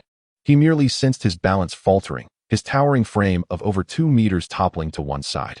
Another resounding crack echoed. The other leg of Tu Yungang also fractured, reducing his height by half in an instant. But this was not the end. Qin Tian's fist crashed into his abdomen. The sound was thunderous, akin to a drumbeat, as Tu Yunggang's body was sent flying. However, before he could travel a meter, Qin Tian's foot descended from above, driving him into the concrete below. Boom! In that moment, Tu Yungang could no longer maintain his arrogance. He was ensnared in the concrete, his gaze vacant. In that fleeting moment of blinding speed, he had likely suffered numerous broken ribs, blood pouring from his mouth incessantly. With a swift motion, Chun Tian returned to Ailey's side, deftly catching the falling metallic boxes. In the brief span of a breath, the so-called foremost evolver, Tu Yungang, lay there like a discarded rag doll. Not only the passers-by, but even Ailey, who had some understanding of Chun Tian, was taken aback. Was this truly the speed and strength that humanity should possess? If one were to study that individual's physique, perhaps they could enhance the quality of the evolutionary serum, Chun Tian remarked casually. As the saying goes, great minds think alike. Ailey, ever astute, immediately grasped the implication. Before long, an armored ambulance arrived at the scene, with half of its personnel comprising medical staff and research experts. Hurry, the injured has lost consciousness and requires immediate treatment. Blood tests and examinations are imperative. We must ensure Mr. Tu Yungang's recovery. Swiftly transport him to the emergency lab. By the time the representatives from the 7th Security Zone arrived, Tu Yungang had already been taken away by a specialized vehicle. As fellow evolvers, why was Tu Yungang so extraordinarily powerful? What secrets lay hidden within his body? Scientists were eager to conduct research on the spot. No, rather, they were keen to provide immediate treatment. The white fragments scattered at the scene, upon examination, revealed themselves to be composed of bone, further piquing the scientists' curiosity. Why did Tu Yungang possess such a unique ability? Thanks to the efforts of the 56th Security Zone, Tu Yungang had escaped the clutches of mortal peril. Yet he would remain on the operating table for an extended period ahead. The reasoning provided by the safety zone is that the treatment for the evolver is rather intricate. Hence, to prevent any potential aftereffects for Mr. Tu Yungang, it is imperative to proceed with caution. This revelation lifted the spirits of the upper echelons of the 56th Safety Zone, who now found themselves grateful for the visit from the 7th Safety Zone. As for Chun Tian, although many were curious about his physical condition, no one dared to provoke him. When one's strength reaches a certain threshold, an aura of deterrence naturally ensues. He had acquired nearly everything he needed, with the remaining customized items set aside for his next visit. Chun Tian decided it was time to depart. It was not out of fear of trouble, but rather because he had lingered longer than intended. His next destination was the Langyun port, and he was eager to cleanse the shallow waters of the mutated beasts. Driving his armored vehicle, Chun Tian left the 56th Safety Zone. During this time, Ailey had called him via video, expressing her regret upon learning of his departure. Over the past few days, as the temperature gradually rose, the snow on the roads had melted considerably. Chun Tian moderated his speed as he traversed the desolate highways. It seems we won't make it today, he murmured while gazing at the sunset outside the window. Beside him, two carefree little creatures rolled around playfully. Despite the white cat's considerable size and the numerous evolution potions it had consumed, it could not alter its fate of being pinned down by the little black dog. The white cat seemed to have adopted a laid-back attitude, resigning itself to the predicament since it could not fight back. After all, with its young master present, the little black dog wouldn't dare to go too far. It seems the neck needs some serious training, Chun Tian remarked suddenly. Upon receiving the command, the little black dog became alert, targeting the white cat's neck for a flurry of playful attacks. Meow, lamented the poor white cat, knowing that pleading for mercy would be in vain. As night fell, Chun Tian's off-road vehicle halted in a mountainous area. After a simple dinner, he stretched his wrists and made his way to an open space. Having not practiced with the alien container for several days, this opportunity was perfect to test the new skills he had acquired during this time. With a resounding crash, the alien container was released. At that moment, Chun Tian wielded a titanium alloy warhammer in each hand. A low hum resonated as both warhammers emitted a crimson glow, resembling the eyes of a demon in the dim surroundings.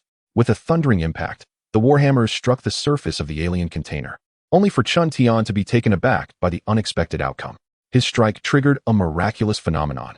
Chapter 132, Barehanded Against Bullets. Boom. The moment the titanium alloy warhammer collided with the alien container, a tremendous recoil force sent Chun Tian flying. Having experience, he had anticipated this reaction and managed to dissipate much of the force while airborne. However, that was not the crux of the matter. The focal point was that the alien container exhibited a transformation unlike before. A brilliant blue light flooded the area, illuminating the surroundings. Even more astonishing are the ethereal symbols composed of blue light, swirling around the extraterrestrial vessel like a virtual apparition. What could it be? Chun Tian paused momentarily, simultaneously unleashing his perceptive abilities. As was customary, when his mental strength approached the alien container, it was met with a formidable barrier of energy. Although he could not discern the interior circumstances, these suddenly manifest extraterrestrial characters captivated him profoundly. Previously, by absorbing the star's spirit crystal, he had acquired a fragment of knowledge regarding these texts. Almost half of the enigmatic symbols in orbit were familiar to him. Could this be an explanation of the items within the container? Suppressing his inner excitement, Qin Tian continued to read. Indeed, it was related to the wood spirit crystals. Just as he was engrossed, the luminous characters vanished abruptly. Thud! Without hesitation, Qin Tian swung his warhammer once more, this time with even greater force. Buzz! The familiar tremor of energy surged towards him again. Simultaneously, the arcane extraterrestrial script re-emerged. If not refined in time, it would disintegrate into multiple wood spirit crystals. Stumbling through his deductions, he finally gleaned this crucial piece of information. Qin Tian understood well the rarity of the wood spirit crystals. The textual description clearly indicated that the items within were the nurturing vessels for these crystals. Could it be a treasure capable of infinitely nurturing wood spirit crystals? No sooner had this conjecture flashed through his mind than his previously calm heart began to race. How frustrating that the characters had vanished once more. Gazing at the dimmed alien vessel, Qin Tian felt an overwhelming urge to unleash a flurry of strikes upon it. Unfortunately, the more forceful his attacks became, the greater the backlash, preventing him from executing consecutive blows. Yet, should he reduce his strength, the extraterrestrial script would not materialize again. With nothing else to occupy his time, he resolved to engage with it until exhaustion. Qin Tian's combat fervor ignited, and like a madman, he unleashed a barrage upon various aspects of the alien vessel, hoping to trigger further revelations. Regrettably, the amount of text he could peruse remained disappointingly static. Was it possible that his strength was insufficient? Qin Tian mused internally. The rhythmic sound of strikes persisted until the latter part of the night, when he finally concluded his research for the evening. He needed to set off early the next morning and could not afford to expend excessive energy on this endeavor. The alien vessel loomed like a colossal enigma, awaiting his gradual unraveling. The following morning, before heading to the Langyun port, he retrieved his tablet and meticulously examined the route. Perhaps he could discover a shortcut. Observing the winding mountain paths on the map, an idea sparked in his mind. With a whoosh, Qin Tian, gliding on his skateboard-like shield, soared through the skies, reveling in the breathtaking scenery. This was the method he had conceived. The shortest distance between 2 points is a straight line. By flying, he could avoid unnecessary detours. Moreover, he would seize this opportunity to test how long he could maintain flight. With this thought in mind, Qin Tian propelled himself forward at full speed, empowered by the energy of his thoughts. At present, he had yet to reach the speed of sound, thus he was oblivious to the sound of sonic booms. Nevertheless, his subsonic velocity was remarkable, already matching that of numerous aircraft. What was initially a journey that would take several hours was completed in less than an hour. Suspended at an altitude of 1,000 meters, Qin Tian could already behold the azure ocean below. However, this mode of travel proved to be quite exhausting. With a mere thought, he descended onto the roadway. This test, although not entirely precise, had nonetheless allowed him to estimate the upper limits of flight time. Not far ahead lay the Langyun Tai seaport. Qin Tian released the armored vehicle. The little white cat and the small black dog behaved well this time, remaining in the vehicle without causing any trouble. Unfortunately, they were incapable of driving. Casting a glance at the two little creatures, Qin Tian reflected. In the future, automated combat vehicles would not emerge for another 2 to 3 years. The significant events he recalled occurred only 2 years after the apocalypse. It was not that he lacked concern for global affairs. Rather, in the 2 years preceding the apocalypse, he had been a mere novice struggling for survival. It appeared that the situation here was far more dire than I had imagined. As the vehicle progressed, Qin Tian observed numerous collapsed buildings. Those that were once Ocean View properties had now become mere ruins. Were these the results of the mutated sea creatures? Just as Qin Tian speculated, the distant sound of gunfire echoed through the air. The armored vehicle, which had been crawling at a snail's pace, suddenly accelerated. The rapid gunfire was accompanied by the sounds of explosions. "Don't mind me, just go," shouted a man whose thigh had been pierced by concrete rebar. "We'll fight this beast." Another man, wielding a rifle with bloodshot eyes, unleashed a barrage towards the billowing smoke ahead. "This mutated creature has reached Class A. It is beyond our capability to handle. You all must leave. I will hold them off." The injured man, clutching his wounded leg, gritted his teeth and trudged toward the thick cloud of smoke, each hand gripping a grenade. "Come on, beast. Come and get me." The man had already resigned himself to his fate. Just then, a series of piercing sounds suddenly erupted.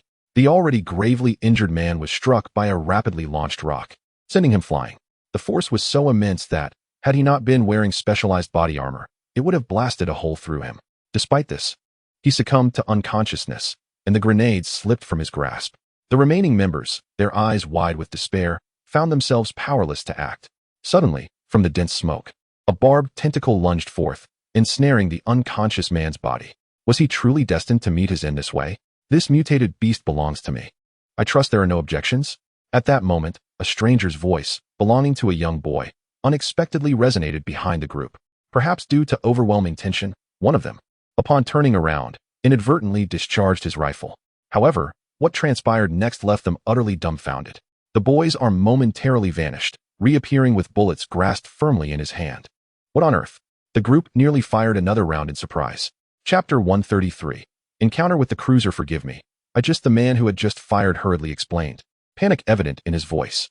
Who could have anticipated the sudden emergence of a living being at such a critical juncture?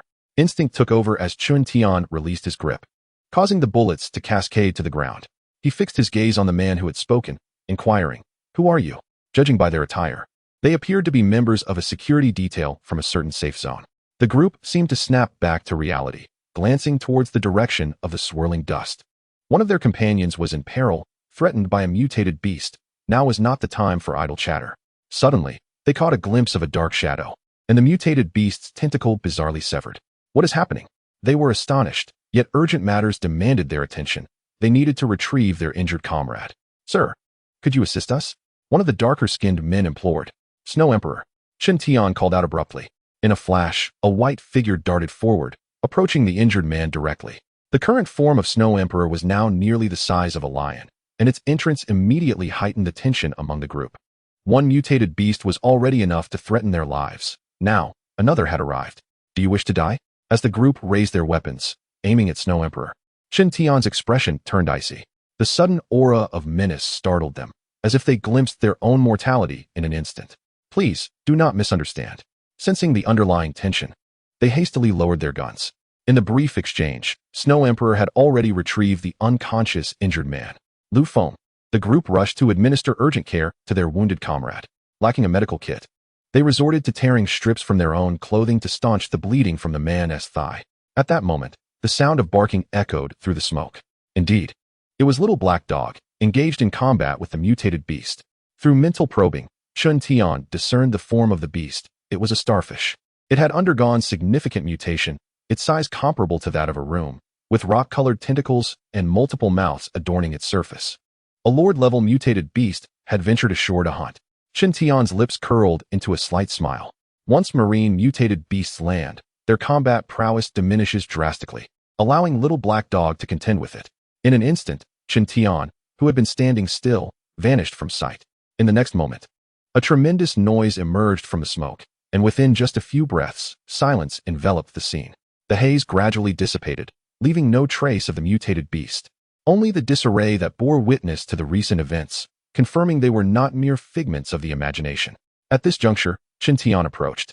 The mutated beast had already been secured within his private realm. "This is dire. Lu Feng's condition is critical. We must hasten to the safe zone," one of the men remarked. The injured and unconscious man was in grave danger due to excessive blood loss compounded by internal injuries. As fate would have it, Chun Tian was also en route to their safe zone, and he consented to offer them a ride. With someone at the wheel, Chun Tian could afford a moment's respite, for the exhaustive exertion of his mental faculties had left him fatigued. After more than 40 minutes of travel in the armored vehicle, they finally beheld the barricaded safe zone. This was the Langyun Tai safe zone, where various locations bore different names for safety zones. "My lord, we truly thank you. Without your intervention, we might have faced utter annihilation," they expressed upon entering the safe zone, where the injured were swiftly attended to. "Where is the exchange hall?" Chun Tian inquired. This safe zone appeared even more dilapidated than he had anticipated, prompting him to plan his departure immediately after acquiring the cruiser. "We only have an exchange office. Not far from here.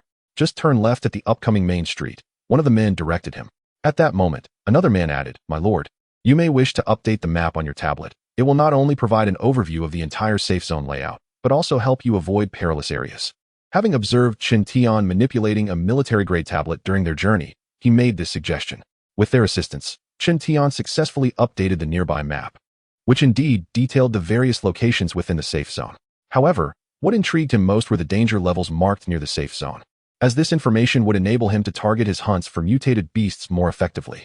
"Is this the exchange office? It pales in comparison to the 56th safe zone," he mused as he stepped inside, surveying his surroundings. Here, even the survivors were a rare sight. The scattered exchange windows revealed staff engaged in casual conversation. Was the cruiser he had purchased truly located in this place? With skepticism, Chun Tian approached one of the windows. When he stated his purpose, the staff members seemed momentarily taken aback. You wish to exchange for a cruiser? The attendant responded with exaggerated astonishment. This is the proof. Chun Tian, unwilling to engage in unnecessary chatter, promptly presented the relevant documents and proof. Please hold on a moment. After reviewing the evidence, the staff's demeanor shifted. After approximately 15 minutes, several men adorned with badges entered from outside. Mr. Chun Tian, your submitted information is satisfactory. However, there are certain details we need to discuss with you further, a tall man remarked politely. Following these individuals, Chun Tian was led into a private room. Mr. Chun Tian, regarding the cruiser you purchased, I am afraid you must personally take possession of it, the man bluntly stated. Since the proliferation of mutated beasts in the ocean has escalated, several warships have been compelled to relocate to the riverways that connect to the sea. Nonetheless, even in those waters, the mutated creatures pose a significant threat. The higher-ups have long since decreed that no further maintenance will be conducted on the warships, prioritizing safety above all else. This implies that you are unaware of the current condition of the cruiser? Chun Tian's expression turned grave. That cruiser cost him 300,000 points. If it turned out to be a heap of scrap metal, he would certainly demand a refund. Exiting the safety zone, Chun Tian drove his armored vehicle towards the estuary where the cruiser was anchored. The map indicated that the danger level of that area was classified as Grade A, suggesting the presence of Lord-level mutated beasts. In comparison to the cruiser, Chun Tian was more intrigued by the types of mutated beasts that might be lurking there.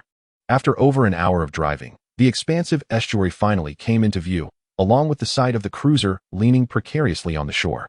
Chapter 134. A new dimension of space. As he gazed at the cruiser tilted on the bank, an unsettling thought crossed Chun Tian's mind. Could it truly be damaged? In an instant, he accelerated and arrived beside the cruiser. Upon inspection, he noted varying degrees of damage to the vessel's exterior. The bridge's glass was shattered, and some water plants adorned the deck. Extending his mental perception, Chun Tian discovered an unfortunate detail. One of the cruiser's propellers was damaged. Leaping onto the deck, he began to assess his surroundings. The immediate priority was to ascertain whether the cruiser could still be operational. Fortunately, after considerable effort, Chun Tian finally managed to start the cruiser. However, due to it being stranded and lacking sufficient power, it could not yet depart from the shore. The solution to this predicament was straightforward. Chun Tian directly stored the cruiser in his private domain and then flew to the center of the river to release it. With a resounding splash, the surface erupted as the cruiser re-entered the water. Since this was the estuary, the river's surface remained unfrozen. Chun Tian jumped back onto the cruiser, recalling the operational procedures, and then pushed the power lever. With a low hum, the cruiser roared to life. Not bad, at least it was functional. After gauging the operational state of the cruiser, Chun Tian felt a sense of relief wash over him. Perhaps the noise from the cruiser had disturbed the mutated beasts in the river, as dozens of enormous creatures surged towards him. Excellent. Chun Tian leaped into the water, and in an instant, the surface was stained crimson. One after another, the mutated beasts fell beneath the blades he controlled. Yet it was still not enough. The mutated beasts continued to converge, seemingly drawn by the scent of blood. Chun Tian was invigorated by the slaughter. Every beast he targeted met the same fate of being absorbed into his private domain. Remarkably, 3 Lord-level mutated beasts had arrived. This only heightened Chun Tian's excitement. Within the bodies of the Lord-level mutated beasts lies an evolution gem, its energy exceptionally pure. With a swift motion, Chun Tian propelled himself forward on a surfboard-like shield, charging towards the 3 formidable mutated beasts. Just as he approached, one of the creatures launched an attack. This particular beast, resembling an octopus, stretched over a dozen meters in length, its tentacles adorned with mutated suckers that opened and closed, revealing a myriad of sharp teeth. It must have emerged from the depths of the ocean. Faced with the thrusting tentacles, Chun Tian effortlessly evaded with a graceful sidestep. Simultaneously, a flurry of flying daggers encircled him, akin to a meat grinder, slicing towards the mutated octopus. Due to its status as a Lord-level beast, its body was remarkably resilient, and the daggers failed to pierce its flesh directly. However, the mutated octopus sustained severe injuries. Chun Tian wielded a broadsword, transforming into a streak of light as he darted past the creature. With a swift slice, the crimson blade cleaved the octopus's head in two. One down.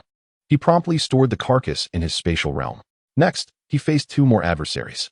One was a colossal mutated turtle, its shell encrusted with barnacles that emitted toxic fumes. Chun Tian approached with caution. Despite his awakened prowess granting him considerable resistance to toxins, he remained wary of particularly virulent substances. With a flurry of over 20 flying daggers, he unleashed a barrage of attacks from various angles towards the turtle's head. To his surprise, the creature reacted swiftly, retracting its head into its shell. Chen Tian concentrated, retrieving a highly penetrating dart from his spatial storage. This titanium steel alloy dart, custom-made during his time in the 56 safety zone, was among his specialized equipment. Realizing the daggers failed to breach the turtle's defenses, he opted for a different weapon. With precision, he launched the dart at the turtle. Unlike the previous daggers, the dart did not bounce off upon impact. Instead, it began to spin rapidly. Crafted from a unique material, the dart burrowed into the turtle's tough exterior, creating a breach. Recognizing the imminent danger, the turtle attempted to retreat, while the barnacles on its shell expelled a torrent of green toxins. With a swift maneuver on his shield, Chen Tian distanced himself. His telekinetic abilities allowed him to control objects within a kilometer radius. The dart remained embedded in the turtle, continuing its relentless rotation. Finally, with a soft pop, it pierced through the turtle's body. This exemplified the significance of equipment. Chen Tian was pleased with the outcome. At last, only one mutated beast remained. Without any doubt, he effortlessly dispatched it. Thus, the battle with the 3 Lord-level mutated beasts concluded. Yet, Chen Tian's hunt had only just begun. Chen Tian resembled an underwater torpedo, churning the waters as he passed, with countless mutated beasts falling victim to his prowess. Perhaps it was the result of practice, or perhaps his strength had unknowingly grown. Regardless, he had devised a set of combat techniques suited for underwater engagements. This aquatic realm was classified as a danger level A, yet soon it would be rendered harmless. With a splash, Chen Tian emerged from the depths, only to realize he had drifted far from the cruiser. A perilous environment promised great rewards, and a smile graced his face as he continued his hunt for aquatic mutated beasts, encountering several Lord-level creatures along the way. It must be said that this body of water was indeed bountiful. To date, he had amassed 10 Lord-level evolution orbs. With a swift motion, Chen Tian returned to the cruiser. While its value was not fully realized in the river, upon reaching the ocean, the cruiser provided him with a temporary refuge. Though he intended to remain in the shallow waters, the vastness of the ocean stretched endlessly before him. Activating the cruise control, the cruiser began its voyage toward the open sea. Chen Tian began to tally his day's gains. The ordinary evolution orbs no longer captivated his interest. His attention shifted to the Lord-level orbs, which were significantly larger and radiated a purity of energy far superior to their ordinary counterparts. He pondered the extent of the space one such orb could expand. Determined to experiment, he resolved that with the increasing number of Lord-level evolution orbs at his disposal, he could afford to utilize one. As he absorbed the orb, a sudden shock enveloped him. In addition to the ordinary and life spaces, a new realm had manifested.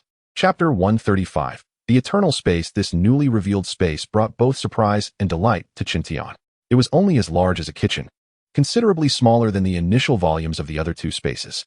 Uncertain of its unique properties, he contemplated the conditions necessary to unlock this new domain. What could allow the stored items to retain their original form? The relevant information finally arrived, causing Chen Tian to furrow his brow. This space appeared to be designed for the convenient storage of food. Any item placed within it would remain unspoiled, regardless of the time elapsed. Cooked food would retain its appearance, remaining unchanged upon retrieval. The only means to expand this space was through Lord-level evolution orbs, and given its modest size, he wondered if he had made a poor trade. His ordinary space was already filled with an abundance of ingredients, rendering this new space insufficient.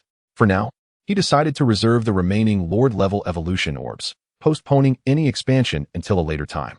The cruiser continued its journey toward the ocean. The river channel has already been cleared by Chen Tian, ensuring that there will be no attacks from evolved beasts for the time being. The little black dog and the little white cat were released, and it was the first time for both to board a boat, which intrigued them for a moment. However, once that initial excitement faded, the 2 little creatures began to bicker again. If you 2 puncture this cruiser, I'll toss you into the river to feed the fish, Chen Tian warned, observing their increasingly reckless antics. Suddenly, before he could finish his warning, a broken mop handle shot towards him like a hidden weapon. Chen Tian swiftly extended his palm and captured the mop handle into his spatial realm. In that instant, 2 warhammers materialized out of thin air. With a pair of muffled thuds, the previously rambunctious duo finally settled down. After scolding the 2 little ones, Chen Tian released the mop handle, only to be taken aback as it surged forward with the same velocity as before. With a loud thud, the mop handle struck the steel wall. After a brief moment of astonishment, Chen Tian's expression brightened with realization. The ability to maintain an object's original state meant that even its inherent condition could be preserved. This new spatial realm was versatile for both defense and offense. How remarkable! To test his hypothesis, Chun Tian retrieved some steel nails from the ordinary space and, using his mental energy, propelled them outward. He then stored these nails back into the new spatial realm. When he released them again, they retained their state from before being stored.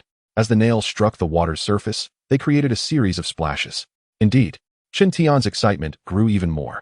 He decided to name this new space Eternal Space. With this realm, he could now store missile bombardments within eternal space, transforming them into weapons for his own use. Such an impenetrable defense meant that as long as Chun Tian activated the space quickly enough, he could even capture intercontinental missiles. To further explore the capabilities of eternal space, Chun Tian temporarily halted the cruiser. He then soared into the sky, reaching a height of about 1,000 meters, sufficient for his next experiment. With a swift motion, he summoned a motorcycle from the ordinary space. Under the force of gravity, the motorcycle plummeted downward, accelerating rapidly. Chun Tian raced to the water's surface to await its descent. Just as the motorcycle was about to crash into the water, he stored it within eternal space. With his palm raised forward, he released the motorcycle, which maintained its speed upon entering the space, skimming along the water's surface. By adjusting the orientation of the activated space, he could alter the trajectory of the object.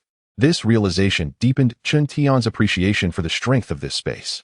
Just imagine, if he could hurl a mountain from 10,000 meters above and then store it in eternal space, even a king-level mutated beast would be crushed beneath it. Certainly, this is predicated on the condition that the space must be sufficiently vast. Having grasped the exquisite utility of the eternal space, Chun Tian wasted no time in utilizing several Lord-level evolution orbs for expansion. If wielded effectively, this space could serve as a formidable trump card. It appears that he must hunt more Lord-level mutated beasts. With this newfound motivation, Chun Tian felt a surge of anticipation for this maritime expedition. In order to harness the formidable advantages of the eternal space for offense, defense, and storage, as soon as the cruiser ventured into the ocean, Chun Tian eagerly commenced his hunt. Undeniably, the resources of the ocean are bountiful. In just a brief span, he encountered 6 or 7 Lord-level mutated beasts. With a resounding thud, Chun Tian surged through the waves, propelled by his shield. To enhance efficiency, he wielded dual blades, enveloped by swirling projectiles, entering a state of heightened aggression. With the blades imbued with vibrational power, even steel would succumb to their might, let alone the mutated beasts. 1, 2, 3. As he hunted, Chun Tian silently counted in his mind. This illustrates the advantage of formidable strength, revealing that his current prowess has significantly surpassed that of a short while ago. Even underwater, against Lord-level mutated beasts, he could effortlessly dispatch them. An hour later, Chun Tian soared above the ocean's surface. Within a 15-mile radius, he had thoroughly cleared the area. The bounty was considerable, having slain over 30 Lord-level mutated beasts. Upon returning to the cruiser, he meticulously catalogued his spoils while directly expanding the eternal space. In his view, the greatest value of the evolution orbs lay in their ability to enhance the eternal space. During his respite, Chun Tian prepared a plentiful batch of dumplings, crafted by a pair of twins and their father back in the survivor zone. Once boiled, even if they could not be consumed entirely, they could be stored in the eternal space, ready to be retrieved warm at a later time. The eternal space had swiftly begun to demonstrate its utility. Alas, had it been activated sooner, Chun Tian would have undoubtedly stored a wealth of delicacies during his time in the safe zone. As night fell, a gentle breeze swept across the ocean. The cruiser, now extinguished, swayed lightly under the influence of the sea. Chun Tian reclined on a lounge chair, with 2 little companions sprawled on the ground beside him, creating an atmosphere of serene tranquility. However, sensing something amiss, the small black dog suddenly sprang to attention. Barking an alert, Chun Tian immediately opened his eyes, raising his hand as more than 20 throwing knives shot forth through the open hatch. Chapter 136. Transformation. Amidst the battle with a splash, the throwing knives plunged into the water, sending waves crashing upwards. At the instant the black dog alerted him, Chun Tian released his mental perception. Several colossal mutated beasts were attempting to assault the cruiser under the cover of night. In a heartbeat, Chun Tian surged forward, joining the fray. Beneath the moonlit expanse of the ocean, several formidable shark fins emerged. Suddenly, a mutated shark, its mouth gaping 3 meters wide, lunged towards the cruiser. However, before it could fully surface, it was struck down by Chun Tian wielding a warhammer. The resounding impact shattered the shark's head, eliminating one threat, yet others remained. Swiftly, controlled projectiles pierced the mouths of the remaining mutated sharks, wreaking havoc within. This ocean, indeed, differed vastly from inland rivers. As more mutated creatures converged, Shintian, undeterred by the interruption of his rest, broke into a smile. With a splash, he plunged into the water, activating his hunting mode once more. The ocean revealed yet another disparity, the fluidity of its mutated beasts.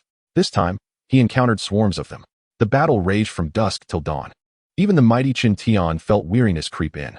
Such is the brutal yet captivating nature of the sea. Seizing the moment, he took a quick respite. To the east, a crimson sun slowly ascended. Shintian retrieved the dumplings he had stored in the eternal space from the previous day, still steaming hot. At mealtime, his little black dog and white cat gathered around. "Well done, tyrant." Shintian praised the black dog. The dog, proud and chest-puffed, glanced at the white cat as if to say, "Take notes." Without the black dog's alert from the previous day, Shintian would have been 2 seconds late to notice the approaching mutated beasts. After the meal, the cruiser continued its journey. After more than an hour, it encountered another wave of mutated creatures. In such intense battles, one either adapts and grows stronger or retreats in defeat. "Bring it on, whatever there is, I shall conquer." Shintian grew emboldened with each encounter. Prior to venturing into the ocean, he had anticipated such scenarios. The battles unfolded incessantly, leaving his garments perpetually drenched. A month later, the high-intensity combat had not defeated Shintian. Rather, it bestowed upon him a passive skill, the ability to swiftly recover stamina and energy in a remarkably short time. Through his diligent efforts, the eternal space had expanded nearly 1,000-fold. As the cruiser delved deeper into the ocean, the likelihood of encountering Lord-level mutated beasts increased. Suddenly, while standing on the deck, savoring the sea breeze, Shintian gasped in surprise. A sunken warship appeared within his detection range, concealed beneath the waves. The markings indicated it had suffered an assault from a colossal creature. What intrigued Shintian most were the torpedoes, missiles, and heavy machine guns equipped on that vessel. His cruiser, lacking any weaponry, seemed a misnomer for its classification. With a decisive plunge, Shintian leapt into the water, employing his spatial abilities to retrieve the entire sunken warship. Upon surfacing on the deck, he immediately extracted a torpedo, uncertain whether it could still be of use. Shintian decided to take a chance. With a weight of nearly 100 pounds, he hurled the torpedo into the air. To ensure its detonation, several steel nails were affixed around the torpedo's body. Once the torpedo soared 600 meters, the nails began to strike it. Boom! A colossal wave erupted suddenly. By detaching the weapon, this already wrecked battleship could also serve as an armament. With this thought, Shintian ascended into the sky. His eternal space had grown sufficiently large to accommodate a battleship without issue. Under the influence of gravity, the battleship plunged downward, its cumbersome form imbued with tremendous kinetic energy. Seamlessly entering the eternal space, Shintian focused his mind, carefully perceiving the situation. The battleship remained motionless within the eternal space, enveloped in a faint white substance resembling mist or plastic film. This was likely the energy state of the vessel. As he withdrew his thoughts, Shintian suddenly felt that hunting Lord-level mutated beasts had lost its challenge. He wondered if he might encounter a King-level mutated beast instead. Remarkably, this notion soon materialized. That morning, a cruise ship unexpectedly appeared ahead of the moving cruiser. The vessel was in a state of drift, having floated aimlessly in the ocean for an indeterminate time. Shintian's mental probe swept over it, revealing the presence of survivors aboard. However, this was not the crux of the matter. The focal point was the mutated beast he discovered on the cruise ship's deck. This creature was peculiar, as it was reduced to merely a head, yet remained vibrantly alive. It lingered on the deck, extending its long appendage like a harpoon to snatch any small mutated beast that ventured near the ship's edge. What could account for such oddity in this mutated beast? Intrigued, Shintian soared upward, swiftly landing on the deck. Observing the creature up close, he was taken aback. A king-level beast? Shintian was momentarily stunned. His astonishment stemmed not only from the beast's classification, but also from the bizarre state it had found itself in. Evidently, this king-level mutated beast had suffered grievous injuries from a foe even stronger than itself, rendering it too fearful to return to the ocean. Beyond king-level beasts lay the emperor-level mutations. But how could this be possible? The apocalypse had only just begun, and the emergence of a king-level mutated beast was already a rare occurrence. An emperor-level beast could only be birthed from the brutal consumption and slaughter of thousands, if not tens of thousands, of king-level beasts. If an emperor-level beast was indeed present now, it could only mean one thing. It had absorbed a significant amount of special energy. Could it be that there were alien relics nearby? Shintian hastily released his mental probe, yet beneath the water, he only encountered a few swimming mutated beasts, with no signs of alien relics in sight. Could it be located elsewhere? Just as Chen Tian pondered this, the king-level mutated beast on the deck unexpectedly lunged at him with its appendage. If it were underwater, and if it were a complete royal-level mutated beast, Chen Tian would have engaged in a fierce battle with it. However, with only the head of the mutated beast remaining on the deck, its combat capability had undoubtedly diminished several-fold, and Chen Tian felt no fear. With a swift motion, a flash of red light appeared. The beast's snapping jaws were severed by Chen Tian's blade. With a second strike, he liberated the creature from its suffering. Perhaps by inquiring with the survivors aboard, he could uncover valuable information. After securing the carcass of the mutated beast, Chen Tian vanished from the spot. Chapter 137. Another wealth code. The entire cruise ship was vast, featuring 6 levels in the open area alone. Based on his reconnaissance, Chen Tian discovered that 28 survivors were congregated in one location, a food storage room. Upon his arrival, he found the door of the storage room tightly locked. He knocked on the door, but his actions startled the survivors inside. This was understandable, as they were the only remaining souls on the ship. The sudden sound of knocking could easily be mistaken for a monster. Had they become such frightened prey? Chen Tian abandoned the idea of waiting for them to open the door voluntarily. With a swift motion, he drew a battle knife, its blade humming with lethal intent, straight as an arrow and glowing crimson. With a decisive slash, he carved an entrance. At that moment, a woman's scream echoed from within. As Chen Tian stepped inside, he was immediately assaulted by the overwhelming stench. These survivors had been living, eating, and relieving themselves in this room for an extended period. One could only imagine the odor. Is anyone able to speak? Chen Tian shifted his breathing from external to internal. They were human, not monsters. Everyone, lower your weapons. We are not foes. We may be here to rescue you. A cacophony erupted in the room, as various individuals expressed their excitement in different ways. Some laughed, others wept, while a few knelt in reverence. As their emotions gradually stabilized, they emerged from their hiding places, only to be left dumbfounded. The supposed rescue team they had anticipated was nowhere to be seen. Only a youth of about 14 or 15 stood before them. "Youth, how did you arrive? Where are the other rescuers?" asked a foreigner in his 40s, his Mandarin reasonably proficient. "Didn't anyone come to save us? Are we to remain trapped on this ship?" As hope waned into despair, some began to lose control of their emotions. Silence. Chen Tian's voice resonated sharply. With so many voices clamoring, especially in different languages, it was maddening. There is no rescue. I have said it before, we will eventually perish here. If there is no rescue, I would rather remain in the storage room and wait than confront those beasts again. I wonder what day it is now, and what has become of the outside world. The cacophony of voices continued unabated. Suddenly, a deafening crash reverberated through the air, silencing all conversations in an instant. Everyone stared wide-eyed at the wall that had just been shattered by the boy. Could this youth possibly be a monster? Such thoughts were shared by more than one person, as they instinctively tightened their grips on their weapons. "You, step forward," Chen Tian commanded, singling out a man from the crowd. Clad in work attire and bearing an Eastern visage, the man stiffened noticeably when addressed. I have nothing of value," he replied cautiously. "I am not interested in your possessions." Chen Tian replied after a brief pause. "What can you tell me about the mutated beast on the deck?" It seemed he had posed the right question, as the man's expression transformed into one of intrigue. He raised his voice. "Do not approach the deck. That beast is exceedingly ferocious, impervious even to gunfire. I have already slain it." Chen Tian's assertion left the man, who had been eager to continue his persuasion, momentarily speechless. Was that mutated beast not previously engaged in a battle, leaving only its head behind? Chen Tian inquired further. "You actually killed it?" The man countered with a question of his own. Chen Tian glared, causing the man to instinctively take a step back. "I do not know the specifics. I only heard that the creature suddenly leapt aboard, and it was left with just its head. Many curious individuals approached to investigate, and a great number of them perished." "From which direction did you sail?" Chen Tian pressed on. The cruise ship's movement would attract sea monsters, and drifting aimlessly was the only course of action. Even a colossal cruise liner would not withstand an assault from a lord-level mutated beast, let alone the myriad of monsters lurking beneath the waves. Their approach had been prudent. Chen Tian mused, though he regretted not extracting more valuable information. Just as he intended to head to the control room to examine the cruise's navigational logs, a blonde woman stepped forward. "Excuse me, is it true that the creature on the deck is truly dead?" she inquired in a foreign tongue. She had only just grasped the essence of the conversation between Chen Tian and the man through translation. Chen Tian regarded her, finding her sudden emergence peculiar, especially given the expectant look on her face. "The beast killed both my husband and child," the man interjected while relaying Chen Tian's words to the woman. "I possess some knowledge regarding that creature," the woman continued, gesturing for the man to translate for Chen Tian. Unbeknownst to them, Chen Tian required no translation. What do you know? Chen Tian asked in the same foreign language. When the beast leapt onto the deck, it bore peculiar plants upon it. Peculiar plants? The woman nodded. They resembled kelp, having embedded themselves into the creature's flesh.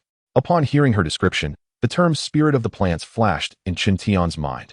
The so-called spirit of the plants was, in fact, a fusion of the essence of flora and the energy of plant life. Excellent. I shall assist in eliminating the concealed threats lurking aboard this vessel. Upon obtaining the desired answers, Chen Tian felt quite pleased. Such matters of eradication could be effortlessly resolved with his manipulation of flying daggers. The attendees merely heard the whistling of the blades slicing through the air, yet saw nothing. Within less than a minute, the remaining corpses and mutated beasts aboard the ship were entirely dispatched.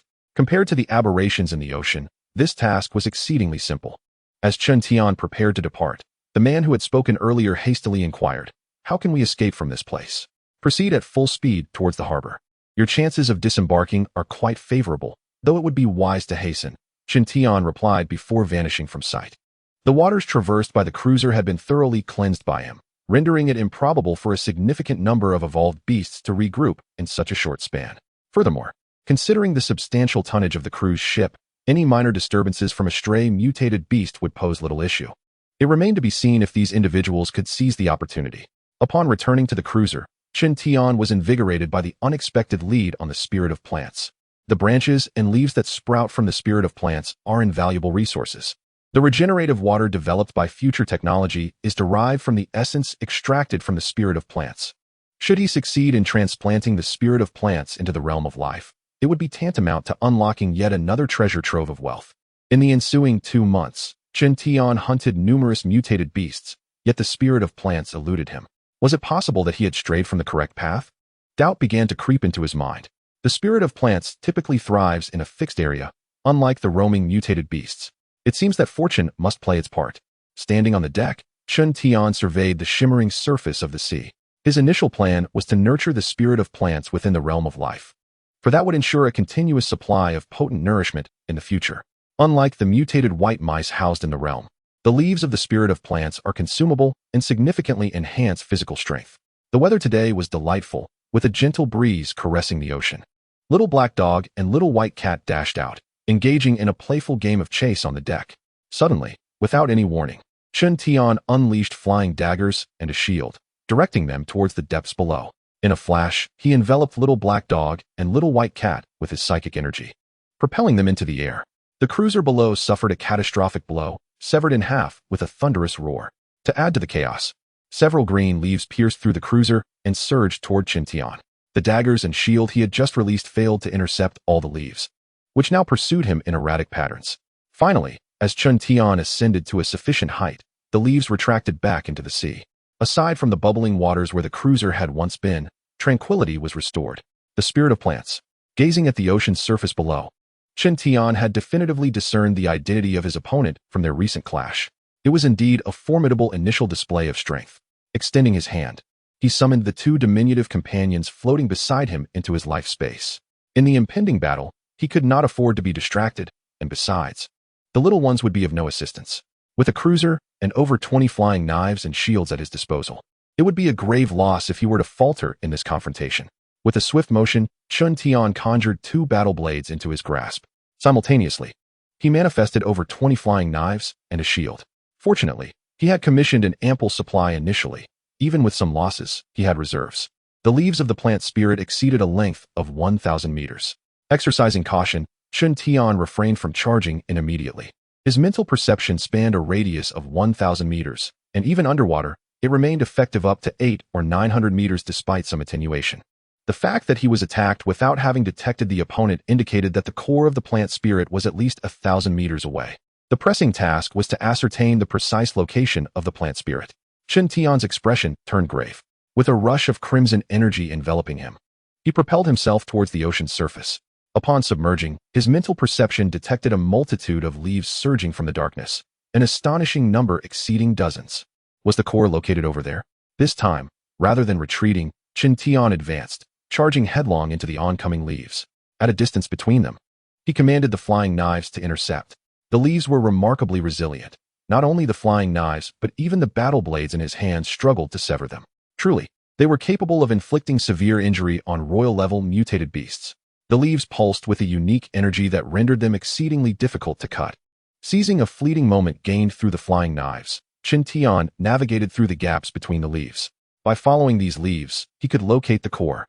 However, this precarious equilibrium was abruptly shattered as another 10 or so leaves swept towards him. Qin Tian elevated the vibration frequency of his battle blade by one level and struck down at the foremost leaf. With a swift slice, the blade finally penetrated the leaf. Yet, he was unable to sever it entirely. As he withdrew the blade, the portion of the leaf he had cut began to regenerate. How was he to combat this? In a prolonged engagement, Qin Tian knew he could not endure. This time, he was truly determined to fight with all his might. He raised the vibration frequency of his battle blade once more. A hum resonated through the water, producing an extraordinary phenomenon. As the leaves surged towards him again, Qin Tian seized the moment to unleash a slashing arc. With a decisive crack, his efforts bore fruit. He successfully severed the leaf. However, the battle blade in his hand shattered in response. He could not allow the destruction of this blade to be in vain. So he swiftly grasped the recently severed leaf and stored it in his space. At that very moment, the remaining leaves continued to rush towards him like an unrelenting tide. In Qin Tian's grasp, 2 battle knives were held, one of which had shattered, leaving him with only one. However, he possessed several spare knives within his spatial realm. The recent strike had revealed the vibrational frequency capable of severing the leaves. Thus, Qin Tian crafted a new blade at the expense of another shattered knife. With a swift motion, after evading the encircling leaves, 2 battle knives materialized once more in Qin Tian's hands. It proved to be a wise decision to have custom-made equipment while still in the safety zone. In this manner, Qin Tian advanced, exchanging one battle knife for a single leaf. At last, the essence of the plant spirit emerged within his perception. Yet, a change flickered across Qin Tian's visage. Accompanying the essence were countless leaves, numbering in the hundreds. The reason these leaves did not assault him was that they had only grown to a few hundred meters. Should he venture further, Qin Tian would undoubtedly find himself ensnared, and extricating himself might become a formidable challenge. With a swift decision, Qin Tian altered his course, propelling himself towards the ocean's surface. The initial step of locating the plant spirit's essence had been accomplished. There was no need to risk further advancement at that moment. Rising once more into the skies, the ocean regained its tranquility. Less than 30 battle knives remained in his spatial arsenal, signaling the need for prudent usage. As Qin Tian recuperated his strength, he began to devise a battle strategy. In terms of worth, 100,000 battle knives could not compare to a single leaf. Nevertheless, Qin Tian aspired to seize the entirety of the plant spirit, undeterred by the presence of these leaves. His next endeavor would be to strike decisively, employing all available means. In his mind, a general plan began to take shape. Targeting the ocean below, Qin Tian extended his palm. With a powerful surge of energy, a sunken battleship was unleashed. Under the influence of secondary gravity, the battleship surged toward the location of the plant spirit's essence. Were it not for the repeated accumulation of kinetic energy, Qin Tian's speed would have been insufficient. Yet this battleship retained considerable destructive potential. In the current situation, it would suffice. Let the grand spectacle commence. Following that, Qin Tian released all collected torpedoes and missiles. If the plant spirit could vocalize, it would undoubtedly inquire whether he could afford such a display. As the battleship approached the ocean's surface, over 20 leaves once again emerged from the water, attempting to impede its progress. Though the resilient leaves could slice through the battleship, they could not halt its momentum. With a resounding crash, the battleship struck the ocean's surface, sending forth colossal waves, and with thunderous force, it continued its plunge into the depths. Increasing numbers of leaves entwined themselves, yet were dragged downward in tow with the battleship. Simultaneously, the torpedoes and missiles, manipulated by psychic energy, cascaded downward. With a deafening roar, the ocean churned once more. The leaves that sought to ensnare were obliterated by the explosive energy unleashed. Boom, boom. Regardless, the torpedoes and missiles were merely scavenged by Qin Tian, and he felt no remorse in utilizing them.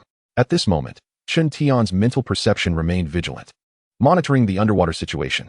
Upon discovering that the downward passage had been cleared, he ceased to linger, transforming into a streak of light as he plunged into the depths of the sea.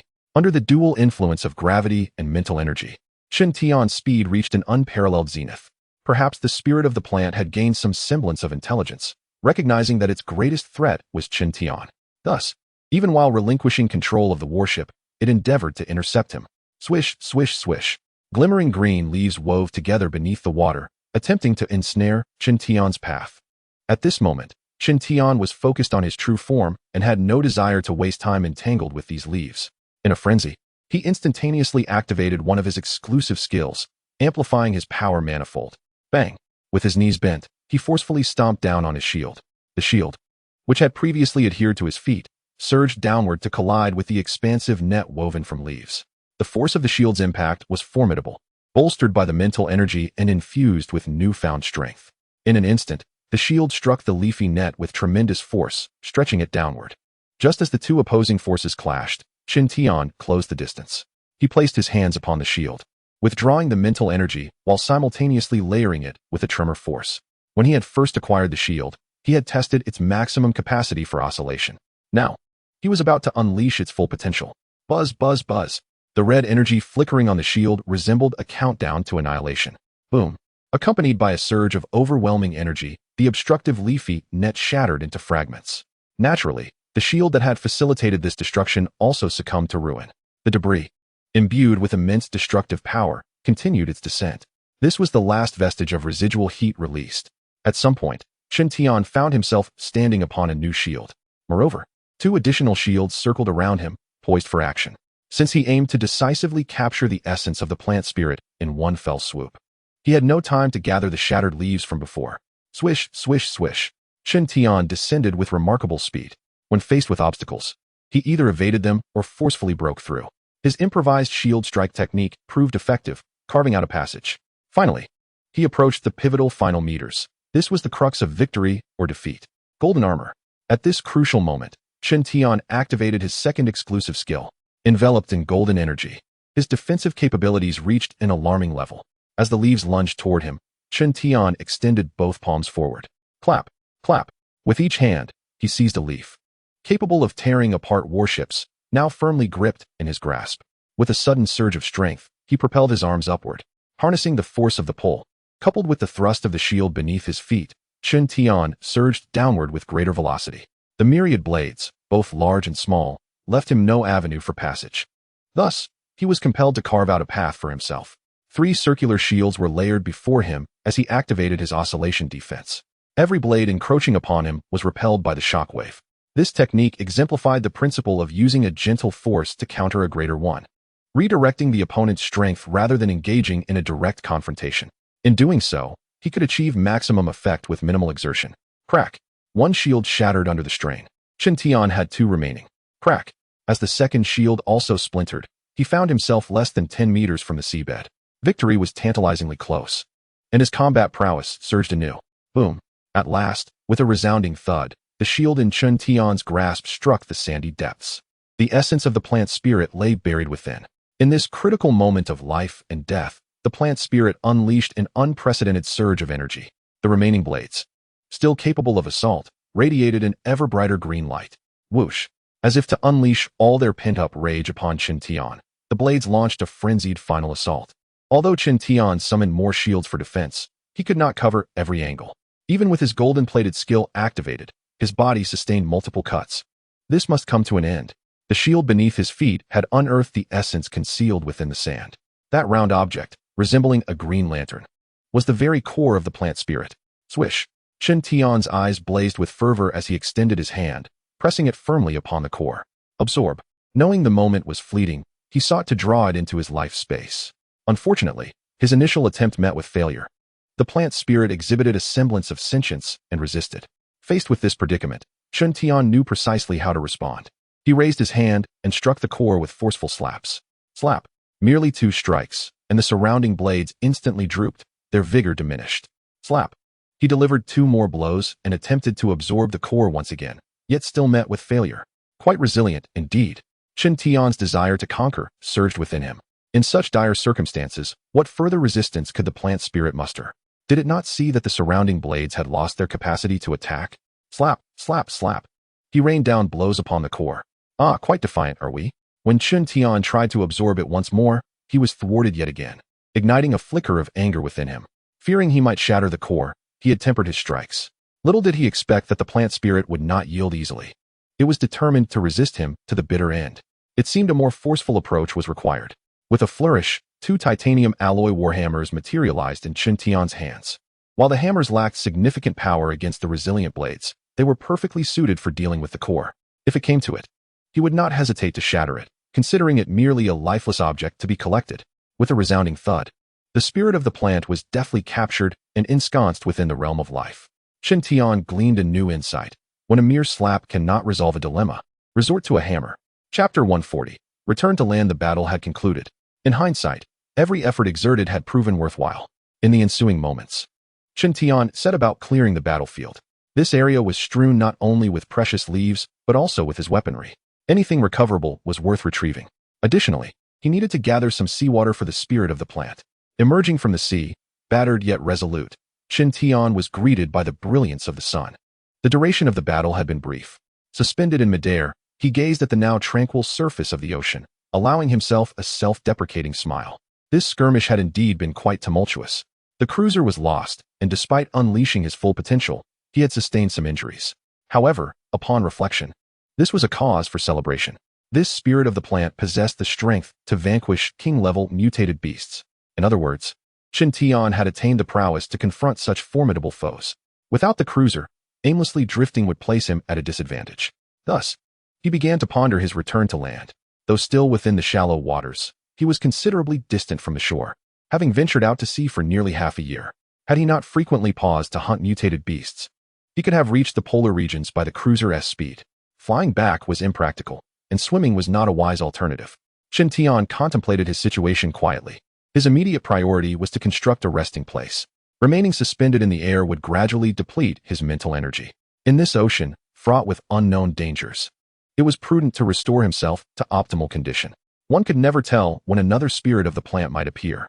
Examining his wounds, he noted they were superficial and healing on their own, a testament to the regenerative abilities acquired from refining and absorbing a crystal of plant essence. What resources lay within his space that might be of use? His gaze fell upon the wood, timber he had previously harvested, originally intended for kindling. Gathering resources during idle moments had proven fortuitous. With these materials, crafting a rudimentary raft would be a simple endeavor. The wood could be fashioned into planks or employed directly as the raft's base. Additionally, his space contained numerous steel nails, which would come in handy. In less than 10 minutes, a modest raft measuring 5 meters by 5 meters was completed. Qin Tian also retrieved a single bed from his space. Reclining on the bed and gazing at the azure sky, he finally had the opportunity to rest. Given that this area had previously been under the dominion of the spirit of the plant, it was unlikely that other mutated beasts would intrude for the time being. After a brief respite, he found that much of his expended energy had been replenished. Seizing the moment of calm, it was time to set forth on his journey. With a swift motion, Qin Tian propped himself up and assessed his surroundings. All around him lay an expansive ocean, devoid of any distinguishing directions. However, this was of little concern. Qin Tian possessed a tablet, far superior to a conventional compass. Utilizing the device's GPS capabilities, he could ascertain his approximate location on the sea and determine the necessary course to take. Just as he retrieved the tablet from his storage, a video call notification chimed, catching him by surprise. Glancing at the screen, he noted that it was his personal assistant, AI Li, calling. As he pressed the answer button, AI Li's voice, laced with excitement, resonated. "Mr. Qin Tian, I finally managed to reach you. What is it?" Qin Tian inquired casually. "Mr. Qin Tian, are you injured?" AI Li exclaimed, her surprise evident. Through the screen, she could discern his disheveled appearance. Although the superficial wounds had begun to heal, remnants of blood and the tattered state of his clothing unmistakably indicated that he had endured a struggle. "Let us get to the point. If there's nothing urgent." "I'll hang up." "Please don't hang up," AI Li implored hurriedly. After months of effort, she was reluctant to let this opportunity slip away so easily. "Mr. Qin Tian, the 56th safety zone is experiencing some difficulties and urgently requires mutated white mice. I wonder if you could assist in capturing them?" Catching mutated white mice was certainly feasible, but returning at this moment was not an option. "Mr. Qin Tian, are you facing difficulties? The safety zone is willing to extend assistance. I'm currently in a location with limited access." AI Li quickly inquired, "Where exactly are you?" "I'm at sea." "At sea?" AI Li's astonishment was palpable. Then, her gaze fell upon the endless ocean displayed on the tablet, as well as the makeshift wooden raft beneath Qin Tian. AI Li was momentarily speechless. "Goodness, where have you ended up? How did it come to this?" "Mr. Qin Tian, could you send me your coordinates? I'll see what I can do." After a brief pause, AI Li urged him on. Soon, the coordinates of Qin Tian's location reached AI Li's tablet. Upon examining them, she was left dumbfounded once more. This can't be in international waters, can it? Goodness, you ventured quite far. Initially, AI Lee had considered dispatching a helicopter to retrieve him. However, it soon became evident that even if a helicopter could reach his coordinates, it would lack sufficient fuel to return. The situation had become rather complicated. Regardless, a boat would need to be sent for assistance. Yet, the ocean had become a recognized no-go zone, where even aircraft carriers might falter, let alone ordinary rescue vessels. Mr. Chen Tian, how much longer can you hold on? AI Lee asked, her anxiety evident. Few could earn her admiration, but Chen Tian was certainly one of them. Never mind, just wait for me to return and find you. Chen Tian had no expectations for assistance. In truth, the raft he was on was gliding through the waves, its speed rivaling that of a speedboat. The raft was propelled by several flying blades positioned at its rear, generating immense thrust under the control of energy manipulation. With that, the conversation with AI Lee concluded. Chen Tian sat at the forefront of the wooden raft, resembling a tranquil monk in deep meditation. Unless provoked by a suicidal mutant beast, he had little interest in diving beneath the waves to hunt. This marine expedition had already exceeded his expectations, and now, he yearned to return to solid ground. As dusk approached, the coastline finally came into view from a distance. With a swift motion, Chen Tian abandoned the raft, leaping towards the road that led to the shore. With a resounding thud, he successfully landed on land, thus concluding his oceanic journey.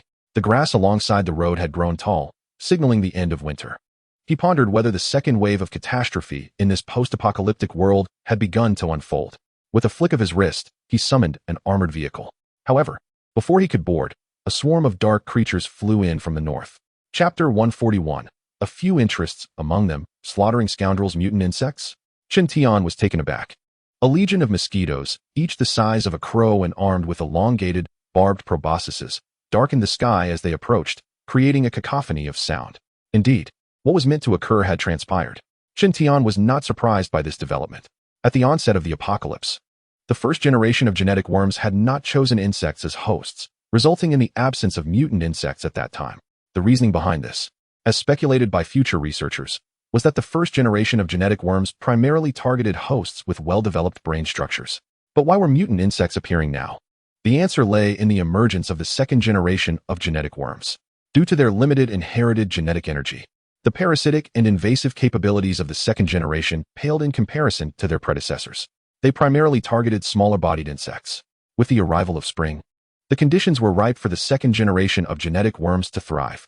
Once an insect became a host, the genetic shackles within them would be unbound, allowing them to grow beyond previous limitations.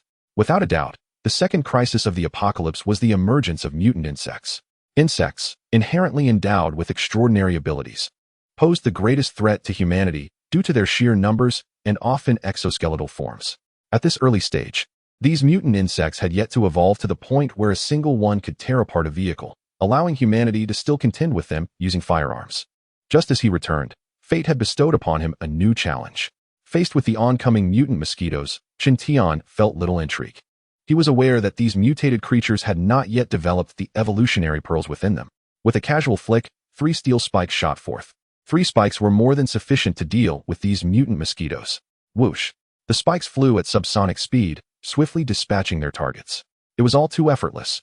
Transitioning from maritime to terrestrial combat, facing merely these newly mutated mosquitoes posed no challenge for Chen Tian. He opened the door of the armored vehicle, settled into the driver's seat, and, while releasing his small black dog and white cat, observed the unfolding situation through the windshield. Countless mutated mosquitoes fluttered down, forming a thick layer upon the ground. Despite their inferior intellect, not a single insect chose to flee in such a hopeless situation. Ultimately, all the mutated mosquitoes were eradicated. 3 steel spikes, having fulfilled their purpose, were driven into the soil by the roadside, deemed unnecessary to retrieve. The long and used armored vehicle remained robust and powerful. As it traversed the highway, Chen Tian once again retrieved his tablet. The items he had ordered from the 56th security zone should have been completed. It was time to collect them. Just as he activated the map navigation, unexpectedly, Ellie initiated a video call. Mr. Chen Tian, good news. Ellie's melodious voice rang out. What good news? Chen Tian inquired. To his surprise, Ellie, who had just spoken, fell momentarily silent. Speak, or I shall hang up, Chen Tian stated. This statement proved effective. Ellie quickly regained her composure. Mr. Chen Tian, weren't you at sea? Ellie asked. I'm back. Back. Ellie's eyes widened. How did you return? I swam back. Upon hearing this, Ellie's expression on the screen transformed into one of exaggerated astonishment. Brother, I wish to kneel before you. Ellie knew Chen Tian would not jest. Yet she could hardly fathom how one could swim back from a sea teeming with monsters. What was the good news you mentioned earlier? Chen Tian's question interrupted Ellie's vivid imagination. Mr. Chen Tian, the good news I wanted to share is no longer significant for you. Ellie hurriedly recounted her message. It turned out that in order to retrieve Chen Tian, the elite team was willing to pilot a fishing boat into the sea to meet him. However, they had not anticipated that Chen Tian had already returned. What a foolish endeavor. Chen Tian's demeanor turned cold upon hearing Ellie's words. The ocean is far more terrifying than you can imagine. The cruiser I purchased was torn to shreds in an instant. What confidence do you possess to venture into the sea? Ellie gasped, recalling the image of Chen Tian's injuries and beginning to understand the ocean's true peril. Is there anything else? Chen Tian was disinterested in discussing such a meaningless topic further. Yes, there is one more thing. Mr. Chen Tian, the residence you purchased has collapsed. Ellie stated awkwardly. Squealing to a halt, Chen Tian brought the armored vehicle to an abrupt stop. Collapsed? Why yes, Ellie quickly replied. But rest assured, Mr. Chen Tian, the reconstruction will be entirely managed by the security zone. How did it collapse? The security zone unexpectedly faced a massive wave of mutated insects. And in order to eliminate them, some explosive measures were employed, Ellie explained delicately. What of the items I customized? Chen Tian inquired again. The collapse of the residence did not concern him. He had never placed much importance on it. They were buried. Ellie admitted for the first time with an air of guilt. Buried? Due to the explosions, those items are now entombed in the underground garage. I wish for them to be intact, awaiting your return for excavation. This is indeed splendid news. Mr. Chen Tian, please do not be upset. Should any of those items incur damage, the safe zone is willing to offer double compensation, Ali expressed hurriedly. Is there anything else? Chen Tian swiftly changed the subject. Furthermore, do you require any preparations from the safe zone for your capture of the mutated white mice? I have not yet promised to proceed with the capture. Mr. Chen Tian, your charming demeanor is of no use to me. Let us discuss practical matters. Mr. Chen Tian, what do you require? The points and contribution values for the mutated white mice have doubled since the first time. If you have any additional needs, please do inform me. I have yet to determine my conditions. I will contact you once I have thought them through. Goodbye. This time, Chen Tian did not grant Ali another opportunity to speak. Abruptly ending the video call, he tossed the tablet back into the space to prevent disturbances. Tyrant, Snow Empress, keep an eye on the vehicle. Upon exiting, Chen Tian's gaze sparkled with intensity. His interests are few, yet one of them is undoubtedly the extermination of scoundrels. It turns out, his sudden break was not prompted by Ollie's words, but rather by his mental perception detecting the target of his hunt. In a courtyard, a multitude of individuals had gathered. This is the fate that awaits your rebellion. The Huanxia nation is finished. The reality proves that we are the strongest. A group of dark-skinned foreign men regarded the subdued individuals below with a gaze reserved for livestock. Each towering figure among them had, many of them, illegally crossed into Huanxia nation. Within the courtyard, 5 deceased men were hung up for public display. As you can see, as fellow evolvers, I single-handedly vanquished these 5. This illustrates the disparity of lineage. The dark-skinned speaker raised his bloodied fist high. Chapter 142. Just playing. These towering foreigners, while emphasizing their own strength, simultaneously intimidated the survivors of Huanxia nation. Suddenly, a loud noise emanated from within the loft, startling the foreigners who had been boasting of their prowess. The sound appeared to originate from the very room where their treasures and secrets were concealed. I shall investigate. One of the men volunteered. Uncertain of the cause and fearing the intrusion of mutated beasts, the remaining individuals remained on high alert. What is happening? Why is there no sound? The one who had gone to investigate had not returned for quite some time, stirring unease among the others. Let 2 more go and check. Just as this was said, a thunderous crash resounded unexpectedly. Boom. The loft's window shattered suddenly, a dark figure hurtling through. The shadow landed, rolling several times before coming to a halt. Upon recognizing the figure, all were struck with terror. Was this not the individual who had just gone to investigate? Now he lay lifeless. In an instant, the remaining individuals entered a state of heightened alert, seizing their nearby weapons. Whoosh! At that moment, another figure darted through the shattered window, landing squarely before them. It was indeed a youth of merely 14 or 15 years of age. Where did you procure this object? Chen Tian suddenly spoke, shaking the item in his hand. In his grasp was an object reminiscent of a glass vial, containing a spiraled formation of vibrant green liquid. This was a revolutionary evolutionary serum, and the surface of the vial bore several peculiar inscriptions. Put that down. Upon seeing the item in Chen Tian's possession, The foreign individuals were engulfed in fury. Had they not been concerned that the youth might inadvertently shatter it, they would have lunged at him without hesitation. I do not appreciate repeating myself. Chen Tian's tone turned icy. Hand over the item, and we may spare your life. One of the foreigner with braids spoke. As he uttered these words, others stealthily maneuvered behind Chen Tian. Be careful. The warning came from the compatriots gathered in the courtyard. Damn it, wasn't the lesson we just taught you sufficient? One foreigner, witnessing the scene, erupted in anger, brandishing a machete and pointing at the one who had spoken out of turn. However, misfortune struck him first. With a swift motion, Chen Tian's fingers converged, and with a single strike, he severed the man's head.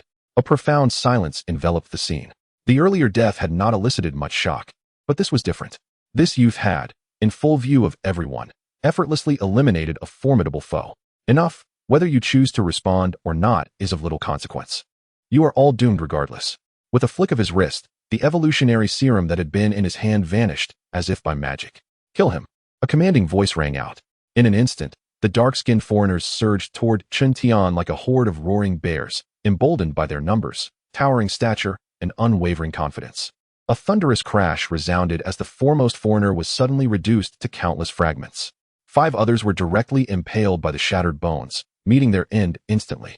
The remaining foreigners, due to their positioning, managed to evade immediate death, but only temporarily. Initially intent on surrounding the youth, they now froze in place, their eyes betraying fear, dread, and despair. With your kind, you dare to wreak havoc in Huanxia? Chen Tian scoffed, delivering a powerful kick. Boom. The foreigner struck by his kick was sent flying, crashing through several buildings, his body reduced to mere fragments, irretrievable. This spectacle intensified the terror among the onlookers. On account of our shared humanity, spare us. We vow to reform. Having witnessed Chen Tian's prowess, the foreigners recognized their futility in combat. Thus, they altered their strategy, kneeling in the dirt, weeping and wailing, appearing as though they had suffered great injustices. I shall grant you a chance at rebirth. As he spoke, Chen Tian summoned a flying shuttle. With a swift precision, the flying dart infiltrated the minds of the individuals one by one.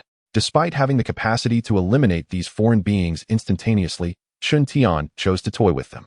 Once the dart penetrated an individual's skull, it would swirl for 2 to 3 seconds before darting towards another victim. This instilled a profound sense of dread within them, yet deprived them of any chance at survival. Some, in their misguided cleverness, attempted to escape during the brief interlude, only to find the dart piercing through their legs, ascending agonizingly upwards. Indeed, the more they struggled, the more excruciating their demise became. The torment they had previously inflicted upon the survivors now returned to haunt them. As for the women they had imprisoned in the attic as mere playthings, some had already succumbed to madness, others to death, while a few lingered on like mere shadows of their former selves. How could Chen Tian possibly let these scoundrels go unpunished? The evolutionary serum was given to us by others. I can divulge everything. There remained only one foreigner, his body rigid with fear, unwilling to move a muscle. The lethal dart hovered ominously above his head, emitting a menacing hum. Who provided you with this? Chen Tian approached him. I do not know their names, nor their appearances. They were all clad in alloy suits. Clad in alloy suits? Chen Tian furrowed his brow. Yes, I swear I am not deceiving you. If you seek that type of evolutionary serum, you may request it from them. And where can I find them? Chen Tian pressed further. I do not know. The man had scarcely uttered his words when he felt the dart draw nearer. You should be able to spot them in the nearby survivor zone. They are gathering something. I assisted them a little, so. How many are there? Chen Tian inquired once more. I do not know. They are very secretive. What else do they possess besides the alloy suits? I do not know. With that, Chen Tian departed, just as mysteriously as he had arrived. No one witnessed his exit. The scene was left littered with corpses and those survivors who were already paralyzed by fear. Everything unfolded like a dream. Moments before, they were shackled in servitude. In the next instant, they bore witness to the demise of their tormentors. Who could claim that the Hanxia nation lacked formidable evolutionists? Not only did they exist, but they were extraordinarily potent. Chapter 143. Just me, come down to play. The off-road vehicle crawled along the road, moving slowly forward. One hand of Chen Tian gripped the steering wheel, while the other held a peculiar bottle of evolutionary serum. The coloration of this serum was strikingly unusual. Chen Tian racked his brain, trying to recall which generation of evolutionary serum bore such a hue. However, after much contemplation, he found himself at a loss. When confronted with the unknown, one must consult an expert. Summoning his tablet, Chen Tian initiated a video call to Ellie. Mr. Chen Tian. The call connected swiftly, and Ellie's face lit up with anticipation. She assumed Chen Tian had agreed to undertake the task of capturing the mutated white mice. Could you take a look at the serum? Do you recognize it? Chen Tian directed the camera towards the evolutionary serum in his hand. What is this? Ailey initially displayed a look of confusion, which quickly transformed into astonishment. Mr. Chen Tian, what is this? Ailey inquired with curiosity. An evolution serum. An evolution serum? Ailey was even more surprised.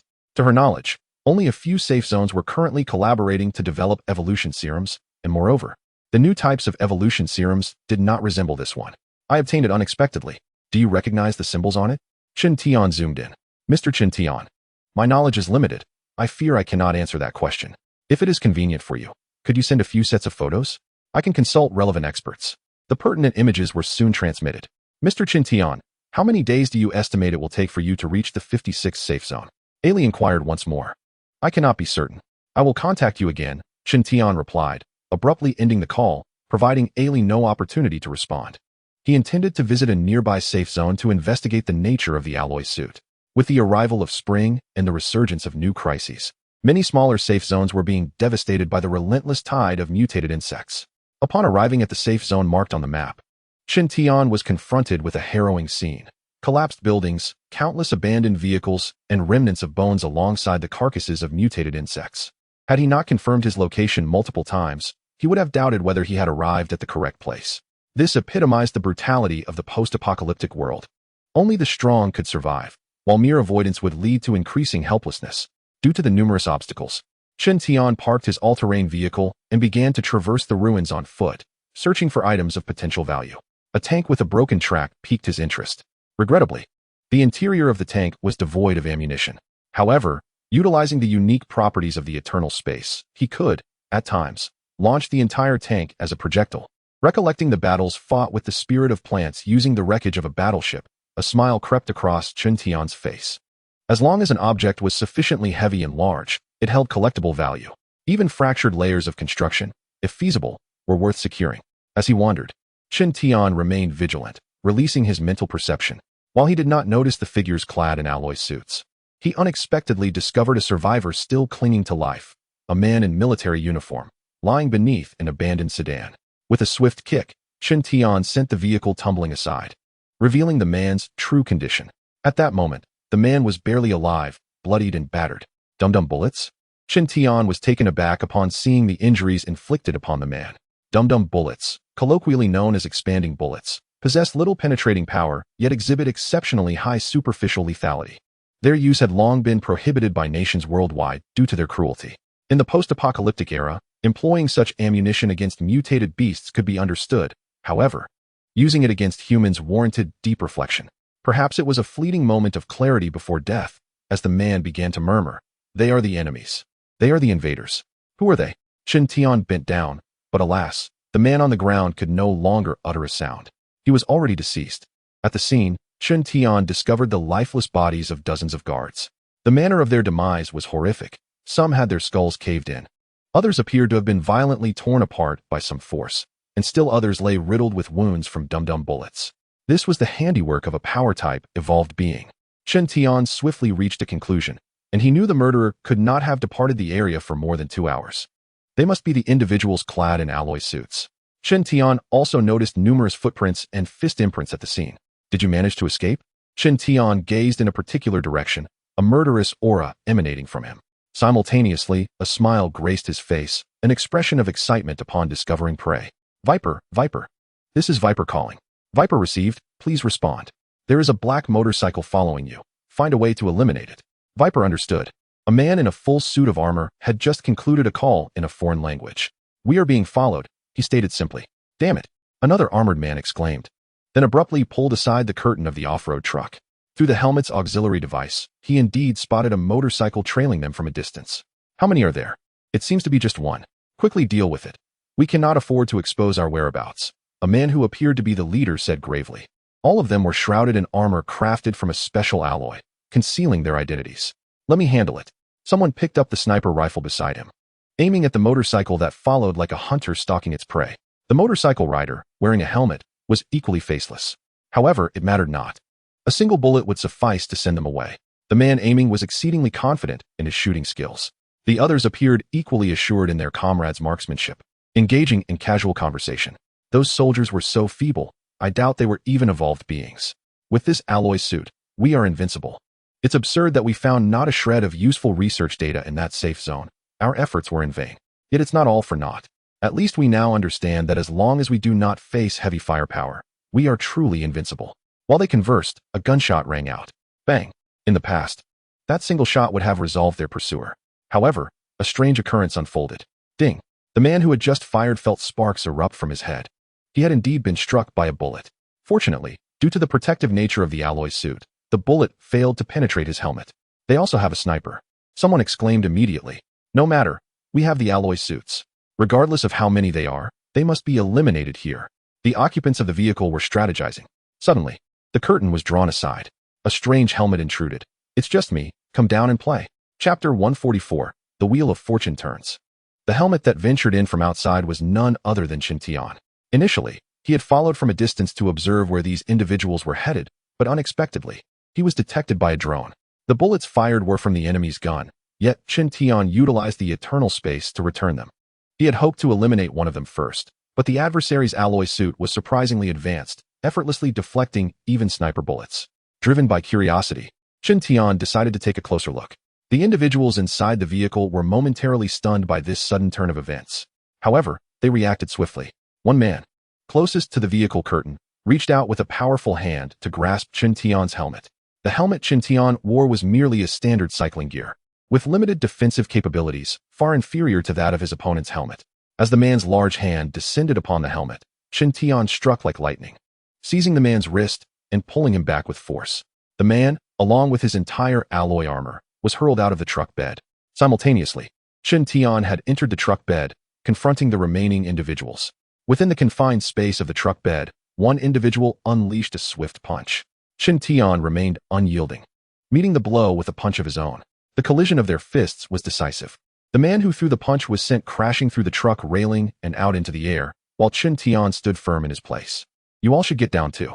With a series of powerful kicks, Qin Tian sent the remaining individuals tumbling from the vehicle. Next, he turned his attention to those in the driver's cabin. With a resounding crash, Qin Tian demolished the driver's compartment with a single punch. Finally, everyone had been driven out. As for the military truck, it was rendered utterly inoperative. Qin Tian leaped into the open space, his slight frame starkly contrasting with the imposing alloy gear of his adversaries. This little fellow has a remarkably high level of evolution. He is rather formidable, so be cautious. As per the old routine, one man declared, I'll take the lead. I refuse to believe he is that powerful. As he spoke, he leaped high into the air, displaying astonishing agility, soaring from several dozen meters above to directly above Qin Tian. With tremendous force, he aimed a punch at Qin Tian's head. So eager are we? Qin Tian's gaze sharpened beneath his helmet. With a thunderous boom, the descending man was unexpectedly sent soaring into the sky. His once proud alloy suit disintegrated mid-air, along with himself. The ground below was littered with a mixture of flesh and metal. At this moment, the others were left in stunned silence. Their greatest reliance had been that very alloy armor, yet it had been obliterated by a single punch from the opponent. White Bear, respond if you hear me. Someone attempted to communicate through the device within the helmet. Nature offered no response, for the polar bear he once knew had already departed to share tea with the Almighty. Just then, a cacophony of gunfire erupted. Taking advantage of the moment, someone began to fire relentlessly at Qin Tian. In an instant, he vanished from their sight, as if he had transcended the physical realm. Tashan, he is behind you. The voice of a comrade suddenly pierced the air, causing the armed man to whirl around, only to find nothing but emptiness behind him. Logically, his companion would not jest at such a critical moment. His defenses were commendable, yet his agility was lacking. It seemed the craftsmanship was far from flawless. At that moment, the voice of the youth rang out once more, startling the man from behind. He turned sharply again, but still encountered only the void. In broad daylight, this was utterly surreal. It is you, wielding the dum-dum bullets. This time, Qin Tian remained still. At last, the man caught sight of his opponent, his weapon poised to strike, when suddenly, his legs were struck violently. Thud! The man lost his balance and fell to his knees. Boom! Qin Tian executed a swift split, delivering a powerful kick to the man's lower back, sending him crashing to the ground. As Qin Tian prepared to escalate his assault, another figure rushed in to provide support. Get lost, it's not your turn yet. Qin Tian delivered a kick so fierce that it obliterated the man's presence entirely. Boom! Sensing the man below attempting to raise his head, Chun Tian unleashed another kick, driving the freshly lifted head deep into the earth. Subsequently, he curled his fingers into claws, a crimson glow flickering at their tips. Crack! The ensuing scene became a nightmare for those watching. With his bare hands, Chun Tian tore through the armor on the man's back.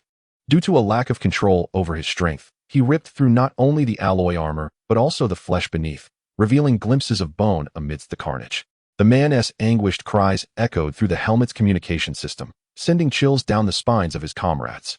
Until now, they had been the ones tearing others apart.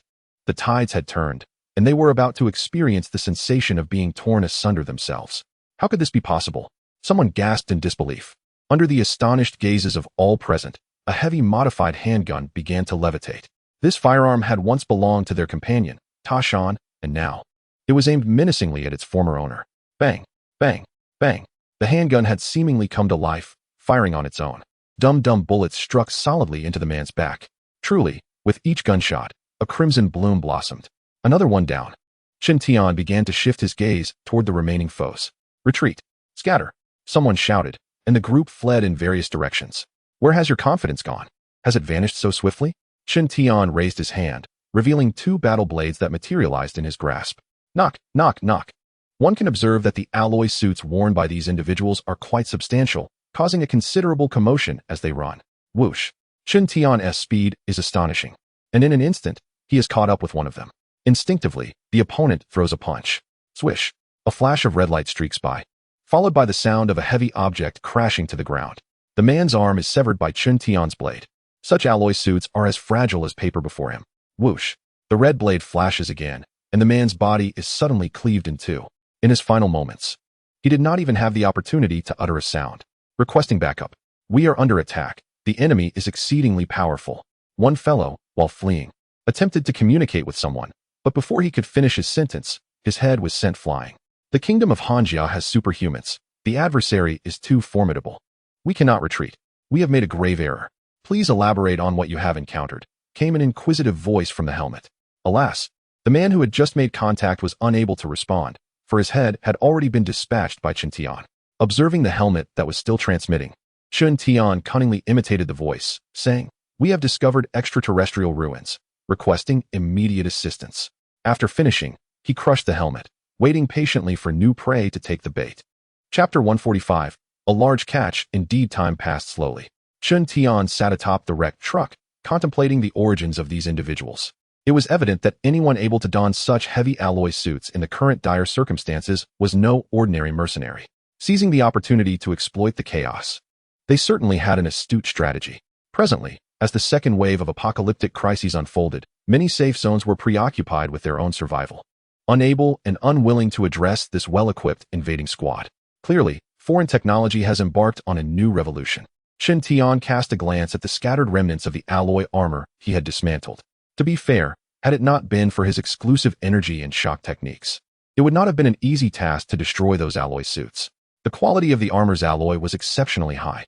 One can only imagine the impact if such technology were applied to other fields, such as aircraft or tanks, which would undoubtedly yield remarkable advantages in combating the various mutated beasts. Technological backwardness invites suffering. In international negotiations, one would possess no leverage. The enemy has already encroached upon the doorstep. If the kingdom of Hanjia fails to keep pace with this technological revolution, it may find itself perpetually lagging behind. However, to achieve a technological revolution, the primary prerequisite is to locate extraterrestrial ruins. Chun Tian had just used this as an excuse, surmising that the forces behind the scenes must be aware of the existence of these ruins and comprehending their significant implications. Ordinary requests for aid may not be taken seriously, but the discovery of extraterrestrial ruins would compel them to dispatch reinforcements, even at the risk of peril. This sniper rifle is quite amusing, although the ammunition is somewhat lacking. While waiting, Chun Tian began to toy with the spoils of his recent conquest.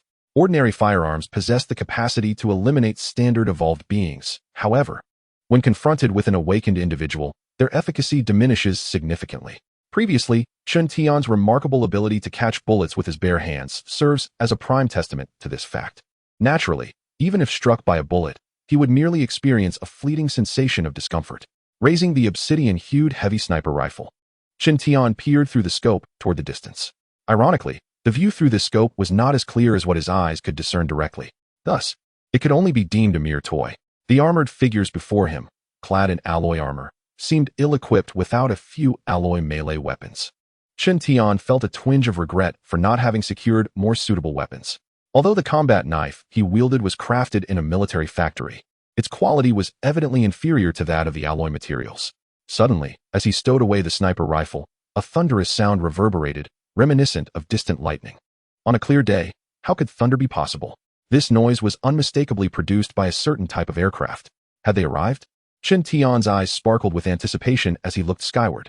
A sleek, silver-hued aircraft, unlike any other, appeared above him.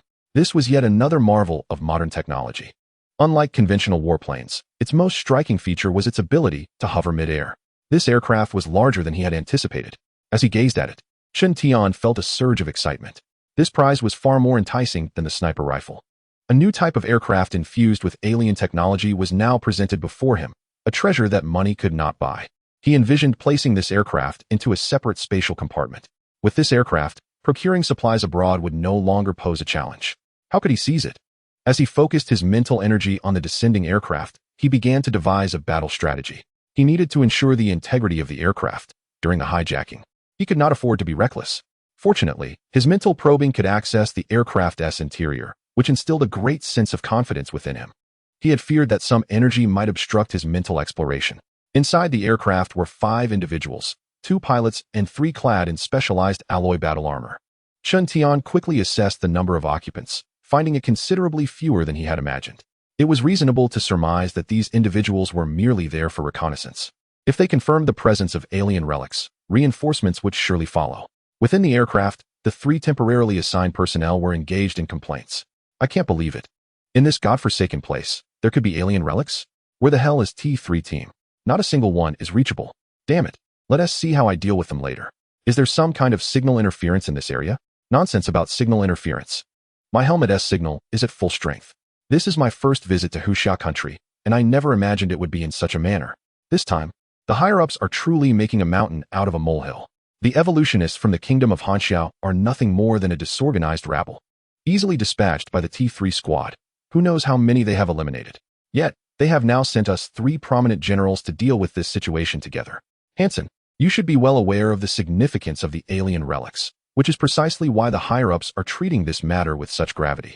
As the group engaged in conversation, a sudden panic-stricken voice crackled through from the pilot of their aircraft. Gentlemen, we have a situation below. It seems the T3 squad has been eliminated. What? As the aircraft began its descent, the hatch in its belly abruptly opened. 2 figures clad in specialized alloy armor appeared at the entrance of the hatch. They did not wait for the aircraft to land, but leapt out when they were still nearly 100 meters above the ground. The aircraft remained suspended in midair, showing no intention of landing. Although one more individual donned in alloy armor remained inside the aircraft, Chen Tian knew he could not afford to delay any longer. Whoosh! As the 2 figures descended, Chen Tian transformed into a streak of light, hurtling towards the hatch. Laura, one of them, reacted quickly upon spotting Chen Tian and immediately contacted her companion inside the aircraft. Her intention was to warn them, but she underestimated Chen Tian's speed. Before she could finish her sentence, the woman clad in a red and white alloy suit was effortlessly hurled out of the hatch by Chen Tian. Now, only 2 pilots remained inside the aircraft. Crack! Crack! Chen Tian acted decisively, swiftly snapping the necks of both individuals before discarding their lifeless bodies out of the aircraft. There will be time to study its capabilities later. Chen Tian promptly shut down the aircraft's power source. With its propulsion disabled, the previously hovering aircraft began its descent towards the ground. Whoosh! Chen Tian had already made his way outside the aircraft. With a simple gesture, he successfully retrieved the aircraft into his private domain. Perfect. Suspended in midair, a smile graced Chen Tian's lips as he gazed down upon the 3 bewildered individuals below. These 3, who had traveled from afar, now appeared utterly baffled. They had arrived in good spirits, but now found themselves unable to return. Chapter 146. An unequal battle. Is this an illusion? Where's our aircraft?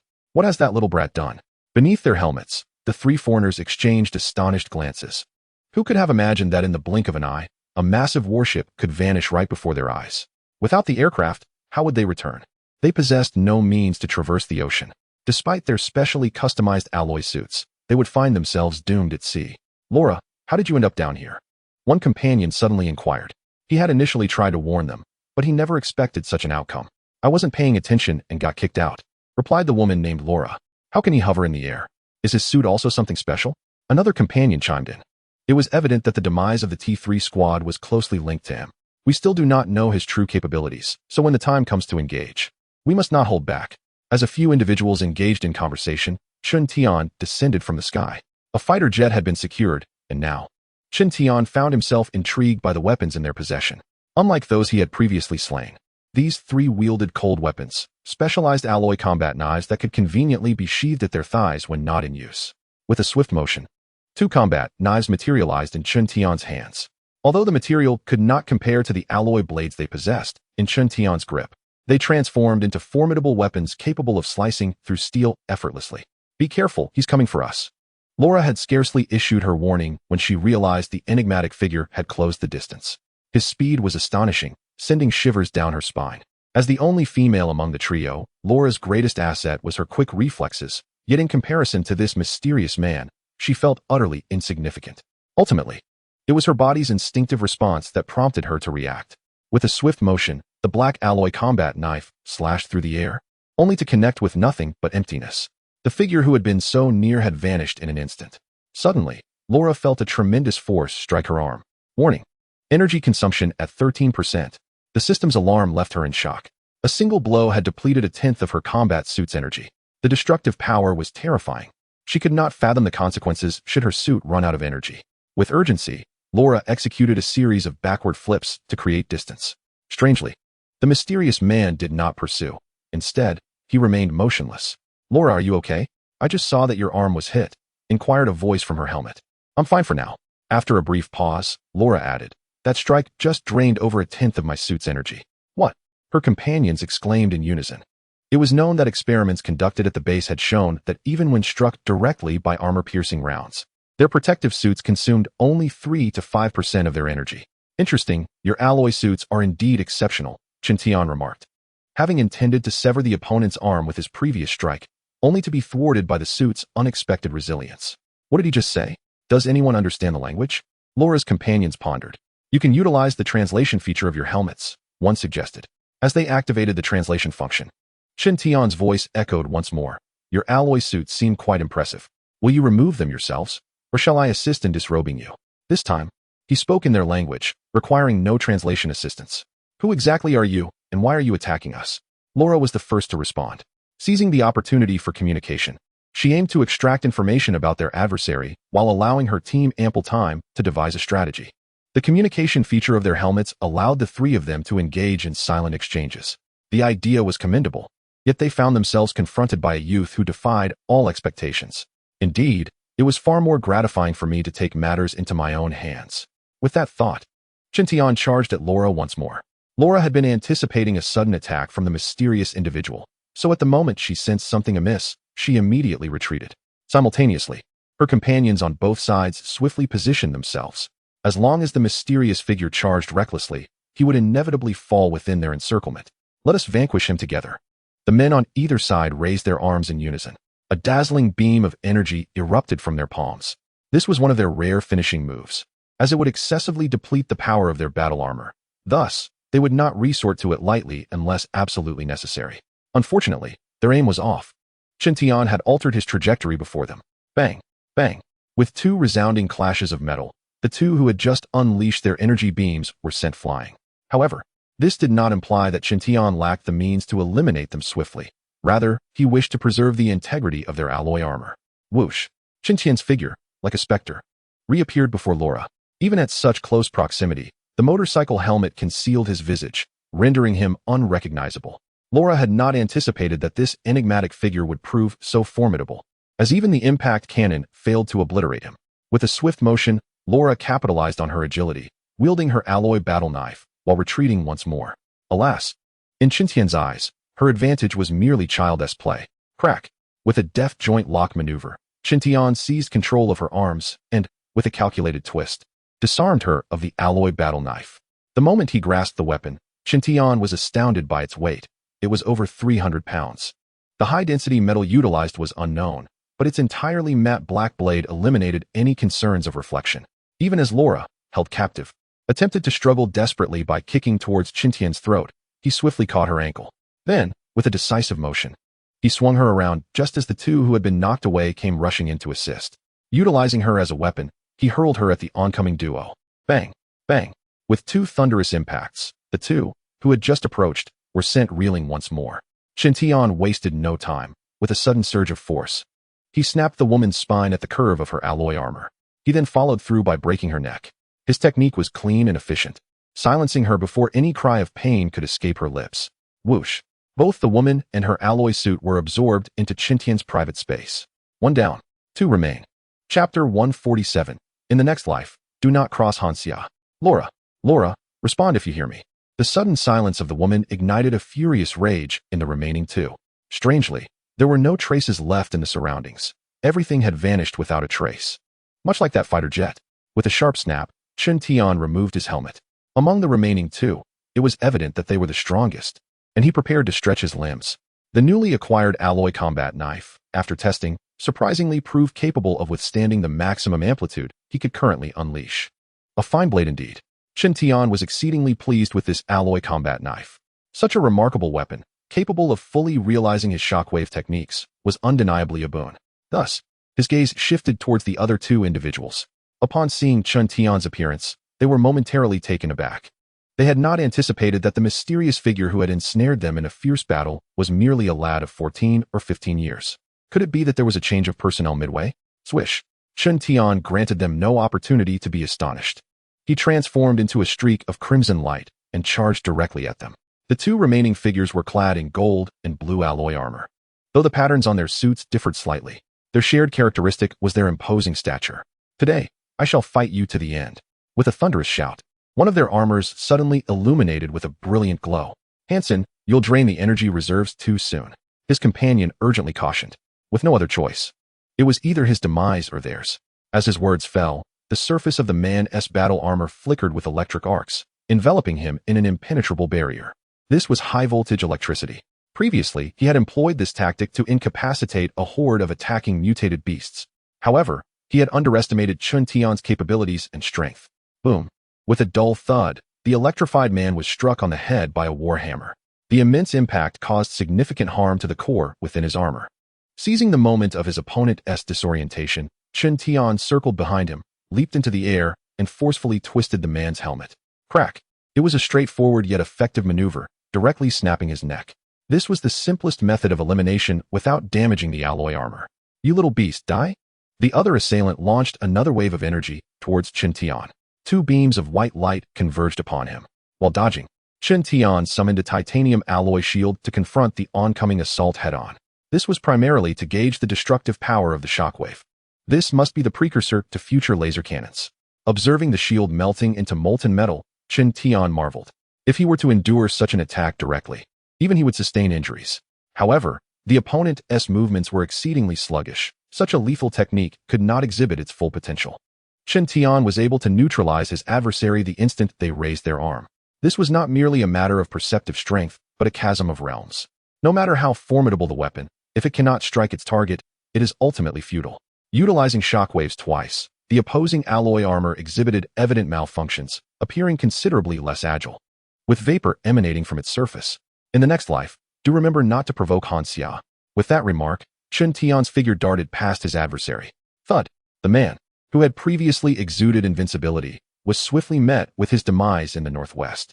The battle had concluded, and Qintian emerged as the resounding victor.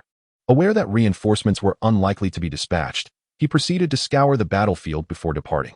Driving his armored vehicle, he made his way directly to the 56th safe zone. Little did anyone anticipate that after just recently landing from the ocean, he would reap such substantial rewards. Not to mention the aircraft. The alloy suit and alloy warblade alone possessed immense value. He planned to analyze them within the safe zone, hoping to discover the means of replication. Directly donning the suit would undoubtedly be ill-fitting. Modifications would be essential. Should this alloy suit prove capable of counteracting some of the oceanic pressure, it would undoubtedly afford an added layer of security when venturing into deep-sea ruins. Strength and fortune are indeed intertwined. Were one's prowess somewhat diminished, encountering those foreign elements might not merely result in misfortune, one could very well lose their life. Woof, woof. During the journey, the small black dog, recently released, inquired why it had not been summoned to the battle. The small white cat refrained from interjecting, fearing an inexplicable reprimand. Those individuals are not adversaries you can contend with, Chen Tian remarked casually, yet he was reflecting on the significance of equipment. Given the opportunity, I shall custom make some items for you. Suddenly, Chen Tian uttered this thought. As if struck by inspiration, the small black dog tilted its head, ceasing further inquiries, seemingly pondering the intricacies of canine existence. On the route to the 56th safe zone, while the sun still lingered above the horizon, Chen Tian seized the moment to call AI Li. This time, before AI Li could utter a word, Chen Tian declared, I shall arrive at the safe zone after nightfall. Please prepare my accommodations. Mr. Chen Tian, have you returned? AI Li exclaimed with palpable excitement.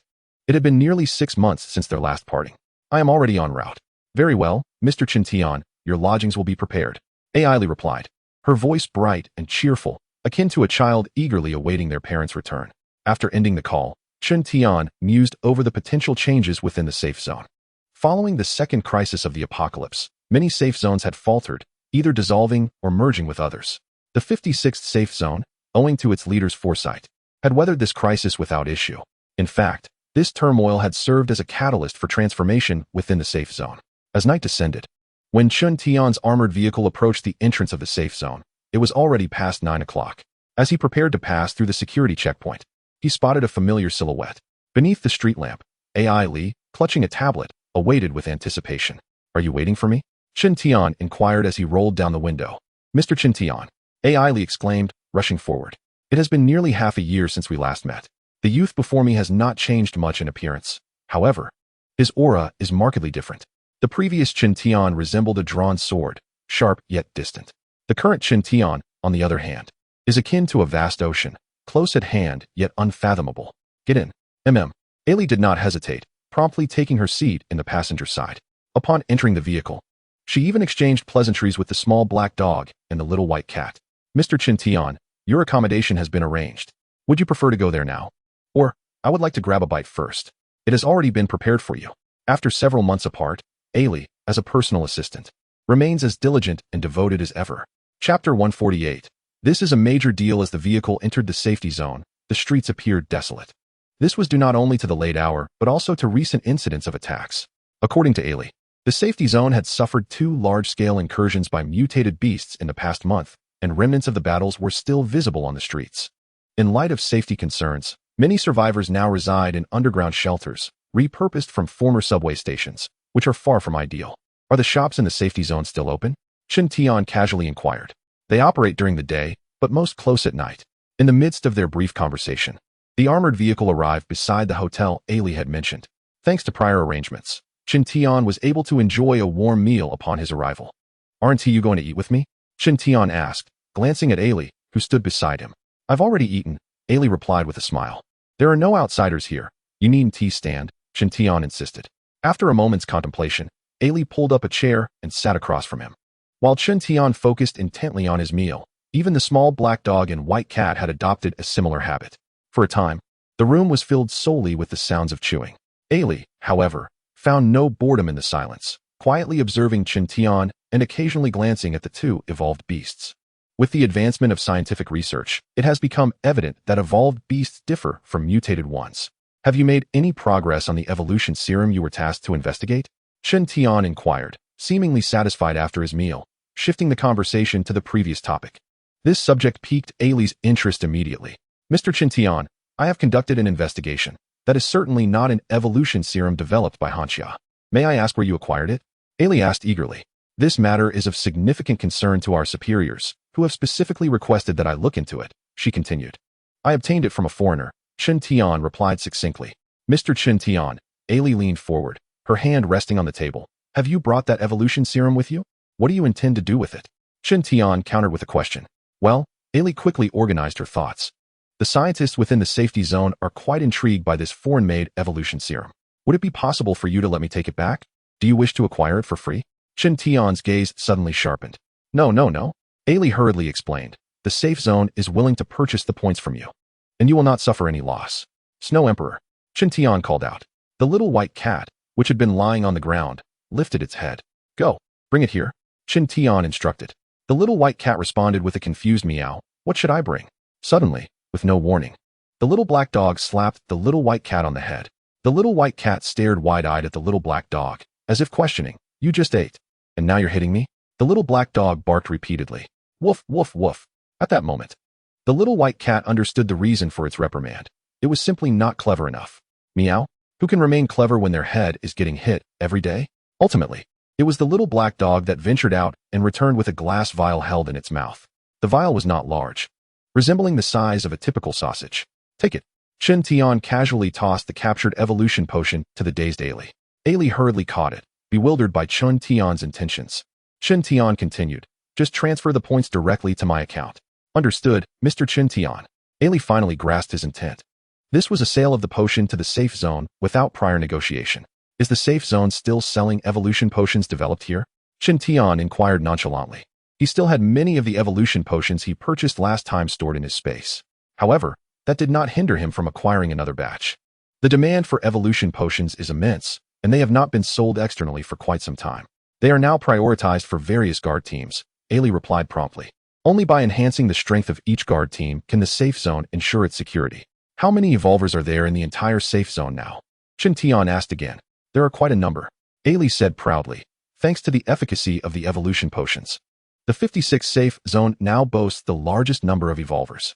After a brief pause, she added, "Moreover, many children have become evolvers through systematic training and guidance." Upon hearing this, Chen Tian's first thought was of the twin sisters.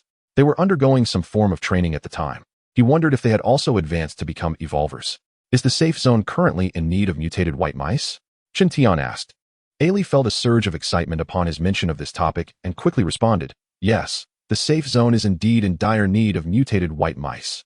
We have considered numerous methods, but have failed to capture any successfully.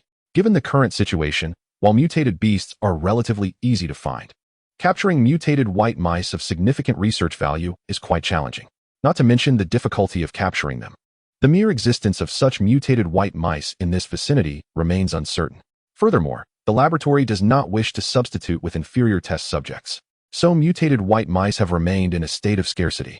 The 100 mutated white mice you sent earlier are nearly exhausted. Initially, the scientific team intended to breed these mutated white mice to secure a stable source of experimental subjects. However, they ultimately faced failure. These mutated white mice have lost their reproductive capabilities, a defect that has been present since their birth. "Mr. Chen Tian, do you have a way to capture the mutated white mice?" Ailey gazed at Chen Tian with hopeful eyes. "How many do you need?" Chen Tian inquired directly. Ailey relished such straightforward questions, for they signified that the other party truly possessed a solution. This time, the demand was substantial, not only concerning the development of a new generation of evolutionary serums, but also the ongoing genetic serum project. "Spare me the circumspection. Just give me a number." 500. Ailey boldly stated. 500? Is that not excessive? Ailey felt a hint of guilt. "Will 500 suffice?" Chen Tian smiled lightly. "Did you not just mention that this demand is significant?" Ailey was momentarily taken aback. "What do you mean? Did I underestimate the number? I can provide 5,000. Chen Tian replied with a smile. "How much?" Ailey nearly bit her tongue. Heavens, this is a considerable undertaking. Chapter 149. Discussing progress before a prodigy. Ailey departed, bouncing out of the hotel like a little rabbit. If the safe zone could acquire 5,000 mutated white mice all at once, then every problem would be swiftly resolved. She yearned to sprout wings and carry this good news back immediately. Such an important matter could not merely be reported via tablet. She would also need to bring that vial of evolutionary serum with her. Little did she know, 5,000 mutated white mice were hardly a challenge for Chen Tian. The mutated white mice he nurtured in his life space had now multiplied to a staggering number. Not only 5,000, but even 50,000 would be a trivial task. It seemed that avoiding becoming a billionaire would be quite the challenge. Standing by the window, gazing at the night sky, a smile graced Chen Tian's lips. At present, the point value for a single mutated white mouse had skyrocketed to 100,000 points. One could only imagine the total points for 5,000 mutated white mice. As the night deepened, Chen Tian remained in his room, devoid of sleepiness. So much had transpired in a single day. Shall I take a look at the state of my collapsed house? Unable to sleep, Chen Tian resolved to visit the residence he had purchased. He held little sentimental attachment to the place, primarily wishing to inspect the items buried in the underground garage, which he had specially customized last time. Under the cover of darkness, Chen Tian stepped outside. This time, he chose to venture alone, temporarily storing the little black dog and white cat in his space. The night in the safe zone was tranquil. Perhaps in an effort to conserve energy, even the streetlights were dimmer than before. Chen Tian meandered along the street, observing the buildings on either side, and he could somewhat envision the scenes of battling mutated insects. Should this safe zone have developed such alloy suits, the initial mutated insects would pose no threat whatsoever. Chen Tian contemplated these matters in his heart. It must be said that in the realm of the technological second revolution, foreign nations have begun to show signs of leading advancements. One wonders if the scientists here possess expertise in the field of materials. Chen Tian had yet to decide whether to unveil that alloy suit. If replication were not feasible, presenting it would merely waste everyone's time. He was aware that the 56th safe zone was relatively advanced in biochemistry, yet he remained oblivious to the standards of other research domains. Of course, such matters could be resolved with relative ease. By assembling the appropriate scientists and providing material support, even less proficient fields could become areas of strength. The 56th safe zone's ability to withstand the crisis brought on by the second outbreak of the apocalypse attests to its developmental potential. He resolved to inquire with Ellie at an opportune moment. At this juncture, Chen Tian had already made a decision in his heart. In addition to investigating matters concerning alloy materials, he intended to ask whether there were any experts in aircraft design. The captured warplane had yet to be examined, and he was uncertain whether he could procure the necessary fuel within the safe zone. A warplane capable of international flight could not possibly operate on ordinary fuel. Although Chen Tian had amassed a considerable amount of fuel in his space, it was unsuitable for the aircraft. This was a matter of utmost importance. Without the proper fuel, no matter how advanced the warplane, it would merely stand as an ornament. One step at a time, I have ample time. Unbeknownst to him, Chen Tian had already reached the site of the collapsed ruins.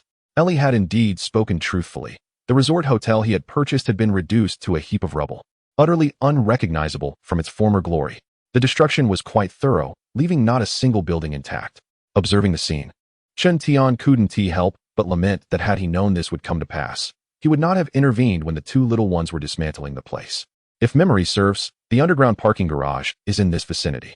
After discerning his bearings, Chen Tian pressed on. Not far into his path, he unexpectedly discovered that there were patrols around the underground garage. Ah, familiar faces. You are stationed here specifically? Chen Tian approached one of them suddenly. Wang Sheng, who was yawning, was startled, his fatigue instantly vanishing. Who? As he questioned, a bright flashlight was directed towards him. Chen Tian stood calmly, his silhouette cast tall by the beam. Teacher, Chen Tian, Wang Sheng exclaimed without thinking. At that moment, two other members of the Sharp Blade team, alerted by the commotion, approached. Wang Sheng, who are you speaking to? As they drew closer and recognized Chen Tian, they were momentarily taken aback. Isn't this the young man who once made their captain call him teacher? He has returned. Why are you here? Chen Tian spoke again. He held a rather favorable impression of the Sharp Blade team. This small team still harbored the audacious thought of taking a fishing boat to the sea to fetch him. While such actions were ill-advised, at the very least, they demonstrated their willingness to brave danger for Chen Tian. It was only then that Wang Sheng realized the situation, hastily moving his powerful flashlight aside. We are taking turns guarding this place to prevent other survivors from intruding. This is part of the safety zone's designated tasks. You may return to rest now, Chen Tian stated. We're not tired. Wang Sheng grinned. Teacher Chen Tian, our captain has been constantly mentioning you. She probably doesn't even know you've returned, does she? Is she feeling restless? This sudden remark from Chen Tian left Wang Sheng momentarily speechless. Wow. Only he would dare to say such a thing. Who else would have the audacity or the qualification? Teacher Chen Tian, you have no idea. Team leader Tang has become even more formidable during this time. Moreover, our Sharp Blade team has all evolved now. Chen Tian chose to ignore Wang Sheng's incessant chatter and walk straight ahead. Upon reaching the entrance of the underground parking garage, he discovered it had already been buried. First, he used his mental perception to ascertain the internal conditions, then clenched his fist and swung it fiercely. With a thunderous roar, the obstacle before him shattered into fragments in an instant. This sudden explosion startled Wang Sheng and his companions. Although they knew this young man was extraordinarily powerful, they had not anticipated such a terrifying outcome from a mere casual gesture. The disparity was simply too great. Wang Sheng was left dumbfounded. While they reveled in their newfound status as evolved beings, the young man had already ventured far down the path of prodigious talent. With such prowess, it was evident that team leader Tang would be forever overshadowed. Chen Tian, however, had no time to dwell on such matters. After clearing a path, he proceeded inside. The items within had been reinforced during their initial arrangement. Furthermore, as the collapse only affected the surface structures, the underground parking garage remained unscathed. Thus, the batch of goods Chen Tian had customized was intact and unharmed. Chapter 150. The treatment of a 4-star chapter. Early the next morning, Ellie donned a pristine white uniform and made her way directly to Chen Tian's door. Mr. Chen Tian, are you awake? She gently knocked on the door, standing by the entrance. Upon returning with news of the evolution serum and the acquisition of 5,000 evolved white rats, the entire research facility had erupted in excitement. To prevent any unforeseen complications, she had been urged multiple times by her superiors that morning. She needed to see the mutated white rats to feel at ease. Mr. Chen Tian, this is Ellie. I hope I am not disturbing your rest. With no response from inside, Ellie knocked lightly again. Strange, why is there no reaction? After knocking for a while without an answer, Ellie sensed something was amiss. She took a step back, checked the room number to confirm she had not made a mistake. But why was there not a single echo from within? Mr. Chen Tian, are you in there? Ellie attempted to knock harder, but still received no response. It seemed that Mr. Chen Tian had indeed stepped out. Ellie quickly reached this conclusion. She remained unhurried, for Chen Tian's armored vehicle still lingered at the hotel entrance, likely to return shortly. As she patiently awaited, a sudden chime emanated from her tablet. Upon inspecting the communication list, she discovered it was a call from Chen Tian. Mr. Chen Tian, she exclaimed, hastily pressing the answer button. However, the moment the screen connected, she found herself momentarily stunned. The backdrop of Chen Tian's location did not resemble a secure zone. Notify someone to come and drive. I have prepared the mutated white mice, Chen Tian stated directly, leaving no room for her astonishment. Where are you, Mr. Chen Tian? She urgently inquired. At that moment, she noticed several container trucks parked nearby. A total of 7 or 8 large container trucks, typically active at the port. I will send you the location. Soon after, she received the positioning information from Chen Tian. Please hold on, Mr. Chen Tian. I will contact someone immediately, she assured him. Understanding Chen Tian's character, she refrained from asking further questions and directly informed her superiors of the situation. The higher-ups took this matter very seriously. Although the location was not far, they dispatched 3 entire escort teams to provide assistance. Approximately 40 minutes later, trucks laden with mutated white mice entered the secure zone. It had been ages since the secure zone had witnessed such bustling activity. Various departments stood ready, and numerous staff members clad in protective gear eagerly awaited. As the trucks came to a halt, professionals approached to inspect the cargo. When the containers were opened, revealing neatly arranged cages and plump mutated white mice, many were left in awe. Typically, capturing even one was a challenge, yet now there were so many at once. The visual impact was indeed overwhelming. At that moment, numerous individuals were left pondering how so many mutated white mice could have been captured. Curiosity aside, no one dared to inquire carelessly. Firstly, this matter had been classified as top secret by higher authorities. Secondly, the person capable of capturing such a large number of mutated white mice could not be a simple figure. Upon inventory, the count of 5,000 mutated white mice was neither more nor less. The subsequent arrangements for the mutated white mice were no longer within AI Li's purview.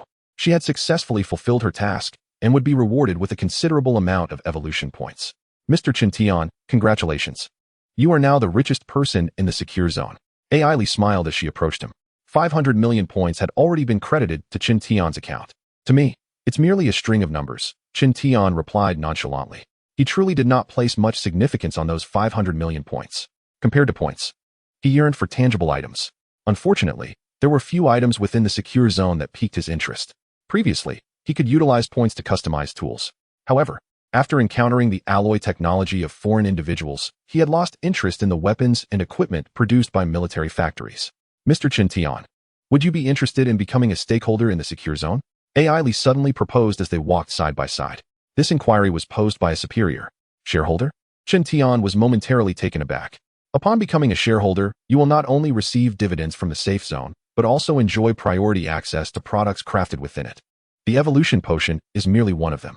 After a brief pause, AI Li continued. Moreover, your status will change, granting you the protection of an exclusive guard unit.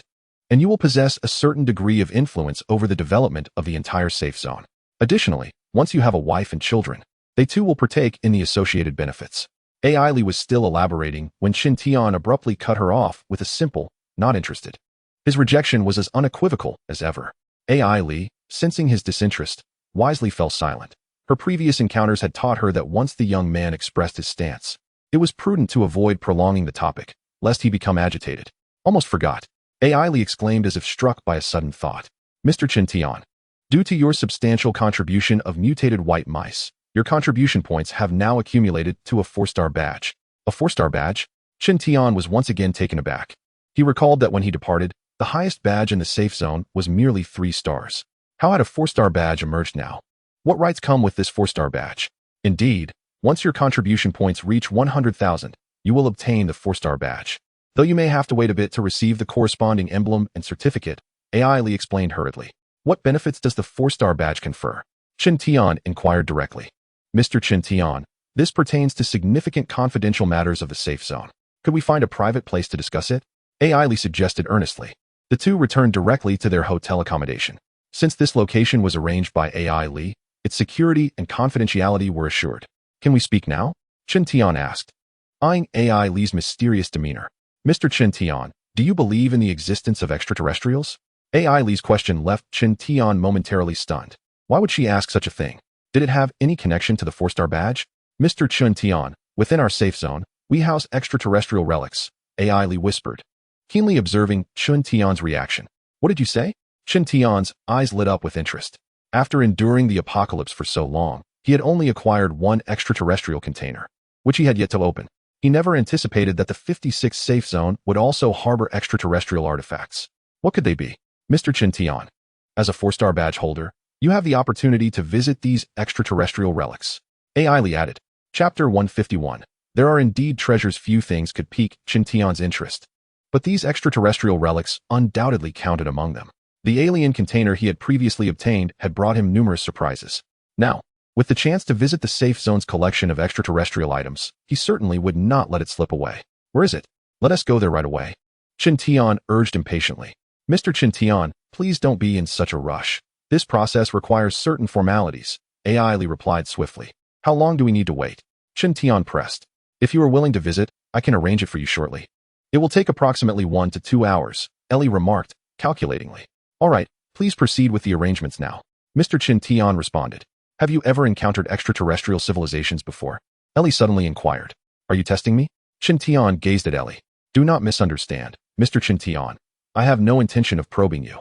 I merely wish to remind you that extraterrestrial artifacts remain unsolved enigmas, best observed from a distance. After waiting for over 2 hours, the necessary permissions were finally approved. Mr. Qin Tian, due to the sensitive nature of the location, we must blindfold you before proceeding. Is that acceptable? Ellie questioned. Not a problem. Qin Tian readily agreed. As if blindfolding him would render him unable to see was rather naive. Under Ellie's guidance, they entered a closed cargo van. The van began to meander erratically within the secure area, devoid of any discernible pattern. Sitting within the van, Qin Tian found the ruse amusing. Such trivial tactics could scarcely deceive one of his awakening. His mental perception had already illuminated the surroundings within a kilometer radius. After circling for over half an hour, the van eventually entered a passageway. They then took a specialized elevator down to a deeper level. Mr. Qin Tian, you may remove the blindfold now. Thank you for your cooperation, Ellie announced suddenly. Upon removing the blindfold, Qin Tian surveyed his surroundings. It appeared to be an underground facility, with lights positioned every few meters. This way, Mr. Qin Tian. Ellie beckoned ahead. After traversing a lengthy corridor, they arrived at a glass chamber. Nearly half of the room was composed of specially designed bulletproof glass. Through the immense glass wall, they could observe a more spacious laboratory beyond, where individuals clad in white coats were busily engaged in various tasks. Numerous measuring instruments and computers adorned the room. At the center, prominently displayed, was a massive oval object. A dark gray hue enveloping its surface, intricately etched with peculiar patterns. That is the extraterrestrial relic collected by the secure area. Ellie pointed to the enormous oval. Qin Tian remained silent, his gaze unwavering as he scrutinized the object through the bulletproof glass. Simultaneously, his mental perception extended outward. However, an unknown energy field obstructed his probing. Nevertheless, he could conclude that it was indeed a creation of extraterrestrial civilization. Mr. Qin Tian, what do you believe resides within that extraterrestrial relic? Ellie asked in a conversational tone. The secure area has possessed this object for quite some time and has conducted various studies, yet to this day, there has been no groundbreaking progress. The distance is too great, and the object obstructs any judgment, Qin Tian replied coolly. Is it possible that it contains a form of life? Doesn't it resemble an unhatched egg? Ellie suggested with a smile. Then you had better pray it is a lifeless egg. Qin Tian's tone suddenly shifted to one of seriousness. Ellie discerned the underlying tension, feeling a surge of anxiety. Mr.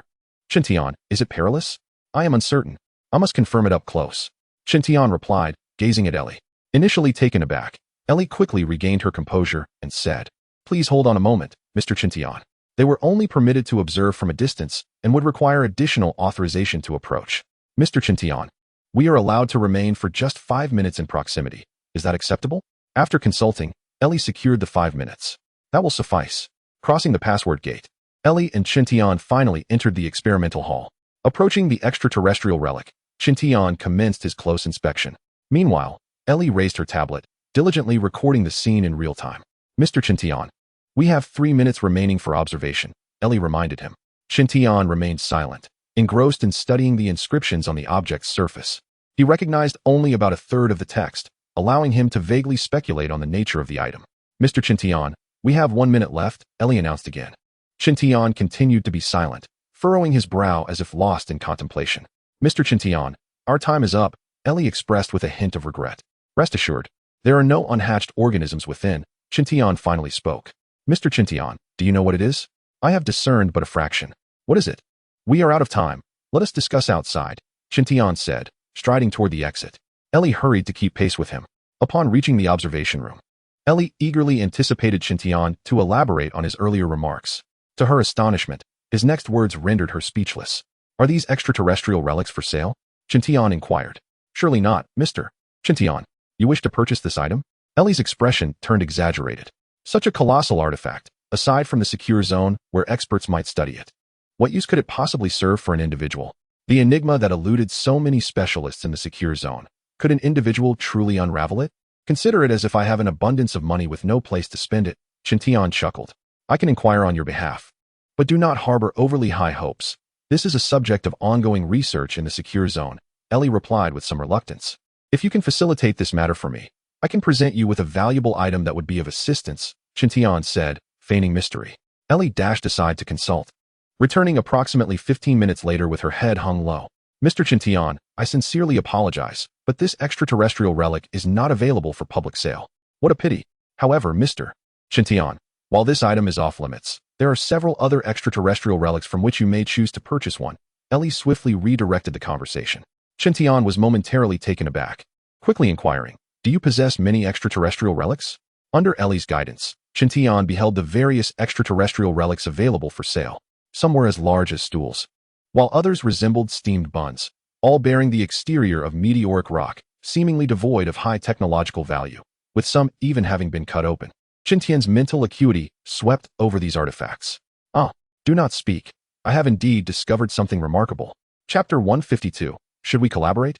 "I choose this." Chintian pointed to a meteorite the size of a coconut. "Mr. Chintian, have you made your decision?"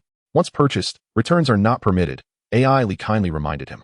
"Rest assured, even if you were to request a return, I would not comply," Chintian replied earnestly. After all, it was a rare find, and he would never consider returning it. To him, points were merely a sequence of numbers. Acquiring them was an easy task. "Very well. Let me check the price of this item," AI Lee stated, entering a series of numbers into her tablet. Upon discovering something, AI Lee's expression suddenly became exaggerated. "What happened?" Chintian inquired. "Mr. Chintian, this item is rather expensive," AI Lee hurriedly explained. "How many points?" "It requires 3 million points." After announcing this figure, AI Lee braced herself for the boy's wrath.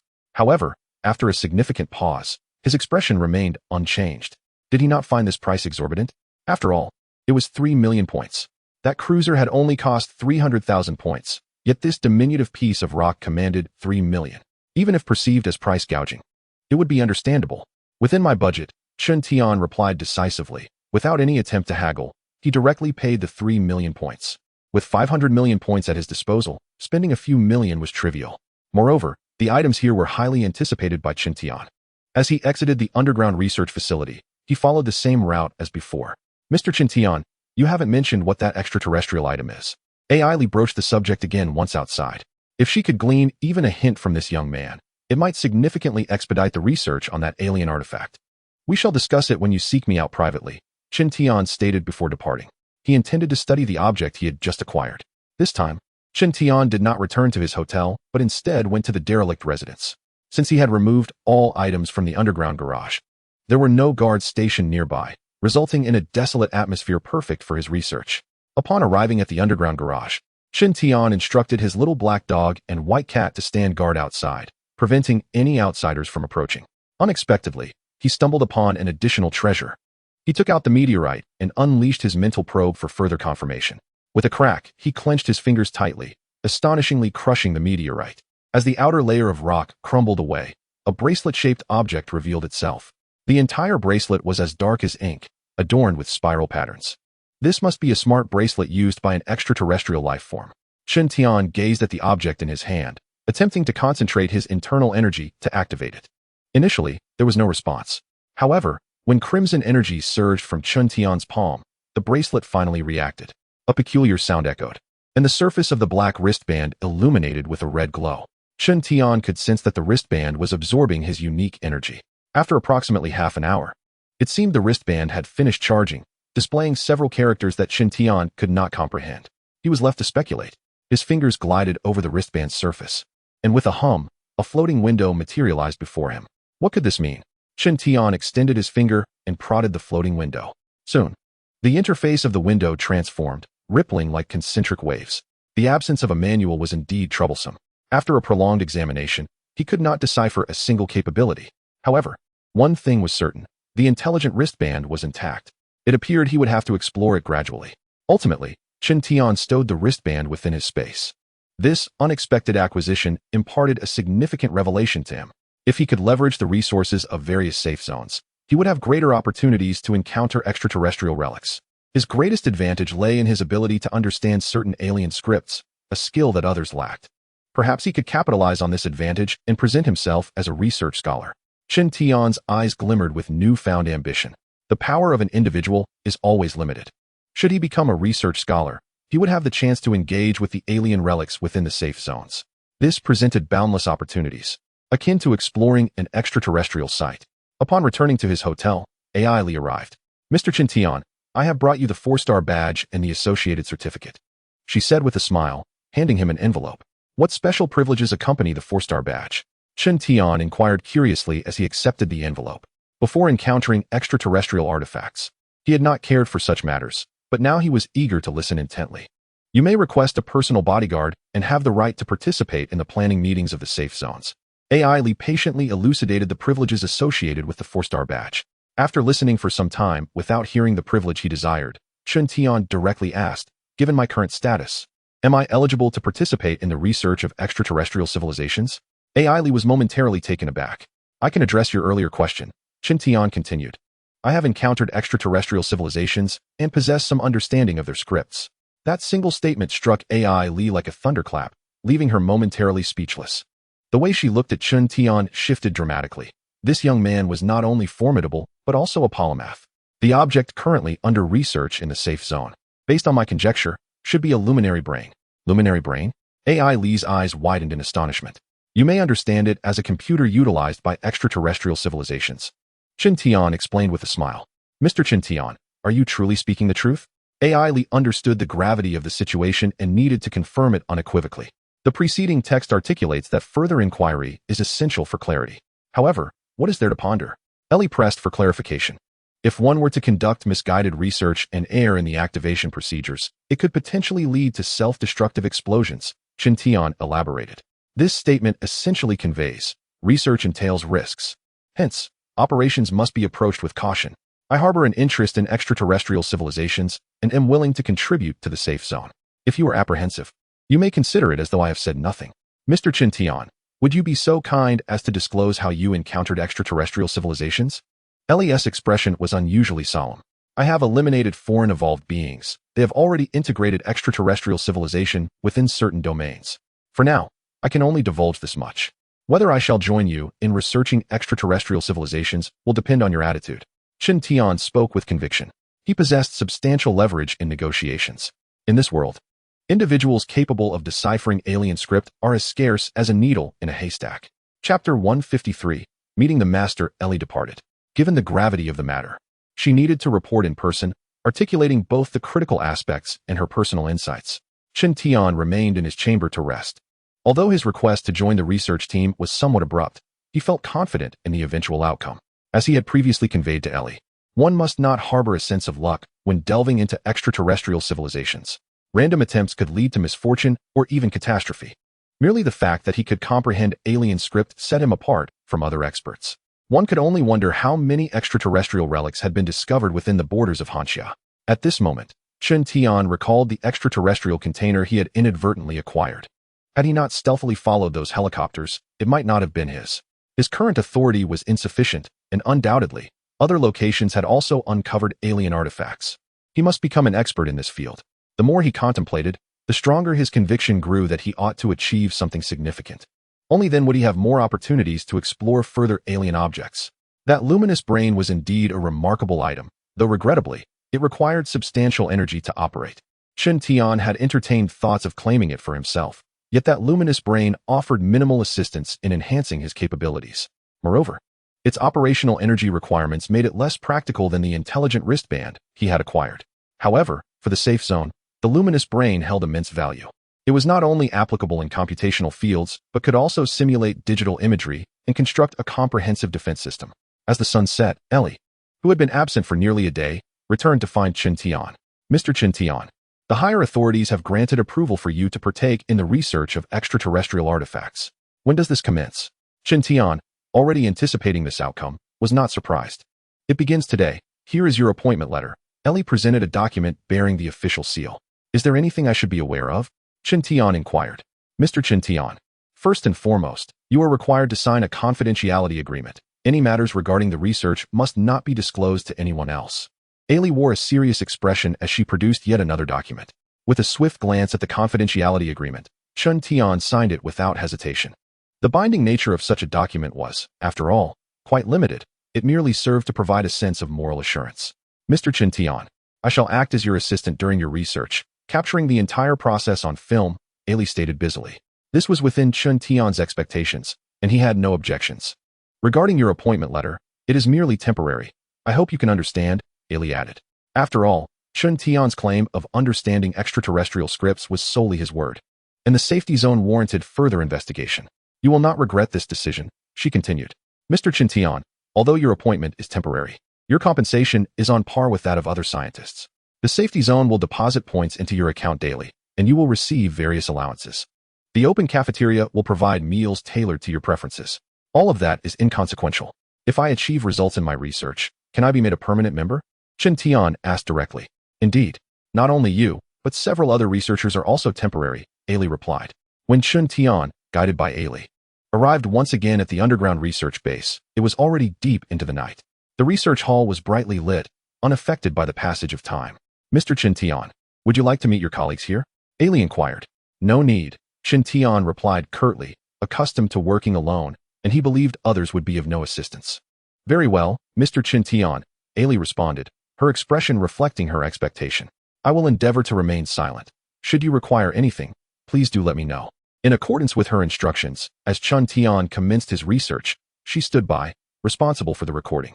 Unlike the previous 5 minutes, Chen Tian was now afforded ample time to familiarize himself with the extraterrestrial object. At close range, he unleashed his mental probing once more, extending his palm to rest upon the surface of the artifact. The peculiar energy manifested again, obstructing Chen Tian's mental force from further exploration. Since the energy was invisible, Ailey, despite having begun filming, failed to capture any useful footage. Perhaps he could attempt to breach this layer of energy defense. A thought suddenly emerged in the silence. If his mental force could be likened to a spear, then the surface energy of the alien object served as a shield. In this contest, one side would ultimately prevail. After all, it was research. It was worth a try. Ailey stepped back a bit. He instructed, wishing to prevent any collateral impact from the impending confrontation. Ailey hesitated momentarily, but obediently retreated a few steps. Not enough. Move back 5 meters. Mr. Chen Tian, have you discovered something? Ailey asked curiously as she stepped back further. I plan to attempt to activate it. I am uncertain what will occur, he replied. Mr. Chen Tian, please be careful, Ailey cautioned, continuing to back away.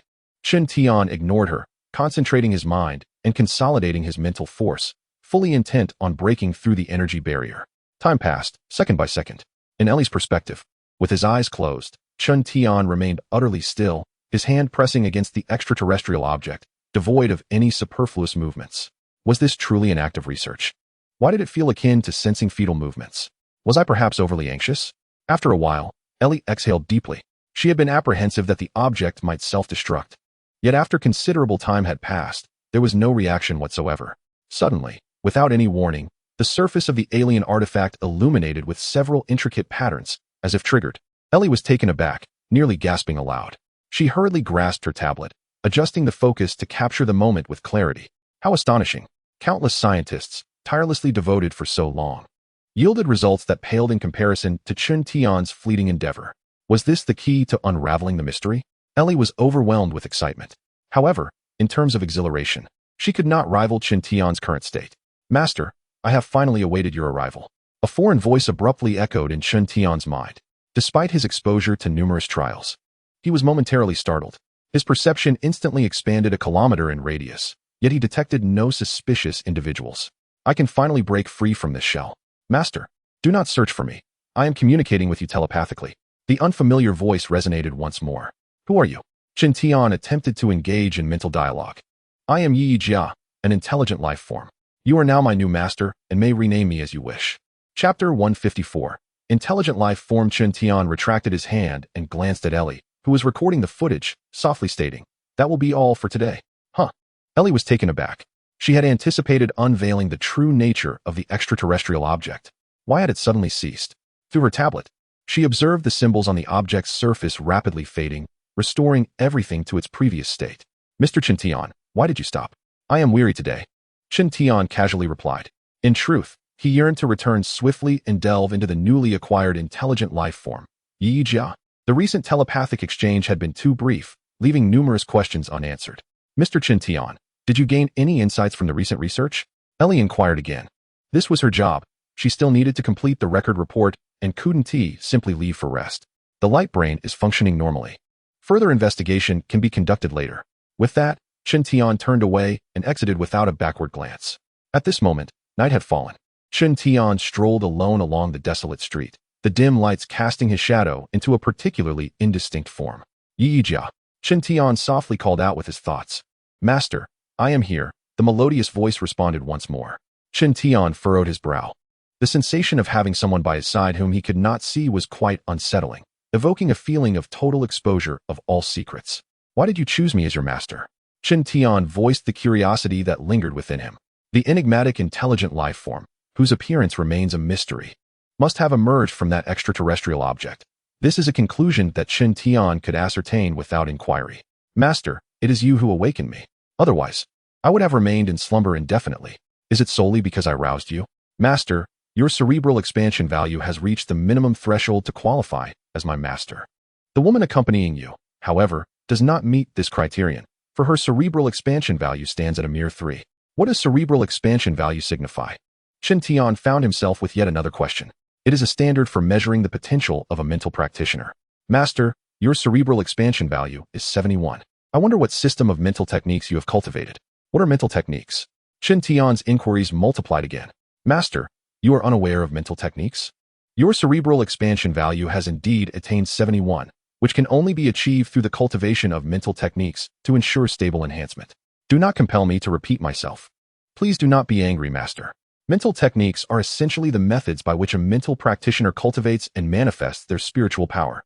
Intrigued, Chen Tian promptly asked, do you possess knowledge of the cultivation methods for mental techniques? I know a bit.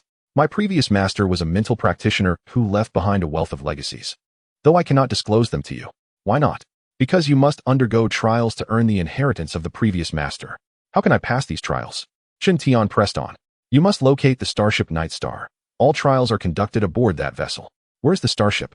I do not know. Chen Tian was taken aback. Before the crash, I lost contact with the Night Star, and my current powers are too feeble to discern its precise coordinates. What about your previous master? Chen Tian posed another question. She has passed away. Do intelligent life forms also perish? My previous master was not an intelligent life form. She was a chimera. Lacking any further interest in entities that posed no threat, Chen Tian returned to the previous topic. It appears that in order to learn mental techniques, I must first find the starship. Not entirely. My database contains records of certain mental techniques that do not belong to the former master, and I can share those with you. Is that so? Then please enlighten me. Chen Tian was particularly eager to absorb anything that might enhance his abilities, especially methods derived from an alien civilization. Currently, I can only transmit a small fraction to you, as my energy is exceedingly weak and our connection is unstable. All right, Share what you can, preferably something I can utilize. Chun Tian halted in his tracks, curious to see how this unexpected intelligent life form would proceed. As the data transmission commenced, a countdown began. 5, 4, 3, 2, 1, transmission initiated. With the cue, Chun Tian felt a sharp pain in his head, akin to a needle piercing through. Before long, unfamiliar memories began to materialize within his mind. These were indeed strange symbols, yet he discovered he could comprehend them. As if the essence of the text had been imprinted within his mind, the master absorbed the information, declaring that he might need to rest for a while. Suddenly, Yi Jia fell silent. Yi Jia, Chun Tian called out, only to receive no response. It seemed that the recent data transmission had drained considerable energy from this intelligent life form, which was indeed remarkable. The relevant data flowed directly into Chun Tian's consciousness, requiring no deliberate effort to read. With but a single thought, the pertinent content materialized in his mind. The concept of thought energy could be cultivated in such a manner? As he contemplated the newfound cultivation methods that had unexpectedly appeared in his mind, Chun Tian realized how superficial his understanding of thought energy had been. Previously, he had merely known how to manipulate thought energy to control objects and execute attacks akin to physical strikes. Yet now, he discovered that thought energy could integrate with the power of lightning to unleash thunderous assaults. In comparison to the vast cosmos, even with a second chance at life, he felt like a frog at the bottom of a well. At that moment, Chun Tian was deeply moved. Before grasping this cultivation technique, he believed his evolution and growth were rapid. Now, he understood that he had barely scratched the surface. If adversaries were to emerge from the boundless universe, the consequences would indeed be unimaginable. He must grow stronger. He had to become more formidable. Chun Tian returned to the hotel, foregoing rest to embark on his cultivation journey. Although the transmitted information regarding cultivation was incomplete, it did not hinder his initial attempts. The thunder refinement method carried a commanding name. Sitting cross-legged on the bed in the pitch-black room, devoid of light, he focused his mental energy, delicately maneuvering it like threads. As he gradually guided this mental force into the power outlet, being his first attempt, he exercised utmost caution. With a sliver of mental energy, he coaxed a small portion of electric current. The process seemed simple, yet applying it proved to be quite challenging. As seconds ticked by, a sudden blue light erupted from the power outlet. With a crackle, blue arcs of electricity blossomed within the room. Success! Chun Tian felt a surge of joy as he sensed the subtle transformation of his mental energy. Chapter 155. Yi Jia's mastery. He had anticipated that this new cultivation method would be complex and arduous. To his surprise, Chun Tian grasped its essence with merely a brief attempt. Under the stimulation of electricity, thought energy underwent a delicate metamorphosis. The intensity of thought energy was escalating, as if he had entered an entirely new realm. Suppressing his inner excitement, Chun Tian began to accelerate his efforts. If at first he had approached this endeavor with caution, what followed was the true essence of cultivation. He dispersed the thought energy, akin to a flourishing tree, enveloping the entire room. Tendrils of thought energy, resembling delicate appendages, extended into every power outlet. With a crackle and pop, an increasing number of blue arcs flickered rhythmically, emitting peculiar sounds. Originally, mental energy was intangible. However, with the conductivity of the electric arc, a vast web enveloped the seated Chun Tian. My mental energy began to merge with the electrical energy. Chun Tian, upon realizing this, was uncertain whether to feel joy or trepidation. Such an occurrence was unprecedented for him. Alas, once the bow is drawn, there is no turning back. Chun Tian, momentarily oblivious to the potential repercussions of this transformation, resolved to proceed. Consequently, the room resonated with the sound of electrical currents, and the immense consumption of power affected the entire hotel. Finally, with a soft thud, the electrical circuit for the entire building tripped, plunging all rooms into darkness. The abrupt cessation of power marked the conclusion of Chun Tian's inaugural practice of mental arts. As his spiritual awareness unfurled, Chun Tian discovered that the anomaly in the current had caused the main circuit breaker of the hotel to disconnect. How marvelous! My mental prowess has seemingly doubled. Realizing this change, Chun Tian's expression turned to one of astonishment. His range of spiritual perception now extended to a radius of 1,500 meters. The limit of mental energy's ability to manipulate objects had also significantly increased. In just a brief period of practice, Chun Tian felt as though his mental energy had undergone a profound metamorphosis. Is this the might of mental arts? At that moment, Chun Tian was profoundly shaken. If left to his own devices, it might have taken him over a year to achieve such an accelerated rate of advancement. What indeed is the essence of a spiritual master? A multitude of questions blossomed in Chun Tian's mind. Regrettably, the intelligent life form, Yi Jia seemed to have entered a state of dormancy due to excessive energy depletion, for despite his calls, there was no response. After several minutes, power was restored to the room. Qin Tian refrained from continuing his practice.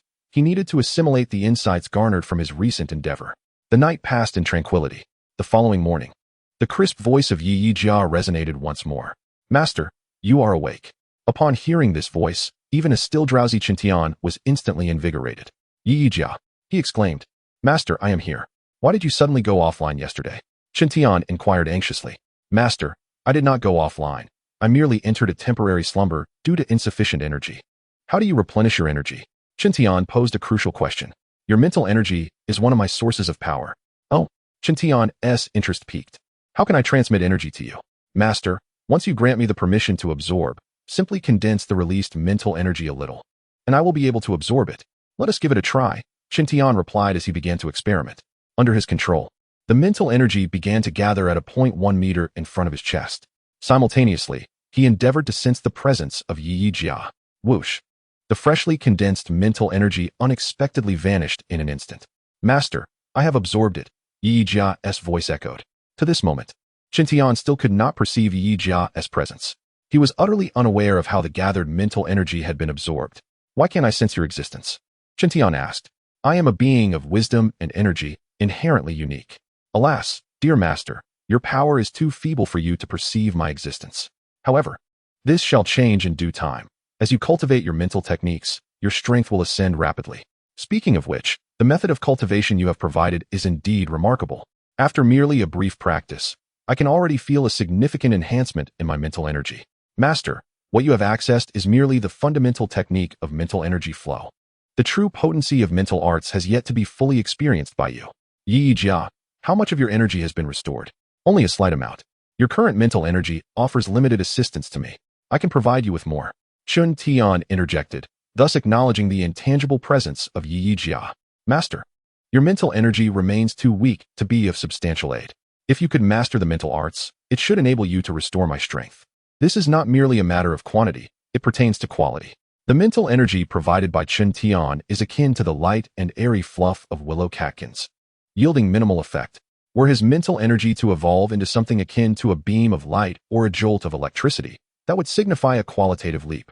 "Yi Jia, do you understand how to utilize this device?"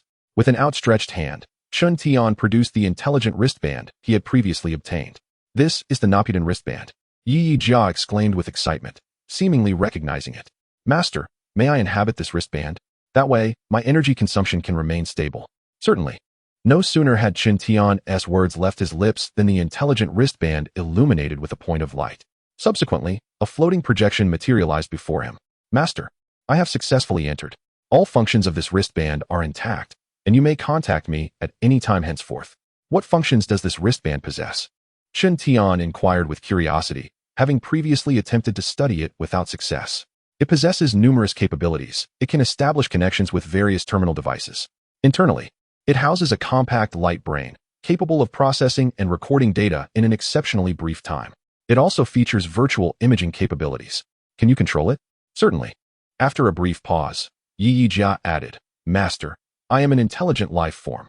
In my former existence, I was the primary control intelligence of the ship Night Star. Could you add a time display function to this wristband?" "That is exceedingly simple." "Master, please wait a moment while I bypass the restriction permissions of the wristband and alter its display interface, allowing you to operate it with ease." Qin Tian assumed this would be a lengthy process. To his surprise, the moment Yi Jia finished speaking, the modification was complete. "It is done, master. Please see if there are any other alterations you require." As Yi Jia's voice resonated, a floating window suddenly illuminated, revealing the familiar characters of the Hanxia script. Chapter 156. I am here, do not panic. Yi Jia, truly a testament to intelligent life under her enhancement. The intelligent wristband adorning Qin Tian's wrist has acquired all the functionalities of a tablet computer. At this moment, Qin Tian is utilizing a floating window to browse the announcements and tasks released in the safe zone. His fingers glide gently through the void, prompting the window to smoothly ascend. This method of manipulation is exceedingly fluid. Moreover, the floating window employs a special projection technology that can magnify images to 100 inches, greatly enhancing convenience.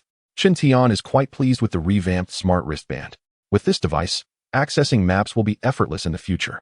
Upon entering unfamiliar territories, the smart wristband will announce, "Master, this navigation will be provided by Yi Jia. Master, is there anything else you wish to modify?" The voice of Yi Jia emanates from the smart wristband, evoking a remarkably realistic sensation. "Not for now. You are doing splendidly," Chen Tian praises with a smile. "Such trivial matters do not reflect my true capabilities. Master, do you have any more challenging tasks for me?" At this juncture, Chen Tian seems to recall something and suddenly inquires, "Yi Jia, I possess an encrypted USB drive. Is there a way for you to decrypt it?" As he speaks, Chen Tian produces a long-stored USB drive, which he found in the villa of a certain Lady Hong. Despite being aware that this drive contains crucial information, he has been unable to unlock it, thus it has remained untouched. "Master, I need to perform a scan. What must I do?" Following Yi Jia's guidance, Chen Tian places the USB drive above the smart wristband. Subsequently, a triangular beam of light envelopes the entire USB drive. This is quite a simple binary storage foundation. "Do you wish for me to copy all the information contained within?" "Copy. Copying complete. Would you like to review the information now?" "Yes, please." As Chen Tian's command is issued, stacks of informational documents begin to materialize within the floating window. The displayed transaction data is indeed shocking. One can scarcely fathom the rapidity with which wrongdoers can amass wealth. The criminal evidence is no longer of paramount importance. Chen Tian focuses intently on the introductions of the key personnel. "Yi Jia." Chen Tian suddenly calls out, "Master, I am here. Please record the facial data of these individuals. Should their whereabouts be discovered at any time or in any setting, notify me immediately." "Understood. The data has been processed. Please provide further instructions." "That will suffice for now." "Master, a woman named AI Li is attempting to initiate a video call with you. Shall I connect?" Yi Jia suddenly states. Chen Tian glances down and indeed observes a calling icon in the upper right corner of the floating window. "Connect." In the next instant, AI Li's melodious voice resonates. "Mr. Chen Tian, are you busy at the moment?" "What is it?" "Regarding yesterday's research, several other scientists wish to meet with you. I have little to discuss with them." "Mr. Chen Tian, when will the research on extraterrestrial artifacts take place today? Before that, I need to find a place to stay." "Are you dissatisfied with the arranged hotel?" AI Li inquires eagerly. "I require a more tranquil environment. Moreover, I have certain requirements regarding electricity." Chen Tian does not wish to experience another interruption during his cultivation due to a power outage. Now that he is aware of the miraculous nature of the thunder refinement method, he naturally aims to create a superior environment for his practice. The foremost necessity is to ensure the stability of the electricity supply. "Mr. Chen Tian, if it is convenient, I would prefer to discuss this matter in person." "Excellent." With LES assistance, Chen Tian can save a considerable amount of time. He is confident that even if a suitable residence does not exist, a safe zone will be established for him. His current situation is critical concerning the research progress of that extraterrestrial artifact. A quarter of an hour later, Ellie arrived. "Mr. Chen Tian, your previous residence has been cleared by the safe zone, and preparations for reconstruction are underway." Without delay, Ellie got straight to the point. "Approximately how long will the reconstruction take?" Chen Tian inquired. "That depends on whether you have any special requirements for the new building," she replied. Subsequently, Chen Tian laid out his specifications. He required that the reconstructed residence includes a specialized training room, divided into underground and above-ground sections. Additionally, he requested the construction of various storage warehouses to accommodate customized items. Lastly, he proposed the establishment of a large helipad. "Mr. Chen Tian, your request will be addressed by professional designers from the safe zone. The reconstruction timeline can only be estimated once the final blueprints are confirmed. In the meantime, I would like to select an alternative residence with only two stipulations, as I mentioned earlier. First, it must be quiet, and the location can be remote. Second, I require a stable electricity supply, and I am willing to cover the electricity costs. Since this is for the purpose of cultivation, it will undoubtedly consume a significant amount of power, and Chen Tian does not wish to take advantage of the safe zone. He can certainly afford the modest electricity fees. The cost for civilians in the safe zone is 1 point for 10 kilowatt-hours of electricity. He possesses billions of points, not to mention the substantial points he earns monthly as a researcher. With LES assistance, Chen Tian rented an abandoned processing plant. The factory is not large. It was previously used for printing, and many machines still remain inside. Chen Tian is quite satisfied with this location. It is spacious and secluded, ensuring he will not be disturbed during his cultivation. To guarantee the stability of the electricity supply, Ellie even arranged for an electrician to conduct an inspection. "Mr. Chen Tian, do you have any additional requests?" Ellie asked with a warm smile directed at him. Chen Tian understood her urgency and promptly replied, "Let us proceed to examine the extraterrestrial artifact." This was precisely what Ellie had been waiting to hear. Currently, the higher-ups place great importance on this matter, which adds considerable pressure on her. Mr. Chen Tian, the other scientists are present on site. If their presence disturbs you, I will request that they temporarily withdraw. Ellie spoke cautiously during their journey. She needed to address this in advance to avoid any awkwardness. Since learning that the extraterrestrial artifact had been activated, the other scientists have been fervently eager to discuss it with Chen Tian. If they can guarantee silence, I will allow them to observe. Very well, I will inform them. The pressure on Ellie has diminished significantly, and she has returned to her former state. However, before she could savor her relief, an alarming situation arose. The air above the safe zone was pierced by the shrill sound of air raid sirens. It was the mutated insects, once again launching an attack. Ellie's expression transformed into one of distress. I am here. Why are you panicking? Chen Tian's demeanor remained composed as ever. Chapter 157, Minor Incident. Easily resolved, the jarring alarm continued to blare incessantly. The streets, which had already been sparsely populated, now seemed devoid of any passers-by. Mr. Chen Tian, we should quickly find a place to take cover, Ellie urged, her pallor reflecting her unease. She had witnessed the terrifying nature of the mutated insects firsthand. Akin to a relentless tide, their numbers overwhelming. Why seek refuge? Chen Tian replied with a cold smile. His psychic abilities had just seen a recent enhancement, and he was eager to test them on a target. Here was the perfect opportunity. Mr. Chen Tian, you don't understand. The mutated insects are far more fearsome than one might imagine. They act in swarms. Ellie hastened to explain, her eyes scanning the vicinity as if searching for something. Have you never engaged in battle with the mutated beasts?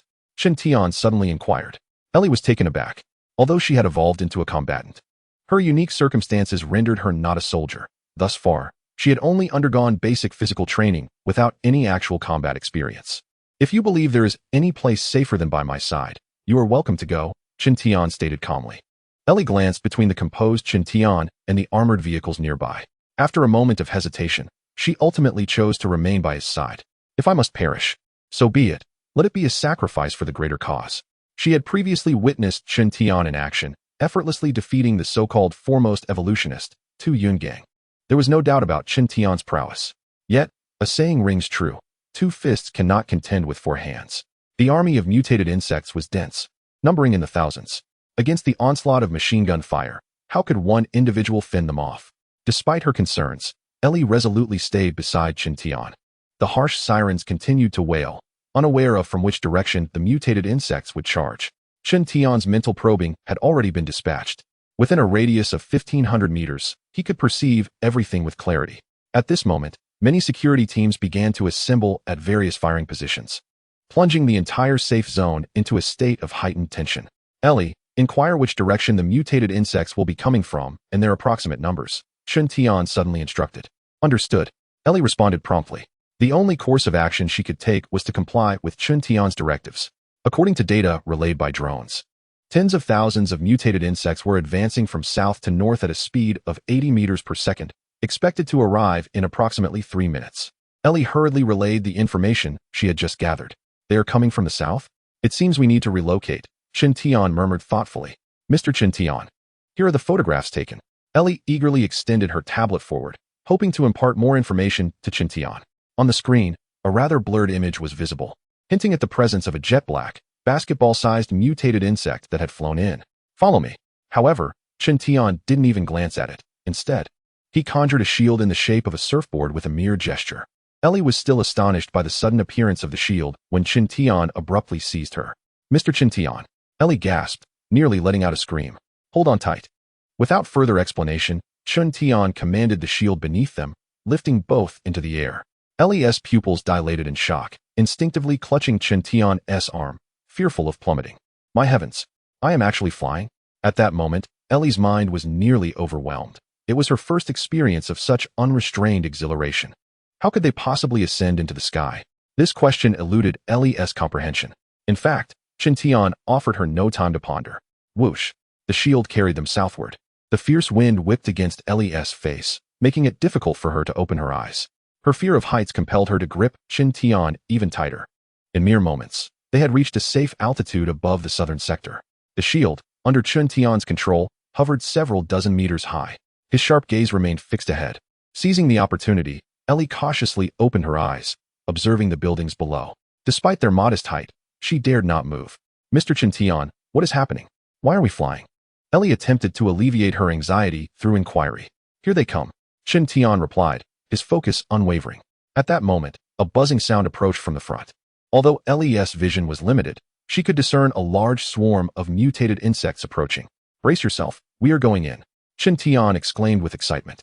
Huh? Ellie questioned her own ears, incredulous. While others sought to escape, they were willingly charging forward. There was no time for Ellie to think further. Whoosh! The shield plunged directly into the midst of the swarm of mutated insects. One group advanced from the south, while another approached from the north, and in an instant, Chintian made contact with the mutant insects. Swish, swish, swish. With a flick of his hand, Chintian unleashed flying daggers from the void, manipulating them with his psychic energy. Crack! As the daggers shot forth, they produced a sonic boom. This indicated that, in an instant, they had reached supersonic speed. Indeed, his psychic abilities had intensified. Swish, swish, swish. The daggers began to reap the lives of the mutated insects at breakneck speed. The area Chintian could perceive defined the range of the dagger's movement. The grotesque mutated insects fell like paper, unable to withstand the dagger's destructive force. Plop, plop, plop. The mutants tumbled down in droves. As Ellie opened her eyes once more, she beheld an unforgettable scene. A horde of mutated insects charged towards her. Their bodies torn asunder in midair, as if cursed, they perished before even nearing her. Ellie was not naive. She understood that this was undoubtedly the work of Chintian. Yet, knowing this did little to alleviate the shock that surged within her. Was this truly the extent of humanity's power? With her naked eye, Ellie could not discern how these mutated creatures met their demise. All she observed was that not a single insect could traverse the space between her and Chintian. They were far too feeble, rendering any testing ineffective. Chintian's murmured words interrupted Ellie's reverie. It was then that she realized all the mutated insects had become lifeless corpses scattered across the ground. In less than a minute, the army of insects threatening the safe zone had been annihilated. An overwhelming sense of unreality washed over her. Was this truly the full extent of Mr. Chintian's power? Chapter 158. The fierce energy of thought. Although the mutated insects had been vanquished by Chintian, the danger alert had yet to be lifted. Consequently, Chintian was unable to proceed to the underground research base for safety reasons. I will leave you here. You should be able to return alone, correct? Chintian said, as he controlled the shield to gently descend onto a street. At that moment, Ellie had yet to recover from her series of shocks, and she took a considerable time to respond to Chintian's inquiry. You are too weak. If given the chance, strive to enhance your strength. With those words, Chintian's figure vanished from her sight. Standing alone on the street, Ellie remained in a daze for quite a while before gradually regaining her composure. Was this all merely a dream? She raised her hand to tap her forehead, the sensation confirming that this was no illusion. The image of the heaps of mutated insect corpses flooded her mind once more, and Ellie could not suppress her astonishment. Chintian had single-handedly eradicated the invading insects. This was a matter she felt compelled to report. But how could she convey this? As an onlooker, she still did not understand how the insects had been killed, nor how to describe the process to her superiors. After a moment of contemplation, Ellie reached out to contact her superior. At that moment, the atmosphere within the safe zone remained tense. The guard team, fully prepared for battle, had yet to receive news of the insect's demise. Check your ammunition, everyone. When the battle commences, no one is to leave their post. Captain Tang Anha was issuing the final orders to the members of the Vanguard team. Previously, they had encountered the mutated insects, and that battle had nearly cost them 2 team members. Everyone stood ready, awaiting the encroachment of the insects into the range of their firepower. The most prudent method of dealing with the mutated insects was through ranged attacks. Some of these creatures could spew toxins, making close combat exceedingly perilous. Just at this tense moment, a distinctive tone resonated in the air above the safe zone. Had the crisis been averted? As members of the escort team, they naturally understood the meaning of the sound. Everyone stand by. Tang Anha let out a sigh of relief. At that moment, her tablet received new instructions. Assemble the team and drive the armored vehicle. Tang Anha and her elite squad directly proceeded south of the safe zone. Their task was to transport the corpses of mutated insects. This time, they were not the only squad assigned to this mission. As they gazed upon the severed bodies of the mutated insects on the ground, everyone present was momentarily stunned. It was evident to the discerning eye that these mutated creatures had been dispatched by cold weaponry. This was indeed a shocking revelation. What kind of individual could slay so many mutated insects with mere cold weapons? The other squads began to murmur amongst themselves, while the elite squad had already begun to speculate. Captain Tang, these mutated insects must have been slain by that Master Chintian. I cannot think of anyone else capable of such a feat. Wang Sheng whispered. Perhaps, Tang Anha replied, picking up one of the mutated insect corpses from the ground. This creature had been cleaved cleanly in half, and judging by the precision of the cut, it must have been annihilated in an instant. In fact, all the mutated insects here had met the same fate. Captain Tang, you mentioned that everyone is an evolved being. Why is there such a vast disparity in power? Wang Sheng inquired again. Perhaps being an evolved being is merely a starting point for growth, Tang An mused. Sensing that her recent efforts in cultivation had not narrowed the distance between her and that young man, but rather had widened it further. The multitude of mutated insect corpses lay as irrefutable evidence of this. Captain Tang, perhaps we should find a time for Master Chen Tian to provide us guidance? Wang Sheng suggested boldly as he approached. Aren't you afraid of getting beaten up? Tang Anha regarded Wang Sheng with a peculiar expression. Of course. But if getting beaten can lead to strength, then it would be quite worthwhile, Wang Sheng replied with a smile. Unbeknownst to them, the Chen Tian they spoke of was, in a unique manner of cultivation, striving toward a higher realm. Within an abandoned factory, Chen Tian employed the method of thunder refinement to once again enhance his mental energy. Unlike his initial attempt, this time he was aided by the presence of Yi Jia, and the surrounding electricity was abundant. Crackle. The small room was filled with arcs of electricity. Chen Tian sat motionless at the heart of the electric storm. Zap! A bolt of blue lightning struck Chen Tian, tearing open the fabric of his shirt. Yet, he remained unmoved, as if the surrounding phenomena no longer concerned him. Time passed, and the electric energy coalescing in the room became increasingly formidable. Suddenly, the previously seated Chen Tian began to levitate. The restless arcs of electricity, as if bound by an unseen force, began to converge toward a single point. Irregular flashes of electricity formed a massive sphere. Whoosh! The colossal electric sphere vanished into thin air. The voice of Yi Jia resonated. Master, I have successfully absorbed the recently generated thought energy sphere. Chen Tian opened his eyes and, with a flick of his hand, summoned a flying dagger. This dagger was manipulated by thought energy. However, this time it was unlike any before, as arcs of electricity flickered across its surface. Go! Chen Tian commanded with a pointed finger. The dagger transformed into a streak of cold light, hurtling towards the discarded machinery outside.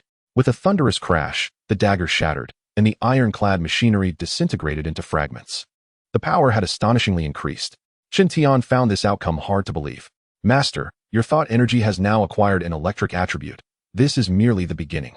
The true power lies ahead. Yi Jia's voice chimed in. I sense my thought energy has undergone a qualitative enhancement. Chen Tian swiftly moved into the courtyard. This abandoned factory, which he had temporarily rented, contained no other items apart from numerous cumbersome machines. Neglected and rusted, their usability was inconsequential. Chen Tian intended to experiment with them. Selecting several of the heaviest machines, each weighing over a ton, he focused. Buzzing, Chen Tian unleashed his thought energy, enveloping them. In the past, lifting such heavy objects with thought energy would have been strenuous. Yet this time, with merely a thought, he elevated these multi-ton machines effortlessly. Not only that, he continued to exert force upon them.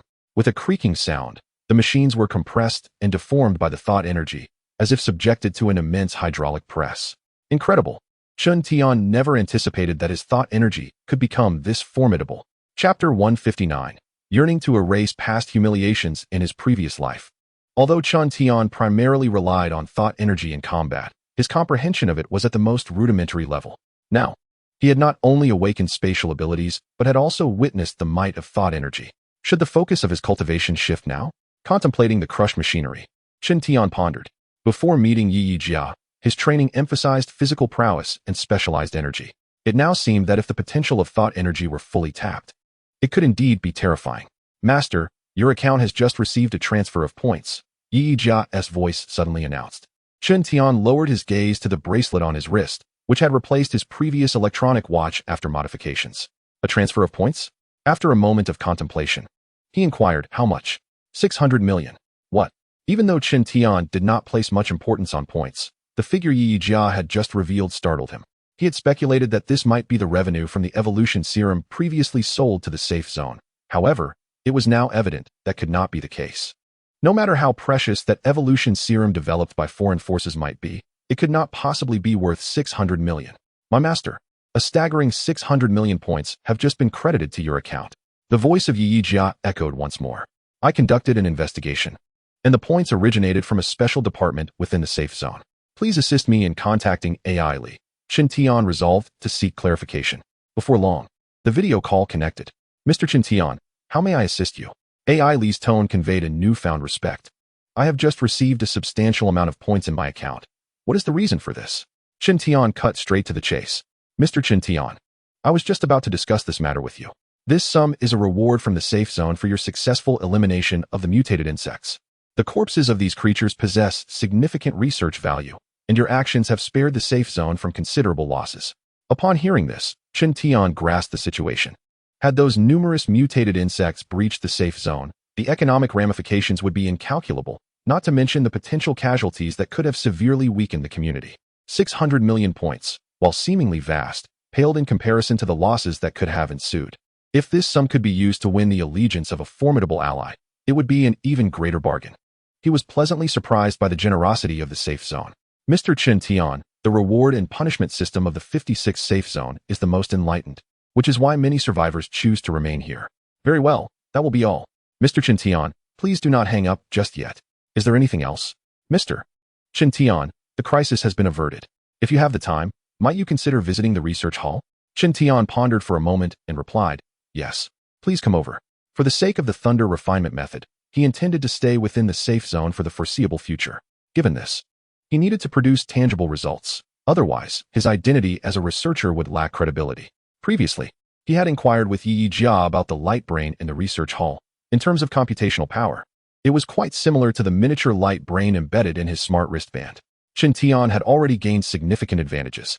He did not mind using this light brain as a catalyst to secure his voice in the matter. Shortly thereafter, AI Li arrived by car. The two followed the same route to the underground research hall, where several scientific experts awaited them. As AI Li had mentioned earlier, other researchers would be present to observe, so Chen Tian felt no surprise. Skipping the introductions, which held little interest for him, he approached the alien artifact directly. This time, AI Li was well prepared, holding a specialized camera and standing by. The other researchers were positioned a few meters away to observe. As Chen Tian commenced his operations, curious eyes were riveted upon him. A soft hum resonated. The surface of the alien object once again revealed strange symbols.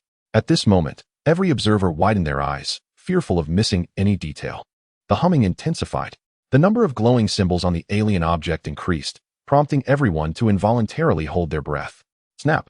At that moment, with a soft sound, the top of the extraterrestrial object seemed to trigger a mechanism, beginning to separate sideways, resembling a blooming flower. My heavens, what is that? An astonished researcher exclaimed. Everyone could clearly see that within the alien artifact, there existed a luminescent sphere.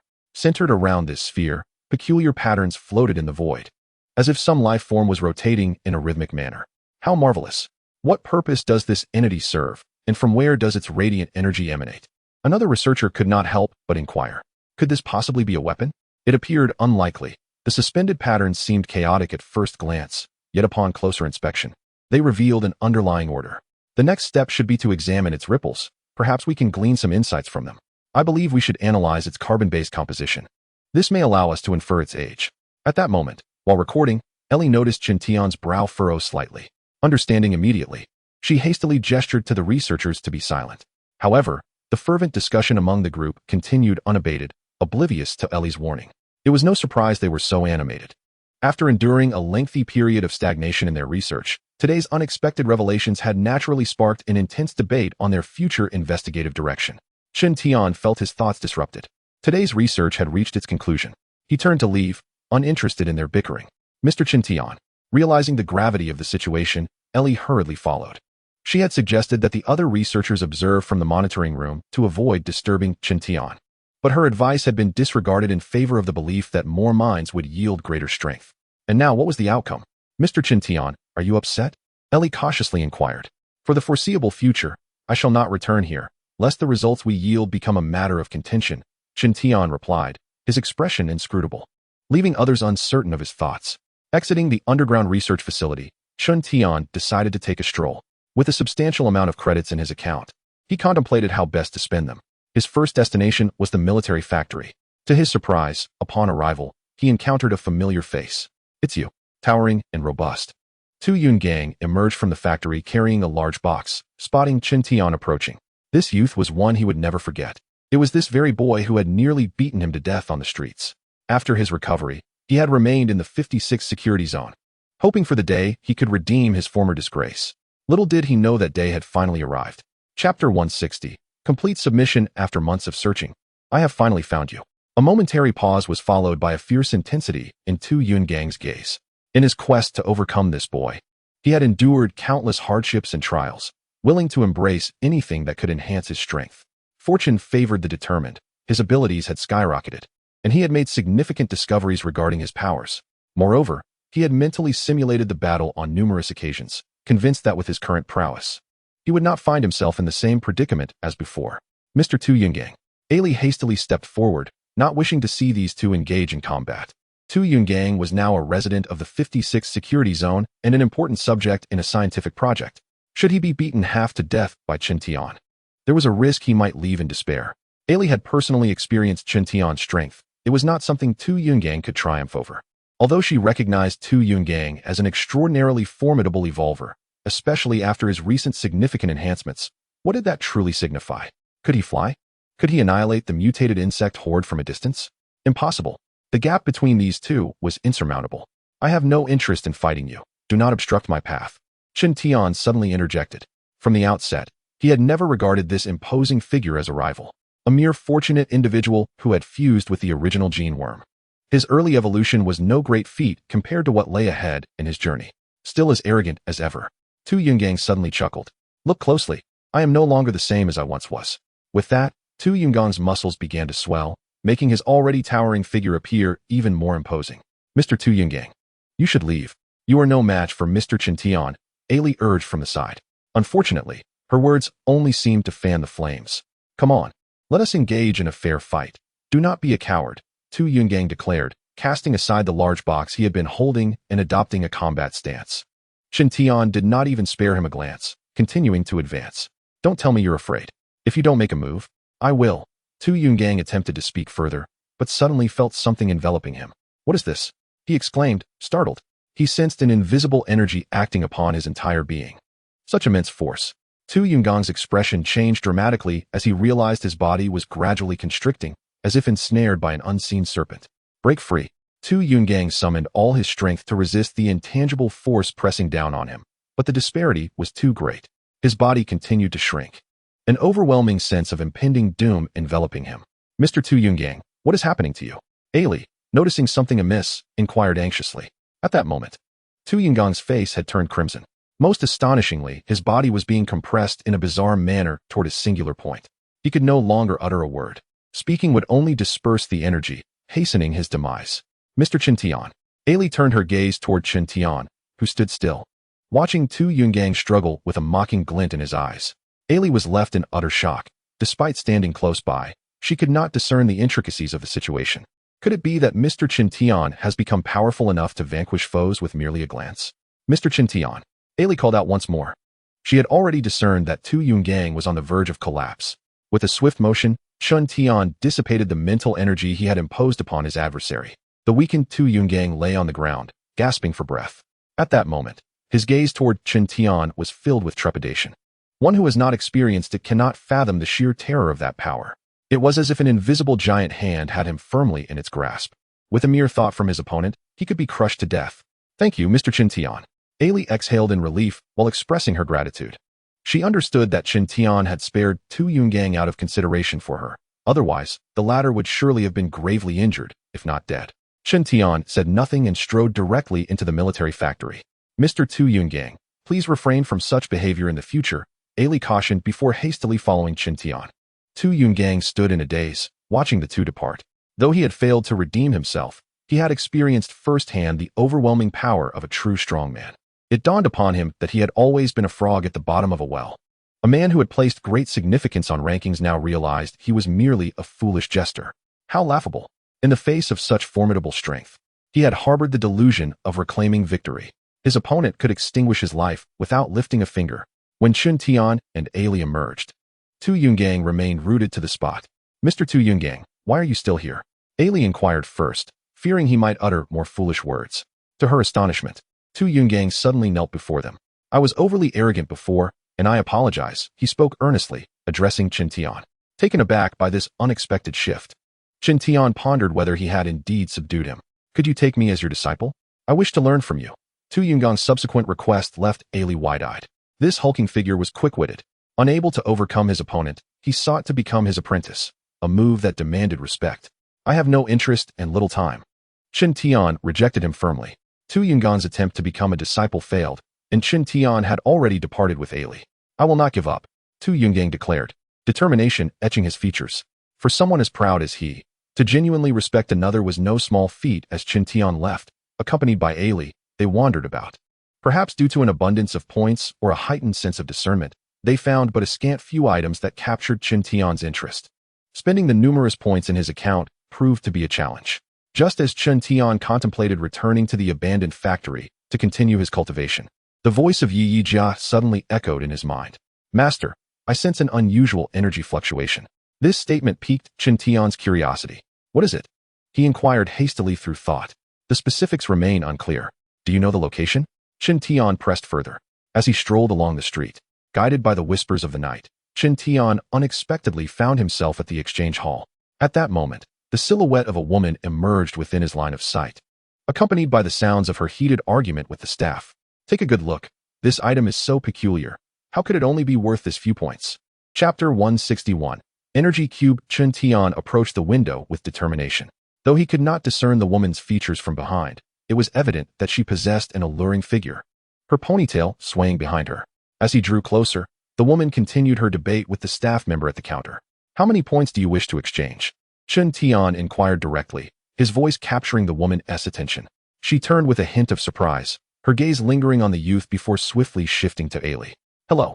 I am Ailey, Mr. Qin Tian's assistant, she introduced with a warm smile. Greetings, I am Feng Hua. May I ask if you require anything? The woman's expression bore a trace of wariness. This was her first visit to the 56th safety zone, and she had anticipated acquiring points to purchase evolution potions. However, the items she brought had yielded only a few hundred points, a stark contrast to her expectations, prompting her earlier outburst. Could I take a look at your item? Qin Tian asked straightforwardly, revealing his intent. Feng Hua furrowed her brow, still cautious of the two who approached her so boldly. Are you workers here as well? She inquired after a brief silence. I am a researcher from the safety zone. You're a researcher? Feng Hua was taken aback. To her, he appeared merely a boy of about 14 or 15. Let us not waste each other's time. You wish to exchange points, and I happen to be quite interested in the item you possess. State your price, and if agreeable, I can transfer the points to you. I desire 100,000 points. Do you have that? Feng Hua fixed her gaze on the young man. The figure of 100,000 points had been her psychological threshold before arriving at the safety zone. Qin Tian glanced down at the object in her hand and replied resolutely, that is acceptable. I am indeed referring to 100,000 points. Without further ado, he approached the counter and withdrew a card containing the desired points from his account. Here is the points card you requested. Now may I have the item? Qin Tian extended the bag containing the points card towards Feng Hua. At that moment, Feng Hua's mind struggled to comprehend the rapid turn of events. Although this was the points card she sought, its effortless acquisition felt surreal. Do you know what this item in my hand is? She curiously asked. Holding a square metallic object that appeared to be made of aluminum alloy, its edges sharp and seemingly marked by a process of fabrication. Enough with the idle chatter. Are we exchanging or not? Qin Tian's tone grew icy. Here you go. Feng Hua ceased her inquiries and promptly thrust the square object into the young man's hands. She had obtained a bag containing 100,000 points card. Such a sum was not trifling. Within this secure zone, it could purchase a house or a car. I wish to acquire several bottles of evolution potions. Feng Hua approached the exchange window once more, presenting her 100,000 points card with an air of extravagance. Regrettably, the evolution potions are currently out of stock, came the disappointing reply. May I inquire when they will be available? Feng Hua pressed urgently. We are uncertain about that, was the ambiguous response. Feeling somewhat helpless, she turned around and noticed Qin Tian and Ailey had not yet departed. With a sense of hope, Feng Hua inquired, do you happen to know where I might procure evolution potions? Evolution potions are rarely available for public sale, Ailey swiftly responded. What? Not available for public sale? Feng Hua exclaimed in surprise. Acquiring evolution potions was the primary reason for her visit. This situation may persist for a while. Evolution potions are crucial for the number of evolvers, and the secure zone prioritizes special personnel, Ailey explained vaguely. The term special personnel referred to the defense members within the secure zone, whose combat abilities directly influence the safety of the entire area. Do either of you possess any special channels? Evolution potions are of utmost importance to me, Feng Hua earnestly asked. I have evolution potions, Qin Tian suddenly interjected. He He had purchased many bottles previously. Aside from a few consumed by the little white cat, the rest were stored in his space. Feng Hua immediately cast a fervent gaze at him, her mouth opening to speak, but he preempted her. If you have similar items, I can offer evolution potions in exchange. Recently, he had learned about the cubic energy collector and its function. Despite its small size, if fully charged, it could power an electric vehicle to circle the equator several times. Generally, these energy cubes are used in groups. Thus, Qin Tian speculated that she might possess more such items. Would it be possible to purchase with my points card? Feng Hua inquired eagerly. I have no interest in points. I can offer you points above market value, she persisted. As I stated, I have no interest in points. If you wish for evolution potions, you must exchange them for items that intrigue me. Qin Tian's stance was unwavering. Could we not negotiate? No negotiation. Feng Hua then turned her gaze to AI Li, who, though silent, expressed her thoughts through her countenance. I am merely Mr. Qin Tian's assistant. I am afraid I cannot assist you. AI Li swiftly replied. At that moment, she was curious about the cubic object in Qin Tian's possession, but she felt that inquiring would be futile. Their relationship had not yet reached a level of intimacy that would allow for such probing. What do you propose for the exchange? Feng Hua redirected her attention to the young man. That depends on what you have to offer. Qin Tian returned the question. What if it were this type of item? Feng Hua asked with a serious expression. If it is still this item, I can exchange 6 bottles of evolution potions with you. Qin Tian gazed intently at the other party. From the inquiry just posed, it was evident that the other party indeed possessed energy cubes. I want to trade for 8 bottles of evolution potions. Feng Hua attempted to negotiate. All right. Qin Tian readily agreed, not bothering to haggle over 1 or 2 bottles. How can I ascertain that the evolution potions you provide are genuine? Feng Hua inquired again. Rest assured, interjected AI Li, the safe zone is willing to offer authentication services. How can I reach you? You can contact me directly, or you may visit Mr. Qin Tian's residence. AI Li promptly wrote down the contact information and even sketched a simple map on a piece of paper. Exiting the exchange hall, Qin Tian returned alone to his rented accommodations. He was eager to investigate the remarkable nature of the energy cube. Chapter 162. Qin Tian struck by lightning upon returning to the abandoned factory that served as his lodging. Qin Tian eagerly retrieved the energy cube he had just acquired. Activated by the touch of Yi Jia, the energy cube revealed intricate green and blue intersecting lines on its once smooth surface. How is this energy cube utilized? Qin Tian inquired with curiosity. Master, you may understand this energy cube as a battery. It releases the energy that is infused into it, Yi Jia explained. Its surface appears to lack any interface. Under Qin Tian's control, the energy cube levitated in midair, a small square object devoid of any visible means to transmit energy. Master, it needs to be placed in a special energy slot. So, it is of no use to me at present? Master, its significance to you is immense. By storing electrical energy within it, it can assist you in cultivating your mental techniques. After a brief pause, Yi Jia continued, I currently lack a physical form, otherwise, I could assist you in modifying the armored vehicle to enable it to serve as one of your power sources. That is unnecessary. My space contains ample fuel, sufficient to power the armored vehicle. It is far more valuable to utilize it for cultivation. Master, the energy stored within this cube is light energy. It must first be completely depleted before it can be used to collect and store electrical energy. How do we accomplish that? Master, I can absorb the light energy within it. Can it help you restore energy? Qin Tian asked, somewhat astonished. Yes, but will it fully restore you? I fear not. Based on its display, the remaining light energy is quite limited. Qin Tian, unable to comprehend the energy cube's energy display, hastily replied, if it is beneficial to you, then absorb it. How long will this process take? It should be swift. I estimate approximately 5 to 7 minutes. Thus, at Qin Tian's behest, Yi Jia began to absorb the energy from within the cube. Qin Tian stood by, observing as the cube's emitted light diminished at a visibly rapid pace. Within just a few minutes, the entire energy cube reverted to its solid alloy form. After a brief pause, the voice of Yi Jia resounded once more. Master, I have completed the absorption process and can now utilize this energy to collect electrical power. Qin Tian, eager to witness how this energy source would gather electricity, was soon captivated by the ensuing spectacle. Strands of blue electrical energy surged forth from various sockets, converging upon the energy source. The surface of the energy source began to manifest a blue outline. While Qin Tian was engrossed in collecting electricity, he remained oblivious to the fact that the entire power grid of the secure zone was being affected. When Qin Tian had initially selected his residence, he had explicitly insisted upon the assurance of stable electricity. To fulfill this requirement, the abandoned factory had undergone specialized modifications by electricians, enabling it to withstand substantial electrical currents. Consequently, the Power Management Department of the Secure Zone received an alert regarding an abnormal power loss, which had reached a critical threshold. It was suspected that there was a leakage somewhere, and a thorough investigation was necessary. A request had been submitted to the relevant authorities to temporarily suspend the power supply. Finally, after a few minutes, the power department pinpointed the area of excessive power consumption and promptly cut off electricity to that region. As soon as the power was disconnected, Chen Tian felt the abrupt loss. Why is there another power outage? He wondered, taken aback. He had specifically chosen a location known for its power stability. Yet he still found himself grappling with this issue. Upon extending his mental probe, he discovered that the outage affected not only his vicinity, but also nearby areas. Yi Jia, how much electrical energy is stored within the energy source? Chen Tian inquired, shifting his focus away from the outage. The stored electrical energy is negligible. Yi Jia responded promptly. If we were to charge it with a generator, how long would it take to fully charge? Chen Tian asked, curiosity piqued. He possessed several fuel generators in his private space, which he could deploy if deemed worthwhile. It would take several decades. Yi Jia's response extinguished Chen Tian's fleeting hope.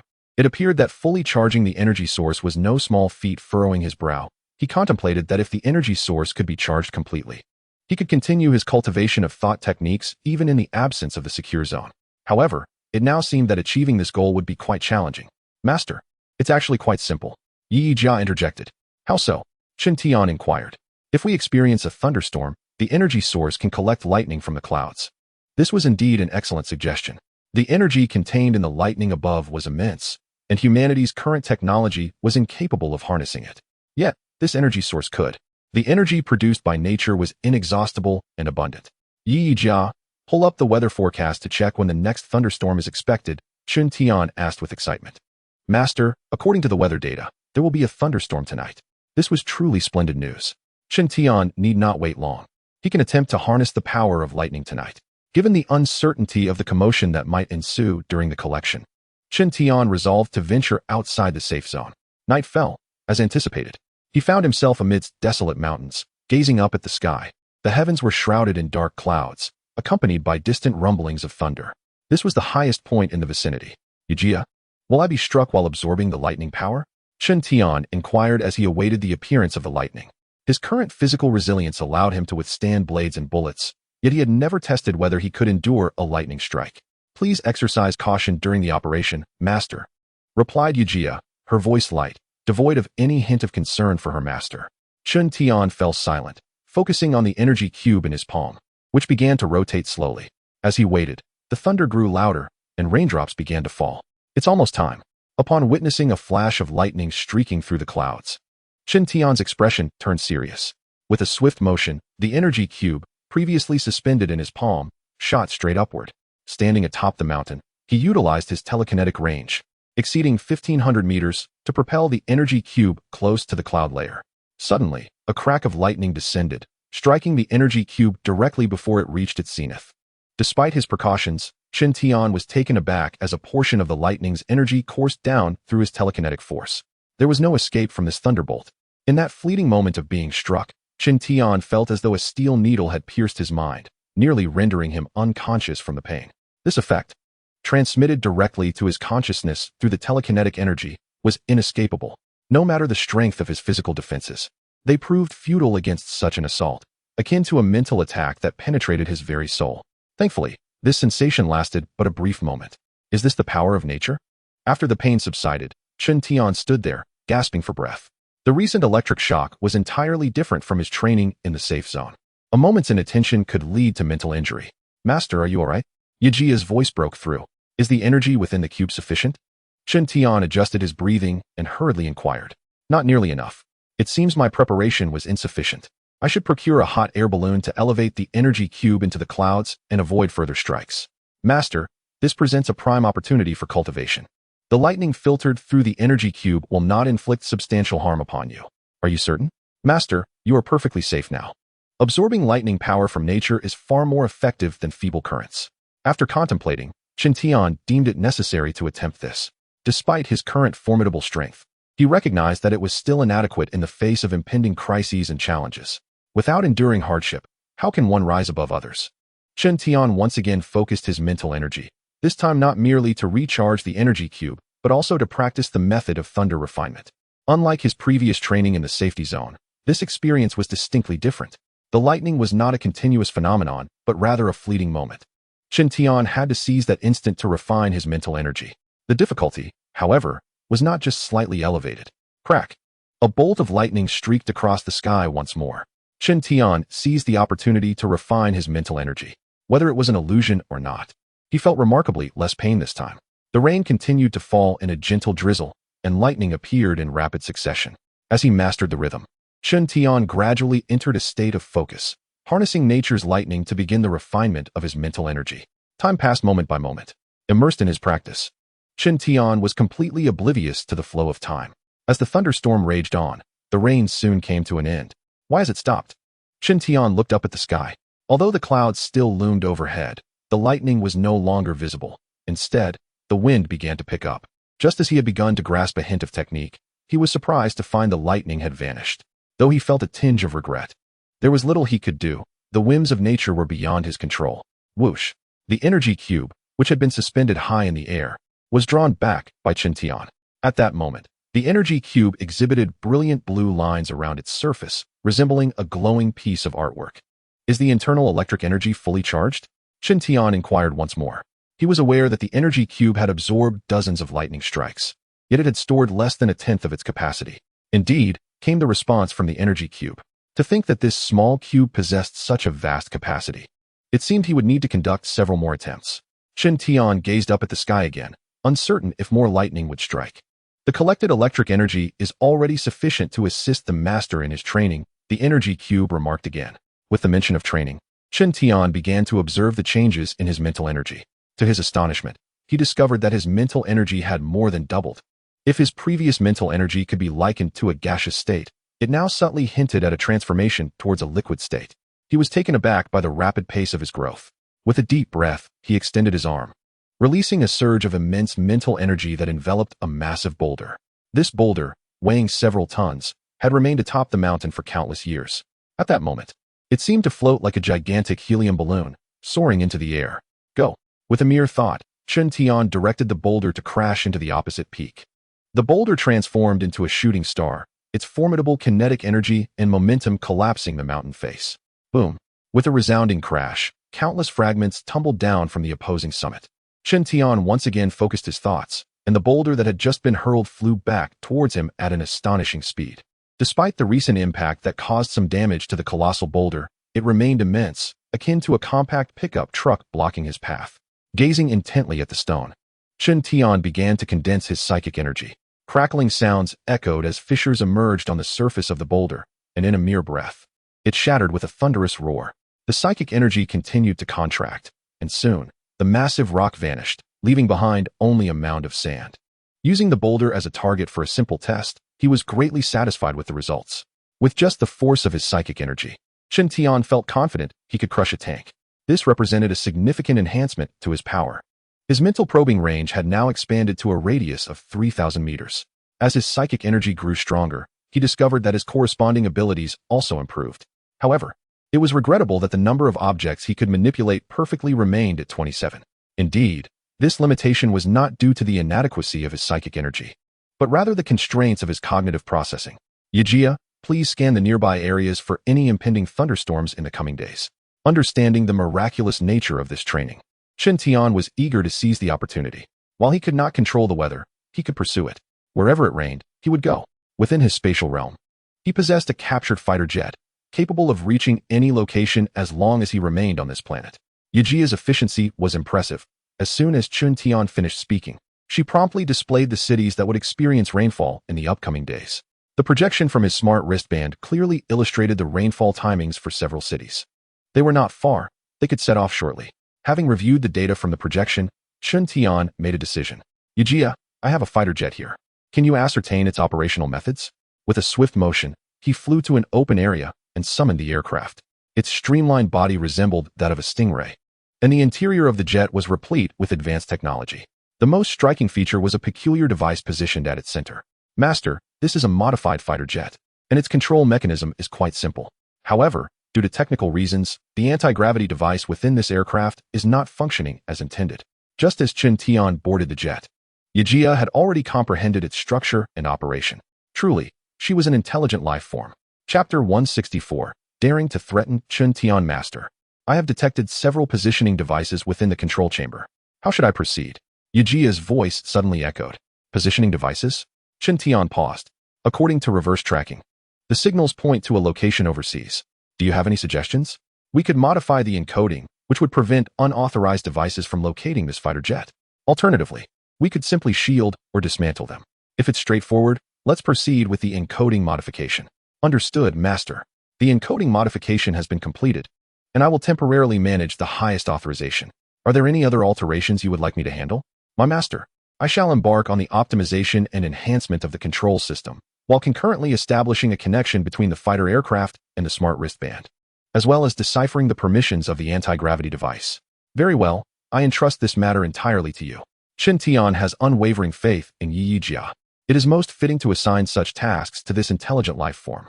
In the realm of program modification and system optimization, no matter how much Chen Tian's prowess grows, he cannot compare to Yi Yijia. In less than a minute, Yi Yijia had accomplished the aforementioned tasks. Master, based on my recent optimization, I have discovered that this aircraft is bound to a satellite. Should we proceed to decrypt its permissions? A satellite? Chen Tian paused in surprise. According to the retained information, it is the RT-0913-4091 satellite. What will happen after the decryption? Chen Tian's curiosity was piqued. I can assume the highest permissions, enabling that satellite to serve our needs exclusively. Alternatively, we could utilize all the satellite's functionalities without alerting the other party. Is the decryption challenging? Considering the data transmission rate, it may take over half an hour. This time frame is acceptable. Chen Tian had not anticipated such an unexpected gain and inquired further. Yi Yijia, can you decrypt the satellite while simultaneously controlling the aircraft? Certainly. Then let us commence. The fighter jet ascended slowly, heading towards a nearby city. With no urgency and in an effort to conserve fuel, the aircraft, utilizing the anti-gravity device, floated towards the chosen destination like a hot air balloon. During this journey, the energy source in Chen Tian's possession played a crucial role, providing power to the anti-gravity device. Master, I have successfully assumed the highest permissions of the satellite and have optimized the smart wristband. Yi Yijia's voice announced suddenly. Now, the smart wristband worn by Chen Tian can directly access the functions of that satellite.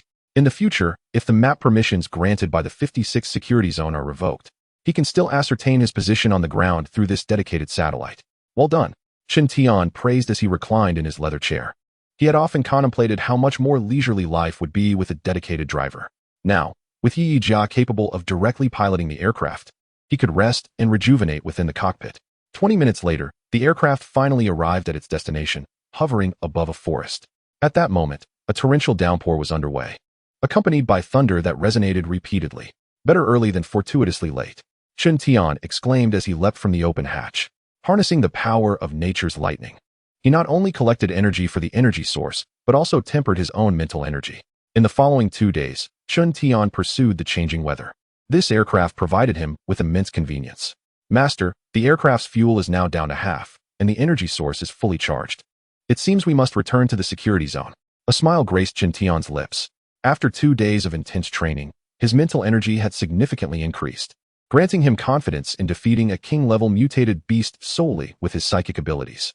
En route to the 56th secure zone, Chen Tian called AI Li. Mr. Chen Tian, you finally reached out to me, AI Li said, her expression one of urgency. Is there something amiss? Mr. Chen Tian, there has been an incident involving the extraterrestrial artifact in the research hall. Is there anything else? Mr. Chen Tian, the woman named Feng Hua came looking for you earlier. Where is she now? Chen Tian inquired rapidly, clearly showing more concern for Feng Hua than the alien artifact. I have temporarily arranged for her accommodation at a hotel. May I ask where you are? I am on my way back to the secure zone. After a brief pause, Chen Tian added, I am piloting a fighter jet, and I shall arrive in approximately 10 minutes. A fighter jet? AI Li's eyes widened in surprise as she spoke. Indeed. Mr. Chen Tian, could you please provide me with the jet's communication code? I need to inform the Defense Department.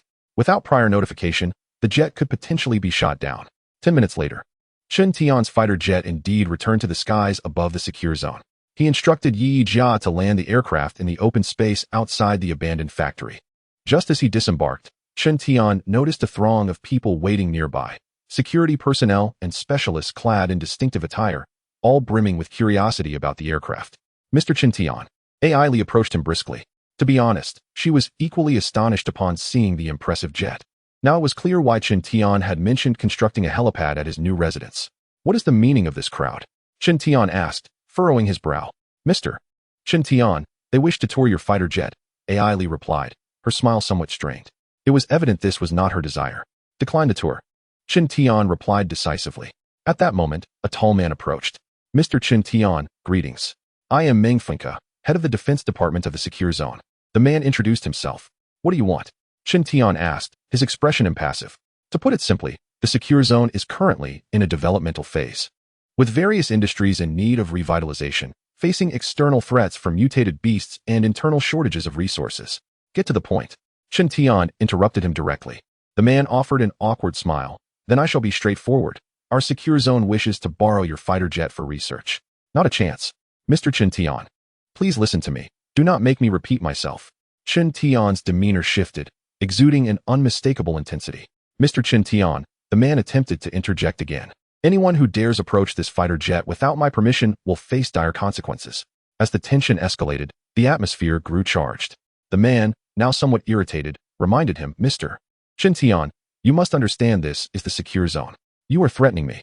As the words left his lips, an unseen force tightened around the man's neck, lifting him skyward. Simultaneously, an unsettling creaking sound reverberated through the air. All around, vehicles began to twist and contort, one after another. Chapter 165. I have given you a chance. Do not prove ineffectual.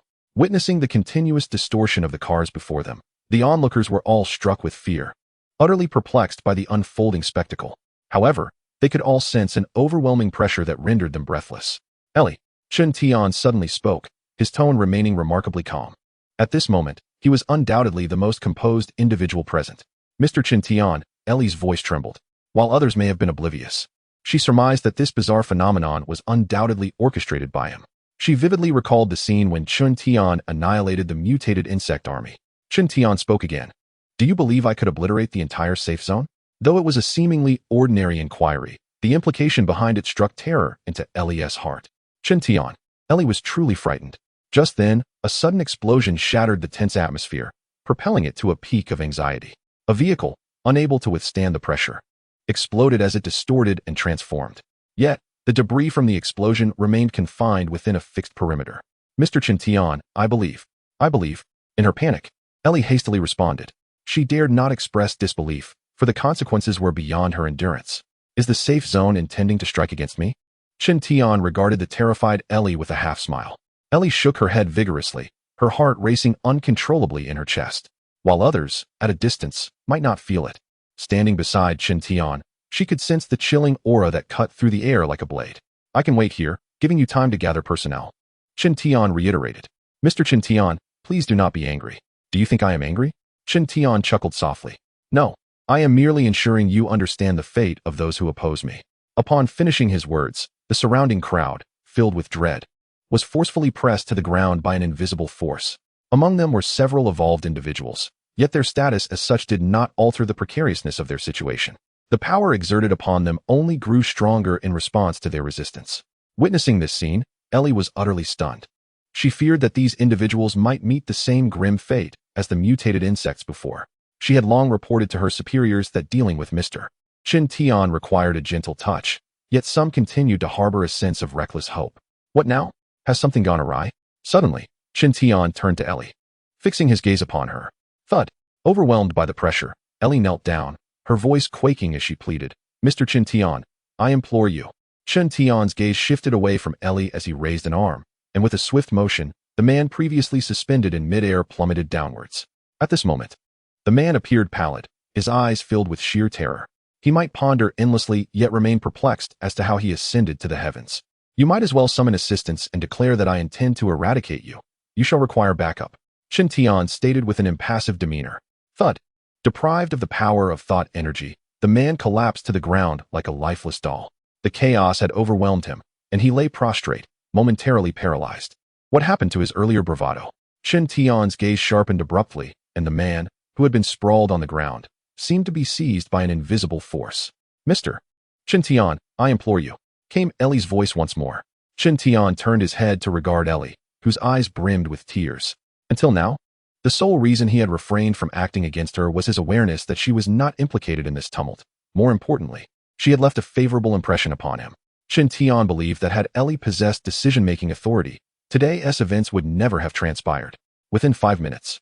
Let these individuals vanish from my sight, Chen Tian stated, a hint of boredom in his tone. This pronouncement felt akin to a profound reprieve. The invisible energy that enveloped everyone dissipated into thin air. Were it not for the mangled automobiles, one might have surmised that the preceding chaos had merely been a vivid dream. In less than 5 minutes, all but Ellie had departed. The remaining Ellie stood rigid, silent, evidently shaken. Summon Feng Hua. You may also take your leave, Chen Tian instructed. Half an hour later, a woman named Feng Hua arrived, accompanied by 2 unfamiliar women. The trio initially expressed astonishment at the imposing warplane, soon followed by curiosity regarding the wreckage of the vehicles scattered around. Mr. Chen Tian, does the transaction you mentioned earlier still stand? Feng Hua inquired directly. Previously, she had exchanged an energy cube for a points card from Chen Tian. This time, she sought to acquire an evolution potion. It certainly does, Chen Tian replied. Do you have the metallic cube? He preferred to avoid circumlocution and promptly inquired about the energy cube. The energy cube previously obtained had fully charged and could no longer serve to filter a significant portion of the lightning for Chen Tian. Should he acquire another similar energy cube, he could harness natural lightning to refine his thought energy once more. The item is right here. Feng Hua opened her backpack, revealing indeed an energy cube. Although Chen Tian felt a surge of delight within, he maintained a composed exterior and retrieved the evolution potion as previously agreed. The expressions of excitement and anticipation were unmistakably evident on the faces of the 3 women upon seeing the potion, although they quickly masked their emotions. Nonetheless, they did not escape Chen Tian's perceptive gaze. Is this the evolution potion? One of the women inquired, scrutinizing the vial in her hand. You have received the item. If there are no further matters, you may take your leave. Mr. Chen Tian, we would like to exchange for additional items. Feng Hua gestured for her companions to secure the evolution potion and spoke abruptly. You wish to trade again? Chen Tian fixed his gaze upon her. Feng Hua unexpectedly extracted an energy cube from the backpack passed to her by her companions. This was quite a surprise. Who would have imagined that they had brought not 1, but 2 energy cubes this time? Do you wish to exchange for evolution potions? Chen Tian squinted his eyes. He was more than eager to embrace such an opportunity presented to him. Feng Hua shook her head. We seek to trade for something else. What do you wish to exchange? Chen Tian was willing to acquiesce as long as the request was reasonable. We require a bulletproof vehicle and handguns, Feng Hua stated. Upon hearing this demand, Chen Tian chuckled. I possess a black armored vehicle, and I can also fulfill your request for handguns. Both the armored vehicle and handguns were not easily obtainable in any safe zone, and fortuitously, he had both at hand. Thus, it was a mutually beneficial arrangement. Although the primary beneficiary was undoubtedly Chen Tian, the value of the energy cubes transcended any material possessions. Chapter 166. The utilization of points in the dilapidated factory where he resided. 2 cubes hovered before Chen Tian. These were the energy cubes he had just acquired. Master, the residual energy within these cubes is composed of light energy, Yi Jia remarked. Then, absorb all the light energy contained within, Chen Tian replied casually, as he found light energy unnecessary, preferring electric energy for its practicality. Before long, Yi Jia had successfully drained the energy from both cubes. Master, shall we continue searching for areas with thunderstorms? Chen Tian pondered for a moment before countering. Yi Jia, considering the current fuel in the aircraft, would it be feasible to return if we ventured into the tropical rainforest? The tropical rainforest was abundant in thunderstorms and mutated beasts, making it an excellent training ground. If all goes smoothly, we could return. However, for safety's sake, it would be prudent to stock up on additional fuel, Yi Jia advised. Unfortunately, the fuel utilized by the aircraft was not the same as that used by vehicles, which furrowed Chen Tian's brow. If only they were interchangeable. As his private domain contained a substantial supply of fuel. Master, I currently lack a physical form and am unable to assist you in refining the fuel. Yi Jia lamented. While she could effortlessly alter programs and decipher codes, her capabilities were significantly limited in other areas. It appeared that he would need to rely on the resources of the safe zone. After some contemplation, Chen Tian decided to call Ailey via video. Once the call connected, Ailey appeared somewhat unwell, her demeanor noticeably tense as she spoke. Mr. Chen Tian, please come over. I have something to discuss. Certainly. 20 minutes later, Ailey arrived in her vehicle. I need to customize fuel for the aircraft. Here is a sample. Can you assist me with this? Chen Tian handed her a plastic bottle containing the aircraft fuel. Mr. Chen Tian, I can certainly make inquiries on your behalf, Ailey replied promptly. It was evident that she was making an effort to maintain her composure, yet her nervousness betrayed her in every gesture. It was no wonder, not long ago, Chen Tian had displayed remarkable prowess, leaving her quite startled. Mr. Chen Tian, I must take this fuel back for analysis before I can provide you with the results. Soon, Ailey offered her reply. This response was anticipated by Chen Tian. The issue of the fuel need not occupy his thoughts for the moment. He deftly shifted the topic, inquiring. Previously, you mentioned that the extraterrestrial object encountered a malfunction. What transpired?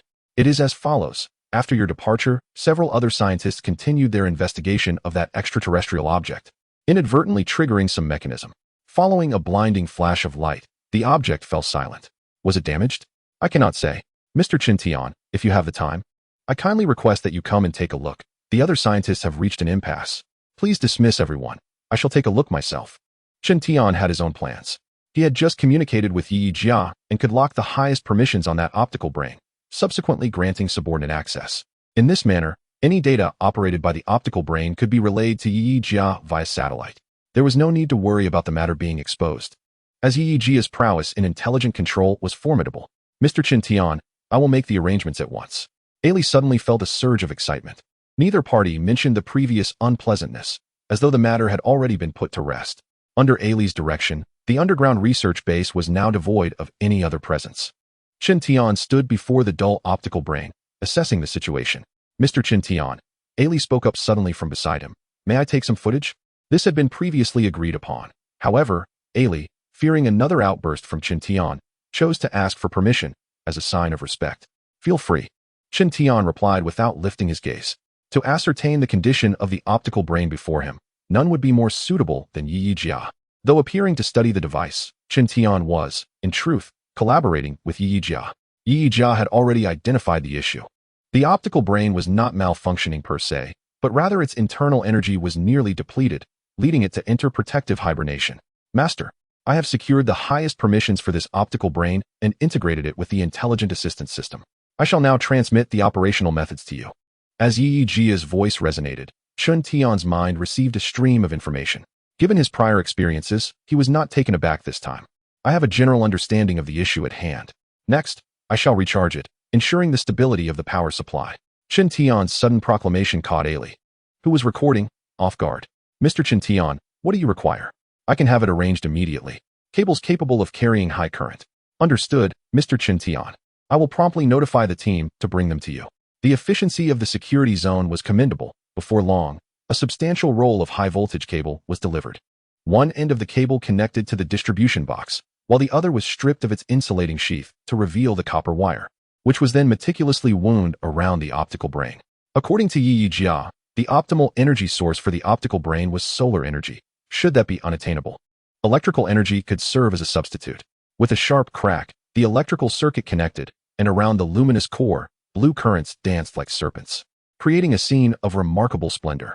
The power charging persisted for over an hour. Chen Tian removed the overhead wires, not because the energy was fully charged, but because the luminous core now possessed the energy necessary for reactivation. Buzz. The core illuminated with brilliance, and strange symbols swirled around it. Beside him, Ailey was dazzled, unsure if it was an illusion, as she could discern a faintly visible sprite among those symbols. This sprite was the intelligent assistant recently implanted by Yi Jia, resembling a blurred child. With the aid of this assistant, one could comprehend the capabilities and operational methods of the luminous core. This development thrilled the higher-ups in the safety zone. That night, Chen Tian received the highest certification of scientist from the 56th safety zone. With this certification, he was no longer a temporary worker, but an acknowledged scientist. This new status elevated his privileges and benefits. He was not only assigned a dedicated security officer, but also granted participation in academic research across other safety zones. It was evident that the safety zone sought to win him over. However, Ailey knew Chen Tian best. Mr. Chen Tian, I have applied for a new privilege on your behalf. You may purchase special items sold by other safety zones in the name of the 56th safety zone. Ailey personally demonstrated for Chen Tian. Gazing at the newly unveiled shopping interface on the tablet, Chen Tian was captivated by the peculiar items displayed. According to the descriptions, these were all unexpectedly discovered extraterrestrial artifacts. Master, that is a gravity chamber, beneficial for cultivation. Master, that is a particle lithography machine, excellent for repairing precision instruments. Yi Jia's voice continuously echoed in Chen Tian's mind. Chen Tian felt an exhilarating surge of excitement. His points were finally of use. Buy. Points were in abundance. Chapter 167. Personally receiving the goods. AI Li was astonished by Chen Tian's fervor for purchasing. In just a matter of minutes, he had already spent hundreds of millions of points.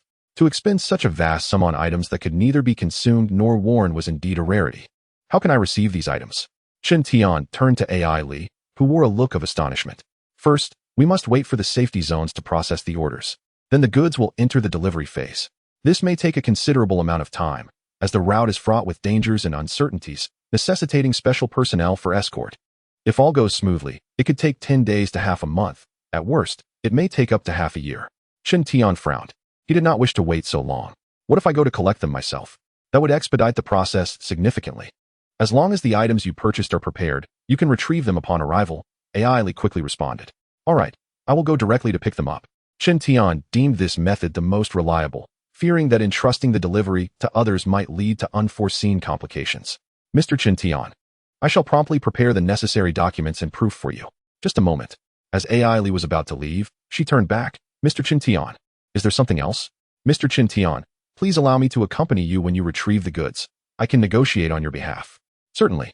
With a gentle smile, Chen Tian replied, once this matter is resolved, I shall bestow upon you a reward. Serving you is my duty, Mr. Chen Tian. The reward I offer will enhance your physical prowess and may even unlock latent potential within you. Upon hearing this, a glimmer of curiosity flickered across AI Li's face. However, she refrained from probing further. She understood that by diligently fulfilling her responsibilities, the opportunity to discover the nature of the reward would naturally arise. Mr. Chen Tian, for this upcoming procurement from another safe zone, I suggest you hire a security team. AI Li suddenly interjected. Do you think I require protection?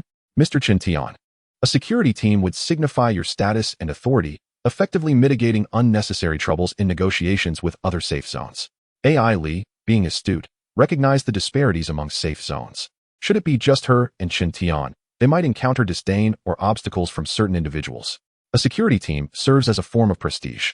I entrust the arrangements entirely to you. Inform me of the required points for payment. Chen Tian responded. Currently, he possessed over 300 million points, making the hiring of a security team quite feasible. AI Li departed. Night after night, we have procured a considerable amount. Master, your points are running low. No matter. When they dwindle, I can sell another batch of mutated white mice. Chen Tian replied with a smile. The mutated white mice he kept in the life space had multiplied exponentially. As long as food supplies were sufficient, there would be an endless stream of these creatures. Thankfully, Chen Tian's resources were substantial, coupled with his frequent successes. Otherwise, sustaining such a multitude of mutated white mice would indeed be challenging. 2 hours later, AI Li initiated a video call, informing him that the relevant paperwork had been completed. Additionally, she had hired the Blade team, requiring a payment of 100,000 points. This amount could be reimbursed through the 56th safe zone, but Chen Tian opted to pay out of pocket. Mr. Chen Tian, there is one more matter. Regarding the reconstruction of your former residence, several design drafts have been created, and I will send them to you now. Shortly thereafter, Chen Tian received several design blueprints. Mr. Chen Tian, please review them and let me know which design suits your preferences best. If any modifications are needed, feel free to inform me. Very well. I shall respond after my review. Mr. Chen Tian, with your current status, you are entitled to the protection of 2 guards, who can be assigned by the safe zone or chosen by you. The safe zone will compensate your guards with points monthly. I do not require guards at this time. Understood. Should you ever need them, do not hesitate to contact me. The call concluded. Chen Tian began to peruse the design blueprints he had just received, seeking suggestions from Yi Jia. After some discussion, Yi Jia amalgamated the strengths of the various designs, amended the unsatisfactory elements, and directly crafted a brand new construction blueprint. Chen Tian glanced at the document and, finding no issues, sent the amended blueprint to Ailey. From that point onward, he need not concern himself with the ensuing matters, as a professional team would handle the construction according to the plans. However, he wondered why the efficiency in other safe zones was so sluggish. It had been several hours, yet his orders remained unprocessed.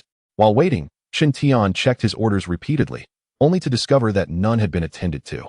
Master, the quantum computer is currently processing data. Would you like to take a look? At that moment, the voice of Yi Jia interrupted his thoughts. Processing what data? Chen Tian inquired casually, aware that the quantum computer she referred to was the one located in the underground research facility. The smart wristband projected an image, revealing a flurry of numbers and formulas that were changing continuously. "What is this?" he asked. "Master, these are the data simulations related to the evolution serum.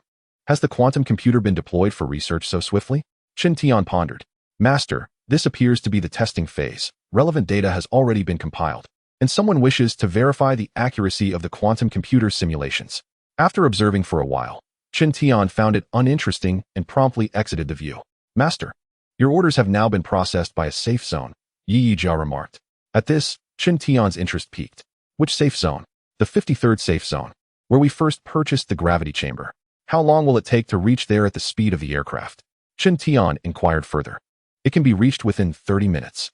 "Excellent. Prepare for departure." Qin Tian beamed. Before long, the Blade Squad, accompanied by Ailey, arrived at the abandoned factory. For the Blade Squad, this was their first encounter with the imposing and majestic aircraft.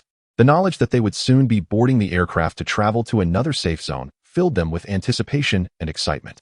"Mr. Qin Tian, all personnel are accounted for. We may depart," Ailey reported dutifully as she approached him. The Blade Squad, along with Ailey and Qin Tian, comprised a total of 16 members. With a soft hiss, the aircraft's hatch opened automatically. Following Qin Tian, everyone stepped aboard the aircraft.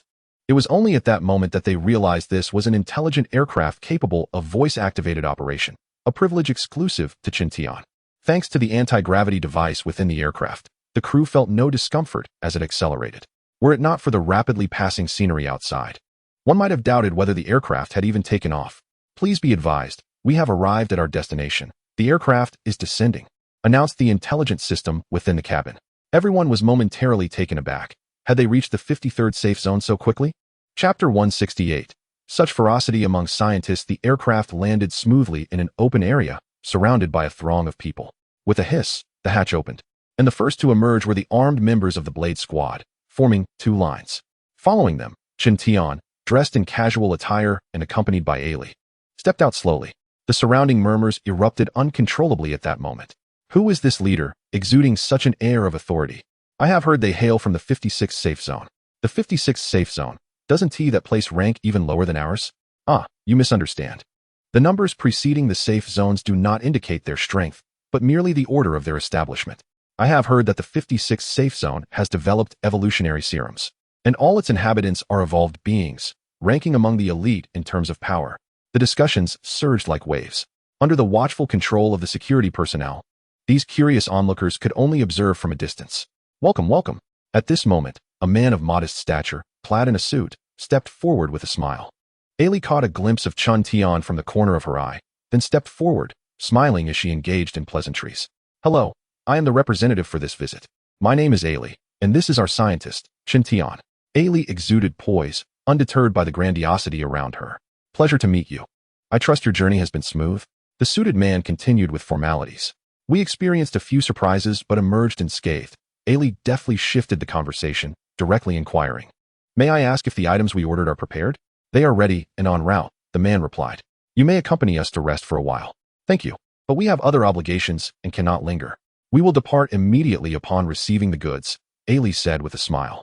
She understood Qin Tian's priorities and was aware that securing the items was of utmost urgency. Everything else was secondary. At that moment, a delivery truck and a forklift slowly approached. The truck bore the very gravity chamber that Qin Tian had purchased. Although termed a gravity chamber, its exterior resembled merely a black iron lump. The truck halted nearby, and the forklift maneuvered directly to the spot. The suited man then cheerfully announced, "Your goods have arrived. Please inspect them." "No need." Qin Tian, who had remained silent until now, suddenly interjected. Even during the descent, he had released his mental perception. Although the goods were covered with a tarp, he was certain that it was indeed the gravity chamber he had acquired, rendering any feigned inspection unnecessary. At this juncture, the accompanying forklift began to unload the items from the truck. Observing the forklift driver's careful demeanor indicated that the cargo was not light. "Here are the receipt and documentation. Please keep them safe." Ailey handed over a document. This batch of goods was purchased under the name of the 56th safe zone, thus requiring the provision of documentation issued by the safe zone upon receipt. The suited man accepted the document, glanced through it, and after confirming its validity, remarked with a smile, "Your safe zone is indeed affluent. May I inquire if there is currently a stock of evolutionary serums? My authority does not extend to such matters, but I can certainly attempt to inquire on your behalf." Ailey adeptly navigated the polite exchanges and subtle probing. I have heard that your safe zone is also developing new serums. Would it be convenient for you to share a bit? The suited man inquired further. You overestimate me. Such matters are confidential, and it is impossible for me to possess that knowledge. Ailey replied, her face still adorned with a sweet smile. Even in her refusal, she exuded an air of natural sincerity. As the two conversed, a sudden outburst of alarm erupted around them. No, it's going to topple. Following the sound, they turned to see that the forklift had already begun to tilt, threatening to overturn along with its cargo. No one anticipated such an occurrence. Everything had seemed to proceed smoothly during the loading process. Now was not the time to investigate the cause, but rather to determine whether the impending disaster could be averted. With a whoosh, Chen Tian's figure abruptly vanished from sight. When he reappeared, he was already at the front of the forklift. Everyone was astonished to witness this seemingly spontaneous youth, who, with merely his slender arms, lifted the burden whose weight was unknown, yet surely considerable. The previously cacophonous chatter fell silent in that instant, as all eyes fixated on Chen Tian. In another swift motion, he disappeared from view once more. By the time he re-emerged, he was at the entrance of the cabin. He has gone. A soft exhalation of those words escaped Chen Tian's lips as he stepped through the hatch. Even as his figure vanished, the surrounding crowd remained in a state of stunned disbelief. The Sharp Knife team and Ailey, aware of Chen Tian's prowess, maintained a semblance of composure. We have received the items, so we shall not impose further. You are always welcome to visit our safe zone, Ailey said with a smile, her voice drawing the suited man back to reality. His first utterance was unexpectedly, are your scientists in the safe zone all this formidable? In response to this inquiry, Ailey merely smiled, offering no further words. Ailey and the members of the Sharp Knife team subsequently boarded the aircraft. As the aircraft ascended slowly into the sky, an urgent alarm began to sound around the perimeter of the safe zone, each note more pressing than the last. What is happening? The first to inquire was Tang Anha. Although she could not comprehend the meaning of the alarm, she could discern the panic among the crowd below. Mr. Chen Tian, there may be an attack by mutated insects. Should we continue our ascent? Ailey approached Chen Tian with a serious expression. Flying mutated insects posed a significant threat to the aircraft. If they ascended recklessly, they could very well be besieged by the creatures. Ailey believed in Chen Tian's ability to combat the insects. Yet she was uncertain whether the aircraft could withstand the onslaught of their destruction. It is not the mutated insects. Rather, there is a problem within the safe zone. Chen Tian remarked, his expression peculiar. Suddenly, a resounding explosion erupted from somewhere within the safe zone. Flames shot skyward, as if a fuel station had met with disaster. Display the footage from below, Chen Tian commanded, and as his words faded, the cabin projected an image revealing the situation beneath. At that moment, a snow-white monstrous figure became the focal point of everyone's attention. This creature exhibited remarkable agility, darting effortlessly between the buildings lining the streets. Its body was devoid of fur, and under the sunlight, its skin radiated a metallic sheen. The sound of bullets echoed as they rained down upon the creature from all directions. Yet, the bullets failed to inflict any harm upon it. The members of the Sharp Blade Squad, including Ailey, were taken aback, having never encountered such an impervious beast. Master, that is a Ripper beast, a low-level trial creature. Just as Chen Tian was curiously observing, the voice of Yi Jia resonated in his mind. Chapter 169. The monster duel. The name Ripper beast was foreign to Chen Tian, who had never heard it before. According to Yi Jia's description, this low-level trial creature was hatched for the purpose of training and testing the combat prowess of warriors. In a mere moment, the Ripper beast leaped onto a nearby signal tower. The suddenness of the event had thrown the streets below into chaos, with survivors fleeing and reinforcements from the guard team rushing to the scene. Despite the bullets failing to harm the Ripper beast, an unrelenting barrage of ammunition continued to converge upon it. This mutated beast was extraordinarily powerful. Was its body made of steel? Wang Sheng could not help but exclaim as he fixated on the projection screen. As a member of the Sharp Blade Squad, he had engaged in numerous battles against mutated creatures. Regardless of the peculiarities of these beasts, they could always be felled by bullets. This was why, despite knowing that these creatures devoured humans without leaving a trace, no one had ever flinched. The firearms in their hands were their most formidable weapons. Yet now, they faced a creature that bullets could not kill, which was truly alarming. Not only was killing it impossible, but even injuring it seemed a daunting task. The relentless hail of bullets only served to incite its fury further. At that moment, all eyes involuntarily turned to Chen Tian. Everyone was eager to know if this young man could contend with such a formidable beast. Mr. Chen Tian, is that a mutated insect? Ailey suddenly spoke up. It is an extraterrestrial being. Chen Tian replied with an impassive expression. This revelation left everyone astonished. Look, It has been brought down. Wang Sheng's voice rang out again. All gazes returned to the projection screen, where the white monster plummeted from the signal tower. However, it was not shot down. It had leaped down on its own. The moment its limbs touched the ground, the creature launched an assault on the guard team below. With a swift motion, the monster overturned an armored vehicle. Its claws were extraordinarily sharp, and during its onslaught, several members of the guard were slain on the spot. Roar! The beast suddenly reared up, standing upright as it opened its massive jaws to emit a piercing roar. Its arrogant demeanor seemed to challenge, who else? As the onlookers were engrossed in the screen, they suddenly noticed a familiar figure appearing beside the beast. That person looks so much like Chen Tian. This thought crossed more than one mind. Turning to look, they realized that Chen Tian was no longer in the cabin. Teacher Chen Tian is about to confront that beast. Wang Sheng's voice carried an exhilarating tone, capturing the undivided attention of all present. The prowess of Chen Tian remained an enigma in everyone's mind, and perhaps this moment would unveil the truth. With such thoughts, the gathered crowd instinctively slowed their breathing, fearful of disrupting the palpable tension in the air. No one witnessed how Chen Tian approached the monstrous beast.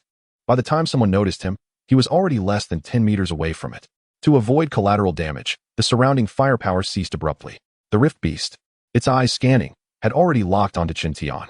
This aberrant creature is my responsibility. Others should retreat swiftly to avoid any repercussions, Chen Tian declared suddenly, addressing the surrounding guards.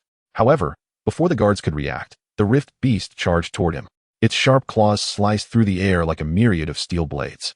Yet it missed its mark as Chen Tian effortlessly sidestepped. The creature, undeterred, swung its serrated tail with ferocity, striking the asphalt and leaving a gaping fissure in its wake. Frustrated by its failure to land a blow, the rift beast lunged at Chen Tian with its maw agape. This time, Chen Tian did not evade. Instead, he delivered a powerful kick to the beast's lower abdomen. With a resounding thud, the massive creature, akin to an elephant, was sent flying, crashing through a concrete wall. The sheer visual impact left the onlookers in stunned silence. Just moments ago, they had witnessed the beast wreaking havoc, yet now it was effortlessly subdued by a mere youth.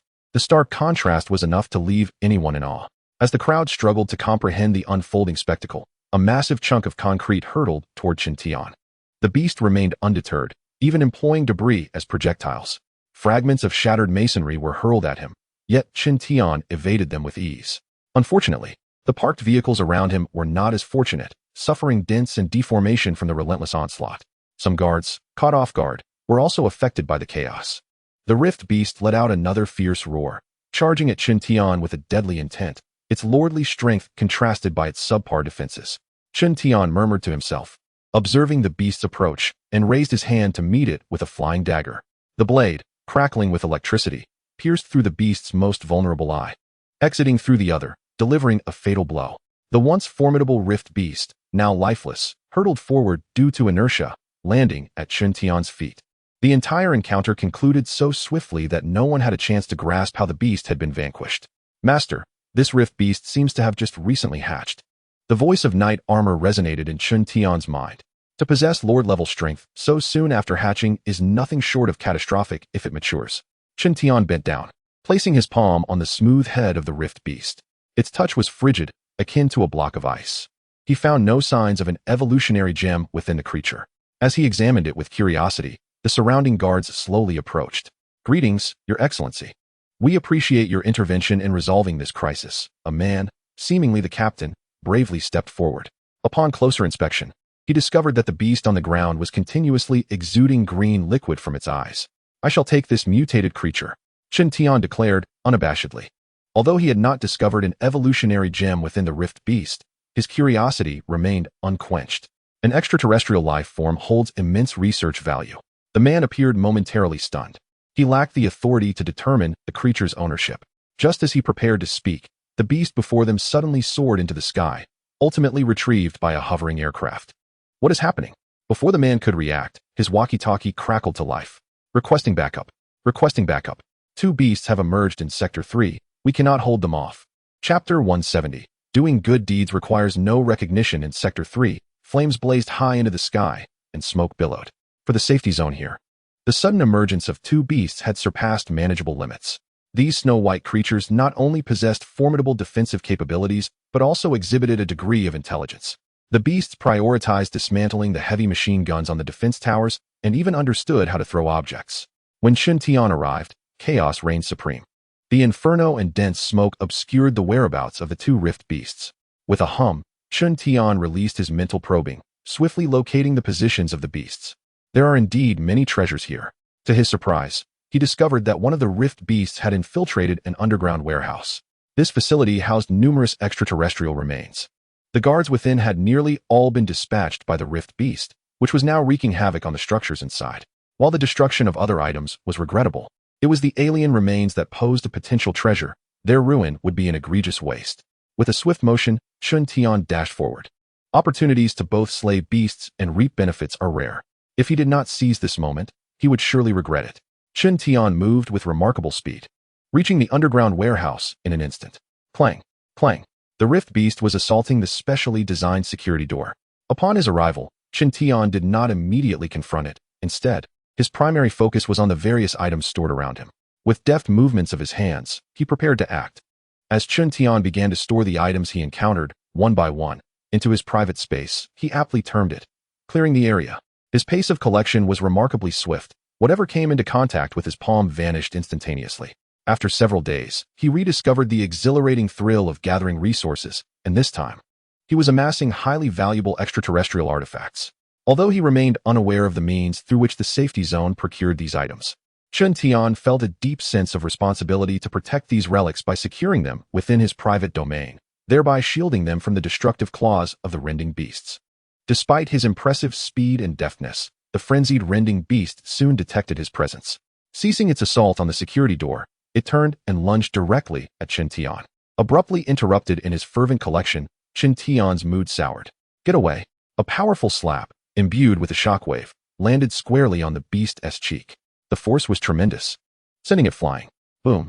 With a resounding crash, the rending beast collided with the wall.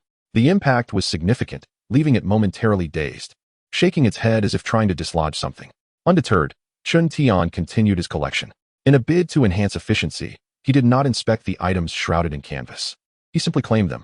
Not all the objects here were extraterrestrial relics. Some comprised rare metals. Suddenly, a sound of surprise escaped his lips. At that moment, he was fixated on an object concealed beneath a deep green canvas, his expression one of astonishment.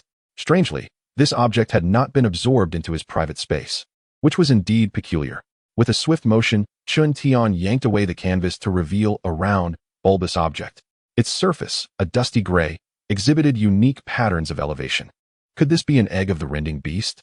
Chun Tian's hypothesis was not unfounded, as two damaged objects nearby bore a striking resemblance to the egg before him. Ordinary private spaces could not accommodate living beings. No wonder his previous attempt had failed. With a swift gesture, Chun Tian extended his hand and successfully stored the unhatched egg within his life space. Just as he completed this task, the rending beast, having regained its senses, attempted to flee. Clearly, it possessed a degree of intelligence, as the earlier slap had made it aware of Chun Tian's threat. Now I have time to play with you. Chun Tian swiftly positioned himself to block its escape. The rending beast swung its massive claws, seeking to carve out a path. In a fluid motion, Chun Tian leaped backward, drawing forth a combat knife, an alloy blade, one of his past spoils. With a hum, the blade suddenly glowed with a crimson light. The strength of this alloy knife lay in its ability to withstand the maximum amplitude Chun Tian currently commanded. Sensing danger, the rending beast turned to flee, but as it did, the crimson blade pierced through its skull with a sickening thud. Chun Tian withdrew the knife, casting a glance at the lifeless rending beast. What a pity! His sigh reflected a sense of regret that the unripe rift beast had been so easily vanquished. The next one would be worth a try. If it could be contained within the realm of life, it might be spared for the time being. Chun Tian collected both his battle blade and the carcass of the rift beast before departing the scene. Under the guidance of his mental perception, the rift beast concealed within its refuge was utterly exposed. A fierce confrontation ensued between Chun Tian and the creature, with the battleground shifting from an office building to the bustling streets, and eventually into a parking lot. The skirmish was intense, and by some twist of fate, they inadvertently stumbled into an armory. This alarmed the higher-ups within the safe zone considerably. An explosion in the armory would yield catastrophic consequences. Thus, an urgent evacuation order was issued, accompanied by a strict mandate forbidding any further gunfire without explicit permission. As Chun Tian engaged in combat within the armory, he inevitably damaged the surveillance equipment. Of course, to outsiders, it might appear as mere carelessness, but the truth remained ambiguous. At this juncture, Chen Tian had lost any interest in playing with the Rift Beast. With a thunderous crash, he sent the creature sprawling to the ground. Pressing his palm firmly against its head, he endeavored to draw it into the realm of life, but its resistance thwarted his efforts. Chen Tian, experienced in such matters, swiftly produced a war hammer and delivered a series of blows to the creature's bare skull. Keep resisting, if you dare. At first, the Rift Beast retaliated with its tail. But the more it fought back, the harder Chen Tian struck, increasing both the force and frequency of his assaults. Whether it succumbed to the blows or not, ultimately the creature ceased to move, allowing Chen Tian to successfully enclose it within the realm of life. Having resolved this matter, Chen Tian showed no inclination to leave immediately. He decided to appropriate some supplies. Surveying the munitions stacked around him, a smile crept upon his lips. He indeed took a selection, but they were primarily grenades and explosive shells. While the security personnel outside remained tense and vigilant, Chen Tian had already returned to his aircraft. With a decisive command, the aircraft swiftly vanished into the sky. A good deed requires no acknowledgement. Safe zone. I thank you for 8 generations of ancestors. Chapter 171. The Transcendent Kelp. On the return journey to the 56th safe zone, Chen Tian began to tally his recent acquisitions. The total was staggering. He had collected dozens of extraterrestrial items from the underground warehouse, including rare metals. He had slain 2 Rift Beasts and captured one alive. Through his mental link, he was aware that the stunned Rift Beast was now awake, thrashing about in its isolated space, attempting to escape. He wondered how much destruction the barriers of the realm of life could withstand. Yet, Chen Tian harbored no concerns about the Rift Beast escaping. Even spirits of nature far superior to it had been unable to breach the defenses. He is contemplating the future. As the saying goes, without foresight, one is bound to face immediate troubles. In the life space ahead, it is possible that more formidable beings may emerge. Thus, a little more thought and preparation is always prudent. However, at present, the answers remain elusive. The mysteries surrounding spatial abilities are numerous for Chen Tian, requiring his gradual exploration. It is evident that this is a mutated creature. Should they appear en masse, no safe zone would be able to withstand them. The members of the Sharp Blade team are gathered around the carcass of the rending beast, engaged in discussion. They have already witnessed the creature's might through the projection screen. Yet nothing compares to the shock of observing it up close. Although the rending beast is deceased, its grotesque visage still instills terror. Not even bullets could inflict the slightest harm. Does humanity still have a path to survival? No matter how formidable it was, it still met its end. It is Chen Tian's prowess that triumphed. Had it been anyone else, the implications need not be explicitly stated. Everyone knows what that entails. Without sufficient strength to confront this monster head-on, the only outcome would be death. For the first time, the members of the Sharp Blade team felt that their firearms offered insufficient security. They mused about the possibility of crafting armor from the creature's exoskeleton. Would that not yield extraordinary defensive capabilities? Ideally, a suit that covers the entire body would allow for escape when faced with insurmountable odds. As the conversation drifted to the topic of full-body battle armor, Chen Tian found himself captivated and began to listen intently. In his private domain, he still possessed the battle armor they had previously confiscated, initially intending for the safe zone to replicate it, but subsequent events had altered his intentions. Yi Jia, can you create battle armor? Chen Tian inquired through his thoughts. Master, I currently lack a physical form and am unable to create anything. However, if you were to gain a physical form, I possess the technology to craft battle armor, but the necessary equipment is indispensable. We have acquired a wealth of alien remnants this time. Upon our return, you should examine them to see if any are of assistance to you. At this moment, Chen Tian increasingly recognized the significance of Yi Jia. In the future, should the day come when he must engage in battle against alien civilizations, Yi Jia will prove to be an invaluable ally. While they were conversing, the intelligence system within the aircraft emitted a notification sound. They had returned to the airspace above the 56th safe zone. It must be said that this aircraft is remarkably swift. The aircraft gently descended onto the grounds of an abandoned factory, this time without onlookers. It was clear that Chen Tian's previous display of power had indeed had a deterrent effect. The Sharp Blade team completed their mission and took their leave. Ellie had intended to depart as well, but Chen Tian called her to a halt. Mr. Chen Tian, do you have something further to discuss? Ellie inquired with a twinkle in her eye. I previously mentioned a reward for you. A look of surprise crossed Ellie's face. She recalled that Chen Tian had indeed made such a statement, and her curiosity had been piqued at the time. Ellie obediently followed in Chen Tian's wake, her heart brimming with curiosity about the nature of the reward, yet she chose to remain silent. As the two individuals entered the room, during the wait for Ellie, Chen Tian unexpectedly brought in a meal, and placed it directly on the wooden table. Observing the dining setup, Ellie's curiosity intensified. Was this so-called reward merely an invitation to dine? To her surprise, it indeed was.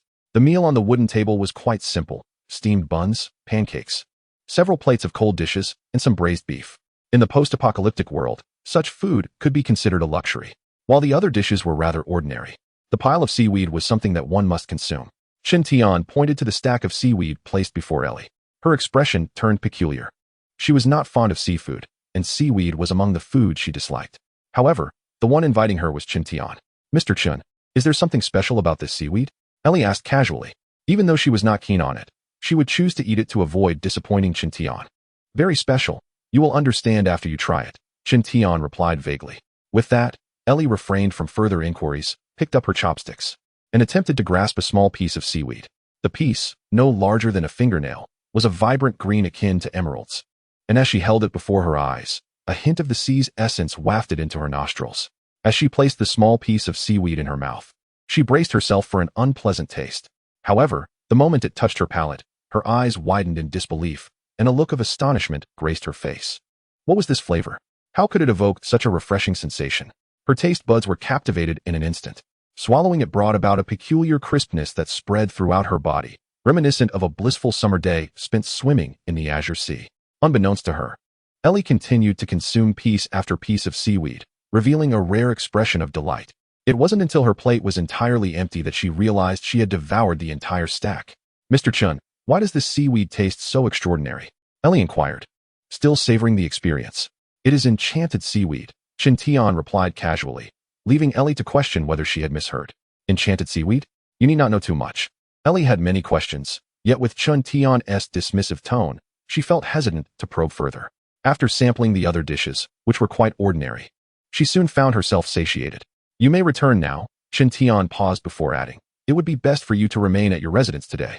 Ellie's face reflected confusion, yet she refrained from asking further. However, it wasn't long before she understood the significance of Chen Tian's final advice.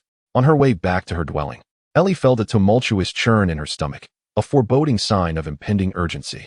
After a challenging return home and a visit to the restroom, mere minutes later, she found herself rushing back in haste. Ellie couldn't help but ponder. "Mr. Chun, have you perhaps administered something to me?"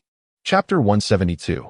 The new assistant within the confines of the room, Chen Tian, accompanied by Yi Jia, meticulously assessed the value of the collected items, retrieving them from the spatial realm, confirming their worth, and subsequently returning them. The limited space within the room necessitated this process, as it was impractical to conduct such activities outdoors in the yard. What brought him here? As he stowed away a fragment of debris, a frown creased Chen Tian's brow. Through his mental perception, he was acutely aware of the situation outside the abandoned factory. At that moment, a rugged vehicle approached from a distance, occupied solely by a driver. This must be the place. Tu Yun-gang maneuvered the off-road vehicle closer, and upon catching sight of the striking aircraft, he knew he had not erred in his search. His purpose for visiting was not merely the aircraft, but rather its owner, the young man who had bested him thoroughly in combat. Before long, the vehicle arrived at the forefront of the deserted factory. After parking beneath a small tree, Tu Yun-gang emerged, his imposing figure striding purposefully towards the factory. However, as he stepped through the large entrance, he was abruptly halted. Chen Tian's silhouette materialized before him, blocking his path. "What brings you here?" Chen Tian inquired, his expression inscrutable. Despite having bested Tu Yun-gang twice, he deemed it necessary to engage in dialogue. One could never be certain if the other held pressing matters to discuss. "Will you accept me as your disciple?" Tu Yun-gang asked directly. "Absolutely not," Chen Tian replied. "I am willing to pay tuition, and I can assist you with tasks." "You may leave." Tu Yun-gang, evidently having learned from past encounters, instinctively retreated several paces until he stood outside the door, then insisted. "I possess great potential and will certainly not bring you shame. Disperse from my sight immediately." "I shall return," Tu Yun-gang declared, and to Chen Tian's astonishment, he indeed departed. Watching the vehicle vanish into the distance, Chen Tian murmured, "Could it be that this fellow has been rendered foolish by defeat?" This was merely a minor interlude. Chen Tian returned to the room to continue cataloging his acquisitions. As night fell, the additional items he had ordered began to be processed, creating an impression that the safety zones had prearranged this sequence of events. Almost by tomorrow, he would be able to retrieve all that he had purchased. As Chen Tian reviewed the status of his orders, he stumbled upon an unexpected revelation. Numerous safety zones were offloading an array of alien artifacts. Clearly, The havoc wreaked by the rending beasts had instilled a sense of trepidation among many safety zones. Chen Tian quickly grasped the crux of the issue. The 3 rending beasts that had hatched today had nearly obliterated an entire safety zone. The relevant footage had undoubtedly spread across various safety zones. Without sufficient strength, retaining alien artifacts was akin to harboring ticking time bombs. One could never ascertain when they might obliterate the entire zone. Thus, the haste to sell off items became comprehensible in light of this anxiety. With several 100 million points still in his account, Chen Tian seized this rare opportunity to make further purchases. Due to the urgency of various safe zones to sell their items, one could acquire goods for merely a fraction of the usual points. However, there was one condition: the items had to be picked up by the buyer. Buy. As long as you are willing to sell, I am eager to purchase. After a series of transactions, Chen Tian found his points dwindling to less than 100 million. Nevertheless, he had successfully acquired all the items he desired. The processing of this order was remarkably swift. Chen Tian noticed that all the items he had just purchased were promptly accepted. Indeed, when life and death were at stake, efficiency soared. It seemed that these safe zones were eager to dispose of their burdensome assets. This was advantageous. The following day, Chen Tian would be able to retrieve all his purchases. On the next morning, before Chen Tian had the chance to contact AI Li, she arrived driving her car. Mr. Chen Tian. At the moment they met, AI Li exuded a refreshing aura. She had visited the restroom countless times the previous day. Strangely enough, after each visit, her body felt not only free from discomfort, but also increasingly light. Now, she experienced a sensation akin to shedding a heavy burden, with her senses heightened. AI Li was an astute individual. She realized that her remarkable transformation was undoubtedly linked to that mysterious kelp dish. Thus, she had driven over early to express her gratitude in person. Chen Tian appraised AI Li and remarked softly, "Your petite frame is in dire need of exercise." "Mr. Chen Tian, I feel as though I have become a new person," AI Li replied with a joyful smile. Only she knew the extent of her transformation. Not wishing to linger on the subject, Chen Tian shifted to pressing matters. "Today, we have multiple locations to visit. All the orders have been processed. Mr. Chen Tian, I will retrieve the documentation right away." The spirited AI Li was brimming with enthusiasm. Indeed, it was a day filled with activity. The aircraft traversed various safe zones. And even with Chen Tian personally handling the transportation of goods, they were occupied until dusk. Ultimately, they secured all the items. Upon returning to their residence, however, the remaining fuel was perilously low, less than 1/10 of a tank. "Mr. Chen Tian, I have a suggestion regarding the fuel required for our aircraft," AI Li suddenly interjected. "What suggestion?" "Perhaps you could seek assistance from other safe zones. Relying on a single location is unwise." From AI Li's perspective, she should not have voiced such thoughts. Yet she did. Before departing, she offered one final piece of advice. "Mr. Chen Tian, do not hastily sell the white mutated beast you previously captured." She was referring to the rending beast. After AI Li left, Chen Tian still had matters to attend to. He needed to discuss the day's gains with Yi Jia. He busied himself until deep into the night before finally resting. The following day, the sky was overcast, hinting at impending rain. Chen Tian had developed a fondness for such weather after learning the art of thunder refinement. Coincidentally, he still possessed 2 energy crystals that required charging. He could take full advantage of the stormy conditions to practice. "Yi Jia, contact AI Li," Chen Tian suddenly instructed. "Yesterday, I neglected to inquire about the appropriate safe zone for customizing aircraft fuel. Seizing the opportunity to venture out for training, I deemed it an auspicious time for such a journey. As Ellie astutely remarked, one cannot rely solely on a single location. My video call went unanswered.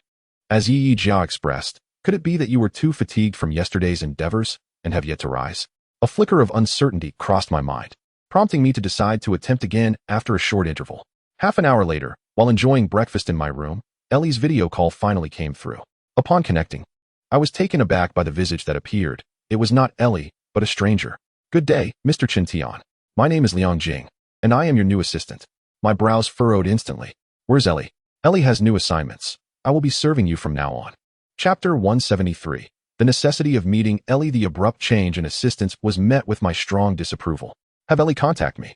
My expression remained impassive, my tone brooking no argument. "Mr. Chen Tian, should you require anything, feel free to share with me. Ellie is currently engaged in a confidential task and is unable to reach you at this moment." Liang Jing, the woman before me, exuded confidence, hinting at her training and capabilities. I had no desire for further conversation and promptly terminated the call. "Master, is there an issue?"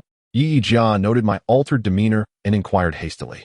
Knowing Ellie's character, if she were truly on a special mission, she would have informed me beforehand. My brow furrowed deeper, sensing an underlying complication. Master, that woman is calling again, Yi Jia suddenly announced. Connect, let's see what she has to say. The smart bracelet projected the image of Liang Jing once more. Mr. Chen Tian, I wish to discuss a matter with you. Her voice was gentle, her striking features radiating sincerity. I maintained my stern countenance. Speak. Regarding the mutated beast you hunted in Safe Zone 53. The zone is willing to offer a handsome price for its acquisition. Might you be interested? Before she could finish her statement, I interjected, not for sale. Mr. Chen Tian, please reconsider. If you have any demands, feel free to articulate them. I can advocate on your behalf. Do not make me repeat myself. Very well. Liang Jing, clearly aware of my temperament, hastily shifted the topic. Mr. Chen Tian, construction on your residence has commenced. Should you have any thoughts, do not hesitate to reach out to me. Is Ellie still in the safe zone? I inquired directly. Our parting yesterday had been underscored by her explicit warning not to sell the torn beast lightly, and her sudden disappearance today left me unsettled. Mr. Chen Tian, I am not privy to that information, she replied, masking her unease with a smile. I shall grant you half an hour. I demand to see Ellie. Did I not just inform you? I cut her off once more. Do not wait for me to seek you out. If you lack authority, find someone who does, and convey my message. Without allowing the other party to speak further, Chen Tian abruptly ended the video call. Master, do you suspect that Ailey has been compromised? Yi Jia inquired. I surmised that Ailey must have defied the wishes of certain influential figures and was subsequently replaced. Chen Tian's conjecture was not without foundation. For someone like him, deeply enmeshed in numerous secrets, it would be absurd to claim that the safe zone harbored no ulterior motives. The individual he interacted with most frequently was Ailey.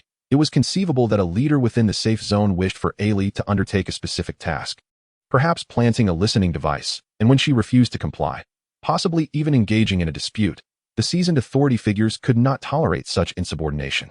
It may have been that Ailey's loyalties inadvertently shifted away from them, exceeding the control of certain individuals, thus necessitating her replacement. Of course, these remained mere speculations that required further validation. The 56th safe zone was not small, yet with Chen Tian's current investigative capabilities, thoroughly searching the entire area was not a daunting task. The half hour he proposed was, in fact, a concession to the safe zone. Had Ailey been present, she would undoubtedly have grasped Chen Tian's intent. The 30 minutes effectively provided the safe zone with an opportunity. Should they squander this chance, the consequences could be unpredictable. 30 minutes, neither excessively long nor particularly short, passed swiftly. As the time elapsed, Ailey's absence became increasingly conspicuous, and no video call ensued. It appeared that the impending storm was unavoidable. Chen Tian strode purposefully outside, unperturbed by the prospect of scouring the entire safe zone. Just as he exited the door, he was unexpectedly confronted by Tu Yungang, who had arrived in the same rugged vehicle. I am in a foul mood. Do not provoke me. Chen Tian's piercing gaze startled Tu Yungang, who had been about to speak. At that moment, Tu Yungang stood frozen, staring at the expressionless youth. He had been beaten twice before, but none of those instances compared to the current chilling atmosphere. The aura emanating from the boy felt as lethal as a drawn sword, poised for bloodshed. The words that had been on the tip of his tongue were swallowed back down. His instincts warned him that should he further antagonize the youth, he would likely face dire consequences. However, the thought of retreating in humiliation was equally unappealing. Gazing at the boy's somber visage, Tu Yungang, driven by an inexplicable impulse, inquired, "Are you here for that girl named Ailey?" No sooner had the words left his mouth than he felt his body lose balance, as though propelled directly before the youth. "What do you know?" Chen Tian demanded. Tu Yungang hastily replied, "Yesterday evening, I saw her being taken away by a group of over 10 people. Where were they taking her? I do not know." As soon as Tu Yungang uttered this, he sensed an invisible force constricting around him. "But I do know which department took her." This revelation proved pivotal, as he felt his body loosen and his feet return to the ground. "Take me there," Chen Tian commanded, and without hesitation, he climbed into Tu Yunggang's vehicle, speeding towards the heart of the safe zone. It is perplexing. Yesterday, when I saw that young girl being taken away, her countenance was pallid, as if she had been weeping. The driver, Tu Yungang, rarely encounters a topic where he can express himself freely. However, as soon as he uttered those words, he felt the temperature within the vehicle drop slightly. He initially attributed it to the cold breeze seeping through the window. The sky at that moment grew even more overcast. Chen Tian, seated in the back, remained silent, lost in his thoughts. His silence resembled the calm before a storm. "Esteemed sir, we have arrived." Tu Yungang gradually brought the off-road vehicle to a halt. Directly ahead lay a large courtyard with a sign that read Zone 3 Defense Department. Chen Tian alighted from the vehicle, his expression devoid of emotion. Tu Yungang followed closely, proclaiming, "Sir, allow me to assist you. Leave the minions to me." Seizing the rare opportunity to showcase his abilities, Tu Yungang felt a surge of adrenaline. "To me, everyone is merely a minion." Chen Tian turned to glance at Tu Yungang. "Then I shall pave the way for you. Are you not afraid?" His eyes narrowed slightly. "What is there to fear?" Tu Yungang, already a tall and robust figure, puffed out his chest, appearing even more formidable. "Perhaps I will have to confront the entire safety zone. If you are willing to accept me, let it be so." Tu Yungang wore a resolute expression. Suddenly, Chen Tian smiled, though no one could discern the meaning behind his smile. As they approached the entrance, they were halted by a guard on duty. "Please present your identification." Tu Yungang, lacking any identification, turned to Chen Tian. Just then, he caught Chen Tian's gaze, which held an intriguing depth. In that instant, he seemed to grasp something. "Get out of the way." Tu Yungang waved his hand dismissively, sending the obstructive guard tumbling. Chapter 174. Must wait for me to unleash my might. Who is Tu Yungang? He is recognized as the foremost evolver within the safety zone. Although he had previously suffered a severe beating from Chen Tian, it could not diminish his formidable combat prowess. Recently, he had been training diligently in pursuit of greater strength, significantly enhancing his abilities. A mere sentry could hardly stand against him. "How dare you strike someone? This is the Defense Department." The assaulted guard shouted loudly. "Stay put. This is none of your concern." Tu Yungang, eager to demonstrate his prowess, stepped ahead of Chen Tian, clearing the path. The commotion attracted more defense personnel. Tu Yungang did not engage in idle talk with them. Anyone who obstructed his way was swiftly dealt with. His strength was such that unless someone brandished a firearm, none could impede him.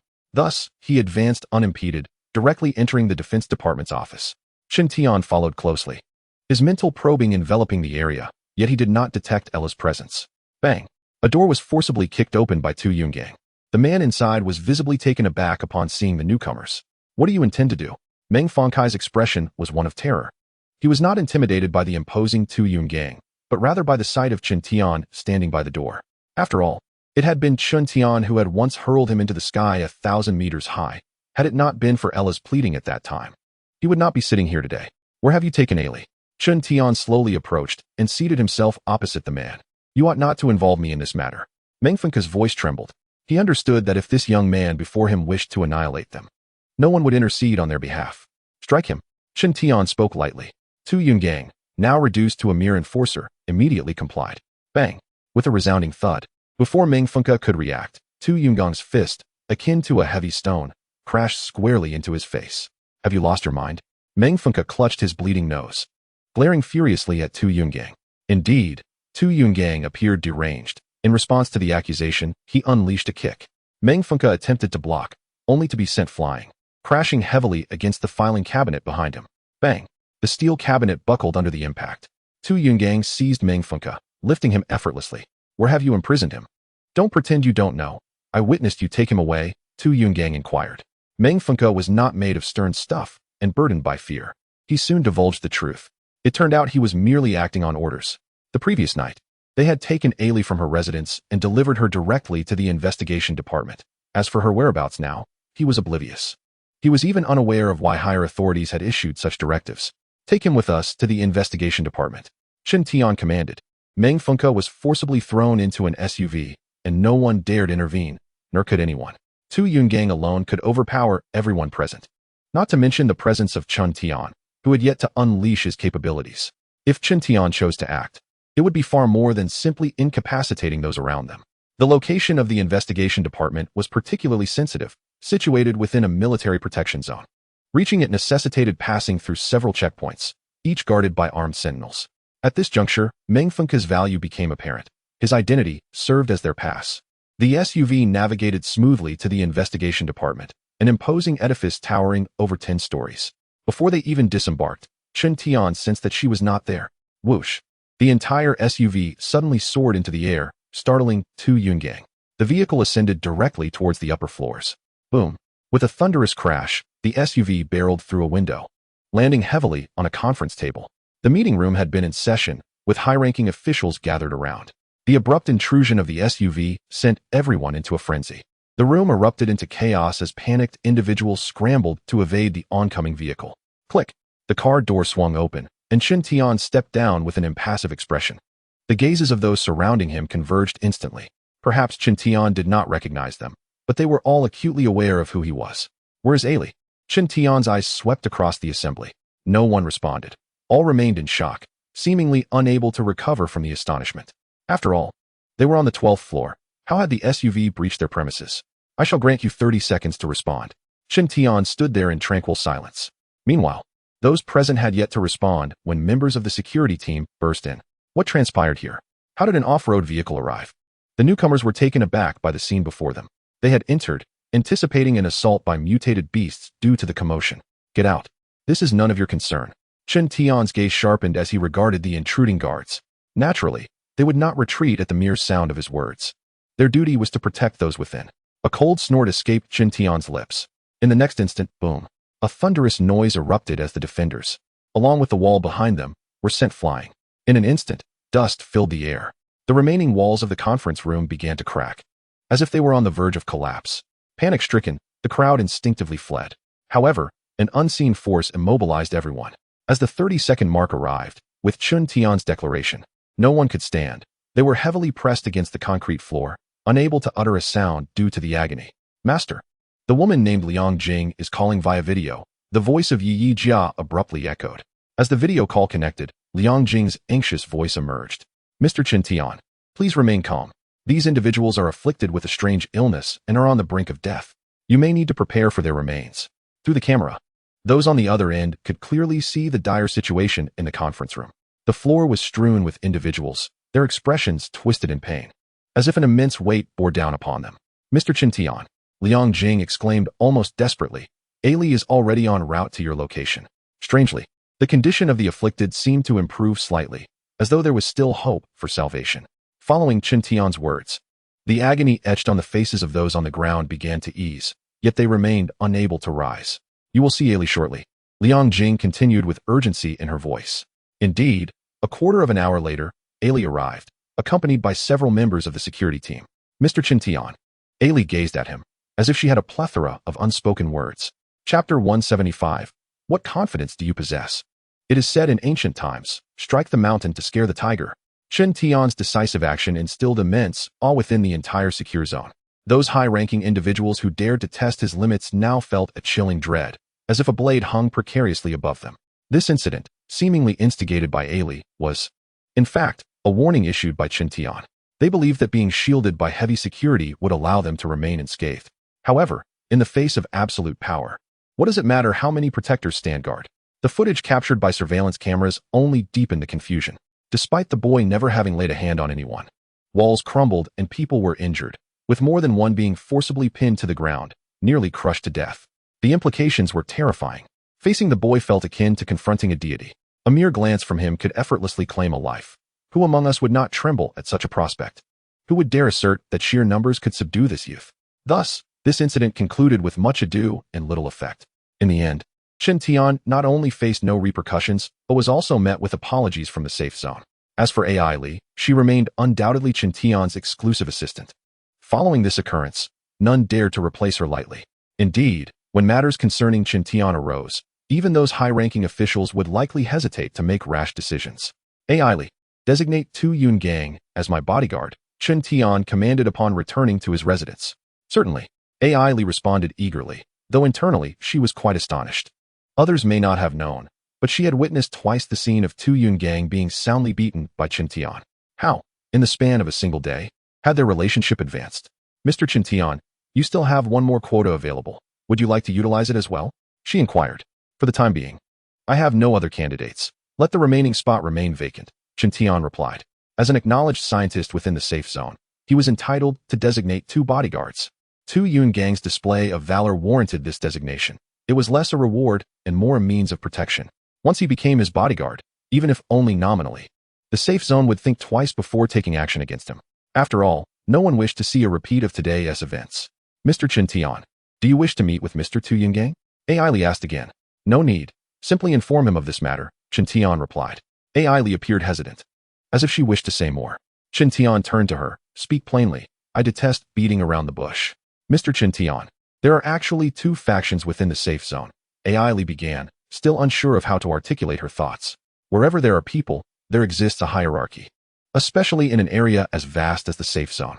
It is entirely normal for the management to have differing opinions, even forming factions. I have no interest in such matters. Is there anything else? Chen Tian interrupted, uninterested in the intricacies of their affiliations. Should anyone be deemed an enemy by him? The course of action was clear: elimination. Mr. Chen Tian, there is indeed something you would find intriguing. Regarding the fuel samples you previously provided, we have comprehended their composition. Should you require it, you may place an order at any time. Upon hearing this delightful news, Chen Tian's initial reaction was to frown. Previously, there had been no progress whatsoever, yet, after he had exerted his influence, results emerged. The underlying reasons were indeed thought-provoking. Mr. Chen Tian, would you like to place an order? AI Li inquired in a hushed tone, aware that he had likely deduced the safe zone's deliberate delays, hence his expression. Utilize all my remaining points to order fuel.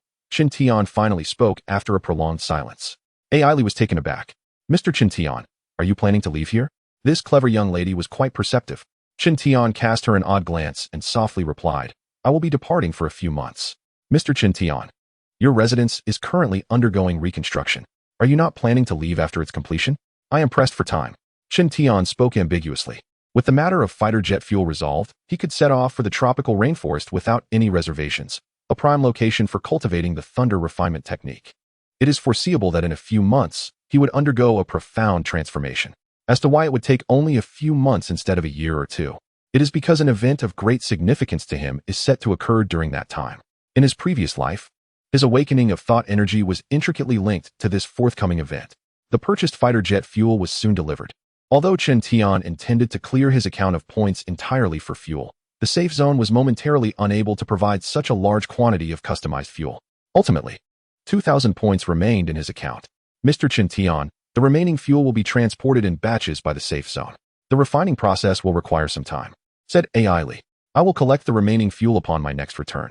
A few months will suffice for the safe zone to arrange the outstanding orders. The current supply of fuel will last Chen Tian for a while, as long as he does not traverse the world in his fighter jet. Merely heading to the tropical rainforest will be sufficient. Mr. Chen Tian, when do you intend to depart? I shall leave shortly. Mr. Chen Tian, should any alien remnants become available for sale, I will notify you at the earliest opportunity, AI Li said earnestly. If it meets my satisfaction, I shall reward you. The mention of a reward reminded AI Li of that plate of kelp she had once consumed, and she was tempted to inquire about its nature. However, she ultimately decided against it. Sometimes, knowing too much only leads to greater troubles. Mr. Chen Tian, I wish you a safe journey. Watching as Chen Tian boarded the fighter jet, AI Li waved goodbye, receiving no response from him. The jet ascended, accelerating and vanishing into the horizon. AI Li gazed in the direction of the jet's disappearance, remaining stationary for an extended period until a rugged vehicle approached from afar, drawing her attention back. AI Li, where is Lord Chen Tian? Inquired the hurriedly arriving Tu Yungang. Initially facing confinement, he had been released due to becoming Chen Tian's guard and received special treatment. After bidding farewell to those bothersome individuals, he rushed over, eager to assume his duties by Chen Tian's side, only to find that he missed seeing Chen Tian altogether. Mr. Chen Tian has already departed, AI Li replied softly. Departed? Tu Yungang was taken aback. Where did Lord Chen Tian go? Why wasn't I taken along? AI Li regarded the tall figure before her, and though she did not speak, her expression conveyed her thoughts. If Mr. Chen Tian did not take me, what makes you think he would take you? What confidence do you possess? Chapter 176, The Sovereign of the Sea. A temporary retreat, the fighter jet soared toward the tropical rainforest, inevitably passing over the expansive ocean. At this moment, the sun shone brightly, casting shimmering reflections upon the azure sea. The aircraft was piloted by Yi Jia, allowing Chen Tian to relax. Gazing through the glass, he looked at the ocean below and was reminded of the time he had commanded a cruiser out to sea. On that occasion, he had ended up in a dire state, clinging to nothing but a wooden raft. Master, at our current speed, we should reach the tropical rainforest area in about an hour. Yi Jia's voice suddenly echoed. No rush. Chen Tian replied with a smile. What is our altitude? 3,700 meters. No wonder my mental probing cannot reach the surface. Master, shall we descend? No need. Just hover the aircraft. I intend to engage with the waters below, Chen Tian said cheerfully.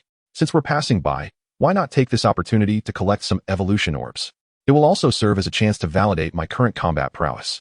With a soft sound, the hatch below the aircraft slowly opened. Chen Tian stood at the edge, stepping out boldly. His body defied gravity, seemingly suspended in the air like an immortal. This expanse of ocean appeared to be deep water. As he gazed down at the surface, he took a moment to steady his emotions. Although his strength had significantly increased during this time, he was still cautious in the face of the deep sea. Let us cast some bait and observe the situation. With this thought, he waved his arm, sending several corpses of mutated beasts plummeting into the depths below. Splash! The ocean erupted in waves, and the scent of blood quickly permeated the air. Seizing the moment, Chen Tian gracefully descended to an altitude of about 500 meters. This height felt secure to him. Even if something were to suddenly emerge from the depths, he could swiftly evade it. Moreover, his mental probing extended 3,000 meters in radius. Although weakened by the seawater, he could at least discern the conditions up to about 1,000 meters beneath the surface. Nothing. Chen Tian's brow furrowed. To find not a single mutated beast within his probing range was highly unusual. Such an anomaly led to a conjecture. This area must be dominated by some formidable mutated creature. With a flick of his thoughts, over 20 flying daggers and shields shot forth.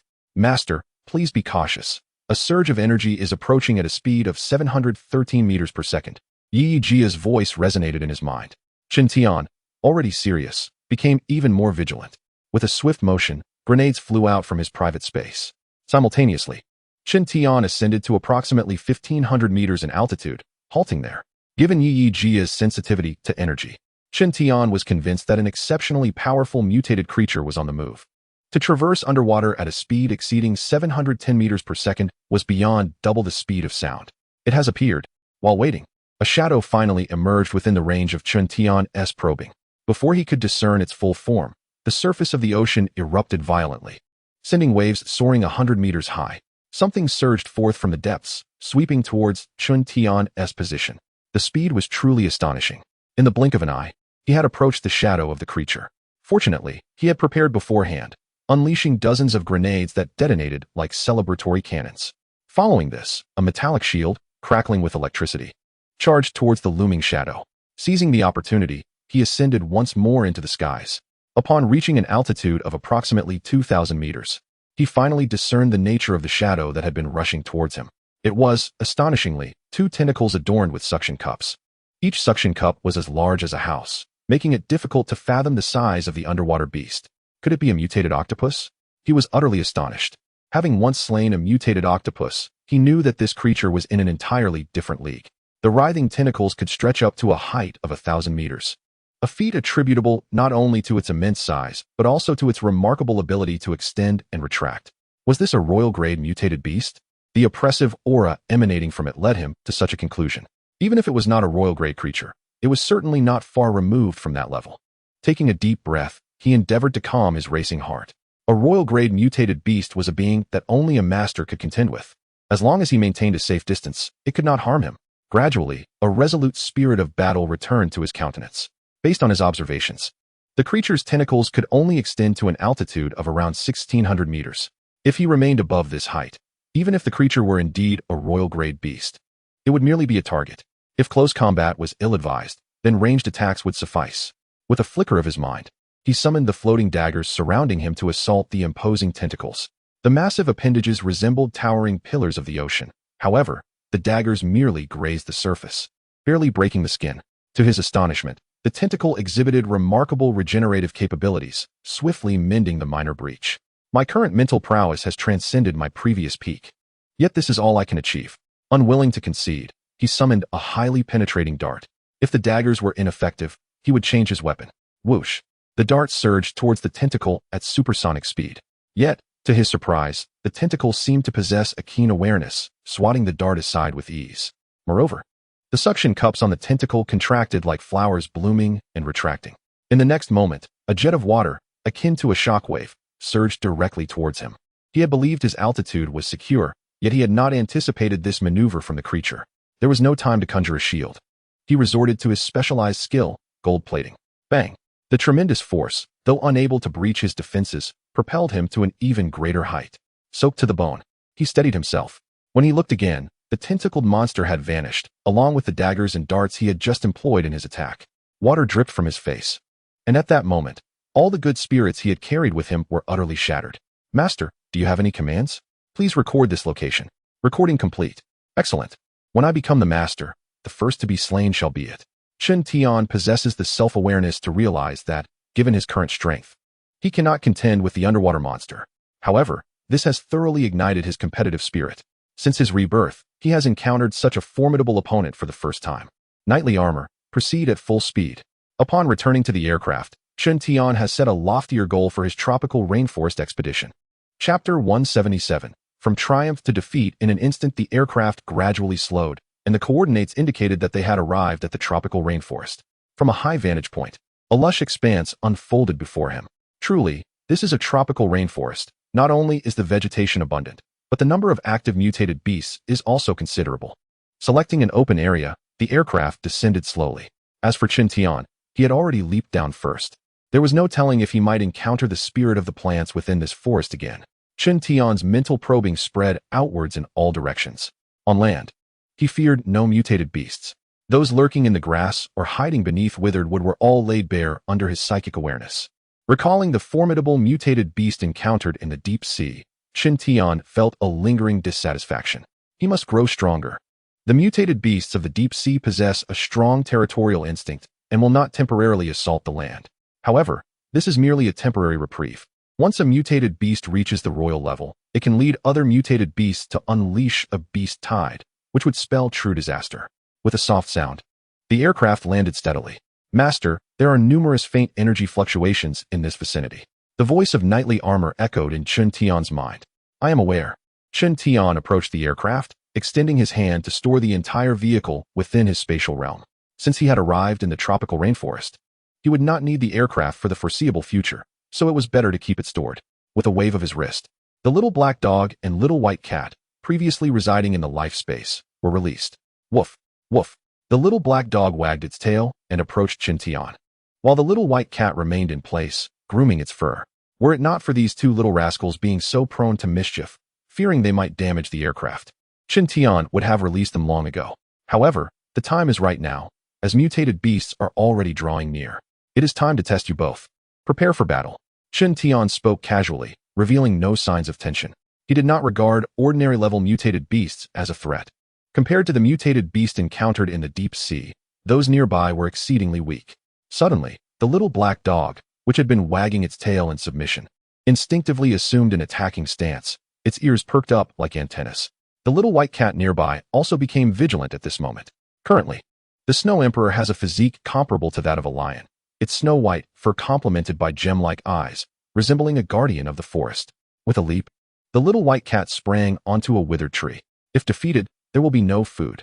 Chen Tian ignited a spark within these two little creatures.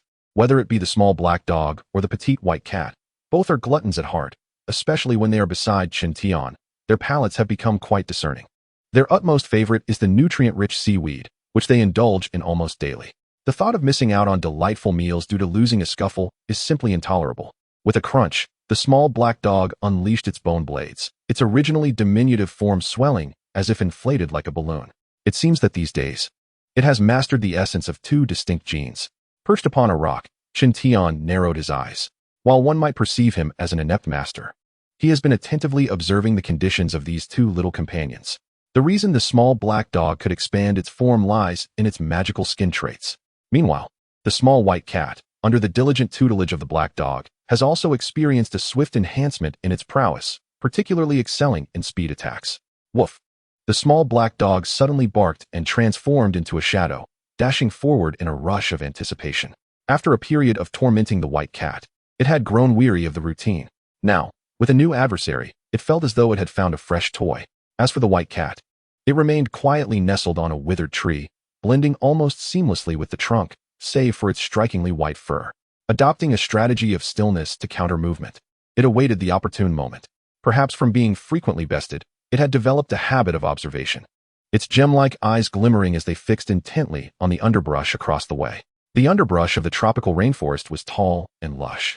Suddenly, it parted like waves, revealing a massive serpent that slithered forth with astonishing speed, nearly gliding across the ground. This was a mutated snake, its head flattened and broad, resembling a toppled security door. To Chen Tian's astonishment, the creature lunged directly at him. The sunlight glinted off its scales, revealing a chilling sheen. This was a venomous mutated snake, as evidenced by the exposed fangs dripping with poison. Meow! The white cat broke its silence, emitting a sharp cry as if to declare, "What treachery is this? I am here." In the midst of the complex terrain, the Snow Emperor employed its agility to navigate and accelerate. In the blink of an eye, the white cat maneuvered behind the mutated snake, extending its sharp claws to strike down upon its scaled body. Thud! The blow drew blood, revealing that despite the snake's formidable appearance, its defenses were rather feeble, as the Snow Emperor clawed away a chunk of flesh. In pain, the mutated snake swiftly redirected its head towards the Snow Emperor, launching an aggressive strike. Its gaping maw revealed four sharp, venomous fangs, gleaming like daggers. With a few agile leaps, the white cat bounded several meters away. The mutated snake became increasingly agitated, rearing its body and emitting a series of hissing sounds. The petite white cat strode gracefully, provocatively pacing back and forth before its opponent, as if to taunt. Come closer. Who could withstand such audacity? The mutated serpent, with its gaping maw, lunged once more. This was the moment the Snow Emperor had been anticipating. As it deftly evaded the serpent's attack, the Snow Emperor leapt onto the creature's head. In an instant, its claws struck out, raking across the serpent's crown. Within mere breaths, a sanguine crater emerged upon the serpent's skull. With a resounding crash, the colossal mutated serpent collapsed limply to the ground. Having achieved victory in its inaugural battle, the Snow Emperor strutted toward Chen Tian, its chest puffed with pride, clearly seeking praise. Chen Tian, bemused by the cat's eager demeanor, felt an overwhelming urge to reward it with a playful slap.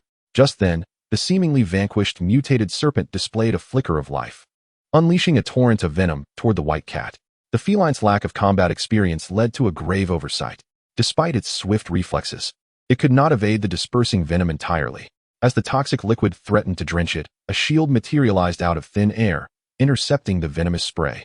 Almost immediately, the cat felt a light thud against its head, an affectionate strike from Chen Tian. Chapter 178. Master, you lack martial virtue. The white cat had honed its resilience. The moderate blow it received felt more like a reward than a reprimand. Observing the cat's grateful demeanor, Chen Tian found himself exasperated yet amused. It was clear that the Snow Emperor required specialized training. With a resolution forming in his mind, Chen Tian acknowledged that, within this verdant tropical rainforest, adversaries were abundant. The white cat, blissfully unaware of the challenges that lay ahead, dismissed the serpent's dying spit as inconsequential. Meanwhile, the skirmish involving the little black dog had concluded. It emerged from the underbrush, dragging a mutated black panther behind it. Upon seeing the returning pup, the white cat pranced over, boasting, "I just took down one too, and my master rewarded me." The black dog released its grip, glancing at the lifeless serpent, then comparing it to the panther it had slain. "You only killed one. I have vanquished four, with three more over there. My kills are larger. I have outdone you." The two little creatures engaged in a spirited debate, soon tumbling into a playful scuffle. "Gather the mutated beasts. We must prepare to set off again." Chen Tian's voice rang out, abruptly halting their antics. Although they had reached the tropical rainforest, the area was momentarily free of storms.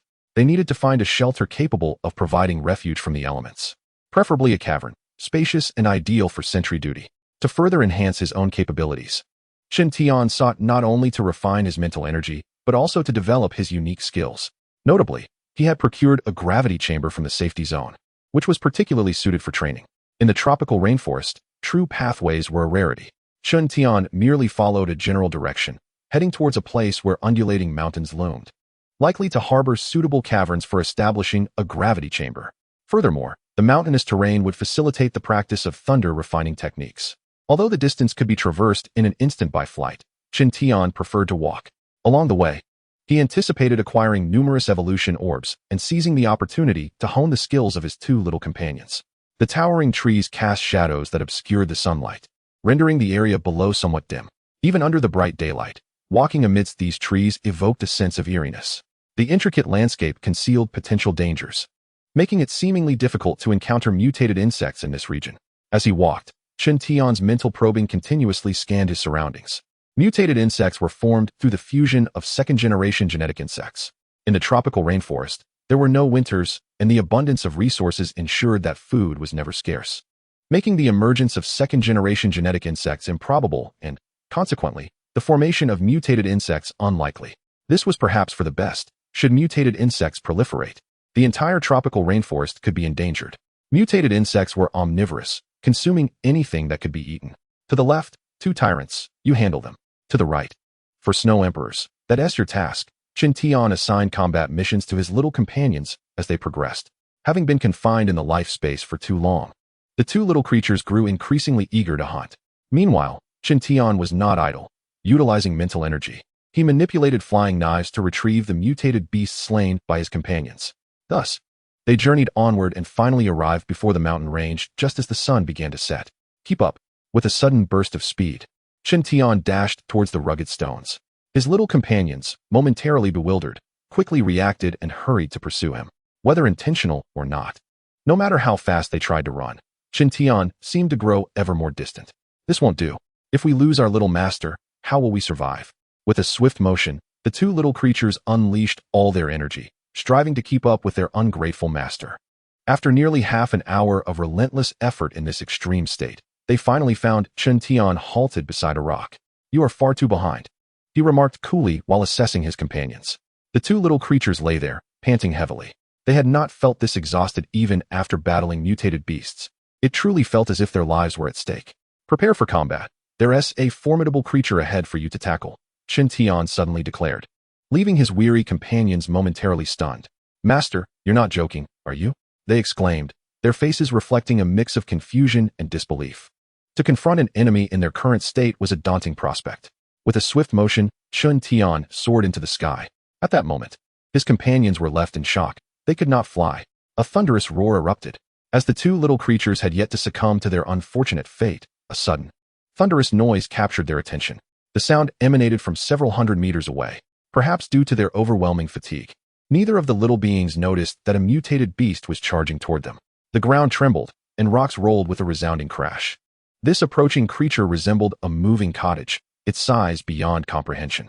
Even the petite white cat appeared as insignificant as an ant in its presence. The colossal mutated beast, while displaying considerable physical alterations, still bore a semblance to a mutated rhinoceros. Its skin blended seamlessly with the surrounding rocks, and the formidable horn atop its head seemed indestructible, clearing any boulders that dared obstruct its path. Faced with such a dire predicament, the two little creatures had no choice but to engage in battle. With a swift dash to the left and right, the little black dog and the little white cat adeptly utilized the terrain for cover while capitalizing on their agility. In this life-or-death scenario, they were utterly focused, putting forth their utmost effort.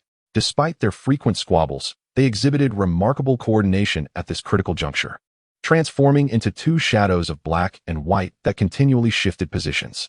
As they launched their attacks, the mutated rhinoceros sustained only superficial wounds, perhaps incensed by the onslaught. Its eyes suddenly turned crimson, and its strength surged. As the ground quaked and debris flew, the two little creatures had reached their limits. Just as the mutated rhinoceros prepared to charge once more, Qin Tian abruptly positioned himself in front of them. A force of nature. He extended his hand and grasped the rhinoceros's horn. In an instant, its momentum was halted. With a surge of power, Qin Tian astonishingly lifted the enormous creature. With a mere thought, the mutated rhinoceros was swiftly drawn into the realm of his life space. So seamless was the process that even Qin Tian was momentarily taken aback. Had the beast been stunned into submission, utterly unaware of its own resistance? Chapter 179. A precious treasure. With the crisis averted, Qin Tian remained rooted in place. Previously, when he wished to draw a mutated beast into his life space, it required considerable effort, either subduing or incapacitating the creature. Yet, what was the nature of this mutated rhinoceros? Its lack of resistance was perplexing, presenting an anomaly. The little black dog and the little white cat, oblivious to Qin Tian's contemplations, approached him. The recent skirmish had nearly cost them dearly. Had they gleaned any wisdom from the experience? Was it possible that the significant enhancement of his mental energy played a role in this peculiar occurrence? This thought flickered through Qin Tian's mind, prompting him to consider the necessity of conducting a thorough assessment in due time. As the sun dipped below the horizon, leaving only a sliver of crimson in the sky, it was prudent to secure a suitable dwelling first. To avoid becoming prey, one must first refrain from being a hunter. Qin Tian lowered his gaze upon the two carefree little creatures. Having just emerged from a fierce battle, they were once again entangled in a playful scuffle. With a swift leap, he effortlessly vaulted onto a rock several meters away. Through the probing of his mental perception, the topography of the area vividly unfolded in his mind. There appeared to be no suitable locations nearby. He would need to search further ahead. Selecting a direction, Qin Tian surged forward, with the little black dog and the little white cat swiftly trailing behind. After more than half an hour of running, they finally stumbled upon a commendable cavern. With a swift motion, Qin Tian reached the entrance. Although the interior was shrouded in darkness, his night vision, coupled with his mental perception, had already elucidated the conditions within the cave. "We shall stay here for the night," he declared as he stepped into the cavern. No sooner had he entered than he heard a rustling sound. With a flick of his wrist, several beams of cold light surged forth.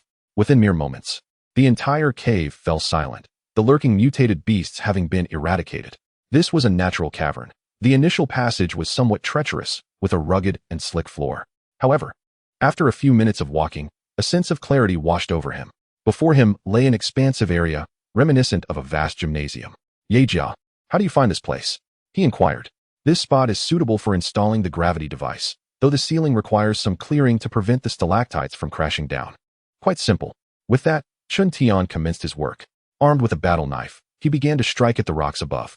The fallen debris was promptly absorbed into his spatial pocket, sparing him the trouble of further cleanup.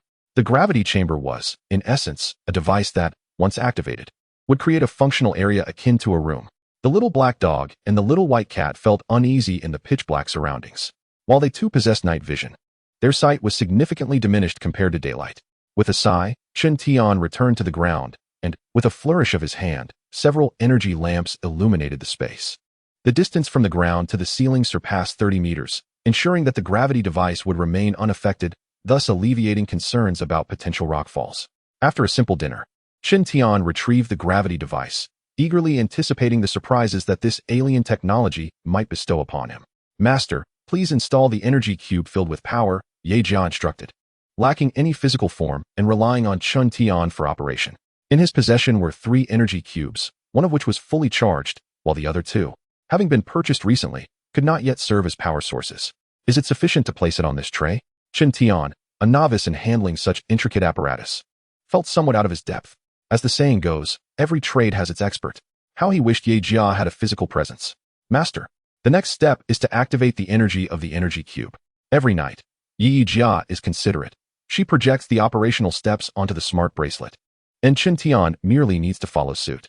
After approximately a quarter of an hour of diligent effort, he finally accomplished the task. At this moment, Chun Tian realized that the exertion had left him more fatigued than a battle would.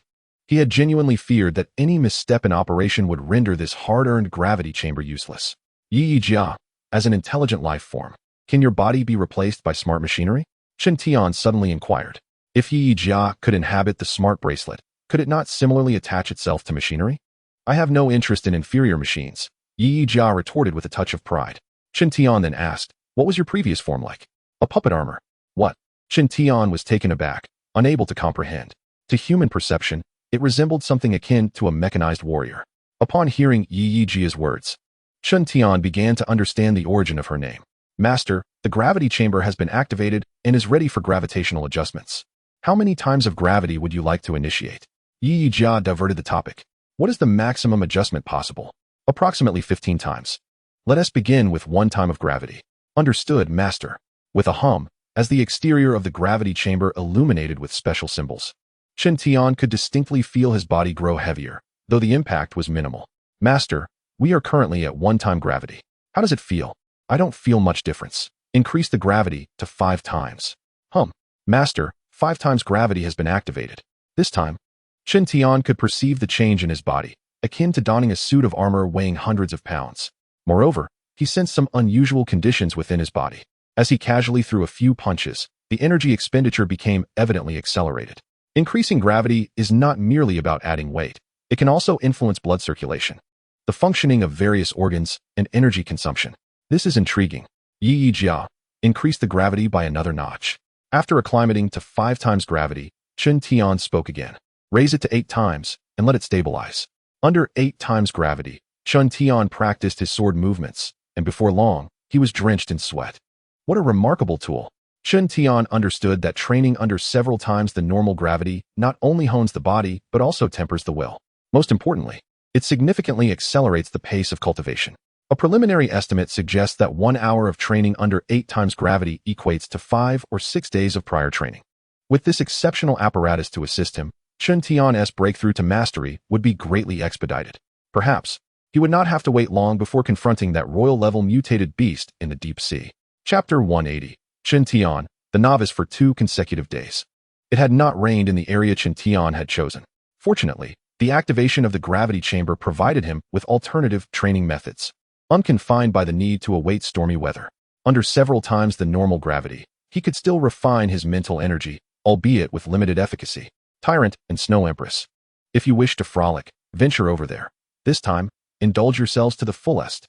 Chun Tian chuckled ominously, sending shivers down the spines of the two little creatures, instantly transforming them into obedient darlings.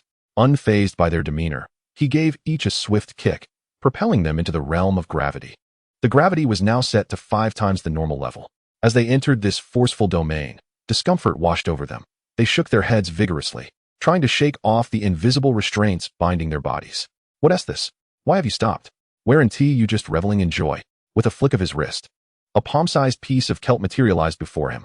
The instant it appeared, it captivated the attention of the two little ones. Whoever seizes it first wins.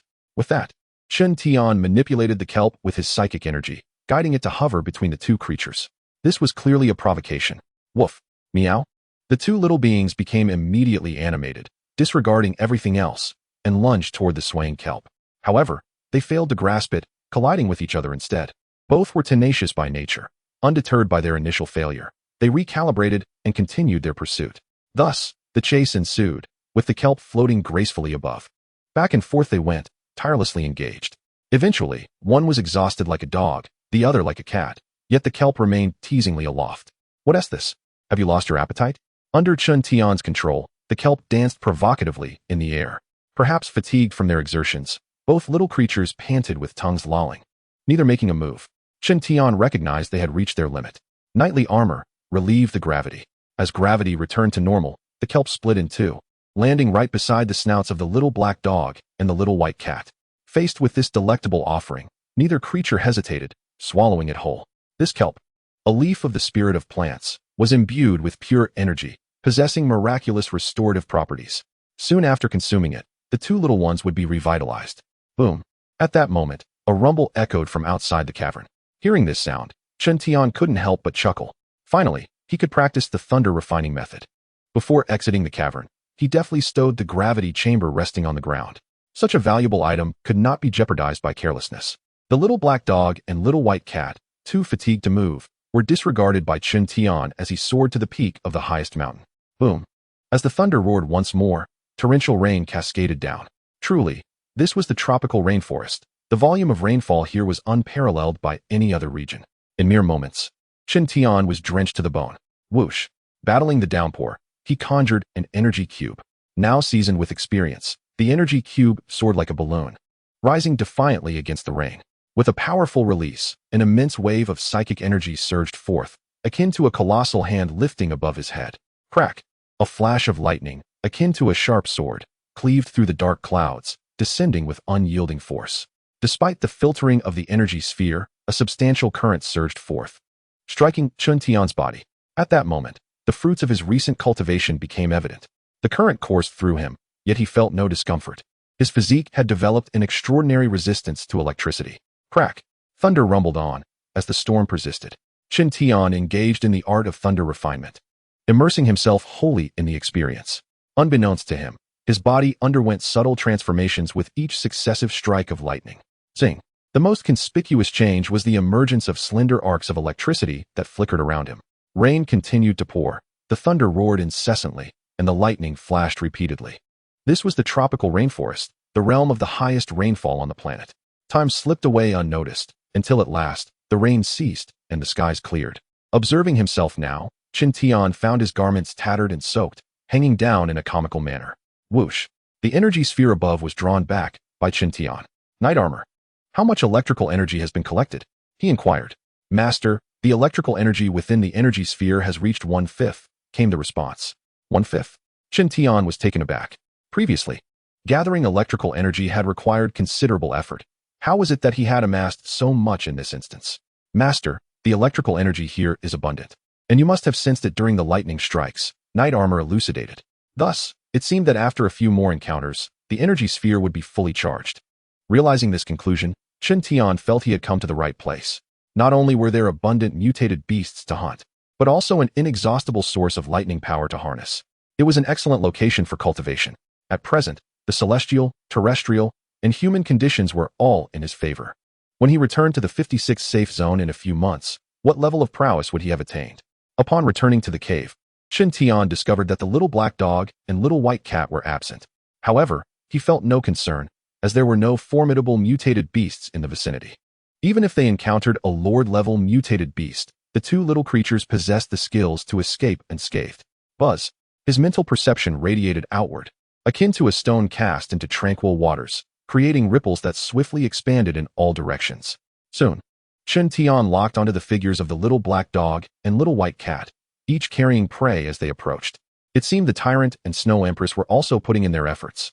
Murmuring to himself, Chen Tian began to assess the changes in his mental energy. Indeed, his mental energy had experienced remarkable growth.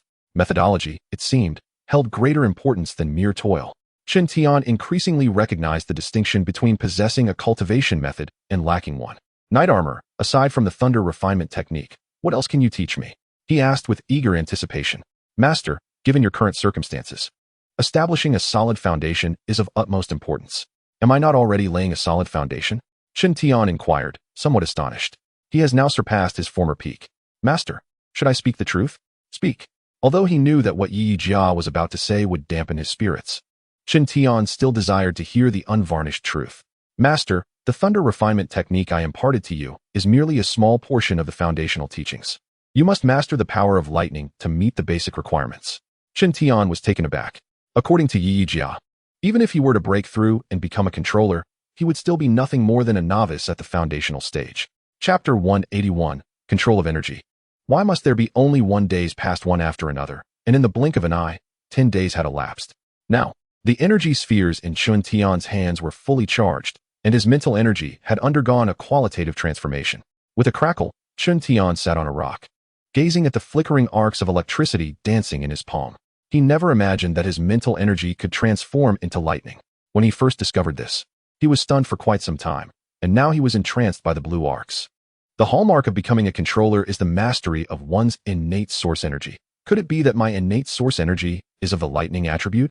Given the significance of controllers, Chen Tian was particularly concerned. His greatest dream was to become a controller. Now, as that dream drew nearer to realization, he found himself lacking the initial fervor he once possessed. Perhaps this was related to the words spoken by Yi Jia.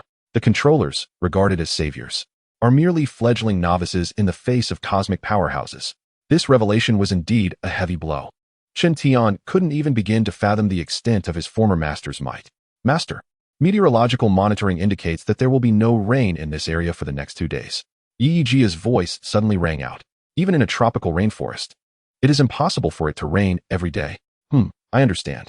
Chen Tian replied, somewhat absent-mindedly. Master, what are you thinking? Perhaps I can assist you. Yi Jia, is my innate source energy indeed of the lightning attribute? Chen Tian voiced his inner doubts. Master, what is innate source energy? Yi Jia asked, somewhat perplexed. You don't know? In the data I have recorded, there is only an introduction to source energy, but I am unaware of what innate source energy is.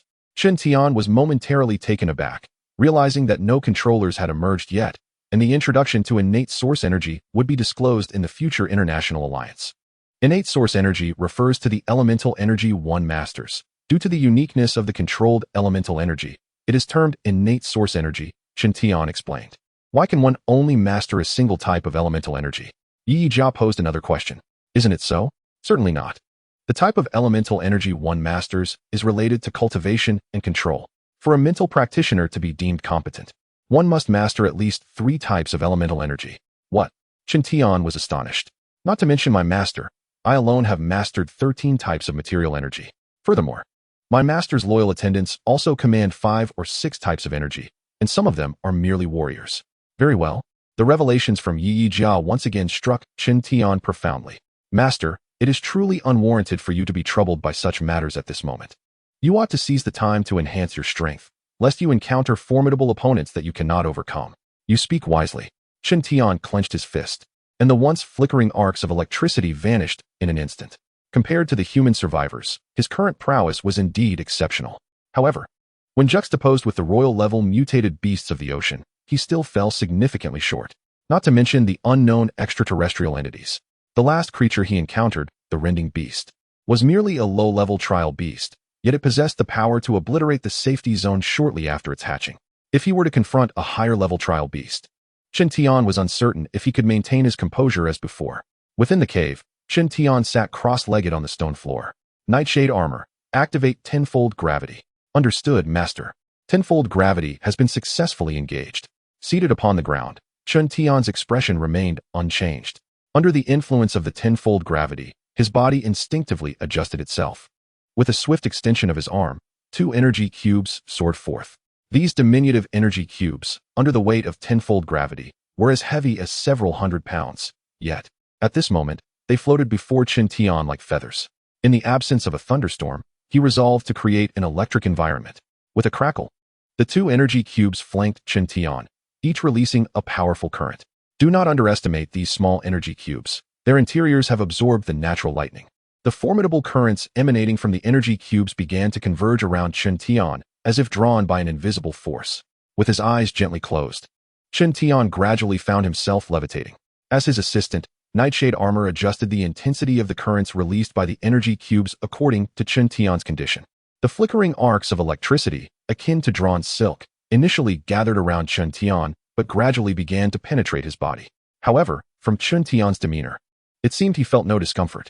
This training session persisted for several hours, ultimately ceasing due to the excessive consumption of his mental energy. Master, how do you feel? Nightshade armor's concerned voice resonated in his mind.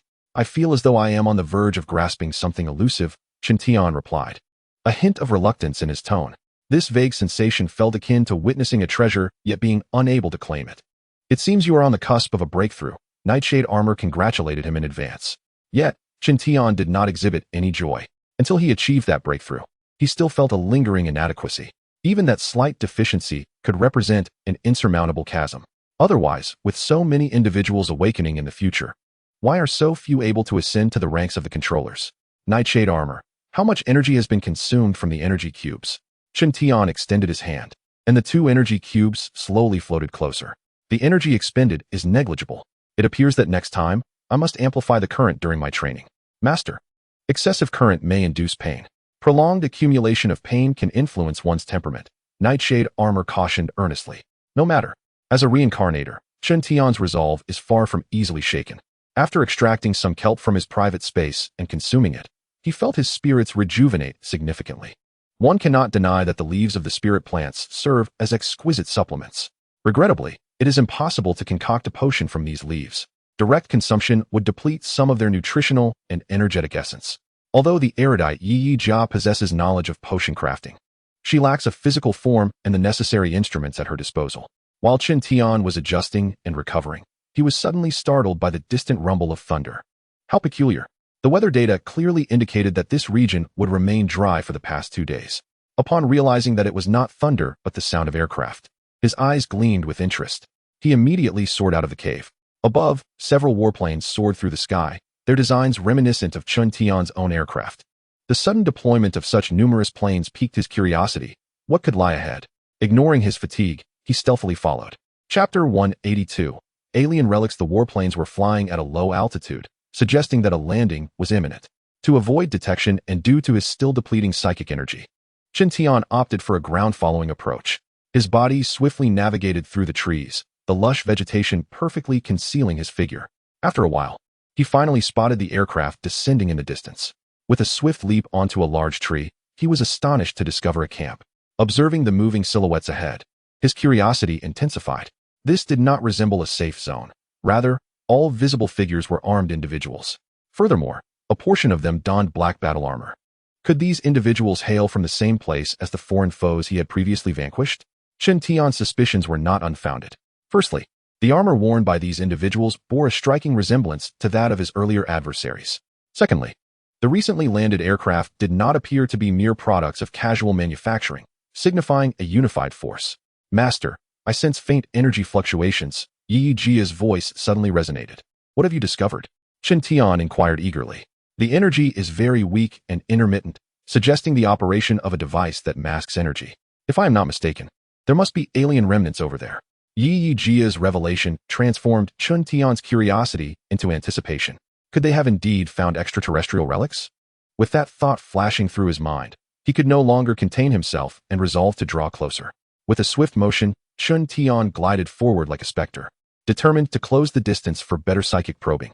He needed to ascertain whether alien relics truly existed in that vicinity.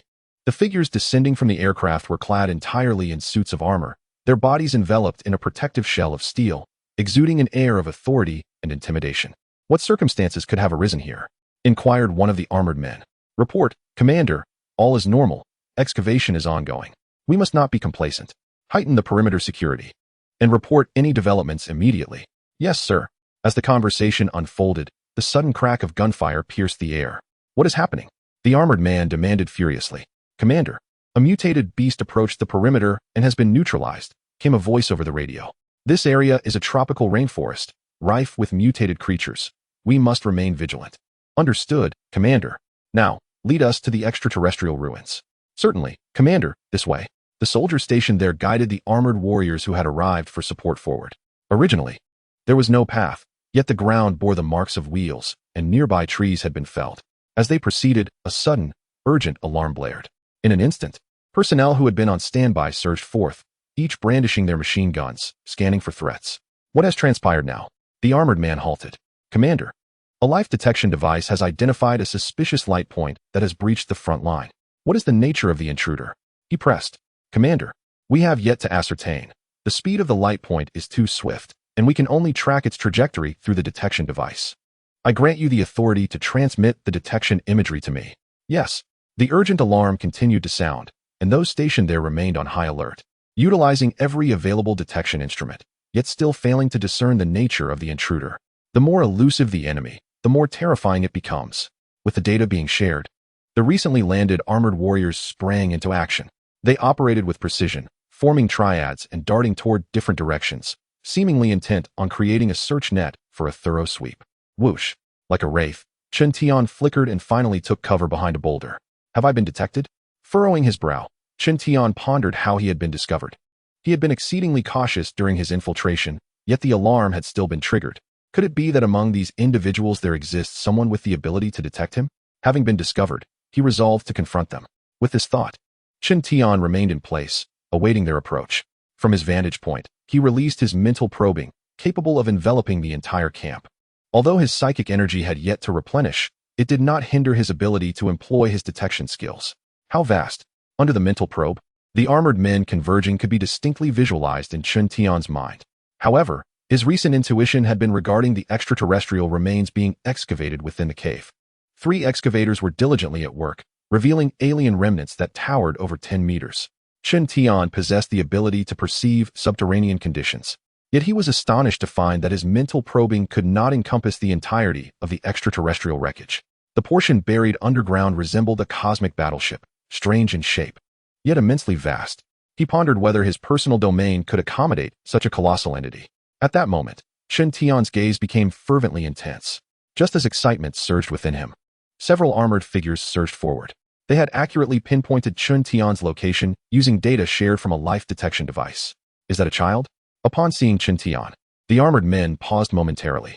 Raise your hands and press your head against the stone. One of the armored individuals, wielding a specialized handgun, issued a stern warning.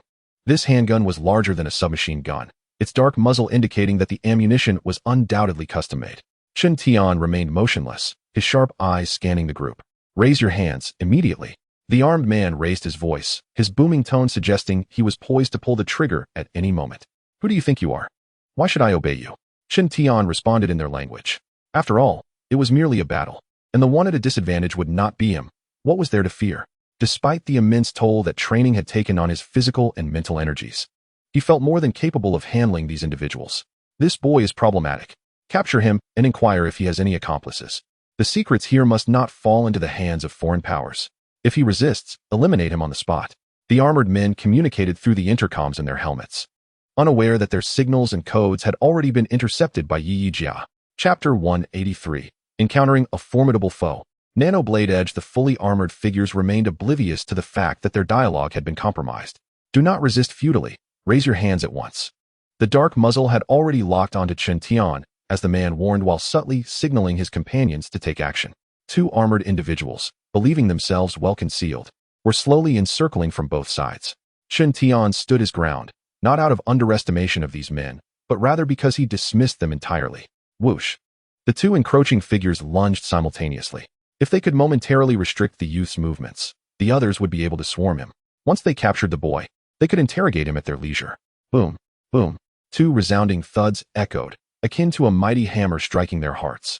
The two who had just charged forward were sent flying. With a single punch, Chen Tian had dispatched both. The quality of their armor was significantly enhanced compared to those he had previously encountered. The sensation in his hands indicated that his seemingly effortless strike had not inflicted substantial damage. Bang! At that moment, a gunshot rang out. From the dark muzzle of the gun emerged a bullet of immense destructive power, capable of effortlessly shattering the skulls of most mutated beasts. This shot was precisely aimed at the head of Chen Tian. The habitual conduct of these individuals dictated that if the target resisted, they would be executed without hesitation. After the gun was fired, the other armored men remained motionless, either to maintain vigilance or because they believed that the recent shot was sufficient to conclude the battle. Alas, reality struck them like a stinging slap to the face. The youth they had surrounded stood unharmed in place. What was happening? The shooter wore a bewildered expression, mirrored by the others who were momentarily stunned. Bang, bang, bang. The shooter fired 3 more shots in rapid succession. Were it not for the limited ammunition, he would have emptied the entire magazine. Yet, after 3 shots, the youth still remained unscathed. Was this an illusion? All the bullets fired seemed to have vanished into thin air, leaving no trace behind. You have no chance left. As Chen Tian spoke, he slowly raised his hand, fingers forming the shape of a handgun, directly targeting the man who had just fired. Ding! A flash of fire erupted. Sparks flew from the helmet of the armored man as he was struck by the bullet. The tremendous force sent him uncontrollably toppling backward. In a twist of fate, Chen Tian returned the very bullets that had been shot at him. Indeed, the bullets fired by his adversaries had been absorbed into the eternal space he commanded. From the moment they attacked, they had become mere fish on a chopping block, destined for slaughter. Whoosh! Chen Tian's figure abruptly vanished from sight, reappearing as he pressed down on one of the armored man's helmets. Crackle! Blue arcs of electricity surged from his palm. Warning! Warning! An alarm blared within the helmet as the electrical current breached the intricate machinery inside. Boom! Suddenly, a deafening explosion erupted, causing the armored man to burst apart.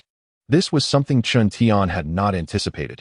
Yet, upon reflection, it was understandable. The energy within the armor had spiraled out of control due to the electrical intrusion. Clang! The surrounding armored men swiftly drew their respective blades. What followed was an inevitable and brutal melee. Snap! In the fleeting moment of their clash, Chen Tian twisted one man's arm with a decisive motion. Despite the full armor encasing him, the joints remained remarkably vulnerable. In the face of absolute might, no defense could prove effective. As he broke the man's arm, Chen Tian seized the short blade from his grasp. This weapon differed from the battle knife he had previously acquired, yet its sturdiness was commendable. Buzz! With a casual flourish, a crimson glow enveloped the short blade, cascading outward like waves in all directions. Even after unleashing its shockwave, the blade remained steadfast. Hiss! A flash of crimson light swiftly extinguished the life of the man before him. In a heartbeat, Chen Tian's figure vanished once more. None among the onlookers could capture his fleeting silhouette. They could only faintly perceive the incessant flicker of red light, followed by the successive collapse of their comrades. It was too swift, too formidable. The prospect of engagement was utterly non-existent. The moment they glimpsed the youth, death had already arrived. Their once proud armor now felt like an encumbrance, failing to provide any semblance of defense while severely hampering their reaction time. Even if they were to exert themselves to the utmost, they could not stave off the grim Reaper's harvest. In that instant, the boy appeared to them as nothing less than a harbinger of death. With a swift motion, a short blade was drawn, releasing a spurt of crimson as Chen Tian dispatched the last armored man. Master, I have gathered the necessary intelligence. They were aware of your location due to a life detection device, whispered Yi Jia suddenly. A life detection device. Chen Tian's eyes gleamed with interest. As he understood, such devices were remarkably useful, primarily employed to ascertain the whereabouts and vitality of powerful mutated beasts. Master, the device is situated 5,000 meters to the southwest. Yi Jia, attuned to Chen Tian's thoughts, promptly divulged the location without waiting for inquiry. A swift dash would suffice to seize it. And those aircraft as well, Chen Tian remarked with a grin. Though he already possessed an aircraft, who would ever refuse an addition? Master, I have altered the detection signal of the life detection device. It can no longer sense your presence. Then I shall proactively seek them out. Given the adversarial relationship, Chen Tian felt compelled to eliminate every threat. With his capabilities, slaughtering all present was hardly a daunting task. The strongest among them had been the armored squad he had just vanquished, and now a significant portion of such members remained, primarily gathered near the aircraft. Just as Chen Tian prepared to set his plan into motion, a barrage of gunfire erupted. What is happening? Has another mutated beast intruded? Though perplexed, Chen Tian paid little heed to the commotion. Suddenly, something hurtled towards him. Upon closer inspection, he was taken aback. It was a man clad in armor. Yet he bore only the remnants of his upper body. With a thunderous crash, the dismembered figure shattered a massive boulder, blood splattering across the ground. Chen Tian's expression grew peculiar. This individual was not one he had slain. What could have done this? As he pondered, a gust of wind surged towards him from behind. Chen Tian executed a spinning kick, only to have his strike intercepted by the opponent. At last, he beheld the assailant's visage. Clad in pristine white armor, the figure was imposing yet devoid of any cumbersome aura. Master, flee. This is a nanoblade. Yi Jia's voice rang urgently within Chen Tian's mind. Chapter 184. This risk must be taken. As the reminder from the knight armor echoed, the warrior clad in white armor unleashed a swift punch towards Chen Tian's face. The speed was astonishing. Before the fist made contact, the force of its wind struck him. Instinctively, Chen Tian recoiled, yet he was utterly unprepared for the sharp, elongated spike that erupted from the opponent's fist. With a soft hiss, a crimson mark was etched across Chen Tian's cheek. Seizing the moment, he distanced himself, brandishing a short blade before his chest. That had been a close call. Chen Tian extended his hand, and several throwing knives materialized out of thin air, accompanied by a shield. The brief skirmish had already led him to ascertain that his adversary's prowess was undoubtedly on par with his own. In that moment, he dared not divert his focus to inquire about the nanoblade, fully aware that the outcome hinged on an instant. Bang! The white-armored warrior summoned immense strength, creating a crater beneath him as he lunged toward Chen Tian in the blink of an eye. Clang! With a sharp metallic clash, the short blade in Chen Tian's grasp clashed against the opponent's arm. At that moment, Chen Tian was increasingly astounded. He realized that the adversary's arm could sprout razor-sharp blades. Not only the arm, but also its legs glimmered with a deadly sheen. Master, the essence of the nanoblade lies in its exterior, which is enveloped in a flowing metal that can morph its shape under the control of an internal core. Its surface is comprised entirely of weaponry. The voice of the knight armor resonated in Chen Tian's mind. Swish, swish, swish. The white-armored warrior charged again, employing both hands and feet. A flurry of blades dancing in the air. Chen Tian was no novice either. The blades manipulated by his mental energy flickered with arcs of electricity, launching at the opponent from various angles with terrifying speed. Simultaneously, Chen Tian maximized the vibrational frequency of his short blade, hacking towards the incoming assault. Clang, clang, clang. Alarmingly, the nanoblade was able to intercept every single one of the numerous flying knives. Crack! Spotting an opportunity, Chen Tian transformed into a streak of crimson light, surging toward the nanoblade with all his might, delivering a decisive strike. To his astonishment, the nanoblade effortlessly grasped his full-force swing with its palm. Swish! The short blade could not be withdrawn, and the opponent's onslaught came swiftly and ferociously. Chen Tian had no choice but to retreat. Bang! The alloy shield interposed in front of him as he stumbled back. His expression darkened ominously. It is devouring my weapons and shield. Chen Tian furrowed his brow. Under his gaze, the short blade he had recently acquired, along with the alloy shield, seemed to dissolve, gradually merging into the opponent's body. Such a phenomenon was unprecedented in his 2 lifetimes. Master, that is nanoliquid metal, which strengthens itself by absorbing other metals. This situation is quite troublesome. Master, your energy expenditure is substantial, rendering you at a disadvantage against the nanoblade. Previously, Chen Tian had exhausted both his physical and mental capacities due to his training. It had been a long time since he encountered an adversary capable of pushing him to his limits. The expression on Chen Tian's face underwent a subtle transformation. Whoosh! The nanoknife surged forward once more, its brief pause giving way to an unrelenting assault. It resembled a heartless assassin, singularly focused on eliminating its target.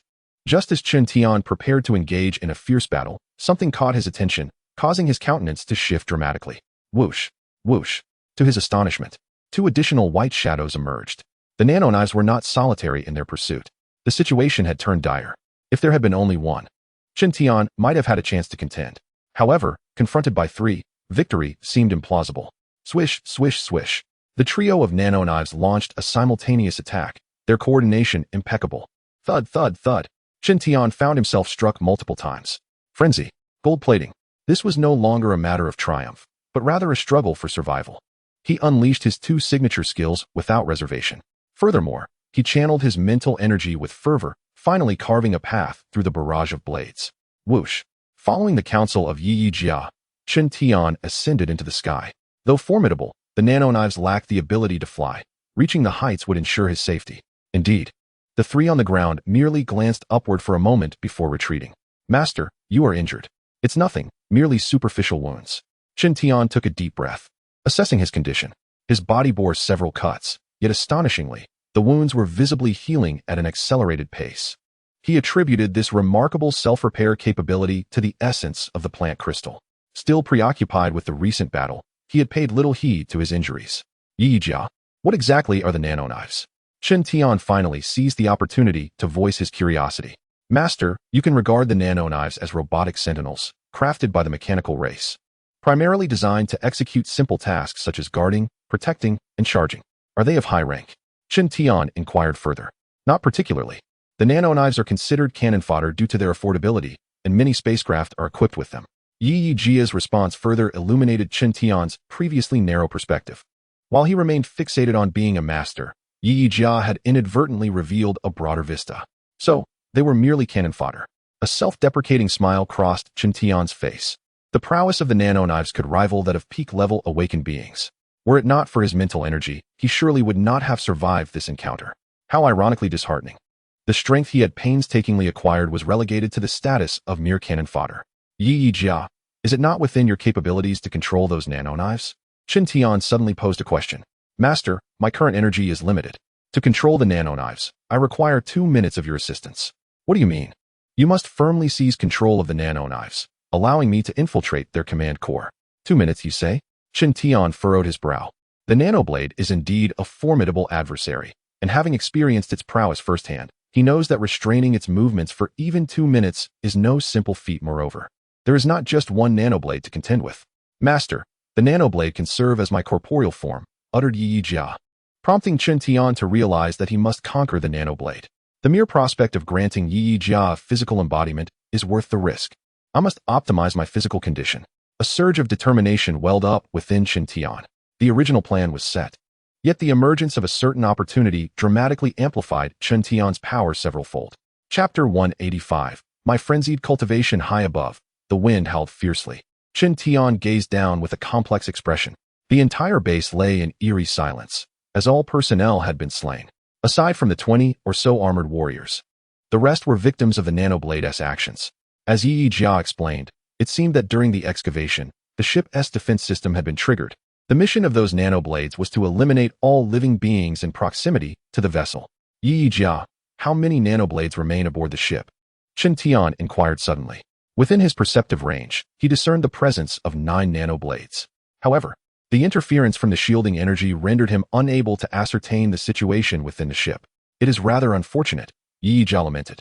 Let us depart. With a swift motion, Chen Tian soared towards the cave. This encounter had made him acutely aware of his own inadequacy. He couldn't even defeat the cannon fodder-level nanoblades, let alone venture into the deep sea in search of extraterrestrial relics.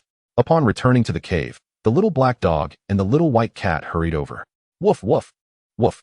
The little black dog, sensing Chen Tian's injury, immediately barked in concern, as if ready to avenge him. The usually carefree little white cat now appeared fiercely indignant, its fur bristling, radiating an aura of aggression, seemingly eager to confront an enemy. Observing the spirited antics of his 2 companions, Chen Tian, who had been feeling rather disheartened, couldn't help but smile. Your strength is still lacking. The time for reckless endeavors has yet to arrive for you. The little black dog and the little white cat, somewhat unconvinced, displayed their teeth and raised their paws defiantly. With a mere thought, Chen Tian levitated the 2 spirited creatures into the air. Against the mutated beasts, they would serve as valuable allies, yet when facing the nanoblades, a single encounter would likely spell their doom. This injury, however, brought with it a silver lining, preventing Chen Tian from losing himself in the quest for greater power. It was akin to having a sword suspended above his head, a constant reminder that there are always those stronger than oneself. Perhaps due to the altered atmosphere, during Chen Tian's recuperation, the 2 little ones unusually refrained from their usual antics, each choosing a spot to vigilantly observe the cave entrance. They would not merely be mascots. They aspired to be guardians.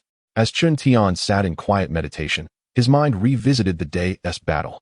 Even with his condition optimized, he could only contend with a single nanoblade. Should 2 nanoblades strike simultaneously, his only recourse would be to flee.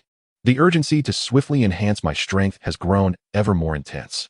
The alien relic lies tantalizingly close, yet I find myself unable to approach it, which is not the outcome I desire. My only recourse now is the method of thunder refinement. My gaze turns resolute. Upon reflection, it is this method that holds the greatest promise for rapid empowerment. Unlike the other techniques at my disposal, thunder refinement is a comprehensive cultivation system. If I seek to elevate my capabilities in a short span, this is undoubtedly the key. My body possesses self-healing abilities. As long as the injuries are not life-threatening, I can recover. This realization ignites a flicker of hope within me. If I pursue thunder refinement without concern for the potential harm, the enhancements I could achieve would be beyond imagination. With my self-healing skills and the presence of the plant spirit's leaves in my space, I possess ample resources to utilize. If limits are merely barriers to my strength, then I shall strive to surpass them. With a deep breath, I activate the gravity chamber. Nightmare armor, initiate 12-fold gravity. I declare suddenly, my mind already set on action. Master, won't you take a moment to rest? Nightmare armor inquires. Having encountered such formidable opponents, I possess no inclination to rest, I reply. Master, 12-fold gravity will impose considerable strain on your body. I am aware. Engage the gravity now. The countdown begins. 10, 9, 8. Unlike previous instances where gravity was activated immediately, Nightmare armor thoughtfully implements a countdown, perhaps to allow me a moment to prepare for the impending force. As the gravity envelopes me, I feel the ground beneath me subtly yield. Frenzy. In an instant, I am engulfed in a frenzied state, my body shrouded in crimson energy, resembling a demon arisen from the depths of hell. As I rise, I raise my hand, sending a piece of kelp soaring into the air. The moment it enters my mouth, a refreshing energy courses through my being. Once more, I lift my hand, releasing 2 energy blocks. Nightmare armor, activate 5-fold electric energy. Master, you risk injury. It warns. No matter. I respond with determination, fully embracing the possibility of harm. A crackling sound fills the air as powerful currents dance upon the energy blocks. To prevent damage to the gravity apparatus, I carefully hover in midair, controlling both myself and the energy blocks. Under the guidance of my mental energy, the formidable currents pierce through me like a barrage of blades. Time passes relentlessly. Even a being as resilient as I begins to falter. I sense my consciousness dimming, a perilous sign. Should I lose control over the chaotic frenzy, I could succumb to irrationality, rendering me capable of anything. Seizing a fleeting moment amidst the arcs of electricity, I hastily consume another handful of kelp. Instantly, a chilling sensation sweeps through my body, restoring clarity to my mind. It must be said that the leaves of the spirit of plants are truly remarkable. Whenever Chen Tian finds himself on the brink of collapse, he can rely on consuming these leaves to persevere. The kelp he ingests not only keeps his mind sharp, but also accelerates the healing of his wounds. Limits are surmounted unconsciously, time and again. Nightly armor, increase the current. His body is undergoing a silent transformation. The existing current no longer suffices to meet Chen Tian's needs, prompting nightly armor to control the energy field and release a stronger current. Hungry? Consume kelp. Tired? Still eat kelp. Sleepy? Once more kelp. Unbeknownst to him, Chen Tian has immersed himself in a state of thunderous refinement, losing track of time. Nightly armor, elevate the gravity to 15 times. Nightly armor, further amplify the current. Buzz. With a resonant hum, not only does the 15-fold gravity vanish, but even the flickering arcs of electricity dissipate.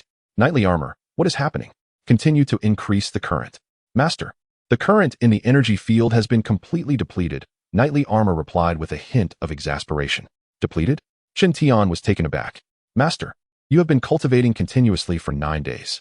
Nightly armor informed him. 9 days. Chen Tian felt incredulous. He had only perceived a few hours passing, unaware that so much time had elapsed. Very well. Since further cultivation is no longer possible, let us assess how much his strength has improved. Chapter 186. Becoming a semi-master initially, Chen Tian merely intended to gauge his strength's enhancement. However, to his astonishment, he discovered that he had ascended to the realm of a semi-master. Even with his considerable composure, he was taken aback by this transformation. Achieving mastery has always been his dream, and now, he has brushed against that realm. With a swift motion, he extended his arm, and a bolt of lightning erupted from his palm. With a resounding crash, a rock 10 meters away shattered into fragments. He has mastered the power of lightning. The sudden joy rendered Chen Tian speechless for quite some time. Although a semi-master does not truly possess complete mastery over source energy, he has certainly glimpsed the path. Crack! Chen Tian unleashed another punch, generating a powerful current that cleaved a wide fissure in the hard stone wall. A semi-master. Chen Tian stood proudly. Strength is the primary source of confidence. Simply becoming a semi-master is enough to elate him, not to mention the evolution stemming from other aspects. My current range of perception extends to a radius of 6,000 meters. While utilizing this perception, Chun Tian detected two small creatures battling against mutated beasts outside. Perhaps spurred by Chun Tian's injuries, these little beings have been seeking out mutated beasts to fight in recent days, enhancing their strength in their own way. The distance from this location to the extraterrestrial relic remains significant, and the formidable nano blades only manifest around the spaceship, allowing the two creatures to roam freely in the vicinity. Whoosh! With a fleeting motion, Chun Tian had already departed from the cave. When he reappeared, he found himself at the riverbank, where two little creatures were gnawing on their respective prey. Upon noticing Chun Tian's sudden arrival, the two small beings abandoned their food and joyfully ran towards him. It seems you have both made some progress, Chun Tian remarked with a smile gracing his lips. The moment they heard his praise, the two little creatures became utterly enamored. The little black dog exclaimed, "Master, I have become quite formidable." The little white cat chimed in, "Master, I am impressive too." Their thoughts conveyed to Chun Tian elicited a chuckle from him. "Very well, let me test your abilities." In less than a minute, the once confident duo found their heads buried in a muddy pit, their hind legs twitching. Chun Tian remained his usual self, indifferent yet amused. This time, however, it was due to the sudden surge of power he had failed to control. Poor little creatures. He wondered if they would be left with a psychological scar from this experience. "Come here, I have your beloved kelp," he tempted, producing the food. During his 9 days of cultivation, the two little beings had no access to kelp, and they were now ravenous. Upon hearing this, they instantly revived with vigor. "One bowl each," Chun Tian stated, observing the mud-covered little black dog and little white cat. He promptly presented 2 large bowls of kelp. Recently, the kelp had been consumed in great quantities, and it seemed time to gather more. Delving into his spatial awareness, Chun Tian realized that the kelp he had collected during his battles in the ocean was nearly depleted. His thoughts then turned to the segmented life space, where the spirit of plants thrived, and at that moment, the kelp there was flourishing abundantly. Swiftly, Chun Tian arrived at a low-lying area, which, due to the recent rains, was brimming with water. With a mere thought, he released the plant spirit that had been residing in his space. With a resounding splash, a deluge of water erupted. The plant spirit, having just entered the water, clearly needed time to acclimate, its leaves flailing about. Salt water and fresh water, after all, are inherently different. However, the plant spirit's robust vitality soon enabled it to adapt to its new environment. Its core crystals sank beneath the surface, preparing to take root and flourish. Yet, upon sensing Chun Tian's presence, all its leaves bristled as if electrified, and they surged towards him in a whirlwind. As the saying goes, enemies meet, and the tension is palpable. This particular plant spirit evidently recognized Chun Tian. In a flurry, dozens of leaves darted toward him like shooting stars. Chun Tian, however, was undeterred by such an attack. He had faced far worse in the ocean, and now he moved with unparalleled ease. With just a few agile shifts, he deftly evaded all the piercing assaults of the leaves. It was time to harvest some fresh greens. Observing the tender, vibrant kelp leaves, Chun Tian felt a sense of accomplishment. This was his cultivation, and from now on, he could reap them at will. With a swift motion, unnoticed by the plant spirit, Chun Tian had already sliced through dozens of substantial leaves.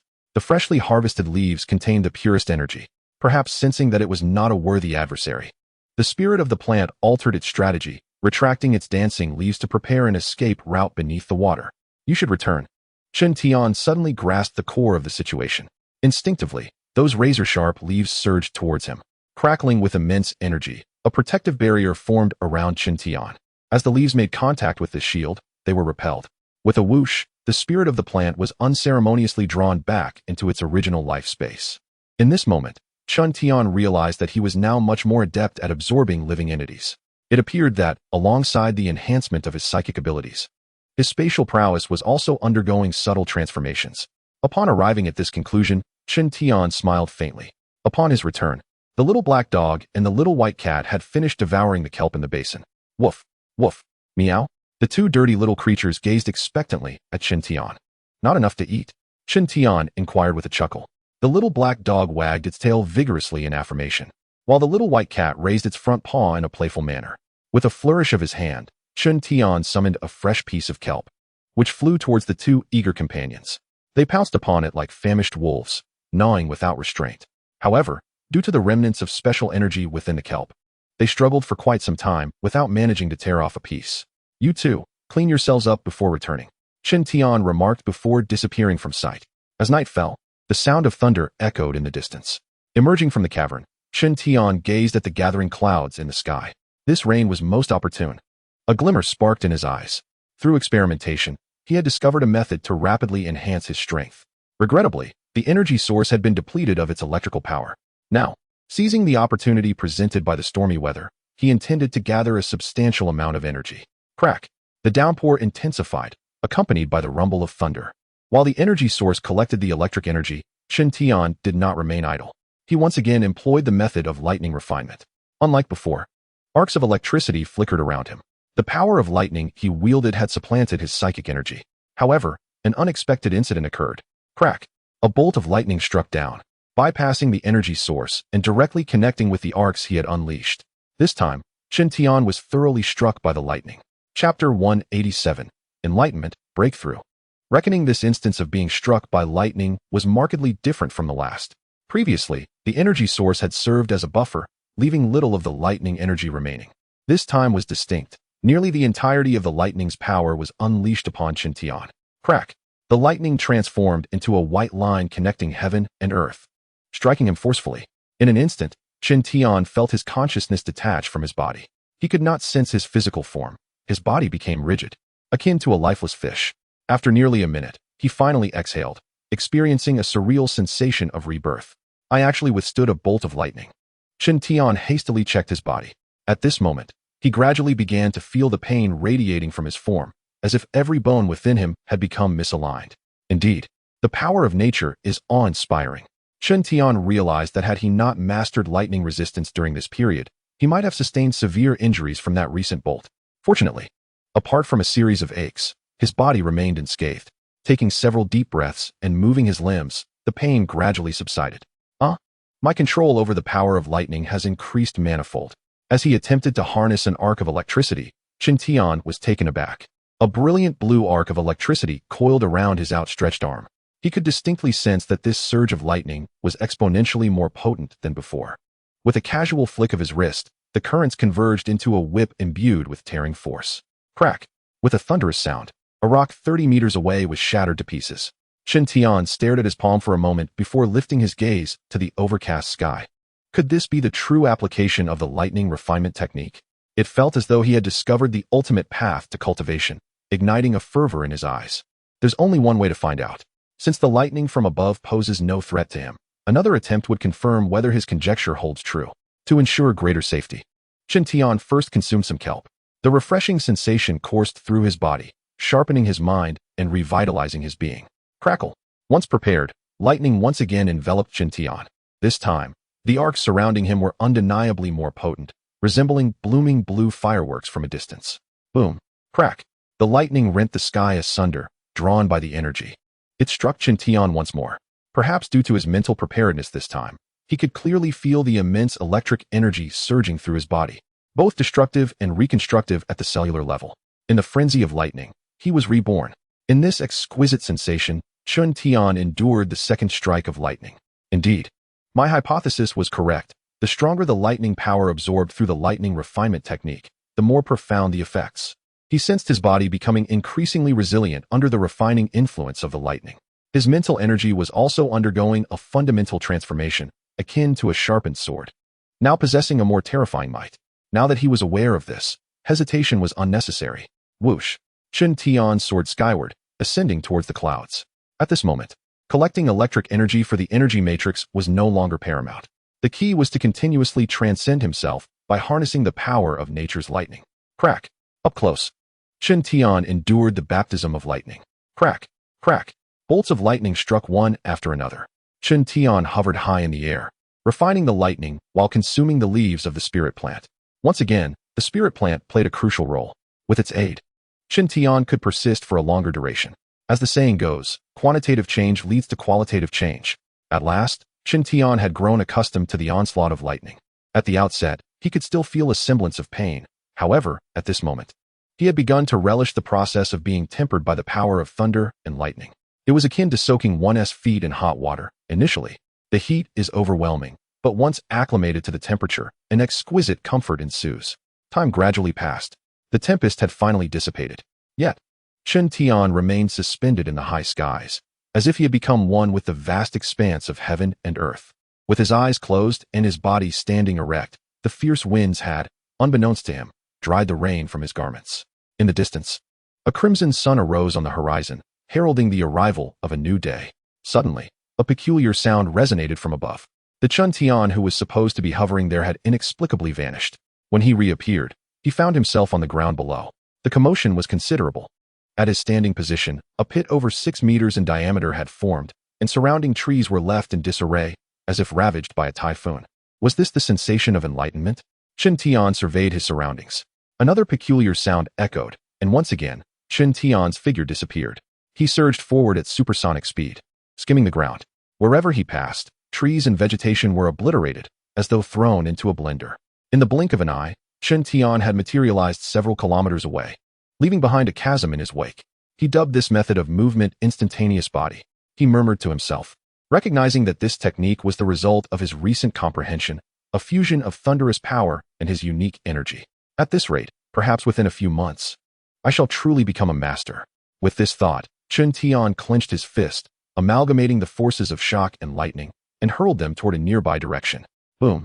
A terrifying energy storm obliterated trees and rocks within a 100-meter radius. At last, he possessed a formidable technique. Chen Tian realized that he had undergone a significant transformation. He was now closer to the realm of mastery. What did he desire most at this moment? It was not to test the extent of his changes, but rather to seek out those nanoblades. It was time to prepare a physical form for Yi Jia. Chen Tian oriented himself and then soared into the air, vanishing in the blink of an eye. Previously, Yi Jia had mentioned that those nanoblades could serve as her temporary body. With a tangible form, what extraordinary abilities would Yi Jia possess? Yet, it was not solely for her. Chen Tian yearned to prove himself. Suddenly, Chen Tian halted midair. Below lay the battlefield from before, now a scene of devastation. He descended swiftly to the ground. It appeared that reinforcements had arrived at this camp. Within his detection range, he discovered numerous corpses, recently slain. Just then, a sound of rushing air pierced the silence from behind him.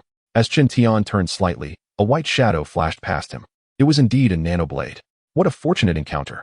A smile spread across Chen Tian's face. Chapter 188. The knightly armor possesses substance the nanoblade.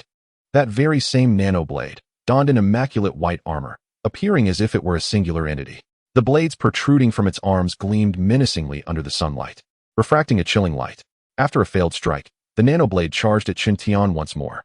Its explosive power was formidable, its speed astonishing. In the blink of an eye, it was before him. Previously unnoticed, Chen Tian now discerned a uniquely potent energy enveloping the surface of the nanoblade. Had he not sensed the energy fluctuations, he might have overlooked it entirely. Swish, swish. The nanoblade's attacks fell like a drizzling rain, one after another, encircling Chen Tian's entire being. It was nearly impossible to predict the angles from which it would strike.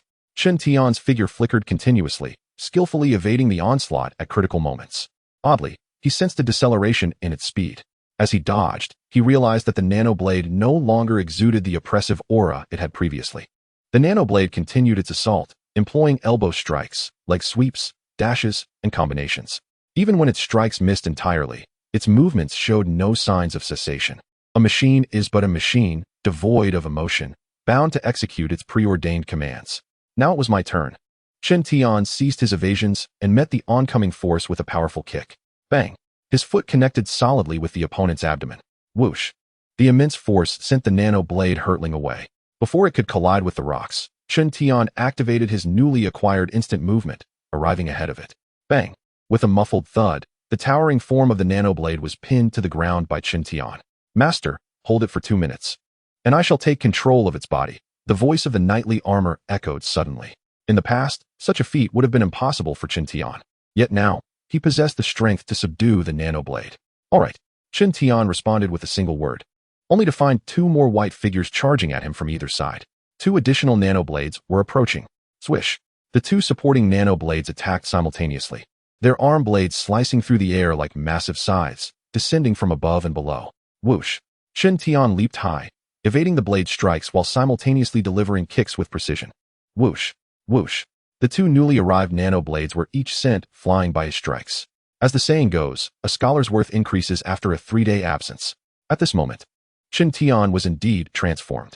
He refrained from unleashing more devastating attacks, not wishing to damage the nanoblade structure. Hiss! Just after sending the two nanoblades flying, the earlier nanoblade recklessly charged at him once more. Qin Tian furrowed his brow slightly. Under his mental perception, he detected 4 additional nano-knives charging towards him. Attempting to subdue one amidst such a fierce onslaught of these blades was no simple task. Moreover, Qin Tian pondered a critically important question. Did these nano-knives possess self-destruct mechanisms within their frames? This distinction would depend on their specific models, which meant that certainty was elusive at present. Master, if you can control them for 5 seconds, I will be able to ascertain. It appeared that a change in strategy was imperative.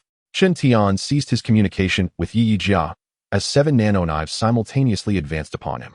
The blades flickered incessantly, weaving what resembled a vast net, with Qin Tian as a fish navigating through it. Remarkably, they were able to significantly enhance their collective strength through cooperation. Realizing this, Qin Tian's expression turned grave. Controlling them all at once would prove challenging. If he targeted one, the others would swiftly come to its aid. Clearly, a strategic shift was necessary.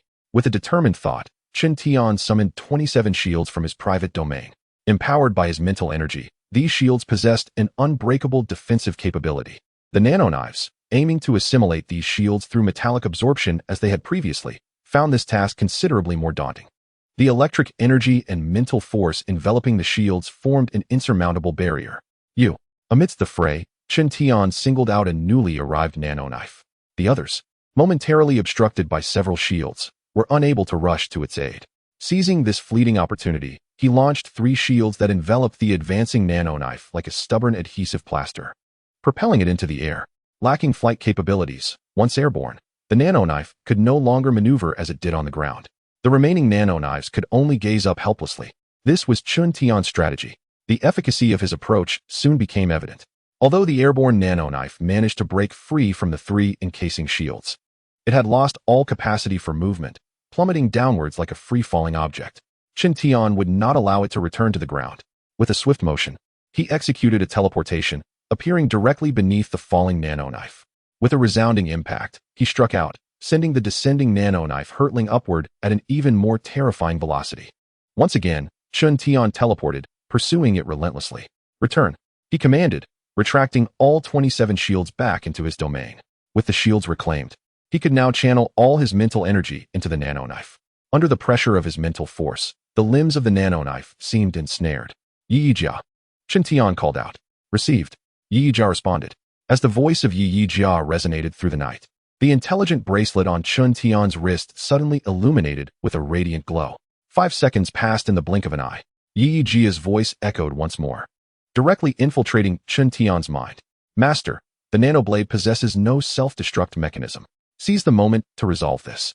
Qin Tian, attuned to the degree of resistance from the nanoblade, steadily intensified the psychic energy he exerted. Simultaneously, he exercised caution, ensuring not to crush the opponent's body. Though he remained uncertain if such a feat was feasible, it seemed that Yi Jia was now making her move. The resistance from the nanoblade grew increasingly fierce. Its head shook rapidly, while the surface of its body writhed as if boiling. At last, the nanoblade ceased its struggle, and tranquility was restored. Master, I have successfully taken control of the nanoblade's body. Yi Jia's voice rang out abruptly. Qin Tian scrutinized the nanoblade before him, observing no discernible changes in its exterior. Master, leave the nanoblade below to me. Entrust it to you? I intend to absorb the nano-liquid gold from the other nanoblades. Chapter 189. Unstoppable Yi Jia with the body of the nanoblade at her disposal. Yi Jia plummeted straight downwards. Qin Tian remained motionless in the high sky, eager to witness the prowess of the corporeal Yi Jia. Just a few meters from the ground, Yi Jia's rapidly descending form inexplicably paused for a moment. This single spectacle illuminated Qin Tian's eyes. What had Yi Jia just done?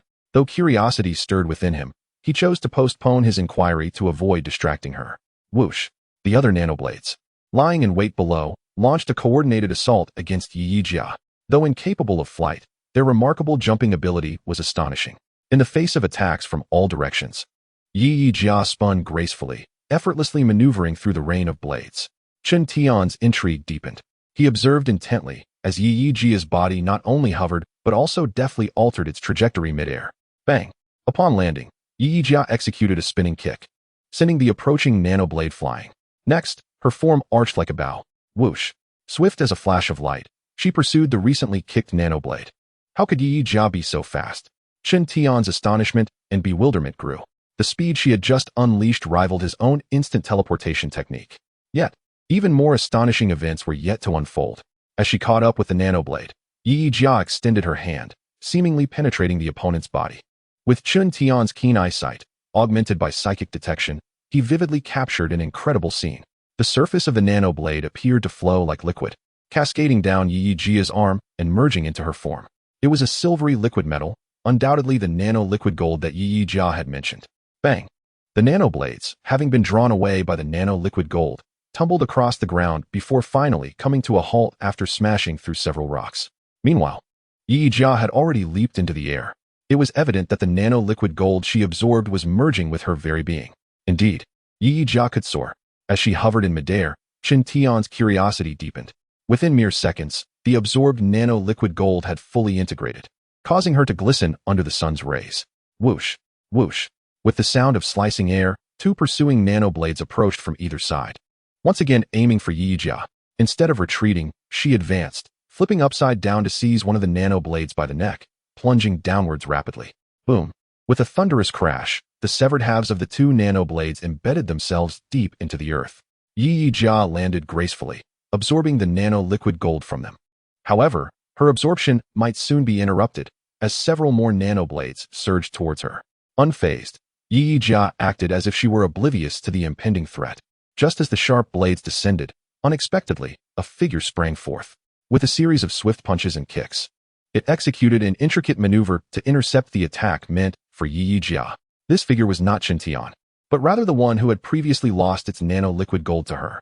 Although it had been stripped of the nano-liquid gold, its core was still a fully metallic robot, now referred to as a metal mech, albeit unable to alter its blades at will. The reason it chose to aid Yi Jia was quite simple. Its internal directives had been altered by her. As a sentient being, Yi Jia had gained a physical form and possessed knowledge of the encrypted internal structure of the nanoblades, allowing her to breach them effortlessly. Of course, even without the assistance of this metal mech, Yi Jia's displayed prowess was more than sufficient to withstand the attacks of the few nanoblades. With a soft sound, the nano-liquid gold from the two blades was completely absorbed by Yi Jia. At this moment, Chen Tian remained unaware of her motives for absorbing the nano-liquid gold, but he would soon discover the truth. The battle lasted less than a minute, culminating in a decisive victory for Yi Jia. The metallic mechs, now devoid of their luster, stood quietly in a row, reduced to subservience under Yi Jia's command. She had attained the highest dominion over them. With a whoosh, Chen Tian descended from the sky. The battle concluded so swiftly that it surpassed all expectations. Even if he had engaged personally, achieving such a flawless victory seemed improbable. Master, I have altered the internal directives of these mechs. They now obey our commands. Yi Jia's voice resonated in Chen Tian's mind. Yi Jia, how do we control them? Chen Tian inquired, intrigued. He had first-hand experience of the mech's capabilities, and despite their loss of blade transformation, they remained formidable opponents not to be underestimated. Master, you can command them directly through your voice. I have optimized their internal core systems. Chen Tian attempted several commands, and indeed, these mechanical beings obediently complied. Yet, Yi Jia expressed a concern. What if someone could imitate my voice? Despite his joy, Chen Tian felt a tinge of apprehension. Each of these metallic automatons possesses the strength of an awakened one, and bringing them under his command would represent a significant fortune. Rest assured, Master, to control them, one must possess a thought energy akin to yours. Moreover, I have implanted filtering codes within their core systems, supplemented by a portion of my retained energy. Thus, others cannot exert control over them. As Chen Tian turned to inquire further, he was momentarily taken aback by Yi Jia's appearance. At that moment, she stood tall, her figure striking, with an impressive bosom. Most astonishingly, two inward curving horns adorned her head, and a tail resembling a multitude of blades protruded from behind her. This form bore no resemblance to the nanoblade she once was, resembling instead a mechanical demon. Could this transformation be the result of her absorption of nano-liquid gold? After a long pause, Chen Tian asked, do sentient beings possess gender? My previous master wished for a sister to accompany her, hence my creation. Alas, the capabilities of this body are limited. What else do you wish to achieve? This form cannot replenish energy on its own. I still require your assistance, Master. How did you manage to fly using this body? Chen Tian posed his lingering question. Master, that is wind attribute energy, one of the source energies I control. Chapter 190. A time for harvesting. Chun Tian felt a sense of unease. He might not be a match for Yi Jia in her current form. He genuinely wished to engage in some competition with her, though not at this moment. There were pressing matters to attend to. Master, how do you plan to accommodate these metallic automatons? After a moment of contemplation, he replied, let them assist in collecting items while remaining vigilant. This area is littered with valuable treasures.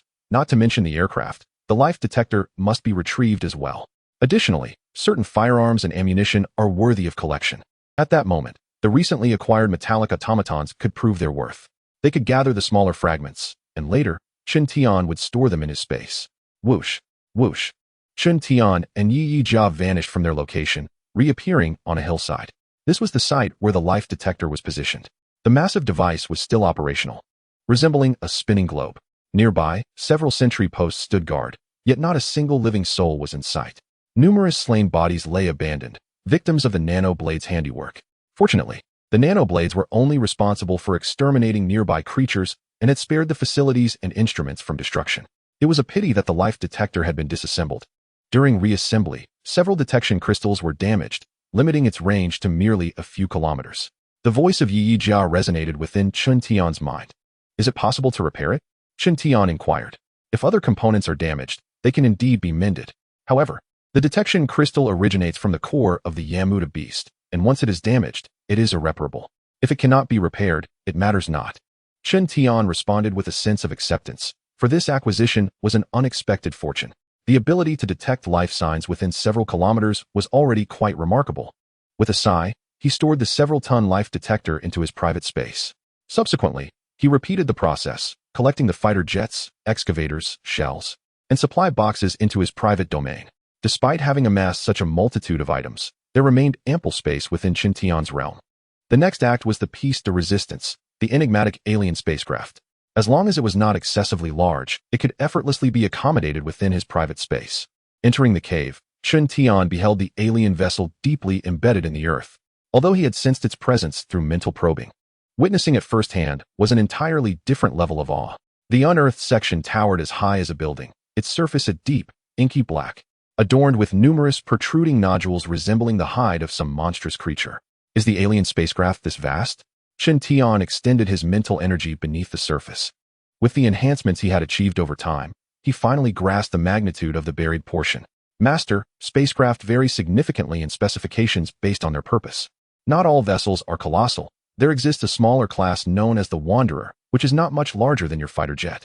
My probing indicates that only half of it is present, Chun Tian remarked. This time, Yi Jia remained silent, perhaps perplexed by the situation as well. The immediate priority was to extract it from the ground. Upon this thought, Chun Tian's expression brightened with excitement. To possess remnants of a spacecraft was an extraordinary stroke of luck. The portion buried underground extended for thousands of meters. Thus, he need not excavate laboriously, for he could take a shortcut. Gently placing his palm against the ship's surface, he was surprised to find it warm to the touch, unlike the expected coldness of metal. Collect. Chun Tian focused his intent, attempting to draw the spacecraft into his space. However, the vessel remained utterly unmoved. Not successful? Chun Tian pondered momentarily. Could it be that a life form resided within? This was merely his conjecture. He then attempted to store the spacecraft within the life space. But once again, he faced failure. Yi Jia, do you understand what is happening? Master, the interior of the spacecraft likely contains other formations of nanoblades. Is there a way to gain entry? Chun Tian, at that moment, had yet to locate the entrance to this ship. He was left wondering how those nanoblades had emerged. This is simple. Yi Jia stepped forward, tapping lightly on the ship's surface. And then an entrance materialized 20 meters away. The opening was oval-shaped, emanating a faint white light. Master, I shall enter and investigate, Yi Jia volunteered. Chun Tian nodded in agreement. Regarding extraterrestrial civilizations, he is a novice. To proceed with caution, it would indeed be prudent for Yi Jia to venture forth first. Whoosh. Yi Jia soared into the air, directly entering the passageway. With a soft hiss, the entrance to the passageway sealed shut once more, seamlessly blending with its surroundings, making it hard to believe it was ever a door. Master, I have entered, and I now present to you my perspective. As Yi Jia's voice echoed, the intelligent wristband in Chun Tian's hand illuminated, projecting an image of the spacecraft's interior. Yi Jia, is this your ability to manifest a doppelganger? Chun Tian could sense that another Yi Jia resided within the intelligent wristband. Master, I am a sentient being. as long as I have sufficient energy. I can generate countless consciousnesses. As Yi Jia replied, the projected image revealed a lengthy corridor. The corridor was illuminated, rendering the visuals relatively clear. Yi Jia maintained a pace that was neither hurried nor slow, and soon the view ahead opened up to a grand hall, where she came to a halt. At that moment, Chen Tian, through the projected image, beheld the presence of dozens of nanoblades. Yi Jia, if you cannot handle this, retreat immediately, Chen Tian urged anxiously. Rest assured, Master, in the eyes of these nanoblades, I am one of their own. As Yi Jia spoke, Chen Tian observed her striding confidently towards the nanoblades. The nanoblades stood motionless, showing no reaction to Yi Jia's approach. Subsequently, Yi Jia commenced her act of subterfuge. She approached one of the nanoblades, gently placing her hand on its shoulder, her demeanor akin to greeting an acquaintance. Within mere seconds, the nanoblade was under her control. Employing the same method, Yi Jia soon commandeered all the nanoblades present. After accomplishing this, she signaled an OK gesture. Witnessing the entire process, Chen Tian suddenly realized how fortunate he was to have Yi Jia by his side. Chapter 191. A fortuitous windfall. Over 40 minutes had elapsed since Yi Jia entered the spacecraft. Master, I have scanned the structural blueprint of the spacecraft. You may enter now. With Yi Jia's announcement, the pitch-black surface of the spacecraft opened another entrance. Whoosh. Without a moment's hesitation, Chen Tian dashed through the opening. Following Yi Jia's guidance, he swiftly arrived at the entrance of a storage room. At this moment, Yi Jia resembled a princess of the demon race, standing tall with 33 nanoblades behind her. Master, this is a storeroom. I have scanned the contents, and there is no danger. Yi Jia indicated towards the imposing metal door before them. The metal door appeared heavy and robust. Can it be opened? Chen Tian inquired. Indeed. Yi Jia stepped forward, placing her palm on a scanning panel. With a soft hiss, the substantial metal door opened parallel to its frame. Inside the warehouse, a brilliant white-blue light emanated, and the first object to capture Chen Tian's attention was a massive vehicle stationed directly ahead. What could it be? Although Chen Tian had his suspicions, he still yearned for a definitive answer from Yi Jia. Master, that is an amphibious assault vehicle, model Meikaili 17, primarily utilized for transporting various goods. Chen Tian stepped closer. The vehicle, at first glance, appeared to have wheels on all sides, crafted from some metallic substance. The entire structure resembled a quaint villa, its imposing exterior surpassing any vehicle Chen Tian had ever encountered. Even an armored tank paled in comparison. Perhaps sensing Chen Tian's intrigue, Yi Jia elaborated. This assault vehicle is capable of navigating a multitude of complex terrains and is equipped with a laser cannon within. At that moment, Chen Tian found himself standing right before the vehicle, and he realized that his height barely reached half the height of its wheels. Master, would you like to take a seat and experience it? Yi Jia inquired. What about its defensive capabilities? Considering the weaponry standards of this world, ordinary missiles would fail to inflict any damage upon it. Let us store it for now. We can examine it more thoroughly later. With a mere thought, the imposing vehicle was drawn into his private space.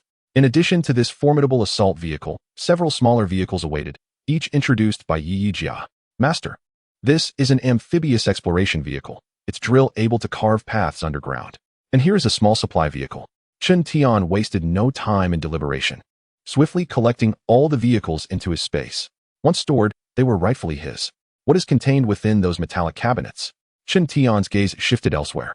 The storage room housed a plethora of items, and even the glowing energy rods piqued Chen Tian's curiosity. He planned to gather them all. Would you like me to provide a detailed introduction of each item? Yi Jia offered. No, let us just take everything for now. We can discuss it later. Chen Tian recognized the value of time and understood he could not linger excessively in this storage room. He was well aware of the overall size of the spaceship. Initially, he had the leisure to glance around and pose a few questions, but as time progressed, he hastened to gather items with remarkable speed, his movements almost a blur. In just a few minutes, the entire storage room was emptied. Master, shall we also store these nanoblades? Yi Jia suggested. Following him was a multitude of nanoblades that felt somewhat excessive. Chen Tian nodded and subsequently stored the 33 nanoblades within his private space. Master, we are currently positioned here. By moving in this direction, we can reach the main area. A topographic map of the spaceship's internal layout was projected from his smart wristband. According to the projection, Chen Tian could clearly ascertain their present location. As per Yi Jia's description, the main area was where the spaceship's key members congregated.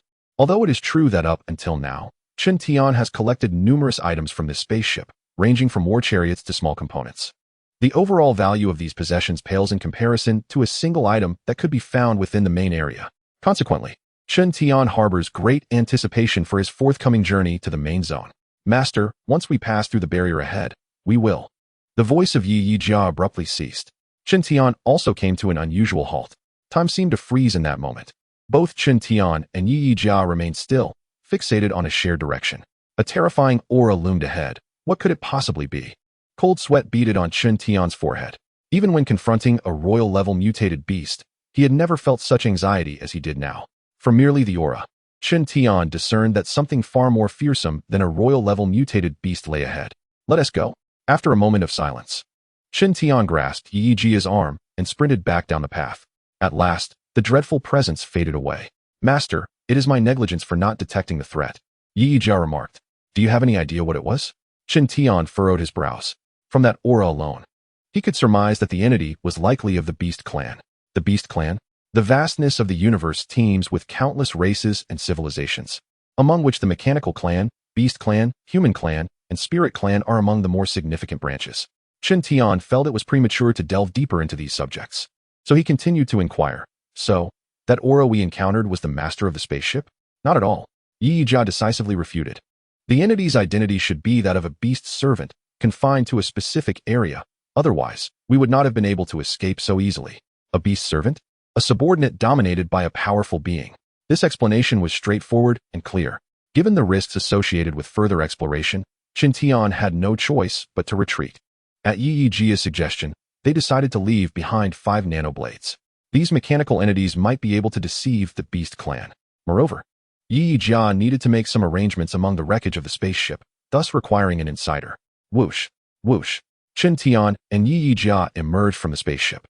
No wonder they were unable to store the wreckage in their spatial storage. Chen Tian wore a look of realization, gazing at the spaceship before him. He felt a tinge of regret, yet considering the gains from this expedition, he felt a sense of contentment. Not to mention, merely acquiring 33 nanoblades along with 7 metal mechs was enough to bring a smile to Chen Tian's face. The prowess of a single nanoblade is equivalent to that of a mid to late stage awakened. Of course, under Yi Jia's optimization, the nanoblades could not only serve as formidable guardians, but also as tireless sources of productivity. Chen Tian resolved to carve out an independent space within his life domain to establish a research base uniquely his own. As for the focus of this research, he entrusted it entirely to Yi Jia. Chapter 192. The Master-Servant Duel. When Yi Jia and Chen Tian returned to the cave, not much time had actually passed. Woof, woof, woof. The little black dog was the first to rush over, but it halted midway, observing the little creature eyeing the knight armor with a wary gaze. Chen Tian smiled and introduced, Tyrant, this is the knight armor, one of our own. Upon hearing Chen Tian's words, the little black dog felt emboldened enough to approach. In contrast, the little white cat exhibited no hesitation. Upon spotting Chen Tian, it dashed forward without a second thought. Greetings, little ones. The knight armor emitted its voice for the first time through its nanoblade body, the mechanical tone starkly different from what Chen Tian had heard in his mind. The little black dog sniffed closely, but the all-metal knight armor offered little scent to discern. Knight armor. Is there a way to rapidly enhance the strength of these two little creatures? Chen Tian inquired. Master, with all due respect, these two possess rather poor innate qualities. They may not become your allies in the future. Their existence is, to me, a source of strength. Chen Tian's expression turned suddenly grave. These two little companions constantly reminded him of his humanity. Admittedly, they were weak, capable of dealing with ordinary mutated beasts, but against formidable royal-level beasts, they would merely be a liability. However, they undeniably brought joy to Chen Tian. Even if they were to be kept as pets, it mattered not to him. The swiftest path to power enhancement is through the crucible of battle, the knight armor asserted. At the mention of combat, Chen Tian's interest was piqued. Knight armor. Shall we engage in a contest? Chen Tian's gaze was intense as it fixated on the knight armor. Certainly, this battle will surely generate considerable commotion. The two proceeded to a location 50 miles west of the cave, deliberately leaving the little black dog and little white cat behind to avoid any unintended consequences. In an open area, Chen Tian and the knight armor stood 100 meters apart. Master, unleash your full strength. Do not worry about harming me. The knight armor's voice resonated in Chen Tian's mind. You are so confident in yourself? Chen Tian scrutinized the knight armor's alluring form. Even if this body were to be damaged, I could inhabit another nanoblade's body. This statement was indeed true. Aside from the 5 nanoblades that remained within the wreckage of the spacecraft, Chen Tian possessed 28 more in his space, all of which could serve as vessels for the Knight armor. Be cautious. With that, Chen Tian executed a swift movement, appearing directly before the Knight armor. With a powerful punch imbued with shockwave energy, he struck fiercely at the Knight armor's chest. The Knight armor leaned back, its supple waist bending into an arc, while its blade-like legs lashed out toward Chen Tian. With a swift spin, Chen Tian evaded the leg sweep, summoning the power of lightning that enveloped the Knight armor in a wide area. Crackling sounds erupted as blue arcs of electricity formed a net. Suddenly, an unusual energy surged from the Knight armor, instantly dissipating all the electric arcs. It was a form of invisible energy blade. As Chen Tian sensed it, he quickly conjured a shield to block the impending attack. The force of the energy blade was so tremendous that it nearly cleaved the alloy shield in two. With a surge of power, Chen Tian soared into the air, flicking his wrist to unleash over 20 darting shuttles, crackling with electricity, that shot down like meteors towards the formidable Yi Jia below. Whoosh, whoosh. The speed of the shuttles had surpassed the sound barrier, causing the nearby trees to tremble and splinter under the force of the sonic boom. At that moment, Yi Jia crossed her arms in front of her chest, striking a peculiar stance. Clang, clang. As the shuttles hurtled towards her, her figure became a blur. Sparks flew. 25, 24, 13. Chen Tian's expression grew increasingly grave. He noticed that the shuttles he controlled were rapidly diminishing. Were they being absorbed by Yi Jia? Whoosh. In an instant, Yi Jia, who had been standing her ground against the shuttles, darted forward with astonishing speed, closing the distance to Chen Tian. Startled, Chen Tian swiftly grasped a war hammer in his hand. The red shockwave, fused with the power of lightning, imbued the hammer with the ability to obliterate worlds. The force of this strike seemed to ripple through space itself. Smash! Chen Tian brought the hammer down upon Yi Jia's head. Yet, as the hammer neared its target, an ominous sensation gripped his heart. The hammer felt as though it had struck a pillow, providing no resistance. Yi Jia deftly leveraged the momentum to execute a rapid, graceful maneuver mid-air, positioning herself directly above and behind Chen Tian. Golden glimmer. At the moment Chen Tian activated his exclusive skill, the disappeared shuttles struck his back. The high-speed spinning shuttles tore through his garments, threatening to breach his skin's defenses. Simultaneously, Yi Jia's arms sprouted elongated, spike-like weapons, lunging towards him. In that fleeting instant, Chen Tian utilized his eternal space to absorb all the shuttles from his back, then released them to counterattack Yi Jia. This move took even her by surprise. Clang!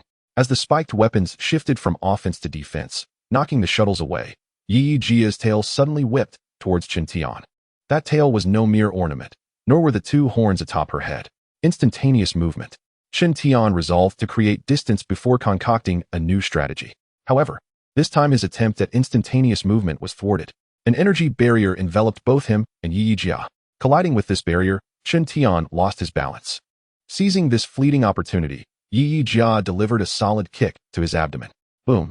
Chen Tian's body crashed into the ground, creating a crater. Before he could rise, Yi Jia had already mounted him, her sharp tail poised like a sword against his throat. Master, shall we continue? You have won. Chen Tian decided to relax. Lying flat on the ground, the recent battle had provided him with profound insights that he needed to reflect upon. Yi Jia stepped aside, standing quietly in contemplation. Just moments ago, the two were engaged in a fierce, life-and-death struggle, yet now the scene has transformed into one of serene tranquility. The sunlight filtering through the tropical rainforest is abundant. Observing the rays illuminating Chen Tian's face, Yi Jia quietly steps forward, using her own body to cast a shadow over him. This should have been an exceedingly heartwarming tableau, but an unwelcome intruder arrives to disrupt the peace. A colossal mutated beast, bearing its formidable jaws, charges toward them. Yi Jia does not look back. She raises her arm gently, and a stone at her feet soars into the air, vanishing with a sharp whoosh. At that very moment, the oncoming beast crashes to the ground, a gaping wound appearing on its skull. Chapter 193. I am a reborn one. Through the battle, Chen Tian has recognized his own shortcomings. He has also become aware of Yi Jia's formidable strength. Even though her form is merely that of a disposable nano-knife, she can still unleash extraordinary combat prowess. It is unfathomable to consider the terror she could wield at her peak. Once, Chen Tian aspired to become a controller, but now his horizons have broadened. The title of controller is no longer his ultimate pursuit. He yearns to grow stronger.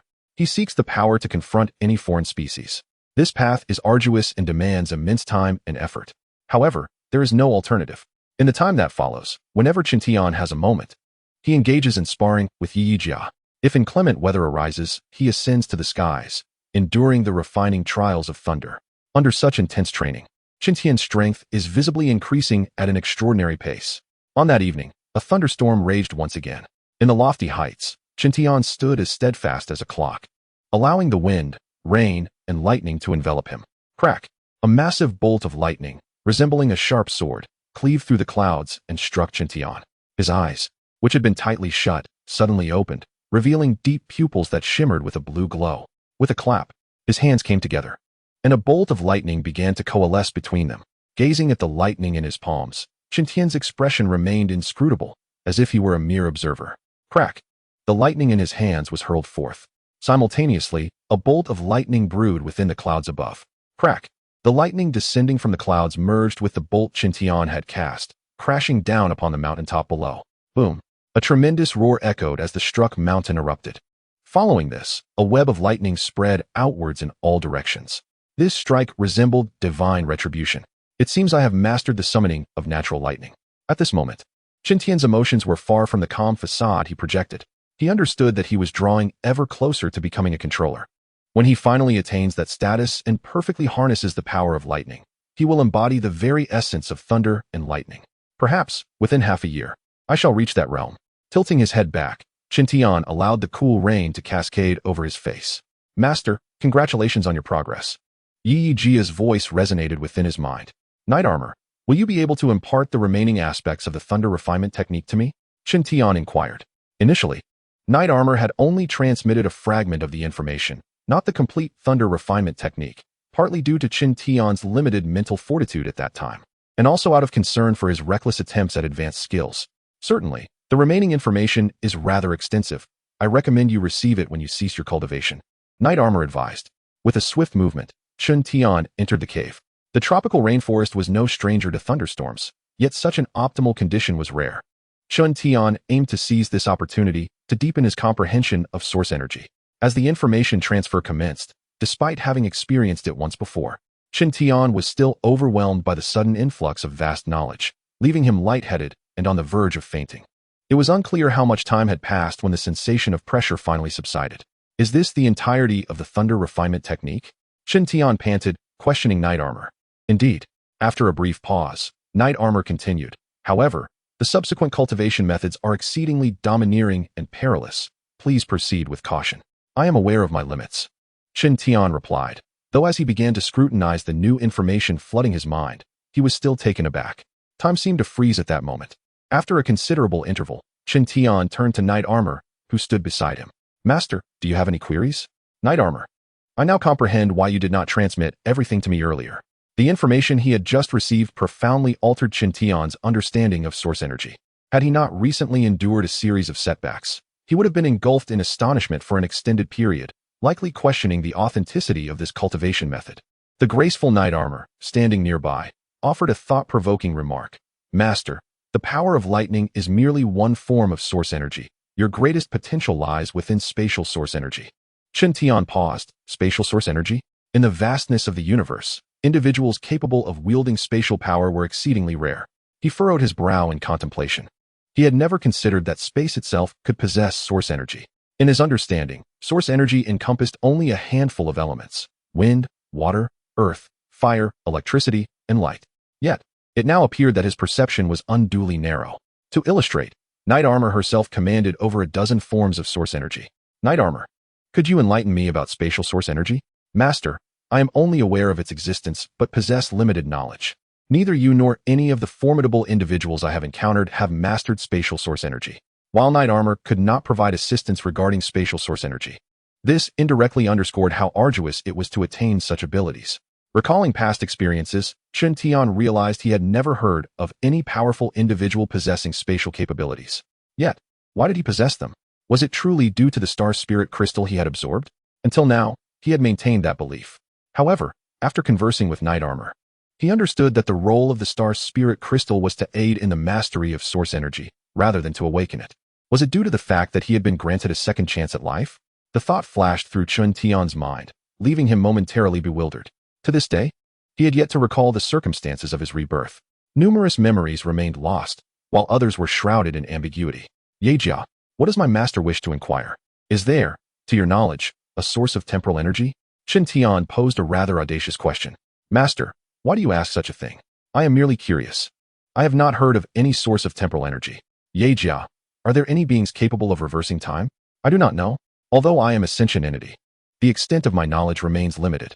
Have you ever contemplated resurrecting your former master? The sudden utterance from Qin Tian nearly rendered Yejia immobile. Death signifies an end.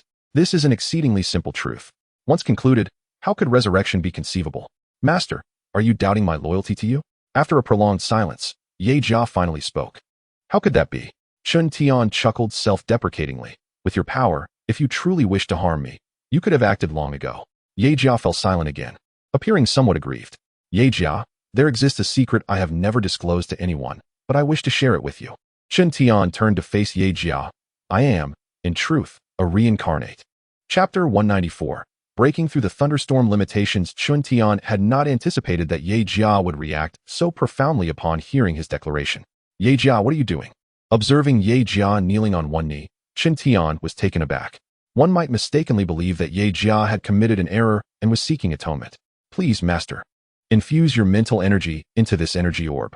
As Yejia spoke, a small orb of milky white light materialized before her, no larger than a cherry. What is this? Please infuse your mental energy into it. Yejia did not elaborate, maintaining her kneeling posture. This unusual demeanor was something Qin Tian had never witnessed before. Out of trust in Yejia, he infused a trace of his mental energy into the milky white orb.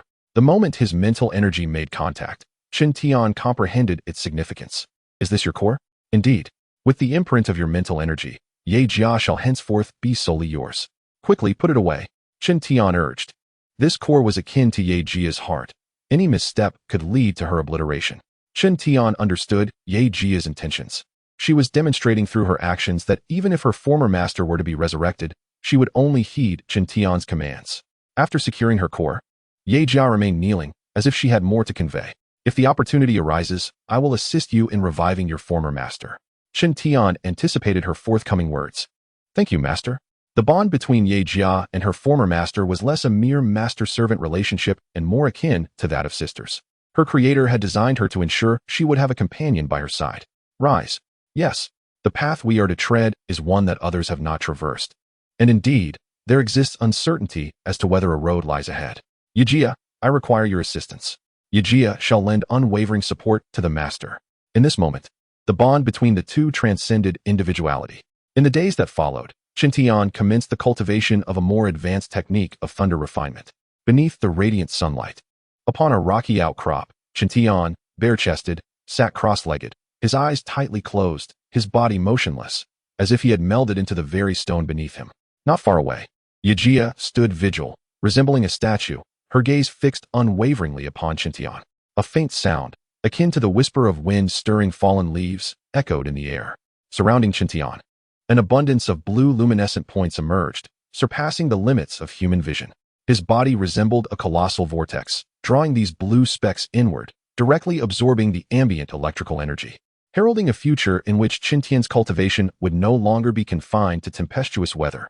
Upon opening his eyes, Qin Tian sensed the transformation within himself, exchanging a knowing glance with Yejia, who instinctively adopted a combat stance. In an instant, Qin Tian, who had been standing on the rock, appeared before Yejia. They engaged in combat once more. 3 minutes later, the skirmish concluded, yet once again, it ended with Qin Tian's defeat. Perhaps accustomed to losing, he did not feel disheartened. Deep down, he understood that to stand on equal footing with Yejia, he must first master the source energy flawlessly. Master, the time you instructed me to record has arrived. Yejia suddenly interjected. Prior to venturing into the tropical rainforest, Qin Tian had specifically requested a reminder after several months. He was taken aback by how much time had elapsed. It was indeed time to return. Qin Tian was particularly concerned about an impending event, one that pertained to his mastery of thought energy. Yet, the relevant details had become hazy in his memory. He vaguely recalled a significant time frame when he was still part of the evolutionary training camp, during a collective excursion that had led to an incident. It was precisely because he could not clearly remember what had transpired that he felt compelled to hurry back. With a swift gesture, a formidable warplane was summoned forth. Having spent considerable time in the tropical rainforest, this aircraft was finally poised to serve its purpose. Woof! Woof. For the little black dog and the little white cat, it was their inaugural journey aboard this warplane. With Yajia's watchful presence, he was unconcerned that the two little creatures would dismantle the aircraft. Set the coordinates for the deep sea. Let us first encounter that mutated beast, Chen Tian declared to Yajia as he boarded the aircraft. He recalled the formidable mutated beast they had encountered upon their arrival, a creature that could potentially be of royal caliber. At that time, he had been in a dire predicament, but now, with his strength surging, he was finally ready to redeem himself. Whoosh! The warplane ascended, soaring toward the coordinates previously recorded. On the journey ahead, Chen Tian inquired, Yi Jia, is your body capable of submerging? Indeed. However, excessive water pressure may hinder the agility of the mechanism. Chen Tian refrained from further questioning. With Yi Jia's assistance in confronting the royal-level mutated beast, the odds were decidedly in their favor, ensuring a victory was all but guaranteed. As the countdown reached 10 seconds, the intelligence system within the aircraft announced its progress. 10, 9, 8. Time fleetingly slipped away. The aircraft eventually came to a halt, revealing a vast expanse of azure sea below. Unlike the previous occasion of clear skies, today, the area was besieged by fierce winds, churning the waters into towering waves exceeding 10 meters in height. With a soft hiss, the hatch of the aircraft swung open. Chen Tian and his companion Yi Jia stepped out into the open air. They hovered above as if deities surveying the world beneath. Yi Jia, locate the mutated beast, but hold your hand for now, Chen Tian cautioned, fearing that her intervention might resolve the matter too swiftly. Thus far, he had yet to ascertain the full extent of Yi Jia's true capabilities. Understood. Yi Jia replied respectfully, standing poised beside him. Unlike Chen Tian, who floated through the air with his psychic energy, Yi Jia commanded the winds directly. The stronger the winds, the more power she could harness. In an instant, Chen Tian dove downward, plunging into the depths of the sea. With his elevated realm, his spiritual perception had exponentially expanded. This time, he needed no bait. As long as the mutated beast remained, even if it lurked on the ocean floor, he would sense its presence. Now possessing near mastery strength, he yearned for a worthy opponent. Alas, fate had other plans.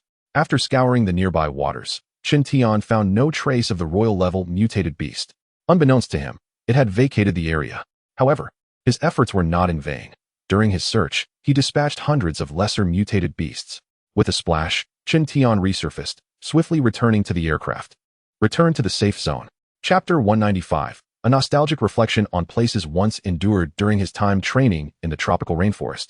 Ellie from the safe zone had contacted Chen Tian twice. Once to inform him that the reconstruction of the buildings was complete, and again to mention some changes in the layout of the safe zone. Calculating the passage of time, Chen Tian realized he had been away for several months. When he departed, it was merely spring. Upon his return, the sweltering summer would likely greet him. Yi Jia, how much longer until we reach the safe zone? Chen Tian inquired while seated in the resting area, having relinquished control of the aircraft's flight. At our current speed, we will arrive in approximately 90 minutes. Yi Jia replied, standing beside Chen Tian like a work of art. The aircraft's rapid flight did not affect her in the slightest. Chen Tian fell silent, appearing to meditate, yet his mind remained preoccupied with thoughts of the royal-level mutated beast that had eluded him in the depths. Why had it departed? Chen Tian searched the area within several dozen nautical miles, yet found not a single trace, clearly indicating that the mutated beast had departed long ago. Logically, the higher the level of a mutated beast, the stronger its territorial awareness. Could it have fled due to sensing danger? This thought flashed through his mind, prompting Chen Tian to involuntarily recall the alien spacecraft that he had momentarily overlooked. According to Yi Jia's conjecture, it harbored formidable Beast Clan warriors. Just how powerful they were remained unclear to Chen Tian. Yet he vividly remembered the overwhelming pressure that had engulfed him at that time, as if a scythe of death were poised at his throat, ready to strike at any moment. What kind of existence could instill fear in an imperial-level mutated beast? Was it possible that extraterrestrial beings had awakened within these waters? Chen Tian also reflected upon the rending beast confined in his space, as well as the several unhatched alien seeds. Strangely, as his power grew, he felt increasingly insignificant. Master, we shall arrive over the safe zone in 20 minutes. Yi Jia reminded him, standing by his side. Contact AI Li, Chen Tian replied, opening his eyes. The video call connected swiftly. Mr. Chen Tian, came AI Li's melodious voice from the smart wristband. In 20 minutes, my fighter jet will reach the safe zone. You may land it directly on your helipad. Shortly thereafter, AI Li sent several images showcasing the exterior of the newly constructed building. The structure comprised 4 stories, wider at the base and tapering at the top. At the summit, a large circular helipad adorned with striking patterns awaited. Chen Tian felt no novelty regarding the new construction, as the design had ultimately been finalized through the collaboration of himself and Yi Jia. A few minutes after ending the call, the fighter jet arrived above the safe zone. The projection display within the aircraft revealed that the scale of the safe zone had been exaggerated since Chen Tian's departure.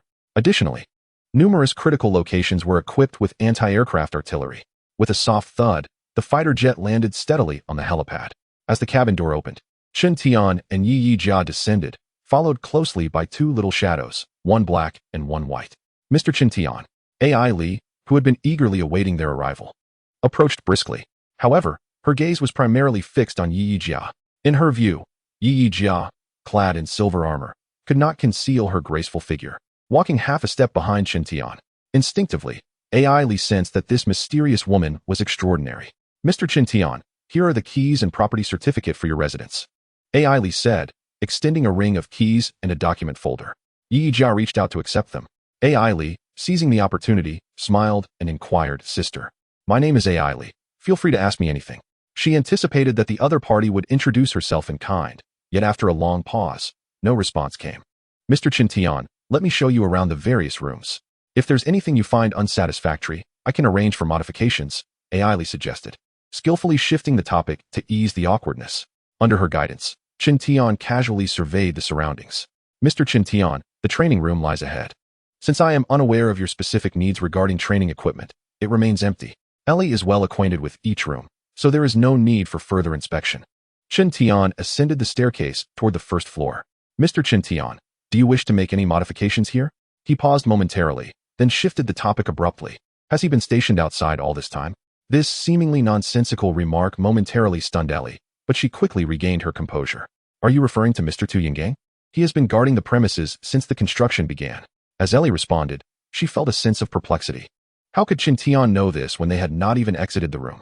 His persistence was rather remarkable. Chen Tian muttered to himself as he proceeded through the doorway and stepped outside. Yi Jia did not follow him out. She remained to look after the little black dog and the little white cat. From the outside, Chen Tian's new abode resembled a modern-style villa, angular and striking from top to bottom. Suddenly, Tu Yinggang, who had been standing in the shade by the roadside several dozen meters away, sprinted over upon spotting Chen Tian. Mr. Chen Tian. Standing before him was the towering figure of Tu Yinggang, over 2 meters tall, resembling a giant. Perhaps due to frequent exposure to the sun, he appeared darker than before. "What are you doing here?" Chen Tian inquired directly. "I am your guardian, tasked with watching over this place," Tu Yinggang replied with a smile. "Rest assured, I will keep a vigilant watch. No one will skimp on their duties. I do not require anyone to guard this place. You may attend to your own affairs," Chen Tian remarked, pondering whether this man had suffered some cognitive impairment during his encounter with the gene worm, as he often seemed rather obtuse. To be precise, rather single-minded. "I have no other business. My duty is to protect your home," Tu Yinggang stated plainly. Chen Tian chose to ignore him. "Mr. Chen Tian, do you have a destination in mind?" Seeing Chen Tian continue onward, Ellie hurried to catch up. "Indeed. I am headed somewhere." Chen Tian paused, feigning a moment of recollection. He intended to visit a square, the site of outdoor training for the training camp. Months had passed, and the 56th Safety Zone had long since established an evolutionary training camp. Unlike in his previous life, he was no longer a participant in that camp. Yet he still wished to revisit the place where he had once endured sweat and hardship. The thought of hardship led him to recall Tang Anha, the instructor often referred to as Tyrannosaurus behind her back by the students. "Mr. Chen Tian, where are you headed?" "I can drive you there," Ellie inquired. "Is Tang Anha still with the Sharp Blade Squad?" "Captain Tang Anha has temporarily been reassigned to the training camp as an instructor. Are you planning to seek her out?" Chapter 196. A confrontation in the training grounds. Regarding the training square, Chen Tian only remembered a few prominent buildings in the vicinity.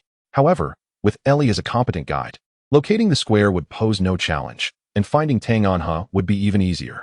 Tang Anha has become an instructor? Although this was something he had known for some time, Chen Tian casually asked the question to deepen the conversation. 2 months prior, the situation unfolded. And who could be a more suitable candidate than Captain Tang, a capable and adept female evolver? "It sounds like that training camp is quite intriguing. Take me there to have a look," Ellie remarked with a smile, eager to see how many familiar faces she could recognize. The training subjects at the camp determined the training venue. "Let me first inquire about their current location," she added efficiently. In the brief time it took to get in the car, Ellie had already gathered the necessary information. "Mr. Chen Tian, The training camp is currently conducting exercises at the square in District 3. Shall we head straight there? Ellie fastened her seatbelt and turned to Qin Tian for confirmation.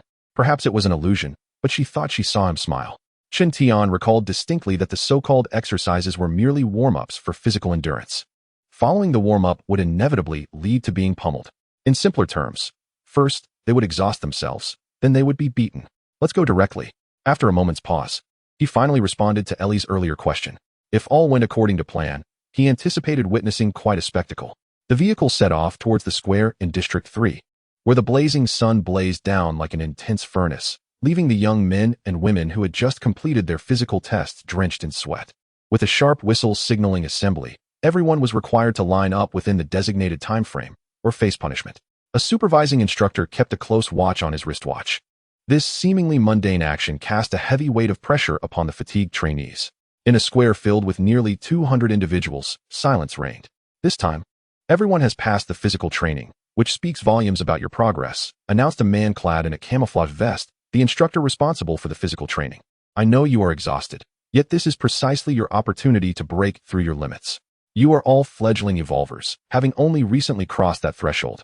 If you do not endure hardship now, you may face bloodshed or even death in the future. The trainees, enduring the scorching sun, listened attentively to his exhortation. Among them, 1/3 were women, while the remainder were men. The training subjects in the camp did not offer any leniency based on gender. In this apocalyptic world, survival necessitated strength and adaptability. Next, Instructor Tang will guide you through the practical combat lessons. With that announcement, Tang Anha, adorned with a sun hat and sunglasses, emerged from a tent. The gaze of the crowd followed her as she approached, and despite the midday sun, many felt a chill run down their spines. At ease. Stand straight. With the synchronized commands echoing, Tang Anha came to a halt. The most effective method to grow stronger is to endure punishment. I know many of you may not be fond of me, but it is of no consequence. I am your instructor, and you are the trainees. This world is far more brutal than you can imagine. To avoid being beaten, you must become stronger. Frankly, I eagerly anticipate seeing who among you might manage to land a blow on me. Unfortunately, given the opportunity, you seem rather incapable. With just a few simple statements, Tang Anha effortlessly elevated the ire of these young men and women. Do not say that I am not giving you an opportunity. This time, you will form teams of 10, and I shall grant you 3 minutes to organize. The timer begins now. As Tang Anha's words echoed, the previously still students sprang into action. Let us team up. Together we shall conquer this behemoth. Join my team.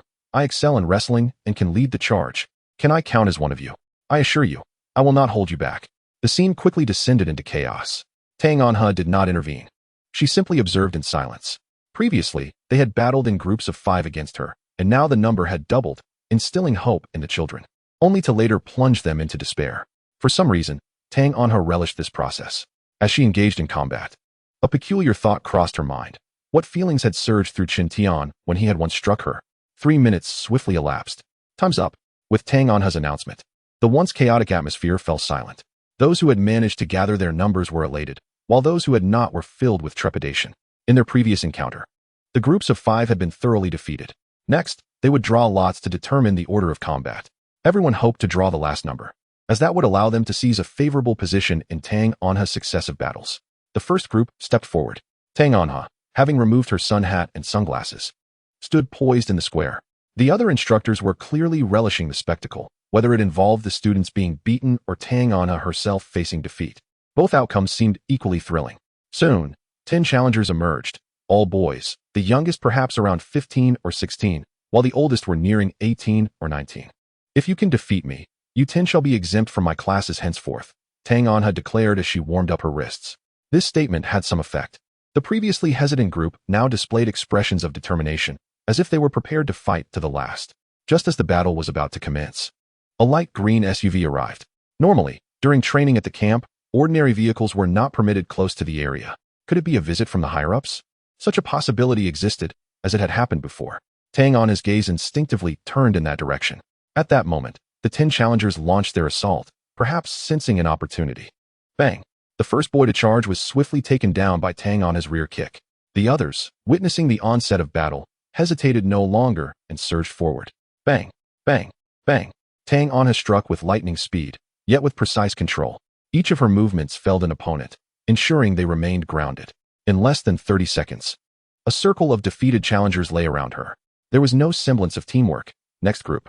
Seizing the moment, Tang Anha glanced at the SUV that had just come to a halt. Upon the moment, she laid eyes on Qin Tian. An expression of astonishment briefly flickered across Tang Anha's otherwise serene visage.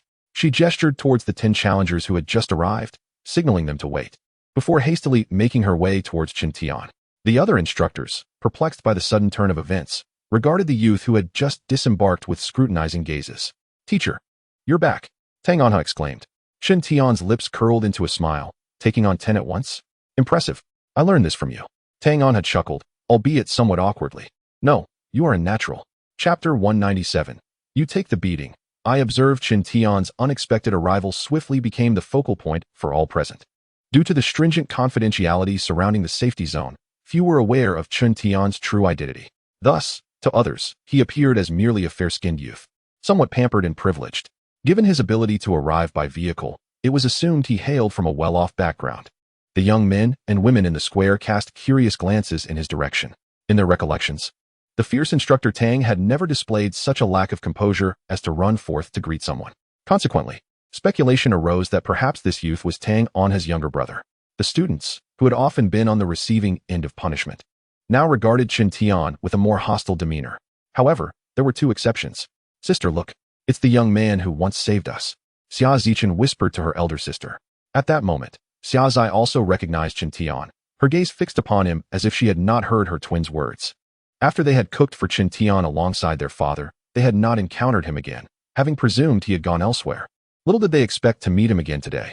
"Sister, are you even listening to me?" After mumbling for a while, Xia Zichen turned to find her sister lost in thought, prompting her to nudge her gently. "I'm listening," Xia Zai replied, though in truth, she had absorbed none of the conversation. "Do you think the young man is going to join the training camp?" Xia Zichen asked eagerly. Back when they were merely ordinary individuals, Qin Tian had effortlessly dispatched the thugs that obstructed their path. Surely he had grown even stronger now. The thought of Qin Tian joining them to take on Instructor Tang filled them with uncontainable excitement. Instructor Tang's practical lessons were notoriously severe, regardless of gender. All students ended up receiving a thorough beating. It was a mystery what had driven this instructor to derive pleasure from punishing her own students. Many had long desired to give Instructor Tang a taste of her own medicine, but lacked the strength to do so. Now, with the prospect of the young man joining their ranks, they believed they might finally have a chance to stand against her. The mere image of Instructor Tang being defeated sent a thrill coursing through Xia Zichen, her eyes sparkling with excitement. Alas, she was not alone in harboring such fantasies. It seemed that many others had likely dreamt of pinning Tang Anha to the ground in a similar fashion. "Sister, why have you gone silent again?" Just as Xia Zichen emerged from her daydreaming, she noticed her sister had once more drifted off into her own thoughts. "I believe the young man is unlike us." Xia Zai finally expressed her thoughts. "Why? Long ago, he possessed the ability to survive alone in the wild, and undoubtedly, he had battled numerous mutated beasts. How could we, mere novices who have only recently become evolved beings, compare to him? Sister, what do you think the young man is doing here? Surely, he isn't here to seek us out?" Xia Zichen casually inquired. The speaker was oblivious, but the listener was attentive. Xia Zai fell into silence once more. Her gaze fixed ahead, her heart inexplicably racing. Was he here to find them? With this thought, Xia Zai felt a twinge of nervousness. At that moment, Qin Tian's gaze shifted towards them. Like a thief caught in the act, Xia Zai instinctively lowered her head, her heart racing even faster. In stark contrast, her sister Xia Zichen, with a personality entirely different from her own, exclaimed, "Sister, the young man is looking at us." As she spoke, she raised her arms and waved, eager for Qin Tian to notice her. Naturally, Qin Tian had spotted the two sisters, and Tang Anha had noticed as well. Among the many young men and women at the training camp, only one pair of twins existed. Although Tang Anha often confused their names, she had no trouble distinguishing them in the crowd. "Teacher, do you know that pair of sisters?" Tang Anha asked. "I know them, but not well." At that moment, Qin Tian's attention had already shifted elsewhere. Uncertain of Qin Tian's purpose for being there, Tang Anha cast an inquiring glance at the nearby Ailey. Ailey subtly shook her head, indicating her lack of knowledge. "Why are there so few people?" Qin Tian suddenly frowned. He had not recognized anyone among the group. Furthermore, in his recollection, the training camp had at least 1,000 members. Yet here, there were barely over 200. Beside him, Tang Anha was at a loss for how to respond to Qin Tian's seemingly nonsensical remark. "Teacher, is something wrong?" she hurriedly asked. "Are all the members of the training camp here?" Qin Tian inquired earnestly. "The members of Class 3 are all here," Members of other classes are training elsewhere. Tang Anha quickly replied. Class 3? Chen Tian paused, contemplating how many classes existed in the training camp. There are a total of 8 classes. How many members are in each class? Between 200 and 300. Which class do you oversee? Tang Anha, increasingly puzzled, answered honestly. I am only responsible for the practical combat classes. I teach all classes from 1 to 8. Upon hearing this response, Chen Tian fell silent. The current situation diverged somewhat from his memories. He recalled that initially, all members of the training camp trained together without any division into classes. Fortunately, the total number matched his recollection. Otherwise, he might have doubted the clarity of his memory. Could it be that my presence has altered the course of events? This thought flashed through Chen Tian's mind, and he felt the possibility was quite significant. The pair of twin sisters served as a compelling example of this phenomenon. Once, the two of them had long since perished. How could they now be here for training? Is there something amiss, teacher? Noticing Chen Tian's grave demeanor, Tang Anha felt a twinge of unease. It's nothing. You may continue with your affairs. I merely came to observe, Chen Tian replied, regaining his former air of mystery. His expression growing more neutral.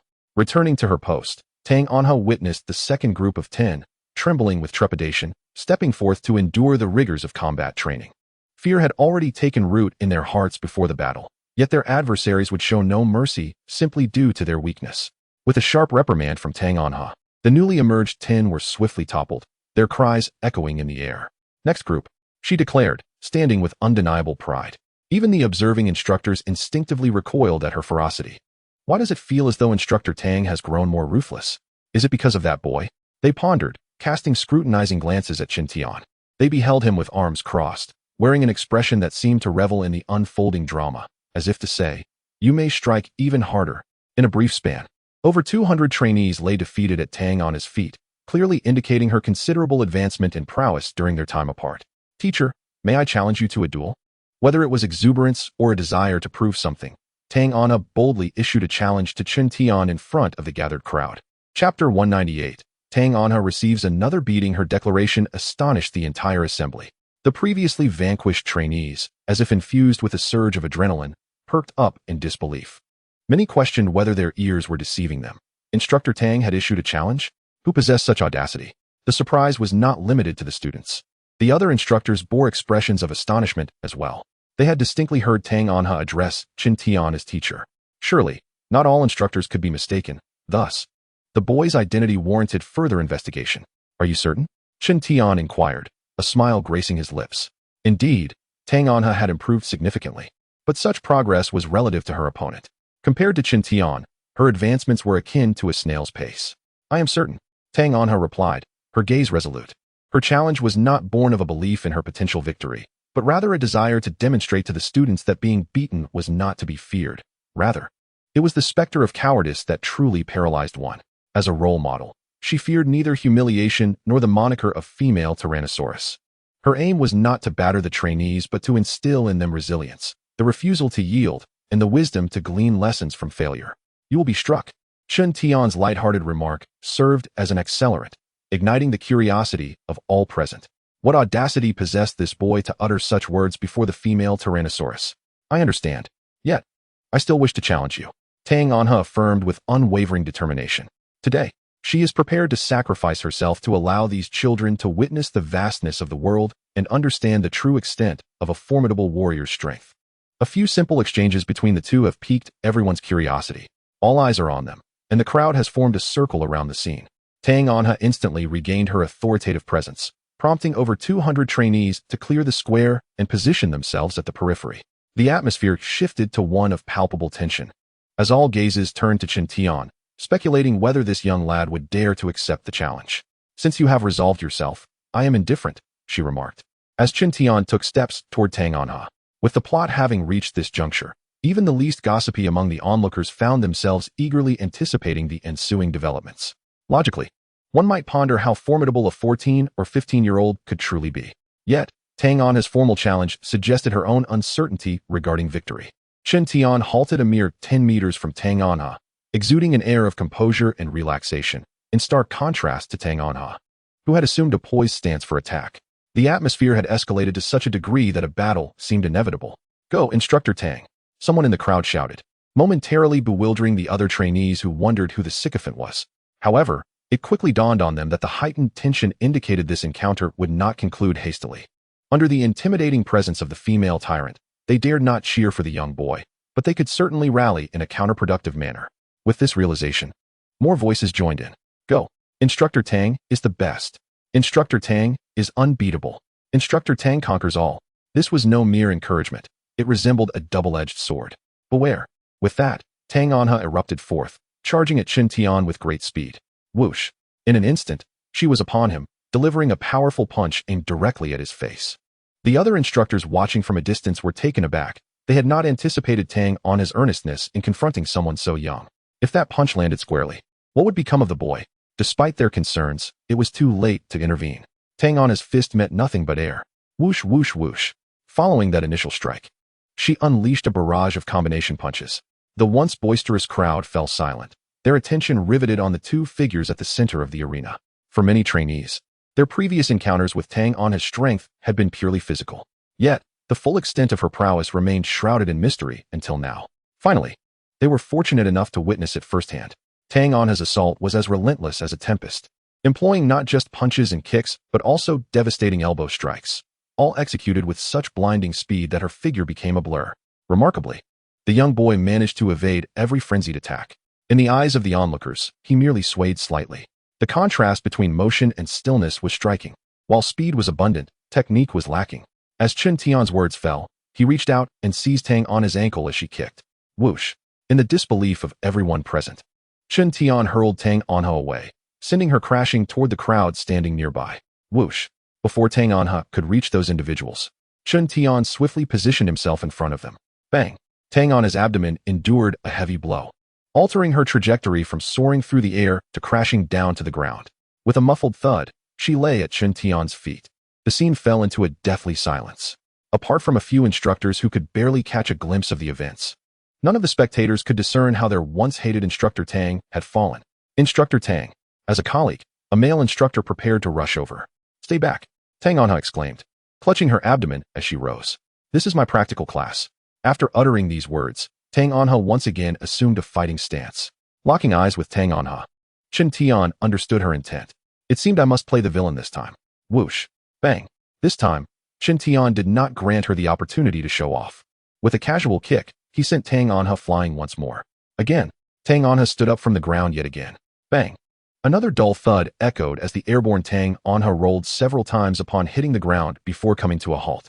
Even battered and bruised, her fighting spirit remained unyielding. Initially, the surrounding students relished the sight of Tang Anha being beaten. After all, the once ferocious female tyrant was finally receiving her due. However, as they witnessed Tang Anha rise time and again, their sentiments began to shift subtly. Why was Instructor Tang fighting so desperately? Was it truly just about victory or defeat? The battle concluded when Tang Anha could no longer stand. This time, Qin Tian felt no exhilaration akin to before. Perhaps it was due to a change in his mindset. The journey through the tropical rainforest had taught him that even greater adversaries awaited him. Come to see me later. I have something to discuss with you, Qin Tian said to the recently risen Tang Anha. She nodded, for she too had questions she wished to pose to him. Chapter 199. Preparing for rainy days. By the time Tang Anha finished her tasks and arrived at Qin Tian's residence, the sun was setting. This grand edifice, which she had previously only observed from a distance, stood before her. Ding dong, ding dong. She rang the doorbell and waited quietly at the entrance. Click. With a soft sound, the door opened. Immediately, Qin Tian's voice echoed from a nearby intercom. Wait for me in the lobby on the first floor. I will be there shortly. At that moment, Qin Tian had not yet returned from outside. As Tang Anha stepped through the door, the lights flared to life, seemingly welcoming her as an esteemed guest. Is anyone here? Tang Anha called out as she entered the spacious lobby, surveying the empty surroundings. At that moment, faint footsteps echoed in the air. Tang Anha assumed it was Qin Tian and turned to the source of the sound. To her astonishment, a mysterious woman clad entirely in mechanized armor approached. Tang Anha was momentarily taken aback. Who was this person? How did she come to be here? The sophistication of her equipment was striking. A flurry of questions raced through Tang Anha's mind. However, as the figure drew closer, she found herself rooted to the spot, her instincts warning her of the woman's formidable and perilous nature. Greetings, Mr. Qin Tian sent me to find him. Tang Anha initiated the conversation. It was only when the enigmatic woman was nearly upon her that she realized the stranger towered over her by half a head. Do not be alarmed. The mysterious woman spoke, her voice tinged with a mechanical tone. In that instant, a bold hypothesis emerged in Tang Anha's mind. Could this being possibly be a robot? Her speculation was not without merit. How could an ordinary human woman possess such flawless proportions, even when encased in metal armor, evoking vivid imaginings? Moreover, the pair of curved horns and the tail that swayed behind her hardly appeared ornamental. Hello, I am Tang Anha. May I inquire your name? Sit. The mechanized figure gestured towards the couch. Thank you. Tang Anha seated herself somewhat awkwardly on the sofa, while the robotic entity stood silently beside her, resembling a mechanical figurine. Tang Anha couldn't help but steal glances, her curiosity about this robot reaching its zenith, yet she found herself incapable of engaging in meaningful dialogue with her. For now, she could only await Chen Tian's return. As time ticked by, the overly quiet atmosphere became increasingly uncomfortable for Tang Anha. Do you know when Mr. Chen Tian will return? After a lengthy pause, she finally broke the silence with her inquiry. Please be patient, came the same rigid mechanical response. Suddenly, Tang Anha rose from the sofa, determined to inspect the robot up close. Just then, a cacophony of sounds erupted from the stairwell. Moments later, two figures, one white and the other black, tumbled down the stairs, revealing the playful little white cat and the rambunctious little black dog. Before Tang Anha could express her surprise, the mechanized woman dashed forward. Bang! Bang! She swiftly delivered a light tap to the heads of the two mischievous creatures. This was a directive from Chen Tian. If the little black dog and little white cat became overly rowdy, they were to receive a reprimand. The chastised little white cat and little black dog, upon recognizing the robot, immediately lost all defiance. Initially, they had resisted, united in their rebellion, only to be met with even more formidable consequences. After a few encounters, they had learned their lesson. Unable to win, they scurried away with their tails tucked, not daring to utter a sound. Witnessing this scene, Tang Anha was utterly astonished. In that fleeting moment, she hadn't comprehended how the robot had darted forward with such remarkable speed. If the other party is an enemy, one cannot help but wonder if they possess the strength to withstand the confrontation.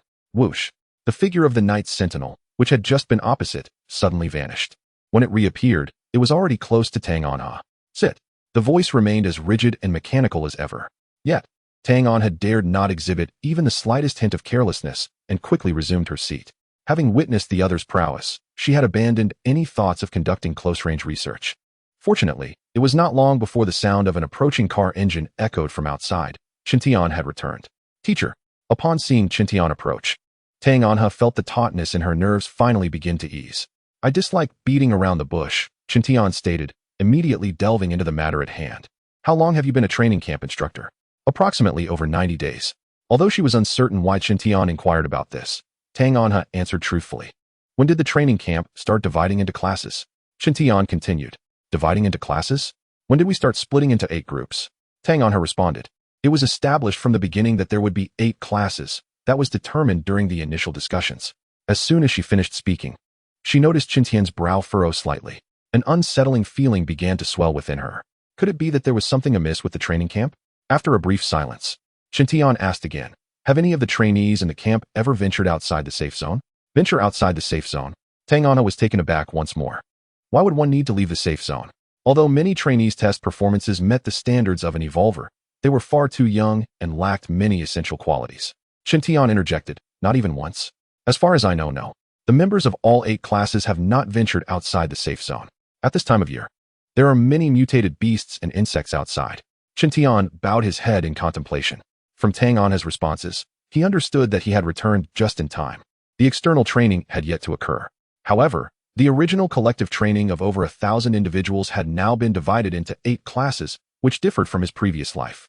Chen Tian clearly remembered that his awakening of mental abilities was related to collective external training.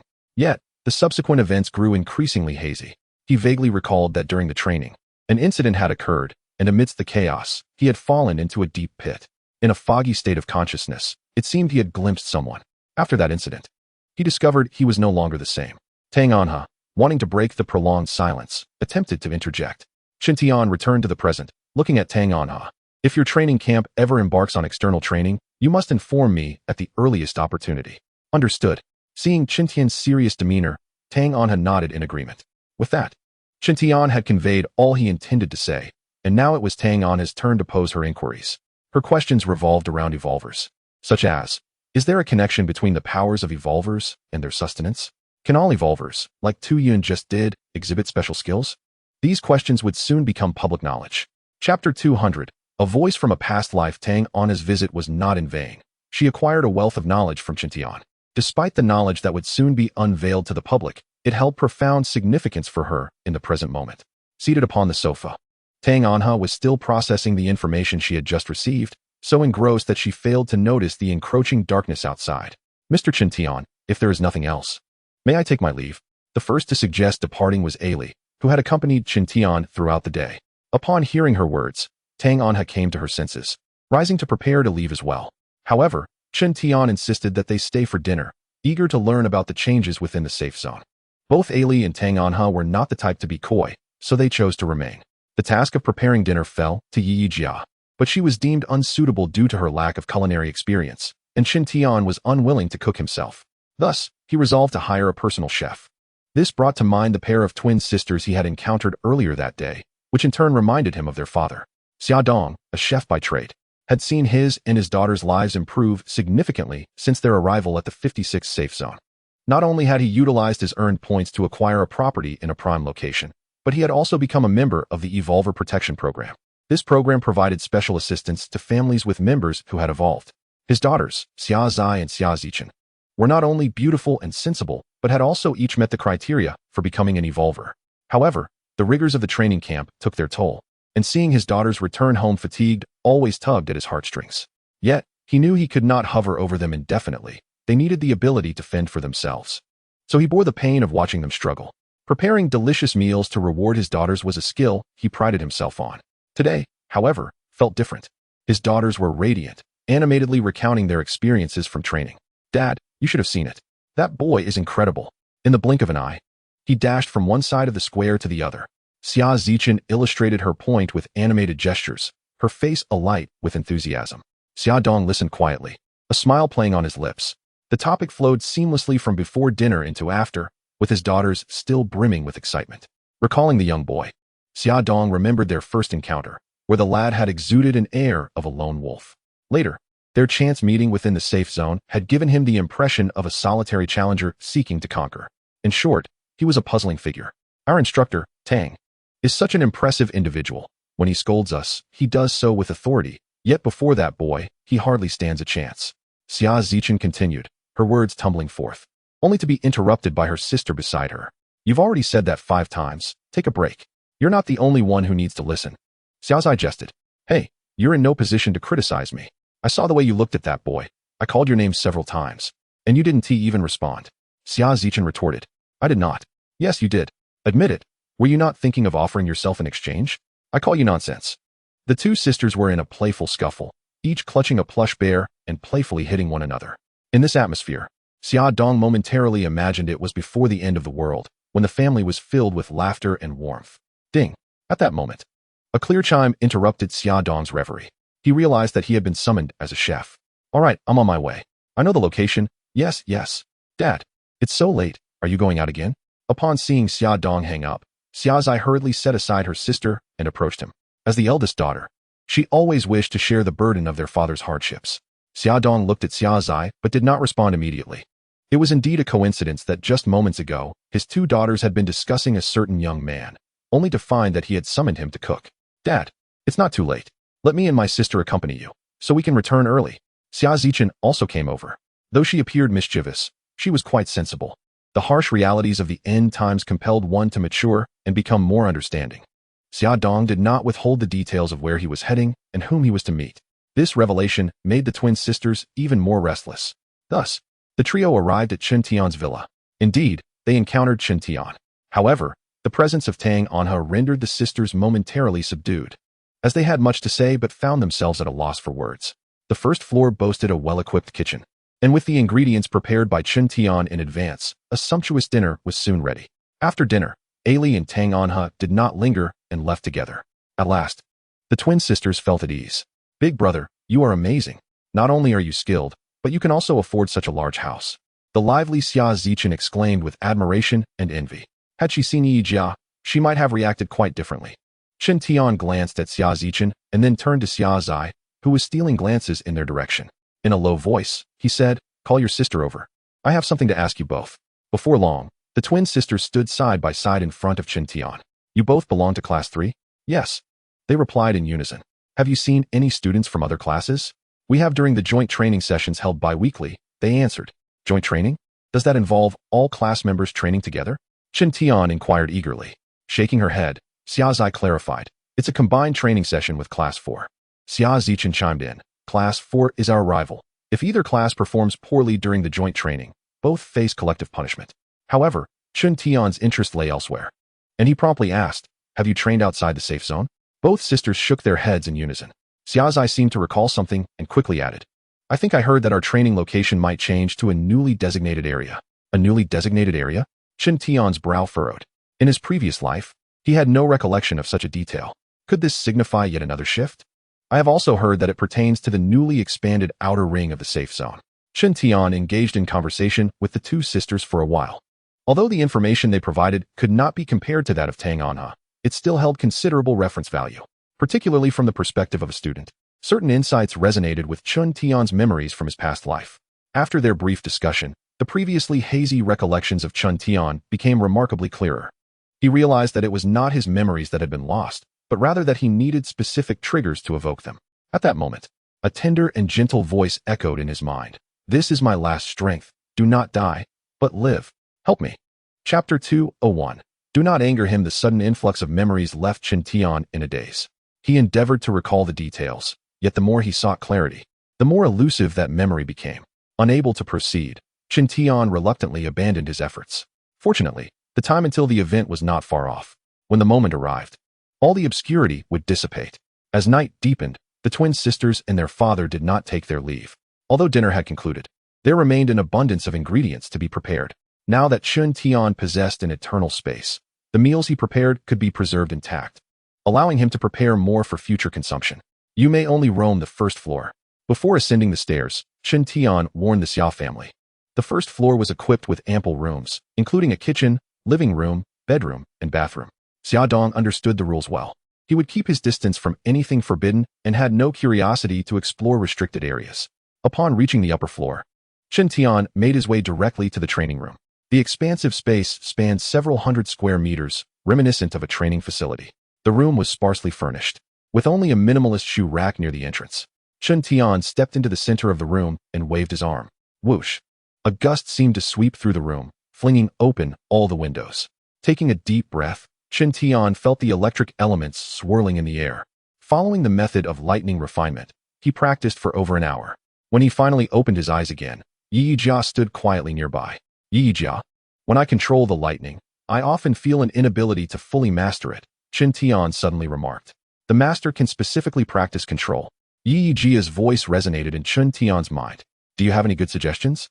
Following Yi Jia's guidance, Chen Tian attempted to manipulate a faint electric current, shaping it according to his will.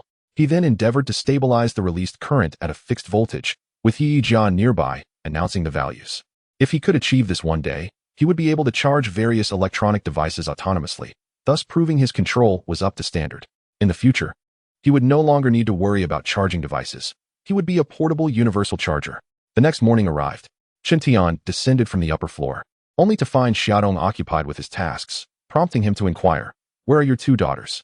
They have gone to the training camp for registration. They provide meals, which certainly alleviates many concerns, Xiaodong replied with a smile.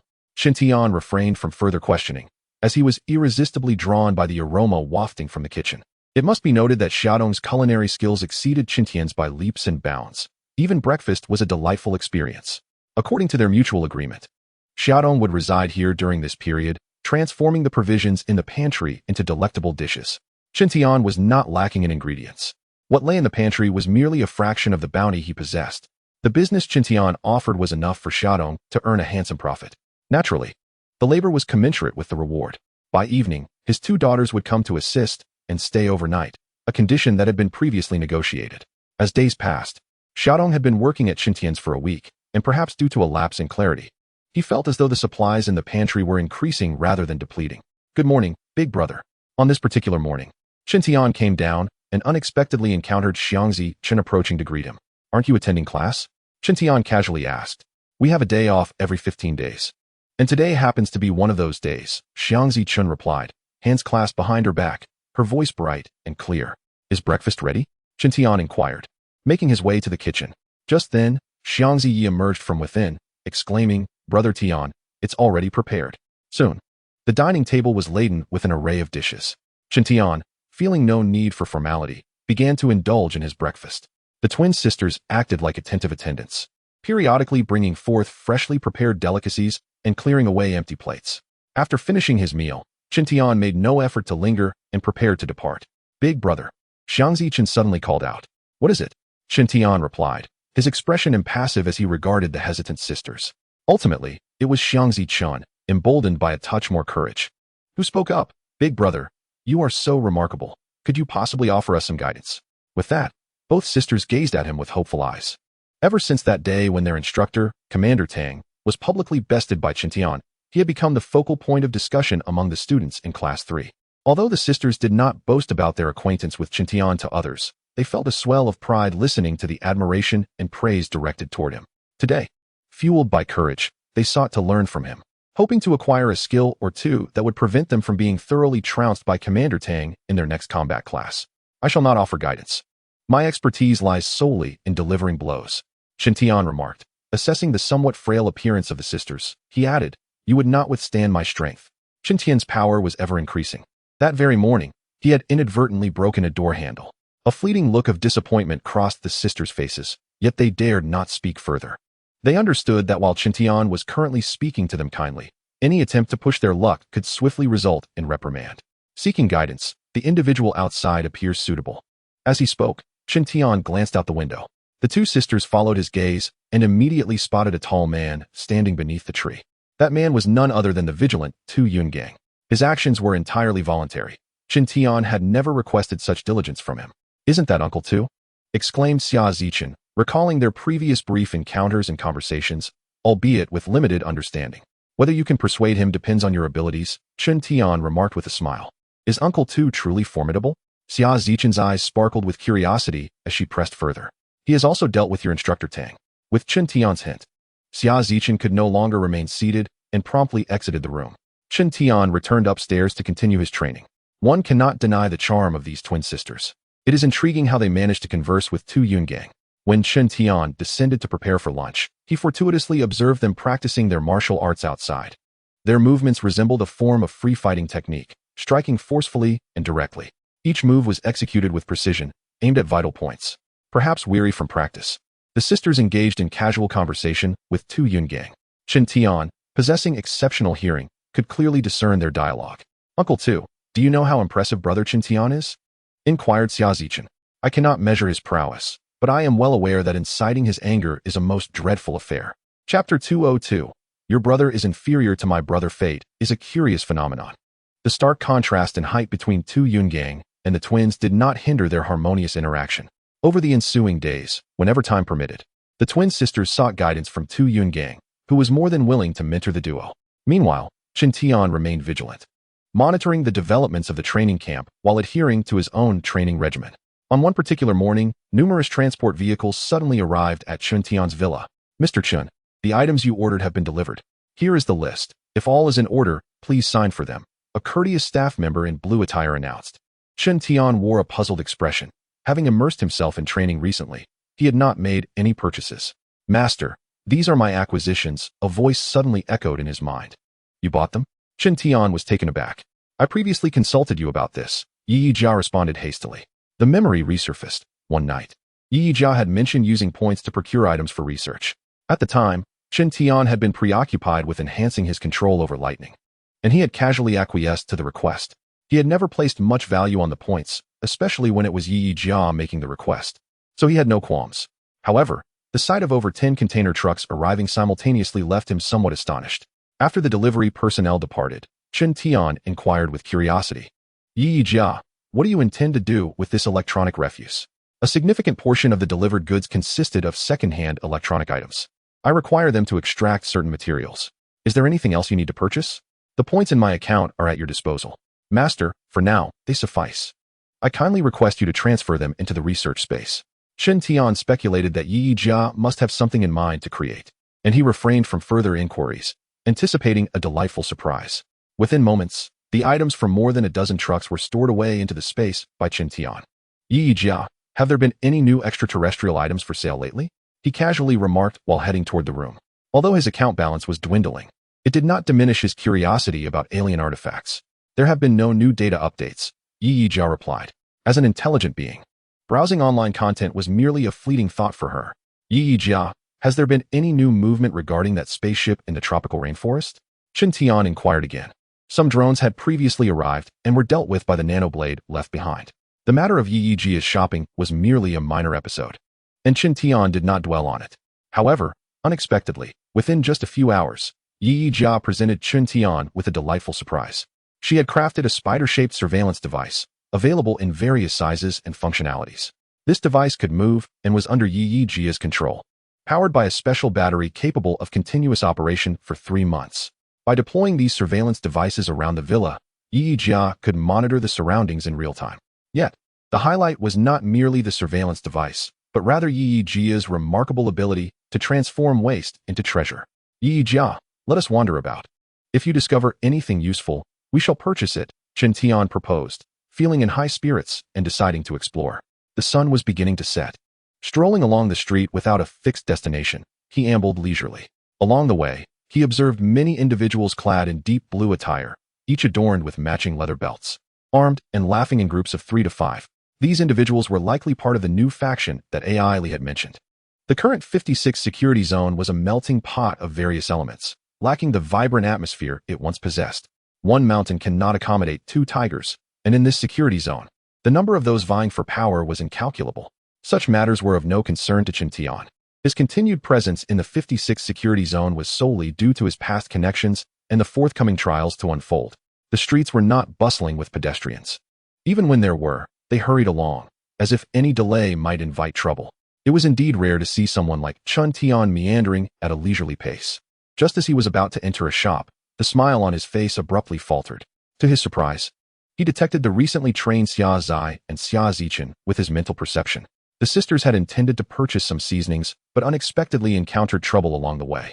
A young man in his 20s, reeking of alcohol, obstructed their path. "Oh, sisters, where are you off to? Let me escort you." His words were flippant, clearly harboring ill intentions. Xia Zai cast a glance at the other party, discerning from their attire that this was an individual of considerable lineage and background. Desiring to avoid trouble and steer clear of such a person, Xia Zai took her sister by the hand and began to walk aside. Unexpectedly, the individual persisted and approached them again. "Ah, a pair of twins.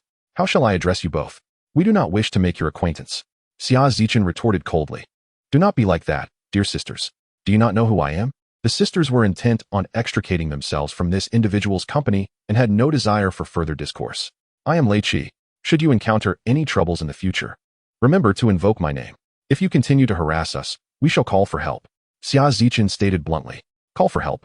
The man scoffed with disdain. "By all means, I relish the sound of my sisters calling for me." Xia Zai and Xia Zichen had never encountered such brazen shamelessness. Their father had repeatedly advised them to be tolerant and avoid unnecessary disputes. The sisters had taken this to heart, understanding that their family's survival was precarious and that they ought to avoid friction with others. It was evident that this individual was deliberately seeking trouble with ill intentions.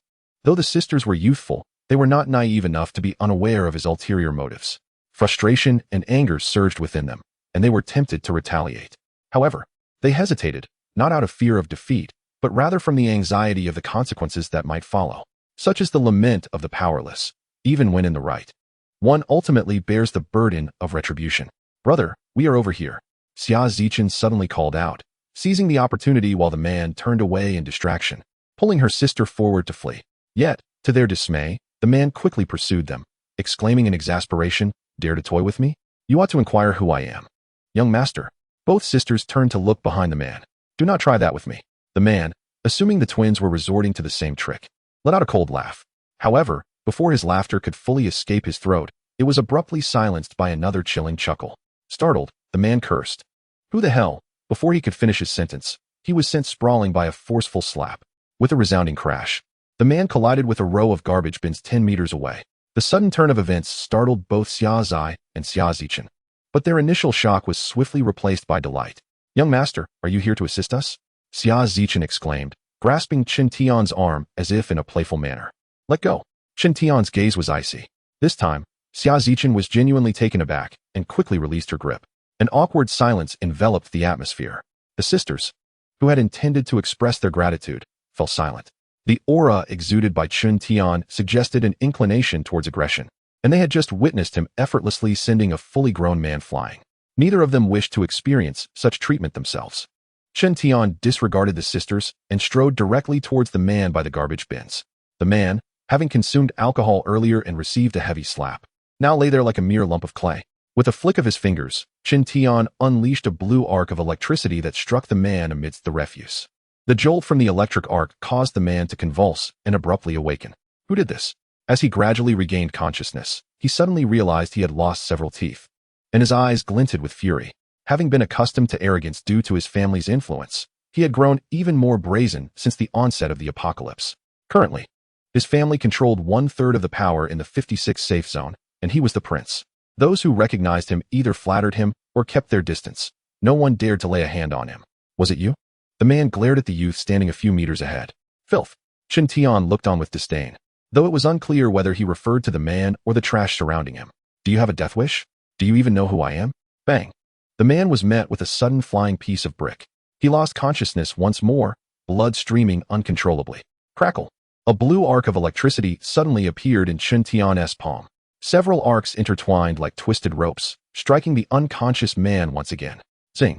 This current was perhaps more potent, instantly scorching the man's trousers. Regrettably, he did not awaken again. He merely lay there, convulsing. Master, Tang Anha is calling you via video. The voice of Yi Yijia abruptly echoed. Switch to voice. Chun Tian instructed. Teacher, the students from Class 1 and Class 2 are going out for observation tomorrow. Tang Anha's voice emanated from the smart wristband. Being a voice conversation, Tang Anha had no knowledge of what Chun Tian was currently engaged in. Observation outing? Chun Tian paused, then felt intrigued. He had previously informed Tang Anha that he wished to be notified if the training camp ventured outside. It was to take the students from classes 1 and 2 beyond the safe zone to witness battles against mutated beasts. What time is it scheduled? Chun Tian had lost interest in further tormenting the unconscious man and headed towards an uninhabited area. We will depart at 7 o'clock tomorrow morning, and members of the Sharp Blade team will accompany us. Teacher, would you like to join us? Chun Tian was certainly eager to attend. He had been anticipating the training camp's expedition and would not miss it for anything. After agreeing on the meeting place and time for the next day, Chun Tian ended the call. As for the man lying in the refuse, he was later taken to the hospital. My son, who did this? A wealthy woman shouted in the hospital, demanding the perpetrator be dismembered. Beside her stood more than a dozen men in blue uniforms, armed to the teeth. Their menacing presence rendered the atmosphere in the hospital palpably tense. Madam, we are already investigating. The area where young Master Lei fell unconscious happened to lack surveillance. A cautiously dressed officer replied, I do not care who it is. Whoever harmed my son will pay 100-fold. I grant you but a day to unearth the identity of the murderer. Otherwise, you may as well cease your efforts. The noblewoman's voice grew increasingly strident. Yet when her gaze fell upon the bandaged man, a look of compassion softened her expression. The following morning, Chun Tian awaited at the exit of the safe zone, observing a multitude of vehicles approaching from afar. Leading the procession was the armored vehicle of the Sharp Blade team. With Tang Anha reassigned to the training camp as an instructor, command of the Sharp Blade team was temporarily entrusted to Wang Sheng. Teacher, Chun Tian. The armored vehicle came to a gradual halt, and Wang Sheng leapt from it. Where is Tang Anha? Chun Tian inquired directly. Our team leader is in the last vehicle. Accompanying the other instructors, Wang Sheng replied. Chun Tian climbed aboard the armored vehicle, continuing his line of questioning. Where are we headed this time? The familiar faces of the team members greeted him. A mix of respect and apprehension enveloped the atmosphere. 30 miles eastward, an unmanned reconnaissance drone has detected 2 wandering mutated beasts, assessed to pose minimal threat, Wang Sheng explained with a smile. With Chun Tian, a formidable presence. Stationed in their vehicle, they felt invincible against any potential beast tide. As the convoy exited the safe zone and turned a corner, they began their journey eastward. Within the vehicle, Chun Tian appeared to be resting his eyes. However, he was acutely attuned to his surroundings through mental perception. Fragments of hazy recollection surfaced, suggesting that this expedition might not align with his anticipated trials. Yet, having embarked on this venture, he resolved to remain prepared. 30 miles was not an extensive distance, and despite the convoy's leisurely pace, they arrived shortly. A twinge of disappointment flickered within Chun Tian. Indeed, this was not the occasion he had hoped for. As they reached their destination, his mental probing failed to uncover the rumored vast pit. All trainees, maintain vigilance. Outside, the instructor's commanding voice echoed. Chen Tian disembarked, scanning the uniformed trainees and recognizing several familiar faces among them. While he could not recall their names, their visages were etched in his memory, including two individuals who had previously targeted him. Fate has its cycles. Though he had no leads on the mysteries he sought to unravel, encountering those with whom he shared a complicated history piqued his interest, making the outing worthwhile. As he contemplated how to greet these former classmates, Tang Anha approached at a brisk pace. Why are there so few from Class 1 and Class 2? Chen Tian initiated the conversation. Class 1, an elite group, comprised only a little over 50 members, while Class 2, a distinguished class, boasted more than 100. After a brief pause, Tang Anha pointed to a white-haired youth.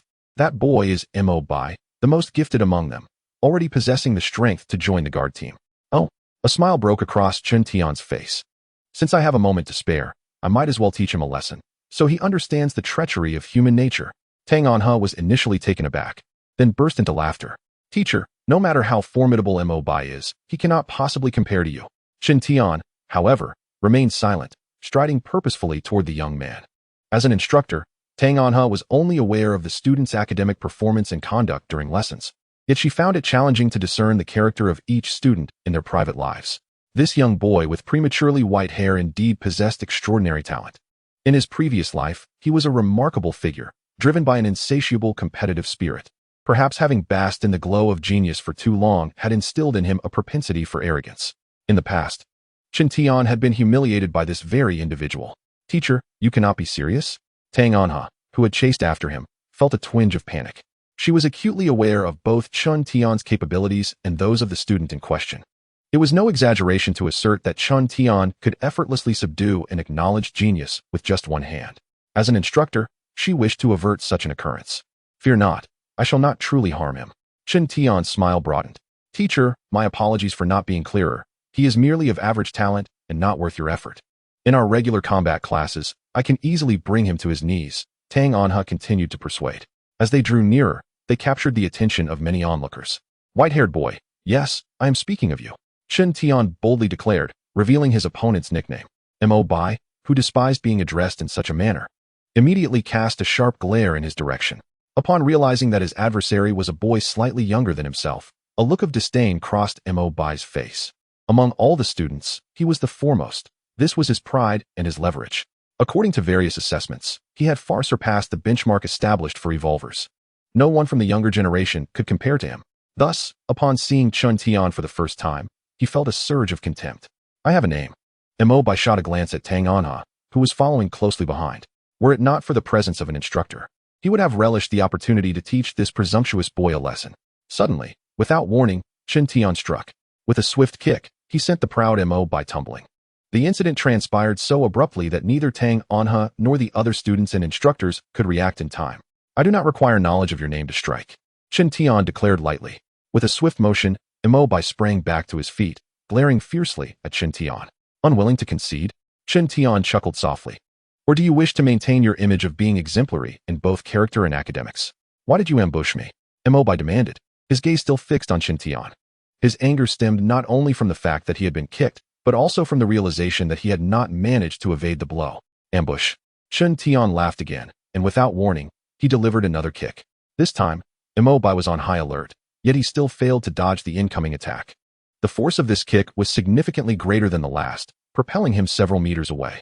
Mo Bai, now infuriated, felt humiliated in front of his classmates, having been repeatedly knocked down by a boy younger than himself. Where could he hide his face?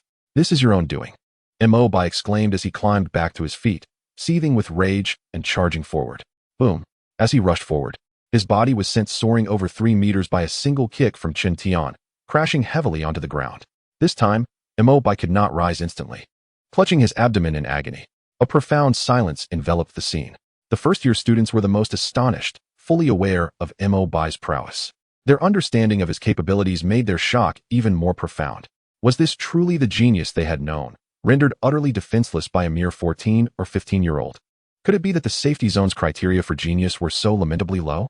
Chen Tian's gaze swept across the surroundings, only to find the other students evading his eyes. I will kill you. A guttural roar erupted from Mo Bai, who, rising to his feet, unsheathed the combat knife strapped to his waist.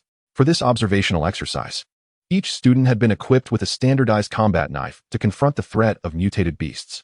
Mo Bai, stand down. Tang Anha swiftly interposed herself. While she could not dissuade Chen Tian, she could command Mo Bai, and in doing so, she aimed to protect him. Although she was oblivious to Chen Tian's motives for striking, she understood that the situation must not escalate further. Facing Chen Tian, even wielding a combat knife would be futile, let alone brandishing a machine gun. Before Tang Anha could utter another word, an invisible force enveloped her, propelling her away. I will kill you. With Tang Anha no longer a hindrance, Mo Bai, consumed by rage, charged at Chen Tian with his knife. The other students were paralyzed with fear, astonished that a mere scuffle had escalated to the point of drawing blades. Clang! With a sharp sound, Mo Bai's blade shattered and fell to the ground. No one witnessed how the weapon broke. All they could see was Mo Bai lying motionless on the ground. Is he dead? This thought surged through many minds, and a wave of terror washed over them as they gazed at Chen Tian. At that moment, several instructors arrived, first assessing Mo Bai's condition and sighing in relief upon realizing he had merely fainted. Fighting among students is strictly prohibited, one instructor bellowed, seemingly intent on minimizing the situation. However, as if to mock his declaration, two more unfortunate souls fell victim to Chen Tian's fists, collapsing to the ground with muffled groans. Countless eyes turned toward them, the atmosphere growing exceedingly awkward. Fighting among students is not allowed, the instructor reiterated to Chen Tian, his tone considerably softened. Having witnessed Chen Tian strike Tang Anha, he understood that confronting him would be futile, hence his cautious approach. Chen Tian shot him a disdainful glance and retorted, I am not a student. Besides, this is not fighting. I am merely administering a beating. Few could deliver such a retort with such confidence. At that moment, Tang Anha returned, her appearance disheveled. Although she had just flown out, she emerged unscathed, her heart racing with astonishment upon realizing it was the handiwork of Chen Tian. Teacher, if you wish to strike, then strike me. The moment Tang Anha uttered these words, the expressions of everyone present grew peculiar. The minds of the young men and women were most animated, instantly conjuring various thoughts. Could it be that Instructor Tang harbored a penchant for masochism? No wonder Instructor Tang's practical classes were so fond of physical confrontation. There must be a reason behind it. Could this young lad be the 10th in line, perhaps a brother of Instructor Tang? Just as the crowd was on the verge of forgetting their purpose for being there, a beastly roar redirected their attention. Chapter 205. Just a few thousand. The roar of the mutated beast instantly captured everyone's focus. Only then did they recall the reason for their outing. Form a square formation. All trainees, assume a defensive stance. A commanding voice rang out. The students from classes 1 and 2, being the most gifted in the training camp, despite their inevitable tension, reacted swiftly. With a whoosh, all the trainees rapidly assembled into a square formation, adhering to their prior training. Simultaneously, the elite strike team responsible for the kill mission sprang into action. The sniper lay prone on the roof of the armored vehicle, ready for orders, while the shield-bearing team member remained beside the trainees, and others drew their combat knives, preparing to face the enemy. If it were merely a matter of eliminating the mutated beasts, the sniper could handle it. However, this time the objective was to allow the trainees to observe a direct confrontation with the mutated beasts, hence the sniper would refrain from firing unless absolutely necessary. Pay close attention, for your future selves may encounter mutated beasts at any moment, another instructor called out. In truth, this reminder was somewhat superfluous. The students in classes 1 and 2 were already highly focused, every rustle of grass or whisper of wind stimulating their senses. The beast's roar echoed once more, its proximity apparent. Indeed, from a thicket nearby, a dark shadow leaped forth. It was unmistakably a two-headed mutated beast, retaining characteristics that suggested it had evolved from a canine species. To the 3 o'clock and 8 o'clock positions, there are two more hiding. The members of the strike team were alerted by their comrades. Action! Commanded Wang Sheng, the officer in charge, and thus the hunt commenced. Wang Sheng charged forward, racing towards the mutated beast that lay 50 meters ahead. Following closely behind him were two companions, equally armed with combat knives and eyes glinting with ferocity. This was a common three-man formation, often employed by many guard teams during straightforward missions. The left side is ours. We'll handle the right. The other two pairs sprinted towards their respective directions. With a roar, the two-headed mutated beast lunged at Wang Sheng and his two companions. Swish! Wang Sheng was the first to strike, aiming his combat knife at the beast's neck. The creature, however, was remarkably agile, leaping aside with deftness. Simultaneously, it raised its sharp claws, swiping at Wang Sheng before him. The two companions, closely following, launched their assault in that very moment. One wielded a battle blade, successfully intercepting the claw strike of the mutated beast, while the other, with both hands grasping a knife, seized the opportunity to plunge it into the creature's chest. With a sickening squelch, the blade pierced the beast's flesh, and as it was withdrawn, a torrent of crimson gushed forth. Indeed, the Sharp Blade Squad's unspoken synergy, forged through countless battles, was not something the mutated beast could rival. However, the beast, resembling a water buffalo in stature, was not destined to collapse from a mere wound. It retained its ferocity and, driven by pain, became even more frantic. With a thunderous crash, the mutated beast struck the ground, creating a deep crater as it opened its maw wide, snapping violently from side to side. The trio, deftly exchanging positions, evaded its fury while seeking opportunities to strike. The clash escalated fiercely, with neither side gaining the upper hand. Meanwhile, battles raged in two other locations. The onlooking students from classes 1 and 2 felt their blood surge, a primal desire for combat swelling within them. After several minutes of relentless fighting, the Sharp Blade Squad emerged victorious. Sensing the emotional shift among the students, an instructor called out, demanding their attention. What must you be vigilant of when facing any mutated beast? One must never let their guard down. These creatures do not fear pain. A lethal strike is imperative. Coordination is key. Recklessness is to be avoided. The responses came in unison, their earlier apprehension dissipating. At that moment, 3 slain mutated beasts were dragged back. Observing from a distance had not fully conveyed their terror, but now, up close, the students grasped the horrifying reality.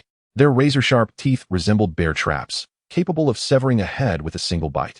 Their massive forms rivaled that of a small car. Though lifeless, their menacing presence lingered. The recent battle, while igniting fervor in the students, would likely render them ineffective against such beasts under the weight of fear. Class 1, step forward, commanded the towering instructor. Standing resolutely beside the corpses of the mutated beasts, the students hurriedly advanced a step. Attention! At ease! Forward march! The instructor issued further commands.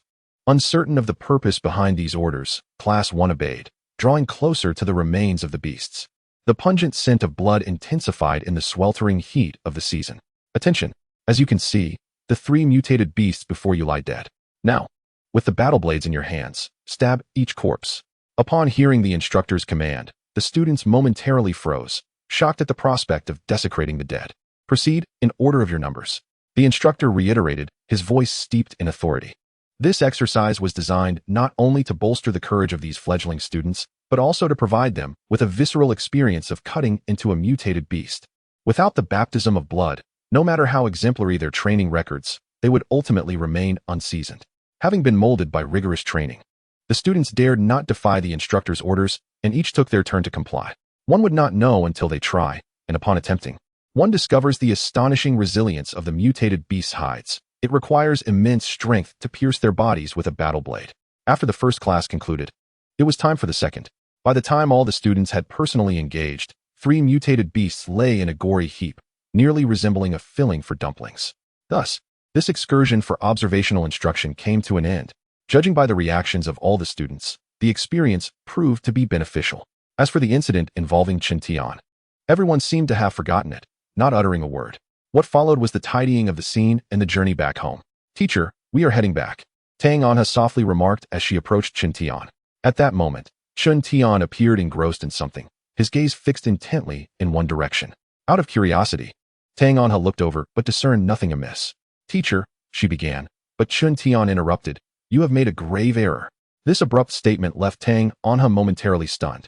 Chen Tian continued, the scent of blood will attract more mutated beasts, and you should not linger here with so many burdens. Tang Anha's eyes widened in alarm. She grasped the underlying implication. Could it be that other mutated beasts had been drawn here? Teacher, are there many mutated beasts? She inquired anxiously. Not many, Chen Tian replied. Upon hearing this, Tang Anha felt a slight sense of relief. If it were merely a few mutated beasts, the Sharp Blade Squad could handle them. Only a few thousand, Chen Tian added nonchalantly. Tang Anha froze in disbelief. Chapter 206. To bring about his demise, first allow him to revel. Tang Anha understood that Chen Tian was not jesting. When he claimed there were thousands, there surely were. Heavens! Thousands of mutated beasts. Tang Anha dared not contemplate the implications. Even more concerning was the presence of hundreds of trainees from the training camp. Should anything go awry, the losses to the safe zone would be catastrophic. The students from both the first and second classes were exceptionally gifted, poised to become the backbone of the safe zone in the future. If they were to fall here, Tang Anha could not bear to think further. The only consolation was that they had Chen Tian. She wondered if he could withstand the oncoming horde of mutated beasts. Go on, I will handle those mutated beasts, Chen Tian stated with an air of calm. However, if you wish to hunt those beasts, I can yield the opportunity to you, he added with a smile. Tang Anhe found little humor in the situation. After careful consideration, she concluded that regardless of who remained, they would only become a liability. It was wiser to escort the two classes back to the safe zone. Thus, everyone, save for Chen Tian, hurriedly departed. Moments later, in the direction Chen Tian had been gazing, a large swarm of creatures approached. Rather than mutated beasts, they were more aptly described as mutated insects. These flying creatures resembled water scorpions, adorned with gray wings, and their flight speed was not particularly swift. Is it possible to exchange points for them? Chen Tian pondered as he watched the approaching swarm of mutated insects. In the beginning, he had slain a group of mutated insects that intended to attack the safe zone. Subsequently, the corpses of these creatures were removed by the safe zone, and a modest sum of points was credited to his account. While he murmured about the insufficient amount, blue arcs of electricity began to emanate from his palm. During this period of cultivation, he had made significant strides in mastering electrical energy. Utilizing such power against this wave of mutated insects felt akin to using a sledgehammer to crack a nut. As the mutated beasts drew nearer, the buzzing of their flight became increasingly pronounced. Suddenly, a crack of thunder echoed through the clear sky. The lightning released by him seemed to trigger a chain reaction, with blue arcs beginning to spread among the mutated insects. In an instant, they all plummeted to the ground, exuding a scent reminiscent of charred flesh. It was all resolved with such ease, taking but a moment from the initiation of his attack to its conclusion, perhaps due to its simplicity and lack of challenge. A sense of boredom washed over him. Afterward, he placed a video call to Ellie, inquiring whether the safe zone accepted the corpses of the mutated insects. Mr. Chen, please hold on. The safe zone will dispatch personnel for retrieval shortly. Once the call ended, he patiently awaited their arrival. With nothing pressing to do, he didn't mind waiting an extra couple of minutes. His thoughts drifted once more as he endeavored to recall memories from his past life. Hoping for a breakthrough this time, he still could not decipher the identity of that child's voice he had remembered. Logically, after the apocalypse, it would be exceedingly difficult for the elderly, the weak, and children to survive. So where could this child have come from? Before he could organize his thoughts, the sound of an approaching car engine reached his ears. Not only was there the return of the elite team, but also many researchers clad in white lab coats, including Ellie, who had come in person. Mr. Chen, thank you for your patience, Ellie said with a gentle smile, revealing her charming dimples. It had been several days since she last saw him, as he had been preoccupied with his training, rarely leaving his home. Mr. Chen, the safe zone will assess these mutated insects before crediting the points to your account, Ellie reminded him. This had already been mentioned in their earlier conversation, and she merely reiterated it now. Chen was indifferent to the repetition. If not for the occasional procurement of experimental materials by Knight Armor, he would have little need for points. His primary focus was on two goals. Firstly, to swiftly break through to the level of a master, and secondly, to unravel the memories that held his interest. As the saying goes, plans often fall victim to unforeseen changes. Soon, he found himself with something to attend to. Within the safe zone, in the training camp's third class, students were engaged in a lecture in the tiered classroom. Seated at the front were the sisters Xia Zai and Xia Zichen, who were intently listening to the teacher at the podium. Suddenly, a clamor of footsteps echoed from the corridor outside the classroom. Bang! The door was violently kicked open. Dozens of men in blue uniforms surged in, armed and exuding an aura of menace. The incident occurred abruptly, catching the instructor off guard as he inquired with measured words, "Esteemed officials, is there something amiss?" The foremost man, exuding an air of arrogance, brusquely shoved the lecturer aside and cast a piercing glance at the students seated on the steps. After a mere 2 glances, his gaze settled on the 2 sisters, Xia Zai and Xia Zichen. "Take them away," he commanded, pointing a finger at the bewildered sisters. Immediately, individuals surged forward to apprehend Xia Zai and Xia Zichen. Being merely 14 or 15 years of age, they had never encountered such a tumultuous scene, and terror drained the color from their faces. They dared not resist, for any opposition would be futile, and they could only submit to being dragged away. Simultaneously, the villa belonging to Chen Tian was encircled by heavily armed troops, clad in similar blue uniforms and armed with firearms. These individuals attempted to storm the villa in search of personnel, but were halted by a towering figure. "Who are you? What is your purpose?" Facing the intimidation of hundreds, Tu Yungang remained unfazed. He had volunteered to guard Chen Tian and, after a prolonged period of inactivity, finally had an opportunity to showcase his abilities. "Stand aside. Do not obstruct our official duties," warned one of the apparent leaders among the intruders. "Unless you clarify your intentions, do not expect to pass." Tu Yungang, once a prominent figure himself, would not be easily intimidated. If you continue to obstruct us, we shall take you along. The man retorted rudely, clearly unfamiliar with Tu Yungang. It was no surprise, as they had recently arrived in the safe zone, seemingly a security detail, yet in reality, they were private soldiers maintained by a certain family. In the aftermath of the apocalypse, chaos had unraveled societal order, giving rise to warlord mentalities.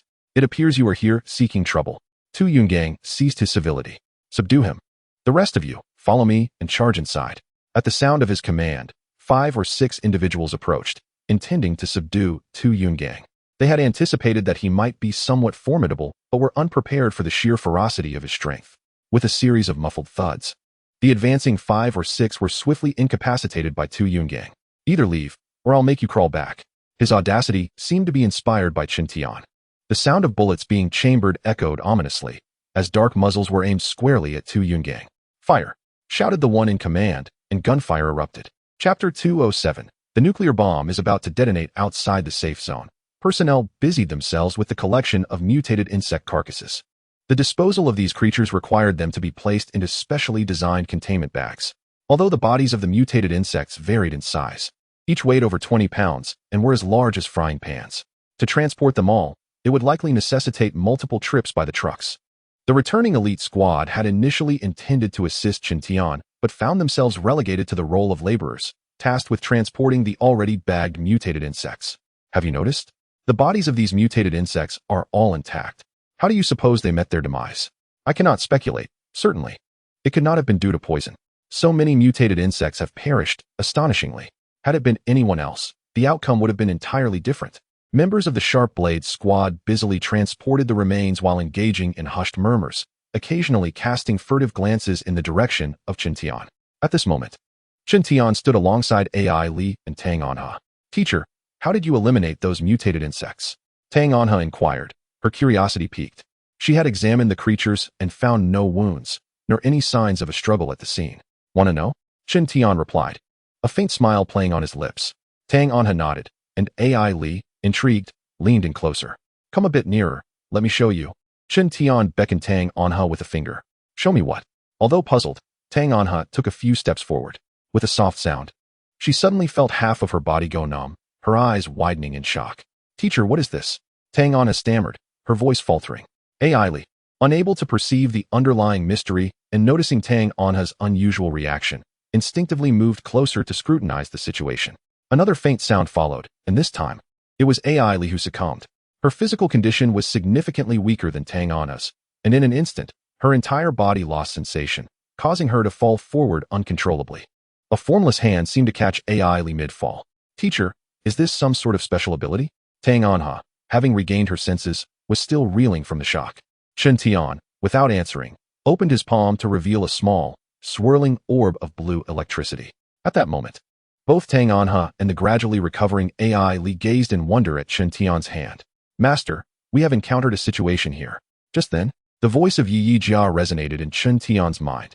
What situation? Chen Tian inquired. Master, please take a look. This is footage captured by the surveillance camera. As Yi Jia's voice echoed, the intelligent wristband on Chen Tian's wrist projected an image of the vicinity around the villa. The footage, captured by a spider surveillance device, divided into numerous small squares, each displaying various angles of the surveillance footage. The images revealed over a dozen military-grade off-road vehicles stationed around the villa, with armed troops disembarking and charging directly toward the residence. It was evident that these intruders harbored malicious intent. Ai Li and Tang Anha were captivated by Chen Tian's seemingly futuristic equipment. Even when seen in everyday life, the intelligent wristband would typically be regarded as a mere electronic device. However, its ability to project clear images and emit sound was truly intriguing. Under normal circumstances, the two would undoubtedly have inquired about the nature of such advanced technology. Yet, at this moment, they were utterly stunned by the content of the footage. Someone dared to force their way into Chen Tian's home. Had they lost their minds? It's Tu Yungang. Tang Anha recognized the towering figure who had leaped out, her expression betraying her astonishment. In the early days of the Evolvers competition, she was overwhelmingly defeated by an opponent who was universally recognized as the foremost Evolver. The scene unfolds with Tu Yun just having intercepted individuals clad in blue uniforms. Through their exchanges, it can be inferred that these individuals are heading towards Chen Tian. Such recklessness. Ai Li covertly glanced at Chen Tian, her mind involuntarily recalling the time she was taken for questioning, which nearly led Chun Tian to obliterate everyone in the conference room. Was history destined to repeat itself? Mr. Chun Tian, those individuals are brought by District Chief Lei. This does not imply a safe zone at all. I will contact. Ai Li felt an unusual tension coursing through her. She understood that provoking Chun Tian could have consequences that the entire safe zone might not withstand. She was perplexed as to why those people would act in such a manner, yet she was resolute in her determination to prevent further errors on their part.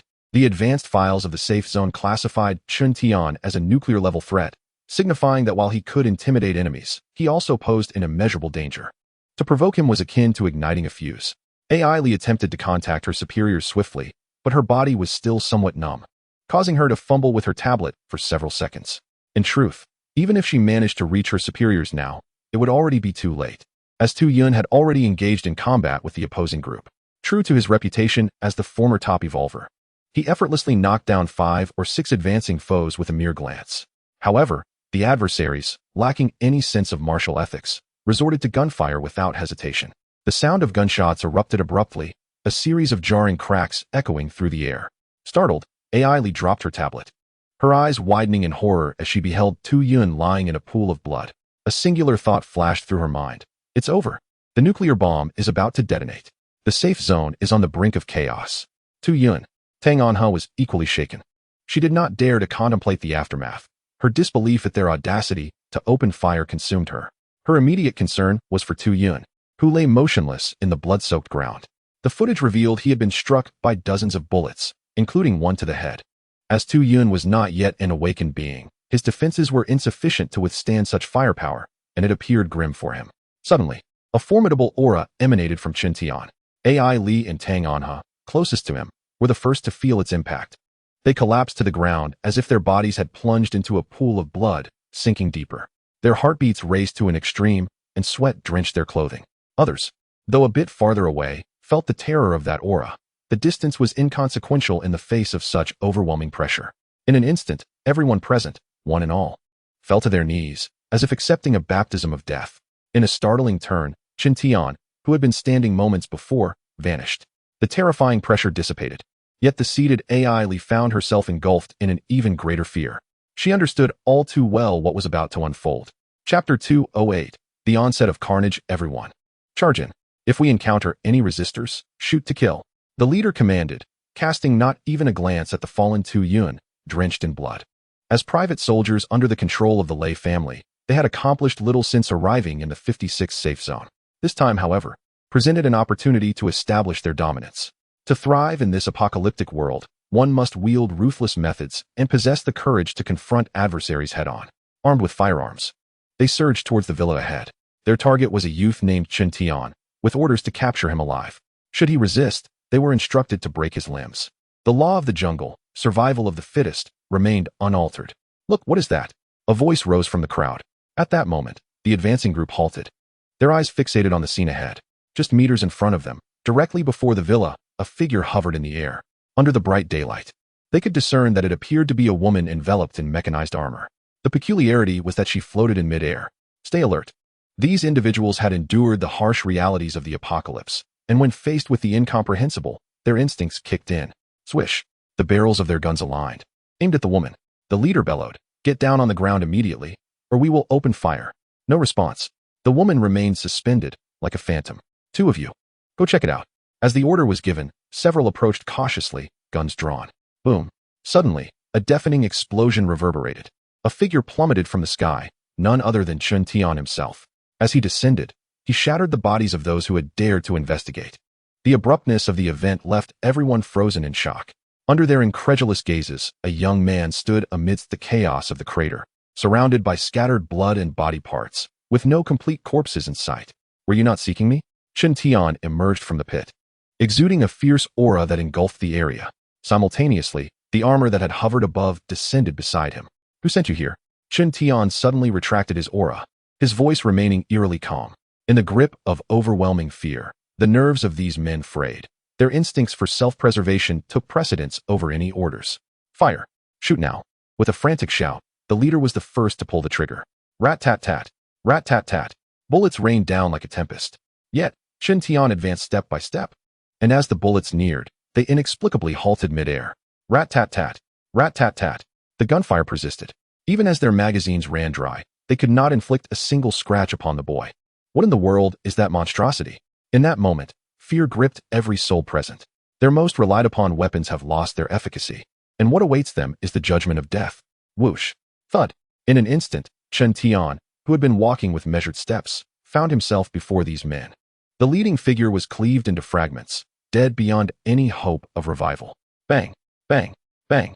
As the bullets from the submachine guns were exhausted, some resorted to drawing their handguns for a desperate attempt at firing, regardless of its effectiveness. Thud! The bullets that had been suspended around Chen Tian surged toward the gunmen, instantly transforming them into a mass of wounds and blood. "I surrender," cried a relatively quick-witted individual, who immediately tossed aside his weapon and knelt. The others, albeit slower to react, followed suit, kneeling in a plea for mercy. Faced with a monster impervious to bullets, what other choice was there but to capitulate? Had they known they would confront such a fiend, they would have never ventured forth. Surrender is not accepted. With those words from Chen Tian, the nearest man was cleaved in half. "I was instructed by Madame Lei to come here. It has nothing to do with us. We were merely following orders." The man's words were cut short as his body erupted into a spray of blood. Death is terrifying, but the anticipation of death is even more harrowing. These men realized they were destined to perish here, the only distinction being the order of their demise and the manner in which it would occur. So far, none had remained whole. Flight became their faintest glimmer of hope. Directionless, they scrambled and crawled in every direction, cursing the fate that had blessed them with but 2 legs. Master has conducted a thorough investigation. At that moment, Yi Jia approached Chen Tian. She had gleaned the origins of this incident through communication records and various electronic devices. Chen Tian remained silent, extending his hand as several nano blades materialized from thin air. Whoosh! The nano blades pursued the fleeing figures, unleashing a massacre. With horizontal and vertical strikes, none were spared. All were cleaved into 4 parts. Chen Tian did not glance back at the fate of the minions. Instead, he moved towards Tu Yungang. Motionless in a pool of blood, Tu Yungang lay still, his gunshot wounds continuing to bleed profusely. Although he had activated his skeletal defense skill when the command to fire was issued, the bullet's penetrating power was beyond his current capacity to withstand. Other injuries might be manageable, but the gaping hole in his head was most lethal. Observing the barely conscious Tu Yungang, Chen Tian inquired of Yi Jia, "Is there any hope for his recovery? I am not versed in healing. However, if he can be transported to a medical facility promptly, there may be a glimmer of hope," Yi Jia replied. Chen Tian chose not to speak further. With a thought, Tu Yungang floated from the ground, retrieving a leaf of plant essence from his spatial storage. He forcefully administered it to Tu Yungang. After a few silent seconds, Chen Tian produced an evolution pearl, utilizing his mental energy to pry open Tu Yunggang's mouth and directly deposit the pearl into his abdomen. Chen Tian had no desire to owe anyone a favor. Although he never requested Tu Yungang to guard for him, Tu Yunggang's injuries were indeed a consequence of his own burdens. Nightmare, do not spare anyone related. If attacked, eliminate them on the spot. As soon as Nightmare's words fell, the surrounding nanoblades vanished without a trace. One nanoblade alone possessed the power to obliterate the current safe zone, and now, 8 of them had been deployed. "Master, I have scrutinized the surveillance data within the safe zone and discovered that the twins were taken away 20 minutes ago during class," Nightmare continued. "Bring them back." With that command, Chen Tian soared into the sky, carrying the critically injured Tu Yungang, heading towards the most prestigious hospital within the safe zone. A massacre was about to unfold. Chapter 209. Mother goes first within the safe zone. The highest-rated hospital is situated in the central region. This hospital is not open to the general public, and many of its attending physicians have participated in the research of evolutionary serums. At this moment, the hospital housed very few injured individuals, and the passing nurses appeared quite relaxed. The reception hall on the first floor was eerily quiet, with the staff at the front desk engaged in idle gossip. It's good to be wealthy and powerful. The individual on the top floor has only external injuries, yet requires 8 nurses to attend to him in shifts, along with bodyguards. The person you mentioned seems to have been beaten by someone. I wonder who would dare to do that. Without some background, they would surely be in trouble. That's not our concern. We must be cautious not to attract unwanted attention. While they were speaking, a sudden gust of wind swept in from outside, tousling the hair of those engaged in conversation. When they realized what was happening, a collective scream escaped their lips. Unbeknownst to them, a youth had appeared before them, accompanied by a blood-soaked man floating beside him. "Alert the medical personnel for immediate assistance." Chen Tian stated with an impassive expression. However, the individuals before him were paralyzed with fear, huddled together, unable to utter a word. In broad daylight, how could there be a bloodied person hovering in the air? It was terrifying. They felt as if, in the next moment, that person would transform into a demon and pounce upon them. In truth, the bloodied man did not unleash his fury. Rather, it was the youth before him who had lost his patience. With a thunderous crash, the marble front desk shattered into pieces. Are you deaf? Do not make me repeat myself. Chen Tian's gaze was as sharp as a blade. Trembling, a staff member finally managed to contact the emergency room. Accompanying the emergency personnel were the hospital security guards. Naturally, the earlier commotion attracted a crowd of onlookers, including 2 men in blue uniforms carrying rifles. These 2 seemed accustomed to being arrogant. Before the security guards could even speak, they began to shout. What are you doing? Don't you know our young master Lei is recuperating? You have disturbed him. Can you bear the consequences?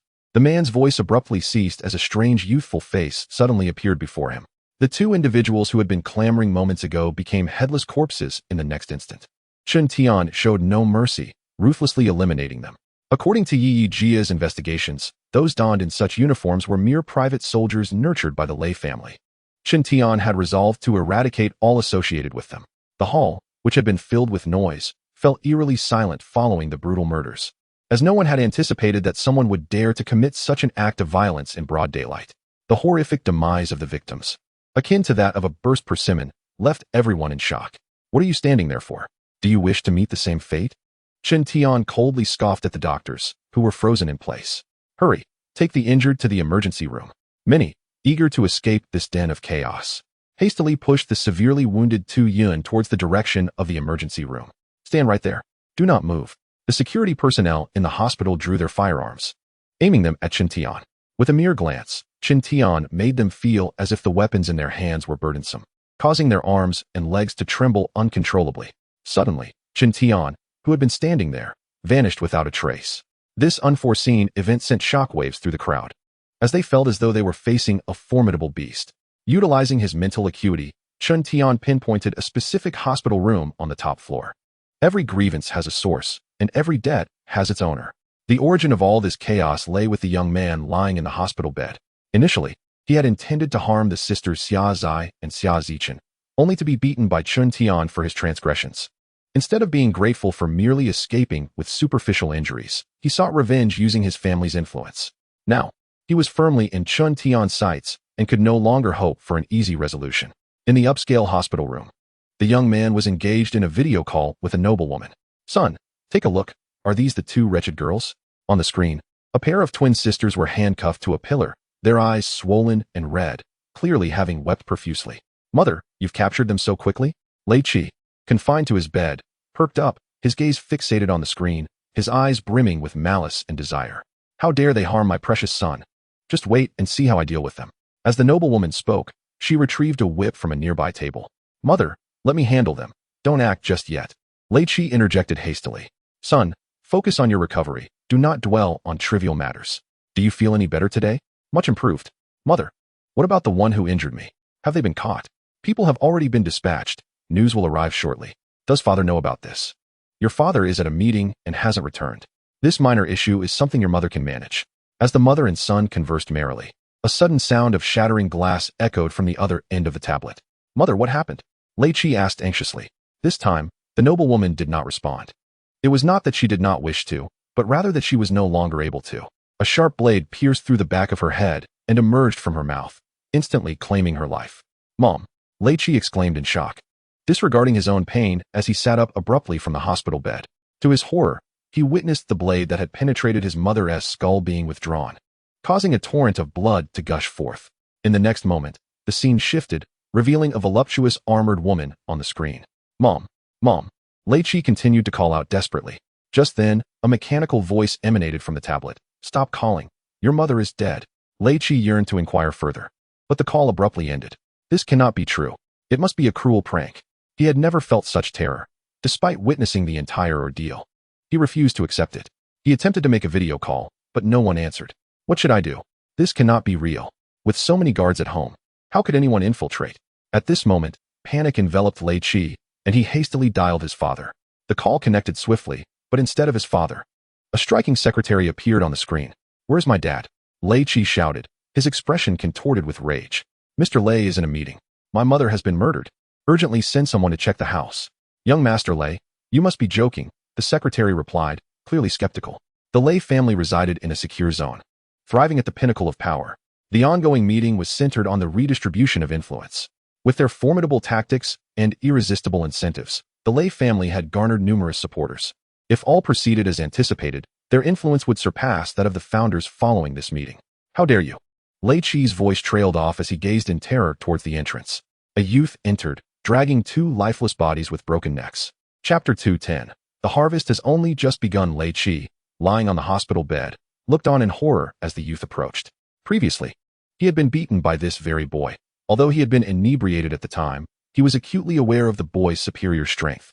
Now, with the added intimidation of the two corpses, the situation was even more unsettling.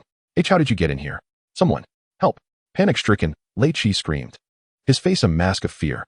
It was important to note that there were 4 guards stationed at the door, not to mention others patrolling the floor.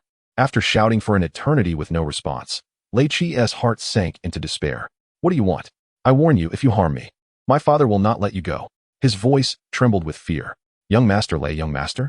The secretary's voice echoed from the tablet, repeatedly inquiring. At that moment, Lei Qi had no time to respond. His own survival was uncertain. What do you want? I can give you anything. I know where the twins are. As long as you don't harm me, I promise. Before he could finish, Qin Tian seized his head with one hand and lifted him effortlessly. Young Master Lei. Young Master. Within the tablet, the voice of the secretary resonated, tinged with a hint of panic. It was grating. Qin Tian had no desire to squander time with such trivialities. With a mere flick of his hand, a sharp crack echoed as the skull shattered. The tablet emitted a piercing scream from the woman. Qin Tian retrieved the fallen device from the bed, coldly declaring, "Wait, none of you shall escape." With that, he tucked the tablet into his spatial storage. At that moment, in a corridor adorned with a red carpet, a young woman in professional attire clutched the tablet in one hand while pressing her other hand against her chest, her expression one of sheer terror. What had she just witnessed? She had seen the son of the formidable Lei Shuai have his head crushed before her very eyes. He was the sole heir of Lei Shuai. It was over, a storm was brewing. This young woman was none other than the secretary who had just been on the call. She understood Lei Shuai's temperament. Should he learn of this incident, he would undoubtedly turn the entire safe zone upside down. Many lives would surely be lost. The nurses, doctors, security personnel, and staff at that hospital would inevitably become collateral damage. Taking a deep breath, the secretary struggled to compose herself.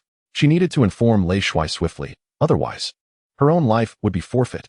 With the sound of her high heels echoing, she hurried towards the conference hall. At that moment, the atmosphere in the conference hall was tense. The opposing sides were locked in a fierce debate over the division of power, their tempers flaring to the point of confrontation.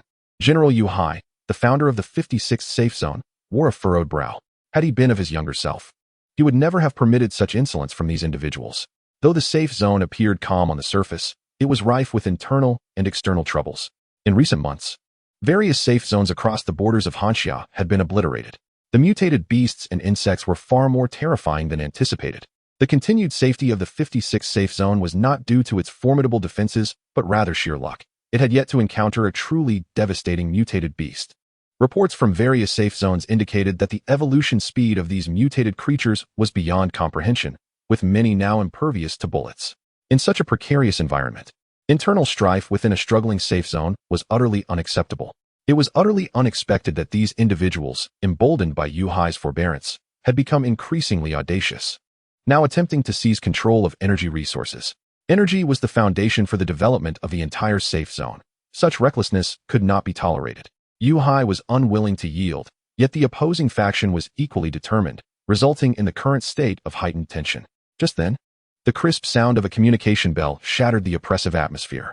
General Yu Hai, we are discussing the future development of the safe zone. It seems rather rash to take a call at such a moment. Is there nothing that can wait until the meeting concludes? On the opposite side of the long table, Lei Hong Yuan, cigarette dangling from his lips, wore a mocking expression. General Yu Hai, with his hair graying, furrowed his brow in surprise at the unexpected phone call that had managed to penetrate the meeting he was presiding over. Non-essential calls were typically barred from coming through during such gatherings. "It's AI Li," whispered a man in a Zhongshan suit, bending slightly. "Pass me the phone." Yu Hai responded hurriedly. He was well aware that AI Li was a sensible child who understood the gravity of the situation. She would never utilize the special contact number unless it was of utmost importance. As the call connected, AI Lee's rapid and urgent voice echoed through the receiver. Uncle, it's terrible. Someone has invaded Mr. Chintian's home with firearms, and Mr. Chintian has retaliated. Those words caused Yu Hai's expression to shift dramatically. Although he had yet to meet the young man, he was acutely aware that this individual represented a formidable force, a nuclear option, if you will. If handled correctly, he could serve as the greatest asset in safeguarding the safety zone. Conversely, if mishandled, the entire area would be laid to waste. A research group had previously conducted analyses on the young man's capabilities, yielding astonishing, albeit imprecise, data. It was concluded that, should he desire, he could decimate the entire safety zone single-handedly. The last time he had exhibited even a fraction of his prowess had demonstrated this truth. Had it not been for AI Lee's timely intervention, countless lives would have been lost. While Yu Hai was still reeling from the shock, AI Lee's voice rang out once more. Uncle, you must restrain our people. They must not engage Mr. Chintian. No one can thwart him. And any attempt to do so will render them enemies in his eyes. Her words came in a single breath, illustrating her urgency. Time was of the essence. After a brief exchange, Yu Hai ended the call and turned to relay instructions to the man in the Zhongshan suit behind him. The others remained oblivious to the unfolding crisis, merely noting that Yu Hai's countenance had drastically changed after the call. Something significant had transpired. Was the safety zone under attack by mutated beasts? Yet, why was there no alarm sounding? As the crowd speculated in confusion, a sudden commotion arose from outside the conference room. Let me in. I have crucial information to report to Commander Lei. Here are my credentials. A beautiful secretary rushed in, her expression fraught with anxiety. All eyes followed her as she approached Lei Honyuan. Leaning down, she whispered something in his ear. The next moment, Lei Honyuan, who had been exuding an air of arrogance, abruptly sprang to his feet. What did you say? Repeat that. As he demanded clarification, a resounding crash echoed through the room. Boom. A white figure burst through the wall, landing directly atop the long conference table. It was none other than a nanoblade. Chapter 211. Unrivaled. The silver-white exterior armor, with its austere appearance and chilling metallic sheen, left a striking impression on all present. The meeting, which had been proceeding smoothly, was abruptly disrupted by this unexpected visitor, catching everyone by surprise. Yet, the true astonishment lay ahead. The nanoblade surveyed its surroundings. Its specialized scanning system had already locked onto the target to be eliminated. Who is it? A corpulent man on the left side inquired in a grave tone. In response, a glimmer of cold light flashed. With a swift motion, the blade extending from the nanoblade's arm pierced directly through the man's head. This sudden act intensified the terror among the onlookers. The nanoblade moved with remarkable speed, dispatching 3 more individuals as the crowd scrambled to their feet in panic. Guards! Guards! Someone shouted loudly. At this meeting, all attendees were prohibited from carrying weapons. Otherwise, gunfire would have erupted long ago. The nanoblade's actions did not cease. It operated like a relentless killing machine, executing its grim task with swift and brutal efficiency, blood scattering in its wake. When the nanoblade's gaze fell upon Lei Honyuan, the seemingly unremarkable man unexpectedly unleashed extraordinary potential at that moment. With a sudden leap backward, Lei Honyuan propelled himself away from danger, needing only 3 more seconds to escape the conference room. Outside awaited his soldiers, and safety seemed assured. However, his optimism was tragically misplaced. As he vaulted backward, before his feet could even touch the ground, a sharp blade pierced his body. How could this be? This was Lei Hongyuan's final thought. The blade that had pierced him suddenly thrust upward, cleaving his neck and head in two. With a flash, the nanoblade appeared before several others, dispatching them as effortlessly as chopping vegetables, leaving behind only headless corpses. At that moment, armed guards stormed in, protecting General Yu Hai from the tide of soldiers. Do not fire. In this critical instant, Yu Hai remained composed, issuing orders to his subordinates. He remembered Ali's warning and mistakenly identified the nanoblade as Chintian. However, not all armed individuals were his subordinates. The guards in blue uniforms accompanying Lei Honyuan disregarded all else and opened fire on the nanoblade. Rat-a-tat-tat. The sound of gunfire echoed as splinters flew. The conference table riddled with holes. Even the concrete walls crumbled in large chunks. Yet, the nanoblade remained standing, an apparition in water. Bullets struck its form as if they were pebbles sinking into a pond, merely creating ripples. Whoosh! The nanoblade vanished once more, along with the cacophony of gunfire. It was not that the assailants ceased firing. Rather, they had all succumbed to death. The combat prowess of the nanoblade equated to that of an awakened individual, further enhanced by nightly optimization, rendering the slaughter of these ordinary beings reliant on firearms an effortless task. Once again, The conference room fell into silence. Those who remained alive dared not even breathe. The nanoblade had become the Grim Reaper in their eyes. An entity impervious to bullets was far more terrifying than any mutated beast. The nanoblade stood silently, surveying the faces of the individuals present, ultimately confirming the absence of targets. It vanished like a gust of wind. It was merely a nanoblade. The carnage had never ceased. It merely unfolded elsewhere. This operation necessitated the elimination of thousands. Yet with the efficiency of the nanoblade, bolstered by the assistance of Yi Jia's intelligence, it posed no challenge. The so-called resistance was nothing more than a futile struggle. When Chen Tian arrived at an industrial area and met with Yi Jia, the cleanup operation was nearing its conclusion. "What place is this?" Chen Tian inquired casually. "This is one of the territories controlled by Lei Hongyuan. It has already been cleared by the nanoblade, and any irrelevant parties have fled." Yi Jia's voice resonated in Chen Tian's mind. Within the safe zone, any area under surveillance became the eyes of Yi Jia, and any use of communication devices turned into its ears. Compared to combat prowess, Yi Jia excelled in this mastery of control. "Since it has been cleared, why come here?" Chen Tian asked. "Master, there are numerous materials and equipment here that can be utilized as spoils. It would be a pity not to collect them." Spoils. Chen Tian paid little heed. At this juncture, ordinary items hardly moved him, especially after having visited an alien spacecraft. However, since Yi Jia suggested it, he decided to gather them. After all, his private space lay idle. If Yi Jia could conjure up something with technological merit, it would be a boon. Whoosh whoosh, whoosh. The items vanished into thin air, all absorbed into Chen Tian's space. It felt reminiscent of his past scavenging for resources, and Chen Tian's movements quickened. Anything within his grasp, regardless of size or weight, was swiftly collected. One could not deny that possessing spatial abilities felt akin to cheating. The items being taken seemed to be erased from existence, leaving no trace behind. Yet, faced with such an extraordinary ability, Chen Tian felt a tinge of dissatisfaction. If only he could collect objects without the need to touch them. Abruptly, Chen Tian halted, lost in thought. "Master, though my understanding of spatial energy is limited, I know that your development of spatial abilities remains in its nascent stage." Yi Jia's voice conveyed aptly. "Yi Jia, do you have any good suggestions?" A quantitative change leads to a qualitative change. Expand your mental domain and consolidate a more potent mental force. Chen Tian fell silent. Indeed, he must first break through to become a master.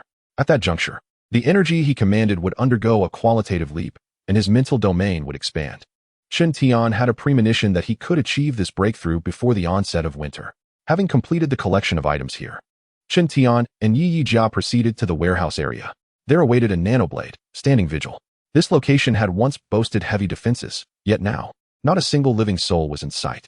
There are 9 grand warehouses here, encompassing a myriad of resources. Since these are spoils of war, Chen Tian is unreserved, collecting everything in sight. He may choose not to utilize them, but he certainly won't allow others to benefit. "Master, I have discovered something intriguing."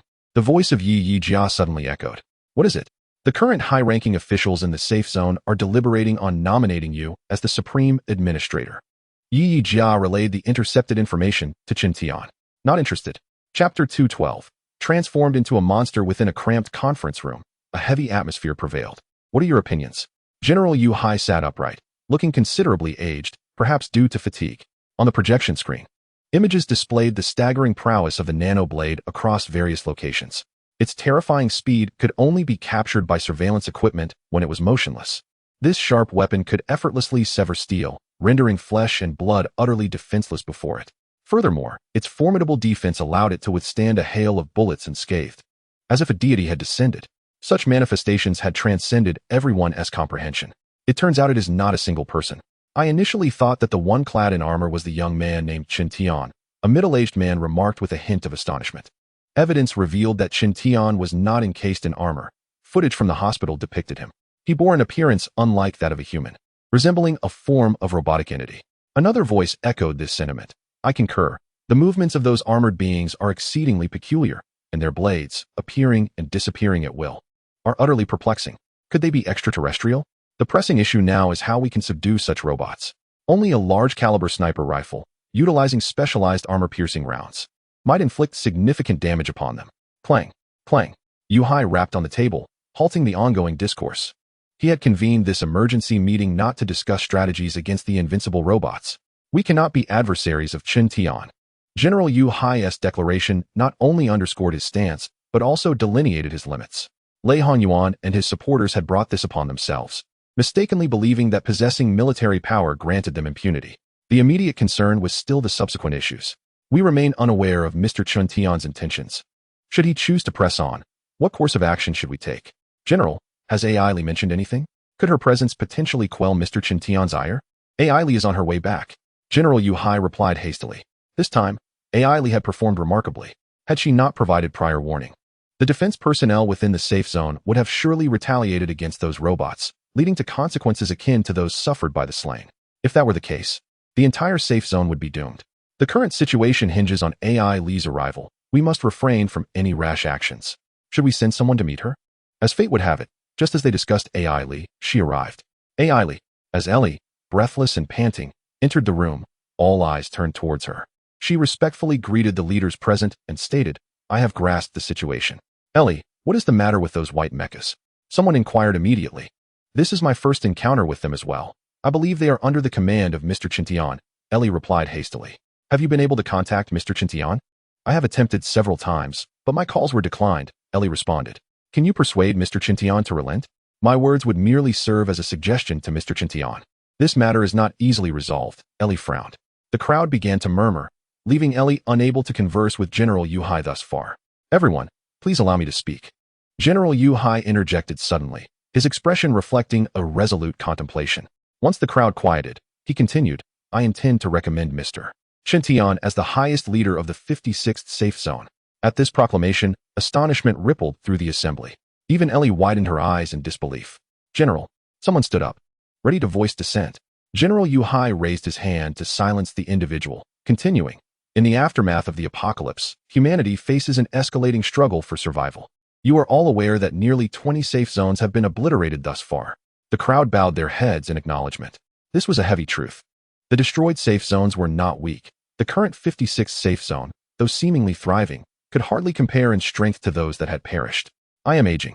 The future of the safe zone should not stagnate here. Should Mr. Chen Tian assume leadership, his strength and capabilities would undoubtedly secure the safety of the zone. Though General Yu Hai expressed his thoughts with a smile, a sense of resignation permeated his words. The crowd remained silent, fully aware that if Mr. Chen Tian sought to dominate the entire safe zone, none could impede him. To oppose him forcefully would invite dire consequences. Perhaps, yielding to a worthy successor might be the most prudent resolution. Mr. Chen Tian would not accept that. At that moment, Ellie's clear voice rang out. Seeing the attention of the room shift towards her, she continued, from my understanding of Mr. Chen Tian, his focus lies not on power, but on his own strength. What we should prioritize now is to provide as much medical aid as possible to Mr. Tu Yungang. Ellie's expression was grave, her words resonating with conviction. At that very moment, Tu Yungang lay in the operating room, still in critical condition. The surgical team was diligently extracting bullet after bullet. On the tray, over 100 bloodied bullets lay scattered. Such tenacious vitality. Had this been an ordinary individual, they would have long since perished, an assistant murmured quietly. Doctor, the patient's heart rate has suddenly surged. A nurse, monitoring the instruments, exclaimed. The patient's blood continued to flow back as this condition arose. It occurred in rapid succession. The once motionless Tu Yungang on the operating table began to tremble violently. The sudden turn of events startled everyone present. What is his blood pressure? Quickly, look at his hands. Bound hand and foot, Tu Yungang found his 10 fingers sprouting sharp bone spurs. In that moment, even the doctor who had intended to rush forward for rescue hesitated in fear. A crisp crack echoed in the hearts of all present. An even more astonishing sight unfolded. From the wounded man's chest, pristine white ribs pierced through the skin, resembling blooming peonies stacked upon one another. How could this be? The lead surgeon stood in bewilderment. Suddenly, a bullet erupted from Tu Yungang's wound, striking the metallic framework with a resounding thud. Following that, a peculiar sound emanated from the injured man's mouth, deep and guttural like that of a wild beast. The subsequent scene turned grotesque. Tu Yungang's skin appeared as if it were being torn apart, revealing an increasing number of bones. With a ferocious roar, the once critically injured Tu Yungang sat upright. He was no longer a man, but had transformed into a monstrous creature. His eyes gleamed with a bloodthirsty red. Chapter 213. Transformed, yet still subject to punishment. The incident occurred abruptly, leaving everyone in the operating room in sheer terror. After years of saving lives, had they ever encountered such a situation? Even though they were aware of the existence of mutated beasts, Witnessing a seemingly normal person metamorphose into a terrifying monster right before their eyes was beyond comprehension. At that moment, Tu Yungang, with crimson eyes and a body cloaked in grotesque white bones, resembled a multitude of colossal fangs. We must flee this place. The surgery could no longer proceed. Preserving their own lives took precedence over saving others. Boom. Just as the doctors and nurses exited the operating room, a thunderous crash resounded. Tu Yungang had smashed the steel operating table to pieces with a single punch.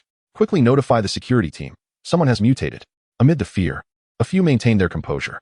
The situation had escalated beyond the doctor's control.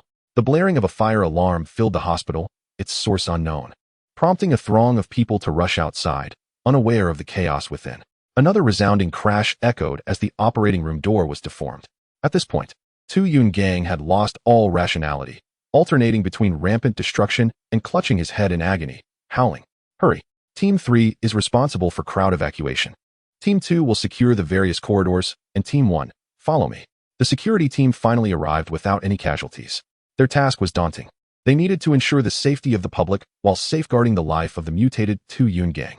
In essence, they could only subdue him, not eliminate him. With a thunderous crash, the burdened door finally gave way. Tu Yungang emerged like a titan, stepping through the shattered doorway. The mutation of his bones had not only increased his height beyond 2 meters, but also made him even taller. Now his towering figure has surpassed 3 meters.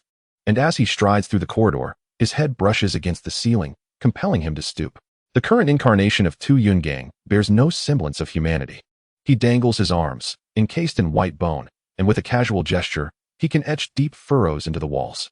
Suddenly, as Tu Yungang instinctively moves forward, something rolls to his feet. It is, astonishingly, a flash grenade.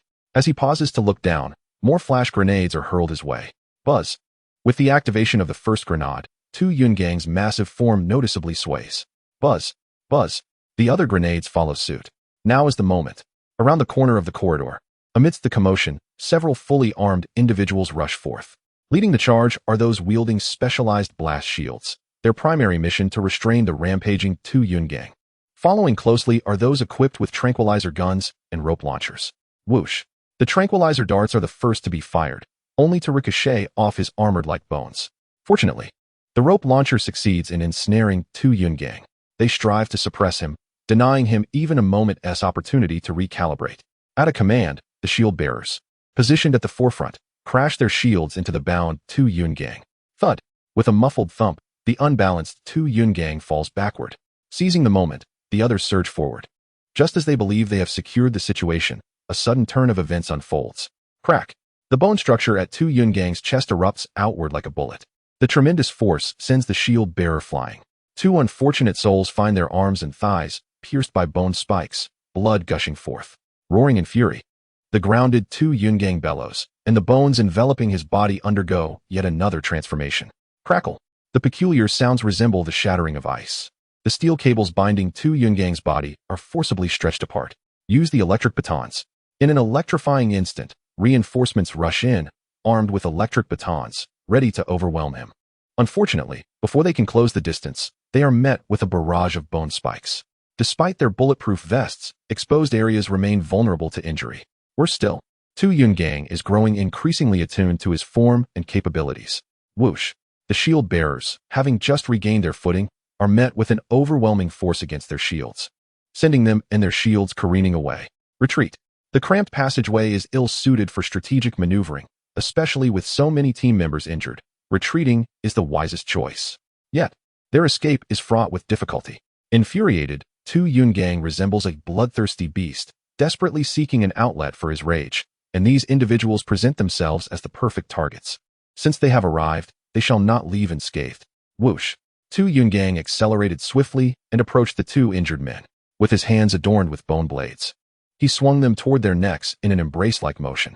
The speed was astonishing, rendering any attempts at rescue futile. As they faced imminent death, a thunderous crash resounded, and a hole suddenly appeared in the sidewall. Simultaneously, the bone blades covering Tu Yunggang's hands shattered. It was at this moment that everyone beheld a square alloy war hammer suspended before him. Undoubtedly, this very hammer had broken Tu Yunggang's bone blades, saving the two stunned individuals. The mutation was indeed real. In the next instant, a youthful figure emerged within the crowd's line of sight. The The suddenly appearing Chen Tian observed the monstrous Tu Yungang with a leisurely gaze. The frenzied Tu Yungang, indifferent to the identity of the boy before him, acted purely on instinct. With a swift motion, the recently shattered bone blades re-emerged from his hands, striking toward Chen Tian with even greater speed. Had he forgotten his past experiences of being overpowered simply because he had transformed? With a cold snort, Chen Tian merely extended a finger and flicked it lightly. The force of the shockwave not only shattered the bone armor enveloping Tu Yungang's arms, but also sent his entire body flying. The resounding crash echoed as Tu Yungang's towering figure collided violently with the wall at the end of the corridor. Was this a disparity in strength? No. It was a chasm of realm, a ruthless crushing of the superior over the inferior. The once unstoppable Tu Yungang was now sent flying by a mere flick of Chen Tian's finger. The visual impact and the sheer shock of the event left the surrounding guard team in a state of stunned silence. Was this the hidden peril left by the primordial gene insects? Chen Tian murmured to himself as he stepped toward Tu Yungang. With a deafening roar, Tu Yungang stomped on the wall, causing it to collapse, and propelled himself forward like a cannonball. However, as he approached within 3 meters of Chen Tian, his body inexplicably froze in place.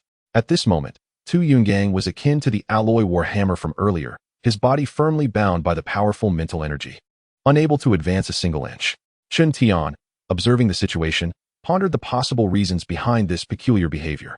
Just then, a voice unexpectedly called out from behind him. "This does not concern you. You may leave." Chen Tian replied without turning his head. The man who had just spoken opened his mouth, but ultimately held back the words he had intended to say. They had been ordered to capture the rampaging and mutated Tu Yungang, but it was clear they lacked the capability to do so. If they had the assistance of a prodigious youth, they might have completed their task successfully.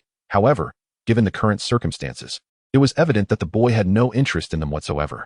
Could the catalyst for this situation be that evolution orb? Could it be that the brush with death has awakened the dormant primordial genes within? Chen Tian occasionally furrowed his brows, whispering to himself. At that moment, Tu Yungang, ensnared by the energy binding, was exerting every ounce of strength to resist. His skeletal structure underwent yet another transformation, striving to break free from the invisible shackles that bound him. The exclusive skills pertaining to the skeletal class were being employed by you in such a crude manner. What a waste. Chen Tian extended his palm, and with a crack, a bone spur broke off and flew before him. The strength of this bone was inadequate. Even a tyrant could easily subdue you. After assessing the situation, Chen Tian could not help but chuckle. He was reminded of the restless little black dog, who consumed a considerable amount of food daily, yet showed no signs of growth. Perhaps the nutrients it ingested were entirely absorbed by its bones. As a fellow bearer of skeletal genes, the little black dog wielded its abilities quite differently. He wondered if there was a way to restore Tu Yungang's sanity. Chen Tian resolved to take Tu Yungang back for further study. Still daring to snarl. Observing Tu Yungang's ongoing struggle, Chen Tian delivered a resounding slap. Bang! The force of the blow shattered the bone armor encasing Tu Yungang's face, sending him crashing heavily to the ground. "Why are you still here?" Chen Tian suddenly turned. Casting a sharp gaze, the members of the guard, momentarily stunned, shuddered, gripped by the illusion of imminent demise. The situation had escalated beyond their control, and with many of their ranks injured, they retreated down the steps, leaving this perilous place. Once they departed, Chen Tian absorbed Tu Yungang into his space and also exited. Upon returning directly to his villa, he entered the living room and encountered the dazed sisters, along with Yi Jia, who had arrived earlier. "Brother Tian." As Chen Tian prepared to ascend the stairs, Xia Zai suddenly spoke. The events of the day had left both her and her sister profoundly shaken. They had never imagined that within the safety zone, there could exist such malevolence. "What is it?" Chen Tian's expression remained as usual, as if the day's occurrences bore no relevance to him. Xia Zai gazed at him, at a loss for words. Despite having much to say and numerous questions, her mouth and tongue seemed to betray her, rendering her incapable of uttering a single word. "Brother Tian." Just as the atmosphere grew awkward, Xia Dong emerged from the kitchen. He appeared agitated, and upon seeing Chen Tian, knelt before him. He had learned of some matters from his daughters. "Speak plainly, do not dawdle." Chen Tian was disinclined toward such emotional displays. "Thank you for saving my 2 daughters." Xia Dong's voice faltered into tears.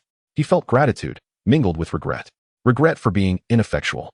As a father, he had failed to provide safety for his daughters, having placed them in peril not once, but twice. "Father, the young man has already left." Xia Zai hurriedly assisted her father to rise from the ground. "Left?" Xia Dong was taken aback, lifting his head only to find that Chen Tian had indeed vanished. Not only had Chen Tian left, But even Yi Jia was no longer present. The emotions he had so painstakingly cultivated now had to be repressed. Your brother is a capable individual, I understand that. Such verbal expressions of gratitude seem rather superficial. Xia Dong sighed deeply, suddenly feeling the future was bleak. He had believed that by leading a modest life within the safety zone, without aspirations for great wealth, his family of 3 could simply enjoy peace and security. Little did he know that today's events would change everything. Where could safety be found now? Though one might avoid trouble, others would inevitably bring it upon you. The law of the jungle prevails. Rules are established solely for the weak. Dad, don't take it too much to heart. My sister and I are doing just fine. Xia Ziyi continued to comfort him. Xia Dong gazed at his 2 daughters, who, though only 14, were blossoming into striking young women. In ancient times, they would already be of marriageable age. It was lamentable that their once prized beauty had become a potential curse in this apocalyptic world. As an ordinary man, not even an evolver, his only talent lay in cooking. How could he protect his daughters in the future? Once or twice, his precious daughters had managed to escape peril. But what about the 3rd or 4th time? The more he pondered, the more unease settled in his heart. Ziyi, Zichun, I have something serious to discuss with you.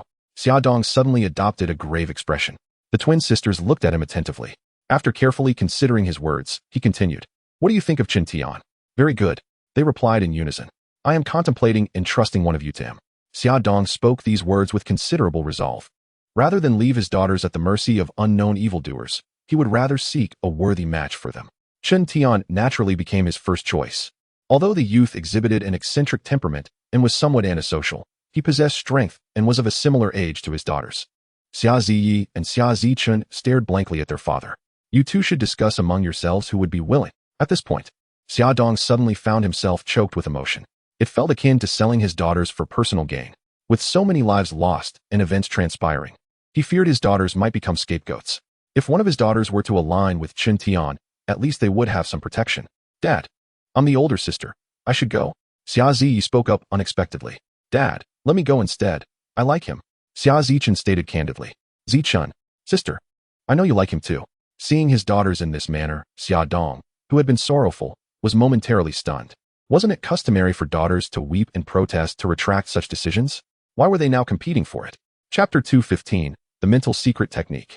6-star disc Chen Tian and Yi Jia proceeded directly to the training room. Tu Yun Gang, who had been confined within the life space, was released. As soon as he emerged, Tu Yun Gang's ferocity erupted. With a thunderous roar, he swung his massive bone claws toward the nearest target, Chen Tian. Such a crude assault was beneath Chen Tian's notice. With but a thought, a powerful surge of thought energy once again ensnared Tu Yun Gang. What is your perspective, Yi Jia? As Yi Jia approached, he fixated on Tu Yun Gang, whose eyes glowed a fiery red and whose body was enveloped in skeletal forms. Master, given his current state, it appears he has succumbed to a loss of mental fortitude, his bodily autonomy seized by an external force. Is there any hope for his recovery? Chen Tian inquired urgently. It is difficult to ascertain.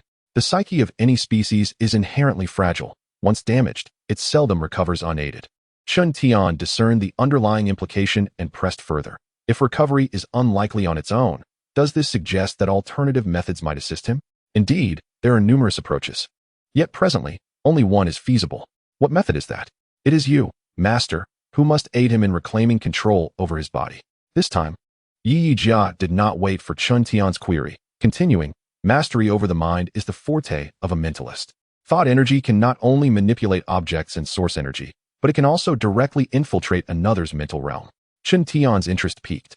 His comprehension of thought energy paled in comparison to Yi Jia, an esteemed entity from the cosmos. Initially, Yi Jia intended to wait until Chen Tian's mental prowess had sufficiently advanced before broaching this subject. However, plans are often subject to change. Mental assault is a technique employed by mentalists, yet it is rarely wielded unless absolutely necessary, Yi Jia added. Why is that? Mental attacks are a double-edged sword. In the process of employing one, the mental realms of both parties become interconnected. A misstep could result in a backlash. Chen Tian furrowed his brow. He had been contemplating that should he master mental assault, he could potentially subdue even formidable adversaries. Little did he anticipate the considerable risk associated with such tactics. Yi Jia had clearly articulated that the psyche of any species is delicate. Observing Chen Tian's pensive expression, Yi Jia seemed to intuit his thoughts and continued.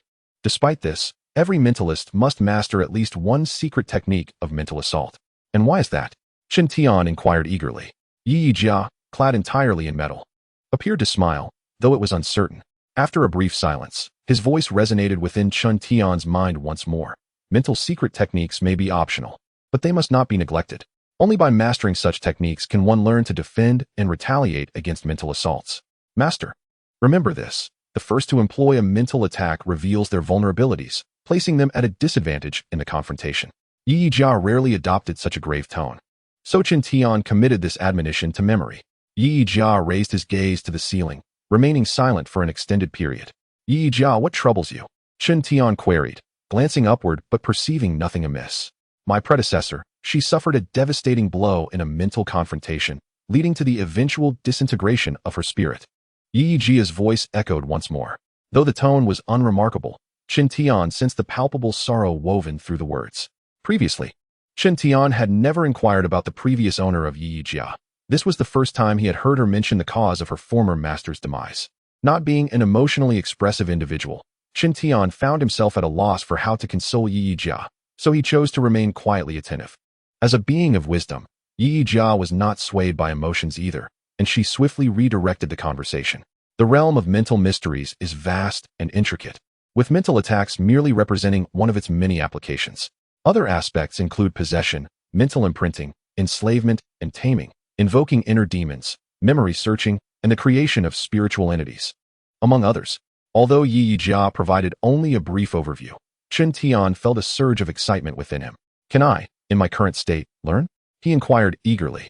His understanding of mental energy was still limited to manipulating objects, while he had recently begun to grasp the power of lightning. It was not solely due to his mastery of mental energy. Yi Jia nodded. Given your current conditions, you can learn some introductory mental mysteries. Chen Tian's eyes brightened in anticipation as he awaited her further elaboration. Master, I can only impart the mental mysteries that I have documented. As for those of my previous master, I am afraid I cannot disclose them yet. Chen Tian understood this. As Yi Jia had previously mentioned that he would not be privy to such information until he passed the evaluations set by her former master. Regardless of his current status as Yi Jia's master, do you possess any mental mysteries suitable for me in your repository? Chen Tian asked, gazing at her. Let me filter through, she replied. This one won't do. This requires a specific mental characteristic, and this one necessitates a corresponding bloodline for cultivation. Chen Tian remained quietly patient. Despite his outward calm, he was profoundly astonished by the sheer number of mental secrets that Yi Jia had mastered. One could easily surmise that mental mysteries were exceedingly rare and precious. Otherwise, Yi Jia would not have been so adamant that the cultivation methods of her predecessor remained undisclosed. Unexpectedly, within those brief seconds, Yi Jia had already dismissed numerous mental mysteries that were incompatible with Chen Tian's cultivation. At that moment, a thought flashed through Chen Tian's mind. Yi Jia was like a living compendium of cultivation knowledge. Would she not one day attract the attention of a formidable figure who might seek to claim her? Eureka! Yi Jia's voice jolted him from his reverie. Master, I possess a fragmented mental mystery that is perfectly suited for you. Fragmented?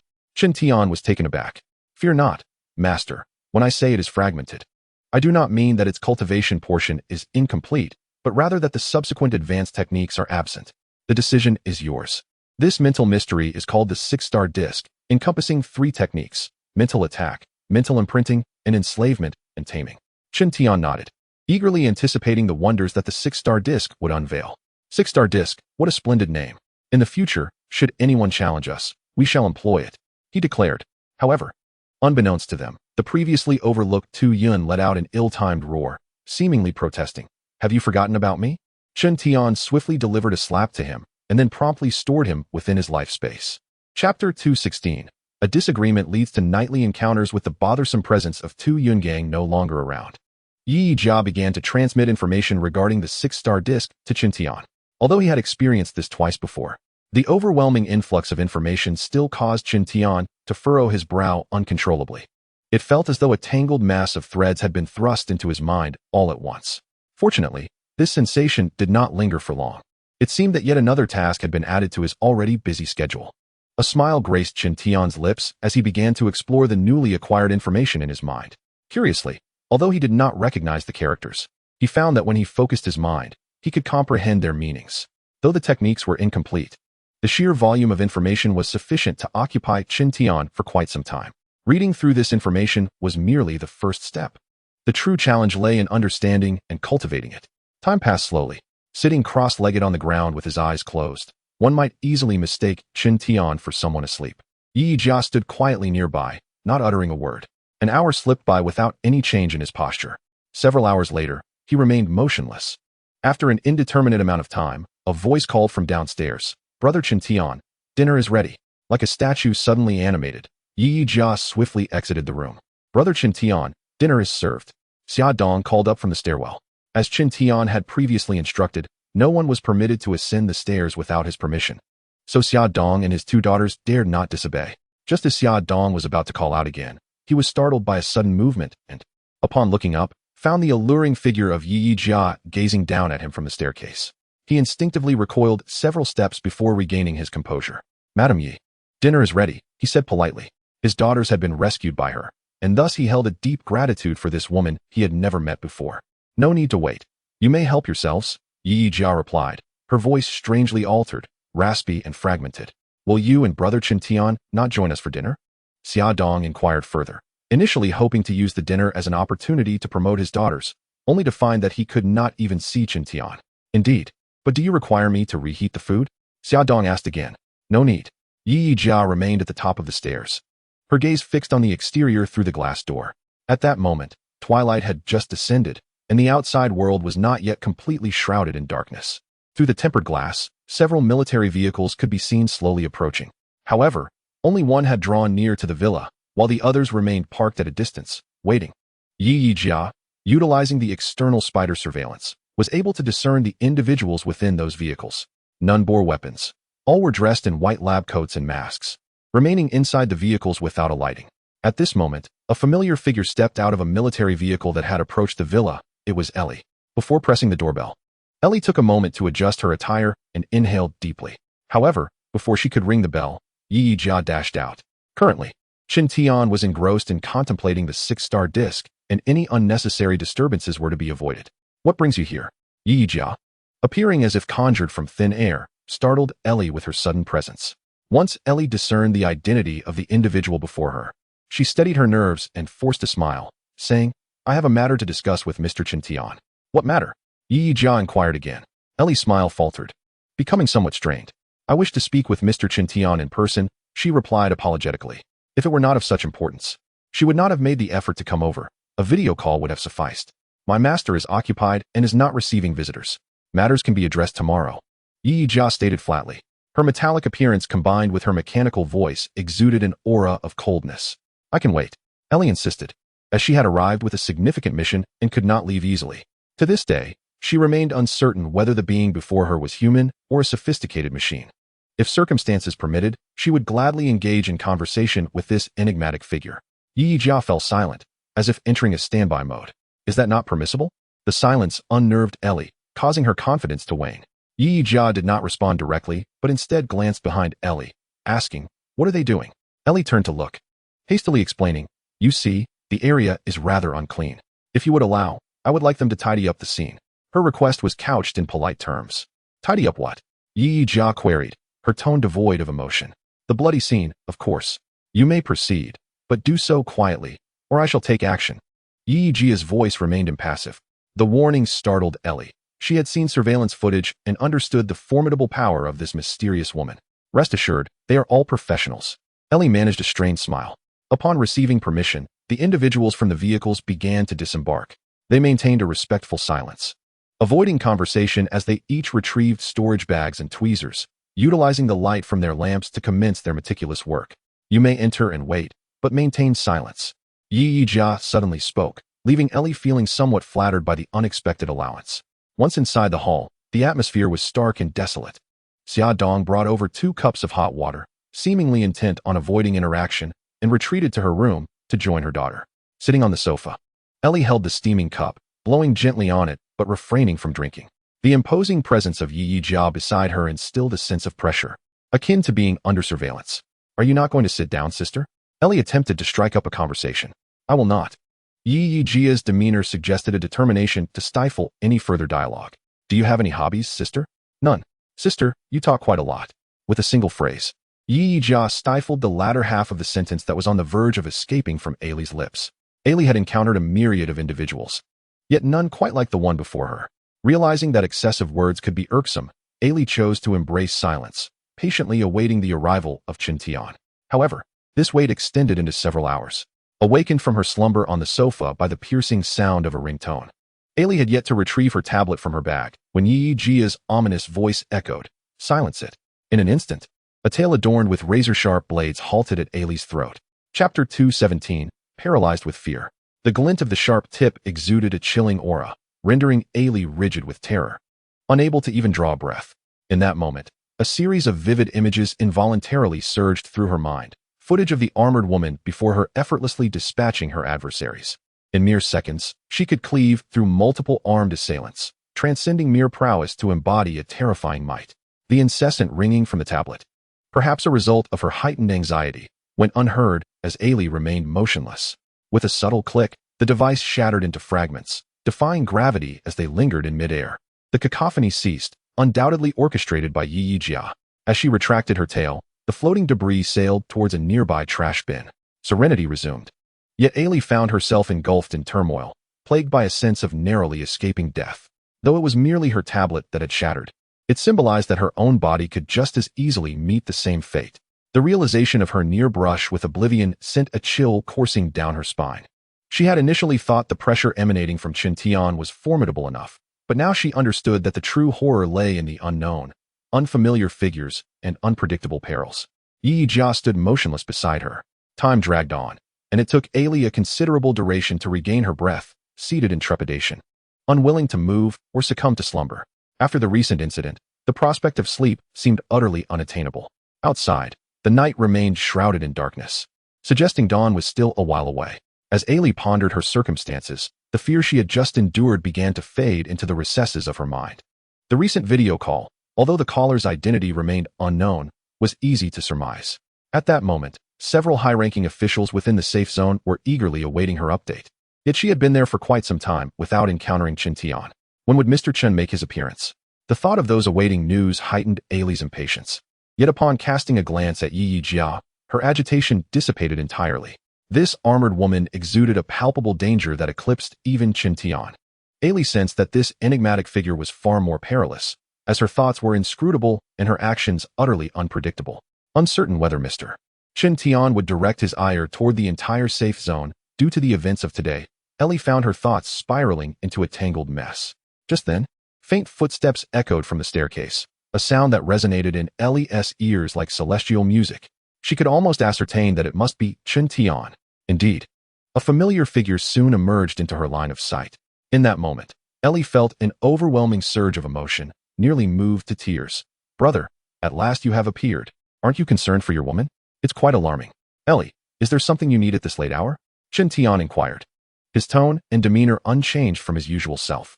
"Mr. Chen Tian, I sincerely apologize for disturbing your rest." Ailey hastily rose from the sofa.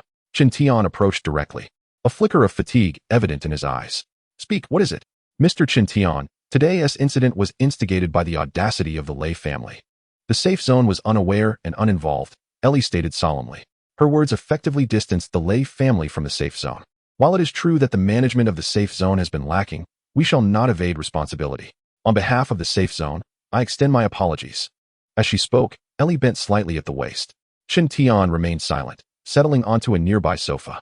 His thoughts lingered on the mental techniques he had just reviewed, rendering him somewhat inattentive to Ailey's words. It was then that Yi Jia interjected bluntly, "Enough with the pretense. Is there any real compensation?" His straightforwardness conveniently propelled the conversation forward. Ailey straightened herself and carefully chose her words. "Following a decision by the leadership meeting of the safe zone, we hope that Mr. Chen Tian will take charge of the 56th safe zone and assume the role of the new district chief." She gazed intently at Chen Tian, fearful of missing any subtle change in his expression. Upon hearing this, Chen Tian was not surprised, for Yi Jia had previously conveyed this information through intercepted messages. Not interested, Chen Tian flatly rejected the proposal. "Mr. Chen, the safe zone is in dire need of capable individuals such as yourself." Ailey pressed on, hoping to sway him further. "Why should I fulfill your needs?" His question, though posed in a calm tone, startled Ailey into silence. "Is there anything else?" Chen Tian inquired again. "Mr. Chen, You have eliminated a malignant threat for the safe zone, preventing internal strife. As a reward, all points and other assets under those individuals' names shall belong to you. Ellie deliberately shifted the topic to lighten the atmosphere. Chen Tian remained disinterested.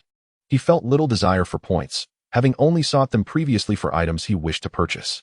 Considering the time, he realized he would not remain in this safe zone much longer. Once he clarified the hazy memories, he would venture elsewhere. Moreover, the 56th safe zone would inevitably need to relocate. The greatest challenge facing the safe zone was not the ceaseless emergence of mutated beasts, but rather the impending natural disasters. Mr. Chun, in light of your exceptional contributions, the safe zone will bestow upon you the Guardian Medal. Unnecessary. Chen Tian declined outright. Mr. Chen Tian, do you require anything? The safe zone will do its utmost to fulfill your needs. AI Li gazed at Chen Tian. Master, Tang Anha is calling via video. Shall I connect? Suddenly, the voice of Yi Jia echoed in Chen Tian's mind. He paused momentarily before tapping his wrist-mounted smart bracelet. Instantly, a rectangular projection materialized. Tang Anha appeared within it, accompanied by several unfamiliar faces whose attire suggested they were figures of authority. Apologies for the interruption, but due to the urgency of the matter, I had to contact you, Tang Anha stated, stepping aside. At that moment, an elderly man appeared at the center of the screen. Mr. Chen Tian, I am Yu Hai, the current district chief of the safe zone. I am reaching out in this manner because an urgent situation has arisen. General, you spoke earnestly. Why not contact AI Li? She is right here with me, Chen Tian inquired. I have tried several times, but couldn't get through, AI Li whispered, revealing her tablet was malfunctioning. Chen Tian, slightly irked, returned his gaze to the screen and bluntly asked, get to the point. What is this urgent matter? Chapter 218. Invasion and counter-invasion. General Yu replied directly. The safe zone has suffered an invasion. Chen Tian's interest was piqued. For the highest-ranking leader of the safe zone to contact him in such a manner suggested that the invaders were indeed formidable. Was it a lord-level threat, a beast tide, or perhaps a large-scale swarm of mutated insects? Regardless of the nature of the threat, Chen Tian was willing to engage, regarding it as an opportunity to invigorate himself. However, General Yu's subsequent words extinguished the flicker of interest that had just ignited within him. This is an information invasion. The hacker is from abroad, General Yu added. Chen Tian found himself bemused, thinking, why inform him about a cyber intrusion at the safe zone? Did they truly believe he was knowledgeable about such matters? I cannot assist with this. You must resolve it yourselves, Chen Tian replied curtly. Mr. Chen Tian, please do not rush. Allow me to finish. General Yu paused before stating earnestly, we detected the hacker incursion through the light brain. I am ashamed to admit that our information department has yet to confirm this matter. The light brain, stored in the underground research facility, was activated by Chen Tian in the past, which explained their need to consult him. In truth, the fact they had sought him out indicated they had begun to believe in the reality of the intrusion. Yet, their methods were exceedingly sophisticated. Only a light brain with exceptional computational power and intelligent systems could detect such an intrusion. The experts within the safe zone remained at a rudimentary understanding of the light brain. Yi Jia, are you aware of this? In silence, Chen Tian communicated with Yi Jia through thought. When he activated the light brain, she had left a backdoor and embedded a sophisticated intelligence system. Consequently, she could establish contact with the light brain at any time, maintaining control and being privy to the research conducted by the personnel within the safe zone using the light brain. Indeed, there are individuals who have infiltrated the internal network of the secure zone using layered coding, stealing the list of evolvers and related data, Yi Jia remarked. Has any data pertaining to the evolution agents been compromised? No. It is said that such data was not connected to the local area network. Yi Jia, can we track the intruder's location? Yes. After a brief pause, Yi Jia continued. With the capabilities of the quantum brain, as long as we obtain authorization, we can not only intercept all incoming attacks, but also retrieve information from the intruders. At this moment, General Yu Hai's voice resonated once more. Mr. Chen Tian, if it is convenient for you, I hope you can personally take a look. This time, the highest leader of the secure zone sought Chen Tian's assistance, which subtly indicated the secure zone's stance. Just as Chen Tian concluded his conversation with Yi Jia, he addressed the screen. The quantum brain possesses an intelligent system. By issuing commands, you can easily manage the intruders. You may wish to give it a try. General Yu Hai on the other end of the screen appeared momentarily stunned and quickly inquired, how do we issue commands? It's simple. Once the call ended, Chen Tian had no intention of making a personal visit. Rather than placing his faith in the capabilities of the light energy, he placed his trust in Yi Jia. It seems there are enemy spies within the secure zone, Chen Tian remarked with a hint of amusement. Unbeknownst to him, his words bore weight. Beside him, AI Li gasped. Enemy spies? Chen Tian did not intend to elaborate, as such explanations would prove cumbersome. According to Yi Jia's investigation, the recent incursion by foreign hackers was quite targeted. Within the borders of Hanxia, only the 56th secure zone had been breached, and notably, this occurred at the moment when the second-generation evolution agents had just been successfully developed. Mr. Chen Tian, it is quite late. I shall return tomorrow, AI Li stated, unable to remain idle. Her presence here had lost its significance, and she preferred to check on the situation with the quantum brain. Should she encounter an insurmountable dilemma, she could still reach out to Chen Tian, which was far better than involving others. Just as AI Li departed, Chen Tian was preparing to head to the kitchen for a snack when, coincidentally, Xia Dong emerged from his room. It remained uncertain whether it was mere coincidence or if he had been waiting for this opportunity. Brother Chen Tian, I left food for you in the warming box. Do you have anything else you wish to eat? As Xia Dong spoke, he began boiling water to prepare a tangy and spicy soup. Chen Tian sat at the dining table, consuming the ready-made meal.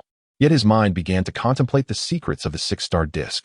After spending several hours, he had only managed to read through half of the content. Reading did not equate to understanding, and understanding did not imply mastery. Chen Tian truly wondered how long it would take to master the six-star disc. Brother Chen Tian. Xia Dong placed a bowl of freshly made spicy soup before him and tentatively asked, "What do you think of my two daughters?" Chen Tian, lost in thought regarding the arcane techniques, responded without hesitation, "Not much." So blunt.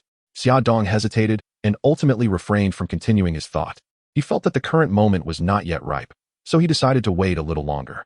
After dining, Chen Tian proceeded directly to the training room. He needed to thoroughly review the information on the back of the six-star disc. First, he aimed to form a comprehensive impression and then attempt to understand it. Thus, the night passed. As the sun rose in the east, heralding the dawn of a new day, the underground research facility remained oblivious to the rising and setting of the sun. At that moment, the atmosphere in the research room was somewhat oppressive. Security personnel, researchers, experts, and senior officials were all fixated on the enormous screen, their eyes unblinking. The footage had already been played 7 or 8 times, yet the spectators remained undeterred, their expressions growing increasingly grave. The content depicted foreign information that had been intercepted through reverse tracking by the light brain. How could foreign evolvers be so formidable? As the weight of despair settled upon everyone, Ellie shattered the stifling silence. The footage showcased scenes of foreign evolver training, with their explosive power and destructive capabilities astonishing all. It felt as though these foreign evolvers were all of the caliber of a figure akin to Chu Yun, not only towering in stature, but also fiercely intimidating.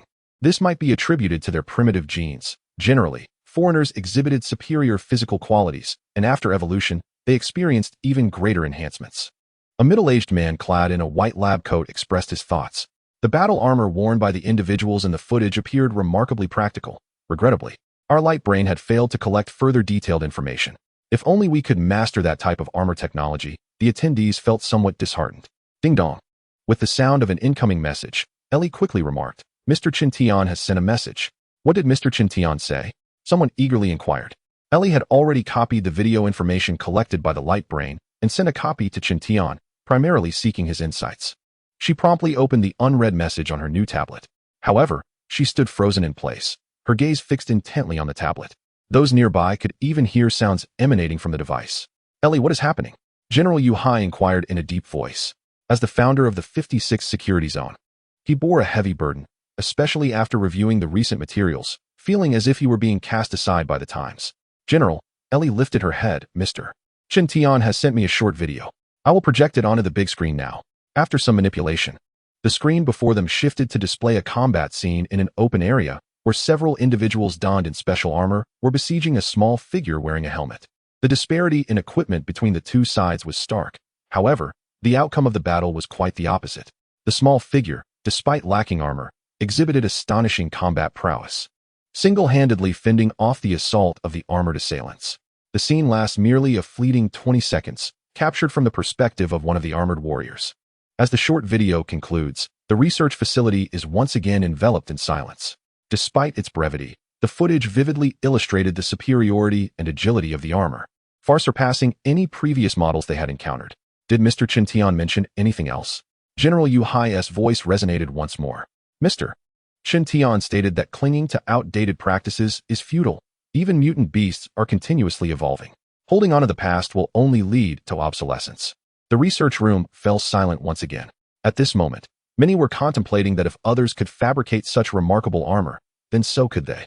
A portion of them mused that armor is ultimately an external tool. If one could attain prowess akin to the diminutive figure in the video, then what significance would armor hold? Suddenly, as everyone was lost in their thoughts, the ground trembled violently, and the surrounding alarm lights blazed in a crimson hue. "We must evacuate. It's an earthquake," someone shouted, prompting an immediate response from the crowd. "Secure the quantum brain. It is the beacon of hope for our safe zone's future. Cut the power and activate the emergency gates. Protect the general." Chaos ensued in the room. Fortunately, the tremors subsided without incident, but it served as a stark reminder to everyone. The underground research facility is the most classified area within the safe zone. And within the 56th safe zone, there are 3 such labs. The evolutionary serums that the safe zone prides itself upon are developed in these very facilities. This sudden earthquake unveiled previously overlooked concerns. Even underground, safety is not guaranteed. The quantum brain, with its exceptional computational and predictive capabilities, requires enhanced protection, as it is crucial for the technological advancement of the safe zone. Had it not been for the alarm from the quantum brain's intelligence system during the recent hacking incident, they would have remained oblivious. The morning sunlight cascaded into every corner of the safe zone as the awakened citizens engaged in discussions about the recent earthquake, which had evidently become a shared topic of interest. Within his villa, Chen Tian was also preoccupied with the unexpected quake, recalling certain memories. In his past life, it was only after an earthquake that the trainees were permitted to embark on their field exercises. The epicenter was located to the southeast, with a magnitude of 4.7, fortunately resulting in no casualties. Yi Jia just informed Chen Tian of the news. "What caused the earthquake?" Chen Tian inquired. "The cause remains unclear." Chen Tian fell silent once more. He remembered that in his previous life, the safe zone had experienced more than one earthquake. In other words, they were drawing ever closer to the event's timeline. "Mr. Chen Tian, breakfast is ready." At that moment, he heard Xia Dong's voice from downstairs. Upon arriving in the dining area, Chen Tian was somewhat surprised to see the 2 sisters who had not reported to the training camp. "The children were a bit shaken, so I allowed them to rest for a couple of days," Xia Dong explained hurriedly. In truth, it was his own loss of faith in the training camp that influenced his decision. It is essential to understand that his 2 daughters were forcibly taken away during class. Regardless of the circumstances, the administrators of the training camp should have stepped forward to clarify the situation, at the very least. They ought to have contacted him as a parent. Yet, until now, there has been nothing, as if his daughters deserved to be taken and to suffer in silence. Chen Tian remained silent. As long as the family adhered to the rules, he had no objection to their staying there. Now, with the date for uncovering the truth drawing nearer, how much longer could he remain in the 56th safe zone? After breakfast, Chen Tian locked himself in the training room once more, continuing his exploration of the mental secret arts. He had already perused the content regarding the 6-star disc, but had not gleaned even the slightest hint of understanding. To this end, he sought assistance from Yi Jia, only to be told to contemplate it on his own. With no other option, Chen Tian resolved to rely on himself. Sitting cross-legged on the ground, he gathered his mental energy around him, enveloping himself in a vast cloak of thought energy. To execute the secret arts, one must manifest the characteristics of this energy. Chen Tian furrowed his brows tightly, as if he could crush a fly between them. This singular aspect eluded his comprehension. How does one transform thought energy? What does manifestation entail? Where does one even begin? His mind was a tumultuous storm, utterly at a loss. This was unlike his previous training, where diligence would yield visible results. The mental secret arts emphasize comprehension. Without understanding, one might toil for a lifetime without making any progress. At last, he understood why Yi Jia had refrained from imparting the mental secret arts to him earlier. It was not to discourage him. The minimum requirement for cultivating the mental secret arts did not guarantee success in learning them. Rather than being ensnared in endless contemplation, it would be more beneficial to engage in tasks within my reach. After wrestling with his thoughts to no avail, Chen Tian decided to find something to do, considering it a means to ease his mind. Whoosh, whoosh. 2 figures, one black and one white, materialized out of thin air. They were the small black dog and the small white cat that Chen Tian had released. Since he intended to delve into the mental secret arts, he had previously confined these restless little creatures to his life space. Woof, woof. The small black dog wagged its tail and approached. It had grown accustomed to the transitions between the 2 spatial realms, especially with the small white cat, a resilient companion, by its side. The small white cat appeared to have just endured a scuffle, its snow white fur somewhat disheveled. Upon seeing Chen Tian, It did not rush over, but instead made its way towards the door, adopting an "I will not associate with you" demeanor. Despot, Snow Empress. It has been ages since we last played together. Come, let us indulge in a delightful romp, Chen Tian exclaimed. As soon as these words escaped his lips, the small white cat, which had merely been strolling towards the exit, immediately took off in a panic. It was well aware that this was no mere game. This was its young master wanting to play with them. Chapter 220. The little creatures achieve great feats. With a heart as clear as a mirror, the small white cat thought, if not now, then when to flee. Yet, alas, how could it possibly escape? Whoosh. With a mere thought, Chen Tian summoned his coat, which surged forth like a spirit weapon, racing towards the little white cat. The cat, quick to react, instinctively leaped into the air, executing a graceful flip. However, the coat, under Chen Tian's mental control, moved with even greater swiftness. Before the little white cat could land, it was ensnared by the coat, which wrapped around its hind legs like a zongzi. Immediately afterward, an irresistible force yanked the cat back towards Chen Tian. Woof, woof. The little black dog, assuming the game had commenced, joyfully leaped onto the back of the little white cat. Crack. With a light sound, the little black dog sprouted drumsticks from its paws and began to tap on the white cat's head. This little creature, despite its small stature, had quite the knack for tormenting the white cat. Meow. The little white cat let out a loud cry, its snow-white fur bristling, resembling a hedgehog poised to strike. The little black dog, well aware of the impending danger, leaped back to the ground. Then, a bony protrusion resembling a deer antler emerged from the dog's forehead, ready to charge at the little white cat. Wait. Chen Tian's hand moved faster than his voice, swiftly swatting the little black dog into the corner. The sturdy little creature was unharmed and gleefully prepared to charge again. At that moment, Chen Tian's attention was primarily focused on the little white cat before him. It was the first time he witnessed the cat display its unique abilities. Interesting. It seems you have made significant progress as well. Chen Tian observed the little white cat and reached out to touch it, discovering that its once soft and smooth fur had transformed into sharp, needle-like quills. Seeing the little black dog immobilized by the unseen energy, the little white cat relaxed its aggressive stance. Evidently, both of you have improved. This game will serve as an excellent test, Chen Tian remarked with a smile. He noted that after a period of free play, these two little creatures had made considerable advancements through their playful rivalry. The once gentle little white cat, upon hearing the word game, immediately bristled with excitement. Not a chance. I want to play, the little white cat declared, preparing to flee. So eager are we? Very well, let the games begin. As soon as Chen Tian finished speaking, the little white cat found itself able to move once more. Without hesitation, it dashed towards the door. Simultaneously, the bindings on the little black dog vanished, and it sprinted towards the little white cat. What could possibly qualify as a troublesome teammate? In the eyes of the little white cat, the little black dog surely fit that description.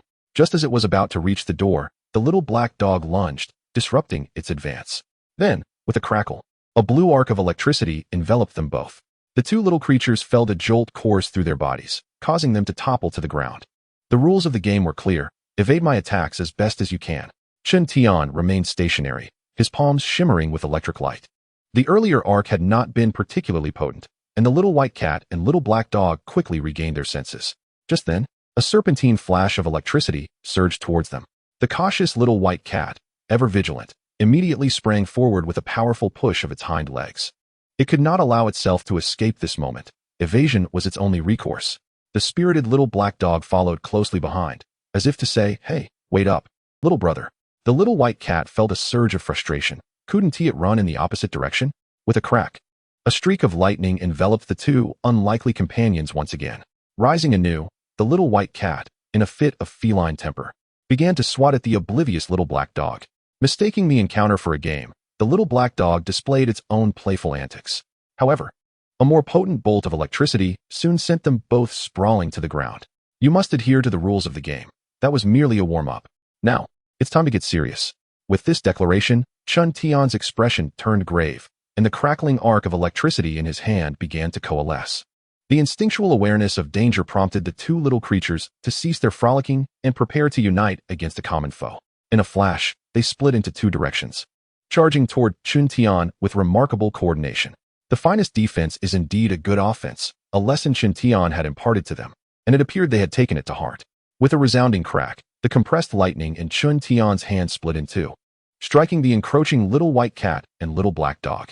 In an instant, they fell rigid to the ground, their limbs twitching as wisps of smoke rose from their bodies.